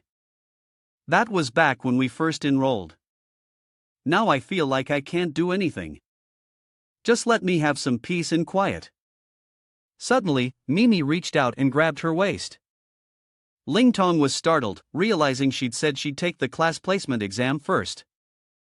Meanwhile, at the library, Suing carries a stack of books and says, Hello, I'd like to borrow these. The clerk replies, Scan your card here. Mimi pushes Ling Tong past him, who says flustered, Let go of me first. Mimi firmly replies, No way. I won't be at ease until I see you register. Suing and Ling Tong lock eyes, both surprised for a moment. It's you. It's you. Suing asks if something is wrong as they both look troubled. Nair sighs. Don't even mention it. Not only did Teacher Ding dismiss her hard work on the hot ring thesis, but he also assigned some ridiculous scientific research topic about death cultivation.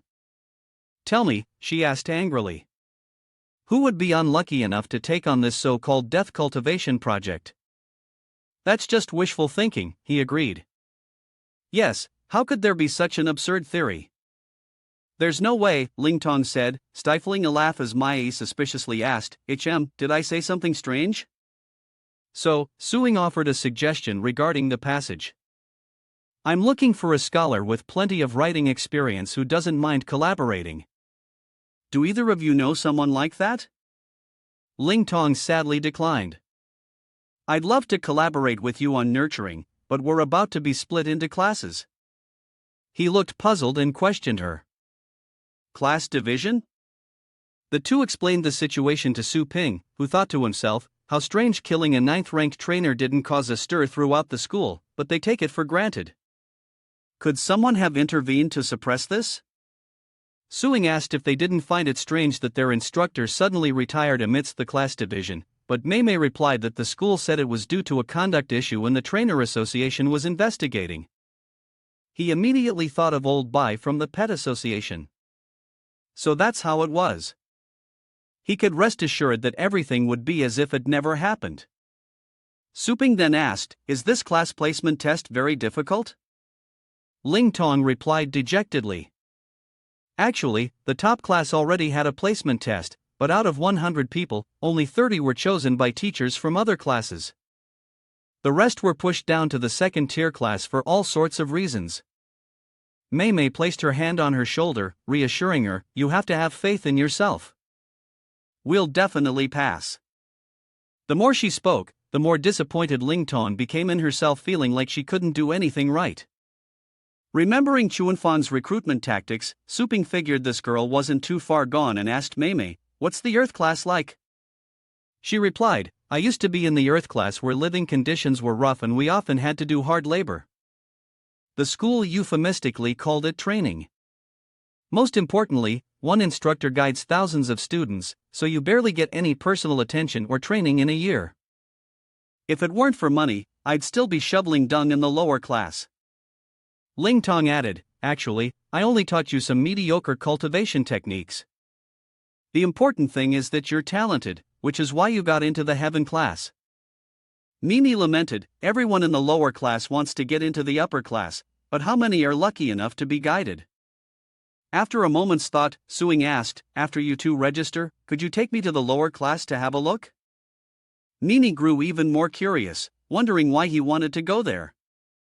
They immediately moved to another area, one side being the heavenly district, where professors and students of the heaven class lived, and the other being the earthly district where students and laborers of the earth class lived. Ling Tong and Mei Mei led Suing there as convoys passed them one after another. Suddenly, he noticed one that had just passed and his eyes darted inside. Inside, the vehicles were glimpses of dismembered and gruesome-looking pet corpses as the convoy made its way to a designated location. Arriving at the destination, the vehicles unloaded the corpses of the pets, piling them into heaps as students rushed forward, eager to scavenge. The pets have arrived, the students urged each other on, knowing that if they were too slow, everything would be gone. One student picked up a dead dog. Jackpot! This is exactly the kind of fur I need for my research. It's a little toxic, but I can cool it down and wash it. And look, another pet pig is still alive. Oink, oink. Another person seeing this shouted that there was still a living pet, and to come quickly, he exclaimed how lucky he was, noting that the wounds were from the pet competition and it was amazing it had survived this long. Hurry and heal it. Then we can practice beast taming every day. The students from the celestial class looked on and said, you're in the terrestrial class, so you can only pick up our tools. We use them and throw them away. How pathetic. Isn't it because you're not good enough? They should be thinking about why they weren't accepted into the top class to begin with.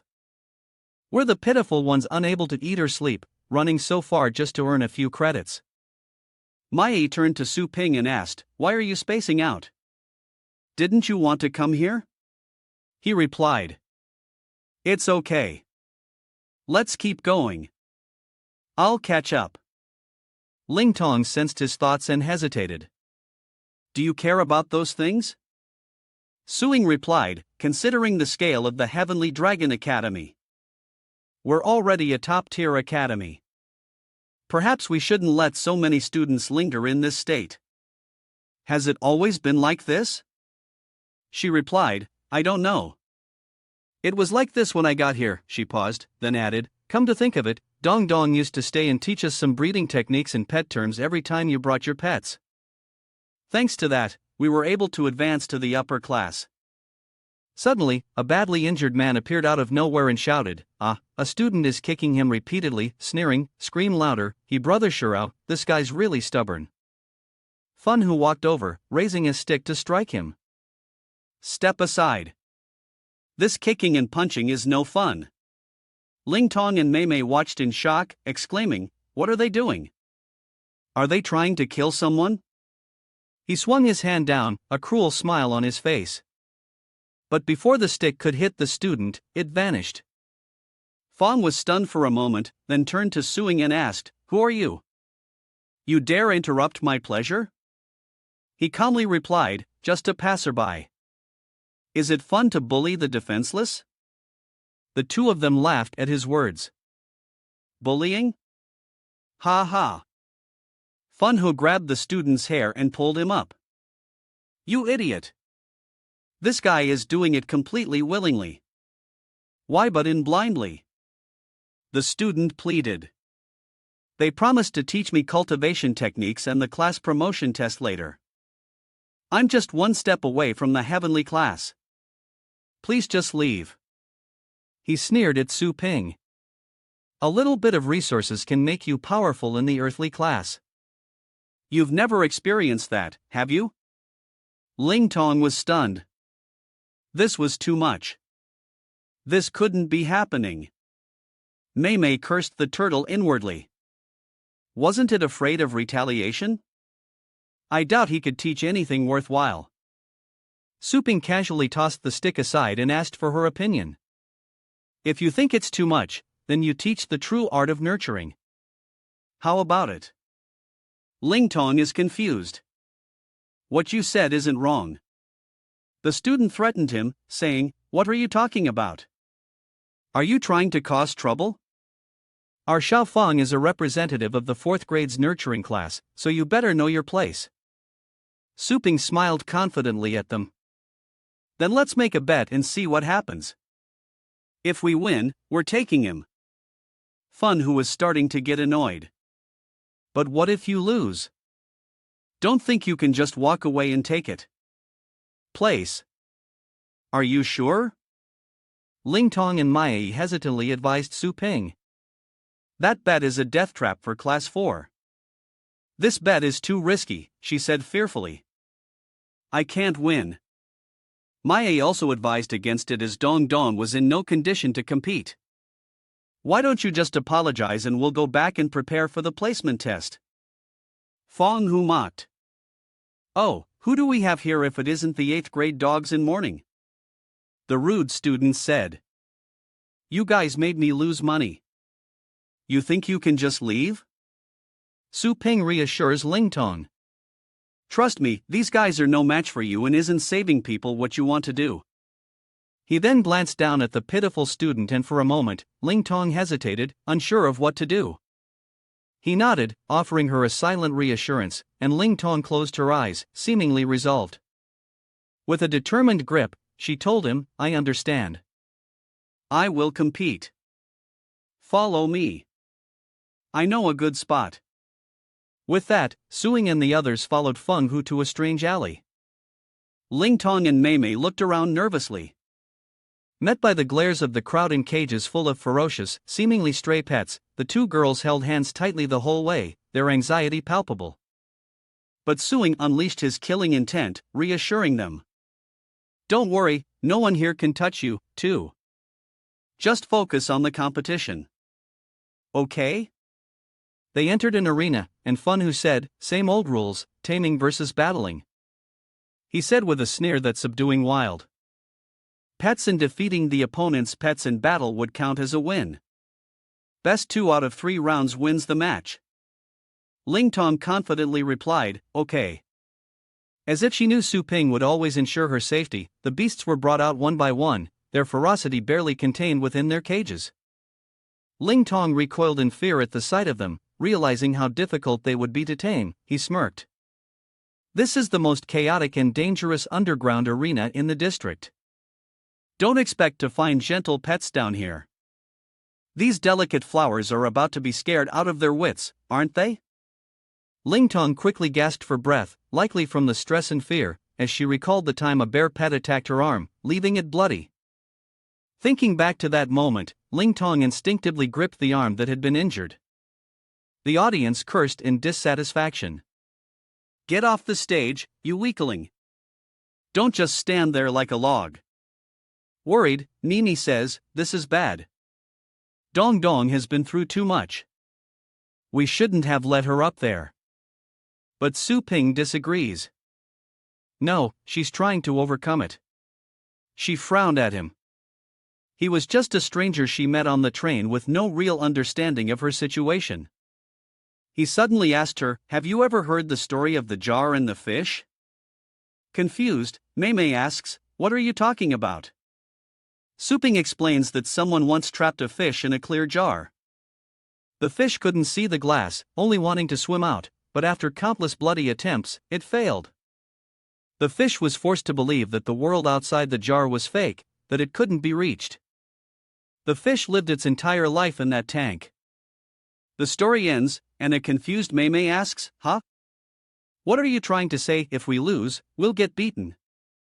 Looking at Ling Tong on the arena floor, Su Ping imagined the jar slowly opening his golden eyes, gazing forward, thinking that now the jar was gone.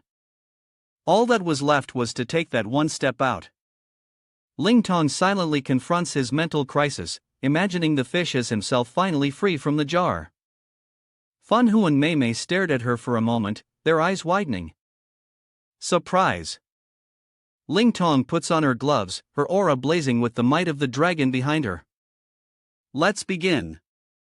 Fun Hu wondered, what's going on? This chilling aura is completely different from before.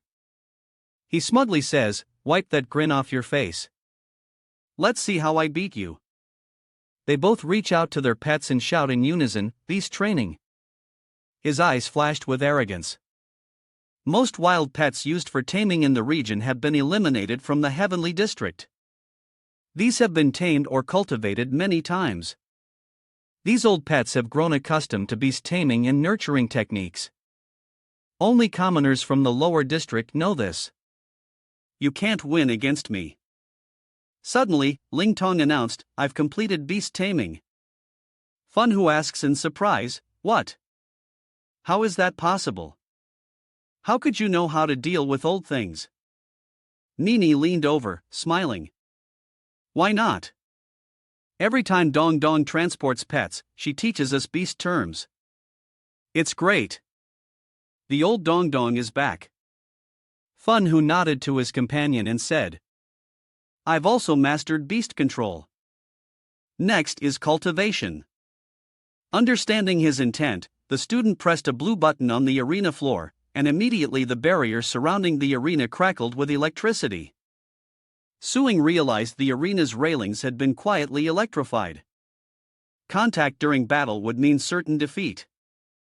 He had to use his mental power to remind Zhang Lingtong, who then picked up a golden material. He suddenly understood. HM. It seems he had been overthinking things. After a while, both sides had finished preparing, and Funu ordered the violent bear to attack. Lingtong quickly commanded his pet to attack the Azure Flame Beast.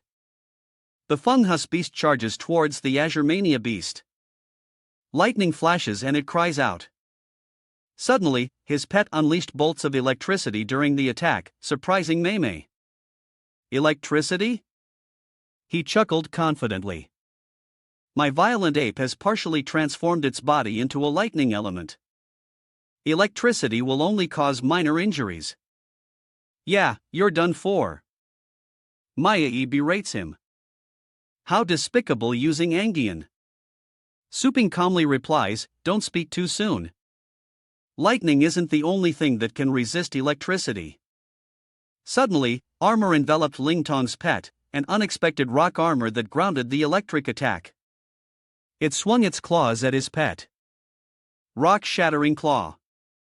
Its claws pinned his pet to the arena floor. Ah, you're out, the referee announced. Young Ling Dong wins. Ling Dong turns and says sternly, you lost. As agreed, the students from your class now belong to us. Fox, his companion, was stunned. How could this be? Shout. Lost. The injured student was overjoyed, finally free from being beaten. Maya happily cheers on her friend. You did it, Dong Dong. Fun Who gnashes his teeth in anger, cursing under his breath. How could I lose to a woman? He pulled out a small iron rod, thinking that he absolutely wouldn't allow her to leave so easily. Suddenly, he charged at Lingtong with the staff. But Su Ping, realizing his malicious intent, channeled his energy to stop him. Suddenly, a monkey appeared howling and quickly subduing him. Suing was also slightly surprised, not expecting someone to intervene on his behalf. HM. The senior student led a group forward sternly, saying, if you can't win, you resort to violence. Isn't this just bullying? Maya recognizes him as the senior student and wonders if he's from the celestial class as well. She introduced him as the oldest student in the lightning class and the gang leader here. We all call him senior and rumor has it no one knows how many years he's been around. Fun Who struggles shouting, let me go. Class 8 is gone. There are only 7 classes left to provide pet resources. If you dare touch me, Class 4 will destroy their pet resources rather than give them to you. Senior, think this through. I'm a member of the Shirao family. I mean what I say. The monkey pet suddenly slapped him and Fun Who stunned, cursed. You dare hit me? The senior student glanced at him. Shirao Tong has helped us a lot. Although we in Area D advocate using everything we can still clearly distinguish between basic good and evil. Besides, our people have received a lot of care from you. The injured student choked up. As the senior spoke, the monkey beat him harder, and he begged the snail to stop. His companions panicked at the sight. With his face bruised and battered, Feng Hu knelt down, begging, "Senior, I was wrong. I won't do it again. Please forgive me." He coldly retorted. "Get out of here. If you dare step into Area D again, I'll beat you every time I see you." His pet beast cheered and jumped for joy while the others scrambled to flee. Yes, Ling Tong and politely expressed her gratitude. "Senior, thank you for stepping in." He replied, "It was nothing." The senior student happily said, "Our people have made great progress under your guidance." "I should be thanking you." She sadly blamed herself. "But we angered Xiao Feng from Class 4. He's really going to cut off their pet resources. If only we could help with the 8th grade's pet resources." "Don't worry, it's not like we're lacking pets overnight. Those with bare feet, fear not. Those with shoes, and we won't suffer his wrath." The optimistic senior laughed, talking about the class exam. "If you get swept down, don't be embarrassed. Just join me. I've saved a prime spot for you all." "Ha ha." Ling Tong asked excitedly. "Really?" Naim said helplessly from the side. "Stop talking, you jinx." "Dong Dong, you seem to be in pretty good shape right now," Suing interjected. "If I may ask, does your Earth class have money?" The senior student finally turned his attention to him. He asks him, "This brother hasn't been taught yet." And he humbly replies that he's just an ordinary pet merchant who heard that the market here seems to be quite good, so he's simply doing some research. He then explains, "Let's put it this way, those who can enter the training academy and teach training techniques, their families can all afford to contribute quite a bit. Those assigned to the lower class are simply lacking in talent or influence. But if that makes you think you can take shortcuts, I advise you to give up now. Because this money is gathered by families to help their children succeed. If it falls into my hands, the ending will be the same as that person's." Seeing this, Ling Tong stopped him. "Senior, you've misunderstood. Master Su taught me a few times. He's not a bad person." Su Ping smiled. "She's right. I just wanted to see if anyone here could afford my pet rental service." Renting pets? Ling Tong wondered. Could he create pets? The senior student sighed. "You're probably not from the school, are you?" "The school has a complete monopoly on pet sales. Without connections, you can't get them in." He looked at him and replied, "If I have a store, I can get pets inside unlimited quantities, any level, top quality." The senior student was skeptical, but if he could solve the pet resource problem, it would be a godsend. How could he be so confident? He asked, "How do you plan to do it?" Suing played it coy, replying, "Trade secret." "You've got nothing to lose by letting me try, right?" Cut to his territory, where an old man takes one look at them and says, "Not for sale." The senior then pleaded with the old man. "Sir, if you won't sell, how about renting the shop? Name your price."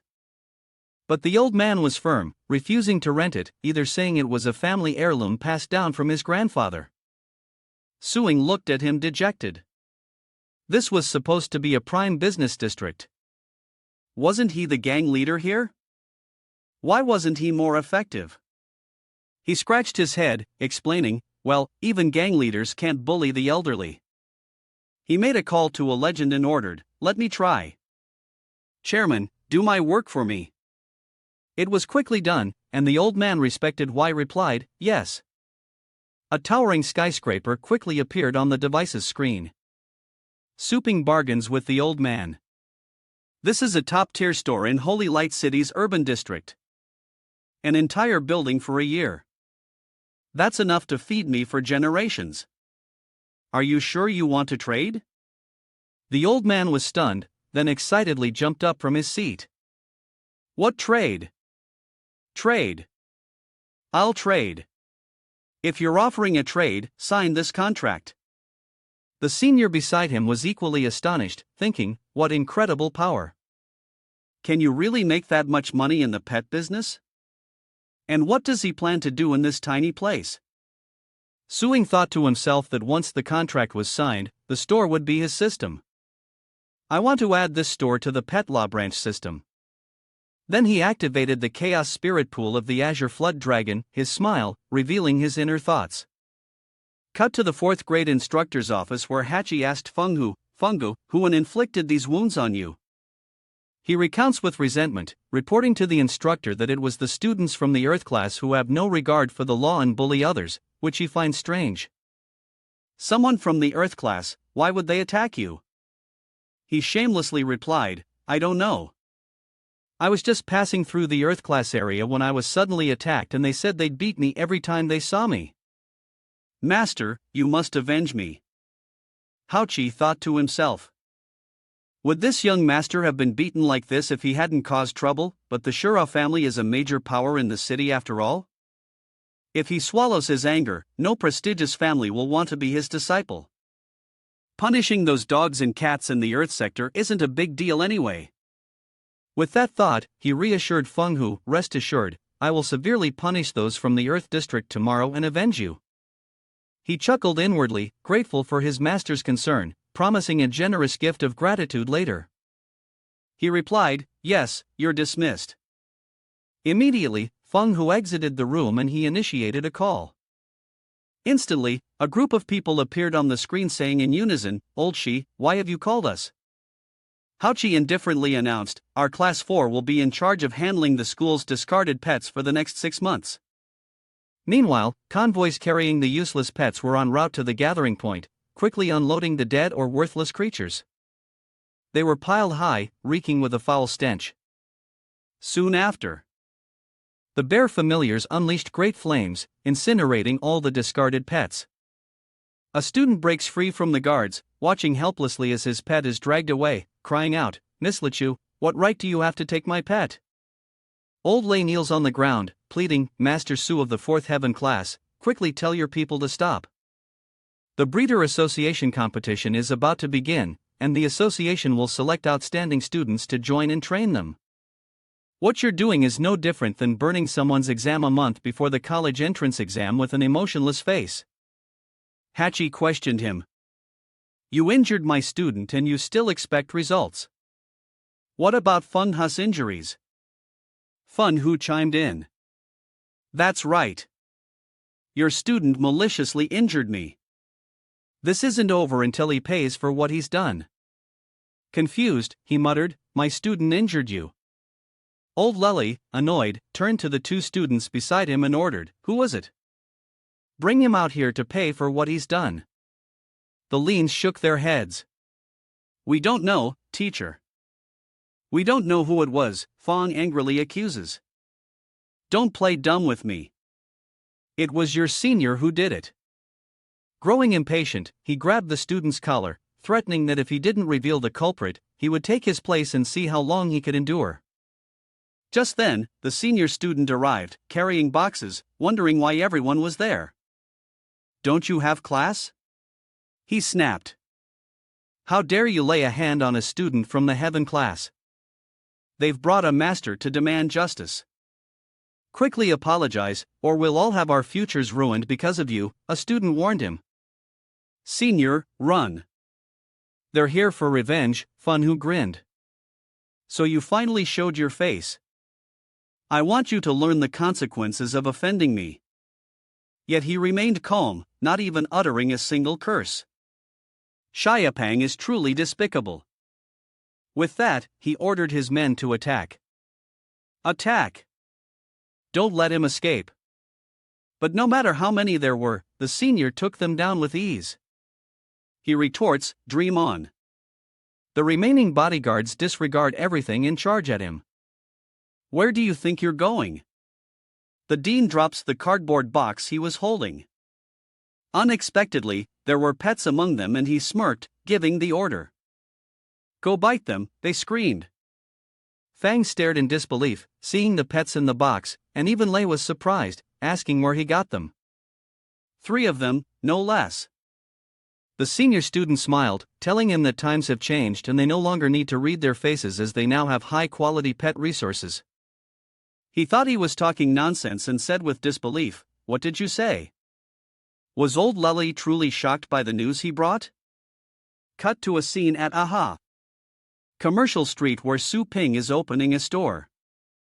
A long line of students queued outside his store, chanting, "Thank you, boss."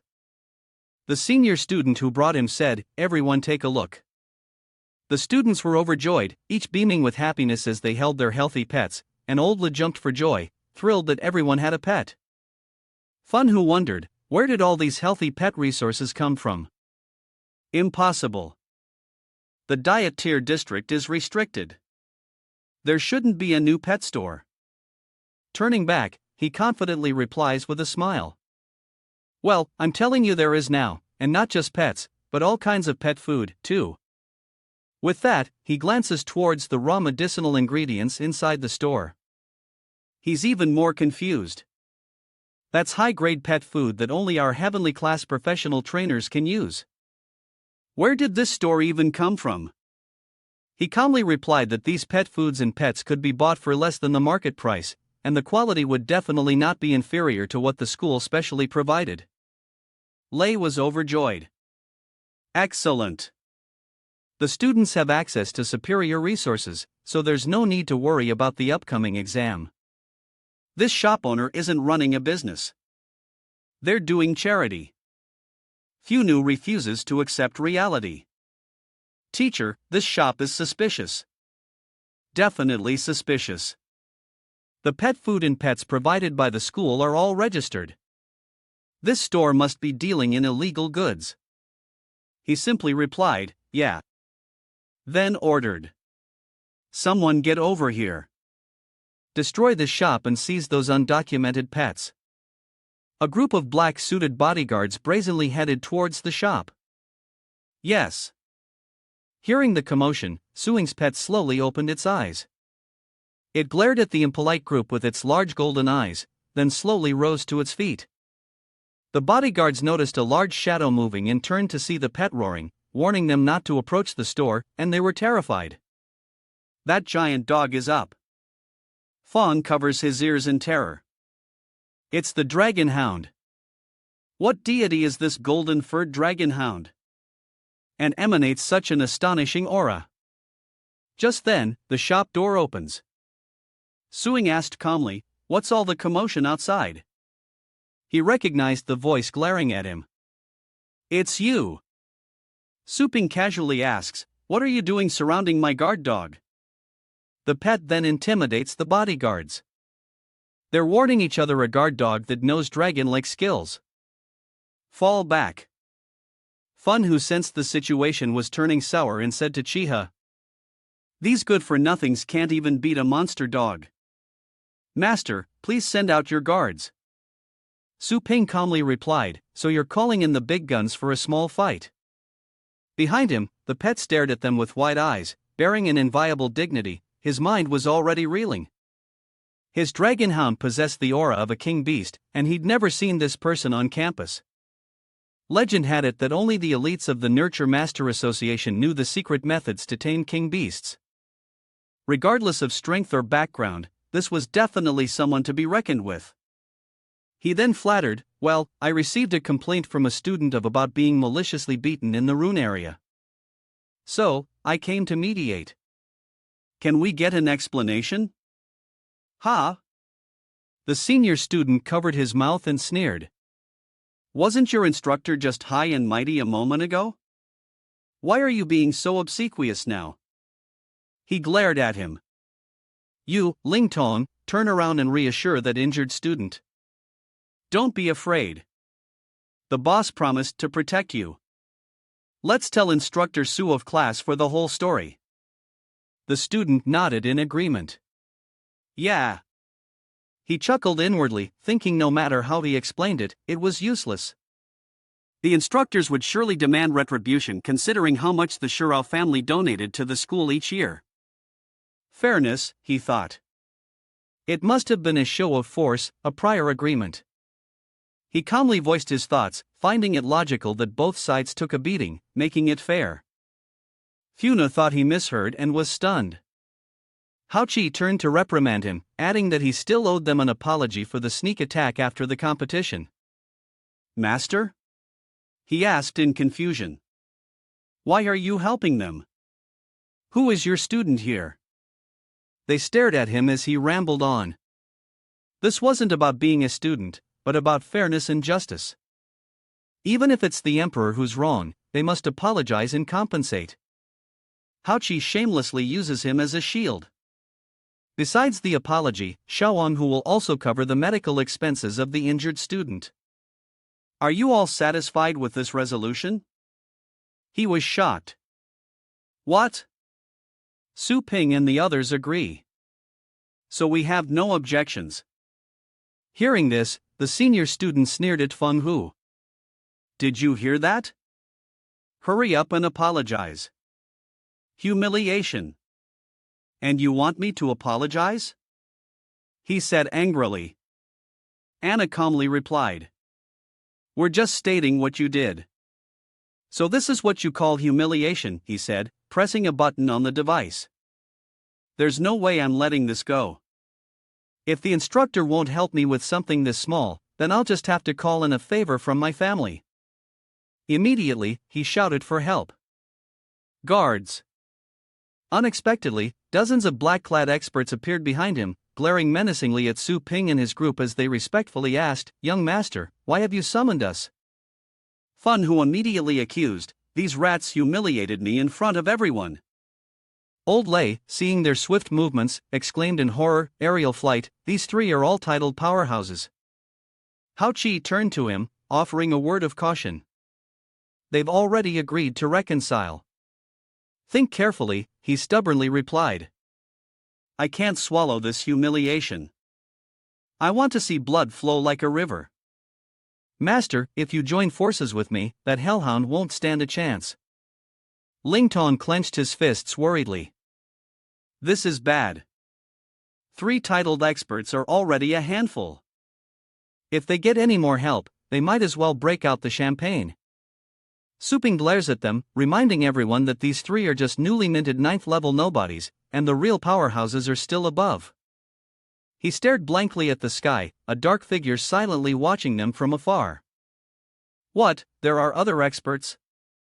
Xiaoyi, hovering in the air, finally interjected. To be able to detect my existence commendable, his face tenses, breaking out in sweat. Damn it, it's 4th Master. Why is he here? He glanced at him coldly, rebuking, mobilizing the Shirao family's forbidden army right under my nose. Do you think I'm blind? Seeing Xiaowai Fungus's soul nearly left his body. His face darkening rapidly. He hastily complained. 4th grandfather, they're bullying me. All these injuries are their doing. The instructor didn't care, so I had no choice. You have to get justice for me. Hearing this, the senior student retorted indignantly. Hey, you clearly attacked first. Suddenly, a system notification appeared just for suing. He glanced at it thoughtfully. It seemed the discount coupons were no longer tied to missions. A level 3 spirit pool can produce 1,000 units of energy each time, but with a 50% reduction, that's only 500. The benefits aren't great. But upgrading the pool might yield miraculous effects. He accepted. Just then, a massive tremor shook the area, making it difficult for the senior and Ling Tong to stay standing. Ugh! What's going on? A massive blue hand appeared, stretching across the sky. He recognized it, hesitating. It's a giant energy appendage. Xiaoyi questioned sternly. You dare bully the Shirao family? Fun Hu smirked sinisterly. Ha ha. With 4th Master taking action, everything will be all right. He is the most powerful genius in the Shirao family in the last 100 years, cultivating both himself and his battle pets to the peak of the 9th rank. Old Lele looked up to the sky, begging him, Senior, please wait. Please hear us out. Xiaoyi paid no heed, attacking them with a wave of his hand, taking a palm from the old man before continuing. Suddenly, a massive dragon appears, halting his actions, leaving him utterly stunned. What Fun was stunned that Big Dog is the incarnation of the golden divine dragon. Suing coldly cursed. No fool bullying the weak. You deserve this. With that, the golden dragon swung its claws at Xiaoyi, catching him completely off guard. He crashed straight into the ground, the impact shattering the earth. Fong cried out in alarm, "Old Master C." The senior student watched in disbelief as a ninth stage expert was defeated so easily with a single roar as Ling Tong chimed in. Amazing. Xiaoyi struggled to his feet, questioning him. Fun Hu, why did you provoke such a master? He stammered. I don't know either. He looked just like a normal shop owner, who would have guessed? Suing approached them, asking softly, "Can you calm down and listen to what people have to say now?" He turned to Hoji. "Aren't you the instructor for Class 4? He meekly replied, "Yes, it's me. Let me explain." He chuckled. Senior Xiao, I swear on my honor as an instructor, it was indeed young Master Shiro who started the fight. The boss is just a hero, and this student was involved. Young Master Shiro even tried to get me to sick them on him. I was trying to talk him out of it. The old man couldn't believe his ears and said angrily, "What?" Xiaoang howled, "Is this the bullying you were talking about?" He was terrified by the old man's anger and immediately knelt down to beg for forgiveness. "Fourth grandfather, I was wrong. I didn't mean to deceive anyone. I won't do it again." His face darkened. "You almost cost me my centuries of cultivation. Guards! Drag him back here. Enforce the family law. Break his legs and confine him for 5 years so he can't run around causing trouble." Fang was dragged away by the guards, struggling with all his might. "No, please. Fourth grandfather, I was wrong." Xiaoyi approached Suing respectfully, asking, "My ignorance has led this one to offend you. May I know your name? I am willing to compensate you handsomely." The students murmured amongst themselves. Old Man Baun is actually addressing him with respect. I never thought the arrogant Shiro family would have a day like this. He lowered himself, whispering just loud enough for the old man to hear, "My name is Su." Figure out the rest. He pondered for a moment, realizing there was no Su family in this area. Then a thought suddenly flashed through his mind, and his eyes widened in shock.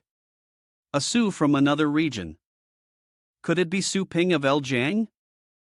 Just then, the system announced that his reputation had increased, and the mission was 47% complete. Lei and the others great. Fully thanked Su Ping, saying, "Boss, thank you. If you hadn't stepped in, we don't know how much that young master would have bullied us." He politely replied that ensuring customer safety was their store's duty, and if they wanted to thank him, they should come and support the store more often. When you're stronger, no one will dare look down on you. The students in the back cheered in response. The boss is right, and the items in the shop are all high quality. Buying them is as good as earning money. The senior then asked, "Boss, Shu, is your shop hiring? Please, let me help out." Ling Tong chimed in, "Mr. Shu, I want to help, too." Suping refused, saying, "You should focus on preparing for your exams. I'm used to doing things myself, and having others around would be inconvenient." "It's a pity, but no." Seeing this, he hinted, "However, if I have to go out, I will need someone to watch the store." The two were overjoyed. The next morning, Chihao, clutching a gold suitcase, flattered him. "Boss, please accept this." Suing inquired as the man hastily explained. "This is a small token of our appreciation, hoping to make up for yesterday's misunderstanding." Xiaoyi added, "This old man has taught that rebellious son, Xiaofeng, a lesson he won't forget." Without a word, Suing turned to leave. "I'm busy. If you want to buy something otherwise, please go back and give them some space." "Doesn't the boss like gold?" The students outside immediately asked, "Boss, do you have any pet food?" He waved back. Come on. We just got a new shipment last night." In Suing's hand, a strange purple herb materialized. The students stared at it, then curiously asked, "That's a strange ginseng.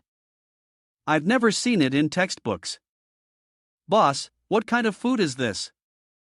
Ling Tong interjected, muttering in speculation, noting the purple aura, bronze color, and dragon-like tail. Could this be the purple cloud heavenly dragon ginseng?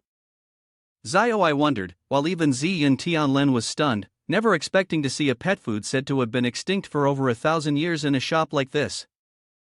This. Ling Tong stared at it, then asked, "Boss, how much is this?"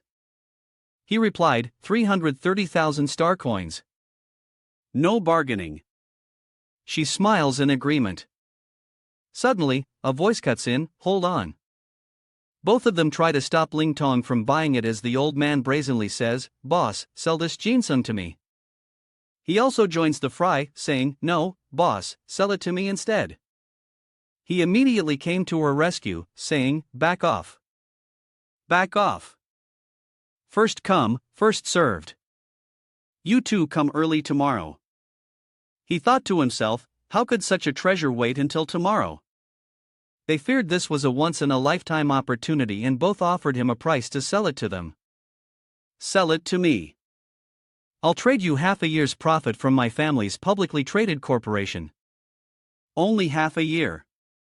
"Sell it to me. I'll trade you 5 years' use of a high-end research institute under my name."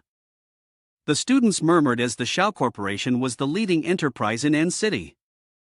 Even half a year's profit would be at least 10 small goals. Oh my god, that's such an exaggeration. Such extravagance. Truly worthy of the Shirao family. Even a research institute under a level 4 master isn't simple. It's a top-tier facility built to the exacting standards of a rank 9 cultivator equipped with the most advanced technology in the city. If I could use it for just one day, I'd be satisfied. Suing, looking slightly doubtful, asked them, "After spending so much, what do you plan to do with it?" Hao Qi laughed. "With my connections, countless people will come to see this 1,000-year-old extinct ginseng. Even the people from the Trainer Association will have to respect us. We'll instantly become top figures in the cultivation world." Xiaoi added, "I'll do my best to exploit its commercial value. Even $1 billion project won't be enough and you'll get a hefty commission." Suping then turned to ask Little Skeleton, "What about you?" She hesitated, "Boss, I might not be able to bring you that much profit." He reassured her, "It's okay. Just tell me, I want to hear it." She excitedly asked Su Ping, "Have you ever heard of the ancient dragon race, the violet blood heavenly dragon?" Many master trainers have tried to restore the bloodline and inherited dragon skills of the purple blood heavenly dragon, but all were forced to stop due to a lack of materials. And this purple cloud heavenly dragon, ginseng, was pet food in that era. If they had this food, research would advance by leaps and bounds, and it could even boost the entire field of study. He wondered if there were many cases where a lack of resources affected the development of cultivation techniques. She frowned. There are many, almost all ancient cultivation techniques have slowed in development due to the dangers of unearthing useful things in the wild. He sighed and explained, "It's true that scholars have assessed the combat power of ancient pets to be much higher than those on present-day Blue Planet, but the difficulty of restoration is too great. Relying on just one thing won't change much. Poor execution will lead to wasted effort." Suing smiled knowingly. "Who said there'd only be one? Wait here. I'll go pick some more for you." With that, he turned and walked back through the door, leaving the man dumbfounded. "Ha?" Xiaoi wondered, "Didn't my boss just say he was going to pick more?" Ling Tong noticed their address to him and thought, "Boss Su, isn't Boss Shu's name Shu Quan?" About half an hour later, crackling electricity emanated from the room he'd entered. Su Ping held up 2 dark purple jeans, one in each hand, and announced, "It's done." Their eyes nearly popped out as they cried, "What you reminded them, everyone gets a share. Pay up now." Seeing this, Hao Zi felt a pang of regret. "Easy, boss, easy," he said painfully. "These are 1,000-year-old antiques. How can you handle them like vegetables? He calmly replied, "Don't worry, they're not that valuable. I have plenty more in my bag." The two of them were speechless. So many. Seeing him covered in blood, Ling Tong asked curiously, "Boss, you're bleeding a lot." Are you okay? He replied, It's someone else's blood. I'm fine. Hao Chi and Xiaowai whispered to each other. What kind of family could possess such wealth? I can't see through it. I've lived for over 100 years and never seen such a sight. She stepped forward to help Suing, offering to wipe him down, but the old man raised his hand to stop her. Hold on, let me do it. He sighed with regret. Good heavens, you sly old fox. Doing that in front of everyone is quite inappropriate. He glanced back, a hint of triumph sparkling in his eyes. Yeah. Shirai lifted Suing's shoe and wiped it clean. Forget being impolite. Call me a pervert if you like. Boss, your shoes are a little dirty. Allow me to clean them for you, he said helplessly. Get up before someone misunderstands. Pay up and don't forget what you promised. The old man chuckled. No problem. I'll pay right away. Hao Chi speaks up. Boss, me, too. Suddenly, Suing turned to Ling Tong for her opinion. Oh, right. I found some other things, too. Do you think these will work? She looked at the items in his hand and muttered. Bodhi, herb, dew, jade, dragon, 7-color orchid, and even spirit great demon soul grass. These are all food for extinct pets. Surprised by her knowledge, Suing asked, You know a lot. Want to buy some? She sadly declined. Maybe next time. My gluttonous violet cloud dragon has already eaten up my food budget for the year. Hao Chi sighed. The Zhang family was once a cultivated clan, but I heard the higher-ups are obsessed with research and not good at business. Now they can't even afford materials. It's truly lamentable. Just then, the system issued a notice warning that the host was using the store to profit from outside sources. To which he replied, Who said I wanted to profit? He suddenly pointed at her and suggested, Instructor Shirao, please give your generous gift to her. Ling Tong was utterly astonished. He pointed at me and stammered a question. They both turned to look at Ling Tong in surprise as Su Ping calmly stated, That's right. It's for her. What's wrong with giving her money and buildings to buy research materials and use as a research facility? Xiaowai retorted. Boss, you fool. If you let me manage all this pet food. With the Shirao family's help, we can guarantee you'll be on the global rich list within a year. Miss Ye, I can't offer such a rich reward. Is this worth it? At that moment, the system issued another notification warning that the host's actions were suspected of exploiting the manager for excessive financial gain and not to try to deceive the system. Su Ping's face darkened, reasoning with them. Since when could worthiness be determined by money? He boomed. The Shao family, a family of breeders, only wants to monopolize money. The instructors only see power and position and have no sympathy for the plight of the elite students, even bullying the weak. Do you deserve your positions? Hearing his emotional outburst, they couldn't help but feel a little tense. Yes, boss. Your teachings are correct. This old man is ashamed. The students behind him were moved, cheering him on as expected of their boss. Even the Shirao family's grand elder and the instructors were left speechless. Finally, someone spoke up for them. Their boss was the best. What a scolding! The headmaster chuckled, praising him. You're so foolish. I've wanted to do this for so long. Hao Chi and Xiaowei flattered him. We didn't expect the boss to be so righteous.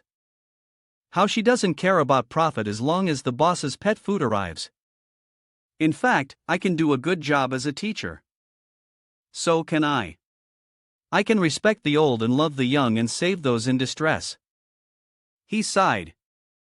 Do they really think I don't want to squeeze them dry? Dividends can't be converted into energy. More of it is just waste paper. Besides, high-end pet food isn't easy to sell and they want to monopolize my sales channels. They're asking for it. Suping smiled, thinking, system, listen up.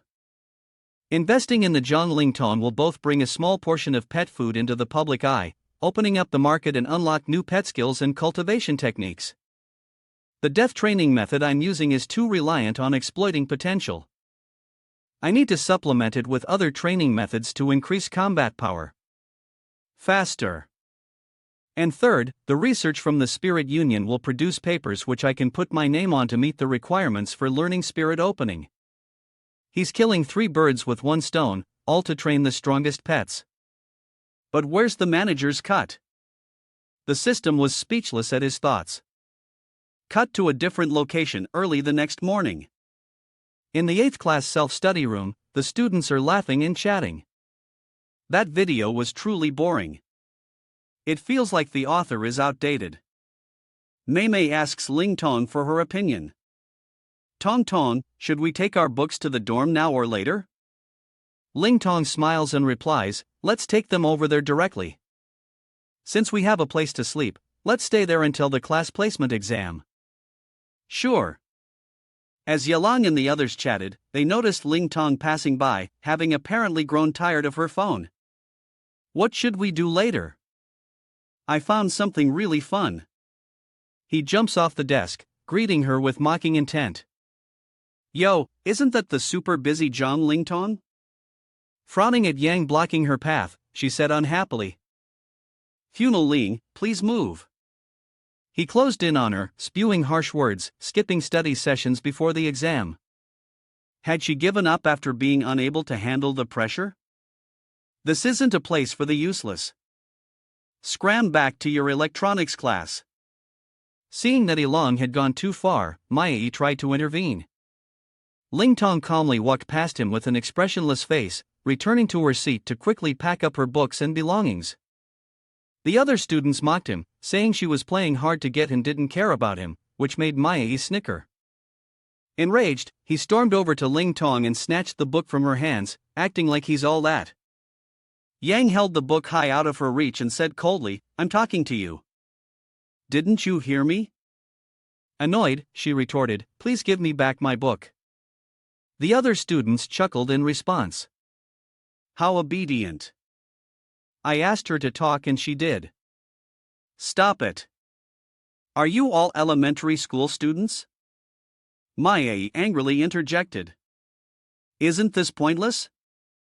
He pressed further, hurling insults at her. Want it? Apologize and I'll give it back.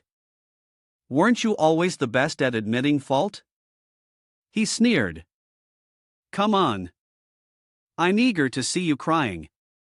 Suddenly, a black-clad guard stood behind him, snatching the book from his hands. Startled, Yelong recognized him and stammered as he was dragged away.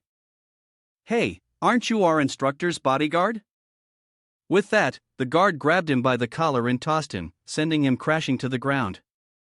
The guard indifferently reassured her. Don't mind them. Let's go. Ling Tong politely thanked him. Thank you.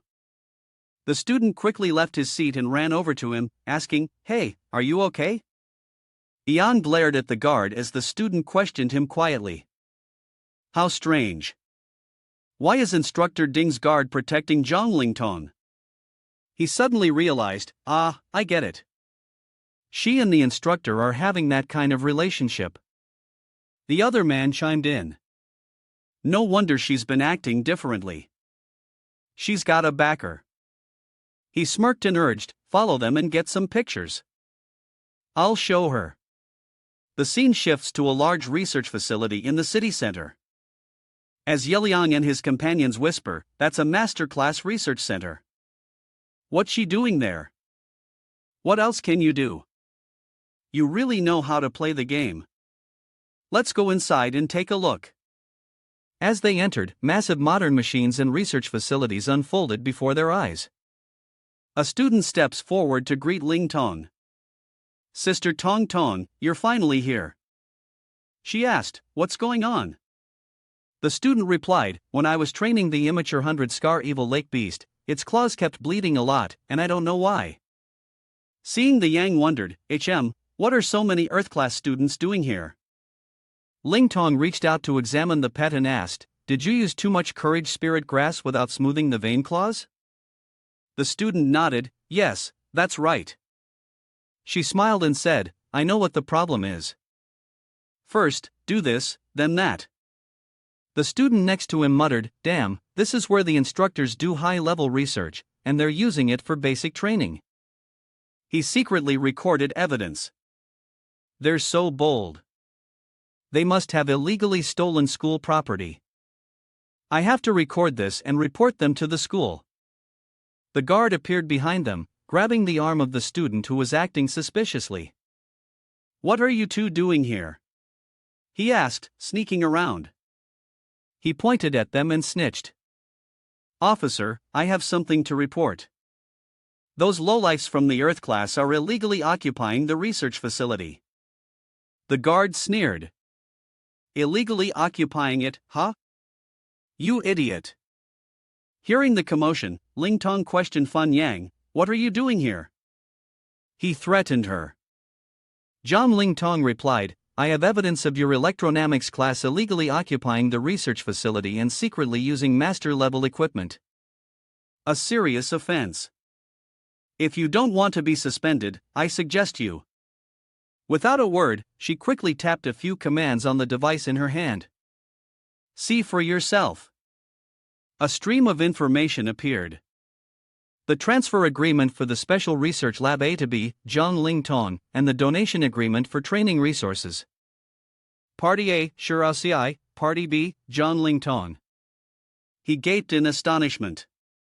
What? The research lab was a gift from Instructor C of Class 4, and the training resources were paid for by the Shirao family. Mai pulled her hand, urging Tong Tong, don't waste time with them. We're busy reopening the Purple Blood Sky Dragon project. She smiled and nodded. Okay, then, please excuse me. The two finally understood. The Crimson Blood Dragon. If Ling Tong's research bears fruit, many instructors will want to snatch her up, even without participating in the sorting exam. So that's why she hasn't been coming to class. In the research lab, an enormous moaning snail appeared before their eyes, leaving everyone in awe. Wow! Everyone started snapping pictures of it. That's a huge sand snail. The researcher said, this pet was cultivated by me using the octuple training technique and has greater strength and endurance than the original. If you're interested, you're welcome to come and learn more and invest. The judges nod in satisfaction, impressed that the enlarged creature maintains its stamina and stability with no deformities and a stable temperament, indicating a successful experiment. The researcher grins foolishly, asking, so, you're praising my training technique? How many points will I get in this competition? Together, they raised their scorecards, all showing roughly the same number, the highest score I could possibly give. He stared in disbelief, thinking he was seeing things, and stammered. Huh? What? The highest score is only 2 points? The judges turn and leave after scoring. He reached out, please eating. Wait, is there some mistake? One of the judges coldly replied, a 100-year-old street commodity with little practicality, no creativity, and no progress. This judge impatiently explained that this is a gathering of elite trainers from across the city with no room for mediocrity. The host quickly announces that the once every 3-year highlight, the highly anticipated trainer convention, is about to begin. This year we're at Holy Light Base's 5th-ranked Heavenly Dragon Academy. Thank you to the school for providing the venue. With that, the screen turns to the headmasters. The headmaster waves, honored to host the city's top talents, hoping they'll show their full potential, find investors, and thanks Elder Bay for attending despite his busy schedule. Following that, Elderby added, as usual, this competition will have 3 judges. Those who perform exceptionally well will not only receive the grand prize, but also the opportunity to join the association and receive their training. The participants were surprised to hear this training in the association. Historically, no student has ever been chosen to become a 9th stage trainer. Last time someone reached the 8th stage at only 19 years old, their faces are filled with regret. I'm so envious. I want to join the Trainers Association to advance my skills. Forget it. Even the wealthiest families can't buy their way into that opportunity. If they let you study for free, wouldn't they lose money? Cut to the observation deck where Brother Chen has been waiting. The group quickly enters the area presenting their tokens for verification. He says, "Please proceed to the heaven class viewing seats." They settled into their seats and began to talk. So, what do you think? Where's Tian Shao? Not yet. The people from the training association haven't made a move yet. Those old geysers always pick the best prospects. They're moving too fast. Ha ha. If you could really get the best seedlings as disciples, I'm afraid even the principal would have to call you brother. Don't forget that old ding isn't here. This time, one less competitor, which increases our odds. I must seize this opportunity. Suing overheard their conversation, approached the seating area, and wordlessly sat down. Seeing this, the others grew curious about his identity. Who was that young man?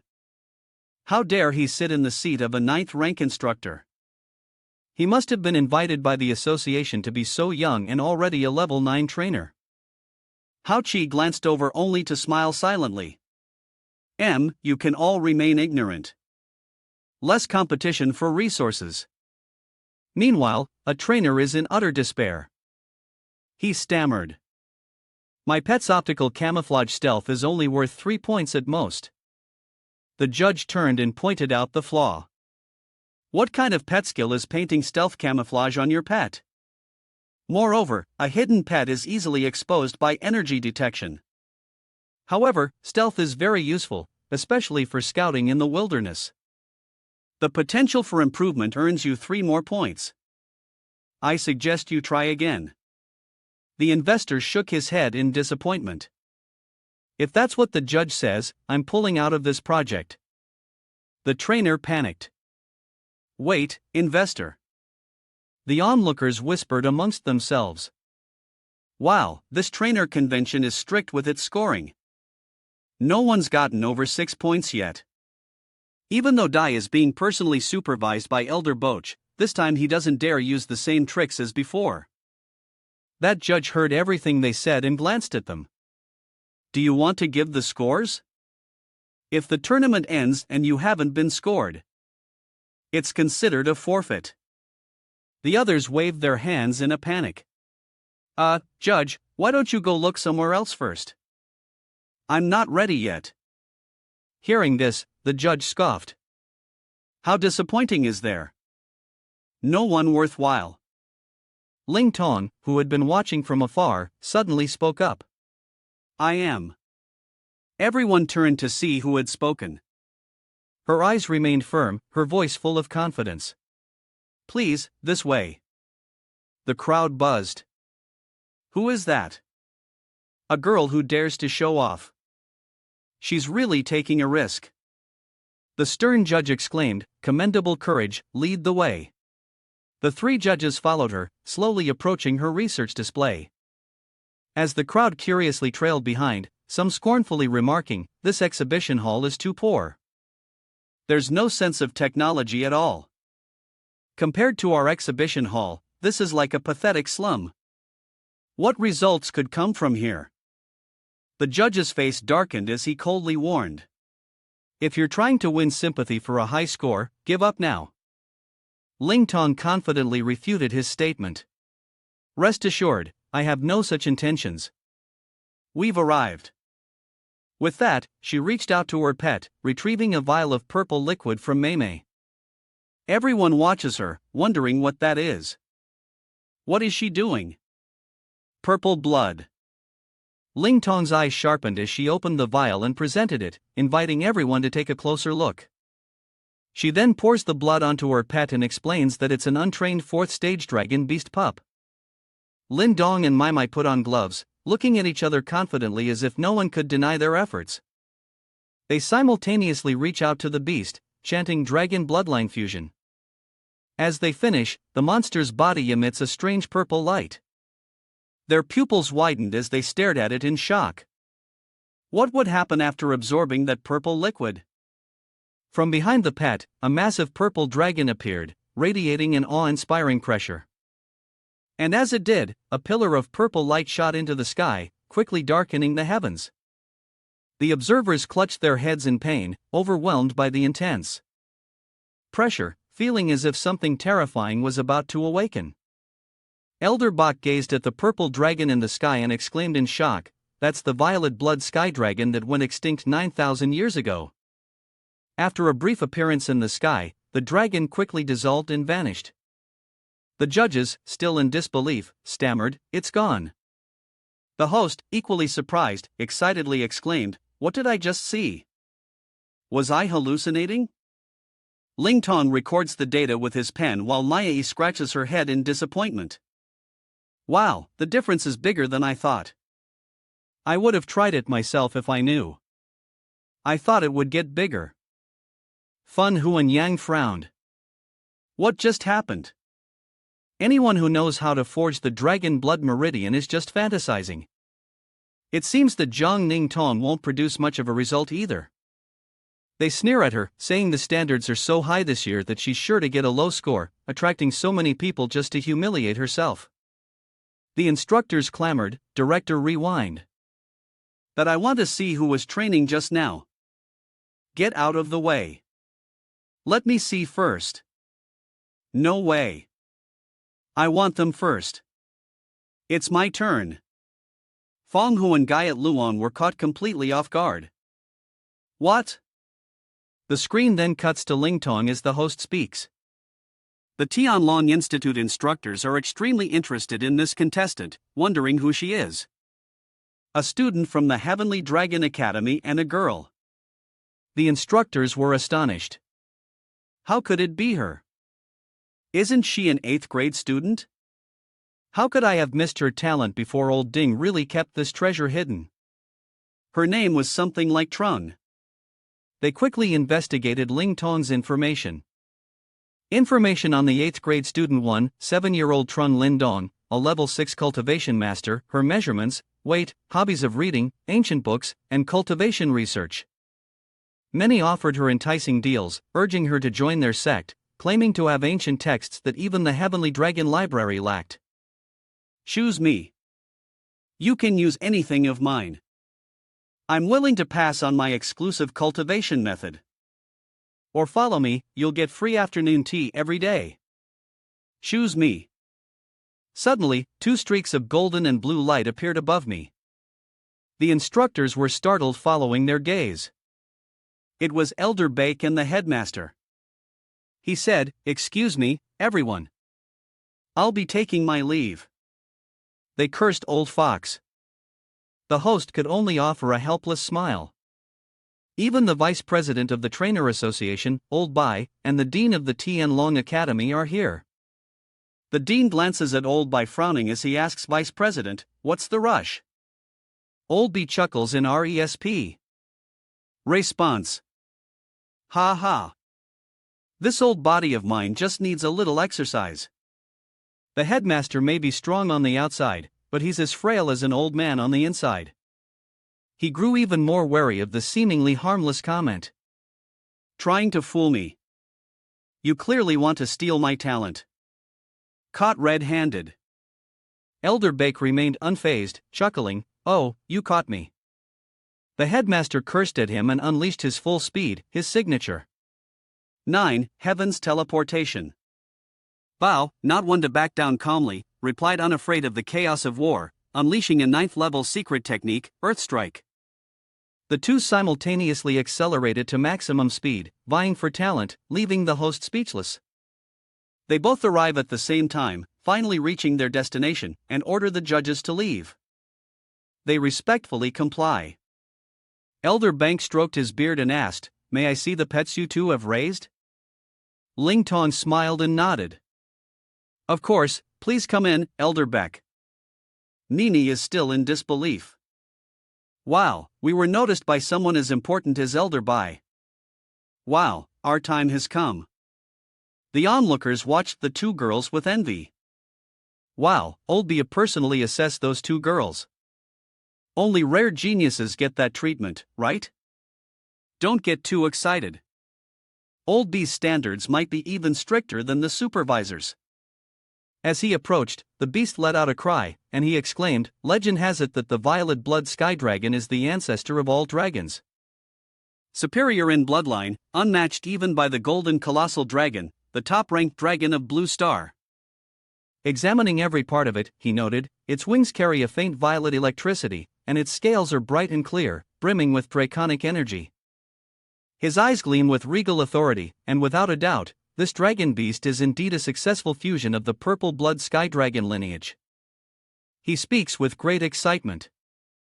This method significantly improves the bloodline limit of the dragon beast, allowing its combat power to break through easily. The headmaster laughs. Excellent. Truly a talent nurtured by our school. Elderby scored it, saying that while there were still some shortcomings, the results were undeniable. 9.5 points. The host was astonished to hear that 9.5 points, the highest score in the entire school, had finally appeared. Elder Bach offered, "Come with me. With the full support of the association and my tutelage, you're sure to achieve even greater things." The headmaster chimed in, "Zhang Lingling Tong, don't go with him. You were cultivated by our school, so you should stay and contribute. Come to me and I can give you the best resources in the school. Your advisor can do whatever you want, and you can research whatever you want." The onlookers were stunned. Wow, they're pulling out all the stops to recruit her. This might be the headmaster's highest offer ever, but the inheritance from Old Bay is also tempting. Learning even a fraction of his secret techniques would be enough to establish oneself in the cultivation world. Fan Hu and Jian couldn't accept the truth for a moment. He's really gone from zero to hero. I can't accept it. If only I could go back, I would have built a better relationship with him. You made up your mind so quickly. She looks at them with determination. Yes, I've made my choice. The host asks with bated breath, who will it be? Who will become the rising star of cultivation? The instructors speculate, leaning towards the principal, for who could refuse such power? I wouldn't be so sure.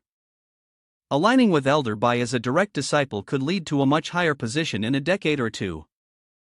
Stop guessing. She'll definitely choose me. No matter who she picks, her future is bright. Observing Ling Tong, Suing smiled with satisfaction, then pushed himself up, thinking it was almost time to head back to the store and prepare the merchandise. Ling Tong then made her decision. Headmaster Bach, thank you both for your offers. I decided to dedicate myself to Boss Shu Quan for life.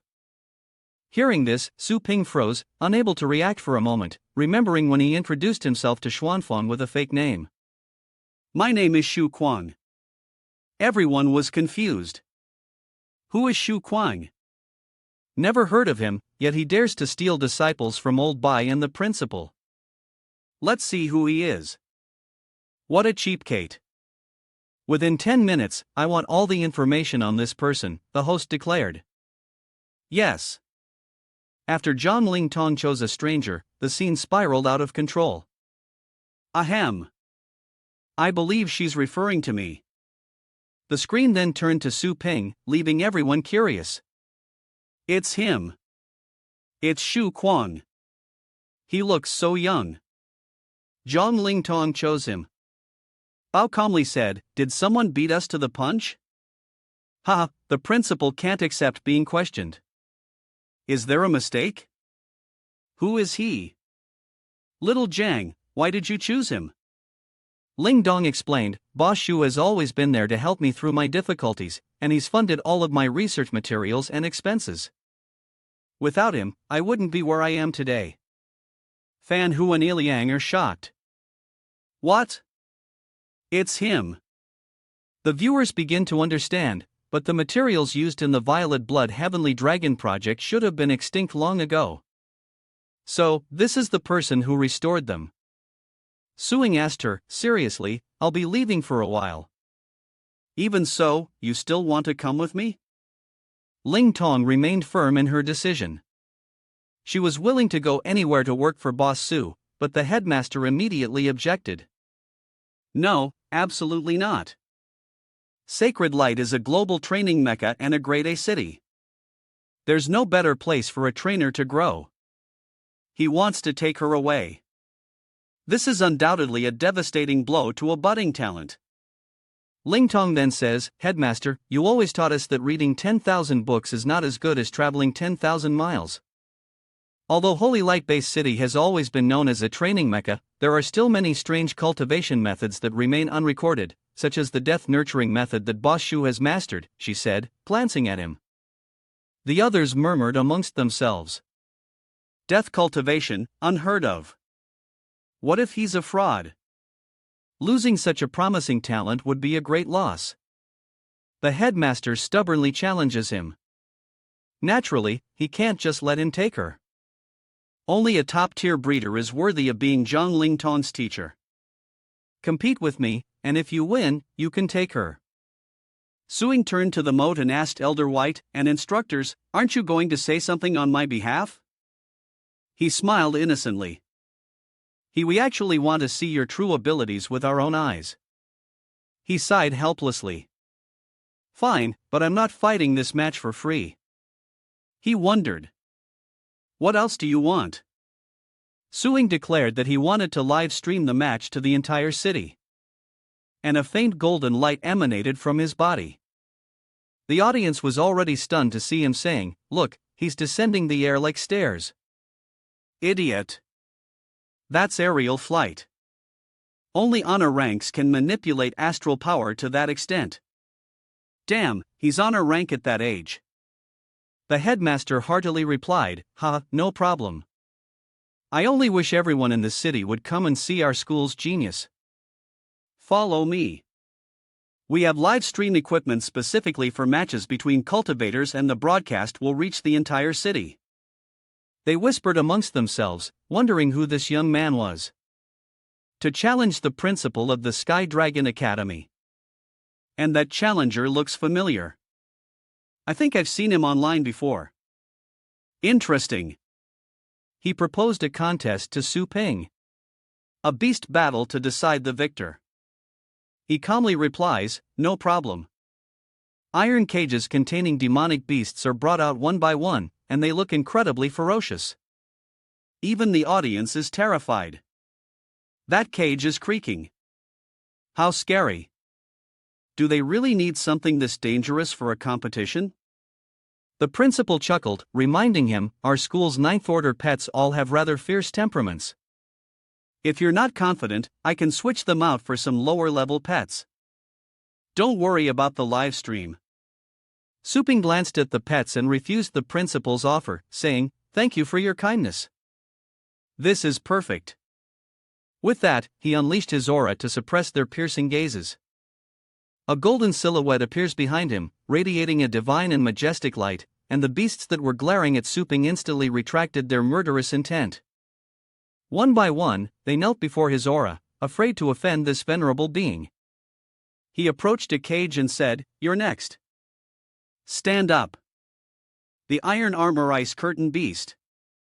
Hearing Su Ping's command, it stood up and roared. The audience stared blankly at the scene before them. It sat when told to sit and stood when told to stand. He subdued all the 9th rank wild beasts without even lifting a finger. How is that even possible? Is this the highest level of beast mastery? Bao mused. It's not just about taming. Even though the school painstakingly selected pets with comparable strategies, their natural talents still vary. He chose the one with the highest comprehension at a glance, the host agreed. So powerful, the clash between experts begins with such minute details. The headmaster then gave a sinister smile. Your armored ice weasel beast may be talented, but my blazing fire spirit pet is no slouch either. The host frowned as he channeled his power, saying, "A blazing fire dragon versus an armored ice weasel, a true clash of fire and ice. But is it wise to choose a fire-type pet which is at a disadvantage after the opponent has already chosen an ice-type?" Elder Bach denies that it's a dragon-type move that isn't afraid of elemental counters, adding that the domineering dragon bloodline can make up for the difference in aptitude, and if nurtured well it can even easily suppress that armored ice lotus beast. He narrowed his eyes and continued, "And the most important point is that the area of expertise of the Long Academy is dragon-type pets. The dragon sleep spirit technique has been praised by many masters of the association." The headmaster confirmed with a smile, nothing escapes the vice president's eyes. "I originally intended to teach the dragon sleep spirit technique to Zhang Lingtong after taking her as my disciple." Suddenly, he produced a bag in the shape of a bagua, saying meaningfully, "My friend, I'm about to open your eyes." He raised his hand to the sky and shouted, "Centennial Dragon Bone." Instantly, a long bone appeared. The headmaster quickly performed the inscription maneuvers, and the bones were instantly burned in a blue flame. As the skeleton vanished, the dragon gradually materialized. The host gasped in astonishment. The dragon bone faintly revealed an unimaginable dragon soul. The instructors chuckled, knowing a century-old dragon bone was a rare treasure now gone. What a waste! How long has it been since the principal truly went all out? It seems Zhang Lingtong is definitely following him. The Azure Dragon Phantom immediately merges into his petling. Viewers were stunned by its terrifying power. The next beast fight would be unimaginably horrific. Speaking of which, why hasn't the other side made a move? Suing is slowly feeding his pet herbs. Take it easy. Don't choke. The host wonders what he's up to. Meanwhile, Shu is feeding his pet a large amount of Buddha hard grass, an herb that slightly increases a pet's comprehension. Eating so much, is he planning to have his armored ice, lean beast, comprehend a skill on the spot? Suping looked at the pet's stats and smiled contentedly, "All right, that should be enough." He suddenly raised his hand, his body enveloped in a layer of blue magic, and shouted, "Thunder Law Engrave." A massive black vortex appeared in the sky the moment he spoke. "Confused host, are you? What's going on outside? The weather was fine and now there's thunder." The usually calm elder Bai stares at the sky in shock. Could this be the Holy Spirit baptism? Su Ping announces, and the brand descends from the sky, unleashing bolts of blue lightning upon his pet as he continues his spell. His pet emerges from the misty bones, its eyes radiating majesty and immense power. Satisfied with his work, Su Ping announced, "I'm done too." The audience was confused. What's going on so fast? Did the host just ask about Shu's training method? It's already done. She announced that both the Inferno Fire Dragon and the Armored Ice Lean Beast were finished and the trainer speeds were neck and neck. Everyone found it strange. It was fast, but the Frost Steel Armadillo didn't seem to change at all. I guess that young Grandmaster breeder isn't all that impressive. Though youth is powerful, nurturing isn't something that can be rushed. His experience and skill still can't compare to the headmaster of the Heavenly Dragon Academy. Indeed, if he can affect the armored ice serpent, he might actually win. Bao mused. What he evoked was definitely not ordinary lightning, but something closer to the source of the lightning element. He looked at him, thinking only those with a saintly aptitude could touch the source. Suing, I thought you were far from saintly. Little did he know that distance was so short. The host excitedly announces, next up is the most thrilling pet battle round. Round 1 begins, and the hen's pet launches the first attack, blazing fire. Suing's pet swiftly dodges the lava-like attack as the old man's pet's flames quickly spread across the arena, encircling it. The host continued, the Crimson Flame Fire Dragon has the upper hand, using the level 8 skill, Crimson Flame Fire C, to gain an advantage. The arena's temperature has already reached 600. If the armored ice serpent doesn't act, the scorching heat may damage its lungs. As she spoke, she watched the match intently as the principal's dragon unleashed another attack. Dragon breath severing flames slash each strike like a scythe, relentlessly assaulting Suing's pet. The host is getting anxious. The attacks are too fierce. The level 9 skill, Dragon Breath, Severing Flames, leaves the armored ice serpent with nowhere to run. Is it over? The audience is beyond excited. Such a ferocious desire to fight a critical hit. No wonder it was nurtured by the headmaster. As expected, Old Ginger is the spiciest. Headmaster, are you still taking disciples? The headmaster spoke with pride. HM. Sure, Zhang, so many people want to learn but don't have the chance. I chose you, so you must learn to cherish this opportunity. Ling Tong forced a smile, reminding him, well, headmaster, it seems the match isn't over yet. Suddenly, sensing something was off, he slowly opened his closed eyes. Yes, Suing's pet, thought to be injured, vanished into the principal's dragon's attack. An illusion. The principal's dragon pet, unsure where its enemy is, turns around, searching. Suing's pet was nowhere to be seen, and they exclaimed in shock. The armored ice serpent is gone. Suing smiled confidently and reminded them. Suddenly, a strong wind extinguished the flames engulfing the arena.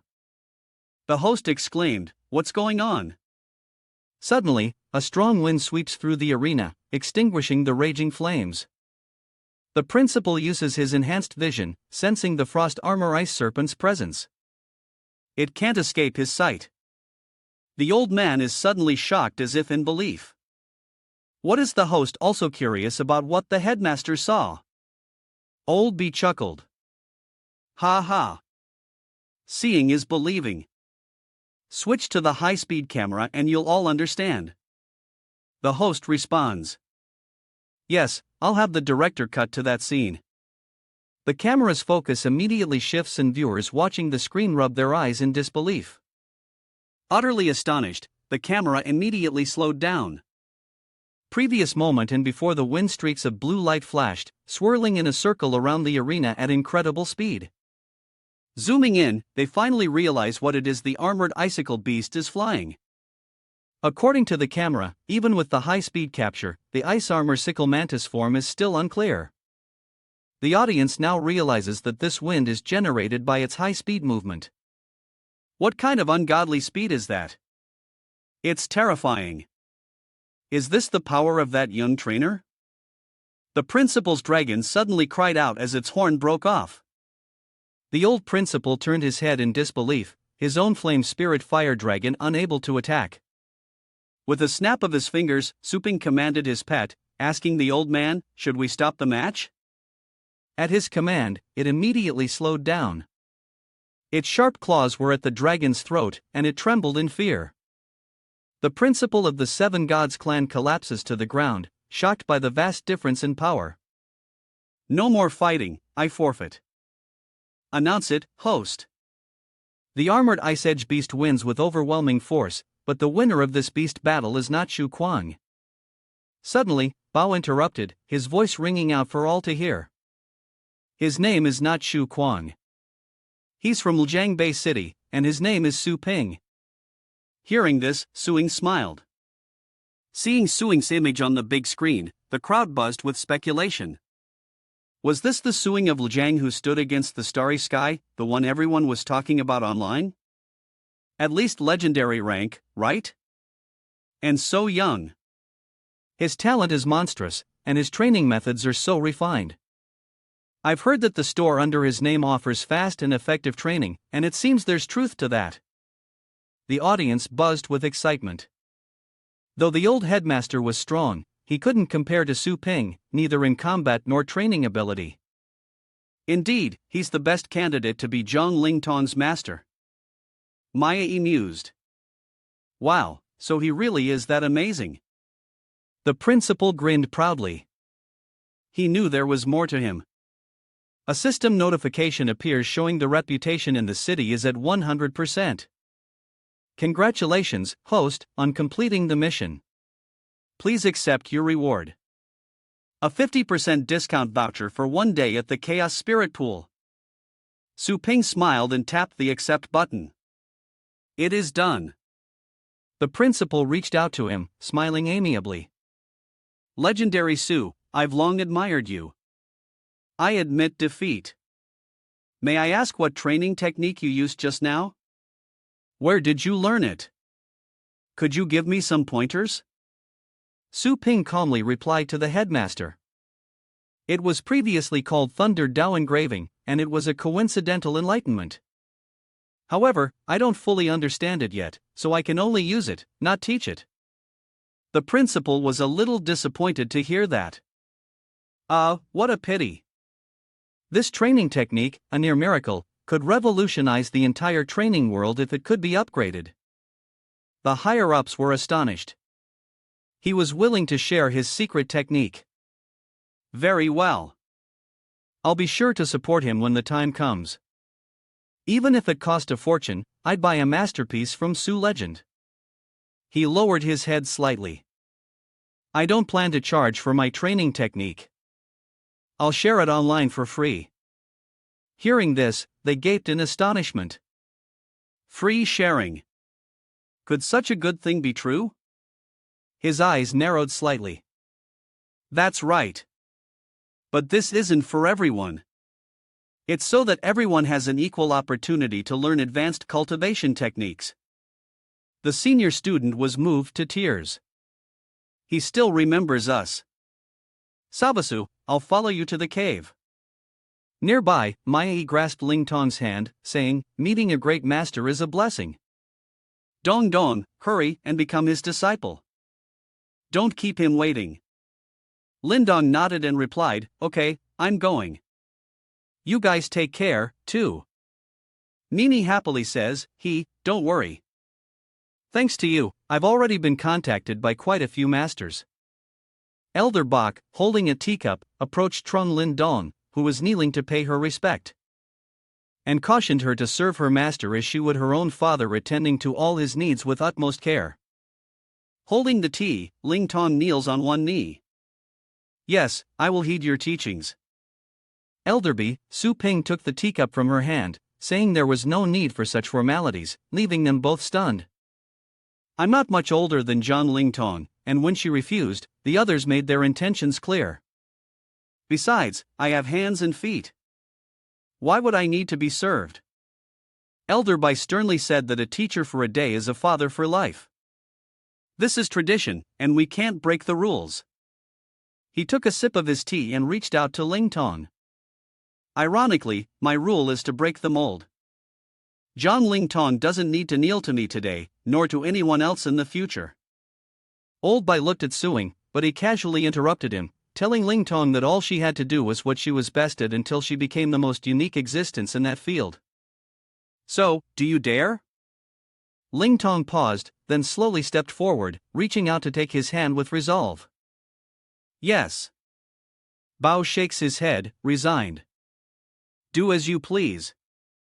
Suddenly, Su Ping shouts to him. Elder Bai, there's one more thing. He smirked, pointing at the spirit child. With the help of the medium, spirit child, my Thunder Dao heart can be broken through quickly, plus the ancient cultivation technique. You little rascal wants to learn spirit opening first, don't you? He said sternly. I happily replied. You know me too well, Elder Bai. He glared. Dream on. Finish your thesis first. I can't control your disciple, but I can certainly control you. Su Ping was bored. Hey, old who? A figure rushed in, kneeling respectfully as he reported, Vice President, the exploration team you sent out has returned to the city. Old Bai turned around. How many returned? The man clasped his hands. The entire team returned with no casualties. Su Ping wondered from behind. What's wrong? The elder explained. This exploration team had previously lost contact. I thought they were done for. It's fortunate they returned safely. After the Pet Tamer convention closes, we'll hold a report session tonight on the investigation results of the wilderness area anomaly and discuss countermeasures. The powerhouses of every city are here. You definitely have a place, too. Suing nodded slightly in earnest. Yes, at the headquarters of the Petre Breeder Association, the space within was incredibly noisy. So, when you came, you also encountered the anomaly that Old Bay mentioned, right? Yeah. Many pets have appeared in areas where they shouldn't be, as if they're running from something. To disturb so many pets over such a wide area, one man crossed his arms and said, "Could it be one of the four kings?" The others were silent, hoping it wasn't true, for the four kings possess celestial fate realm power, the pinnacle of the legendary rank. A power that even the Wind Tower couldn't hope to overcome. Suddenly, a stern voice cut through the air. The Pioneer Investigation Team of the Breeders Association is now reporting its findings. This man is Lu Hongxia, captain of the Pioneering Investigation Team. After careful investigation and verification with other city investigation teams, we have found no information related to the four kings. Everyone was shocked. What if there's no news about the four kings? What's causing the anomalies in the wastelands? Why did you lose contact? He raises the glowing stone in his hand. It's because of this. One person exclaimed in surprise. What kind of mineral is this? Hongxia smiled. This isn't an ordinary stone. At the same time, his pet swallowed the stone. Its eyes flashed and it roared as strange blue veins covered its body. The man exclaimed that after the rank 9 lower tier 100 to Silver Wolf used the unknown stone, its combat power exploded to rank 9 middle tier. Elderby added that unlike temporary attribute boosts during beast battles, this was a permanent increase in combat power. A surprised voice asks, "What, to break through from lower 9th rank to middle rank normally takes at least 3 or 4 years, right?" Hongxiao crosses his arms sternly. That's right.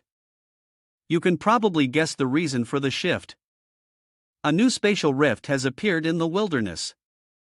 On the other side of that space rift is a planet rich in these energy minerals. He frowned. The rift attracting hordes of powerful beasts enough to destroy a normal B-class base city. Extremely dangerous. The crowd murmurs. So that's what happened. Did the investigation team lose contact because they entered the rift to explore? The strategic value of this energy ore is immense. We must find a way to deal with all the concentrated beasts. Indeed, those beasts are not only an obstacle to reclamation, but also a threat to the safety of the surrounding base cities. Establishing a base near the Pfizer is of utmost importance. If we eliminate those feral beasts, my squad can secure a path to the Pfizer, giving us a strategic advantage. But we'll need to gather some elite high combat personnel to assist. Someone points to the back, saying they have a suitable candidate among their elites. Their eyes fell on the calm Supine. That's right, Brother Su. We're counting on you. Hongxiao frowned, wondering if this young man truly possessed the strength they needed. Su Ping returned to his serious demeanor. I suggest we send the ore and the pets that have used it for testing first. Before the safety and side effects of these ores are clear, don't act rashly, Hongxia retorted unhappily. We've been using this crystal for dozens of days without any adverse reactions. If there were a problem, would we risk our lives to bring it back? Su Ping calmly replied, I'm not doubting you. It's just that a few dozen days isn't enough to rule out the possibility of slow accumulating toxins. This time I agree with Suing's view. Hongxiao scoffed, grabbing a crystal.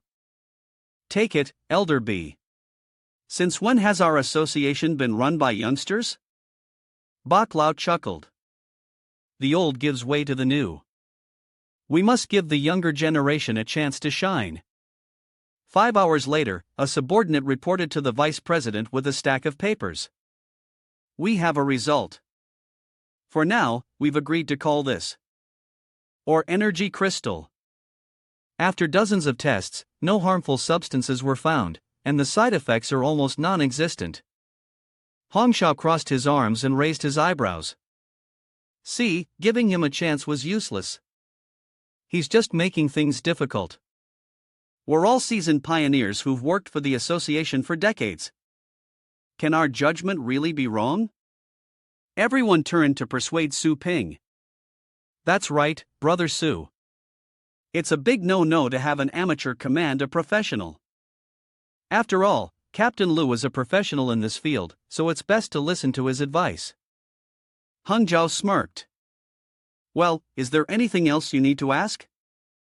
Suing remained impassive, inquiring about the appearance of the world beyond the rift, whether there were natives and their combat strength as he checked the device in his hand. As you can see, the world has strong magnetic interference, making recording impossible. And as for the natives, none have been encountered yet, so it's unclear. He glanced over, offering no help at all. It was like asking someone who knew nothing. Suing pondered if he could just know the exact appearance of that world, he could safely search within the system's nurturing grounds for resources with such potent effects. He had to be sure. The entire room watched him stand. I can go with you and take care of those savage beasts. Hungja covered her mouth and giggled. Old Bai, this warrior is too green. I can't even sense any astral power coming from him. Please mobilize at least 15 titled battle pet warriors with upper 9th rank strength for me. Allow me to introduce him. This young man is a newly minted legendary pet warrior. Suing, a powerhouse who can take on multiple opponents. Hong Xiao was stunned. What a legendary pet warrior.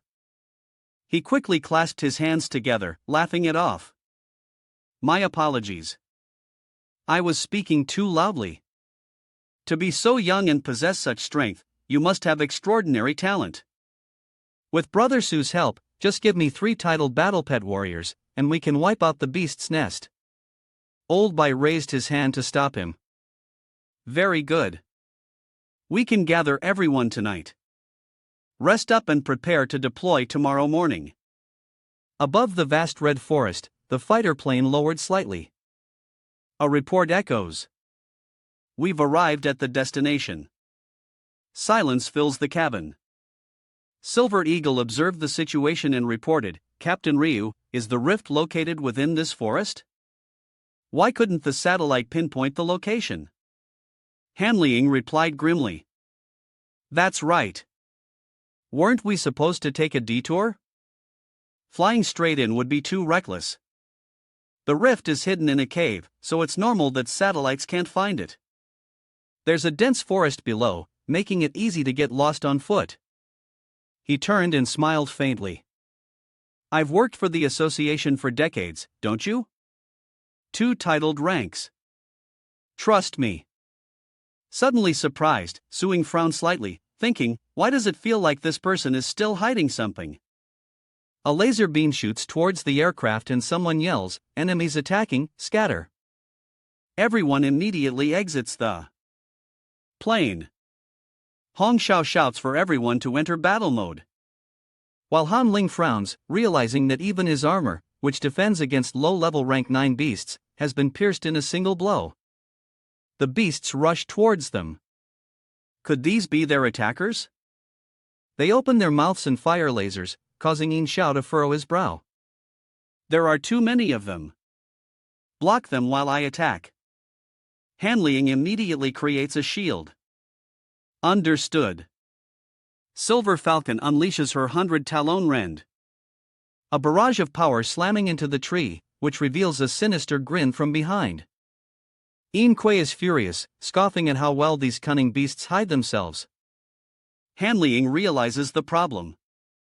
Yin Kui's claw attack, which can cut iron like mud, only leaves a scratch. These trees are not normal. The savage beasts leap from behind Yin Xiao, freezing her in place. Su Ping shouts, behind you, Zhenmu, be careful. But the others quickly restrained him while Silver Hao grabbed the tail that was wrapping around her neck. Senior Su, don't worry too much about Han Lang and me. These monsters are tricky, but they're no match for us advanced 9th rank battle pet warriors. Please worry about yourselves first. Han Ling laments as he fights. Aerial combatants are at a disadvantage. They can hide, but we're just sitting ducks. Hong Xiao suddenly spoke up.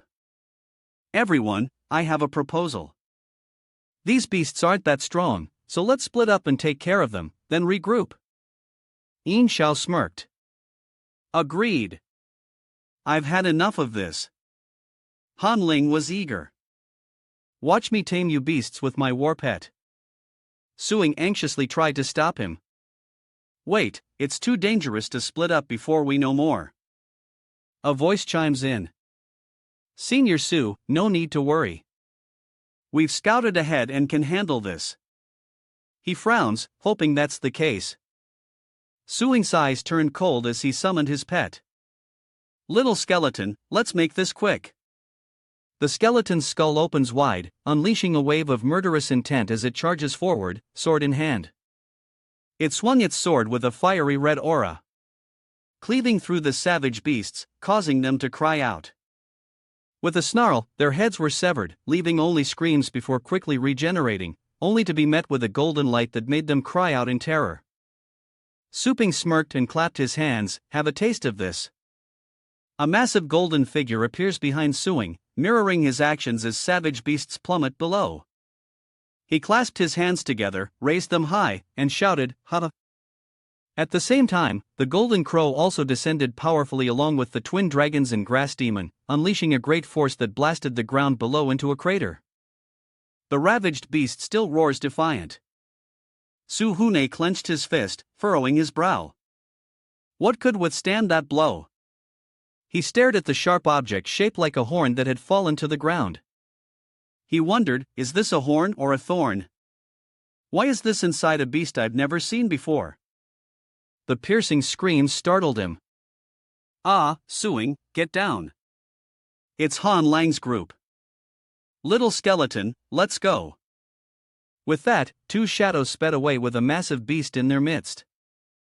Su, slightly startled by the sight, watched as they grabbed people and shoved them into their mouths, laughing maniacally. He gritted his teeth, clenched his fist, and unleashed a powerful blow. Get out of my way. The golden crow's fist sent the ferocious beasts flying. Hump. Only the leader remains. Baring its fangs, it blocked the blow with its hand, then opened its mouth on its abdomen as if gathering power. He was stunned as a powerful red light shot forth. He quickly summoned his pets to create a shield. As Suing frowned, realizing that the second move of the devil, subduing fist, could instantly kill a powerhouse who had just entered the ocean state. Yet, that beast had easily blocked it. This ferocious beast is not only powerful, but it seems to possess human-like intelligence. Was that an illusion? The Dragon King roared, gathering its strength. Dragon transformation. The beast growled, annoyed, swatting away the surrounding pets. A glint of coldness in its eyes, its voice booming. Scared already, Suing was stunned, hardly believing his ears. The ferocious beast swung its hand, striking the Dragon King with force. Suing watched everything from below, realizing this creature was indeed extraordinary. He smirked, intrigued. I'm definitely taking you back to figure out what's going on. The system panel appeared displaying intermediate beast capturing rings. Fortunately, he'd managed to snag a few high-grade ones earlier, even though they cost him a lot of energy. Hong Bi Fifi. He glanced at the ferocious beast, knowing that once he caught it and brought it back to the store, no matter how powerful it was, it would have to admit defeat. Suddenly, Suping glanced at the other two ferocious beasts leaping toward him, now surrounded in midair. He recoiled slightly, shouting at them to get out of his way. Suping waved his hand, and the giant golden bird behind him mirrored the motion as the lead beast struggled to break free from the pets holding it down. Suping spun his hand and shouted at the beast, which stared in shock as the small rings hurtled toward it. It extended its tail, lashing out powerfully, shattering the rings upon impact. It grinned wickedly. Ha! Suping seriously pressed the device in his hand, sending the coordinates as a red laser beam shot out, calibrating its target. From above, a beam of light descends, illuminating the sky, and the beast watches, bewildered as the pets loosen their grip on its arm. The light crashes down upon it like a raging inferno, engulfing its entire body as it screams in agony. Ha ha! Within the sea of flames, it sees a faint figure. He stared in shock at Little Skeleton, who suddenly appeared, sword in hand, striking down as the savage beast tried to block the blow. Then the Dragon King and the Black Dragon appeared, gathering power in their hands, striking at the same time, shattering the teeth on the beast's belly. Laughing, the beast grits its teeth, throwing the sword away, clenching its fist, and angrily turning to the Black Dragon. As the light descends once more, the summoned beasts nimbly dodge the attack boom. The beast clenches its fists in anger. Seeing the shadows again, it quickly raises its arms to defend itself, roaring, "I won't fall for that again." It threw a punch, scattering the flames into a circle, and the rings immediately flew inside. The beast opened its mouth in surprise, seeing the rings before it, and instinctively closed its eyes and raised its arms to shield itself. It frowned as the rings fell and dissipated. The little skeleton leaps and throws a series of rings at the beast, but they seem to have no effect. It laughs. Complacent. Ha! Suddenly, another ring hits it, causing it to frown as Little Skeleton grins wickedly. Laugh while you can, you overgrown lizard. Before it knew it, countless iron chains appeared quickly, binding it, causing it to collapse and scream. The beast roared in defiance before vanishing, leaving only the chains behind. How could this be? The remaining beasts, terrified by what they saw, scattered and fled. Su Ping descended to the ground, kneeling on one knee with Little Skeleton behind him. Seeing the tattered, blood-soaked armor on the ground, Su Ping remembered Silverman and Frostwolf, and his anger flared. Damn it, he was still a step too late. From behind, a voice suddenly called out, "Boss Su! Boss Su!" He glanced at the person who called him, noticing her supporting the injured Silverhawk, and asked curiously, "Did he drive back those ferocious beasts?" Su Ping glanced around, noticing the armor on Silver Sky, then the two coats on the ground. He put his hands in his pockets and stood up, walking towards the jacket. These beasts are unusually strong. Even hellish bamboo dragons, normally impervious to harm, couldn't stop them. Su Ping said softly, "I have to use all my strength to stop them." Hungja blamed himself. "It's all my fault for misjudging the strength of these beasts." Anin Shao spoke with difficulty, "Senior Su, I'm sorry for holding you back. We're only 3 left, and we haven't even reached the spatial rift yet." He glanced at the armor piece at his feet as Su Ping turned into Silver Falcon. "Do you remember what you said to Cold Wolf before the plane crashed?" Ye frowned. I said the satellite couldn't find the star rift that Captain Lu mentioned, and Han Lang asked why we had to use a plane. That's excessive." Hangzhou was surprised that Brother Su cares so much about this. Hong Xiao chuckled. "I admit it was my fault, and I'm deeply sorry. Look, Silver Falcon and I are both seriously injured." Su Ping cuts him off. "Yes, let's go back to the base and discuss this further." Hung Xiao was slightly surprised. "All right." Hung Xiao turned to helping Xiao leave, glancing back with a smile. The heroes agree, and they depart. Go back and bring more reinforcements. Gather as many experts as you can to eliminate these beasts. Come on. Suddenly, the two were seized by a massive hand. The Black Dragon carried them away.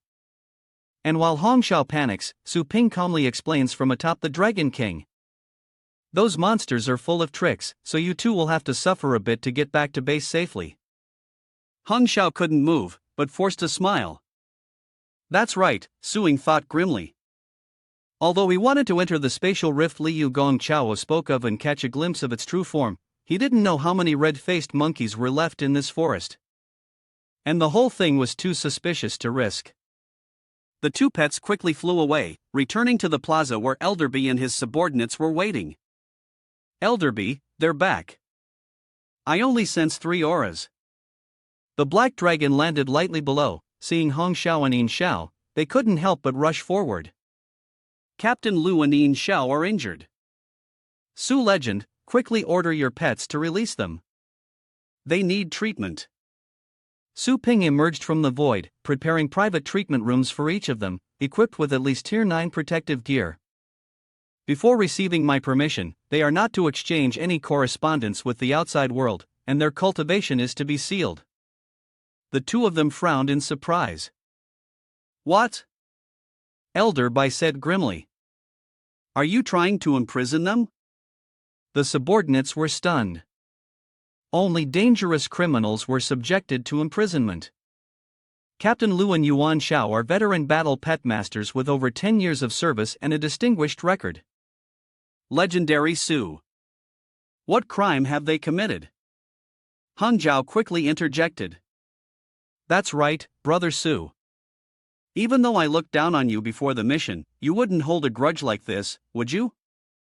Silverhawk suppressed his pain. It was my rash actions that led to this failure, and I accept any punishment. His subordinates tried to persuade him. Legendary Su, if you can't prove they did anything to endanger the team, it'll be difficult to do as you ask. Suing frowned slightly. I don't have concrete evidence yet, but this enemy is unusually strong, and we can't afford even the slightest mistake. Just give me a little time and trust. Elder B, do as he says. The man quickly tried to stop him. Elder Bai, this is absurd. Do it, Elder Box. Grunted. Understood. In the room, Bao turned his back to suing. Lu Gong Xiao and Yin Xiao had been arranged as he requested. Not everyone under me is as free as you are. Tell me what happened during this expedition. I haven't agreed to work for you yet, you stubborn old man. This must be the first time you've sent the association's direct combat pet masters, right? Bileo turns around, a momentary look of surprise on his face. Yes, Silverhawk and Han were the first group. Suing recalls the image of the two armors he saw, and Elder Bai asks Han in surprise if they belong to their battle pet masters. How did you get your hands on these? I saw Silverhawk and Cold Wolf die with my own eyes. These two breastplates are strikingly similar to theirs. Suing stated his deduction. I suspect that the man who looks like Silverhawk is an imposter, as the real Silverhawk was bedridden and in a coma at the time. This expedition is cursed, the man in black said urgently to Elder B. Upon hearing the news, the two were visibly surprised as many exploration teams from various bases brought back information regarding energy crystals.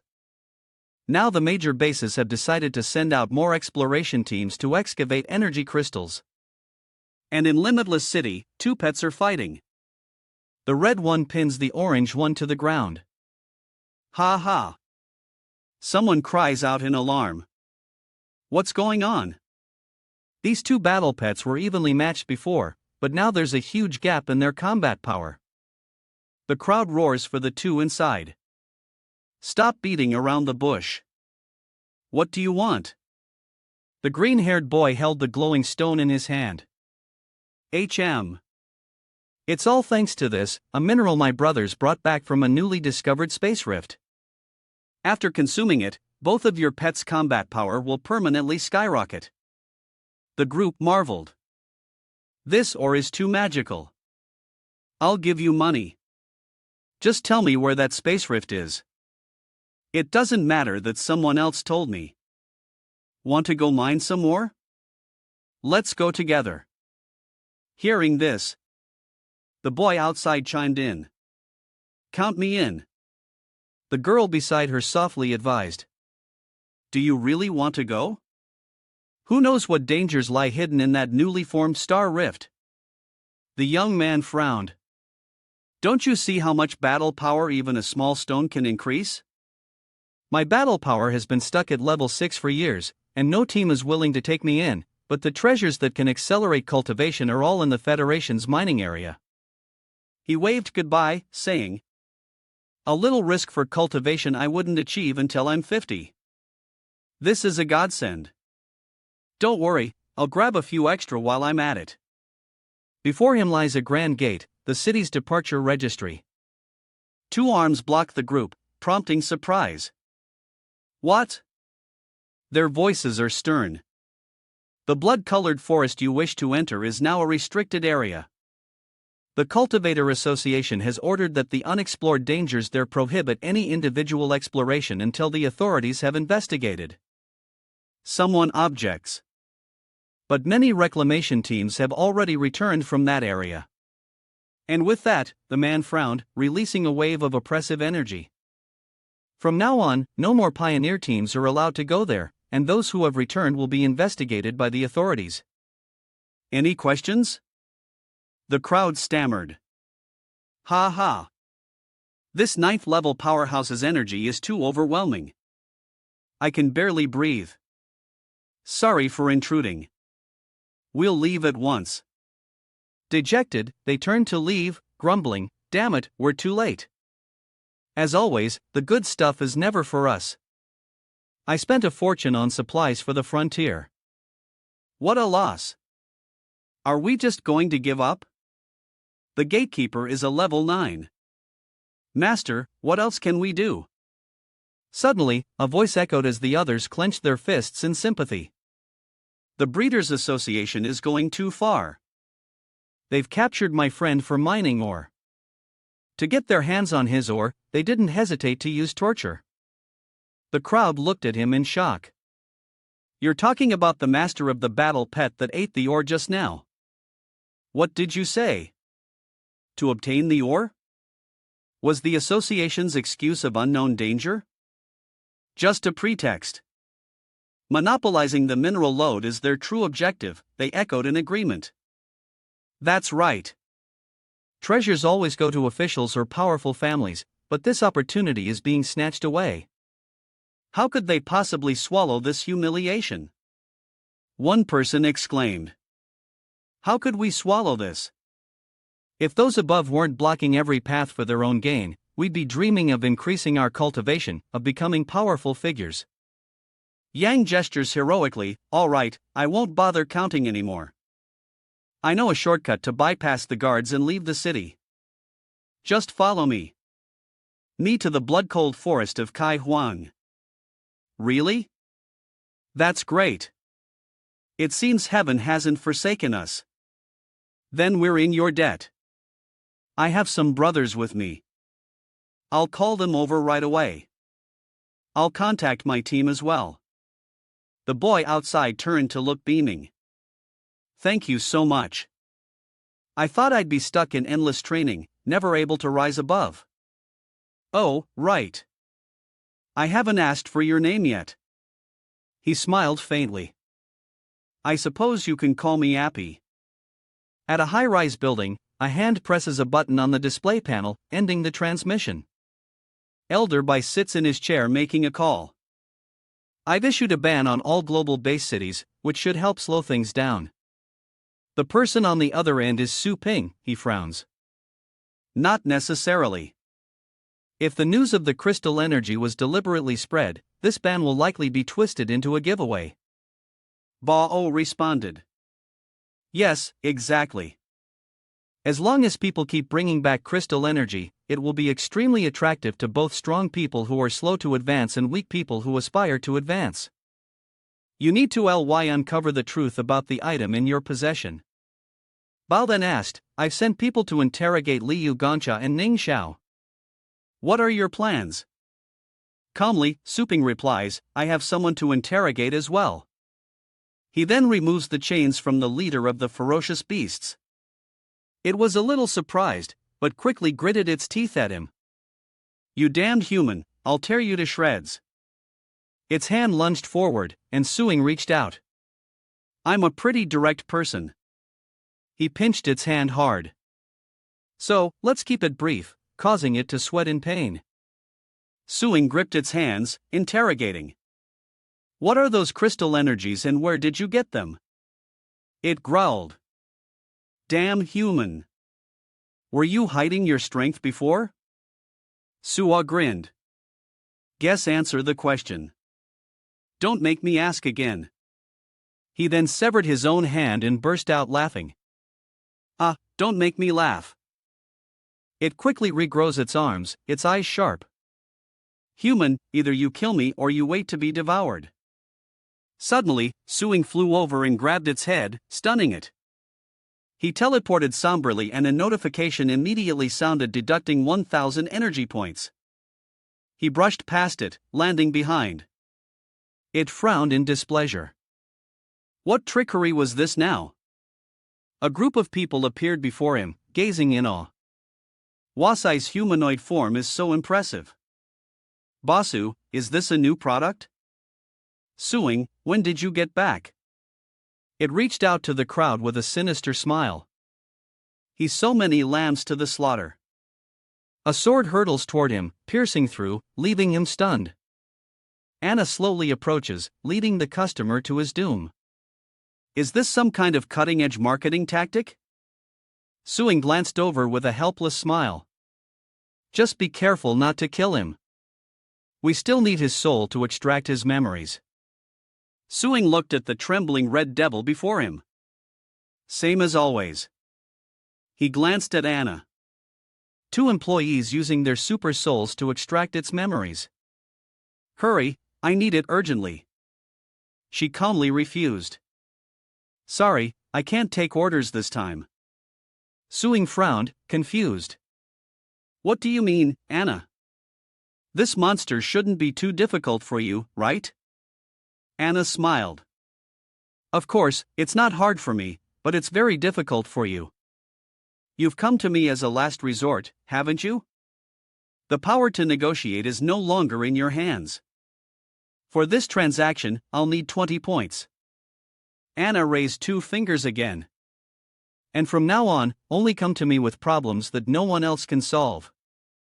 Each time, the price will double. Suing smiled. You too naive, Anna. I'm the store manager. The employee handbook clearly states that you must obey the store manager's orders.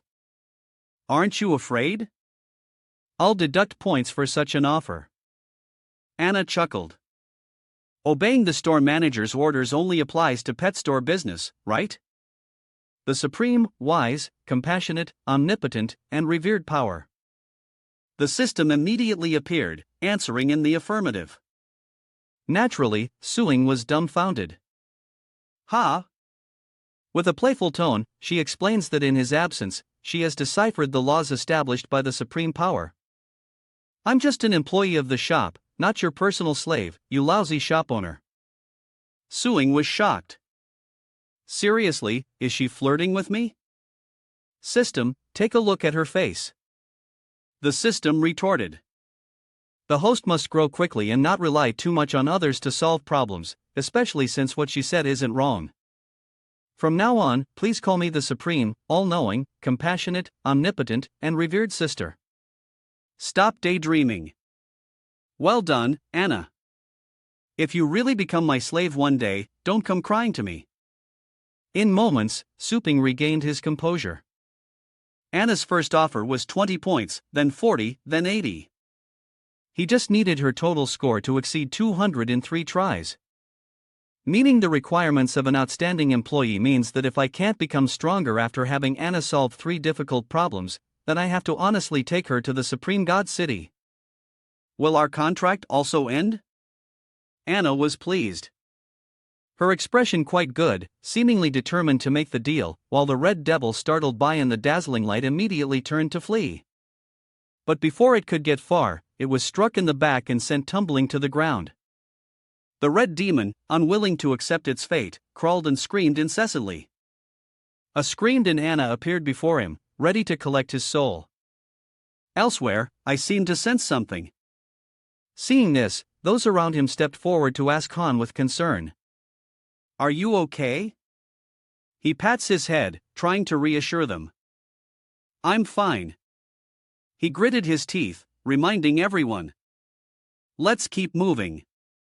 We're almost there. Ah. He lowers his head, concealing his blood-red eyes. Never would he have thought there'd be such a powerful expert among the humans. He clenched his fist, trying to sense that energy again. Was it heading towards Longjiang Bay City? The red devil's body suddenly explodes. Did you kill it? Anna pondered. It seems a power has become aware of me. Before I could retrieve its memories, it made the beast self-destruct. He frowned, annoyed, and cursed. Damn, it wasted 20 points and got no intel. She retracted her staff, saying, the one he provoked this time was quite cunning and his strength was on a completely different level than the ants before. Anna then casually added, though he was still far from her level. Su Ping glanced over. Huh, I already knew all of this. If there's nothing else, I'd like to request a refund, she interrupted helplessly. Hold on. As compensation, I can use my 10,000 years of experience and knowledge to answer another question for you. After a moment of searching, he finally remembered the stone and pulled up its image. We call this energy crystal. Consuming it can drastically increase one's strength. Many pet warriors risk their lives to mine it. Where did this mineral come from? Tell me its origin. Anna chuckled, covering her mouth with her hand. Mineral stones. Mining? Are you playing dumb or have you lost your memory? What do you mean by urging me? Stop with the riddles. Many innocent people have suffered because of this. And who knows how many more are on their way to their doom. She looks directly at and says, you've snuck quite a few of those similar things from us. Haven't you noticed? Shaitan Anna says directly, or are you saying the raw materials have been replaced with similar things? She jokes that she can't accept it. Hearing this, Sup's eyes widened in shock. Something similar. He recalls the materials from the past. Suing hesitates. Is she saying these energy crystals are man-made? Pai had slaughtered everyone. When Su Ping's bracelet received a call from Bao. Did Elder Bai make any progress? Elder Bai asked urgently from the other end. Just now something happened. Silverwing suddenly exploded and died. What's going on? Could it be you? Su Ping wondered. You mean they were silenced on your end too? Old Bai was shocked. What? Your leads have been cut off too? Who has the ability to do that? He frowned. I'm not sure, but one thing's for sure. Someone is setting a trap to lure out and kill a large number of battle pet warriors. Su Ping then turned the screen towards the pool of blood on the ground. Those crystal energies are condensed from the life force of pet warriors. The people around Elder Bai buzzed with discussion. Really? I've never heard of such an ability. Do you have any proof? Elder Bai urged. Silence. There seems to be something in the pool of blood. Su Ping, get it out. Su Ping immediately complied. Okay. From the pool of blood, a pair of crimson horns emerged, followed by the creature itself. Bao pondered. When you were attacked in the Crimson Forest, did the beast leave behind any thorn-like parts? Suing confirmed, that's right, but it was only about the size of a fingertip. Bao surmised that after the silver rock died, it also left behind a plant-like part, just like he described. I couldn't confirm it then, but seeing this makes me certain. He slowly recounted these biological components all belong to a figure flashes in Elder B's mind as he clearly states, the plant-type king beast among the four kings being gone. Those around Elder Bai cried out in shock, no way, Elder B. It can't be the shoreflower. All four kings are suppressed in the abyss. They absolutely cannot set foot on Earth. Hearing this, Suing was puzzled. The abyss, where the four kings possess the power of the celestial fate realm, the highest level of the legendary rank. With a mere gesture, they can move mountains and drain seas. With a single step, they can flatten anything. So, what human-made structure on Earth could possibly contain them? One of them suddenly turns serious. Legend, Su, you misunderstand. The abyss isn't a facility like the Twin Walls, he explained. On the northern edge of the wastelands is an artificial sinkhole with an average depth of 800 meters. Its bottom is hidden within a starry sky rift. The image of Lin Yuan flashed in his mind. The planet the rift led to was called the Abyss, the very prison that held the four kings. It dawned on Suing. That's right. Why didn't I think of it? The world the starry sky rift leads to could also be used as a space. He rubbed his chin, but the problem of the door remained. Wait, you said it was artificial. That's right, the man continued. A chasm thousands of meters deep can't form naturally, and it's also why the four kings can't cross the spatial rift to interfere with Earth. He recounts that the chasm is covered by a sea of stars, formed from countless powerful star energies, suppressed by a human emperor who sacrificed himself, and the terrain was formed when the ground was violently compressed inward. Su Ping was utterly astonished. This was too terrifying, suffocating just to think about. The pressure from this stellar energy would instantly obliterate anything emerging from the rift. Bao looked concerned, adding that the stellar energy would eventually dissipate, and the beings on the other side might have evolved a way to refine it. It would be good if only those from the other side came out. What I'm most worried about is that the remaining four kings have also broken the seal and landed on Earth. Everyone exclaimed in disbelief. What? One of them spoke up. But Elder Bach, there are 4 legendary pet warriors guarding the abyss entrance, he said confidently. His tone was certain. If the 4 kings moved, they would know. Suing's expression grew troubled. He asks, Oldby, are you saying Suing's guess is that those legendary pet warriors have sacrificed themselves and what's appearing on the surveillance screen are mimics from the other shore? Meanwhile, elsewhere, a hand pulls thorns similar to those found by Suing.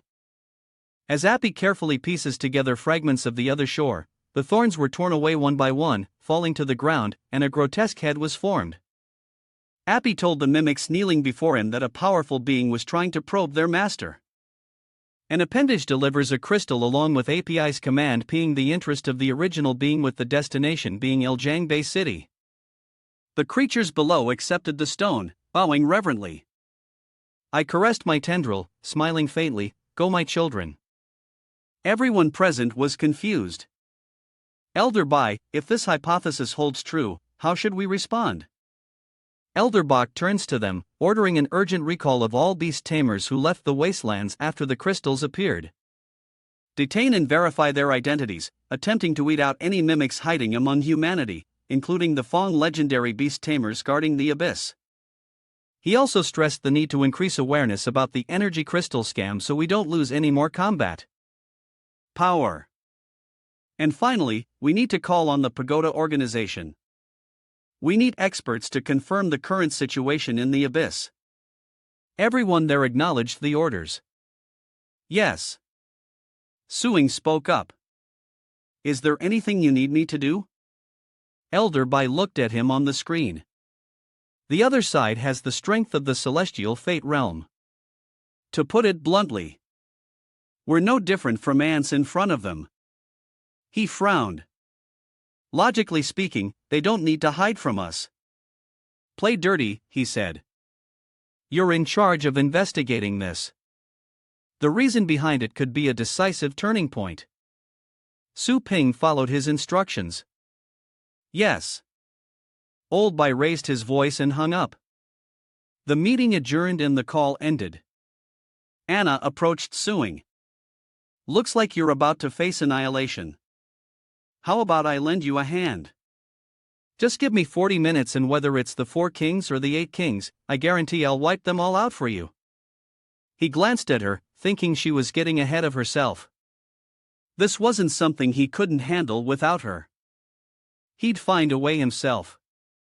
She just needed to give him a ride through the heavenly tribulation and bathe him in the divine spring as usual. Anna complied with Suing's wishes, remaining indifferent. Fine, you're the boss. You can do whatever you want. As Suing made the call, he thought back to entrusting Su Lingua and Shu Quan to Yachin Shan's vanguard team before he left for Light Base City. The phone's ringing, he wondered what part of the wilderness they were in and if anything had happened. In moments, they appeared before Shuang. Shuang waved cheerfully, Master, you called for us? Lingua asked curiously, Brother, when did you get back? He was stunned to see them. That was fast, aren't you two in the wilderness? Lingua said to him, Yes, some strange things have been happening in the wilderness lately. Captain Ye told us to stay in the city and not go out. The two sides began to exchange information. Su Ping rested his chin and thought. Ye Qinshan's caution had been a great help. Shu Kuang excitedly pointed out that the master's pet shop was also very effective. Simply training there daily would lead to great improvements. That's why basically no one from our Dragon River was tricked into going to the wilderness. Lingua is excited. What does he think about us seizing this opportunity to open stores in other cities? Lingua raises her hand, already calculating. She's done her research. The neighboring cities are envious of our store's training effectiveness and they're offering us cheap branch locations. There are even markets willing to invest directly to bring us in. Su Ping says with a smirk. This is a golden opportunity to elevate our shop to a global city. Very well. Since when did you become such a businesswoman? Lingua blushed at the teasing. It's not like I'm slacking off while you're gone. Suing ruffled her hair, his eyes full of affection. I'm relieved to leave the expansion to you. Just let me know when it's done, the little boss said. Lingua's eyes narrowed slightly, her voice gentle. I know you, rascal. You've messed up my hair. Suddenly, Su Ping received a call from Zhang Lingtong and a concerned voice came through the device as he answered. Master, were you in danger on your mission? I couldn't find you for so long. Su Ping replied, Yes, I'm fine.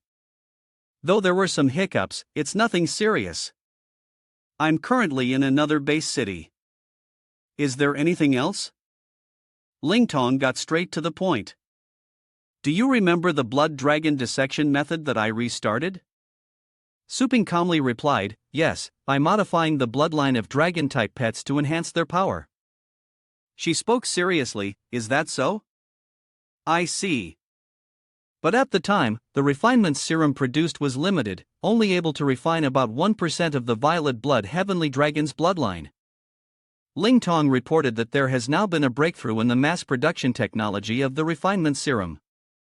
The dragon blood severance method can upgrade the bloodline of dragon-type pets by over 50% and, conservatively speaking, pets below level 9 can increase their combat power by 80%. Hearing this news, Suing was overjoyed. Perfect. We happen to have a level 9 pet that needs upgrading. Where are you right now? Lingtong leaned against the wall, saying she was in his shop, curious since pet technology research usually took longer. Why so fast this time? Lingtong explains that this technology isn't starting from scratch, but rather restarting the research of predecessors. With the documents you provided, once I broke through the bottleneck, it was smooth sailing. Wow, I didn't expect those documents to be so helpful. Wait 2 minutes.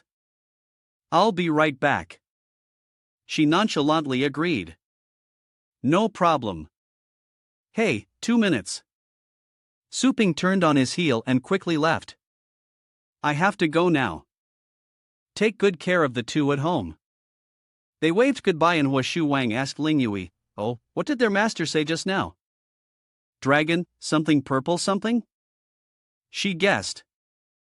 Though she didn't understand, it sounded impressive as the system notified him of a 1000 energy point deduction. In an instant, Su Ping teleported back to the store. Hey, I'm back. Lingtong was stunned. That was really fast. He turned to her and asked what project she planned to restart offering to help gather materials. Lingtong hesitated, unsure of the next technological advancement. One path is to continue researching the violet blood heavenly dragon bloodline, ultimately resurrecting the extinct ancient dragon. Another direction is to research contracts, ultimately unlocking the binding contract, where pets under contract can reflect a portion of their strength back to their owners as they grow stronger. The contractor can also give some power back to the pet when they level up. Su Ping's eyes flashed as if realizing something, leveling up with feedback. His great demonic dragon hound had 3 seals placed on it when it received the Dragon King's inheritance. Each level unlocked would drastically increase combat power. And with this contract feedback, wouldn't that be a direct path to soaring power? Suing pointed, his voice decisive.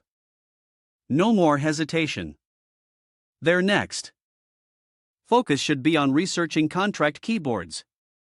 Before them stood a towering building as an apologetic voice echoed. A police officer salutes as 4 legendary seniors guard the depths, and he produces strange handcuffs. These 4 cuffs will only temporarily lock your spirit energy. There are no other harmful effects, and they will be removed immediately afterward.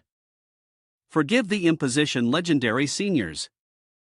One of them responded magnanimously. It's nothing. No need to be so tense. The man is being polite. Thank you for your cooperation with the investigation. Suddenly, the beast lunged at the officer, startling him.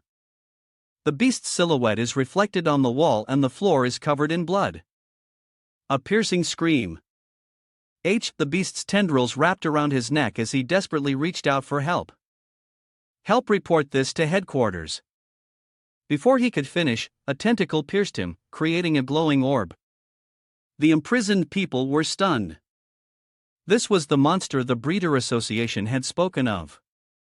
The young man aged rapidly before their eyes. He desperately pressed a button on his device. Run now before turning into a dried husk, leaving behind a single stone. The others stared in shock at the stone on the ground as Lin rejoiced. Great! He didn't abandon us here to die. Fong stared blankly at the stone, the very energy crystal the Breeder Association had spoken of. Lin urged him to hurry and run. Fong quickly responded, yeah. He reaches for the stone as Lin turns back, worried. A howl, let's go. The monsters are coming. He stares in horror as Fong tries to shove the stone into his mouth. Lin grabs Fong's hand, yelling, "This thing is made from human lives." Fong's eyes turn red as he violently pulls away. What the hell? This isn't your first day as a pioneer.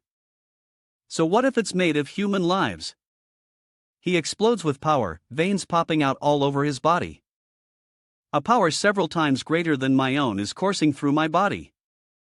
I can't believe this is my power. Is there a more effective method in this world? Fong turned to look at Lam, who had crashed into the wall. Isn't that right? A deep voice responded. That's right, it calmly explained as it took the stone from Lin. Legend has it that Buddha once sacrificed himself to feed a tiger. Isn't that a case of ask and you shall receive? Fong wearily eyed him.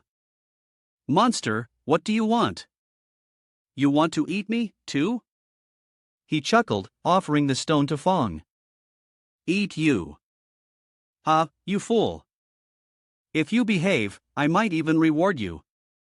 A helicopter flies through the white snow surrounding the mountains as a voice echoes, saying, "It's fine to land at the foot of the mountain." The helicopter lands and 2 people step out the ladder looking puzzled. The foot of the mountain? But isn't the wind tower at the summit? The first man calmly replies, "We'll walk up." The other man is shocked. What? There's a blizzard right now. The first man remained calm, explaining that the wind tower required supplicants to ascend on foot, annoying the other man, who wondered if they knew they were cultivators. His companion sighed, explaining that everyone was treated this way. As the wind tower's members were all legendary and no one in the world could defy them. The 2 stop before a barrier and the young man touches it, saying something seems to be blocking them, as the other recognizes it as the Wind Mountain barrier. He knelt and shouted, "Legendary Senior Drunken Immortal, we're here on White's orders to provide support. Please let us in to see the Tower Master."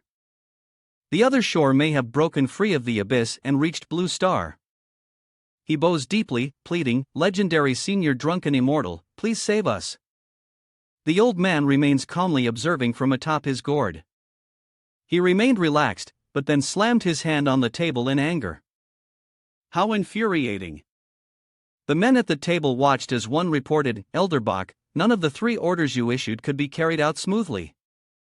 Not only that, but an evil organization has emerged, preying on humans to strengthen themselves. From this, we can conclude that the other shore has grown in power, evolving from deception in the shadows to open conquest. And the hierarchy in many base cities has begun to reshuffle. The great families once in high positions have been divided and devoured. Chaos reigns in many base cities have lost their support. Falling into chaos, Elder Bei was silent, then frowned and asked, "So was Su Ping's father successfully delivered?" "It's been days since we've heard a report." "See what he's been up to lately." The other person hurriedly types on the keyboard.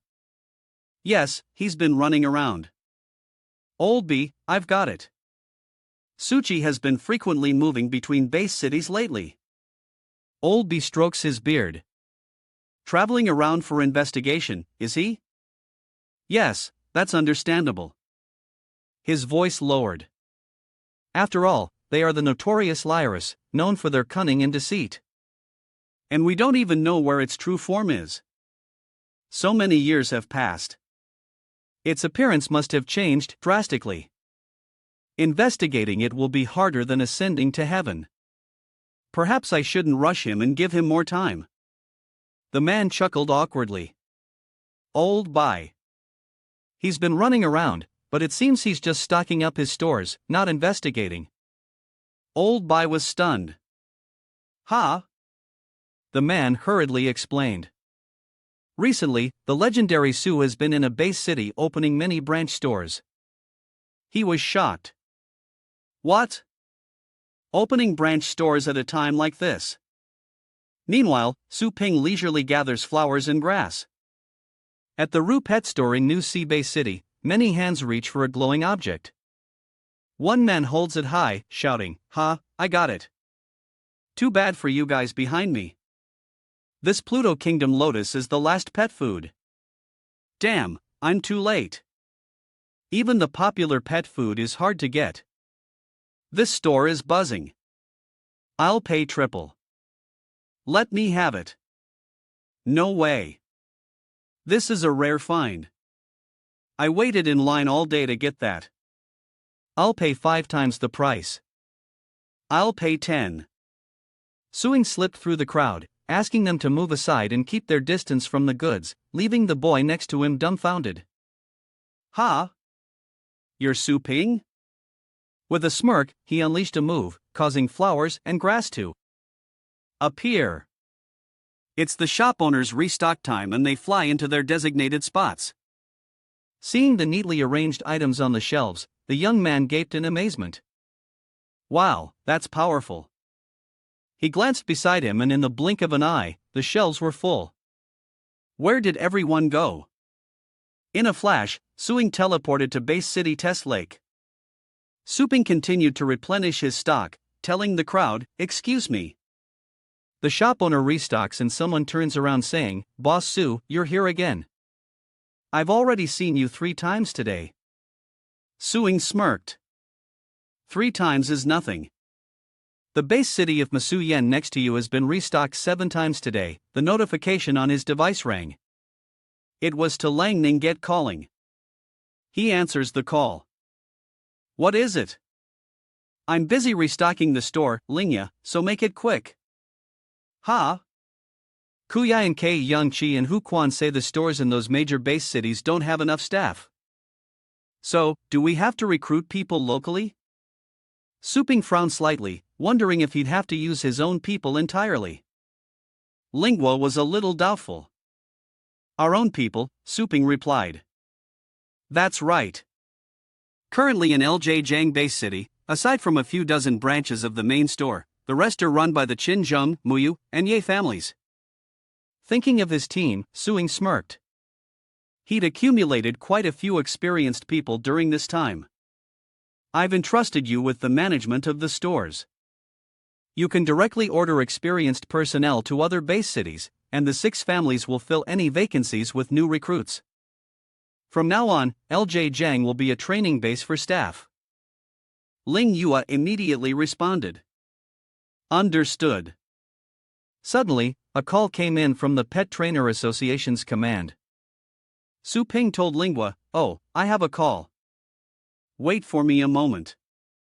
As soon as he answered, the others on the line were practically jumping to his side to question him. "Su, legend, what are you doing?" Su Ping was slightly startled. Oh, I'm racking my brain for ways to fight the other shore. The other shouted, "Are you kidding me? Clearly, you're opening a shot." Su Ping wondered.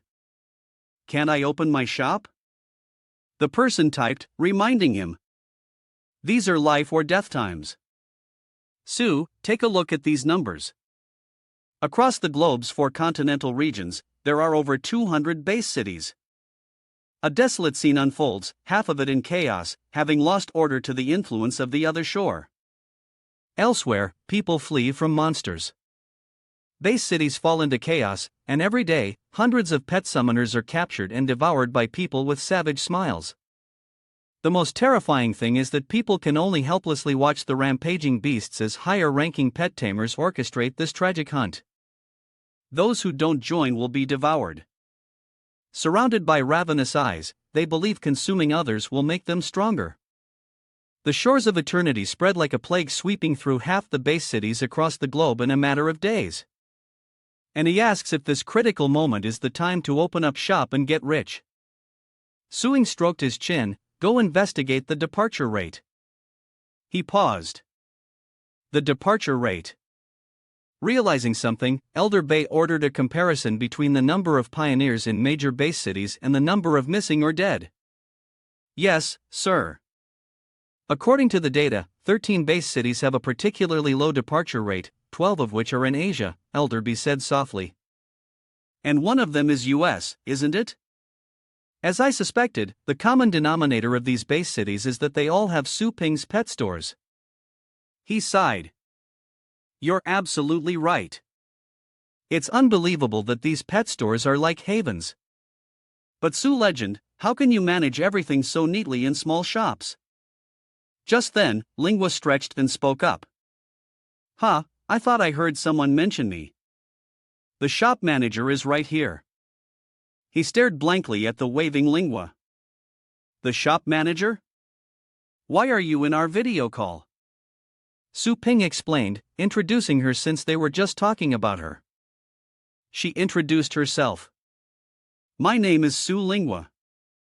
I look forward to working with you, Su Ping added. And by the way, she's the one who came up with the shelter you mentioned. The others are shocked that so many stores are run by one girl. Another realizes, Su Lingua, I heard that Legend Su has a younger sister. Could it be her? He marveled. No wonder she's the younger sister of a legendary prodigy. She's just as impressive. Su Ping returned to the main topic. Earlier, you mentioned that half of the base cities worldwide have fallen into chaos. If there's chaos, that means not everyone has completely turned to the other shore, right? We can rescue those who oppose the other shore in the major base cities and relocate them to the shelters within my store's sphere of influence. He held up 2 fingers, explaining that those who sided with the shores of the dead would face a choice. Either turn on their weaker comrades to survive or surrender to us before they were devoured. Either choice will diminish the ranks of the other shore, and then we can slowly reclaim the base cities and rebuild. Old Bai frowned. That's a good plan, but expansion is unrealistic. At this stage, we've already lost many strong fighters, and the enemy has reinforcements from the shore of the dead. We don't have the support of the pagoda, and if the other shore faction directly attacks these 13 shelters, it will be difficult for us to remain safe. The tower previously mentioned something to you, right? What was that? Can they stand against the far shore? Old Bai replied. The tower is composed of over a dozen legendary pet warriors, the strongest organization on Blue Planet, and few even know of their existence. If they're willing to act, they'd definitely be a major force in defeating the underworld. Suing was a little surprised. A dozen legendary ranks. There are 4 land masses on Blue Planet and each only has 2 or 3 legendary ranks. How can there be so many? Lingua agreed. Yeah, it's the first time I've heard of this, too. And Grandpa, why did he say they wouldn't come to help us? This notion that each continent only has 2 or 3 legendary ranks is inaccurate. The reality is each continent only has 2 or 3 legendary ranks willing to work for Blue Planet's human agencies. Normally, they receive the best resources and glory from all of Blue Planet. And in times of war, they will unconditionally follow our orders. Pretty much, Old Bai replied. That's how it is. Lingua covered her mouth in shock. How could this be, old man? Will they just watch us die? Helpless, he says. I'm just a regular person who's lived for 3 million years. Suddenly, the warning lights flash as someone reports a gathering of king beasts and a large number of high-ranking ferocious beasts. It's a beast-tide elder Bai. He glanced at a location near Lijiang Bay City in the Asian continent, and Su Ping and Ling Yue's expressions shifted. The alarm blares. Lijiang Bay City may face a horde of beasts. Lijiang Bay City is facing a beast tide with hordes of ferocious beasts gathering outside. Inside a bustling office in Lijiang, the location of Suchuani's flagship store, Elder Bay, should we send reinforcements? Someone behind him asked, looking uncertainly at the two. From the screen, Ling Yue appears, stating that Lijiang Bay City is a B-class city capable of holding back a beast tide led by a few king beasts. Plus, with my brother's shop here, the average level of the beast tamers in the city is already higher than other base cities. This beast tide can be repelled without reinforcements. His brow furrows slightly, though he says this, the timing of the beast tide makes him consider other factors. His words remind her of something. Could it be the other shore Elder Bai? He means that besides the obvious beast tide, we also need to be wary of the shore of eternity lurking in the shadows. We don't yet know the extent of the other shore's influence. If we miss our chance and they join forces with the beast tide to attack, it'll be too late to save Lijiang. Lingua turned to someone sitting there, asking how long it would be before the beast tide reached Lijiang. He looked at her with concern. The beast tide is predicted to arrive in 2 days according to new intel. And the wasteland is currently too dangerous to cross in less than that. Hearing this, Lingua quickly added that they must immediately send troops right. Suddenly, Suing's phone rang. Wait, she and the old man are both confused. Huh? He spoke slowly. Listen to me, everyone. Elsewhere in District 43, a class-based city. Someone arrives. Has the beast tide warning been sent to headquarters? Beside the control screen, the soldier nodded. It's been sent. A series of red arrows and attack locations appeared, warning that multiple branches of the horde were approaching Lijiang Bay City. With the beast tide expected to arrive in 48 hours, blue and red arrows converge on one location, issuing orders to Holy Light Bay City. Base cities nearby with spare capacity must immediately reinforce Lijiang. Lijiang cannot fall. Lan gently placed his hand on the soldier's shoulder, a smile creeping onto his face. Very good. It's enough that so many base cities are responding. He can rest now. The soldier's face turned purple as he looked back at him. Hey, I did what you said. A trembling voice begged. Can you let me go now? A hand slammed into the ground, leaving a 5-finger imprint, and the soldier was gone. Too bad I've changed my mind. Having finished his task, Lon sighed in boredom.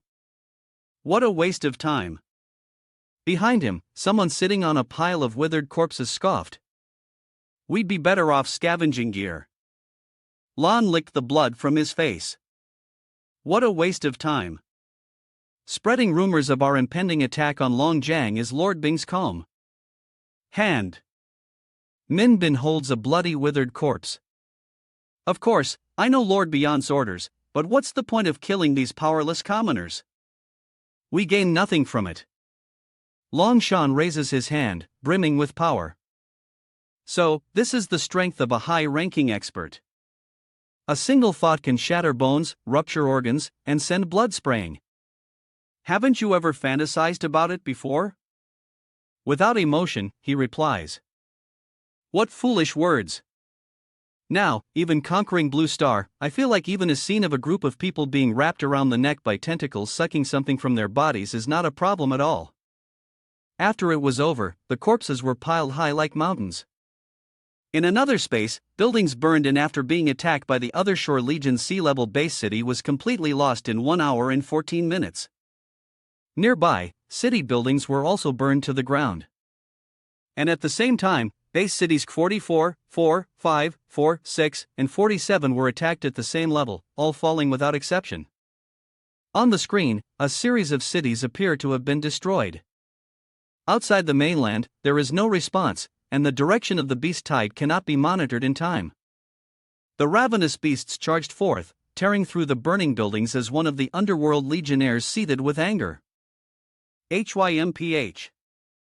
If they want us to clear a path for these beasts, shouldn't they let them fend for themselves? The sharper the dagger, the better it pierces the enemy's heart.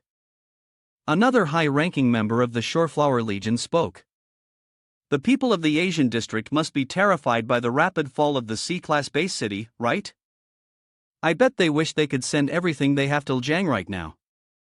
He stared intently at his hand. Just as Lord Bion predicted, the gates of the other base cities have opened. I'm eager to execute the next step of the plan. Where is Lord Bion? Has he made his move yet? Amidst a city, ablaze figures converse from high vantage points. Fitting as Lord Bangan is the key to this. The Tiger out of the mountain plan. 2 days later, a horde of beasts advances led by none other than a scarred and radiant Hoppy. Sensing the anomaly through the system, a subordinate urgently reports Elder Bach, the beast tide is approaching. Long Jiang and a human figure suspected to be being on has been spotted within it. The situation is critical. Elder Bach issue the order, alert all Long Jiang troops to prepare for battle. Stand ready. Yes. Officers hurried away and stood before Su Ping, solemnly reporting that the Long Jiang guards were in position. The officers sought permission, awaiting the command to engage. These were the Long Jiang guards, an elite force handpicked by Su Ping from the Qinzhou, Tongmu, and Lu families. Standing near the observation tower, Su Ping decided to proceed with the original plan, the orders having been received. Yes. His eyes are locked on him. Human, it seems you've prepared a special welcoming ceremony for me, he retorts, saying he's prepared a send-off ceremony as well. The star-vet beasts growled incessantly, scattering as a massive foot appeared. The giant elephant was charging forward, heading straight for Su Ping's base. Kim Tue watched calmly. What a savage, he muttered. Su Kuang stood beside him, furious. Is that a king beast? He asked. Yes, it's a Titan giant elephant with Honai blood. Legend says the giant elephant lineage is born with strange powers capable of leveling mountains. The elephant. Foot draws ever closer as in the distance the fortress locks its targeting systems. He aimed straight at the elephant and fired, unleashing an earth-shattering explosion. Shielding his face, he clicked his tongue. Well done. He turned to look as it charged straight into their minefield. 3 layers of anti-monster mines laid in a cross pattern. Even a king-level beast should be roasted, but to their surprise, it was unharmed. Moreover, its body is protected by a transparent shield. Seeing it unharmed, Jinxue is worried, not a scratch, and the man next to him grits his teeth in frustration. Damn it, it's the great Earth-type defense skill, absolute defense. Indeed, ordinary methods are not enough to stop a king beast. Seeing the giant elephant charging forward, no wonder the other shore sent a king beast to the vanguard. Seeing the Titan elephant's immense size and impenetrable defense, App's eyes narrowed as it charged forward, picking up even more speed, something that made Shu Kuang and Kimwei uneasy. What is it planning to ram straight through the city walls? Unable to bear it any longer, Suing began to channel his inner strength, ready to teach it a lesson. His hand reached out as if to do something, and from the fortress, a dragon beast spread its wings and soared. Its feet touched down, shattering everything as the dragon roared furiously at its opponent. The two beasts clashed without mercy, and the elephant's eyes suddenly glowed with an eerie light. This also forced Suing's spirit beast to exert all its strength to hold on.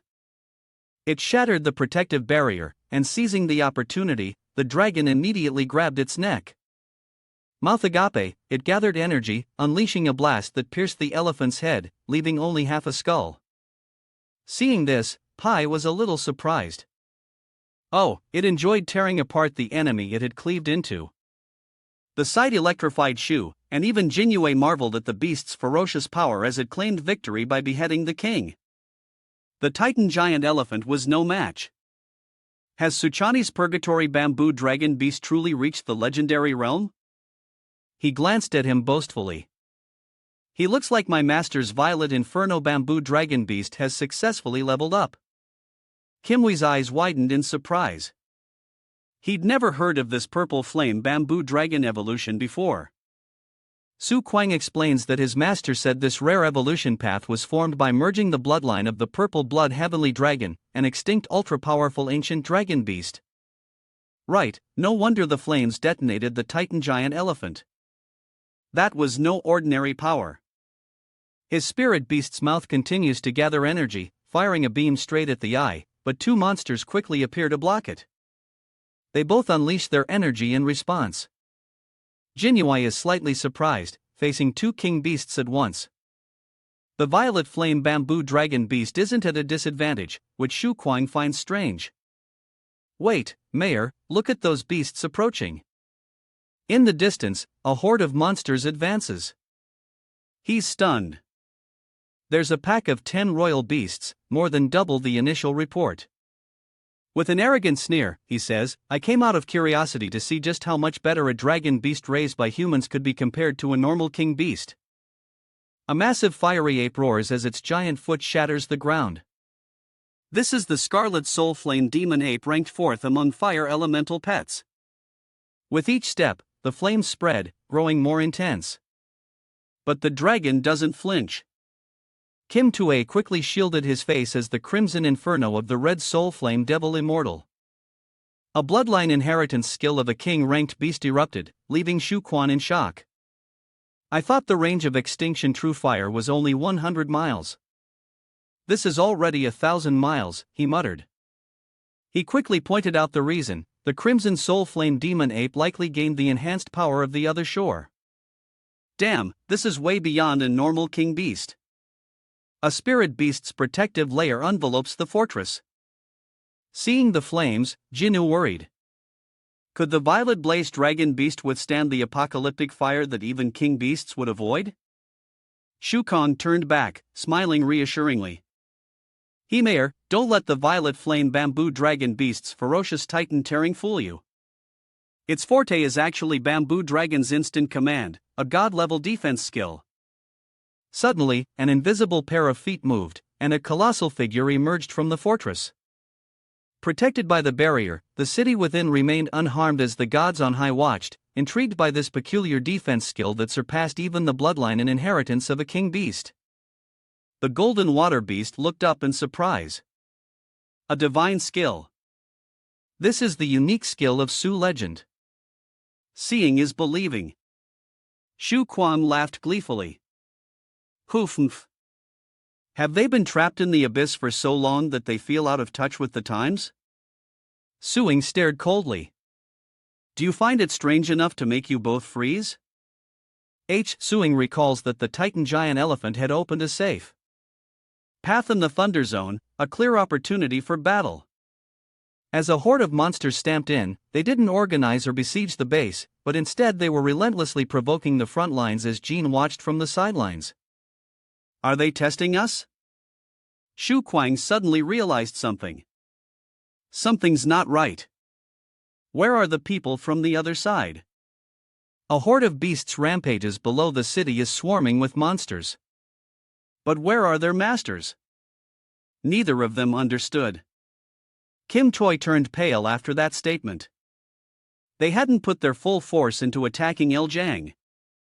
That we gathered all the elites from 11 bases to Longjiang. If they attack the other nearby bases now, they're appearing on the high ground. A group of the other Shore Legion emerges from the light. Attack every city and spare no one with cultivation, regardless of age or gender. They rode their spirit beasts, a fearsome sight, intent on a bloody feast. The system alarm blares, reporting that 11 bases including Guhai Thursday Ho and others, have been attacked by the forces of the Underworld Army. He realized that other shore had been targeting the base cities where the legend, had opened branches from the start. Was the beast tide at Longjiang just a stall tactic? A smile, only realizing it now it's too late.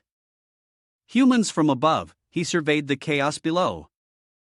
You can only be trapped in this divine tower, forced to watch as others become food, unable to move an inch. He knelt down. It's how cunning. He held his head. There's no way out.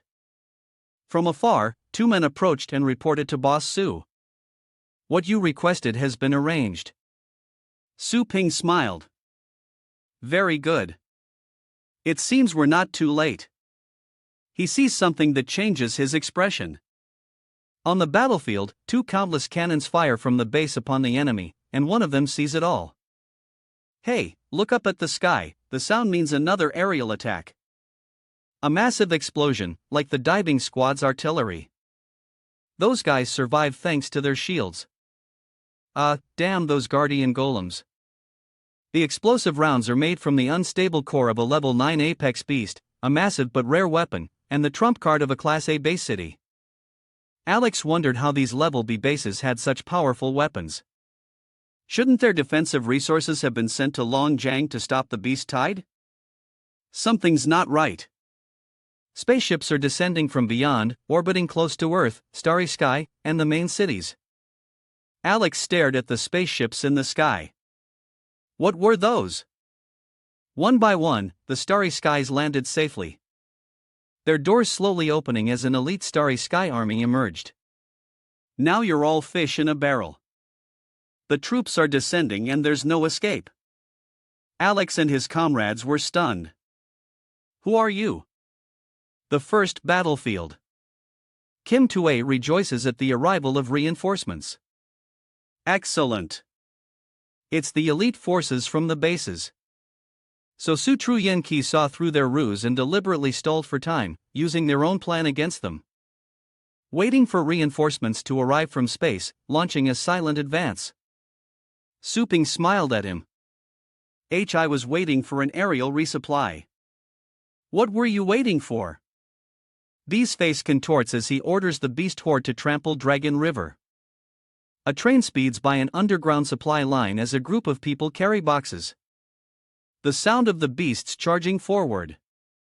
They're checking the cargo and chatting. I've never heard such a loud noise before. Don't use your hands.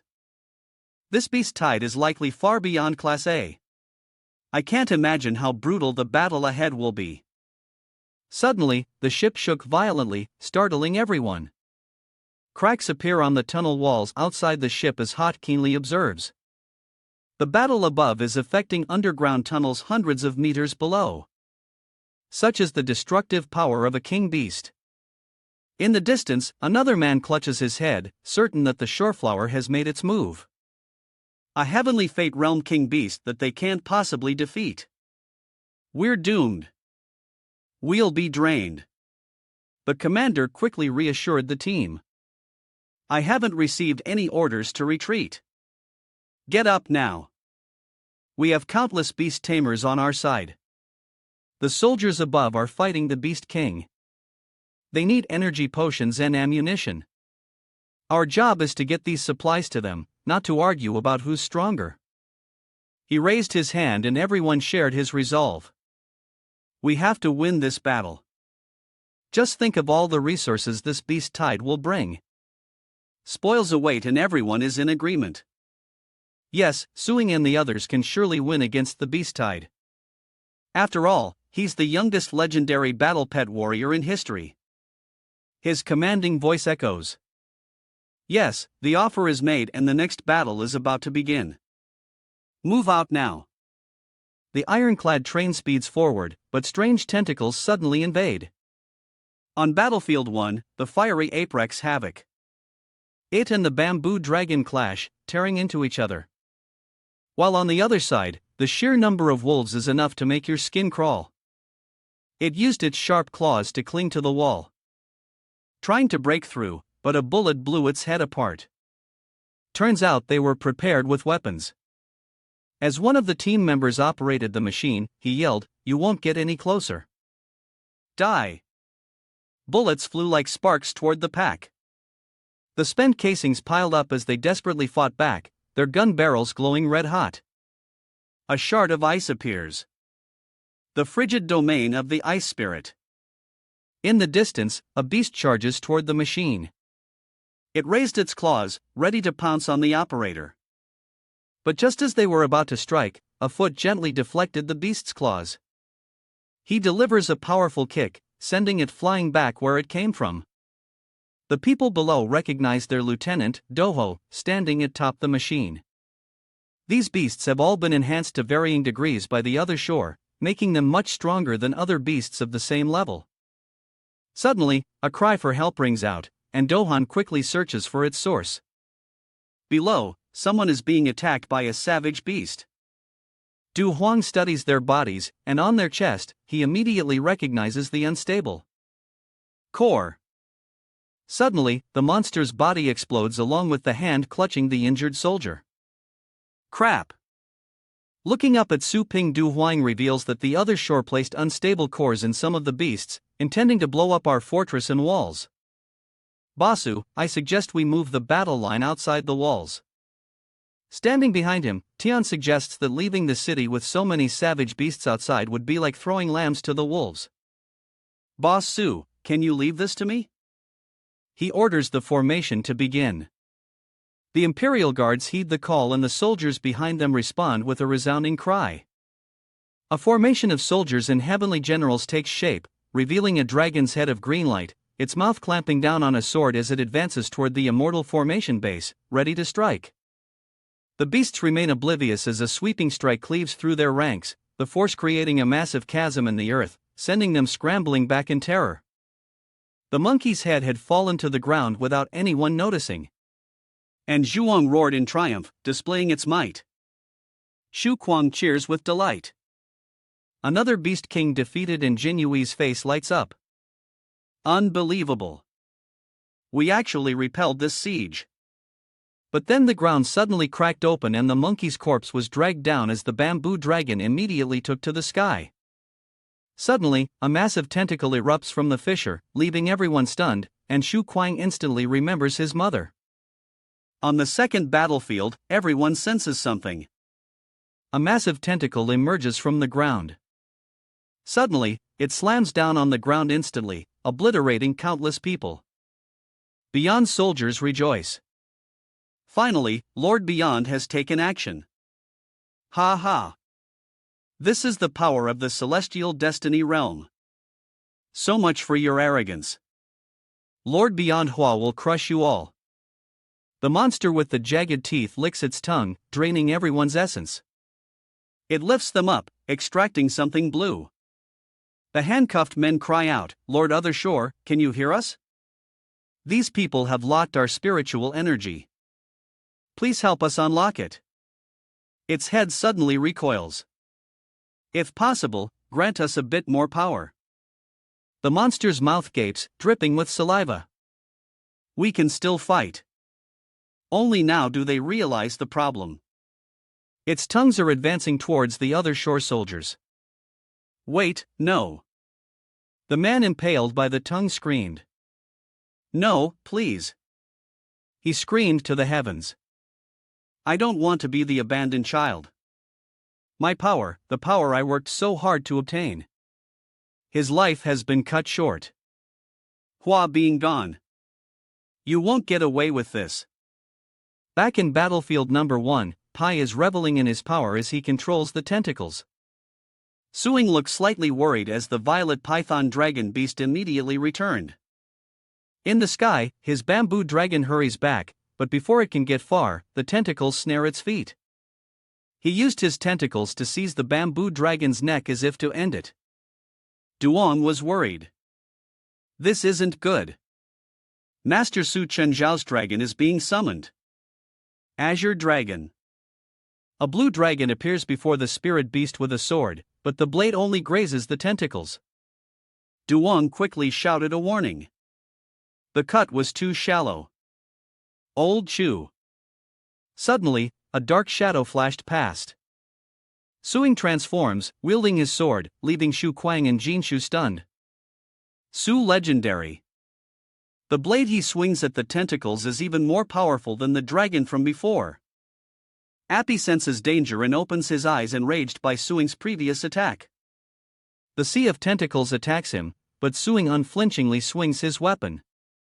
Kim too anxiously watches Su Ping sensing danger while Su Legendary carefully observes the other shore. Su Ping frowned, delivering one final strike, cleaving through the sky itself. The blade severs the tentacles, completely clearing a path. The bamboo dragon immediately broke free, and Suing landed lightly on its head, giving the order. The violet python dragon wants to escape, but how could they let you and it get away? Tianshiro appears to respond and Boss Su comes to back him up, but unexpectedly those tentacles shattered the azure dragon and Tiansha clutched his blooded mouth. Du Huang is in disbelief. The defense we were so proud of has fallen in an instant. He looked around at the scattered corpses, wondering just how terrifying the destructive force was. The gap was too great. Looking up at Appy, he trembled, realizing this was the calamity of the celestial destiny state. Tendrils latched onto him and his pets almost reaching him. The system interface appears, you have entered the store's protected area. Su Ping turns his head overjoyed. It's finally here. He looked confused, wondering what was coming, and used his magic to block the tentacles. The system activates, granting invincibility within the store's protection. Su Ping reminds him, your death is at hand. Looks at Suing, confused. Death is at hand. He coils his tentacles together, slowly weaving them into a monstrous beast. A beast that looks utterly grotesque. Kim Shui was in a state of mental breakdown. How could he possibly defeat such a monster? I declared loudly. Do you still dare to say that my death is at hand? Human. Suing returned to his original state, standing next to the little skeleton. With a wave of his hand, he recalled it and then challenged. If you don't believe me, come and try. Kim Chui was stunned to see him floating in the air, not only actively dispelling his fusion state before a celestial boundary expert, but also recalling his battle pet. What was Su Legend thinking? Is he planning to use an empty fort strategy to catch them off guard? If that doesn't work, there's no hope left. The monster's fiery feet began to move, each step landing upon the base as Shu Kuang hastily pulled Kim Tue to her feet. Mayor Shi, it's too dangerous here. Let's go. He smiled blankly like a man without a soul. Where can we run? Long River Base has fallen. No one can escape being absorbed. Death is a mercy. The monster's foot stomped down. But it was a dud. The two froze. Shu Kuang bewildered. I'm not dead. What's going on? They looked up at the dark sky with suspicion as Suing used his power to stop the foot from crushing them. Xuan was astonished. It's my master. Suing smiled. It's just a vine, isn't it? I'll show you what it's like to be reduced to nothing. He didn't expect this from a mere human. He ordered the mantis monster to push the vehicle, and the monster used more force. Suing calmly blocked it without any effort. A slight smile on his face. Useless. Golden light erupts around Suing as he unleashes the demon-subduing fist and the monster's foot explodes. Ai is stunned, unable to believe what he's seeing. What? The tentacled monster has fallen. From afar, Suing rushes toward the beyond. Take a punch from me. One punch from him sent the tentacles flying. The monster's severed tentacles flailed as it crashed down the screen, showing its life signs rapidly fading. Looking down, the robber tells Vice. President by that Bien is dead. Su Tru Yen Qi has successfully killed Bien. He was stunned. Is that for real? The man assures us it's true. We've won. Shuang is overjoyed. Amazing. I knew Master could do it. Giano sobbed. It's great. Lijiang City is saved. He even came up with an idea. If I were a woman, I would fly up and kiss Master right away. Looking at Shu Kuang Su, Ping sighed. Good thing you can't fly or I'd be in trouble. He teases him with tears in his eyes. Master, you're so heartless.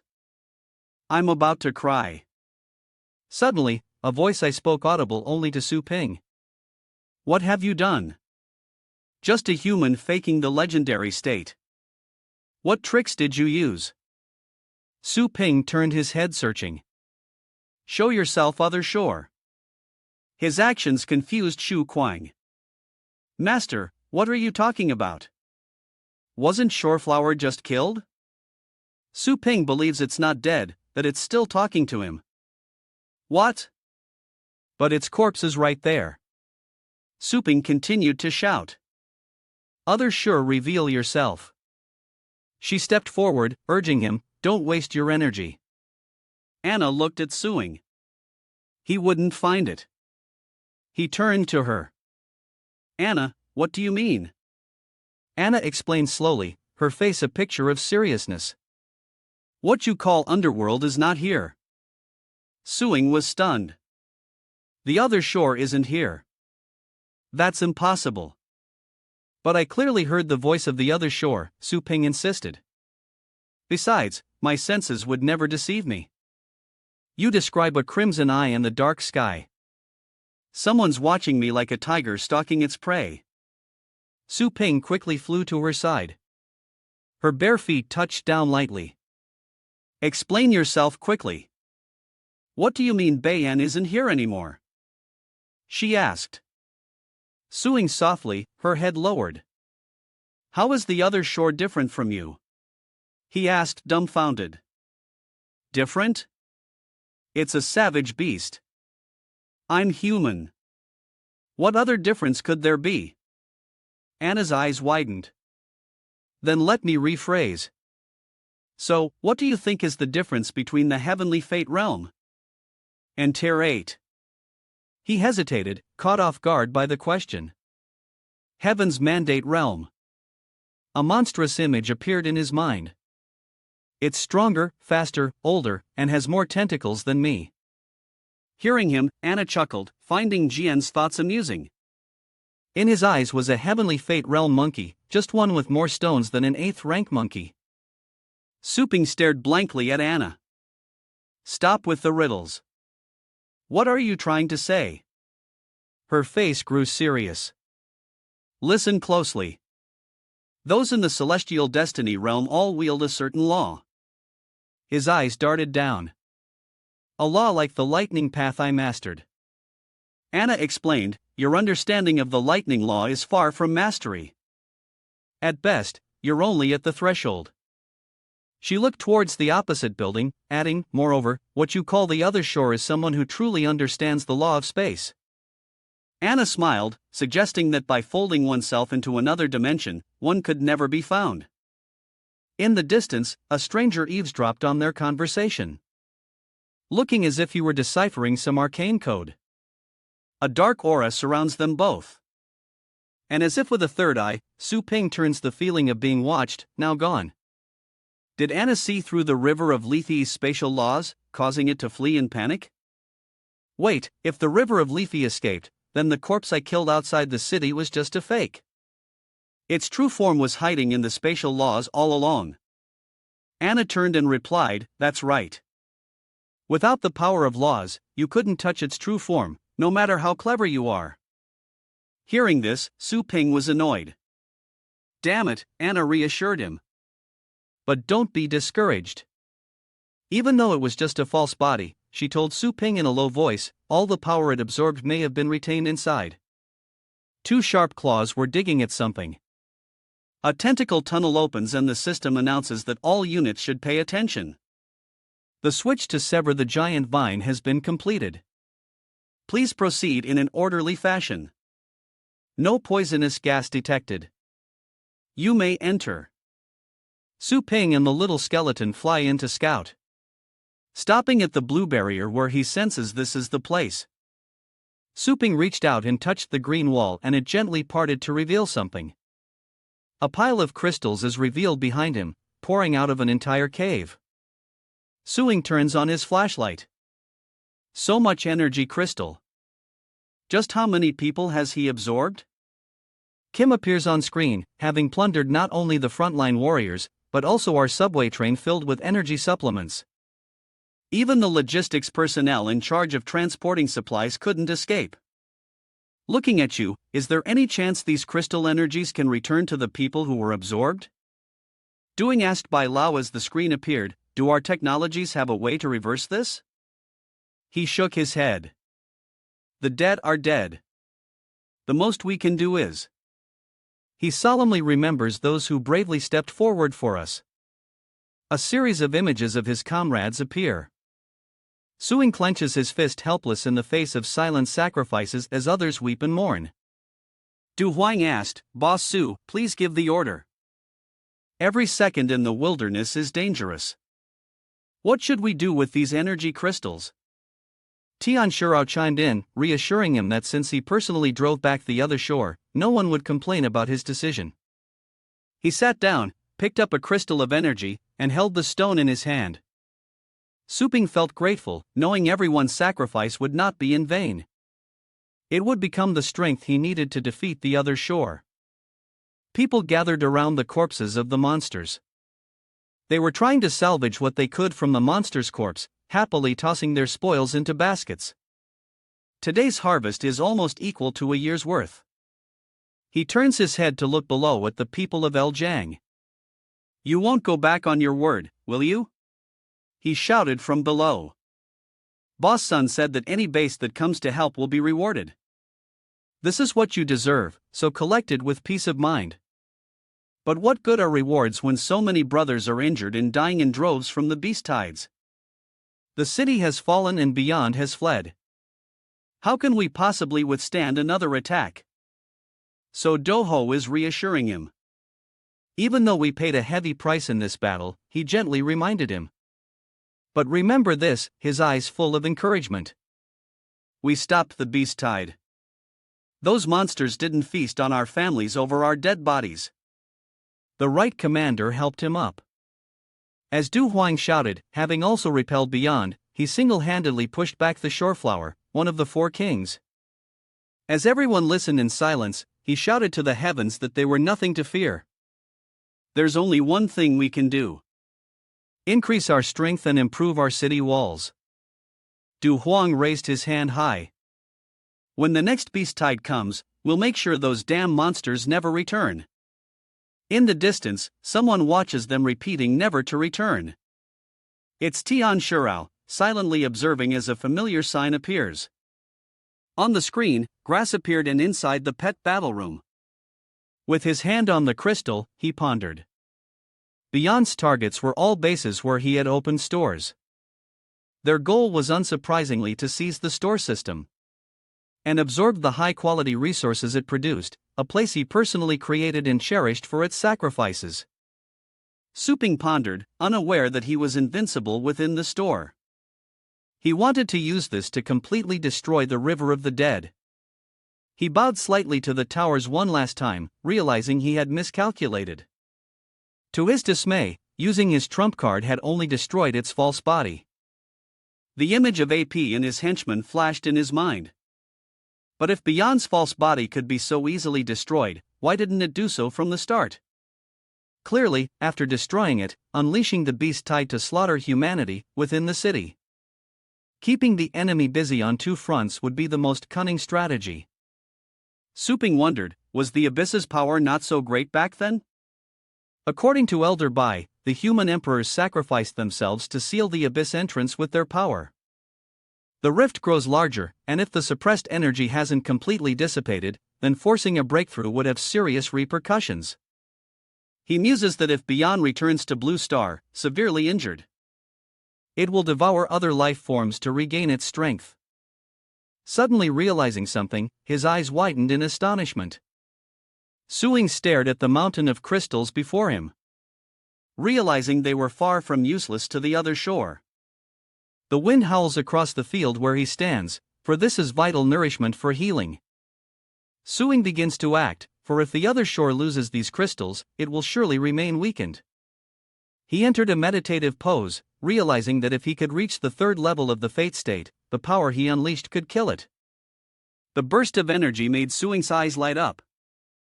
The system announces his level has broken through to the ultimate ocean realm. Legendary rank, a necessary skill to comprehend the laws of space. Empowered by the landing, Suing raised his arm, marveling at its strength. His body felt 100 times lighter, as if he'd just broken free from an iron shell. Suing raised a hand to shield his glowing eyes, which now possessed the eyes of the gods. With them, even someone stronger ambushing him would be immediately detected. His eyes returned to their original black, never expecting such an overpowered skill to be just one of the requirements for the laws of space. No wonder Kayana said, only those who grasp the power of the law can defeat the other shore. In the distance, Tian Shao appeared, looking as calm as ever. Congratulations on your successful breakthrough, Boss 2. Zuping approached and asked if anything was wrong. Tian Shao solemnly says, we lost many excellent pet warriors in this beast tide, and even if the survivors receive compensation, I fear it will be difficult to withstand the next one. Suing stroked his chin and asked, do you have any ideas? Tian Shao looked at him suggestively. We need to replenish our strength to withstand the next tide of beasts. Ruyan clenches her fist, revealing that the base city has been occupied. And besides the remnants of the other shore rebels, a few major families with large bases are still resisting. If they can be rescued, they could definitely become our strength. Subjugating the remaining major families is indeed a good idea, but why does she care about all this? With a bitter expression, she replies, the Tang family's headquarters are under siege. Su looked at her, his eyes glowing gold. So, who dares besiege the Tang family? As Nu Yen recounts the story, she reveals that the despicable Situ and Wang families who, like the Tang family, are major figures spanning dozens of bases across the Asian region, are behind it. In this rebellion of the Beyond, not only did they fail to unite against the enemy, but they colluded, joining forces with the Beyond to devour power from our Tang family. Ru Yen knelt on the grass. I have never begged anyone in my life. Her eyes filled with sorrow as she pleaded to leave the store and save her family, leaving Suing stunned. The proud young lady he knew, the usually haughty Tong Ru Yen, was kneeling before him. It was so unlike her, so willing to abandon her dignity. Something was definitely wrong. He looked at Ruan, telling her that the Sidu and Wang families were uniting to devour the Tong family. And even if he allowed her to leave the store, what could a battle pet warrior without a title do? Could she stop two great families that even the Tang family couldn't stop? Ruan hesitated, saying that even if she couldn't stop her family's destruction, she would be in pain. But at least she had to get that person out. Suping understood she wanted to save someone. He adjusted his collar, saying he was planning to do that anyway, and asked her for a list of names and locations, wondering why she had to risk it herself. Her face contorted in frustration. Had she escaped the wolf's den only to fall into his clutches? Suing burst out laughing. So that's what she was worried about, making it all mysterious. He scoffed, tapped the bracelet, and decided to drop it if she didn't want to talk. An image of the spirit child appeared on the screen. You called for me, master. So Suing inquired about the progress of the binding contract, and she read from a chart. Luckily, the materials you provided have made the research very smooth, and we should be able to conduct the first test in about 5 months. Suing suddenly hesitated. 5 months, the other shore might not give us that much time. Ling Tong said that with our current equipment and manpower at the Heavenly Dragon Academy, this is already the fastest possible speed. He looked serious, implying that with better equipment and more talent, the research speed could be accelerated right. In the St. Light Bay City's Trainer Association conference room, an employee runs to report to the elder who strokes his beard as he receives a call from Suing. Old Bay agrees and everyone around him begins to talk about Suing.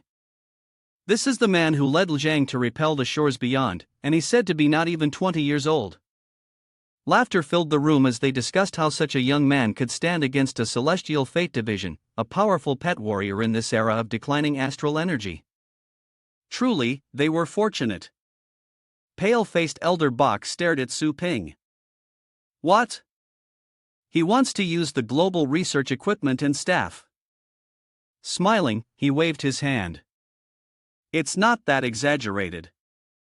I just need the best team. A weaker team wouldn't be able to figure anything out anyway. I need them to complete a project within a month. The staff at the meeting table were petrified. A month. Everyone berated him for his recklessness. Su, legendary, do you know what it means to halt the world's most advanced scientific research for a month? Even if you're the great hero who repelled the shore of death, you can't just do as you please. Su Ping pressed the end call and Ling Tong chuckled softly. Hey, what happened on your end? It sounds like a lot of people are yelling at you. He waved goodbye. No worries. You found her for me. So, do your best and I'll have them contact you later. Yes. And with that, the call ended. Ru Yen remains on the ground, reminding him that he hasn't agreed to their deal yet. Suing glances back, thinking she's more likely to cause trouble than save anyone. Before they depart, Suing takes her to level up, and Ru Yen seems quite touched. Su Ping squeezes her hand, saying their employees can't lose face out there. At a sharp cliff edge, this exploration time is 8 days. 1 day in the nurturing ground is equivalent to 1 hour in the outside world. Good luck exploring. Suing and Ru Yen appeared and she looked around in a daze, wondering where she was. This was the illusion created by my secret treasure. He reminds her not to worry so much and to focus on her own safety first. Suddenly, a monster appears behind Ru Yen Arg. It swung its sharp claws, knocking her down. A single blow left Ru Yen motionless. A system panel appeared. Host Hang Ru Yan's temporary contract target has died. Revive, Su Ping asks, sitting on the cliff and tapping the screen. Revive. She slowly opened her eyes, horrified to see her stomach. What's going on? Did I die just now? Su Ping tapped her head, his expression serious, telling her, it's an illusion. If you want to save them, don't be distracted. Focus on the battle at hand. The beast lunges toward Ru Yen, who rises to defend herself. I know. Ruan prepares her stance. It's just a 9th rank beast, right? I'll kill it for you. Memories of the past begin to surface. Killing a man every 10 steps. So, this is Noonan as a child 1,000 miles, leaving no trace. How adorable she looks in this memory, dusting herself off and leaving. Her injured leg falters and as expected, Ru Yen collapses to the ground. Quickly, the little girl grabs a first aid kit, applies a bandage, and comforts her, easing the pain as Ru Yen wipes away tears of GRA. Attitude. Thanking W, she embraces her, promising, I will take good care of everyone in our Tang family. The little girl emphasized one thing in particular, her sister. Nu Yan smiled softly, promising to protect her even standing on bloodied ground. Monsters relentlessly attacked, but with her sharpened wooden hand, Ruan leaped into battle, soaring high above. She spotted their weakness, quickly jumping onto their backs as they thrashed, trying to throw her off. With eyes half closed, Nu Yan raised the wooden stake. Be honest, just a little for me. And with that, she delivered a fatal blow. Sharp rocks flew at her with deadly speed, but she narrowly dodged them, realizing the remaining beast was telekinetically controlling them. Its eyes glowed red as it lunged at Nu Yan, its desperation to save its family overcoming its fear. Immobile, a barrier appeared, the glazed body, but unbelievably the stones pierced through it. But then the protective barrier shattered, and the stones injured Nu Yan. Nu Yan gripped the wooden stake in the beast's back, her eyes unwavering despite the pain. A hidden power seemed to awaken within her. The wood pierced its back, and the wolf howled in pain. And just like that, Ruan successfully defeated one of the monsters, but she couldn't afford to fall yet. Though the path was difficult, she didn't give up her eyes, like those of a grim reaper. Nguyen's gaze hardened as she looked at the remaining beast. Sensing the brutality before it, the beast immediately retreats. The once arrogant creature now running with its tail between its legs. Ruan wouldn't let it escape. It wasn't going anywhere. The wooden stake flew piercing the beast's leg, the wound preventing its escape. Taking advantage of the moment, Ruyen lunges forward and desperate to survive the beast tries to defend itself as her small hand decisively retrieves her weapon from the wolf's corpse. Determined, she grabbed the wooden stake and charged forward, leaping down to plunge it into the beast's throat. Even after landing such a blow, she remains vigilant, her eyes wide, as she stares at the beast she felled with her own hands. Only then could the young miss breathe a sigh of relief and sit down to rest. As Su Ping quietly observed Ruyan's achievement, he pondered for a long time, thinking that Tong Ruyan's skills had dulled from being tied to the menial labor in the shop.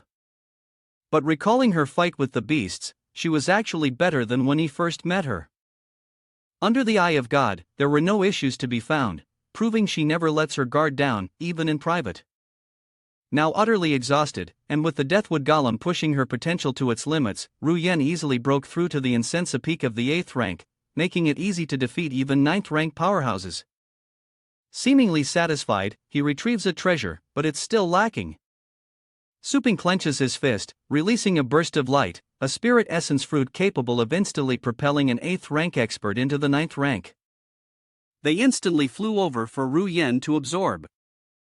In her dream, she remembered her younger sister Yuni and Ruyan's body levitated surrounded by golden light. The system displays a notification. The exploration time is over and the nurturing ground is closing and returning. As she floated above, Ruyen stammered. "You wait a little longer. I'm coming to save you." After a night in the secret realm, dawn broke and Ruyen frowned slightly. Her eyelashes fluttered as she slowly opened her eyes. Regaining her senses, she quickly sat up beside him. Suing watched silently, arms crossed, as Ruyen respectfully knelt on one knee. "How long was I asleep?" Suing glanced over as she settled herself. They were currently atop the purple flame flood dragon beast. Su Ping had warned her that this wasn't an illusion, and death was permanent. Fearing she was slowing them down, Ruyen anxiously asked, "How long has it been?" "Where are we now?" Suing calmly replied, "We just left the base city." "Only one night has passed in the real world, so don't worry. Just point the way." She was silent for a moment before whispering, "Night Battle Base City." Ruyen rose to guide him, pointing the way. "That way, then a turn here." The first A-class base city they'd encounter was there. Su Ping casually conjured something. "HM." Su Ping pulled out a scroll and reached inside, rummaging for something, then pulled out a sharp sword, radiating powerful spirit energy. Looking at that imposing sword, Ruyen hesitated. What was he planning? She stared blankly as Suing offered her the sword, casually mentioning it was the same type he'd used to kill her beast companion in the dragon tomb. She couldn't go empty-handed, could she? Ruyen stared intently at the sword, wondering just how overwhelming its aura was. The blade even seemed to generate a powerful tearing sensation. Her hand barely grazed it, and it drew blood. Its sword energy alone easily shattered the immovable glazed body she had forged in the illusionary realm. She recalled her uncle's weapon. She had only seen such sharpness on his mythic ocean godhunter, a legendary treasure capable of slaying king beasts feared by many clans. Ruan blushed, hugging the sword as she spoke hesitantly. But before she could finish, Su Ping cut her off, saying, of course, she could borrow it. This is an ancient treasure taken from the great Yen True Dragon King. What were you thinking? He's not letting that go to waste.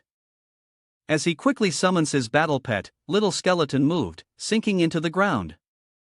Ruyen glanced at the little skeleton hiding in her shadow, muttering, "It went into my shadow."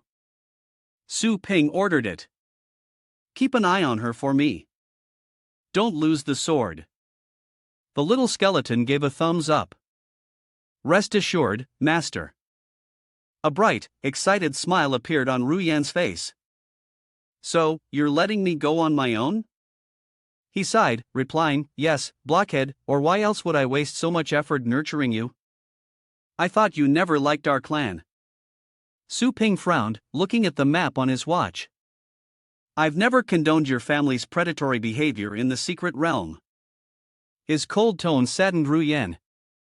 But with the pandemic at hand, we need all the manpower we can get. That's all. As she sadly lowered her head, Su Ping suddenly kicked her down. Looking at the ground from this height, her eyes widened. Su Ping called down, saying that other base cities had also sent distress signals, and since it wasn't on the way, they'd part ways there. Ru Yan cried out in a panic. Wait, I don't have a flying pet. Suing waved his hand, focusing on controlling his astral energy. I'm off, Ruyan said with a frown. Remembering Suing's treatment, she understood his words about controlling astral power. With her eyes closed, Muan focused and golden light began to emanate. She raised her hands to her chest, channeling her spiritual energy, and finally, she found her balance. Tears of joy welled in Ru Yan's eyes. She had achieved 9th rank status and could fly. It wasn't a dream. It was all real. Brushing away a tear of emotion, she took a deep breath, glanced at the shining sword in her hand, and looked sincerely at Su Ping, who was fading into the distance. I, Tang, will never forget this debt. In Dao Bay City at the Tang family headquarters, a massive monster wreaked havoc with smoke and fire everywhere. Wounded soldiers huddled behind rocks whispering, have the Situ and Wong families gone mad? Releasing king-level beasts into the base city. At this rate, the entire A-class base city will be flattened. Suddenly, a staff flew in, piercing the beast with a single strike of accumulated enormous spiritual power. It collapses with a gaping hole in its body, crushing a nearby building. Standing at the top of the beast, a commanding figure declares, "You think this is enough to conquer the Tang family?" Wishful thinking indeed. As Fuch enters the fray, followed by countless magical beasts in the sky, Tong Linjan, the Tong family's chief, prepares to ensnare them all. Hearing this, Lord Vu Quan takes aim at the ferocious beast with his gilded yang bow and arrow, but a sinister laugh echoes out. Of course, we're not that naive. The two men rode on the back of a ferocious beast slowly advancing towards the group. The two scoff, believing that two out-of-control royal beasts are enough to win. But your trump card, the legendary illusion sea hunting umbrella, is already spent, isn't it? Those two men are none other than the heads of the Situ and Wong families, the masterminds behind this chaos. Now the real show begins. Lin Jan, you're not the only family with a legendary treasure. Lin Jan is shocked by the massive explosion in the city center comparable to an atomic bomb. As she flew on her sword, a strange wind caused her cloak to flutter and she immediately sensed the disturbance coming from Night Battle Base City. The aftershocks are reaching even here. What exactly happened over there? He channels spiritual energy into the bell and its sound is like the wails of a million lost souls. Those nearby were caught off guard. Their bodies drained of strength, their eyes glazed over. What is this? Everyone's spiritual energy is being drained. John realizes as the bell is like a giant sinkhole sucking away their life force. Lin Jan gritted his teeth, struggling to resist.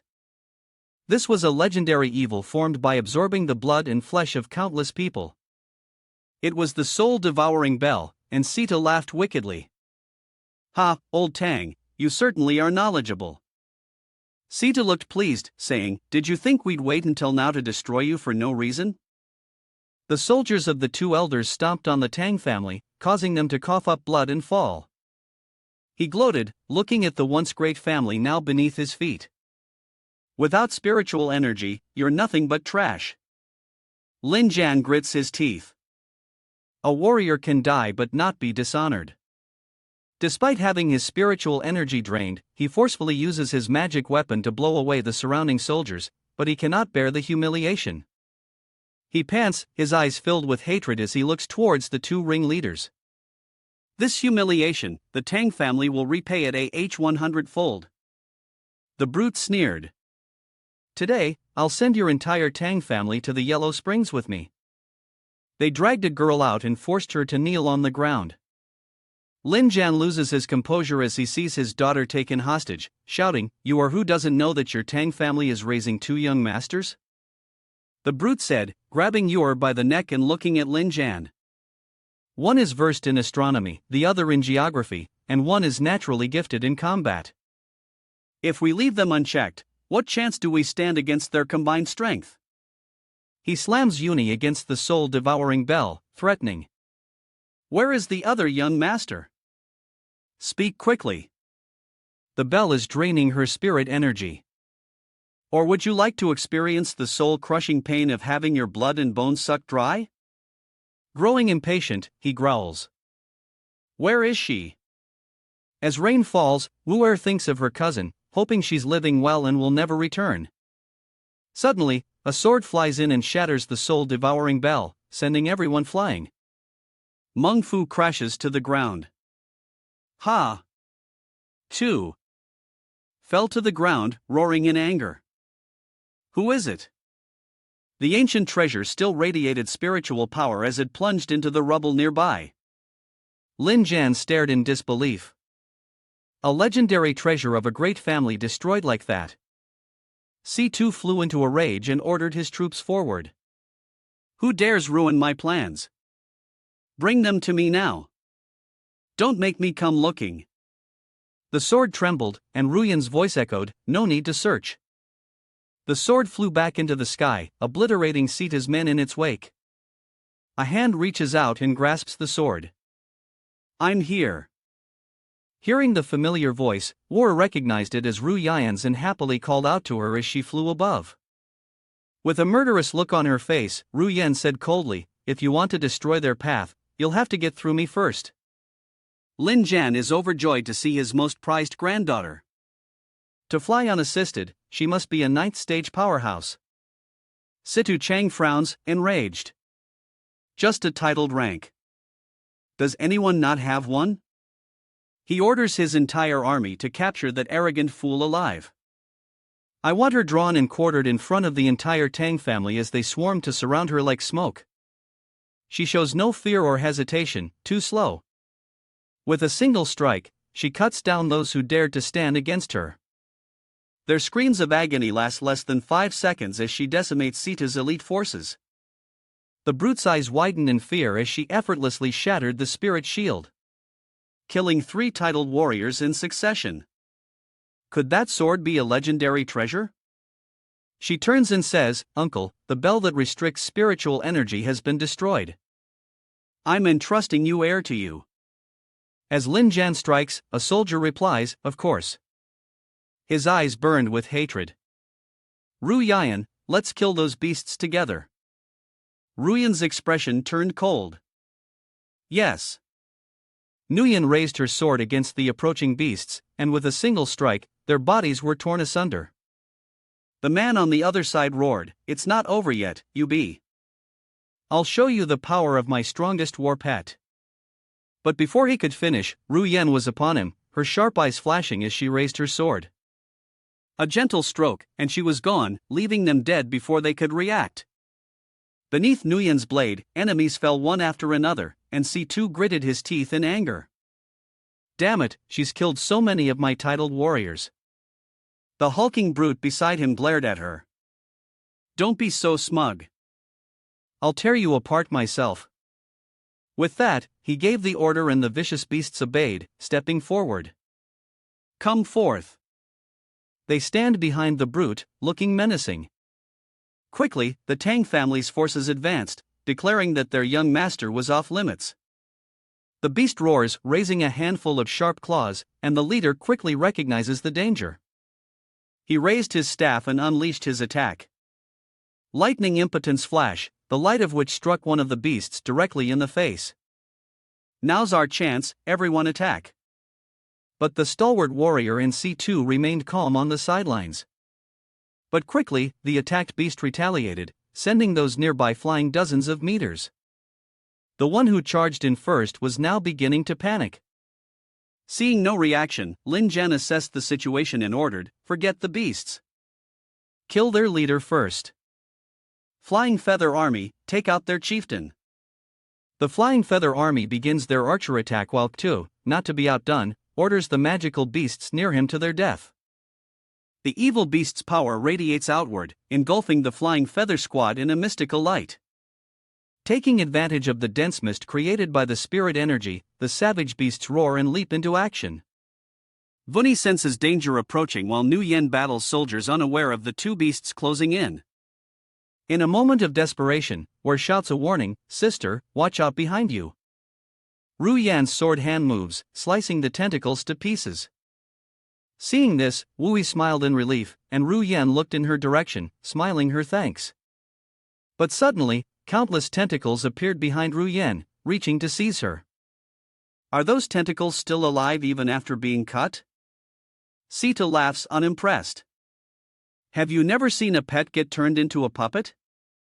Even if you tear it to shreds, you can't escape it.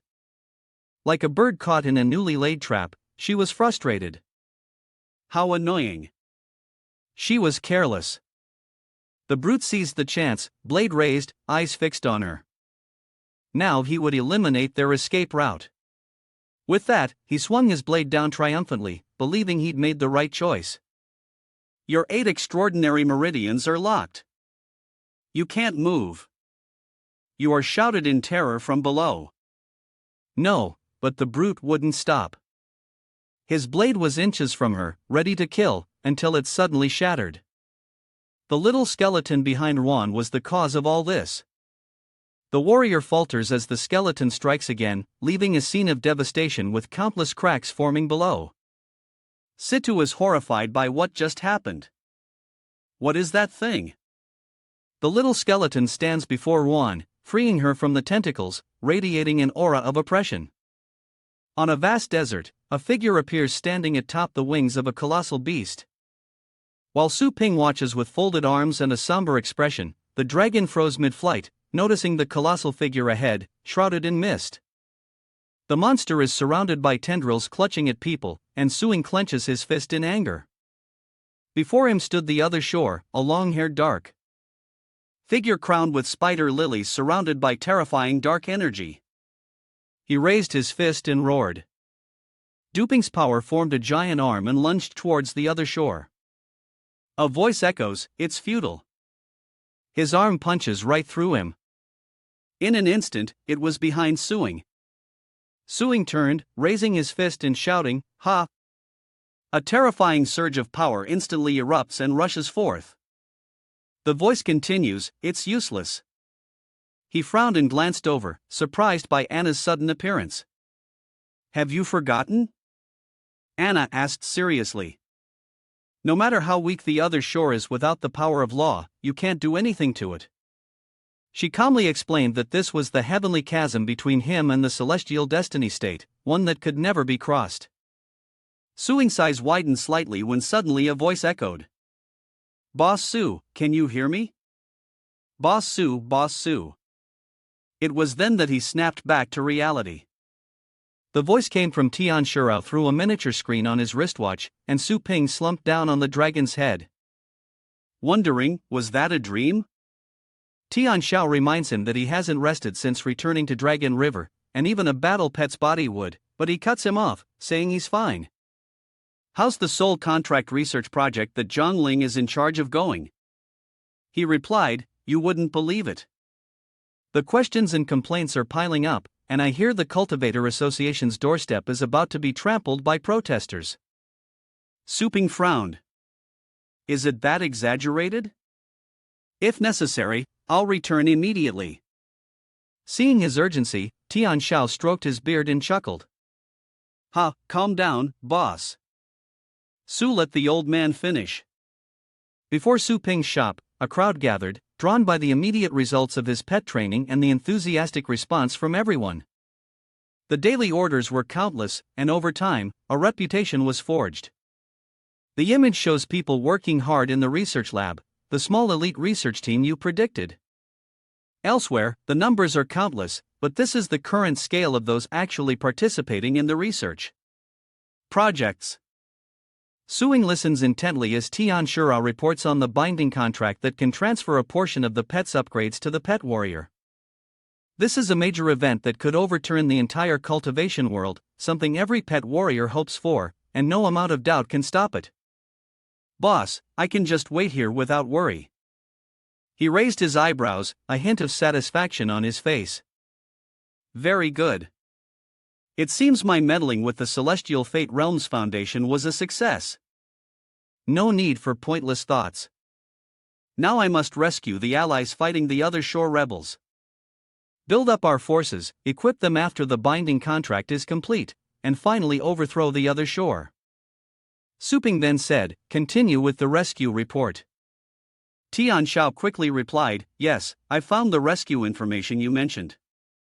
The initial signal is from the Yuan family, Yuan Tanji's family, the legendary battle pet master in our Asia region. With his help, our team will surely be unstoppable. Hearing this, Suping thought to himself, it's actually Yuan Tanji. He recalled his meeting with Yuan Tian, a true twist of fate. But Yuan Tanji once acted so domineeringly, yet he didn't join the other shore's forces.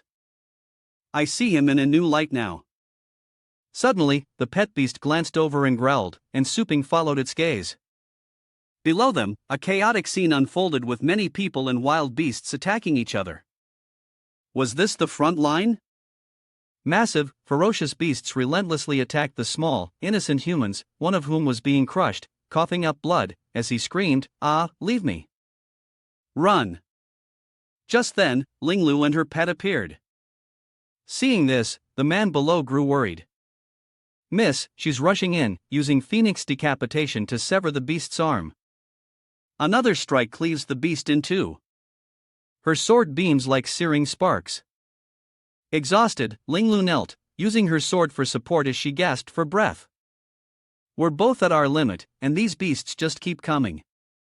Suddenly, one lunges from behind. The man rushed over, shouting, "Get out of the way!" Miss Linglu turned momentarily stunned by the approaching beast.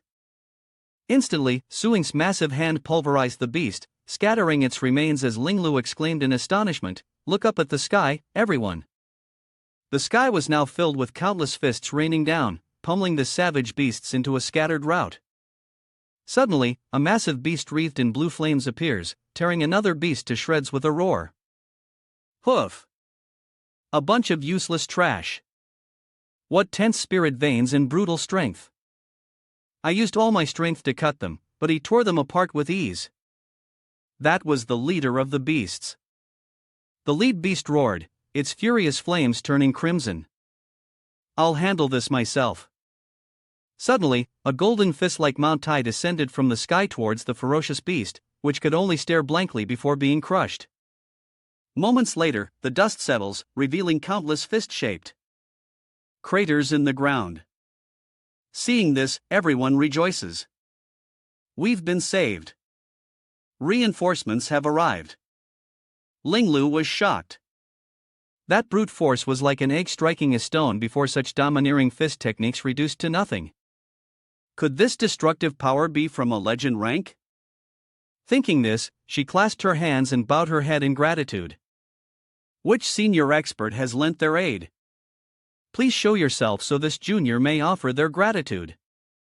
The Yuan family will remember this great kindness.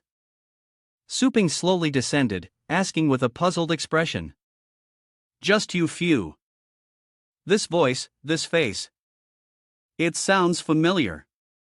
She looked up and was stunned to see Suing. It was him. Recalling what had happened, Linglu was speechless. How could it be him? Suing remained unfazed, replying, "No need for formalities. Where is the primordial heavenly god?" Hearing this, Linglu roared in anger.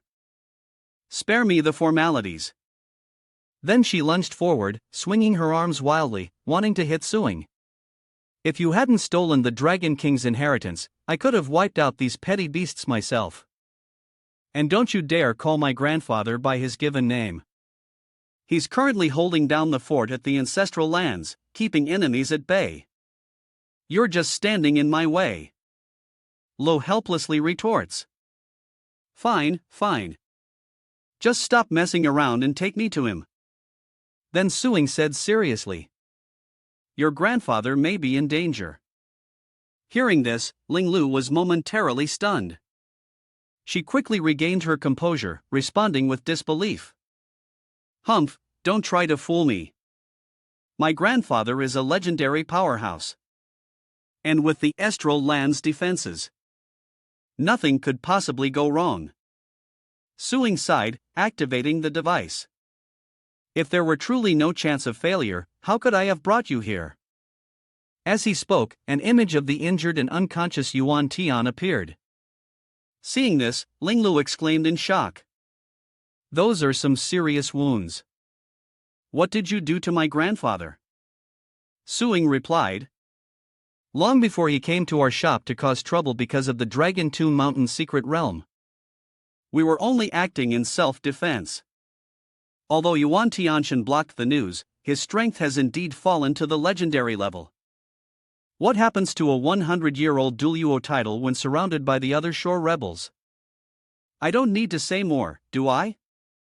Su Ping's face remained calm, but Ling Lu was left speechless.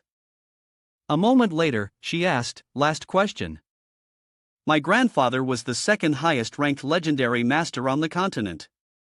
You hadn't obtained the Dragon King's inheritance yet, so how did you injure him? Suing replied, does your family have a master guarding it? At the same time, he opened a spatial gate and a dragon's head appeared. Immediately, a colossal dragon emerged. Leaning against his pet, Suing said, you came to our door looking for trouble, and none of you could handle it. You should be able to tell how strong our shop is just by looking at it. So, haven't you been to our training grounds yet? Seeing Suing's pet, the crowd stirred, marveling at its exaggerated physique. Was that the third-ranked violet flame bamboo dragon beast? No, the pure hell bamboo dragon beast I've seen is usually only half that size. Plus, it has golden horns, a purple mane, and an extraordinary aura radiating from its back. This is a rare kind of bamboo dragon beast. Ling Lu stubbornly replied, only puppies would seek you out for training. Su Ping extends his hand. It's up to you whether you want to go or not.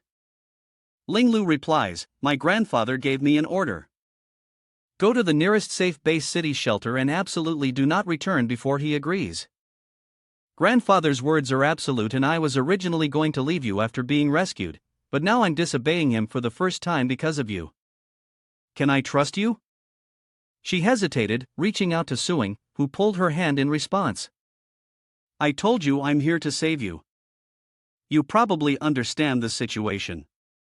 A legendary war dragon master is incredibly important.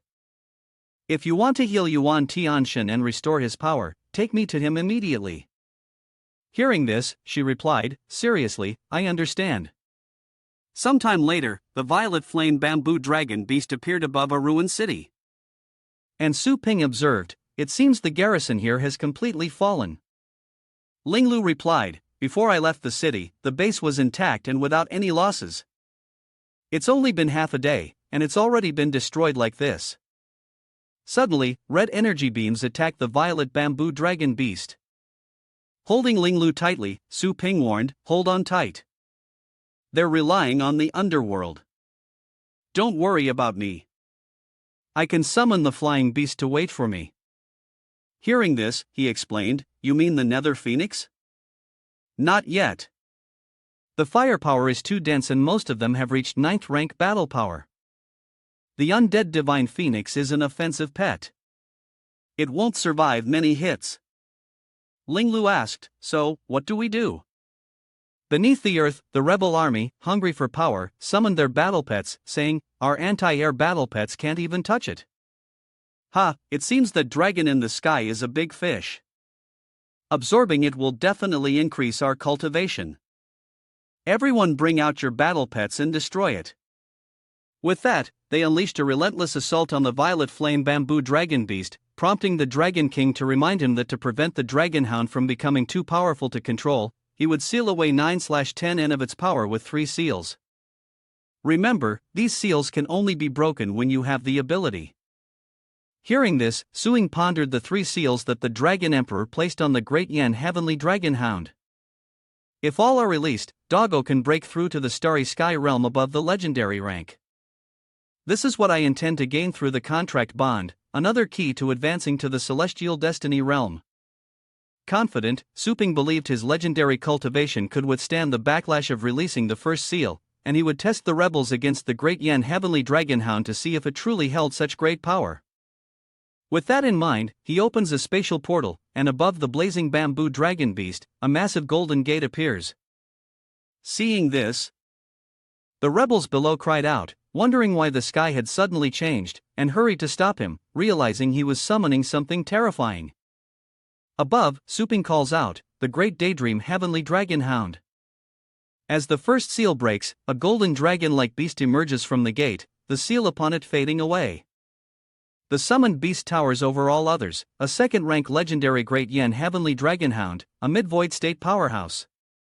Seeing the great demonic Dragon Hound's new form, Suping thought to himself that after unlocking the first seal, the Dragon Hound's appearance was closer to that of the great demonic True Dragon Clan than when it was first inherited. He wondered how strong it was as Linglu found it strange. Isham, this Dragon Hound looks completely different than the last time, and the dragon aura it emits feels so familiar. At the same time, the rebels and their pets have gathered energy and are preparing to attack. One of them relying on the power of the beyond to amplify his strength. Sprouted countless tentacles from his mouth, saying, "To think a mere dog would dare call itself a true dragon. Let's take them down and let me taste some dog meat." Immediately, countless beams of energy hurtled toward the Great Evolution Heavenly Hound and the Violet Flame Bamboo Dragon Beast. Seeing the energy beams, Suping mused that the rebels were generally at levels 8 and 9. Although the Violet Flame Bamboo Dragon Beast of the Ocean State could withstand their attacks, it was like an adult being poked with toy swords by children. Though not fatal, the pain is still annoying, which is why the Purple Flame Bamboo Dragon Beast automatically uses its defensive skills. Thinking this, Suing glanced at the Great Yen Heavenly Dragon Hound, who seemed to be enjoying the attacks as if they were a full body massage. It's between laughter and tears, and even enjoying it. Seeing the Great Yen Dragon Hound before him, Suing thinks of a man being massaged by beautiful women. The traitors' attacks were practically a massage, and they panicked as they saw them having no effect on the Celestial Dragon Hound. Our attacks clearly hit them. So why aren't they reacting? What kind of ungodly constitution is this? The rebel leader fled in terror, wondering if the damned legendary figure had finally met his match. Seeing Suing still hadn't made a move, Linglu angrily drew her sword, ready to take matters into her own hands. "You beasts have harmed so many, and now you want to run." Seeing this, he reassured her. "Don't worry, I was just testing the Dragon Hound's abilities. I won't let anyone escape." Hearing this, Linglu stopped herself, and immediately the Dian Heavenly Dragon Hound, as if telepathically connected to Suing, lifted its foot, terrifying the rebels below. "Run! It's about to attack. Scatter!" The great demonic Dragon Hound's foot stomped down, cracking the earth and sending the rebels into a frenzy. Ah! From the Great Yen Heavenly Dragon Hound's foot, a shockwave spread for miles, blowing away the rebels. The leader panicked. "What do you want?" Immediately, chunks of earth formed a fortress, blocking the traitors' escape. Now the traitors are surrounded by sharp rocks like fences and they panic, realizing the Dragon Hound can alter the terrain with a wave of its paw. Seeing this, Suping thinks to himself that the original defensive skill, Aegis, could only be used on a single individual to enhance their defense, but now it can be cast on the entire land, used as a prison-like confinement skill. Very good. The old Dragon King's inheritance not only strengthened its body and soul, but also enhanced its ability to use skills. Linglu gasped in astonishment. So powerful. Is this the sacred weapon that defeated me before? At that moment, one of the kneeling men clasped his hands together, sincerely begging for forgiveness. "Legendary Master, please have mercy. We didn't realize who you were. Please spare our lives." Seeing this, Suping calmly asked without flinching, "Huh? Didn't the Silent Sea faction consider wiping out our entire class a trivial matter back then? When you kill others, you must be prepared to be crushed by someone stronger. Hearing this, the leader shook his head frantically, saying, "No, no, legendary senior. Please don't misunderstand. We are absolutely not wholeheartedly following those heretical demons." He immediately presented a pile of star crystals, saying with a smile, "I only followed them to become stronger. Following anyone is the same as long as I can become stronger. We're quite familiar with this area, so as long as you spare our lives, we'll do anything, whether it's guiding you or retrieving treasures."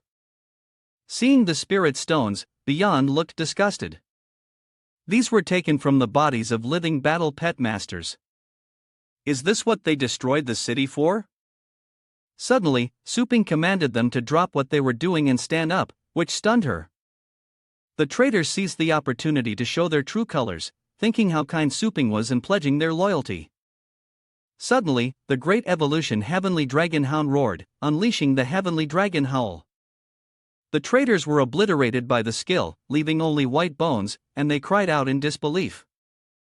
Why? Moments later, the traitors were utterly annihilated. Their bones turned to dust and scattered by the wind, leaving only a shoe with a shin bone inside. The star crystals rose from the ground, drawn by Suing's astral power, and flew towards him. The star crystals gathered in Sup's hand as he coldly said, "Don't think you can cross the line and return to normal. This is no different than those who follow the river of the dead." A moment later, Suing turned and said, "Let's go, take me to your grandfather." The spiritual energy around him shifted as if carrying the souls of countless dead pets, only by completely eliminating the netherworld. Suing said, "Could this catastrophe be extinguished?" Seeing this, Linglu was stunned. Was he serious? Did he intend to shoulder the responsibility of destroying the other shore? She replies, "Who knows? Let's go this way." Linglu wonders to himself now that she mentions it. Why are the tornadoes in the sky getting bigger and bigger? So, Suing and Linglu, along with their pets, quickly moved out. Arriving at the Yuan estate, its plaque riddled with cracks. The Yuan estate was burned to the ground, a desolate wasteland engulfed in flames and billowing black smoke. In the sky, Suing said indifferently, "As expected, it's been breached. I was still a little too late." Linglu can't believe her eyes. How could this be? Our house has a defensive formation that my grandfather spent years setting up. Even a beast king couldn't break through it for days if he were here. Besides, the attackers weren't beast kings or legendary cultivators. Without wasting time, Suing jumped off the violet blaze dragon, saying that arguing was pointless and he would go down to investigate. Linglu followed and together they plunged into the sea of fire. Su Ping dove straight down saying, "Great Yen, Heavenly Dragon Hound, follow me. Vermilion Bamboo Dragon Beast, have the others monitor from above. If there's any disturbance, report immediately." The people on the Dragon Beast acknowledged his order. "Yes, Ancestor Su." Suping and Linglu quickly land and she begins to search the area. "Grandpa, Grandpa." He also emanates a searching energy. It's strange. There's not a soul in sight, and I can't sense anyone's astral power. Linglu turned to Suing and reported, "My connection to my grandfather is gone. I've tried contacting the secret passages using astral energy, but there's no response." He pondered, sensing something was wrong. Suing thought that even if everyone had been taken away, there should still be casualties from the rebels' invasion. At least bloodstains, if not bodies. This place is just an empty ruin. Could it be? He wonders. If after they took her away, she turned around and joined the other shore. She held the sword to Suing's neck. "Then I'll be the first to kill you," Suping questioned. "Then how do you explain the Yuan celestial god not allowing you to return? Clearly, there's something they don't want you to know, right?" Linglu sheathed her sword. "And I'm dying to find out what it is." She gently places the sword on the ground and uses it to draw lines, creating a magic circle. Suing wonders, what are you doing? My grandfather was a master of formations renowned throughout the land. Linglu opened her bag, taking something out. He taught me a soul-arching formation. She tosses the glowing green object into the air. By placing a personal item of the person you're looking for on it, you can pinpoint their location in an instant. Not bad. Not bad at all. Observing closely, Suing remarked, I need to study such a powerful formation. Hearing this, Linglu smiled as she formed a hand seal. Watch carefully. Learn well. She cried out amidst the dragon-headed formation, and a beam of green light soared into the sky, scanning the area as it moved, while Trinelo faltered, wincing. Her dragon head formation is fading away. Suing asks, what's wrong? Her soul-searching formation seems to have run out of juice. With my current spiritual power, I can't track a target beyond 1,000 miles. He looked at her as Linglu. Holding a pen and paper, Yuan Tianshan was 1,000 miles away. No, what if we used my astral power to control it? She countered. No, this formation can only be powered by the energy of the one who set it up. But I have another idea. She wrote out a long list, leaving Suing bewildered. This is what Linglu suggested. I need to maintain the formation here, so help me find the materials I've written down. Suing held the stack of papers, bewildered. Are you kidding me? I mean, what do you need so many rare ingredients for? Haven't you seen them before? These are the ingredients for the astral battery. I may not have enough astral energy now, but if I store energy for 2 or 3 days, it will definitely be enough to find Grandpa. What am I, a genius or what? The papers in his hand left him dumbfounded. Gathering these ingredients would take at least 3 days, followed by another 3 days to charge. By the time we find Yuan Tianshan, the flowers will have withered. She glared at Su Ping, who she had told not to call her grandfather by his given name. So, what brilliant idea do you have? Let's hear it. Finding someone lost in this chaotic world is like searching for a needle in a haystack. He didn't answer, but simply snapped his fingers. A spirit beast appears behind him. How about letting my puppy give it a try? It approached her and she stared frozen. The puppy. The system interface slowly appears, explaining that canine spirit beasts have a sense of smell 0 times stronger than human battle pet masters of the same rank. Whether it's the scent of a sword, eyes, or heart, they perceive it all with crystal clarity and they never forget. Her hairpin is brought to its nose and the Great Evolution Sky Dragon Hound's 100-mile soul tracking skill amplifies its sense of smell a 100-fold. Combined with the old Dragon King's legacy, its skill mastery is further enhanced. His spirit beast takes a deep breath, detecting Elder Linglu's hairpin. Hopefully, he washes his hair often. The scent begins to materialize before it drifting over the rubble. Over mountains tens of thousands of miles away until it reaches an even higher peak there. Yuan Tian is fighting the monsters. Sing asks, how is it, Lai Yuan? Is your body giving out already? He grimaced and turned his head. No, Brother Gu is joking. I just had a strange feeling, but I don't quite understand what it was. Yuan Tianing felt something piercing his defenses, a deep breath on his neck that sent chills down his spine as Ping chuckled with amusement in the fray. Are you saying that after these beasts who want nothing more than to devour us find our weakness, they'll just take a sniff? Must be joking. It's not these savage beasts, but something far beyond. Because I can't even trace its location, he glared and shouted. Impossible. This mountain is one of Blue Star's most highly classified strategic locations. Bing's hand clenched and a golden light appeared from nowhere. Throughout Asia, only he and I know where the Dragon King came from. Riding on him, he smiles. We're here. Looks like the puppy didn't lead us astray. She's improving quickly. Something's not right. He's shocked to see his little granddaughter, Lin and I. Siping's eyes widened. Who are you? She immediately bowed. You are being impolite. I am but a humble spirit. Greetings, Senior Zhealong Emperor Guani. Ci stood still, watching them both. Suing hesitated, his initial plan to find the god of origin heaven for help unexpectedly yielding an even greater reward. With two legendary figures joining them, it would greatly boost morale and quell the chaos caused by the other shore. Sing suddenly fell silent and Linglu immediately followed his lead, drawing her sword. Yes, Senior, let's go. Suing surveyed the surroundings, speaking his mind.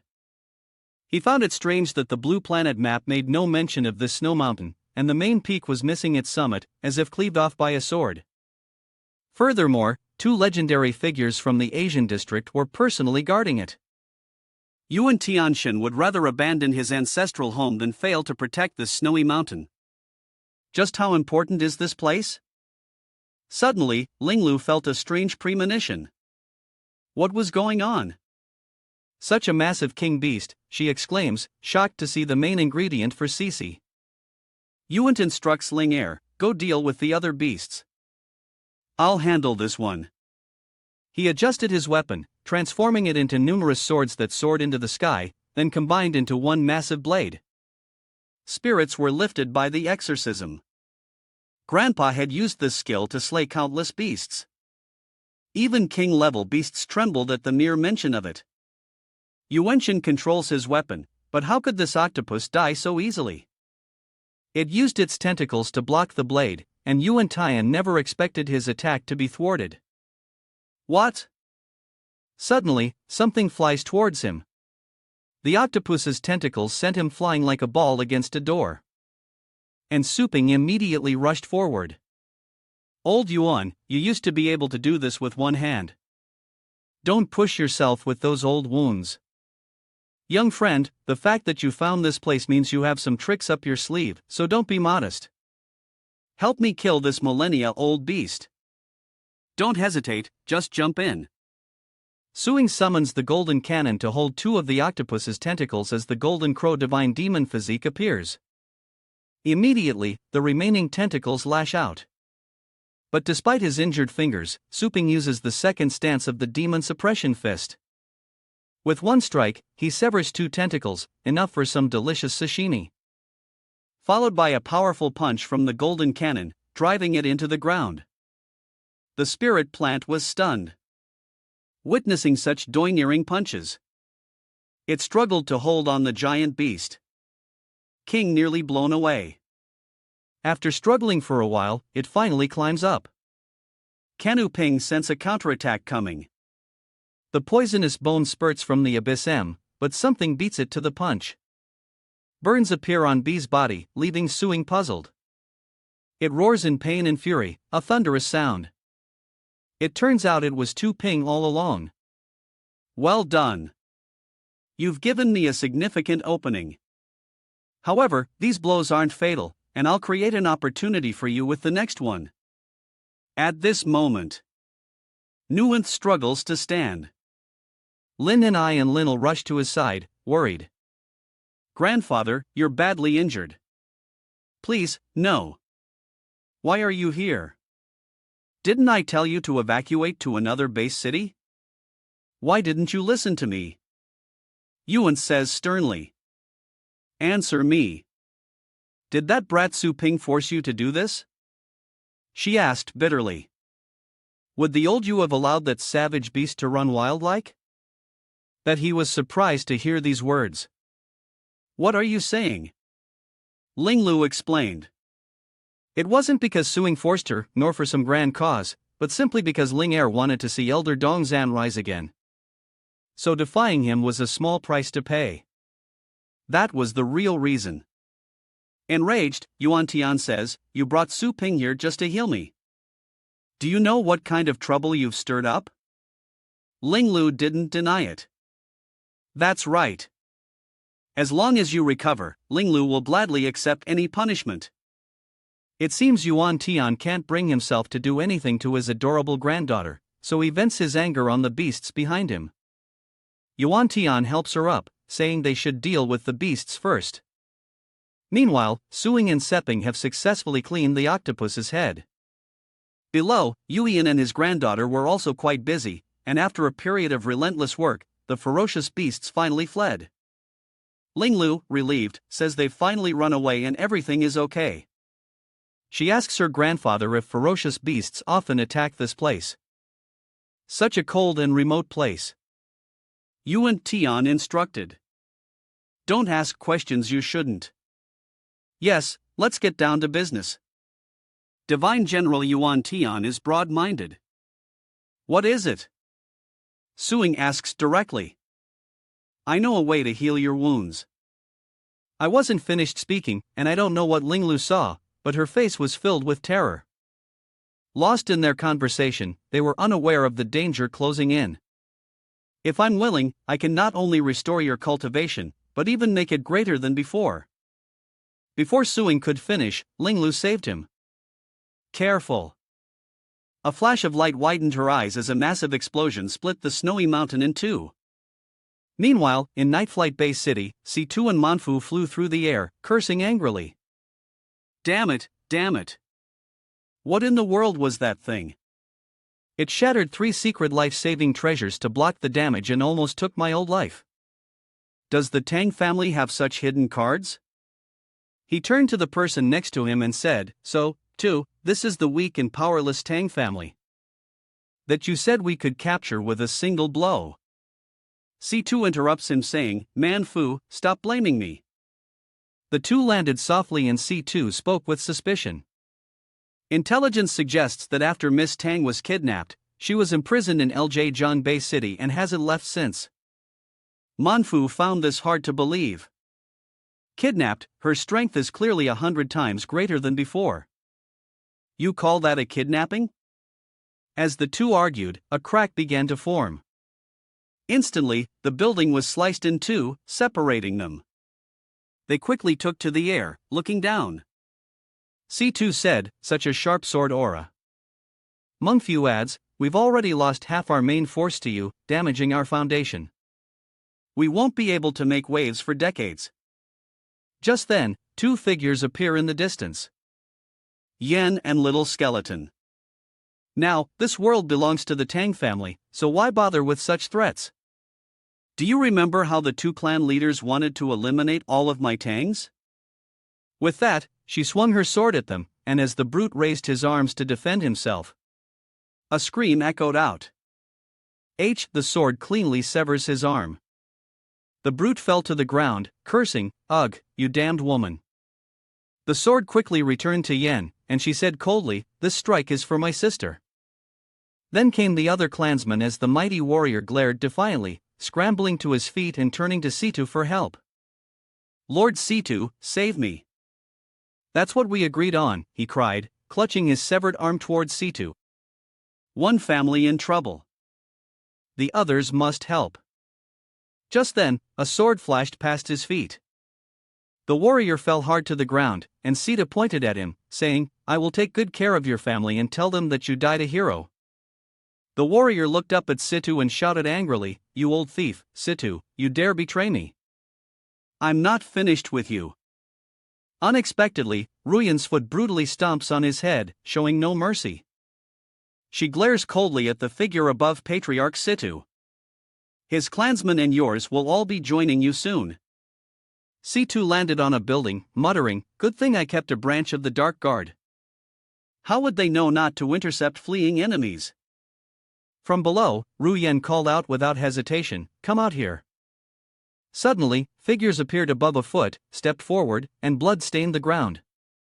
Lin Jan and Woon's followers exclaimed, Did the young master do this to the Wang family patriarch? Such a brutal death. I can't imagine what kind of training the young master endured in Ljang. But wait, something's not right. Why is there only the corpse of the Wang family's patriarch? I didn't see the Situ family mobilize their elite squad on the battlefield earlier.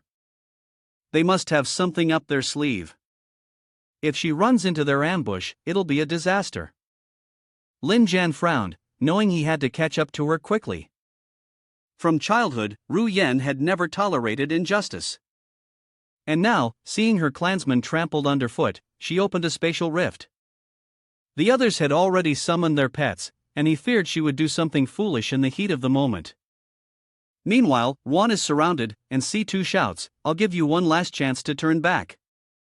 If you dare step foot into the C2 family, I'll drag you down to hell with me, even if it costs me my life." Taking a deep breath, Ruan gripped her sword. Just what I wanted. She leaned on her sword, sitting down and turning her head. Little Skeleton quickly hid in the shadows. Little Skeleton tilted its head, confused as Ruan explained while advancing forward. "This is personal.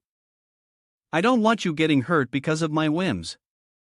Suddenly, Little Skeleton detached its joints and flew close to Ru Yan, surprising her as she gazed blankly at her surroundings. "Where am I?"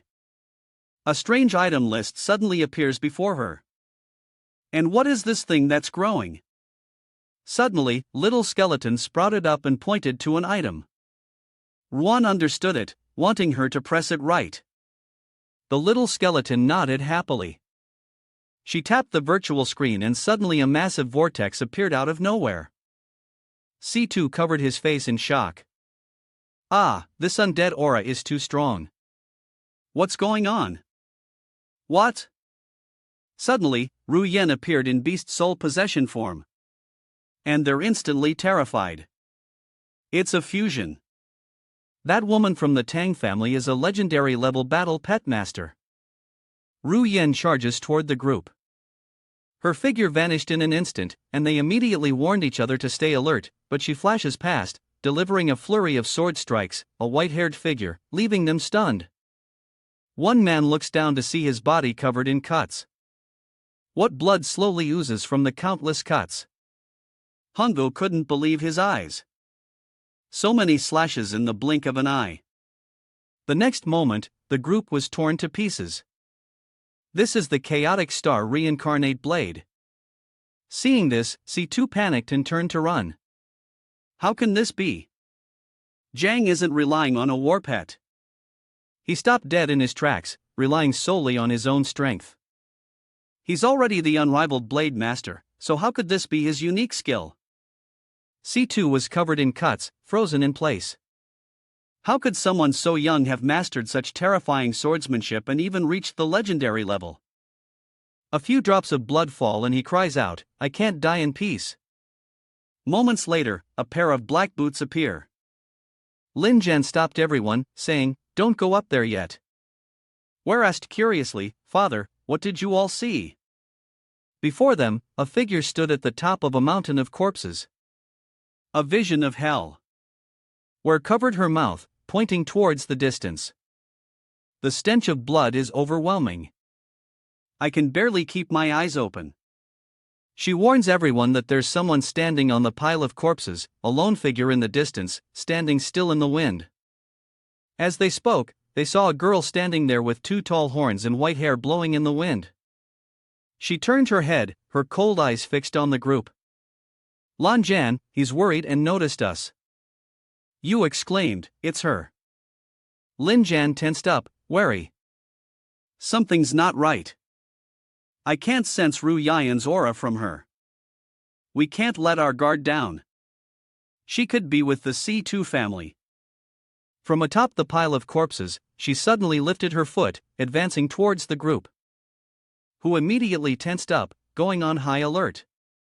She's getting closer, and the bloodlust is terrifying. "Chief, what do we do?" Lin Jian responds, sensing the opponent's aura, which seems to be at the legendary level. If they're from the C2 family, we're in trouble.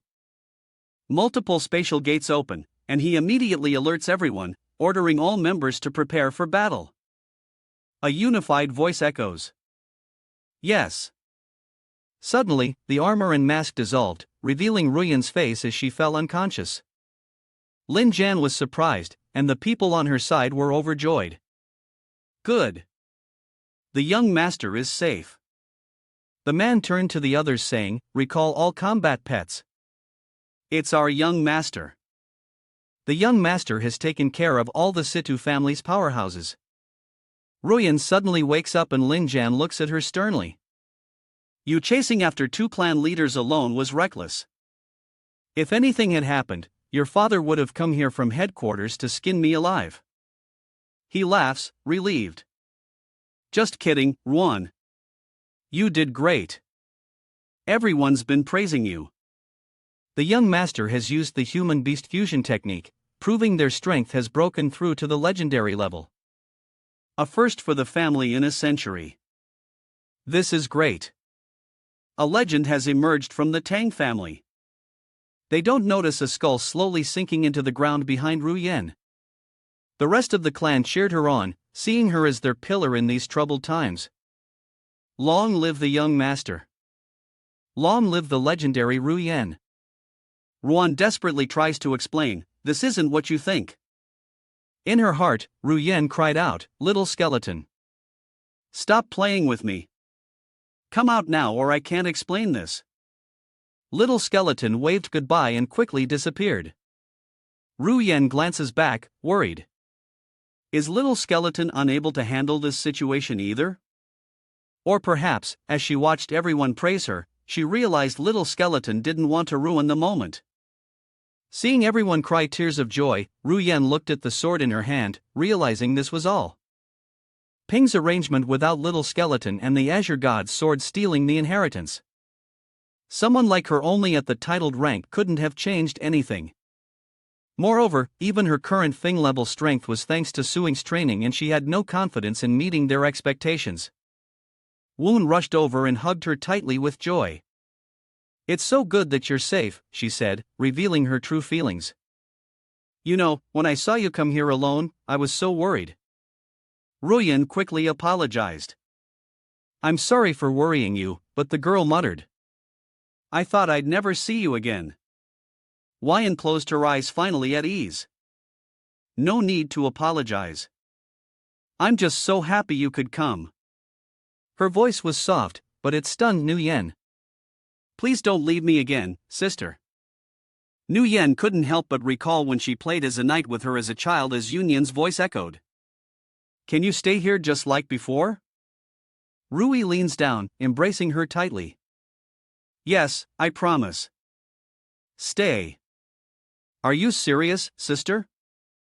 Nu Yen looks at Vuni seriously, but before that, she has many important things to take care of, and when she's completely done, she'll come find her. Vuni is stunned. Ha! Ruan gestures, launching into a lengthy explanation. Once I return, I'll explain everything, but our immediate task is to empty the C2 family vault before it falls into the wrong hands. The group respectfully acknowledged, yes, they stood before the C2 family's vault. The doors opened, revealing a vast hoard, the room ablaze with golden light. As Yu Yan and the others entered, Wu Er marveled. So, this is the rare treasure the C2 family has accumulated over a century. Truly spectacular. Lin Jan orders them to take everything, leaving nothing behind. He glances at a small potted plant on the shelf.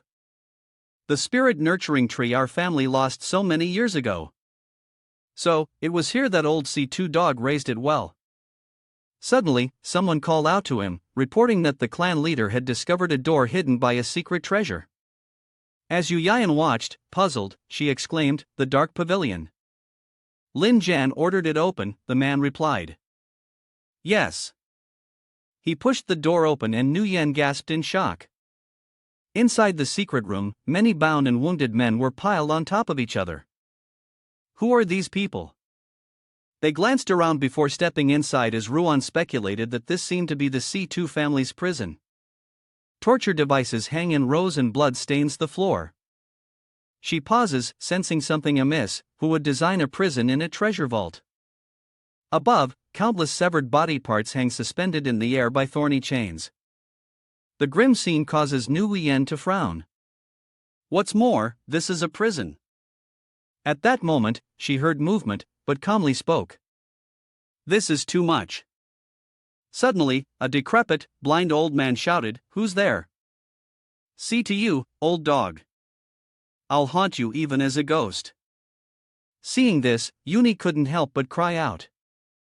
Her hands, feet, and eyes all subjected to cruel methods. Lin Jan was shocked to realize the old man was the grand elder of the Juga family. As he spoke, Ru Yen unleashed a sharp blade slicing through the lock.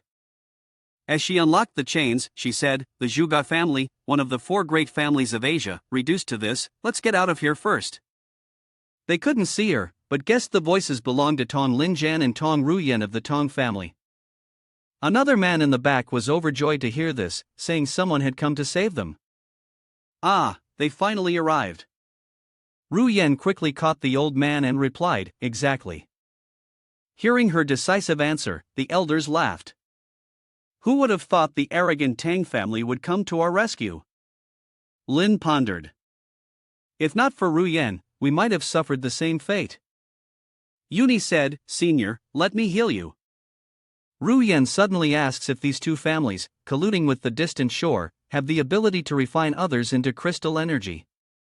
"I dare to ask why go to such lengths to imprison so many people here?"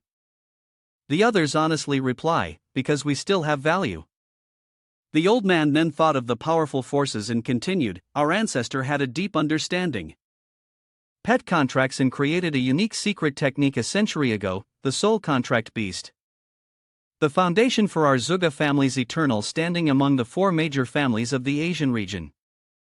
Lin Jian thought to himself, a soul contract beast is said to be a secret art that uses the blood of the beast tamer as a medium to create a beast soul. Unlike ordinary star beasts, as long as the beast tamer exists, no matter what damage the soul beast suffers, it is absolutely immortal.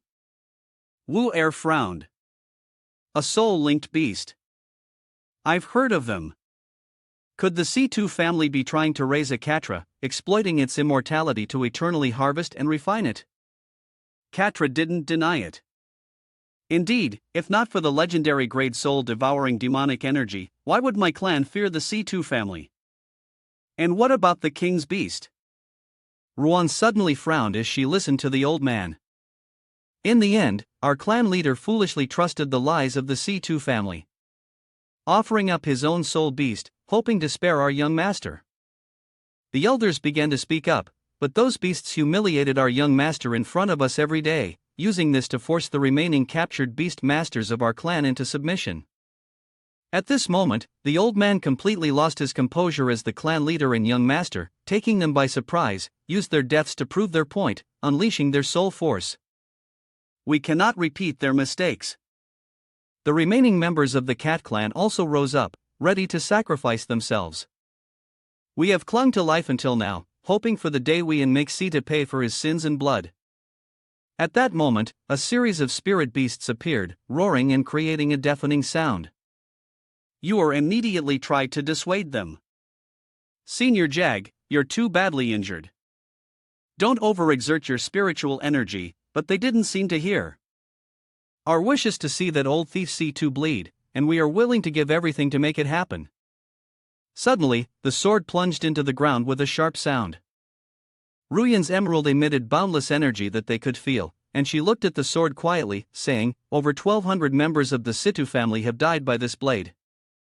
The Gay family was speechless, but Ruyen calmly said, "If you doubt me, go outside and see for yourselves.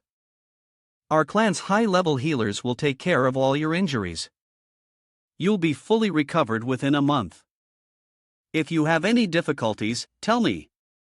The Tong family will resolve them. Seniors, please focus on healing." As soon as she finished speaking, they immediately bowed their heads, saying, "Thank you, Miss Tang. The Jia clan will remember this great kindness. If there's anything we can do, we will not hesitate." Witnessing this, Vuni marveled at Nu Yan's ability to quickly subdue the leaderless Jia family. Lan only thought of absorbing the Tudo and Vwang families, as well as the high-level warpet masters of the Jiadat family to replenish their strength. The Tong family is now qualified to become a first-class family. Class great family in the Asian region. As Ruyen directed the healing, he continued to praise her. "This is an achievement that generations of clan leaders have strived for in vain." Seeing this powerful unity, Lanjian can only marvel at how Ruyen has accomplished it single-handedly. As Nui suddenly stared intently at her army, she heard a voice calling, "Nuhi, Nu-Wai." Hearing this, she quickly turned to him with a questioning look. "Uncle, do you have any instructions for me?" Lin Jian chuckled. Don't be so cautious. Feel free to relax a little on our turf. She clasped her hands, indicating her understanding. Yes, he then added, do you know why the Tang family wants to cultivate two young masters, you and Nuvo? Understanding the intent, Ru Yen replied, the family hopes we can expand our influence with an iron fist and manage internally with compassion, completing the grand plan to dominate the Asian region. Lan Zhen looked into the distance and nodded. Correct. But now it seems that this ambition for the Asian region is still too small. Nguyen, you've only come home for a short visit before taking office. And you've already achieved so much, he turned to Nguyen, adding slowly. I think it's time to pass on the deputy position to you both. In this kind of world, other contenders are either severely weakened or have already been eliminated. No clan leader lead the family to dominate the other three regions on Blue Star. As he finished speaking, Ru Yan's face filled with intense bloodlust as she asked. Yes, uncle. Now that you've passed the position of clan leader to me, does that mean I command all three armies of the Tong family? Of course, Nguyen. What's your next plan? Nguyen stroked her sword and said coldly. Gather all the troops and destroy all the remaining rebel forces. Pacify the other shore. Lin Jan is bewildered. Nguyen, wait. Ru Yan corrects him, saying, she's the clan leader now. Lin Jan hesitates, swallowing hard and says, Clan leader, we of the Tang family aren't philanthropists. Why waste such a rare opportunity for expansion on a thankless task? But Yao Yao remained silent, gazing at her destination, for this was what he desired, a place where she would do anything for him, fulfilling his every wish without question. She wants to become his sword. Meanwhile, Su Ping finds himself in a frigid free-for-all. He turned to Ling Lu and said, the young miss has risked her life to save me again. I'm truly grateful. She retorted, Han misunderstand. I was just worried that if you died, no one would be able to heal my grandfather. Su Ping surveys the scene, then cautiously says, you were prepared for this kid. Behind him, Ling Lu looks on with growing suspicion. Why would Senior Xiaolong Huang attack Suing? They were clearly working together to fight off the beast hide. Meanwhile, Yuantian suddenly grabs Ling Lu's arm, stating that this is Blue Star's highest-level secret area. He stared at her terrified face and continued, all intruders must be silenced. This is a rule set by the Wind Tower. The topic immediately caught Suing's attention, sparking his curiosity. The Wind Tower is this mountain related to the world's most powerful mysterious organization. Suing couldn't resist turning back to ask, shouldn't you have explained what this place is called? You seem to have skipped the most important part. Taking advantage of this opportunity, Sepang makes his move, mimicking his voice. Enough. No need for explanations to a dying man. Instantly, the Dragon Lord quickly launched an attack, engaging him in hand-to-hand combat. He immediately conjures a sturdy barrier, deflecting Tu Bin's attack. His chilling energy halts abruptly against the shield, creating a deafening sound. Suing watched the battle intently when suddenly a flash of light sliced through the barrier, causing the Dragon Lord to groan in pain, alarming Linglu. How could Long Dog's defense be so easily broken? That was a void state attack. Suing was wrong. After its seal was first broken, the Great Heaven Dragonhound's battle prowess had already advanced to the void state. Coupled with that guy's second-tier legendary state, his power just now shouldn't have been able to break through unless he charged into the air to face CPing Hedon. He's like the other shore possessing an unknown power. Facing him, Suing immediately had an idea. If defense is impossible, then take the offensive. At that moment, Ping launched a swift attack. I saw through that move of yours back when I faced the Beast Tide. Divine Fist clashes Hedon with the Dragon's Claw without yielding an inch. This attack seems to be too much for Suing, forcing him to gather more energy. Suddenly, a brilliant golden energy enveloped the battlefield. Its oppressive power overwhelming Sepang. Seizing the opportunity, he immediately lands a punch. Nice. The overwhelming attack crushes Sepang, sending him crashing down as Su Ping watches with his arms crossed, deciding to wipe them all out at once. Linglu tells Yuan Tian, "Grandfather, we accidentally wandered here." Su Ping tried to deal with the beast tide earlier and has no malicious intent. "Can you persuade Guani to stop?" He paused. This is beyond my control. Though barely alive, Seping spoke with reluctance. Rest assured, old Yuan has defense formations. I won't let your Yuan family die out. I'll erase your memories later. But then, regaining his strength, he grabbed Suing's defensive barrier. This kid, though, Bing crushed the barrier with ease and growled. Only this kid. He quickly stood up angrily, declaring, too great a threat. He must die. Suing frowned, asking, did he just say this mountain is a magic formation? The two legendary figures of the Asian region have secretly protected this place for many years. Just how important is this formation? Even as he pondered this, the two sides clashed once more. Suing, looking unfazed, chuckled, surprised that punishments were tiered. He paused, then said, when the other shore invaded and the Asian region was in turmoil, the two famous legends hid here enjoying themselves. That really doesn't suit your style. Sepeng scoffed. You can't provoke me. His eyes gleamed as he stared intently at Su Ping. I won't reveal any information, so save your strength for the next attacks. Hearing Sepeng's words, Suing frowned unconsciously. He's a tough one just because he's a legend. Suddenly, the Dragon Emperor appeared and clamped down on him with its beak, but Sepeng mocked him as he held the jaws open. What a muscle-bound simpleton. I'll teach you a lesson. Suing couldn't possibly miss such a golden opportunity. He immediately attacked using the same moves as before to break through his defenses, and the demon-quelling Divine Fist. The Great Yen Heavenly Dragon Hound had to keep its distance and use ranged attacks. A devastating punch sends him flying, but Suing narrowly dodges it, then summons a skill, dismissing it as a cheap trick. A brute will always be a brute. With that, they both unleashed their attacks at once.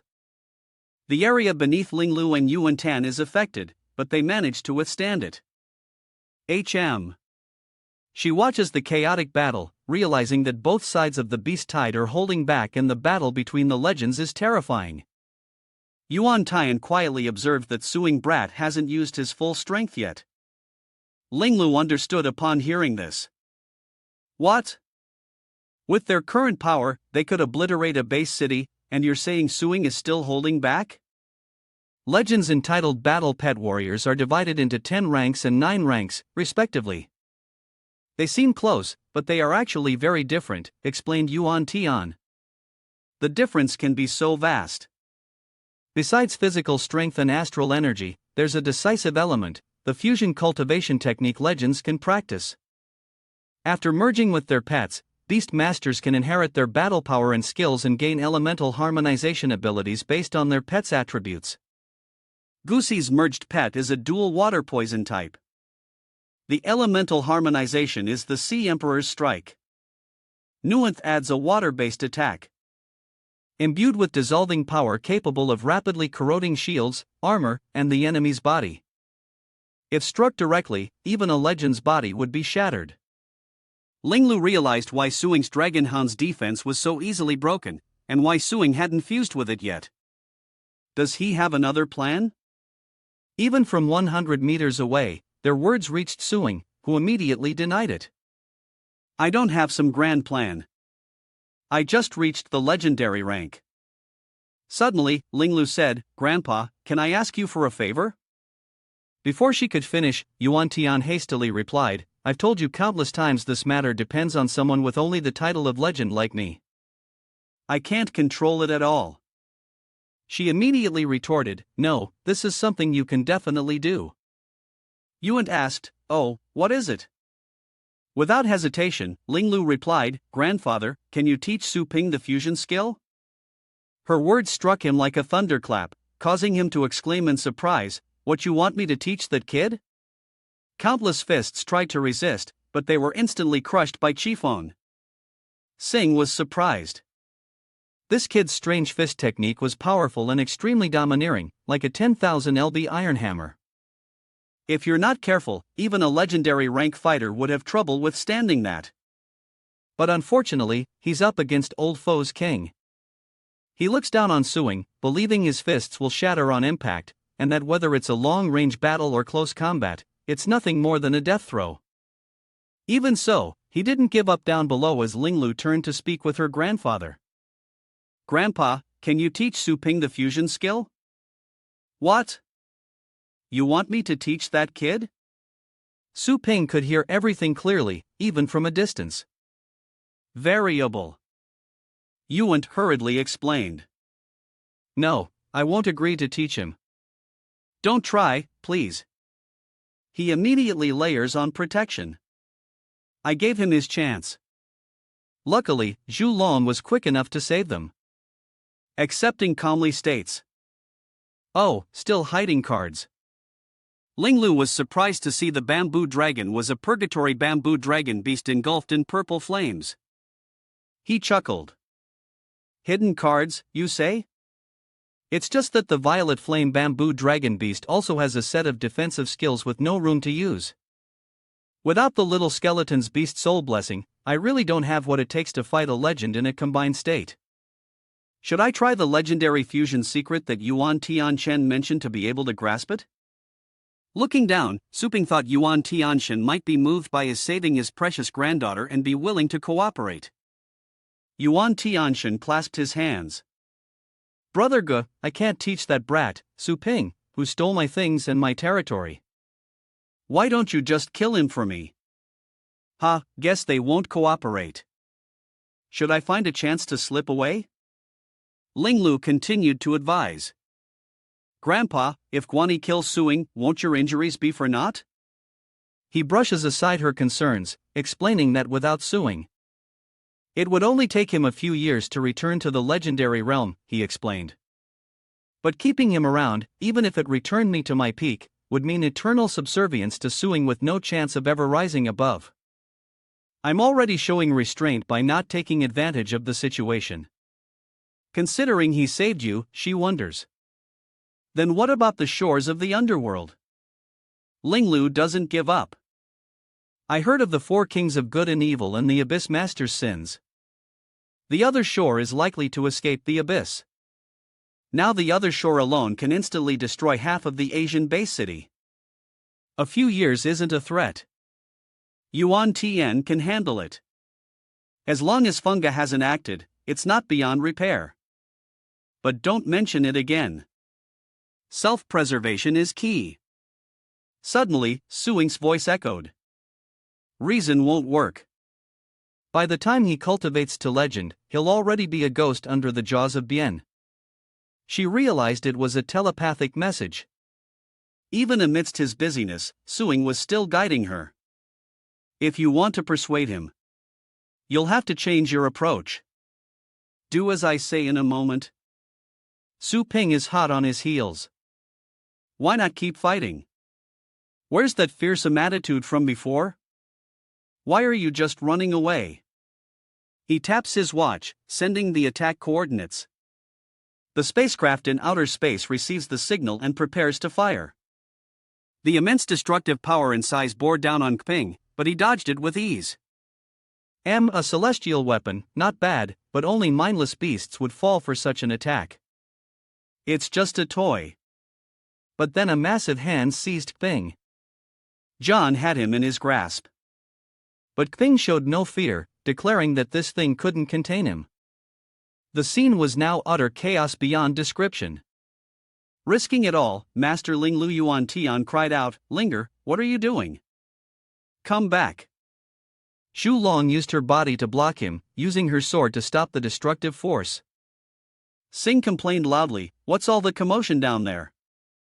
Suing replied to him, "This isn't chaos. Yuan Linglu has a special technique to absorb fire attribute attacks for amplification, and the heat from the gun continues to discharge." Using her abilities, Linglu absorbed the attacks and unleashed a powerful strike, her blade hurtling towards Siping, who raised his hand to defend. Seeing this, Linglu put all her strength into another strike, piercing through Ping's skin. Seeing this, Suping smirked while Yuan Tian, horrified, turned to Siping, who was unharmed by the attack. Yuan turned to blame Linglu, but was silenced by Siping's rage, who growled, "I'll kill everyone here." Linglu hurriedly turned to Yuan Tian, wondering how Guanqi's appearance had changed so drastically. He surrendered his consciousness to his battle pet, resulting in this beastly transformation, a state of heightened power where friend and foe are indistinguishable. Gue Pin really intends to kill us all. Su Ping observes with amusement. Legendary, it seems we have no choice but to join forces, brat. No wonder Linger disobeyed me for the first time. You corrupted her. Is that so? I just think it's a late rebellious phase. Suddenly, Zhu Long approached, leaving the two confused. Golden angelic figures rose from the ground as Zhu Long unleashed his 9th-ranked divine transformation, a divine iron wall to protect them all. Su Ping raises his hand, empowering the iron wall with all the might of the great theater dragon hound, reminding them that there's no time left to hesitate. My pets are doing everything they can to hold them off, but they can only last a few minutes at most. Teach me the fusion secret. Technique or be beaten into a puddle of blood. Make your choice. Yuan was trembling with anger. He was furious. But now he truly has no other choice. I'll settle the score with you when I get back. Untian takes out a chip, a learning device containing the secrets of legendary fusion, and sticks it to his forehead. In less than a second, the bioelectric engine transmits all the content into his sea of consciousness, leaving Su Ping quite impressed. Advanced, huh? And here I was wondering how to buy myself more time. What's wrong? Did you think I was going to teach you every single move? But before Yuan Tian could finish, Sep dashed past at an unbelievable speed that shocked both Suing and Linglu. With a swift strike, Sep shattered their defenses and severed Yuan Tian's arm, sending it and the chip tumbling to the ground. The impenetrable shield shattered instantly, and suddenly something went wrong with Yuan Tian's wound. To save his life, he didn't hesitate to strike, and blood splattered everywhere. Unexpectedly, after his transformation, the corrosive power evolved a transmission property, and Suing rushed towards his arm before it was corroded. Oh no! Yuan Tianshan's severed arm is still holding the learning machine. If it gets wet, this is intense. From out of nowhere, Linglu appears, landing a decisive blow. She's managed to protect the chip from being corroded. Linglu leaps up to catch it. Nice. But just as she lands, Sing appears. He's got it. The learning machine is safe. Her face pale at the sight of him, followed by a massive cloud of smoke and bone. Yuan, though in pain, did not forget his granddaughter. Thinking he'd defeated Linglui, Ping was shocked to find she'd vanished. Su Ping had rescued her just in the nick of time. She tossed him the chip and he caught it. Sing desperately tries to salvage the situation, charging forward as Su Ping places the chip on his forehead, revealing a cascade of data. So that's how it is. He struggled in hand-to-hand combat just moments ago, but now Su Ping can hold him back with a single hand. He opens his eyes, slightly merging. Linglu was overjoyed, finally catching up while Yuan Tiani cursed from below. Idiot! Why wouldn't you dare? Why wouldn't you dare touch him directly? He roared. Does Gusi Ping possess the Sea Emperor's might? Ha, his moves look like my garden hose die, but Suing is now in a new position. Is that all the power you have? Tubin couldn't believe he was unaffected. What? At that moment, Suing successfully merged with the vortex. Sing reached out to push Suing away, putting all his strength into it, but Suing's calm expression only fueled his frustration. It's not over yet. Linglu struggles. Let me go. You won't have any hands left to block his attack. Su Ping reassures her. Don't worry. Open your eyes and look. Slowly, Lu opened her eyes, hardly believing the scene before her. It was blocked. She stared in stunned disbelief at the corrosive power. Chuani's Sea Emperor's might was completely blocked by the energy emanating from Suing. A pure divine energy revealing supreme majesty and feeling strangely familiar. After a moment, it dawned on Linglu. She remembered, now the Grand Evolution True Dragon King was the old Dragon King from the Secret Realm. Blood dragons have always been effective at suppressing demons, and the old Dragon King clan is said to be at the top of the dragon hierarchy. The reason Su Ping avoided it before, but now stands firm as Mount Tai. Suddenly, Su Ping dispels the barrier and grabs his hand. Kuang Saying is too weak like a sack of trash. He was sent flying like a comet, the impact devastating enough to damage the mountain. Only when the smoke clears can Si Ping be seen lying motionless on the ground, his body riddled with wounds. Linglu was overjoyed, saying, "That's great. He's unconscious. Let's use it." "Yes, I understand." In this crucial moment, the loss of any legend weakens humanity's overall strength. Take your grandfather back to the base city. Okay, but let me down first. How embarrassing. Before we could celebrate, Singh was suddenly sent flying into the air. He absorbed the dark energy into his body. Yuanchen was shocked and told him to stop.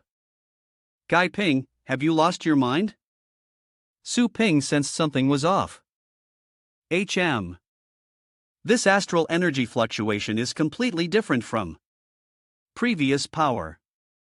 He tossed a spirit due to the bamboo dragon and violet flame bamboo dragon beast, telling them to fly further away so they wouldn't be affected. What does Suing want to do? Suing is confident and ready to learn from him, eager to test his power in this new form.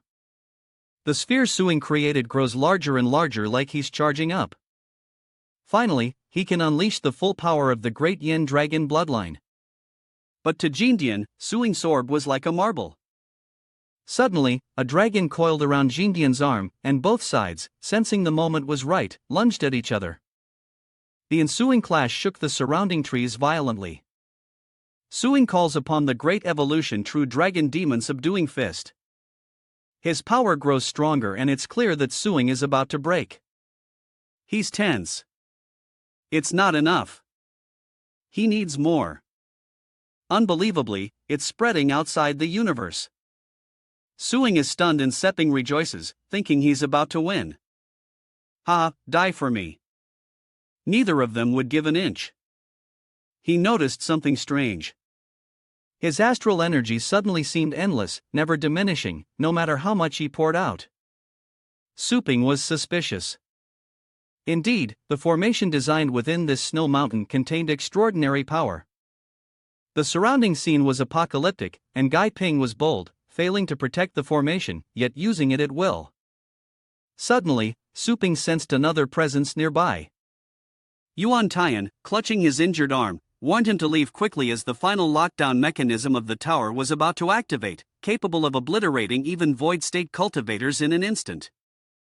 Singh insists he only wanted to eliminate the threat, nothing more. He glances at him. So even in a sealed tower, loyalty is rewarded with this fate. Is this how the world's strongest organization behaves? Su Ping immediately flew towards the grandfather and grandson, wondering, Yuan Tianshan, explain what's going on with this snow mountain. What is this formation? 4. Yuan cradled his young grandson. I don't know. Someone else set up the global formation. I was only responsible for protecting the position in Asia. I hear you were once a master of formations and now you're just here to protect this place. That's all I can say. You can ask about the rest at the tower yourself. Grandpa. Without hesitation, Su Ping activates his communicator, leaving a message about personally ascending the tower. Tong Ruyan returned to Longjiang immediately and gather with me. Zhuang fly back to LJ Jiangbia's city at once. Seeing him arrive, everyone rushed out to greet Boss Su. The people were overjoyed to see him. Look, Boss Su has returned safely. He's the great hero who saved our city. He politely asks them to make way, then turns to Yuan Tian to talk while eating Linglu. Look, Grandpa Longjiang is full of people supporting Suing. It's just a rabble. It doesn't prove anything. All I know is that he's tricked me 3 times now. And this third time, my own granddaughter values an outsider over family. I'm sorry. I just want to see you return to your peak sooner. Yuan Tian countered. That's a nice dream, but that kid is so silver-tongued. How do you know he'll keep his promise? Ah, Du Huang is approaching them. How rude of me. Might you be Senior Yuan Chuani Hymph, you know my grandfather. Of course, everyone in Feng Ho realm knows of your prestige. I am Qin Du Huang. Paying my respects, Senior. Yuanchen recognized him immediately. Qin clan's wrath god of Dragon River. Right. I've heard many tales of you. But I heard you retired years ago. Why are you opening a pet training shop in this city? Du Hong lowered his head. Senior, you misunderstand. I'm just helping Boss Su with the shop and running errands. He was surprised. Errands? This was the wrathful god whose roar once slew 3 rank 9 ferocious beasts who had repelled the beast tide countless times. Now willing to run errands for a mere youth? He looked at Yuan with determination. Hoping Yuan Chuani would confirm his words, though he didn't know what had happened between Boss Su and the senior. Boss Su had not only improved the combat power of the city's pet warriors through training, but had even subdued the always arrogant Xingkong. Du Huang explained that he had single-handedly fought off the shore crisis, and with the city now lacking combat power, Bosu was tirelessly searching for survivors outside the city, which was definitely not a publicity stunt. Suing was resolute. Only by resolving the shores beyond could this calamity be truly quelled. Linglu was overjoyed, relieved, that she hadn't misjudged him. Suddenly, a hand grabbed Tiana's shirt, stunning the two elders. Anna pulled her grandfather into the room, and Linglu cried out, "Grandpa, why is she dragging you into that dark room?" Anna decisively tore open Yuan Tian's shirt. "Didn't you want to heal this aunt's wounds? You can do it here if you want." Linglu shyly covered her eyes. "No thanks. Please, just close the door." Suping closed the door, reassuring her that Anna would take care of her grandfather. "Oh, right. Did you bring money? Would you like to try our store's training service? Make her pets skyrocket in an instant." "Okay." She felt strange, like there were some very unsettling sounds coming from within. Su Ping calls out. Shirao Tang received guest Tang Ruyen. Du Huang reports. Boss Su, Tang Ruyen has not yet returned. "Miss, please entrust me with the spirit pet you wish to train," Linglu said gratefully. "Then I'll leave my purple sweet potato father's eyes and green beans to you." After learning that Ruyen hadn't returned, he pondered for a moment. Not only did the headless snow mountain that Yuan Tianshan guarded contain energy beyond imagination, but it was also just one of the front lines of the Grand Formation distributed throughout the world. He couldn't imagine how extravagant it would be once that entire Grand Formation was activated. If they had this power, not even the 4 kings could survive, let alone the other shore. But considering the current situation, the Wind Tower doesn't seem to intend to use this power to fight the other shore. So, I must make a trip to the Wind Tower to find out what they plan to do with this power. However, I've heard the Wind Tower is an organization formed by legendary figures. So, I'll wait for Little Skeleton's return before venturing there. Seeing his pale face, Du Hong said, "Boss Su Chief Chu told me you haven't slept in days. Please go back and rest." But Su Ping wouldn't allow himself to rest. Now was not the time. With the help of Little Skeleton Tang, Ru Yen should soon resolve her family's issues and return. They may have run into trouble. "I have to find them," he reported. "From what I know, Tang Ru Yen doesn't have a flying pet. Even if they traveled day and night on foot, they couldn't match your flying speed. Please be patient and wait." But Du Huang stepped aside, telling him to look. Before leaving, he recounted some of the things she had done. These were the people Tang Ruyen had arranged to work before her departure. Every employee was personally trained by her. Boss Su. While you were away, they took excellent care of the customers, never making a single mistake. Suing remained silent. Du Huang truly cared for his well-being, and he believed that Tong Ruyen had meticulously planned this trip. Trust her judgment. You're not fighting alone, Suing. All right. If the little brat comes back, let me know immediately. Understood.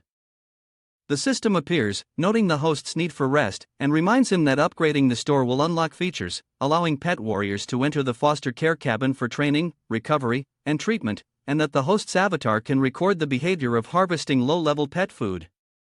Do you agree? Well, speak of the devil. Level up. Level up. Now, the host store is currently level 4, and it needs 1 billion units of energy to reach level 5. Supanli counted the zeros. He couldn't believe upgrading the store to level 5 required 100 billion star coins. What kind of astronomical figure is that? Immortals don't just fall from the sky, you know. Before I transmigrated, I remember the richest company in the world only made around $50 billion a year. The system asked if he wanted to upgrade. And Su Ping immediately made a phone call. Lingua immediately answered the phone.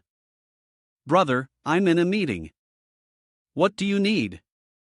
He suspiciously asks his sister, no way did you rob a bank or something? Or is something else going on? Since when has our shop been making so much money? Lingyu sighed. Brother, you really do have a short memory. Ever since the other shore incident, everyone realized the benefits of training at our shop. Top. So, we opened branches in base cities across the country. So, the pioneers come here every day to spend money training their pets. And after training, they can go back to pioneering and earn even more. With more money, they can return to train even stronger pets. Customers increase their combat power, and we make a fortune. It's a win-win situation. Suing was delighted after the system's shadow clone training management function became available. It's safe to say that training services are a virtually free all-P profit business. This money really is like a gift from the heavens. Well done. This is all good news. Why the long face? If only that wretched other shore hadn't destroyed so many base cities. Lingua lamented that more people could have benefited from the training and the store's income could have multiplied. Suping was getting a headache. Aha! It seems Tong Ruyen and the Zhu family head were right to suggest searching for survivors. It's a pity I don't have a clone technique right now. Don't worry, Zen and you, once I've dealt with the Wind Tower, I'll bring some people back to boost your sales. Anything else? She reports about that precious pet food. Brother, when you're free, could you bring some more? Many customers say our pet food is effective, but the quantity is too small and they want us to restock quickly. Suping immediately agreed, as the store's upgrade to level 5 could finally address the pet food shortage. Though only low-level pet food was available for now, it was still something and wouldn't be a problem. That's all for now. I have another meeting. Bye. Good luck, he says, turning to call on the system. System confirming store upgrade. Remaining energy will be used to upgrade the pet fostering bay. Energy deduction confirmed. Remaining energy 213 points. The store upgrade will be completed tonight, and the machines immediately get to work. Suping steps inside. Wow, a high-end pet fostering space. Is this my first time experiencing what it's like to be a pet? Immediately, he stepped into another space, a relaxing landscape of rivers and mountains. Suping immediately examined it, finding a whole other world inside. The nurturing chamber was completely different from the inside out. Something black clung to his hand beneath the water. Suping immediately realized this water was special, containing strange energy that could erase fatigue, replenish energy, and even benefit physical training and improve comprehension. He opened two spatial rifts, confirming it was indeed a treasure. The violet flame dragon beast and the great yen heavenly dragon hound are exhausted after days of hard work. Ha! I'm getting sleepy, too. Let's take a nap. Suddenly, someone urgently woke him up. Bosu, it was Du Huang. Boss Su, how was your rest? Yeah, it was great. Remember to have customers come and experience it later. It's guaranteed to be a hit. How long was I asleep? A week. Hearing this, he freezes. What? I've been asleep that long. Where's little Tang? They're back. They're outside the city. Su Ping couldn't wait any longer. Something must have gone wrong along the way for them to be back so late. In the next panel, he appears in the sky, searching around before finally spotting Ru Yen with little skeleton, followed by an endless stream of people. Su Ping was astonished. Were these all survivors rescued by Tang Ru Yen? Two men with books flinched amidst the endless line of people under the blazing sun. Su Ping gaped in astonishment as a voice echoed. Hair check passed. Before him, a sea of people awaited their turn as the voice continued. Retina scan passed. EEG passed. Chromosome test complete. Identity confirmed. Human. They are survivors from other base cities. As Su Ping watched from above, the massive gates slowly opened, releasing a cloud of smoke, opening the outer gates of the entire base city, welcoming them home. At that moment, Su Ping landed next to Tian Xiao, who said, "We've brought back so many people." He pointed forward. Boss Su, look, the Juk family, the Qing family, and the Yen family. These are all renowned powerhouses from other base cities, and their addition will bolster our forces. He replied coldly, okay. Just then, Ru Yen returned, saying she was late. Su Ping turned to see her body covered in wounds. She put her hand behind her, trying to hide something as Ru Yen clasped her hands, holding her sword and bowing her head. I didn't expect commanding a large-scale military operation to be much more difficult than anticipated. We wasted a lot of time dealing with the obstruction of the other shore rebels and ferocious beasts along the way, but it's all been handled. I'm truly sorry. Before she could finish, Suing rushed over and started patting her back, startling her. Ah, surprised. Suing complimented. When did our little Tang become so capable? Well done. Ruan resists and pushes him away. What are you doing? You scared me. Suing continued. I'm serious. Thank you. You've worked hard. Ruan froze her head, practically steaming with embarrassment, and he was clueless as to what was happening. What's wrong? She turned her face away. It's nothing. Here's your sword. Glancing at the little skeleton beside her, he remembered, that's right. Something had been off with the little skeleton earlier. As she spoke, Ru Yen held the little skeleton out in front of him. Take a look. Is there something wrong? He wondered what was wrong. And she replied that after the great battle, little skeleton suddenly seemed soulless, not moving at all, and it took a while to return to normal. Su Ping carefully read the system panel. Core Spirit Little Skeleton Demon Type Tier 9 Limit Combat Power 20 Low Grade Superior Aptitude. Treasures carried include Unknown Skills, Soul Possession, Star Will Reincarnation Blade, Undead Flash/Dragon Puppet Technique, Undead Domination Corpse Howl, Bloodline Ability, Eternal Undead Sin. Hewing noticed something amiss, thinking the undead demon fruit was gone. He was stunned. The undead demon fruit was a rare treasure that could block a fatal blow for the little skeleton. Could it be that the little skeleton had died once when dealing with the rebels with Ru Yen using the undead demon fruit? Dejected, Su Ping walked away. This undead demon fruit was originally snatched from Tong Ruyan. He reached out to touch the system panel, thinking that even if it was more precious, using it on her was just returning it to its rightful owner. It's good that it returns safely. He wondered about the bloodline ability, Eternal Undead. The system panel immediately displays an explanation. The regeneration ability of a normal demon-type pet allows it to revive continuously as long as its inner core isn't destroyed. But the Skeleton King's special ability, Eternal Undead, means it can only be killed by exhausting its lifespan. No matter the damage it sustains, it can return from the underworld, resurrecting infinitely with revival time depending on the severity of the injury.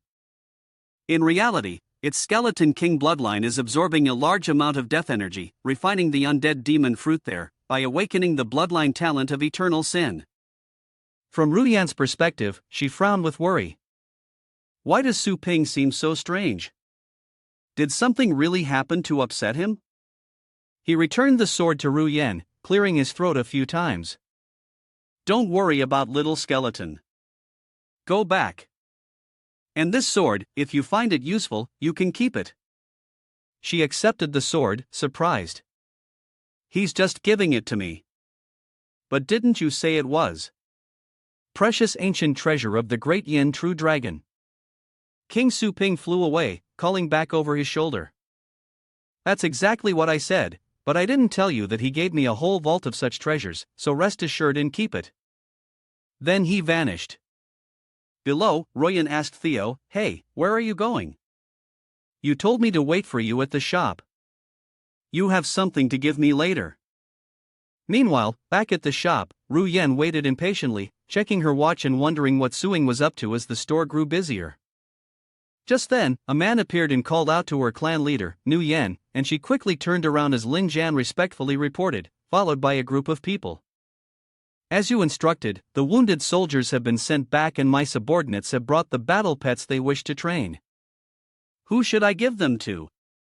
Ruyan asks, holding out her hand. Just give them to me and I'll register their information. Lin Jan was shocked, but he hurriedly reminded her, you're the Tang clan's leader, the future apex to stand above all of Asia. How can you do such things? She replied, seriously, outside, I'm the head of the Tang family, but inside this shop, I'm Mr. Su's employee. Is there a problem with that? The people behind them whispered amongst themselves, listening to their conversation. Lange whispered that everyone was willing to live and die for her without complaint because they looked up to her, begging her not to shatter their dreams. Suddenly, a spatial rift appeared beside them, and Suing's voice echoed, saying he'd been waiting. Seeing this, Ruan was surprised. Su Ping quickly appears, having taken some time to merge the harvest action into his shadow clone and check Little Skeleton's new abilities. Lan Jan stood by puzzled. There was no warning before space was torn open. Is that the famous Su Ping? And what was that he infused? Never mind him. Su Ping tossed something to Ruyan. This is a matter for our store. No need to worry. In short, each training session will produce low-level pet food for sale. Tangy and Air took it, gazing at what Suing had just tossed over. Just then, the objects in Ruyan's hands lit up, and a series of battle pet phantoms appeared, causing those present to cry out in alarm. There was no mistaking that aura. It was something the entire Tang family would never forget. The crowd marveled. Wow, the pressure is immense. The royal scale warrior stood frozen, staring at what lay before him. This was no ordinary royal beast. A series of king beasts appeared. The dragon marsh demon crocodile beast, a scorpion-like storm poison scorpion king, and another radiating death, the stone plaster demon ape. His mouth gaped in astonishment. These were, as far as he knew, extremely ferocious, legendary creatures. Once they started killing, they wouldn't stop for 10 days and nights. They wouldn't stop until they'd torn out their enemy's throat or bled themselves dry. Even with the Phantom Ocean God hunting umbrella, I'm not sure I could win. At that moment, Su Ping glanced at the three king beasts, who were so frightened that they immediately knelt before him. Ruan was astonished while in the distance, the Tong family whispered, those arrogant king beasts are kneeling now. The king beasts stared at Ruan, begging for their leader permission. Suing turned to Ruyan, explaining that he'd encountered them while gathering pet food and captured them, seeing their potential. She didn't have a battle pet yet, did she? They're yours. Hearing this, she froze, staring at him wide-eyed. The crowd couldn't help but exclaim in surprise, giving away king beasts. A king beast was an untouchable dream for them. Yet, he offered 3 at once. Was he the legendary owner of Rust's store? Just how deep do the shop's pockets run? Lin Jian smirked, realizing he almost missed out on something huge, foolishly doubting Ru Yan's decision. What a short-sighted way of thinking. He looked at Ru Yan, who was still gaping in astonishment. What a brilliant and far-sighted move. The next day, Suing stepped onto the snow-covered ground, and Ru Yan's voice echoed. You have to leave again, he smiled. Ha ha. How should I put it? Ru Yan continued. Usually, he's so stingy that the shop only is canned food, but today he's giving me so much. Is this trip dangerous? Sup coldly replies. He's already envisioning something, and it's still not enough. He needs to be stronger. Indeed, the formation on this headless snow mountain contains extraordinary power. He declared, Funa, I must go there and find out the source. Suping stepped forward firmly. Perhaps he could conveniently deal with some people occupying other people's things, so take good care of the store.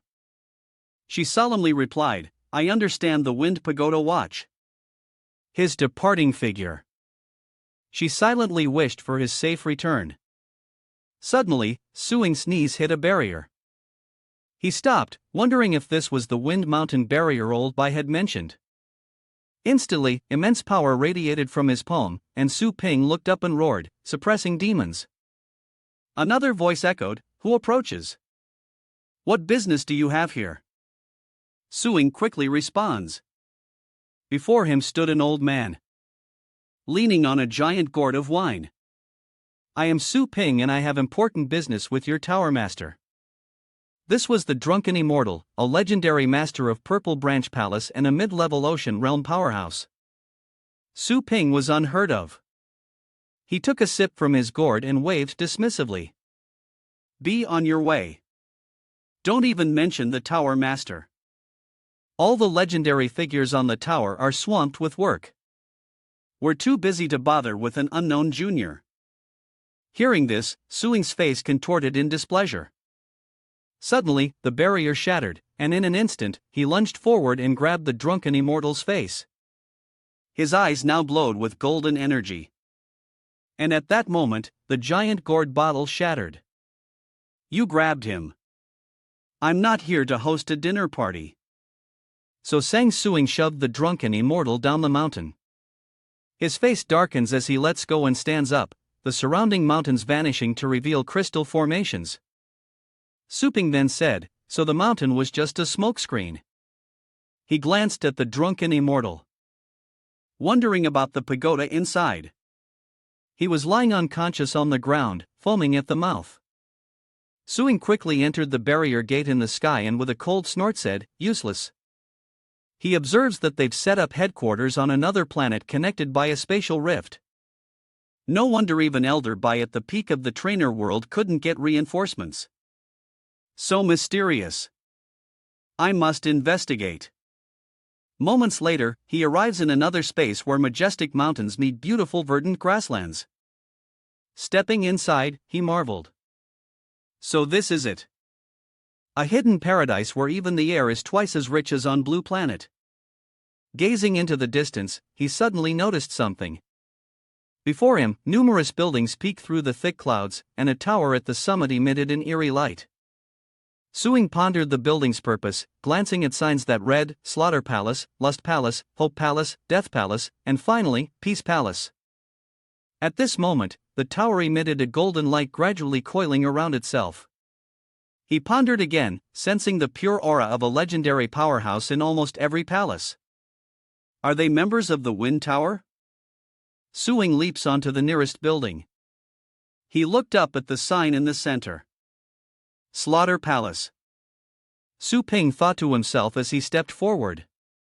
The air around Slaughter Palace is thick with the stench of death as if it has solidified. Each step feels closer to the gates of hell where tens of thousands have likely perished. Suing paused at the door, deciding to summon all his pets first. Suddenly, a terrifying vision appeared before him. A large man was pulling something out of a wild beast. Witnessing the horrifying scene, Suing's face darkened with a hint of fear as the man cleaved bone with a large knife. Suing observed them and asked grimly, "What is this?" Suddenly, a voice echoed, "Pet warriors are gifted individuals, a rare breed among the population. They are strong, agile, and possess lightning-fast reflexes. They can even contract with rare beasts, commanding them in battle." The gap between a pet warrior and an ordinary person is like that between an adult and a child, and the ranks among pet warriors are strictly divided. From levels 1 to 10, the higher the level, the slower the progress. Typically, one leaves the student phase around 20 years old, with cultivation levels ranging from 1 to 6. At 30, they enter the professional stage, mainly at level 7, making a living as teachers or pioneers. But for a pet warrior who has just entered the 9th rank, it's only the beginning. Title contention is a realm with a vast scope. Here, the gap between the strong and the weak is as vast as that between level 9 and level 1.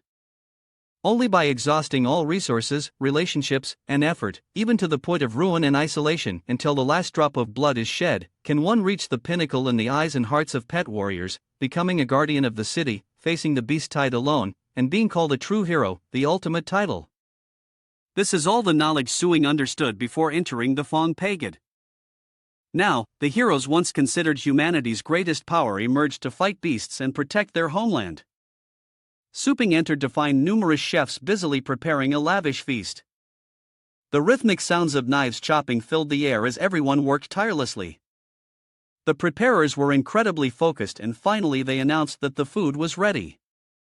Gluttony sits upon his throne, his steward by his side as a feast of delicacies is laid out before them and the palace steward begins to read. This feast is a tribute from the Asian sector, the result of months of labor by over 1,000 experienced foragers across various planets. The appetizer is thunder serpent eggs paired with iridescent divine deer liver seasoned with century-old jade spirit wine. Before the head steward could finish, Gluttony could already smell the fragrant tribute. He spoke, stopping the head steward. "That's enough." The head steward quickly complied. "Yes, sir." The head steward understood immediately, ordering the chefs who were about to bring out more dishes to stop. "Dump all this food." The chefs were stunned, but he hasn't even Thuat responded. "I ate it last year." He was none other than Nautrani, the master of the assassination palace. Gluttony was a bit annoyed. Have the titled one's memories gotten this bad lately? The chefs immediately knelt down, begging. "We've changed the preparation and cooking methods." They begged Tai to just try one bite. "Just one bite," they pleaded. "We put so much effort into this." But before they could finish, the head steward glared at them with murderous intent. "The legendary glutton says, it's too greasy. If you can't do it, we'll find someone who can." Just then, the doors burst open and a crowd rushed in, snatching the chefs' hats. The chefs pleaded, "Gourmand, please give us another chance. We won't let you down." Next, there's a line of chefs waiting to serve the legendary gourmand. "We gave you a chance. So, what about us?" Those chefs who were stripped bare are still trying, huh? No, I don't want to leave the Wind Tower yet. Seeing them kneel, the head manager finally spoke. "If you don't want to, why force yourselves to stay?" "No one forced you to choose that door," they whispered. "We chose to stay. Even a little guidance from the legends will benefit our cultivation far more than risking our lives in the wastelands." The head manager scoffed. "Good that you understand I'm being merciful. This time you'll be demoted to the lowest level servants. Work hard and you can return to serving the legendary masters in a few years." Given another chance, the chefs bowed their heads in gratitude. "Yes, thank you, Master Stewart, for your kindness and for giving us time." "The next Kawon banquet will be ready in half an hour," he reminded. "As always, only the finest ingredients from around the world will be used. Only those who please the great Gluttony legend are worthy of guidance. If you don't want to work, get out." there are plenty who do. Yes. Meanwhile, Su Ping watched from outside, clenching his fist. The supervisor noticed him and asked, "Are you new here?" Newcomers need to report to HR for processing first. If your strength isn't up to par, even the Feng family won't hire you. Just then, a large fist suddenly attacked the manager. The supervisor took a deep breath, clutching his chest as he gasped. "I'm alive." It must have been an illusion, the supervisor thought, growing more confused.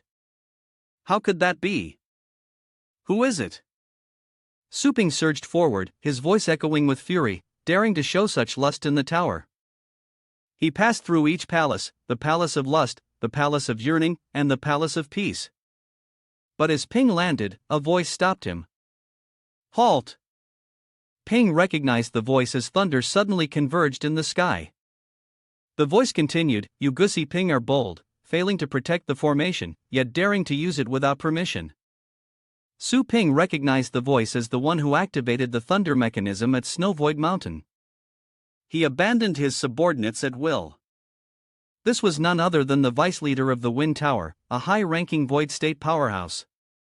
Suing, demanding to know who this ignorant junior was, causing chaos everywhere. He declares without hesitation, "I'll be blunt. Your Wind Tower is a pile of garbage." Suing's words enraged the Vice Tower Master, who in disbelief asked, "What did you say?" Suing's words immediately stunned all the legendary figures in the Wind Tower, and the four great legends quickly moved to where the Vice Tower Master and Su Ping were. They quickly appeared, gazing up at the sky. It was the Deputy Tower Master who had already summoned his pets. These were all extremely powerful-looking pets, and without hesitation, the Deputy Tower Master began to chant, a powerful aura enveloping his body. Instantly, his appearance shifted, a fusion of beast and Vice Master as he called Su Ping a little devil. The Vice Tower Master questions him, asking who he is and why he's provoking their tower. Suing answers his question, telling him about the battle. The Vice Tower Master is surprised. "So the brazen madman seeks you." He tore open a spatial rift. And from it he drew a savage-looking great sword. Skulls adorned the blade, seemingly containing the souls of the dead. As the Vice Tower Master grasped the great sword, its aura manifested a god behind him, unwittingly ensnaring himself in a sight that astonished the Hope Palace Lord. The myriad god's void-devouring sword is indeed rare. It seems the Vice Tower Master is getting serious. The Palace Master of the Hope-Gazing Palace clicked her tongue in admiration.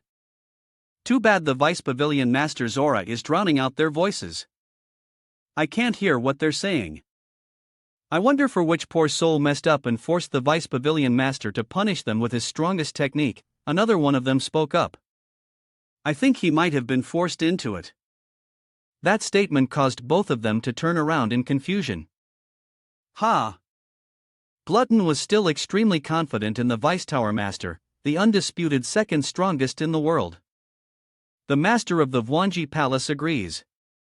"So, you're saying there's more than one? Fool who wants to kill him and they're evenly matched.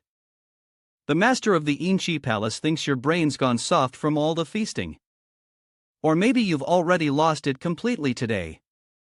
Susan, who is in charge of guarding Night Tomb Mountain, hasn't arrived. I guess he drank too much and went to the bathroom." Gluttony is so offended. He's completely speechless. What? Even the Lord of the Wangzi Palace is furious. You speaks lewdly in broad daylight. Who are you calling brainless? And Chi Palace Master points to the sky and asks if he's the one. His hand pointed towards Suing, the young man in black pants. Suing's figure was finally revealed from the hazy smoke. He quickly summoned his own pets, saying, "Come forth." His three mighty pets have finally appeared. And Su Ping touches them, the great demonic dragon hound. His body instantly transformed, and Suing took on a half-beast form, much like the Deputy Tower Master. The Palace Master of the Hope Palace is surprised that he even knows how to merge. He can't believe he's reached the legendary level at such a young age. The Ta remained disdainful. merely a first-level fusion, proving his strength is at the first level of the legendary ocean state. While the Deputy Tower Master has long since reached the second level of the legendary void state and can perform a second-level fusion. The Vice Tower Master raises his great sword poised to end the battle in one fell swoop. As the Master of the Slaughter Palace adds that the Vice Tower Master's true terror lies in his sword's ability to fracture space, unleashing a torrent of dark energy. Suping immediately noticed the sword's trajectory, its blade capable of tearing through space itself. He retreated, knowing he couldn't withstand such power hidden, he had to keep his distance. As Suing runs away, the chefs of the Assassin Palace shout, "He's trying to escape." The Tay scoffs, wondering how a fool like him could ever get away. He then reminded the chefs not to look at what they shouldn't. As the Vice Tower Master had just cleaved a large space right beneath him. As Supin, he glanced back, puzzled as to why they weren't pursuing him. What was cut was no mere crack, but a vast black hole that now stood before Suing. The black hole expands, and the skulls within threaten to break free, catching Su Ping completely off guard. He commanded the little skeleton and the violet blaze dragon hound to use their full power, unleashing a dazzling golden light from the demon suppression fist. The two attacks collided, creating a devastating impact that sent the chefs flying. Yes, the chefs' eyes were immediately and severely damaged, bleeding profusely as they cried out in pain. "My eyes don't lie. Thou seemed very confident." Although Vice Tower Master's cultivation has reached the second level of the legendary void state, his myriad gods devouring void sword has been cultivated to the threshold of the heavenly fate realm and has already obtained a bit of the power of rules. It will hit without fail. "From where I stand," said the Palace Master of the Vangi Palace, "there's no need for the myriad gods' void-devouring sword. A mere first-level fusion Han High Realm legend challenging a senior legend capable of second-level fusion is simply absurd." At this moment, Suing was still struggling to block the myriad gods' void-devouring slash. Even with his body on the verge of shattering, Suing strained every muscle. "Who says I can only manage first-level fusion?" Though Little Skeleton Soul Fusion looks similar to the legendary fusion technique, they're actually two completely different things. He frowned, meaning that no matter what level of fusion he mastered, he could still use it on himself. Beneath their surprised expressions, a hint of doubt crept in. Could this kid be performing a second-level fusion?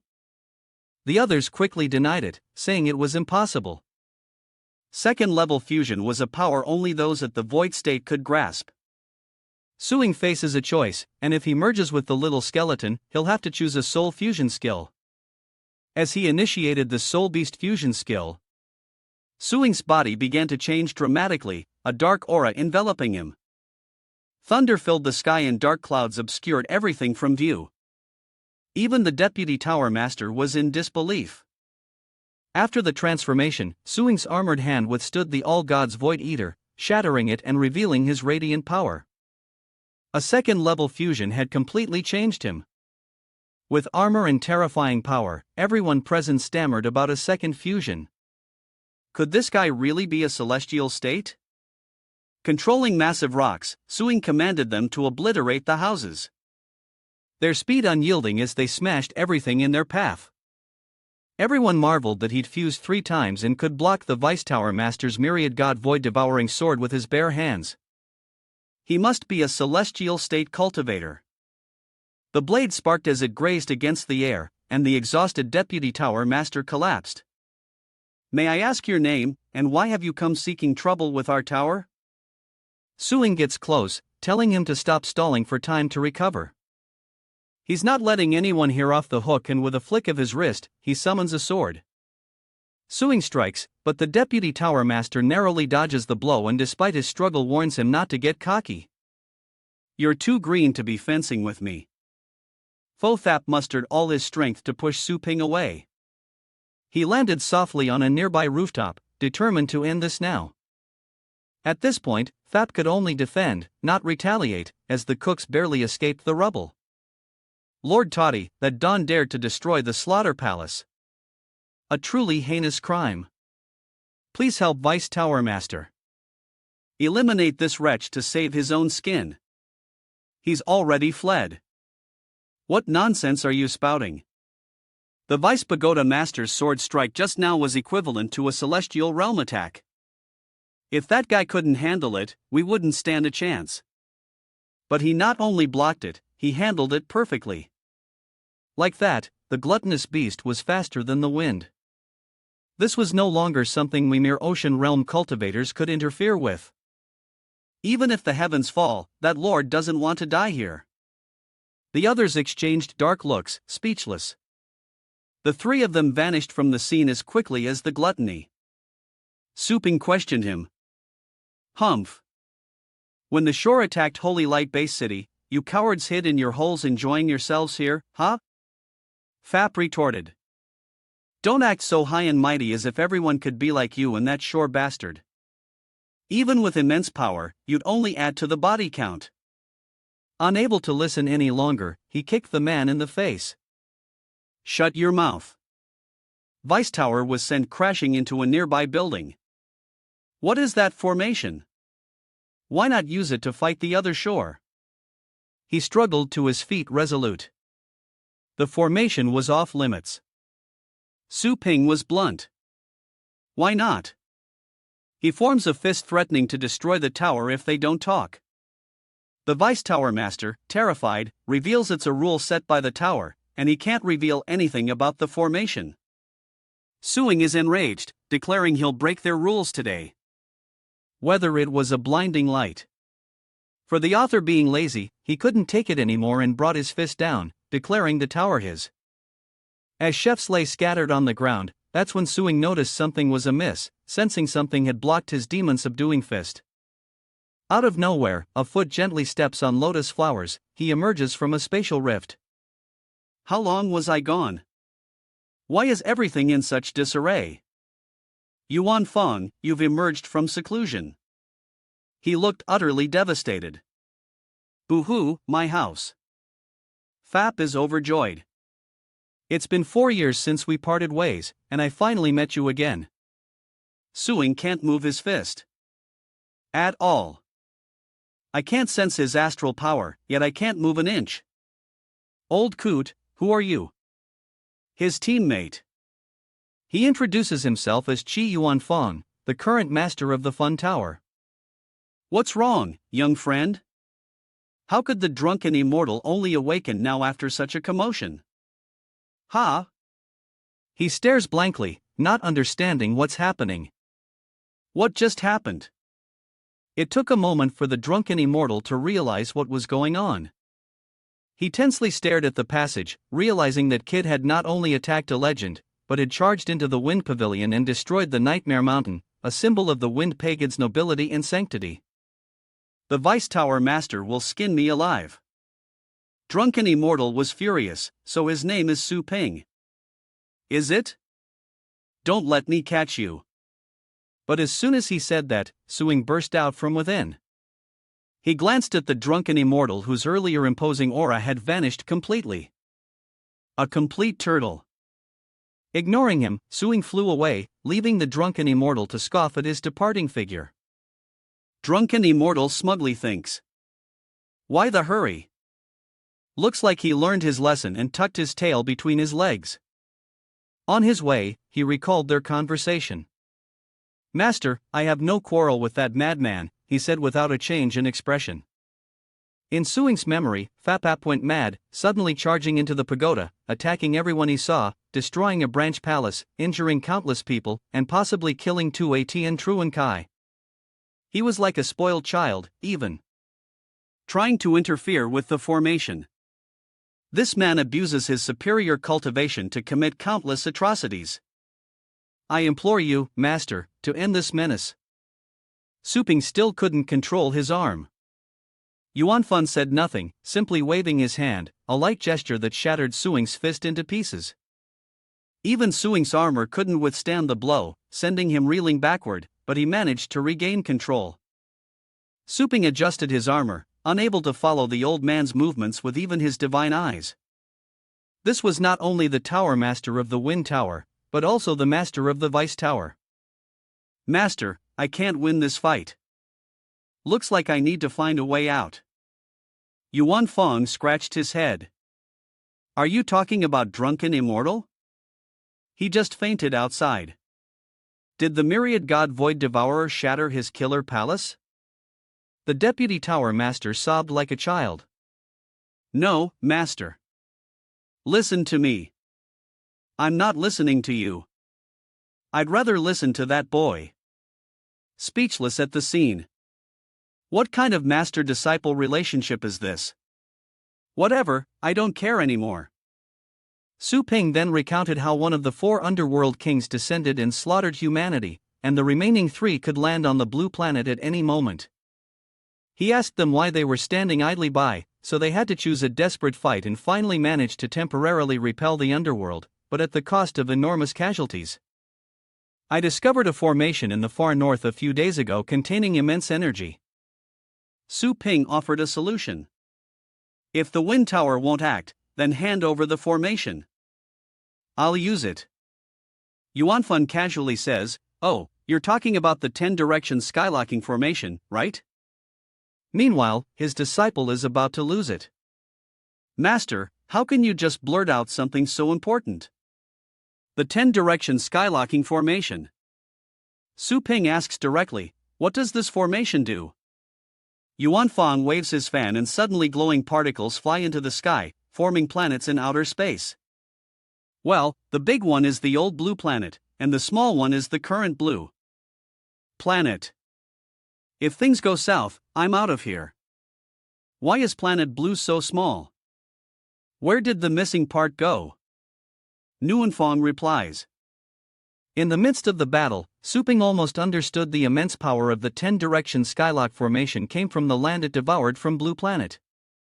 Why do this? His answer was terrifying to survive. Of course, he couldn't stay calm, spouting nonsense about survival. How righteous it sounds.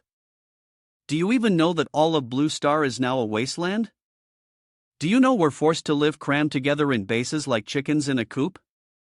We don't even know when the other side will emerge and crush us all. You fanatic deputy tower master. Mind your tone. Yuanfeng thought. Sigh.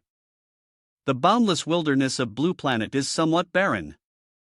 He thought that compared to volcanoes erupting all day long along with tsunamis hundreds of meters high, easily hitting earthquakes and the like were naturally not worth mentioning.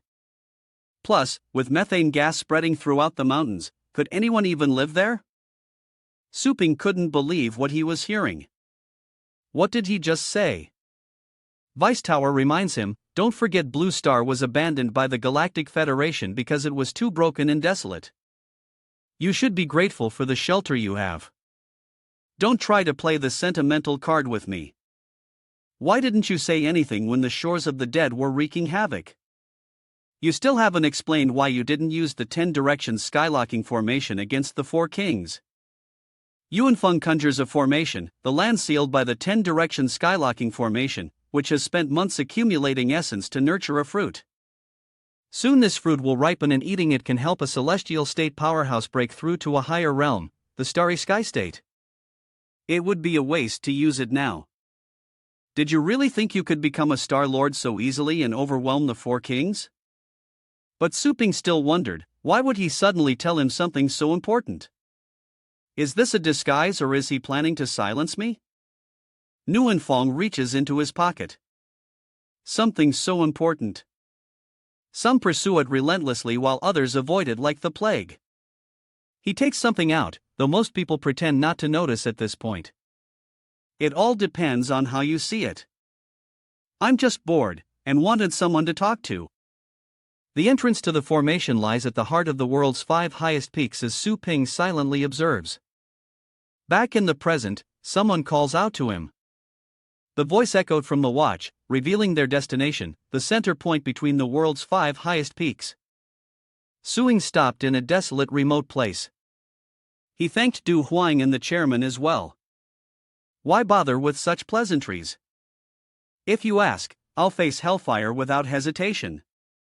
Suing retrieves the item given to him by Yuanfeng, whose voice suddenly wavered. But could this be a trap? Standing before a strange structure, Doing retorted, if it were a trap, Tower Master Chuanfang's power would be enough to deal with me right here. Why go to such elaborate lengths if it weren't a trap? According to Chuanfang, the most dangerous and deadly regions of Blue Planet have merged within this formation. The danger is probably no less than a trap, but he quickly dismisses the thought, deciding that nothing ventured is nothing gained. In short, as long as he obtains the fruit, both the other shore and the four kings can be dealt with easily. Space twists gradually expanding to create a rift. Su Ping emerged, glancing around. Only one direction held light. The path's end was an exit, but whether the fruit lay there was unknown. The ground trembles violently, explosions echoing from deep below. From the darkness, a massive iron chain suddenly lashes out, ensnaring Su Ping's arm. Two more chains emerged, attempting to ensnare him, but with a snort, Su Ping yanked back, revealing the attacker. He smirked. "This isn't how you treat a guest." The monster roared in fury, its body radiating a violent aura. Despite this, he remained calm, facing netherworld lotus beasts and already encountering several ferocious beasts at the void state level. Su Ping turned slightly, appearing behind the little skeleton, which flew up, swung its blood blade, and slashed fiercely at Ning Shu. The dense blade aura aimed to break through the monster's defensive shackles. The two forces collide, creating a loud sound that echoes throughout the space. Suddenly, the little skeleton unleashed a razor-sharp blood blade, shattering the balance, tearing through the defenses and inflicting a fatal wound on the monster. Suddenly, it roared, its entire body erupting as it summoned the underworld lock spring whirl. Faced with that terrifying oppression, he retreated. This is bad. It's the Nether Ashura Helen beast's ultimate skill. Nether Shackle's vortex capable of swallowing everything around it. Instantly, a massive vortex forms in the air, sucking everything upwards. The little skeleton dodges the air currents and reaches for Qing Tao. As Su Ping shouts, little skeleton destroys the center of the vortex. Strands of chain fly from the monster's body, twisting into a vortex of terrifying power. Against such a formation, external attacks seemed useless, and unexpectedly, it unleashed more small chains, binding the little skeleton. Some chains flew towards Su Ping, locking him down, and he struggled to break free. This was bad. The beast retaliates, pulling them into an energy vortex, unleashing more chains to form a massive sphere, trapping them inside. Suddenly, the chain sphere expands with intense red light bursting outwards and blades of light fill the sky as Suprez frees himself from his restraints. In this fused state, his power is amplified many times over. Soaring towards the beast, Suing unleashes his sword, shouting Chaotic Star Reincarnation /. In just a few strikes, he defeats it, leaving its body in tatters. Suing ended the fusion, telling little skeleton to hide in his shadow, ready to assist at any moment as he remained vigilant. This place was too dangerous to let his guard down. Suing dashes toward the light at the cave's entrance, intending to scout ahead.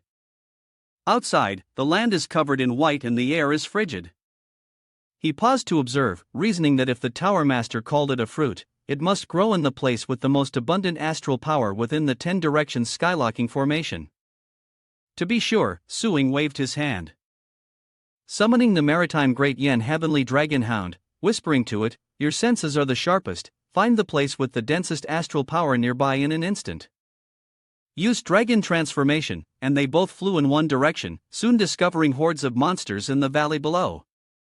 Each one with fierce eyes, roaring, and following one another. It is a beast tide created by dozens of king beasts. They paused to observe further, noticing 3 or 4 king beasts pacing together on the ground, enough to terrify anyone. What is going on here? Suddenly, a loud shout kill them. Don't let them through. He pondered who else was within the 10 directions skylocking formation. Perhaps they knew something about the fruit. Below, a horde of king beasts surges forth, relentlessly attacking their opponents. Seeing the shield begin to crack, one of them cries out, "Damn it, too many king beasts. We can't hold them off." Suddenly, a golden beast ambushes from behind, shattering the shield and attacking him. He cries out, "Ambush!" His teammate rushes to help, shouting, "Don't panic. I'm here." Bahui swings his blade with all his might, but it leaves no scratch. The beast retaliates, sending him flying. Bahui coughed up blood, his face filled with panic. Even his ocean state sword couldn't hurt it. The beast turned as if pleased with itself and charged quickly, taking down one person after another. Witnessing that power, Su Ping frowned. That sneak-attacking beast was unusually ferocious. If this continued, their chances of survival were slim. He had to save them. He channels his power and leaps down, thinking in subduing fist. In midair, two giant fists appear clamping down on the beast. The pressure forces it to reveal its true form. A void-state golden cicada. Seeing that he has control of the beast, the titled warrior approaches. "Hero, the fatal gold cicada's weakness is its wings." Su Ping's eyes shone with confidence. "I'll cripple its wings now." He channels his power, manipulating the giant hands. At the same time, the giant energy hands grabbed the beast's wings and pulled hard, but it wiggled free, flashing blue. The beast used its golden cicada sloth to escape, and before anyone could react, it shot into the sky at full speed. With a furious expression, Feng Xiao shouted that they couldn't let it escape, as its powerful body would quickly regenerate into a golden rock. Su Ping reassured them, "Don't worry, it won't get away." He turned, raised his hand, and shouted, "Little skeleton, lightning slash." With a single strike, the beast was cut in two. Seeing their comrade slain, the remaining king beasts swarm. But with a sharp glint in his eye, Su Ping coldly commands, "Netherworld, Dragon Hound." Summoned pets unleash the thunderous onslaught domain to halt their attacks. It leaps into action, obliterating the beast before it with a single paw. Witnessing this absolute power, the group below was astonished. What kind of skill was that? That person's battle pet is too strong. The remaining beasts, overwhelmed by pressure, trembled and retreated, each turning tail in a panic. They immediately fled back towards Serpent Valley. With the battle over, Su Ping looked at his pets with satisfaction. "Little skeleton and Hell Dragon Hound, you did great." He still stared at Su Ping in disbelief as the group approached to greet him. "Thanks for the help. What should I call you?" The young man beside him was excited. "Your battle pet is really too powerful." The middle-aged leader smiled, saying they had such a handsome young teammate this time. Hearing this, Su Ping pondered teammates. Were they also sent in by the Tower Master? These legendary figures are indeed different from the deadwood in the Wind Tower. They're all so approachable. Su Ping wondered, "Are you all stuck here?" Fang Xiao. "Mr. Su, you misunderstand. We weren't imprisoned here. We volunteered to be stationed here as legends." He sighed wearily. "The Wind Tower has no right to order me." He reached for the badge and held it up, "But the Tower Master did ask me to come here to find something." Feng Xiao confirms the token belongs to the Tower Master. Wyo steps forward. "Greetings. I am the captain of the Borderland Ice Hell Garrison. Wu Tuo. This place is called the Borderlands of Frozen Prison." Suing mused with a stern expression. He asked, "Seriously, Mr. Su, what is it you're looking for?" He looked straight ahead, his voice decisive. "Have you ever heard of a fruit?" Everyone turned to each other, asking, "Have you ever heard of it?" "No." Wu pondered for a moment, then shook his head. "Sorry, I've never heard of it either." Su Ping's eyes turned cold, a hint of suspicion flickering within. How could they have never heard of it? Could they be deliberately hiding something? Yuan Feng spoke up. "Brother Su, perhaps I know something about what you're asking." He gestured towards the remains of the battle, a secret seemingly hidden behind the tide of beasts, one that I've been trying to unveil. A few days ago, I happened upon another beast tide and went to investigate. And right in front of that surging tide, I saw a towering jade tree bearing a kind of sparkling translucent fruit, radiating a brilliant light like a star. But just as I was about to touch that mystical fruit, the jade tree vanished before my very eyes like a phantom. Suing looked puzzled. That jade tree can teleport. Before Yuan Fang could answer, Wu frowned. Old Li, are you implying that the beast tide was drawn to the fruit of that jade tree? He sighed, sounding helpless. I'm just speculating. I don't have any proof yet. Excitedly, Yuan Fang turned to Suing and said, But Suing, this is the most miraculous thing I've ever seen since I joined the battle. Could it be the fruit you're looking for? He glanced over calmly. Actually, I don't have a single clue, so I'm just relying on this lead and hoping for the best. Vu, standing nearby, spoke softly. Brother Su, do you know what the Tower Master is looking for this for? Suddenly, Suing's expression darkened. His eyes turned cold. One of the four kings the other shore was rampaging through the human realm. And the remaining 3 kings, all with celestial state cultivation, were about to appear on Blue Star. Only by consuming that fruit could he break through to the starry sky state and defeat them. Upon hearing this, he paused, sweat beading on his forehead. How could something so serious be happening on the mainland? Observing their expressions, he was surprised everyone knew about this.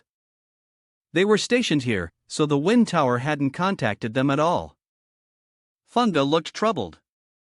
The environment inside the 10-direction skylocking formation is extremely harsh, and the Wind Tower can't contact us often. Suping's eyes lingered on the sleeve. The missing arm must have been the result of an unavailable attack. He frowned slightly. Then how long have you all been here? Bahu revealed. I've been here for over 300 years, which is considered late. Old Chen has been here the longest, over 800 years. He glanced at everyone. But why have you all been serving here for so long? He sighed. According to the rules of the Wind Tower, after joining one, only needs to serve for 50 years in the 10-direction skylocking formation to leave. Feng Xiao continued. But as you can see, the number of demonic beasts is endless, and they keep coming. While the number of legendary warriors sent here by the tower decreases each year. If we all leave, who will be left to guard? This place asks 2 men. If no one guards this place and the beasts break through the formation, the entire continent will be plunged into disaster, and the families we protect will be doomed. Has it ever occurred to you that the tower has never lacked legends? They simply don't want to set foot here. A sense of gloom and weariness washes over the group, and no one speaks. Wu lowered his head, lost in thought, and said, We've been here for so many years anyway. What does it matter if there are more legends in the rear? We all know what kind of people those legends outside are. And whether they come and go or evade military service, that's their choice. Suddenly, he crossed his arms, his expression firm. Our staying here is our choice. Legend isn't just a title. It's an honor, a commitment. As legends, we must bear the responsibility of legends. The air around them suddenly wavers and the group responds in unison. He smiled softly, his voice trembling with emotion. You are the true legends. Old Chen approached, placing a hand on Suing's shoulder, hoping he could find the fruit and prevent the 4 kings from bringing disaster to the world. Our families outside are counting on you. Mr. Du's sad, self-deprecating smile couldn't hide the years of worry. He wondered if his family still existed. Suing clenched his fist, promising to care for their families when he returned.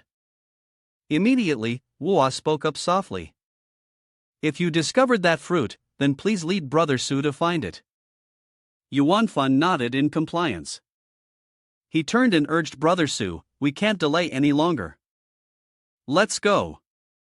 He nodded slightly. All right. Immediately, they both summoned their battle pets and flew away. After a long journey, they discovered a thick cloud of dust rising from the valley below. Yuan Fan stopped stroking his beard, his heart racing after 2 days of searching. Finally, a decent beast tied below. Ravenous hunger gleamed in the beast's ferocious eyes, and he frowned. Brother Su, look at them. Aren't they just like starving dogs who've caught a whiff of food? Suping smiled faintly, a hint of excitement on his face. Let's fly ahead of the horde and see what's happening. You and your pets speed up. That's what I was thinking. Suddenly, Suing stopped and pointed into the distance, shouting, "Old Lee, is that the jade tree you saw before?" Just then, hordes of savage beasts surged toward the tree. Seeing this, he cried out, "Brother Su, the beast tide is almost here. We must stop them from reaching the jade tree or it may disappear again." Immediately, Suing waved his hand and summoned, Netherworld. Violet Dragon Roar. Unleash your violet flames, dragon flames. The beasts trembled, scorched by the mere touch of the dragon flames. Before the beasts could react, his hand formed a fist. The demon-quelling fist descended from the sky, scattering the horde. The force of the blow sent them flying. Coughing up blood and severely injured, Yuan Fang rushed over from afar, gathering his strength. "Brother Su, let me help you with the violent dragon fusion." His eyes glowed as wings sprouted from his back, his body covered in dragon armor. With a single blow, Yuan Fang defeated the nearest beast. Suddenly, another savage beast lunged from behind him, only to be struck down by Yuan Fang's thorny tail before it could reach him. In this state, he's aware of everything around him. Just then, Suing summons the little skeleton, its blade dancing, leaving only the motionless corpses of the beasts. From afar, the Beast King lunged, retracting its wings to focus its power. Suddenly, it unleashed its ice-sealing wings, creating thousands of sharp ice pillars. The sheer number overwhelmed the little skeleton, instantly immobilizing it. Seizing the moment, the Beast King roared, unleashing a devastating shock wave that shattered the icebound little skeleton into pieces. From afar, Yuan Fang worried. This isn't good. Brother Su. Even though undead pets can regenerate, being shattered like that is probably too much to recover from. Suddenly, the fragments were drawn back together by a shout activating its bloodline talent. In an instant, eternal life was triggered, and the little skeleton reformed. Seeing this, he couldn't help but admire the instantaneous recovery. That life force is truly monstrous. Without delay, little skeleton leaped, swung its blade with lightning speed, and instantly struck down the ferocious beast before it. Its body crashed to the ground, creating a tremor that sent shivers through the surrounding beasts. He waves his hand, commanding the great Yen Heavenly Dragon Hound to strike, unleashing countless blades of energy. "Brother Su, the beast tide is over, but this jade tree disappears whenever I get close. How do you plan to pick its fruit?" With a thought, Suping channeled power from his palm and confidently declared, "Violet Flame, Bamboo Dragon Beast, Grand Yen, Heavenly Dragon Hound, Little Skeleton Fusion." Immediately, the merged power unleashed a pressure that blanketed the area. Unable to believe his eyes, Yuan Fang muttered. "A triple fusion isn't that a skill only celestial state cultivators can control." Just how profound is Brother Su's strength? Channeling power into his legs, Suing aims for a swift victory, transforming into a blur as he rockets forward, leaving cracks in the earth below. The surrounding space trembles, and witnessing such power, his eyes widen as he thinks, too fast. Realizing the truth, Suing immediately went full speed, reaching out to grab it. Yuan Fang held his breath silently, praying for success. Suddenly, a vortex appeared in the sky, and from within, a pair of fierce red eyes lunged out, wielding a weapon to strike him. Seeing this, he was startled and shouted, "Who is it?" Suing dodged the attack, sending ice flying, leaving only Yuan Fang's worried voice, calling out, "Brother Su," his face filled with panic as he rushed over. "Brother Su, are you all right?" Steadying himself, Suing replied, "I'm fine." The ferocious beast landed, its voice filled with anger. "You almost destroyed the master's fruit, you monkey." He was secretly wary. It spoke the human tongue fluently. This monster's realm was far higher than the previous beasts. He couldn't let his guard down. Suing coldly replied, "Did your master plant this fruit?" It clenched its fists, exhaling fiercely. "What my master sets his eyes on belongs to him." "Who is your master?" Suping asked, his expression unchanged as the vanguard hammer suddenly lunged forward, shouting, "Too much talk." Using all three hands, it unleashed a furious attack, roaring D. The sudden blow forced him to dodge. Seizing the element of surprise, Xianfeng unleashed a relentless barrage of attacks, its massive form belying the speed and precision of each blow. Giving them no quarter, the vanguard attacked with unrelenting ferocity.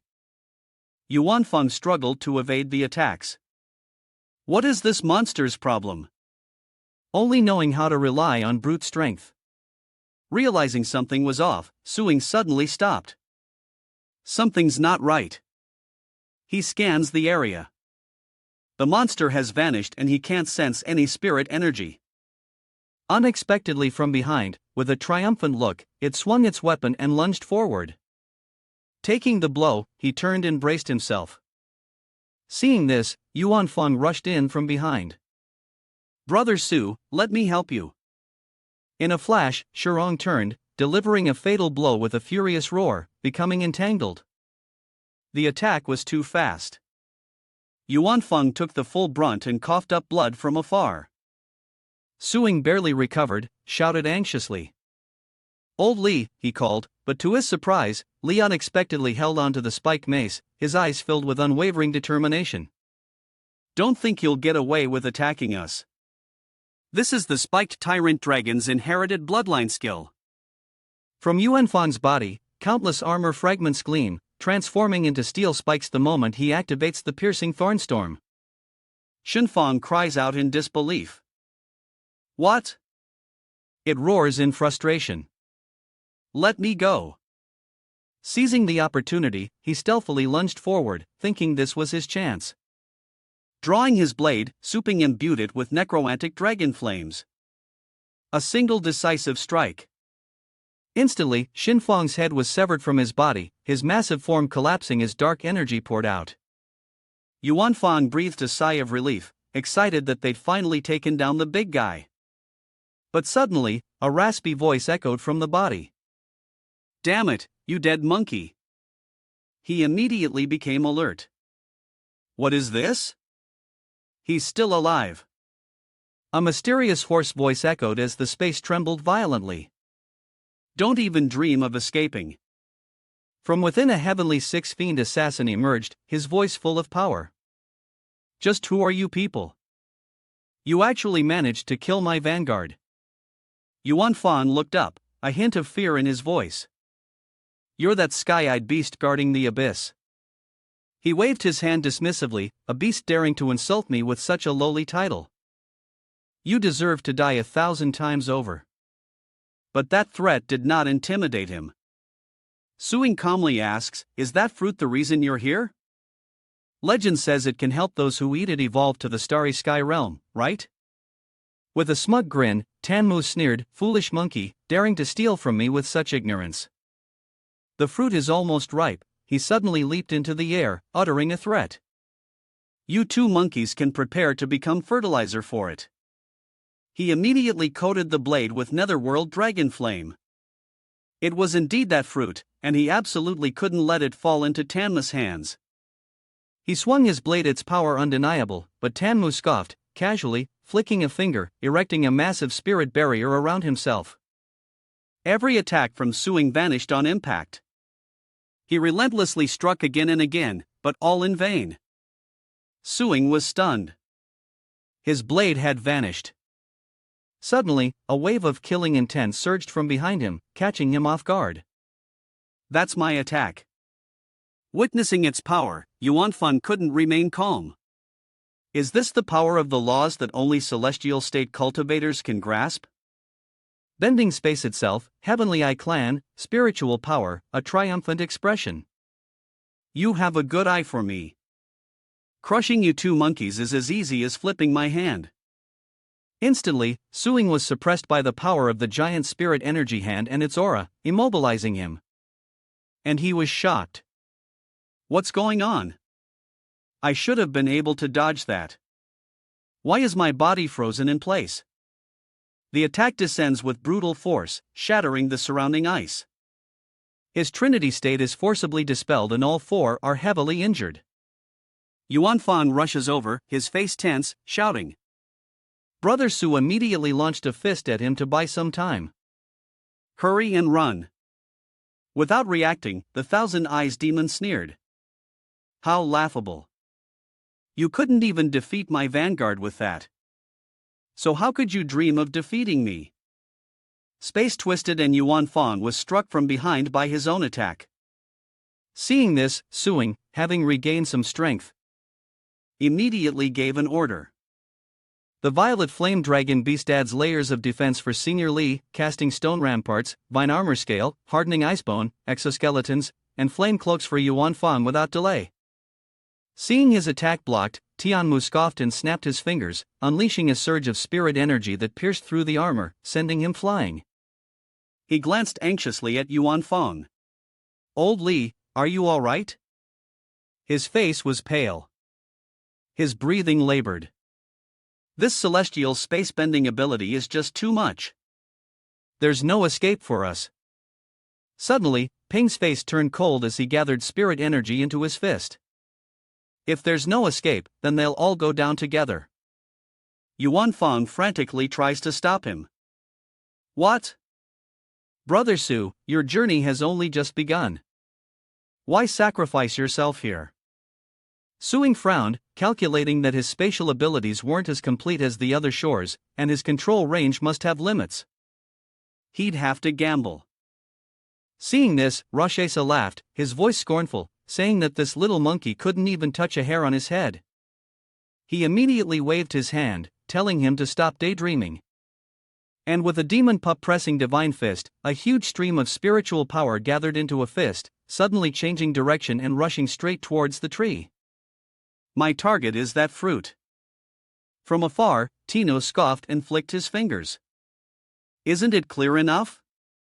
Neither I nor that fruit are yours to touch. He manipulated space, turning the attack back on Su Ping and his group. Yuan Fang panicked, realizing the danger. Su, your attack is being reflected back at us. But Suing was confident, just how he liked it. He placed his hand on Yuan Fang's shoulder, giving a silent command. The great demonic heavenly dragon hound and the violet flame bamboo dragon beast quickly reinforced their defenses. The violet flame bamboo dragon beast cast stone walls, vine armor, hardened skin, icebone, exoskeletons, and flame cloaks on Sup. The celestial dragon hound cast the protection of the wind god, the GI guardian's adamant exoskeleton, the storm lightning armor, and the dragon blood battle armor on Yuan Fang. Inside the protective barrier, he waved his hand to recall his battle pets. Celestial dragon hound, little skeleton, purple flame, bamboo dragon beast returned for now. At that moment, the counterattack collided violently with their defenses. And just as calculated, they were immediately blown away. Observing from afar, Tanmu said with amusement, "How interesting. He even knows how to use the force of his repelled attack to escape." Seeing the distance between them and the Rakshasa assassin growing, he breathed a sigh of relief. Old Li, look, we've successfully escaped. Suddenly, Yuan Fang coughed up blood, and Suing immediately caught him. Old Li, what's wrong? He wiped the blood from his lips, breathing heavily. I'm fine. Your punch was just a little too strong. Suddenly, he frowned and produced a talisman, saying he had something that could get them out of there. This is the 10-direction escape talisman that the pagan master gave me. When I entered the battle, it could teleport people out of the 10-direction heaven-locking formation, ensuring we could completely escape the threat of this heavenly eye. Su Ping's eyes lit up, a hint of joy on his face. This is better than good. Suddenly somber, his gaze darkened. But this will cost Xiao half of the user's remaining lifespan, something the true dragon never wanted to use. He caught him, his voice laced with panic. What? That's too high a price. Before Suing could react, he crushed the talisman. Yuan Fang's body swayed as if he was about to collapse, and Xiao rushed to support him. Senior Li, he gasped, his body weakening. You're still so young. You can't die here with old men like us. I can take this opportunity to visit my descendants. Space trembles as Tanmu emerges, his voice oppressive. You think you can escape my grasp? Channeling dark red spiritual energy into his claws, Tanmu lunges forward, roaring, "Die for me!" At that moment, Little Skeleton appeared, blocking his strike with a swing of its blade. Suing was surprised, and Yuan Fang was stunned. It can fight on its own without being summoned. How deep is their bond? But with one punch from Tanmu, its body was torn apart. So, it began with the eyes. Immediately, its talent activated Eternal Sin of Kings without pause.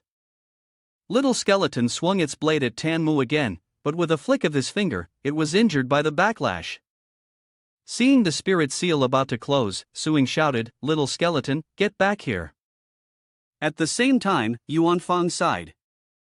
It's resisting your recall order. A disobedient battle pet places a huge mental burden on its master, even risking their life. It knew that if someone didn't stay behind to hold off Tanmu, the escape talisman would be destroyed instantly. None of us can escape. His eyes sharpened, his voice resolute. Little Skeleton, wait for me. I will definitely come back quickly to save you. Space fluctuated, and wisps of spiritual energy escaped. As the two safely emerged with a weary face and somber tone, Yuan Feng said, "Brother Su, I truly feel guilty for leaving your beloved pet behind."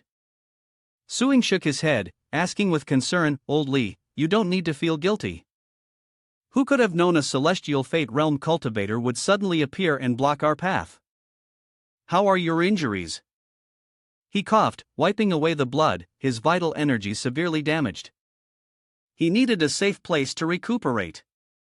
Still concerned, he suggested that Senior Li, who had fought in this forbidden zone for 800 years, deserved a rest. "Where is your family? Let me take you back." Suddenly, Yuan Feng clenched his fist, his voice filled with resentment. "Brother Su, wait until I recover, and we'll return together to save Little Skeleton." Suing's eyes turned cold, and he nodded. "Okay." They both summoned their battle pets, and before they knew it, they were back in Darklaw Bay City. He breathed a sigh of relief. "We're here. Ahead lies my family's home." Yuan Fang turned his eyes, gazing into the distance. "Su Ping, they say, the closer you get to home, the more nervous you become. I wonder what my house looks like now. I'll take it from here." He nodded, his voice resolute. "Just focus on healing, elderly. I'll get stronger so I can fight Tianmu. I'll come find you when the time is right." He then summoned his battle pet and raced toward the city gates. Suddenly, Su Ping's eyes turned ice cold as he commanded Second Dog return to Dragon River at top speed. The two shot off like an arrow, leaving only a blur. Jiang was as peaceful and bustling as ever. But suddenly the air vibrated as Su Ping landed silently, dispelling his dragon transformation. The crowd gathered, admiring him. "Look, it's Boss Su. Boss Su. Thank you for helping me train my pets. When you have time, can I treat you to a meal? Boss Su, long time no see." "Thanks to you, my pets have gotten so much stronger lately." One of them noticed something was off about Su Ping. "Why isn't Boss Su paying attention to us?" Ignoring the whispers around him, coldly pushed open the door and walked straight in.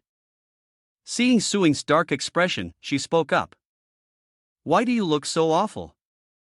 Did you run into a strong enemy? Do you need my help?" He frowned, lost in thought.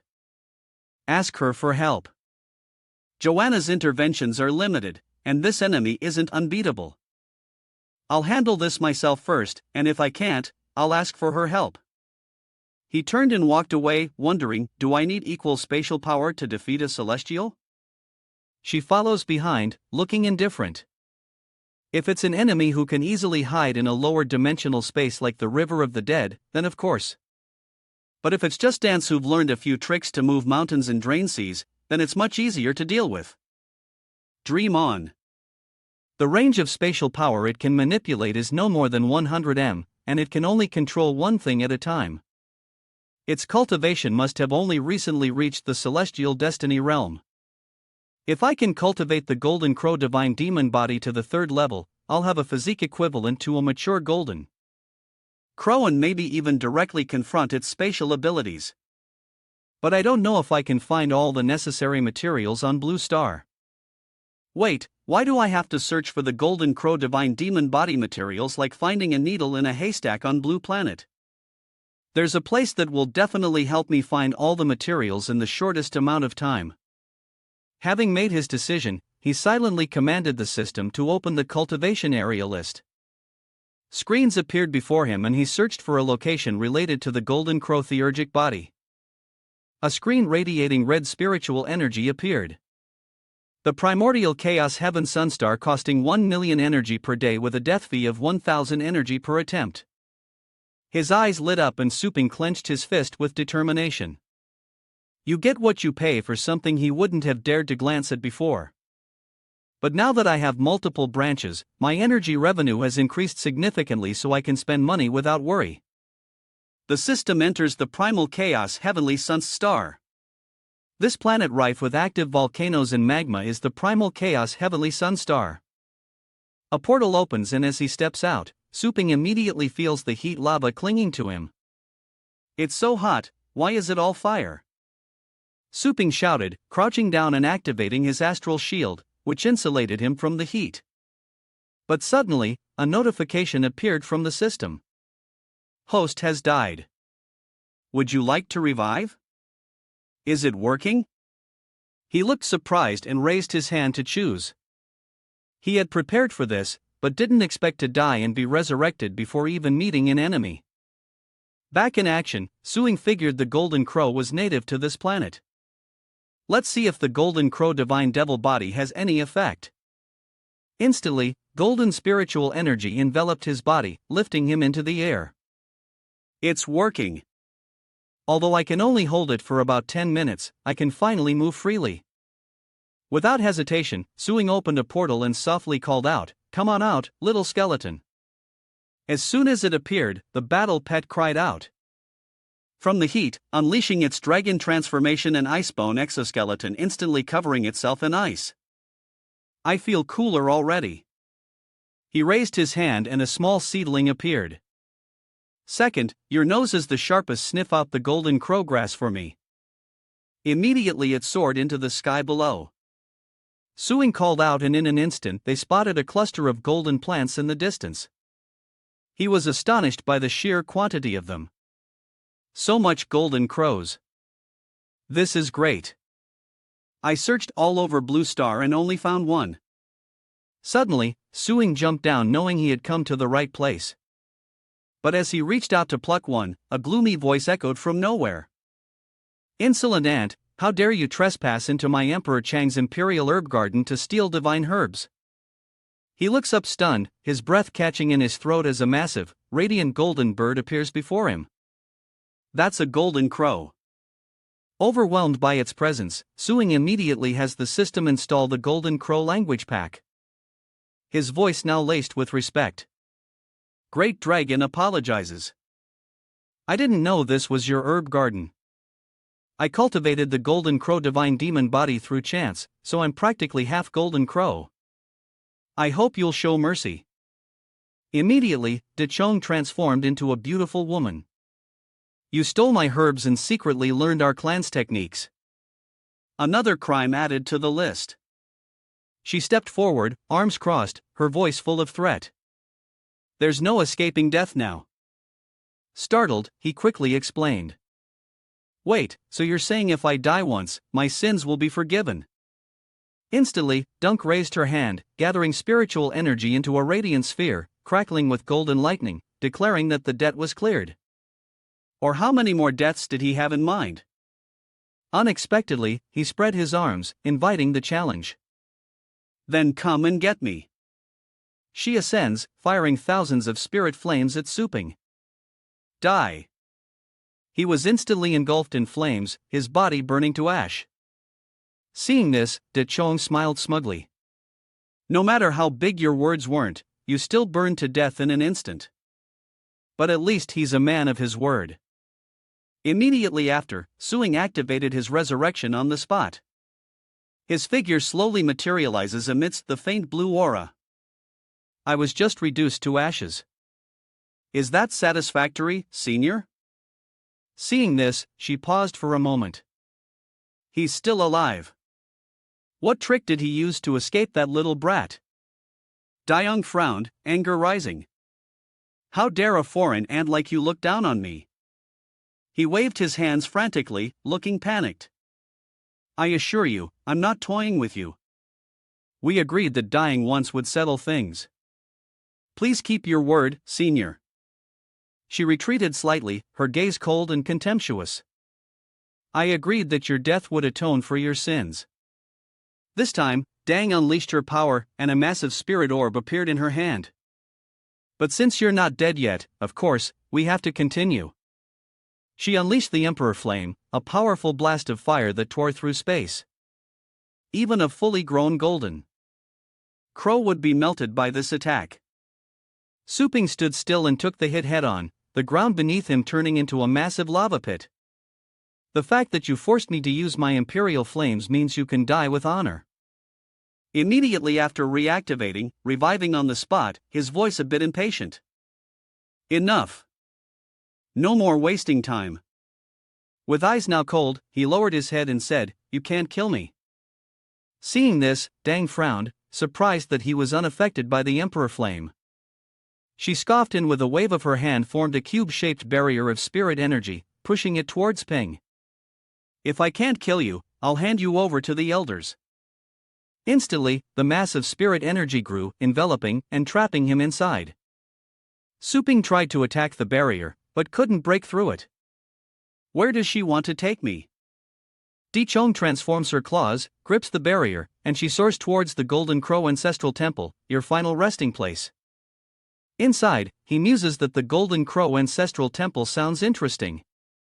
Perhaps he can find valuable cultivation materials within. Standing tall between heaven and earth is a colossal tree, its canopy reaching for the clouds, and before them lies the Golden Crow Ancestral Land. Hidden beneath the dense foliage is a majestic and ancient elders' court. Dion landed gracefully before the palace steps where three dignified elders stood with solemn expressions. She knelt on one knee, clasping her hands in salute. I greet the elders, Doing said with a cold face. The Golden Crow Grand Elder spoke. Quinger, where did you find this? Not daring to delay, she respectfully replied. Grand Elder, this outsider dared to steal my immortal herbs and secretly learn our clan's techniques. I couldn't kill him, so I brought him here for the elders to deal with. Beside the Golden Crow, the second elder frowned. You couldn't kill him with the Imperial Flame, Dwin replied respectfully. That's right, not even a scratch. Clenching his fist, the third elder of the Golden Crow clan was slightly indignant. Even the undead with their tenacious life force couldn't withstand the Emperor Flame forged from the ancestral bloodline's inherited fire, let alone remain unscathed. Suddenly, his eyes flashed. Wait, isn't this alien appearance that of a descendant of the human celestial venerable? I followed the true ancestor in battle when I was young, and I met the celestial honored one. No wonder even the Imperial Flame couldn't hurt him. Esteemed guest of the Golden Crows, show some respect. Release him at once. Descendant of the Celestial, what should we call you and what brings you here? Glancing at Shuang, she thought, what? He's a descendant of the Celestial? Di Chang clasped his hands and said, yes, third elder. The barrier was lifted and he bowed slightly, saying respectfully, I am Su Ping, and I've come seeking materials to cultivate the third level of the Golden Crow Divine Demon Body to become stronger and save his comrades. The Grand Elder stroked his beard thoughtfully, a god in demon physique. Our race has ties with the Celestial Honored One. So allowing you to learn this is fine. The Godhood Awakening trial will begin tomorrow. At that time, all the young Golden Crows of our clan will participate. And with your current cultivation, you're also in the young Golden Crow stage, perfectly meeting the conditions for participation. If you meet the requirements, you'll receive the cultivation materials needed to grow. He looked up, eyes shining. What are the specific contents of this trial? He looked directly at Suing, raising his voice slightly. It's divided into 4 trials. The first 3 will test your strength, soul, and comprehension, respectively. The final trial is a comprehensive test of your combat ability.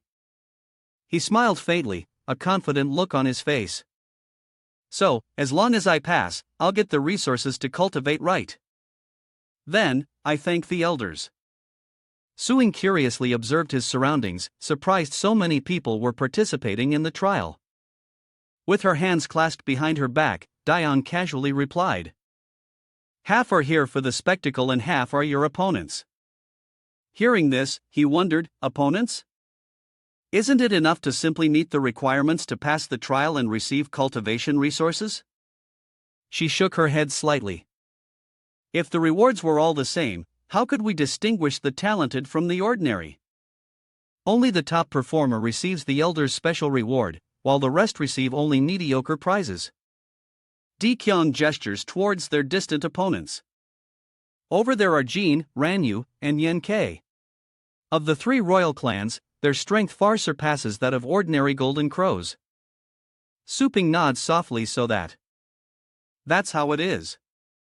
If there are 2 of the 3 royal clans, what's the third? She asked with a playful wink. Of course, the D clan. The D royal family Dong. You're just standing there blankly, so you were guessing, huh? Suddenly, he lowers his head in thought, this Dong is truly powerful. For their family to be on par with hers, their strength must be extraordinary. Suddenly, space cracks. And the figure of the Grand Elder appeared. His voice echoing throughout the area, announcing that the awakening trial was about to begin. The disciples below all looked up, exclaiming that the Grand Elder had appeared. His voice echoes again, calling all participants to the arena as Su Ping turns with a confident look. I'll go on ahead, Dong. She nodded and waved. You better not get eliminated in the first round. Instantly, all the disciples transformed into spirit shadows and entered the teleportation space, emerging one by one at the trial starting point, hidden behind ancient trees. From afar, the Grand Elder appears with several glowing divine stones in his hand. The first test is of strength. Choose one of these numbered stones from 1 to 10 and carry it to the finish line. And so they passed the first trial. Of course, if you want the highest evaluation, lift the divine stones that weigh as much as you can possibly bear. Immediately, he raised his hand and shouted, then let the trial begin. The disciples transformed into streaks of light rushing forward. He's immediately faced with the first trial. What's Myuk as a unit of measurement? Let me try to estimate the weight of this one. Mook Divine Stone. Su Hyan gritted his teeth, exerted all his strength, and roared the ground, shaking as he lifted it high. He glanced over, calculating this one Mook God stone weighs about 10 tons. Lifting it is still quite easy. Setting the stone down, he notes the scarcity of astral energy in the arena. Carrying this heavy stone to the finish line will surely take a toll. This is definitely a grueling test of endurance. I wonder what the other participants will choose as their highest level God stone. He decided to observe before making a decision. While outside the arena, disciples gathered around spirit projections buzzing with discussion. Look, the one the Flame Clan is challenging is from the Flame Royal family. Another Flame Clan member, Flame Crack, shouted excitedly. That's the 8-eyed divine stone. And he lifted it with ease. Impressive. Another voice chimes in. It's Jin Ranu of the Jin royal family. The Jin are even more terrifying. Even lifting the 9-eyed god stone. Now that's a true prodigy of our race. Seeing this, Suing thought to himself, damn, no one's a pushover here.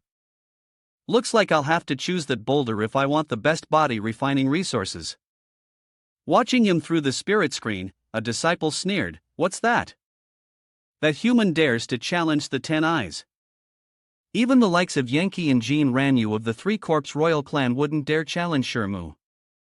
To put it bluntly, he's chasing a pipe dream.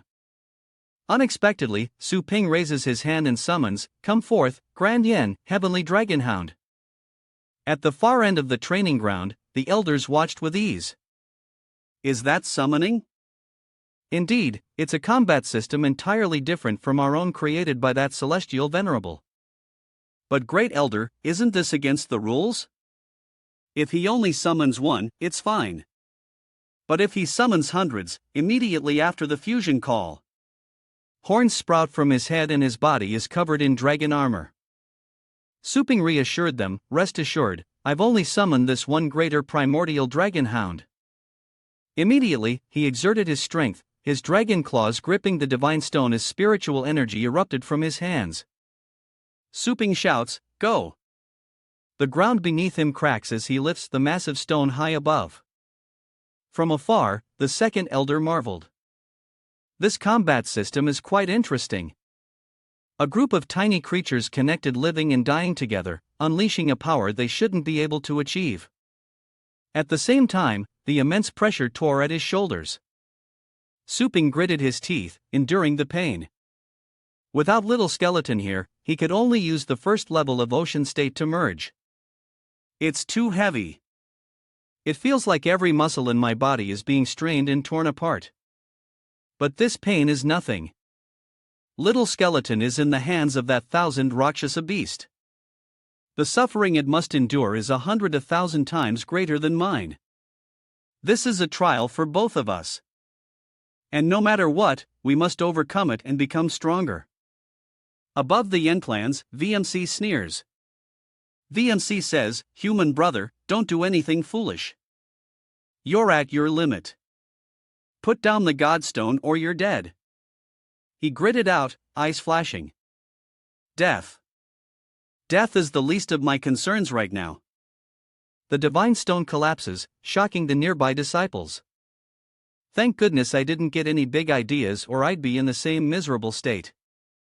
Exactly. Seeing this, a female disciple glanced at Duquin with a mocking tone. "I thought this heavenly venerate descendant you brought was so impressive, but it seems this is all she's got." She didn't bother to reply, only slightly smirking, "Keep watching." Suddenly, beams of spiritual energy began to shine from beneath the divine stone, startling the disciples into alertness. What then?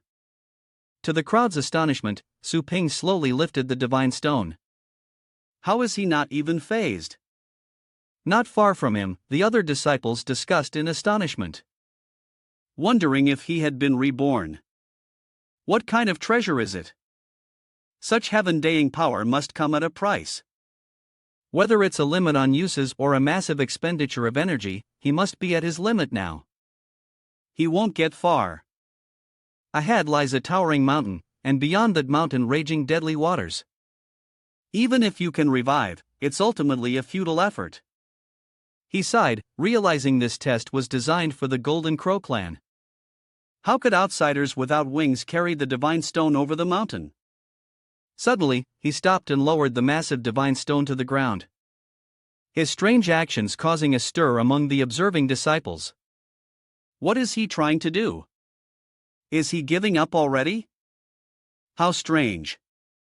He's cultivated our Golden Crow divine demon body, so I consider him to have Golden Crow blood. Why hasn't he transformed and taken flight yet? That human has only reached the second level of the Golden Crow demon body, barely approaching the physique of a newborn Golden Crow. He needs to reach the 5th level to transform and use our clan's divine abilities. The demon subduing divine fist is an overbearing technique created by the Golden Crow progenitor with earth-shattering power, but the backlash is equally immense. An outsider would have had their meridians severed from such an attack, only that Golden Crow's strong physique could withstand it. He throws a punch, channeling his power as he shouts, "Grand evolution, true dragon subduing demon fist."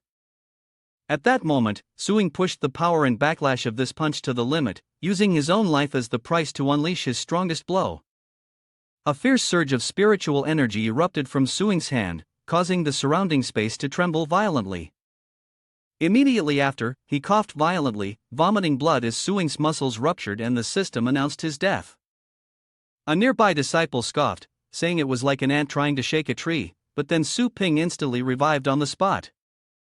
Gathering spiritual energy in his hand, his eyes firm, Su Ping continued to throw punches, leaving the disciples in the stands gaping at each other. Wondering what that human was trying to do, he unleashed the great true dragon subduing demon fist repeatedly as the Grand Elder stroked his beard, a satisfied smile in his eyes. Suddenly, the mountain before them shook violently, a dazzling light erupting from its center. Then, spiritual energy exploded, rocks shattered, space trembled, and the mountain was blown away, leaving behind a giant fiery crater. Nearby, disciples stared in disbelief, their mouths trembling. This isn't a trial anymore. He's just destroying the training grounds. Nearby, two other disciples marveled at his action, noting that he was forcefully carving a path through the mountain. Yankee, you still haven't realized it. His actions aren't just about breaking through the mountain. He's using those floating rocks. The sea of energy parts once more as Sup gathers all his strength, lifting the massive boulder. The immense weight causing him to cough up blood as the system announces, host has died. Each fall triggers revival. At the same time, the other disciples seized the opportunity to advance the towering mountain barrier now gone. A perfect chance to catch up. With each step, the system's voice repeated. Host has died, reviving on the spot, his eyes blazing. He gritted his teeth and roared, "Get past me." At the same time, Su Ping throws down the divine stone with all his might. His body pushed beyond its limits as he coughs up blood and gasps for breath. Suddenly, a spirit energy ranking appears in midair. First place, Suing, Tensite Divine Stone. Second place, Jin Ranunite Divine Stone. Third place, Yankee Aided Sight Divine Stone from the stands. The disciples were speechless, that outsider actually took first place. Another voice trembled. He died and came back to life, then kept fighting. What kind of monster is he? Meanwhile, a low voice murmured. I can't believe he actually did it. It's been centuries since anyone achieved this. Through the spirit screen, Dong smiled slightly. To think he'd used this method to defeat a contestant with the Wang bloodline. Isn't he a descendant of the Heavenly Lord? Suddenly, a surge of spiritual energy. A purple-eyed dragon radiating menace appears. The Grand Elder waves his hand, declaring the strength test complete. Next, the spirit trial begins as the violet-clad dark star dragon appears in the sky, laughing with glee. So, the featherless bird is releasing me to scare these fledglings instead of him. Down below, the group looked up at him, their faces pale, trembling with fear, gasping for breath. The Dark Star Demon Dragon and the Golden Crow clan are age-old enemies locked in a cycle of mutual destruction. The young of both races harbor a deep-seated fear of the other, like humans fear lions, and lions fear the hunter's gun. The elders solemnly announced that the trial required them to enter the dragon's gaping mouth for the duration of an incense stick and slay a single parasitic dark blood soulworm within its body to pass. The more dark blood soul worms you kill, the higher your score. Su Ping stood silently by watching the crowd raise their hands in noisy discontent. Why do we have to enter the dragon's mouth for this soul test? No way, I'm out. And we have to kill dark blood soul worms, too. What's most important is prioritizing myself. I value my life too much, so I'm begging for help. He wearily raised an eyebrow, saying, Are these dark blood soul worms really that terrifying? Yank angrily gritted his teeth, replying, The dark blood soul worms that parasitize within his body can emit a ferocious demonic sound. It attacks your very soul. If your will is weak, your spirit frail, you'll suffer mental damage at best, or be driven mad by its demonic whispers at worst. Su Ping clenched his fist, resolving that even if the others gave up, he would take first place to obtain the highest quality body refinement resources and save the little skeleton. Filled with determination, he flew straight toward the mouth of the demon dragon, shouting loudly. Mocking laughter echoed through the stands as he dared to vie for the top spot. An outsider dares to be so arrogant, he'll be crushed by the demonic dragon soon enough. Elsewhere, Dang marveled at Suing's will, 1,000 times stronger than those pampered young masters of their race. How will Suing overcome this trial? Ranwu, unwilling to be outdone, spread his wings and flew upward, thinking, Don't be so arrogant. The first place belongs to me. Yankee's face tightened as he and the others flew after him, his eyes wide as he looked at Su Ping with disdain, saying, "How did such a lowly worm get mixed in with us?" The magic dragon roared angrily, releasing dozens of purple dragon-shaped spiritual entities.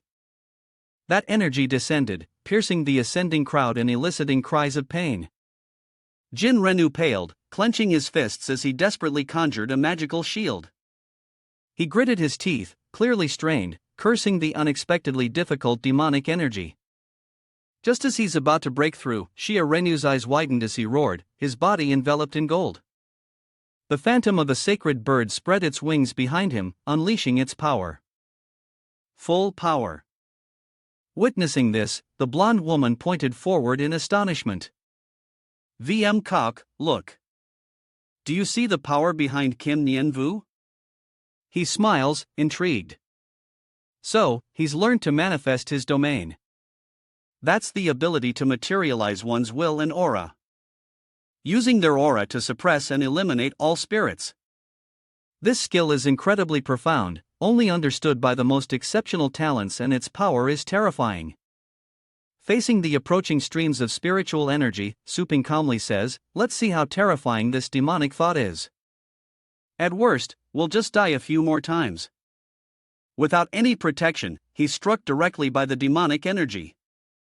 Su Ping's face contorts in pain as sharp purple light emanates from his body. He grits his teeth in anger, blood flowing from his forehead, indicating a severe injury. Remembering his past, Su Ping thought, what mountains of corpses and seas of blood haven't I crossed? And the little skeleton seen. This won't stop me. Not even for half a step, he emanated a powerful aura, his eyes blazing, his whole body enveloped in a brilliant golden light. Someone exclaimed in astonishment, "I can't believe he's resisting the demon dragon's pressure without that world power." Enraged, the demon dragon unleashed more spiritual energy, roaring, "You insignificant ant, may your very soul be obliterated." Suing angrily retorts, "I don't know what a world domain is, but I have my own way." Suddenly, a massive golden scripture appears behind him, and he raises a hand, roaring demon, subduing divine fist. He swung his massive arm, landing a direct hit. Mao winced in pain, thinking, what is this impressive aura? He thought, eyes fixed on Su Ping and the figure behind him, secretly sneering. If it weren't for those 3 old crows, the Golden Crow Elders would have tricked me. This must be a direct descendant of some celestial lord sent to your Golden Crow clan to be gilded. And you say you don't know what a world power is? He's clearly playing dumb, trying to use us to kill the dragon. From the stands, the 3rd elder raised an eyebrow, saying, "This one's domain is dozens of times larger than Kim Nianvu's Nent domain." The 2nd elder added that the clearly defined territory indicated it had already reached maturity. The Grand Elder stroked his beard and smiled as expected of a heavenly lord's descendant. There's something extraordinary about him. The demon dragon narrowed its eyes, thinking, such a powerful force right in front of me. Does he think I'm blind? But to deal with a freak like him, I'm still holding back one last trick. Gathering his energy, the great demon suddenly shifted to a gentle demeanor, hands clasped, eyes twinkling, making Su Ping wary as he wondered where the dragon's pressure and murderous intent had gone. He stood opposite, mouth agape, as if welcoming him in. In the distance, Yankee couldn't believe the demon dragon had opened its mouth to let the human in. Renwu angrily roared, "Damn it!" In the end, Suing took the first step. Bursting with power as he flew toward the demon dragon's mouth. A plan forming in his mind, although he doesn't know what the demon dragon is planning, Su Ping decides to go inside and eliminate the soul insects first. Covered in golden light, he heads straight into the dragon's gaping mouth. Once inside, he wearily scanned his surroundings when suddenly a soul bug emerged from the side, attacking him head-on. His brow furrowed slightly as he activated his power and threw a punch forward, yelling loudly. The punch landed squarely on its head, and the evil spirit shrieked as teeth flew everywhere, leaving Su Ping utterly bewildered. He gazed at it thoughtfully, wondering why it was already falling apart when he hadn't even used his full strength. The demonic dragon narrowed its eyes, a scheming smile on its face, relieved that it could still control the soul insects to self-destruct. Not only would this avoid offending the Celestial's descendant, but it might even win them over. A hiss echoed as 3 more soul insects appeared, heading towards Suping. He strikes again at their heads with the demon-subduing divine fist. And Suping realizes for whatever reason he should just go with it. Nan Yu's eyes burned with fury as he gritted his teeth, wondering what was going on. There wasn't even a ripple of power in his fist. How can he kill those soul worms so easily? What kind of dark magic is this? Caught off guard, a demonic soul suddenly bit his hand, causing him to grunt. Ignoring the pain that paled his face, Rana focused his power into his hand and growled, "No, I am the pride of the Kim royal family. How could I lose to a foreigner like you?" He throws a punch at the spirit creature, yelling, "I know the demon-subduing fist too, but the strange spirit is unfazed. How is it as hard as stone? These bugs' defenses are indeed extraordinary." He's startled by the pain, and even their attack power is formidable. Nyanwu grits his teeth, summoning his spiritual power, forced to unleash his ultimate technique, Emperor Flame. His body is enveloped in golden light with sparks of electricity crackling around his bitten hand. He roars, unleashing his power. And the evil spirit barely has time to scream before being annihilated. Nyanwu wipes the sweat from his brow, panting. He didn't expect killing just one soulworm would take so much effort. He looked over and gaped. How did that guy manage to do that over there? Suping was laughing gleefully, throwing punches wildly. Die, die, all of you. Time ticked by and the incense stick in the stands was almost completely burned. The Grand Elder rose and announced, "The incense has burned out. All participants must exit the trial immediately." Everyone shot out of the demonic dragon's mouth like shooting stars. Suing landed gracefully, unscathed, while behind him, the heavily injured Yenka and the others struggled to breathe. With a flick of his finger, a light appeared and he spoke calmly. "The spirit trial is over. Let's announce the results." The scoreboard is immediately displayed high above. First place, Suping with 128 dark blood soul insects. Second place, Jean Ranu with 27. Third place, Yenka with 24 dark blood soul worms. Fourth place, the crowd is in an uproar over 128. This difference is like night and day. It's him again. That outsider has taken the top spot twice in a row now. How is that even possible? He's truly an exception. Today, he's trampled the Kim family's honor in the royal clan. With a calm hand, the Grand Elder casts his spell, and a small cage appears. The demonic dragon is slowly drawn inside, screaming and thrashing. "So, they use me and then lock me up. You featherless buzzards. EXP. Avoiding dragons. That's all they know. Utterly shameless." Once imprisoned, he angrily retorted, "Next time I get out, I'll smash every egg in your golden crow nest." The Grand Elder stroked his beard and chuckled. "Good spirit. Keep it up until next time." Suddenly, violet lightning illuminated the sky, and from the light, a massive stone pillar slowly descended, hovering in the air and covering half the arena. He calmly continued. "The third test is comprehension, requiring the activation of the inscriptions on this stela. 3 lines activated is a pass, and the more lines, the higher the evaluation." The crowd below listened intently to the Great Elder. Their faces serious. The stone pillar touched the ground, creating a considerable tremor. The Great Elder announced that when the stela senses intent, the inscriptions will light up. Lighting 3 is the requirement. The more runes that light up, the higher your ranking will be. Next, 10 people will form a group. Let the test begin. The first group of 3 calmly steps onto the platform. One of them stares intently at the patterns on the stone pillar, then focuses his energy, channeling his spiritual power. Seeing 3 lines light up, an announcement is made. 3 runes lit, pass next. The next people began channeling their power into the stele as the voice above continued. 2 illuminated lines failed. 4 illuminated lines passed. 3 illuminated lines passed. With the last 3 members tested, only 2 passed, leaving them to discuss amongst themselves. I passed with 3 lines, only 2 lines, and 4 lines of Dao patterns. As expected of me, Suing watched the group assessing their comprehension from afar, lost in thought. As expected of the Golden Crow's innate skill, Flame Dao. Look at that massive Dao pattern. It seems a young Golden Crow can typically grasp around 4 Daos. Now it's Timian's turn to inscribe the field, and everyone looks calm as the voice echoes again as the second group's countdown begins. Manhwa unleashes a torrent of power, cracking the earth itself. A massive surge of energy hurtles toward the steel, sending fragments of stone flying.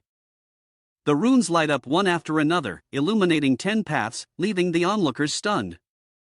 Oh heavens, he lit up all 10 lines of inscription in one go. Ranvo laughs triumphantly, saying it was too easy.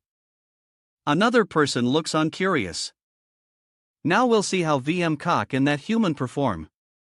He smirked, divine power radiating from his entire being. So this is all you've got? Yang channeled immense energy into the stone pillar, causing it to roar and light up, revealing 12 lines of Dao patterns. He's done it. A male cultivator shouted in alarm. 12 paths. Even the Golden Crow ancestor only achieved that. Suing sighed, a hint of worry in his voice. Before I borrow Joanna's heavenly tribulation to comprehend a single lightning path, it seems this trial will be the hardest for me. A cold, mechanical voice echoed in his mind from the system panel. Not necessarily. This third trial should be the easiest for you. Skills are the key to enlightenment. The skills he has mastered should be enough to pass this trial. Suing wondered, stroking his chin thoughtfully. Skills are obstacles to the Dao. Does the system mean that the skills I possess have the potential to form Dao patterns? Then it was his turn, and a loud sound echoed. Suing took a deep breath, planted one foot, and reached out to touch the steel. He poured his power into that arm, and after a shout, a layer of blue spiritual energy gradually flowed up the pillar.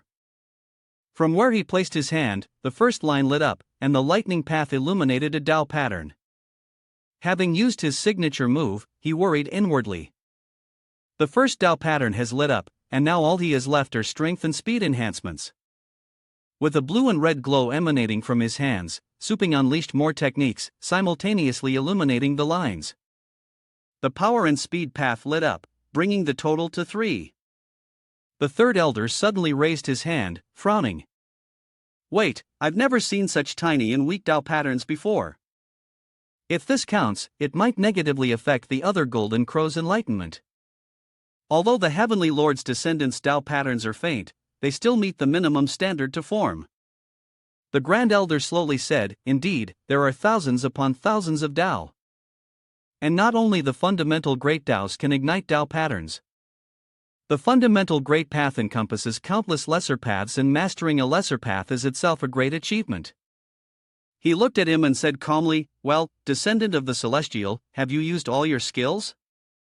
Suing politely responded, unleash them. His eyes filled with determination and desire, knowing he wasn't done yet. He wanted to surpass Yankee's 12 Daos and claim the top spot. Only with the best body refinement resources can I be more certain of saving Little Skeleton. I've merged with the Great Evolution Heavenly Dragon Hound. So, the dog skills are my skills, but I still have so many pet skills I haven't used. I wonder if they can form Daos. Great Dragon Roar, Great Dragon Shield, 100-mile Soul Chase, Wind God's Protection, Gears Guardian Adamantine, Exoskeleton, Storm Wind Armor, Dragon Blood Battle Armor. As the pillars absorbed the light, more runes suddenly lit up, leaving the group bewildered. Where did Nam Duan get 5 more paths from? Suing celebrates with a triumphant grin. Perfect. Not every skill can light up a Dao pattern, but some of the others still can. Seemingly unsatisfied, he reverts to his original form and shouts, Great Evolution. Heavenly Dragon Hound decombine. Violet Flame Bamboo Dragon Beast, it's your turn. A massive dragon beast appears and Suing shouts, "Violet flame, bamboo, dragon beast, merge." A terrifying surge of soul power emanates from him, striking the dragon reliance. Mountain stone tablet with divine iron wall dragon might rock armor, vine armor, hardened icebone, exoskeleton, flame outer garment, and dragon flame radiation. Seeing the lines light up one after another, the voice echoed again. 4 more lines of Dao patterns lit up for a total of 12. VM Cock said with concern, 12 lines already. Does he plan to share first place with me? However, Nguyenvu replied, look at his eyes. It's not that simple. Meanwhile, Suing was deep in thought, having used all the skills he could. Do I have any skills left to use? Seeing him standing motionless, everyone discusses in confusion. What is he thinking? That was the 12th attack. Is he still not satisfied? Does he have more skills up his sleeve? Breathing deeply, Sup pursed his lips and slowly brought his hands together, feeling the power within as he stood firm amidst the chaos. What is he doing? Spiritual energy is gathering in his hands, taking the form of a sword, and sparks are flying behind him, causing a stir among the cultivators. Could it be sword play? Suing's eyes sharpened as he prepared to unleash his power. If I use fusion skills with my pets, I can ignite the Dao patterns. So, what about the skill I learned from Little Skeleton? He recalled the move he'd mimicked exactly, thinking it might work. Su Ping unleashes a slash of spirit energy, crying out, Chaek Star Reincarnation Blade. A notification rings out. The blade path has ignited 1 Dao rune for a total of 13. He breathed a sigh of relief. Overjoyed. 13 lines. He did it. Yankee's face was filled with disappointment. He'd hoped to win first place in this trial of Dao, but he was still second best. Dong exclaimed in surprise, thinking that apart from the lightning Dao, all he had were minor tricks, never expecting him to have such a firm grasp of the great Dao.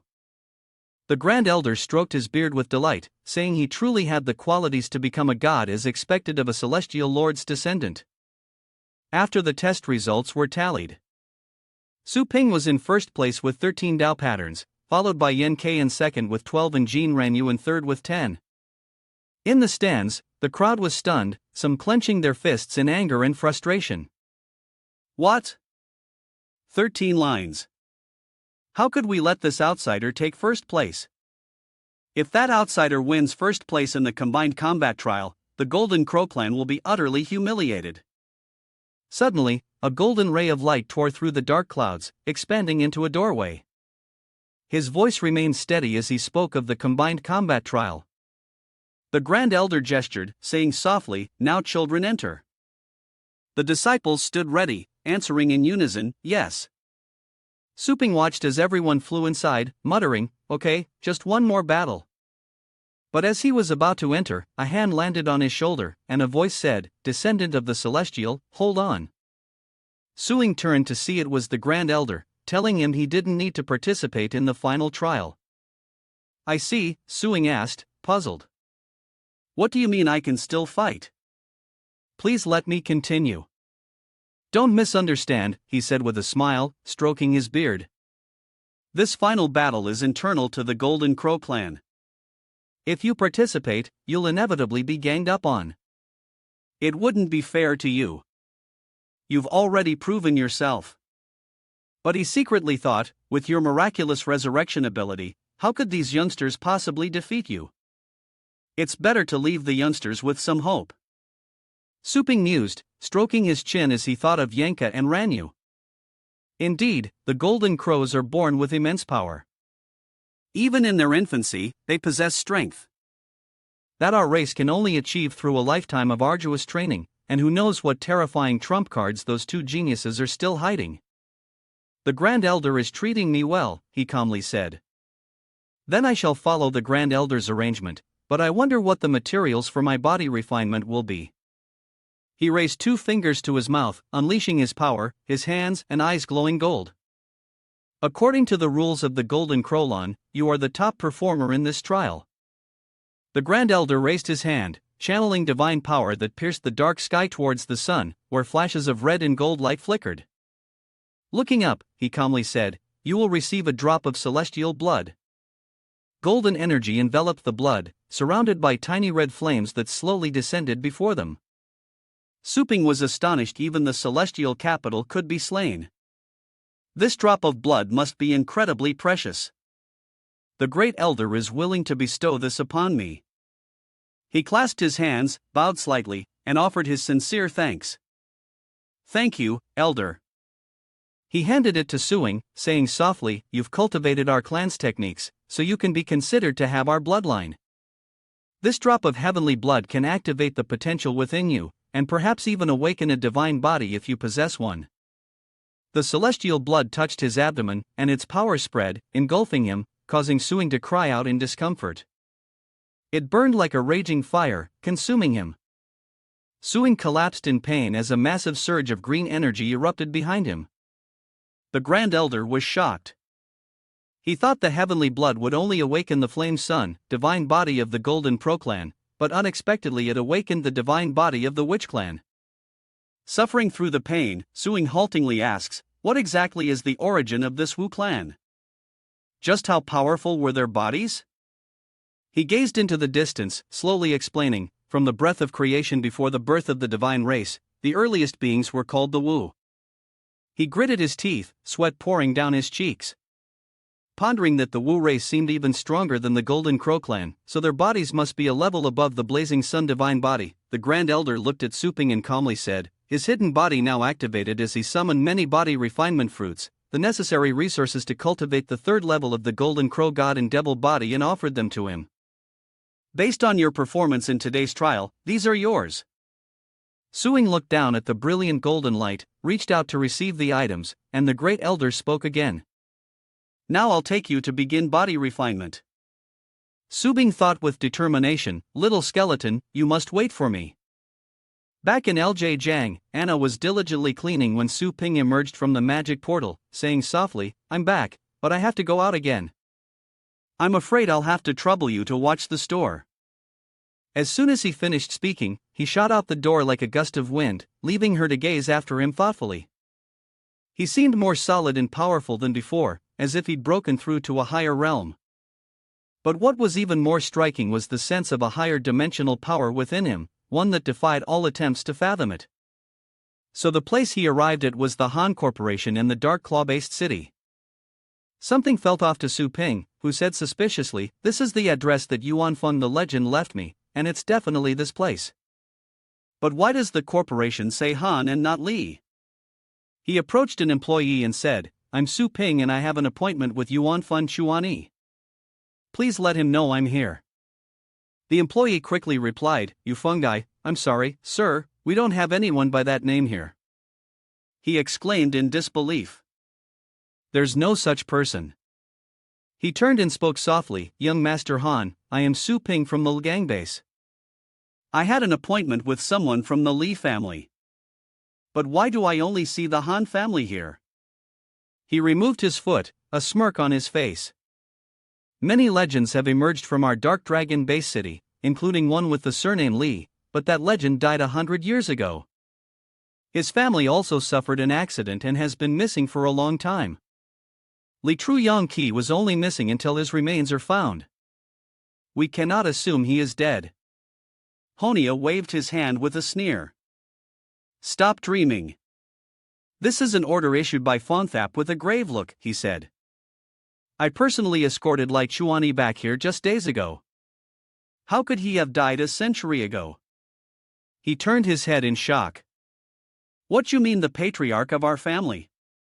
Lai Chuani is still alive." He roared angrily, raising his foot to kick Jing Tong. "What do you mean your family? Her name is Han, now a servant of our Han family." He braced himself, raising his arms to defend, but a shield of light suddenly appeared, blocking the blow. Jing Tong opened his eyes in astonishment. Han Sha's expression changed, his eyes widened in shock, and his mouth fell open. Ting Thuan raises a shield and demands an explanation. "Why do you claim his family name is Han, and where have you hidden, Luani?" He angrily pushes his hand away. Where did this lunatic come from? Do I need to explain how I discipline my own servants to you? And that Yuan Fang you mentioned, he's probably rotting away in some desolate wasteland. He closed his eyes and spoke calmly. If you don't want to talk, then don't. Suing raised his hand, and the great Genesis heavenly dragon hound appeared behind him as he furrowed his brow and said, Even if I have to dig 3 feet into the ground, I'll find him today. He then grabbed Han Sha by the collar, causing him to panic. But he still spoke toughly. What do you want? This is Han family territory. If you dare ask, up. Don't blame me for being impolite.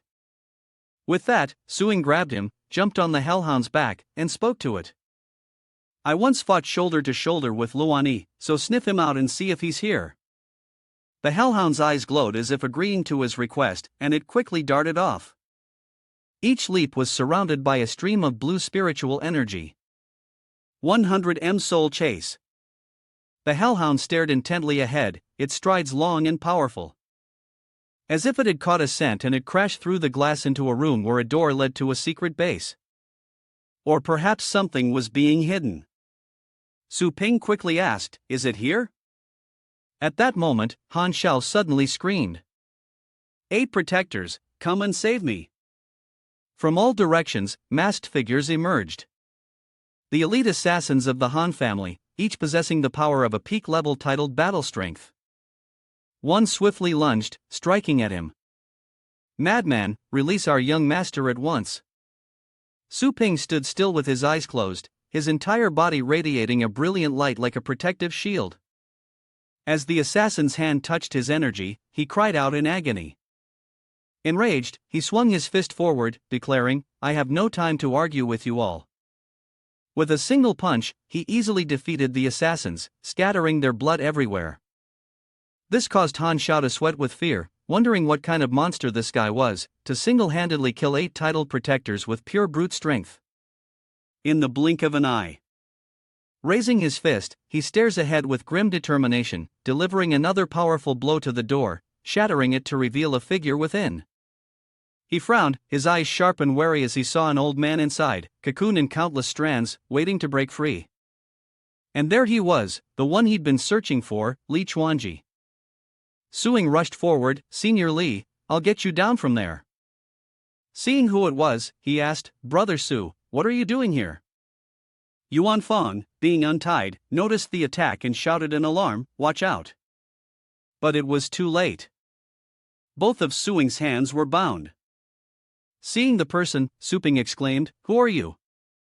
The other party didn't answer, but said, That's my line. Standing at the top of the spider, he continued, I am Inju, head of the Han family. Who are you to trespass on our forbidden grounds? Su Ping unleashes his power, tearing through the spider silk, declaring the man unworthy of knowing his name before launching a fistful of energy toward him. Inju remains calm. Noting that Su Ping can unleash flames to burn through his spider silk restraints. A fire-based technique is it? He retorts that words are unnecessary as Suing throws a punch only to have it blocked by the demon beast's fangs. Seeing this, he was shocked knowing my technique is fire-based and he still doesn't bother to dodge. Suing focuses his power, ready to incinerate him in one breath. But at that moment, the spider's body suddenly transformed, becoming enormous. Jingzhou calmly clasped his hands behind his back and said disdainfully, Fool, my guardian flame demon spider is not only immune to all the flames in this world, but also specializes in absorbing fire energy. Your flames are nothing more than nutrients to feed it. Han Shao suddenly spoke. I'll let you in on a secret. My father may seem like a peak-level titled battle pet warrior, but he's recently entered the ocean realm. He wore a triumphant, crazed smile, a legendary pet master above the masses. There it is, the typical muscle-bound moron. Let me show you what happens when you mess with the Han family. Hearing this, Suing focuses more power into his hand and smiles. Is that so? Behind him, a massive condensed energy apparition strikes, swallowing the demon pet whole. Kinshu staggers, cold sweat beading on his face. What kind of hellfire is this that even a devouring flame fiend can barely contain it? The demonic pet couldn't withstand it any longer, cracks appearing all over its body. And finally, the spider exploded, sending Jing Chu flying. Seeing this, the young Master Han cried out in disbelief. Father! Countless blood and remains of the demon pet are falling, splattering the ground. Stabilizing himself, Jingu coughed up blood, his face pale as he clutched his stomach, asking, "What kind of flame is this?" Even the flame-devouring fiend forged with all the world's flames couldn't swallow it. Suing declared, "How could you mortals devour the Golden Crow's primordial fire?" Kim Chu was shocked. Golden Crow. The spider silk fell to the ground in winding patterns as he helped Yuan Fang up. Then asked Luanqi, "How did you end up imprisoned here? How are your injuries now?" He replied, "I didn't expect the Han family head to be so treacherous, even setting up an ambush in advance." Looking at the silent Kinshu, he continued, "He wanted to trick me into the dark under the guise of healing, then kill me. Luckily, I still had the secret treasure. Having anticipated some precautions, he couldn't act, so he locked me up here, waiting for the secret treasure to run out of energy before striking again. I've been hibernating and healing these past few days, and I've recovered about 70 to 80% of my power. I was just about to break out when you arrived, Brother Su." "How is this possible?" Kim Chu Kuei cried out in disbelief. "This is supposed to be a death zone filled with miasma and venomous scorpions. Forget healing. Even with 10 lives, you shouldn't have survived." Yuan Fang clasped his hands behind his back and slowly walked forward, then said, "This is what you call a dead land. It's more comfortable than the nursing home I was guarding." Later, at the headquarters of the Golden Sun Company, a sinister yellow light washed over the walls, creating a chilling atmosphere as Su Ping and Yuan Fang stood on a platform, watching the assembled crowd, including Jing Zhou and young Master Han kneeling below. The Han family has over 1,000 members, while on the other side, only a few stand. The Li family has only 12 members left. Yuan Feng stares blankly ahead, muttering, "What is this?" One man bowed his head and replied, "Master, these are the only descendants left of the Li family." He seemed to age 1,000 years as he muttered, "The Li family was once so rich with descendants. How could we have fallen so far?"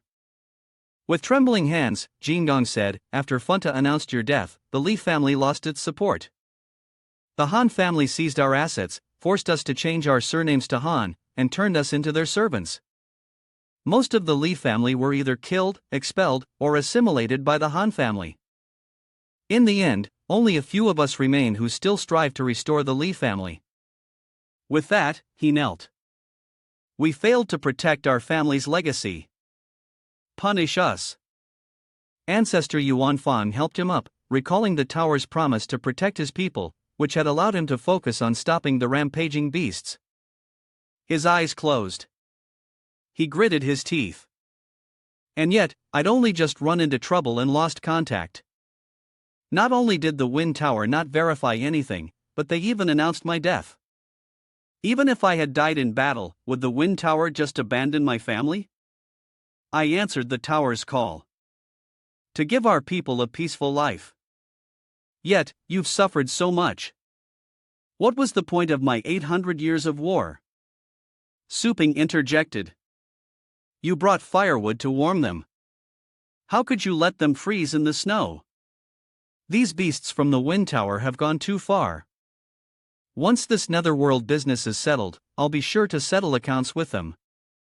Yuan Fang turned and said, "We'll talk about Wind Tower later, but today the Han family must give me an explanation."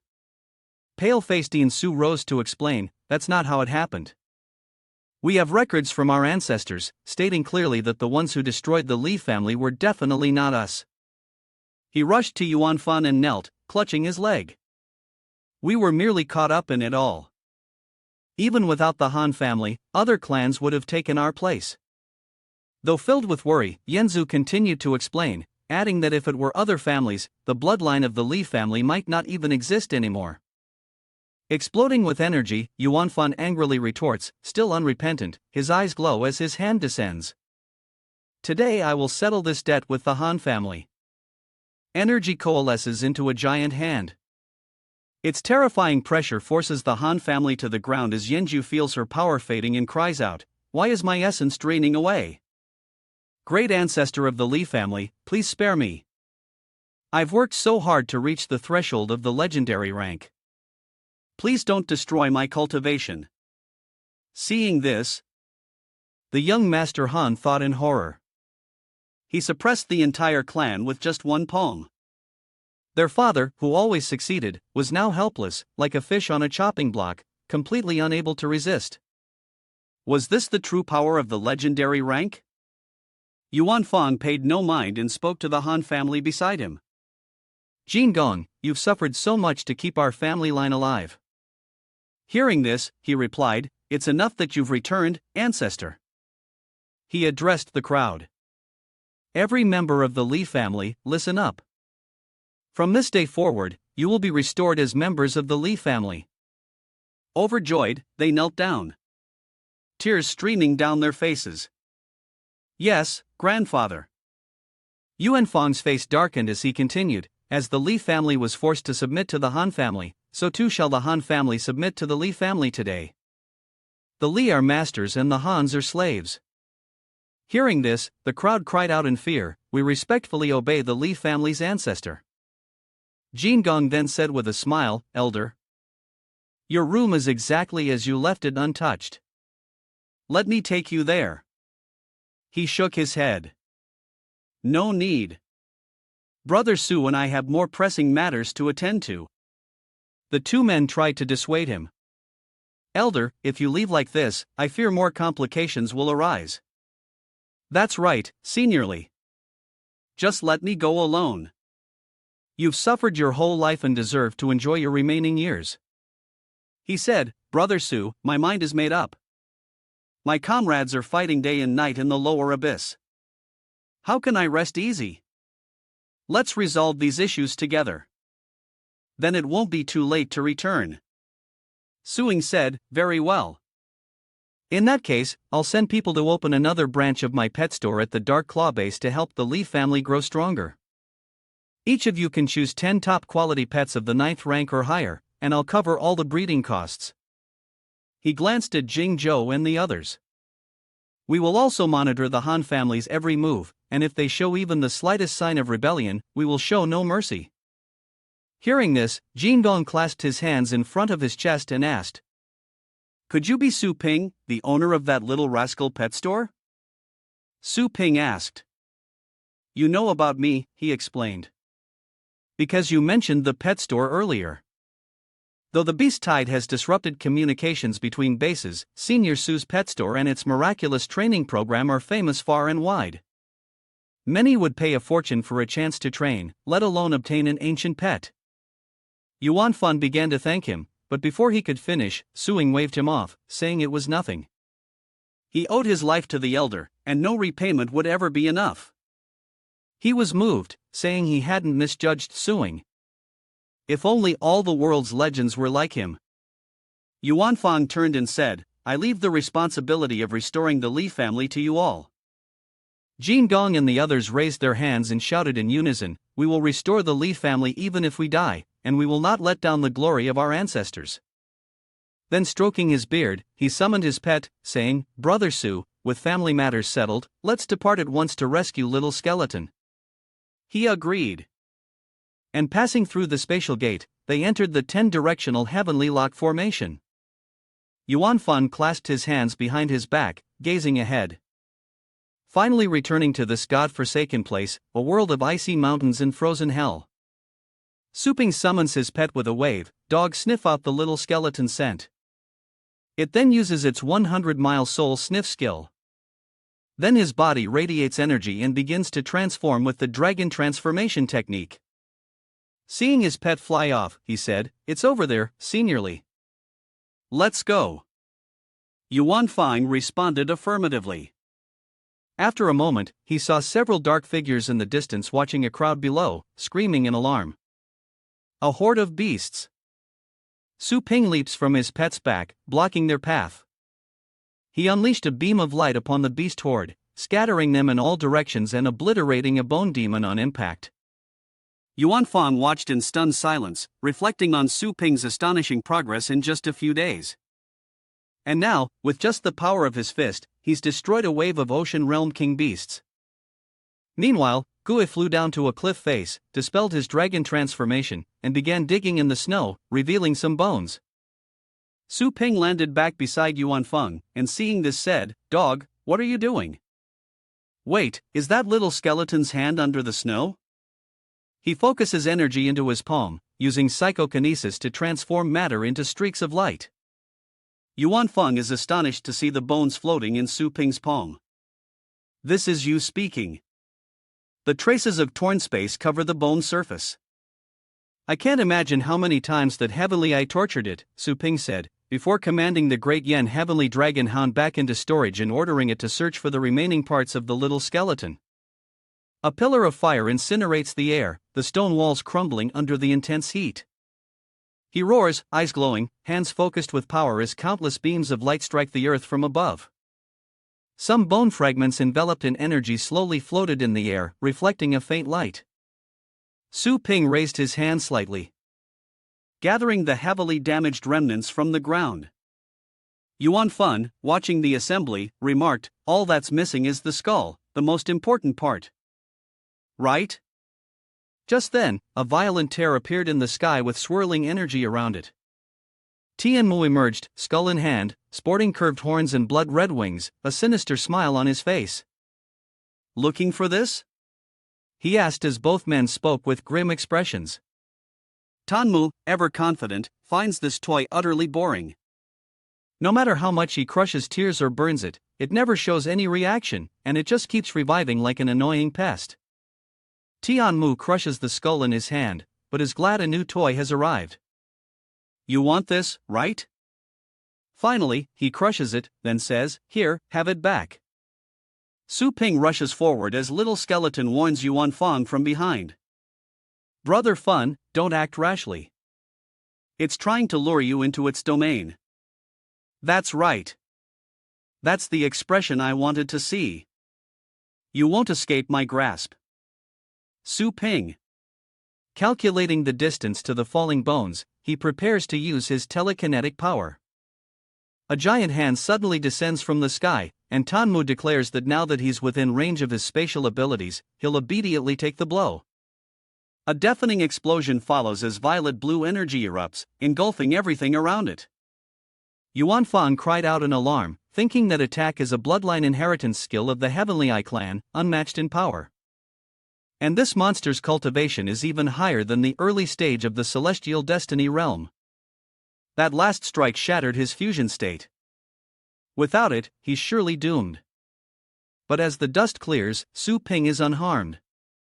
"Cheap shot," he says. Seeing this, Tanmu couldn't believe it. "What? How is he still unscathed?" He leaps up, gathering energy in his hands. "Now it's my turn." Tanmu unleashes countless energy fists, roaring, "Don't get ahead of yourself." A massive hand crackling with violet blue energy descends from above. It's immense pressure, forcing Suing to clench his fist in preparation for battle. He unleashes a punch, erupting with power, and blasts the giant beast away. Tanmu, in a panic, exclaimed, "Your body is indeed tough, able to withstand my netherworld extinction palm head-on, but don't forget, as long as you're within my spatial abilities range, you're nothing more than an insect at my mercy." In an instant, Suing appeared before him, saying, "Your spatial abilities can no longer restrain me."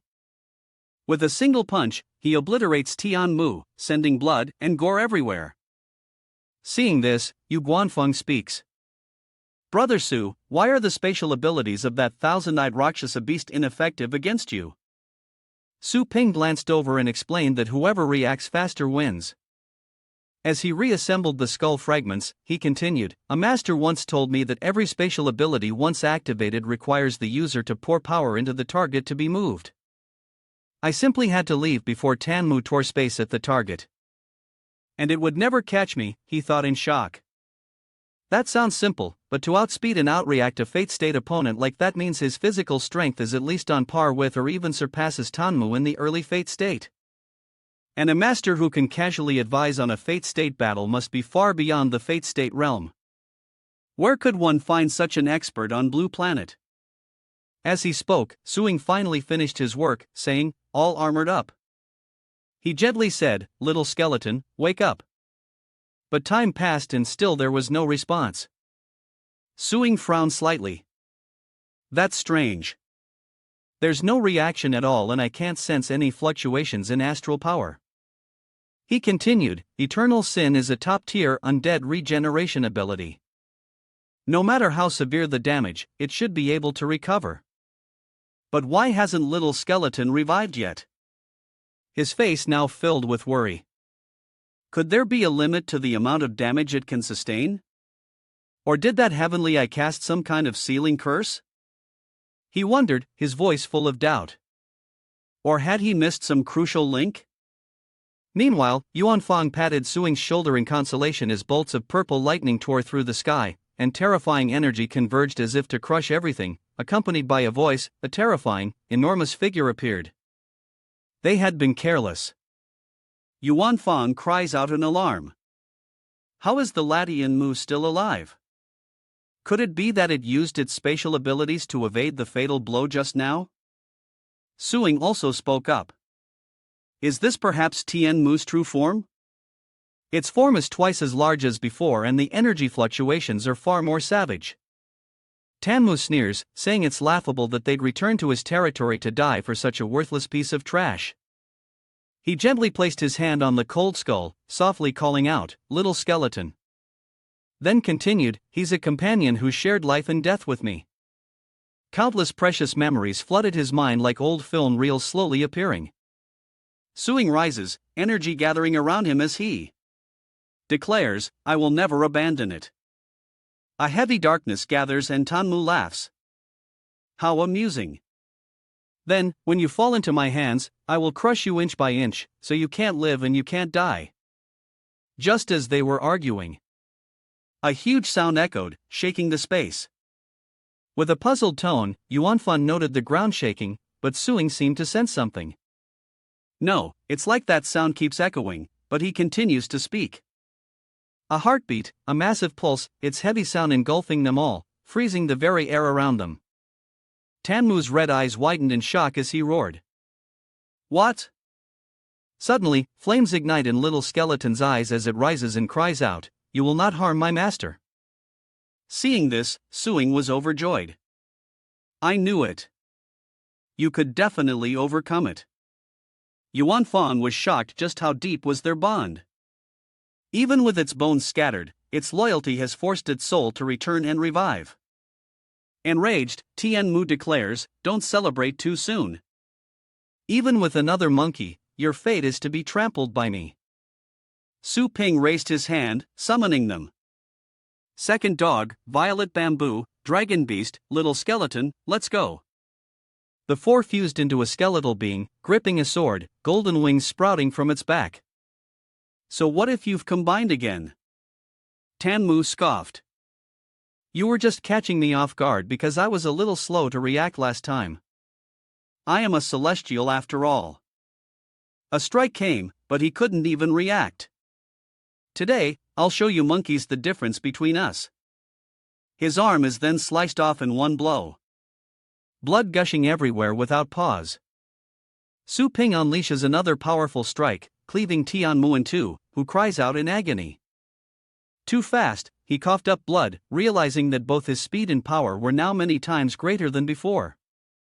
He was being relentlessly attacked, unable to retaliate, and rage filled his heart. How could he, a venerable being, be completely suppressed by another monkey like this? Wounded, it spoke. You think you can escape my spatial abilities? A massive energy vortex erupts violently in the skies of Tianmu as it continues, but others may not be so lucky. Just then, Suing stopped and asked, what do you want? The space suddenly trembled and the snow-covered ground cracked open. Yuanfang cries out in dismay, his voice filled with alarm. The 10-direction skylocking formation is collapsing. Brother Su, you have to stop it from breaking the formation. Even with his head severed, Tanmu spoke. Too late. The mechanism I set up to break the formation has been activated. If I can't have what's his, then you won't either. Blood will fill the sky. Elsewhere in the ice prison world, someone orders the formation is about to be broken. Inform Wind Tower immediately. Yes, sir. Understood. Across the blue star, the world trembles as countless disasters erupt. The earth cracks open and crimson lava spews forth, devouring colossal structures. Inside the holy light base, a man looks at the screen and says, Elder Bay has detected a major change in the structure of the blue star shell and the projected volume will increase significantly. Hearing this, Elder B's expression changes drastically. What inside the ceiling tower? Two people stared at the image of their disciple and exclaimed, How can this be? The 10-directional skylocking formation has been breached. Master, could that kid be responsible?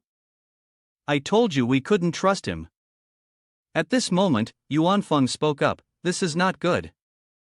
The ferocious beasts inside the formation have grown stronger by absorbing the spiritual energy of the jade tree, making them several times more powerful than those on Blue Star. It seems humanity will face the most brutal wave of beasts ever seen. The earth is cracking and rivers of orange-red fire flow like awakened lifeblood within the mountains. Volcanoes roar, spewing forth molten rock as smoke and fire engulf the burning sky. The earth is torn asunder with rivers of fire flowing through deep fissures, their crimson light threatening to incinerate everything. Yuan Fang and Su Ping appeared on the ground, his bracelet suddenly glowing with a blue light that spread throughout the space. On the projection, Bao opened his mouth. Su Ping, the volume of Blue Planet has suddenly increased several times over. Do you have any leads? Lingua calls out, Brother. Several large-scale beast tides are rapidly approaching our base. Things look bad. He said, I'll head back to El Jiang and explain later. Yuan Fan exclaimed in shock. Those are the ferocious beasts from within the formation. That means our base is also in danger. They both summon their beasts and he says, Brother Su, let's part ways here and defend our respective homes. Perhaps fate will bring us together again. In the Longjiang base, everyone is engaged in a fierce and relentless battle. On the city walls, Qin Du Huang shouts, Hold the line. We cannot let the beasts until Jiang and harm our people. Tong Ruyen swings her sword, tearing through space as the beasts roar. Xu Tianlin stood atop a green dragon. A massive sword held in its jaws as a colossal dark figure emerged in the distance. A horde of insect-like monsters descended like thunder, easily crushing the mighty city walls. Countless stones fall, crushing people to death as Tiansha looks up in horror. The Luke Tuyen Loa beast could hardly believe it. How could this be? Its size is 10 times larger than normal. Du Hong takes a deep breath. Don't even think about stepping into this dragon river. He attacks the monster with a furious burst of power, a roar of divine rage. The 6-ring heavenly snail beast is sent flying, crashing into the city walls below as a massive tail sweeps through the air with devastating force. The ferocious sweep sends them both flying. Ruyan steadies herself with her sword and asks Uncle Qin, Are you all right? Du Huang replies, I'm fine, but this demon beast is much stronger than a normal ocean state king beast, and it can even speak human language. The fearsome-looking Luke Tuyen Teen Lotha says, Too weak. The feeling of being weighed down when facing it is like facing the heavenly fate realm of the other shore. Bury yourself here. With that, it attacked again. Su Ping slashed with his sword, cutting the tail in two. And as Ruyen called out to him, Du Huang added, Your timing is impeccable. Sup hovered in the air, saying, Everyone, go deal with the other demonic beasts. I'll distract this one. Du Huang ordered, All soldiers, follow me and slay these beasts. He flew straight toward the roaring, ferocious 6-spring heavenly snail beast. Immediately, countless massive tentacles unleashed a barrage of green energy raining down a fierce storm of attacks.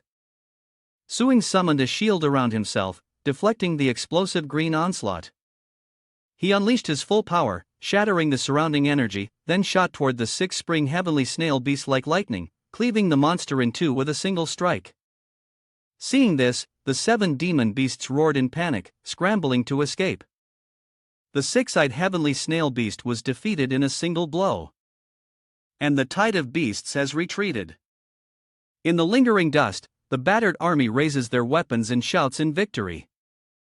Excellent! We've won! Du Huang approached Suing as he returned. Boss Su, your timing was perfect. This beast tide was terrifying. Any later and the consequences would have been unimaginable. Did you ask Uncle Chin why the Tower of Wind didn't send any legends to reinforce us against such a massive beast tide?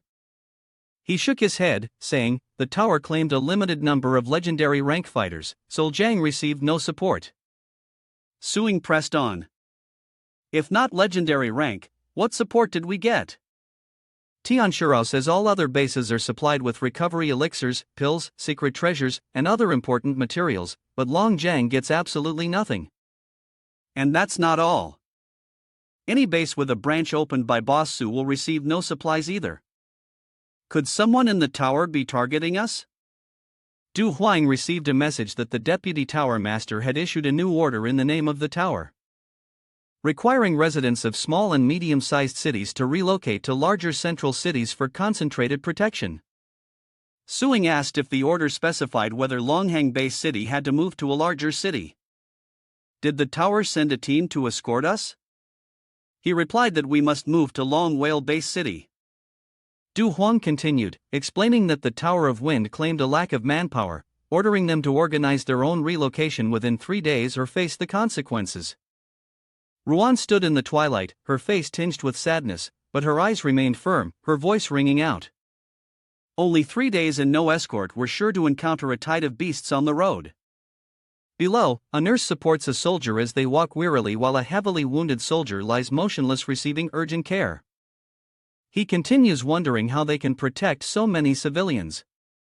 Amidst the raging flames, a little girl clutches her teddy bear, tears streaming down her face in terror. Seeing this, Suping's face was calm. But his eyes held sorrow, and he angrily stomped on the wall, shouting, "May those monsters be damned! We're not following orders anymore. We're staying here and fighting." Longjing Base City was engulfed in smoke and flames. The cannons roared, spitting fire as explosions tore through the smoke. A soldier on the wall firing his machine gun yelled, "Die, you monsters!" Beasts roared and charged through the barrage of bullets, claws raised high, their red eyes burning with savagery. Then, a voice from the city wall reports that the scouts have detected a massive beast tide nearby. They'll attack us at any moment. Another ordered, "Understood. Stand down."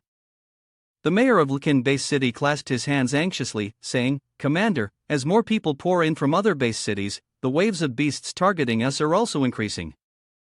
If this continues, even our Long Whale Base City with its great defense line will struggle to hold out."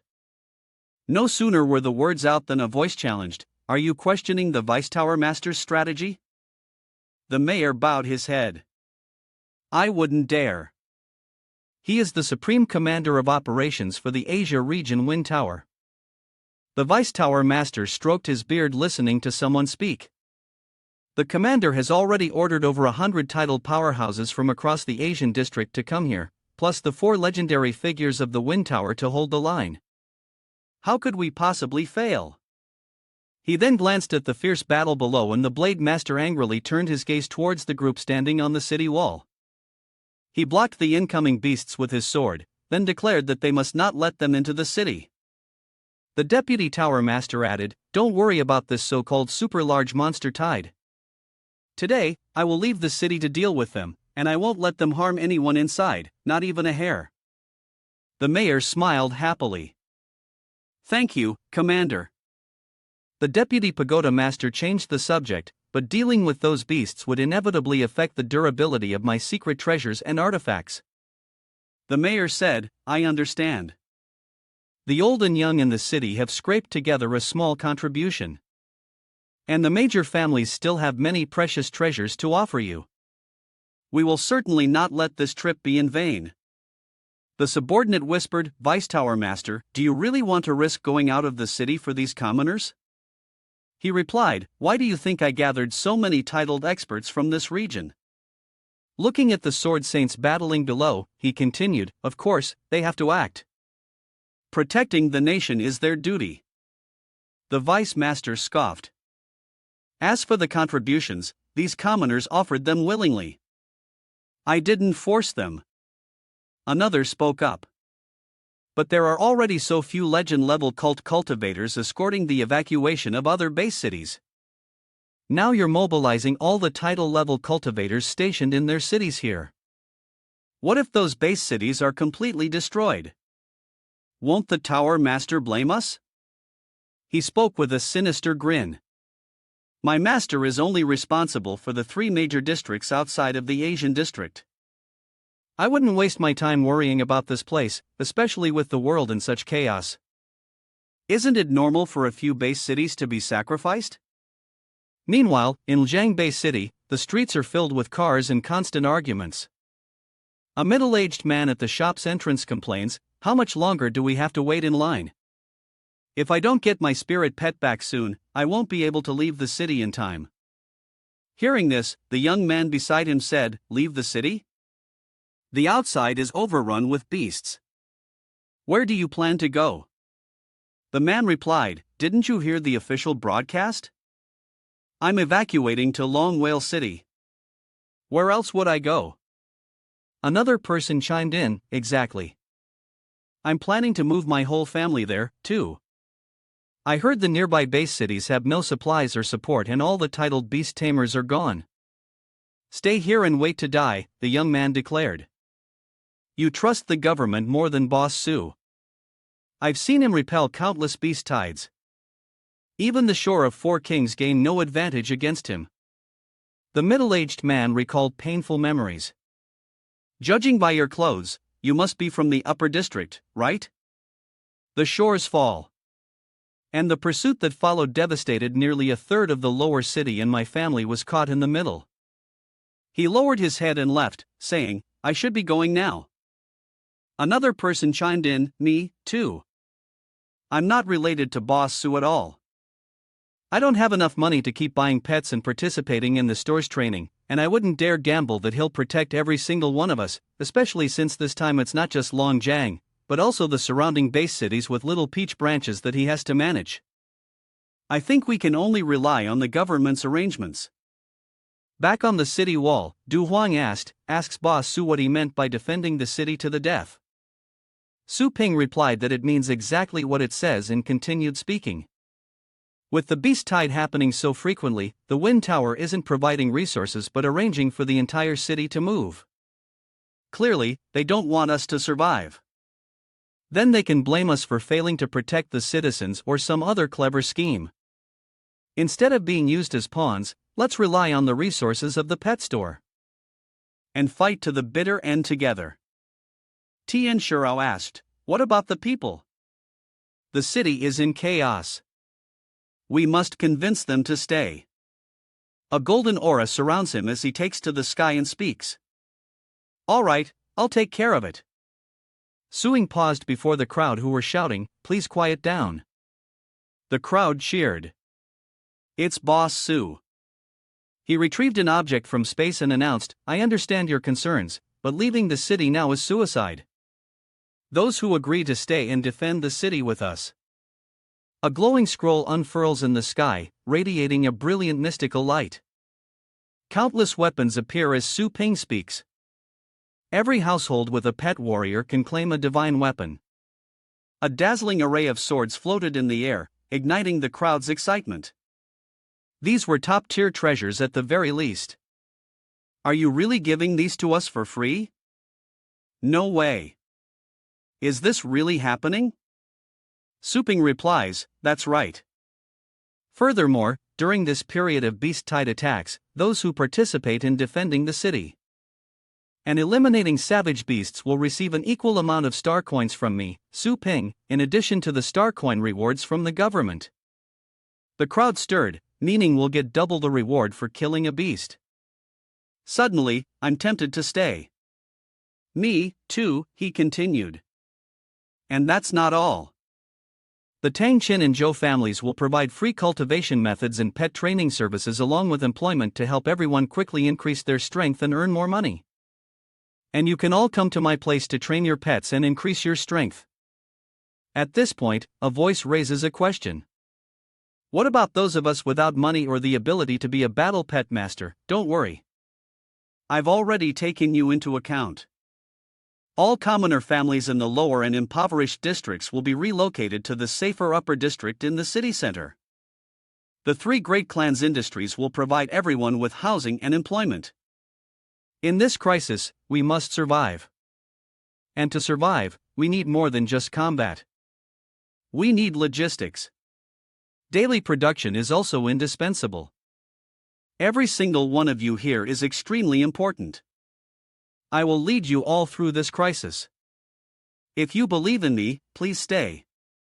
Hearing this, the group smiled and exchanged glances, then spoke up. I believe in you, boss. Tuninhao is too kind. I swear to follow you to the death. I'm not going anywhere. I'm staying right here in Eljiang. Looking at the scene, Du Hong praised from the city wall. Boss 2 is truly a man of spirit. However, for someone who has the entire city in his grasp like him, he certainly has the power to do such things. I'm impressed. Beside him, Tian Shao spoke sincerely. If it were me, I definitely couldn't do something that would cost me so much. But if this succeeds, everyone's strength will increase greatly and their wealth will surge, attracting even bigger opportunities. As Yin worried, this was a case of preparing for battle at the last minute. Although rapidly cultivating with abundant resources is Su Ping's consistent style, forcing so many people to improve significantly in such a short time is extremely difficult. Suing jumped onto the city wall and said, "We don't need widespread significant improvements. The key is to rally morale so they can act as shock absorbers when the beast tide hits us. I can teleport between stores in different cities acting as a freelancer. If I find out which city has dangerous beasts, I'll teleport there to eliminate them. The rest of the riff-raff can be handled by the city's defenders." Du Huang said reasonable. I didn't expect Boss Su to plan so many steps ahead. Seeing the news, Suing crossed his arms and called out softly, his eyes serious, his face worried, sweat trickling down his cheek. Seeing this, Du Huang asked worriedly. "What's wrong? What's wrong?" Su Ping asked. Longjing Bay City has fallen and needs urgent support. Sword Sovereign is there defending it. The deputy tower master and the others fled through the sky, disheveled. On the ground, the people being massacred cried out for help. "Legendary masters, please don't leave us. We beg you, please save us. Weren't you sent here to protect us? Why are you abandoning us?" To stop this beast tide, we sacrificed our secret treasures and lost 5 war pets. We've done our duty to protect you. An aide agreed, saying, "The lives of these commoners aren't worth risking our own." Amidst the smoke and fire, a 3-headed beast led a horde of roaring monsters. An aide spoke up. "Sword Saint, even the deputy tower master and the legends from the Wind Tower have retreated. The fall of Dragon Whale City is inevitable. What are we even doing here?" Exhausted, he leans on his sword and says, "Because those legendary superiors have fled, we as titled warriors must stay. Otherwise, what will happen to the people in this city?" The Sword Saint continued, "Let's just hold on a little longer. He'll definitely come." A subordinate asks, "Who are you talking about?" Just then, a monster attacks. He instantly raised his sword, desperately trying to withstand the ferocious attack of the beast. While his subordinate noticed the sneak attack and shouted, "Swordmaster, watch out." Suddenly, a blinding pillar of light descends, instantly decapitating the monster. From the sky, countless crimson rays like sword blades fall in a criss-cross pattern, forming a destructive matrix that engulfs the battlefield. Chaotic Star Reincarnation / His subordinates were stunned. Wasn't that the Bladem's chaotic star reincarnation blade technique? He chuckled. Indeed, they've arrived. The Blade Master spoke, noticing a familiar pet ahead, a skeleton. Suing calmly descended from the sky. Brother Su, speak your mind. Senior Swordmaster, where are all the legendary fighters sent by Fenta? Hearing this, he said, the Deputy Tower Master and those legendary figures have all abandoned the city and fled. Seeing the devastation before him, Su Ping asked, they ran away, but what about the people in the city? Gathering energy in his hand, he decides to deal with the beasts before him first. Someone approached the Blade Master and asked, who is this pet warrior? How is he stronger than those legendary cowards who fled? He introduced him. This is Su Ping, the pet warrior who once repelled the other shore, Du Huang continued. With him here, Longjing City still has hope, so everyone must never give up now. From the shadows, colossal tentacles erupted, ensnaring a building and crushing it to rubble in an instant, the explosion shaking the very air. One person raised their sword, blocking the massive rock, sparks flying in the air, and said, it's here. A colossal beast emerges. The pinnacle void state mountain moving king beast, madly absorbing the swirling green energy around it through its massive maw. Its earth-shattering roar unleashes a violent surge of energy, causing the very air to tremble. Seeing this, Su Ping declared, we can't let it hurt anyone else. The little skeleton's eyes ignited with flames, and grasping its sword, it unleashed a sharp wave of energy straight at the monster. The tentacles lashed out, shattering the attack in an instant, then continued towards the little skeleton. With the force of thunder, it was ensnared by the tentacles, squeezed until it couldn't move. The purple flame flood dragon beast opened its mouth as streams of purple energy converged, swirling into a terrifying point of light. As it roared, the accumulated energy reached its limit and erupted, transforming into a heaven-shaking pillar of violet flames that shot towards the violet-blooded dragon monster. The mountain giant king beast swung its tentacles, creating an explosion of blinding violet flames, then struck down, hitting the violet blaze dragon's head with incredible force. Seeing this, Super Ping knew that the little skeleton and the violet flame flood dragon alone wouldn't be enough to deal with an enemy of this caliber. He tore off the tentacles and said to the two, let's merge. The three rushed together instantly, merging into a single powerful form.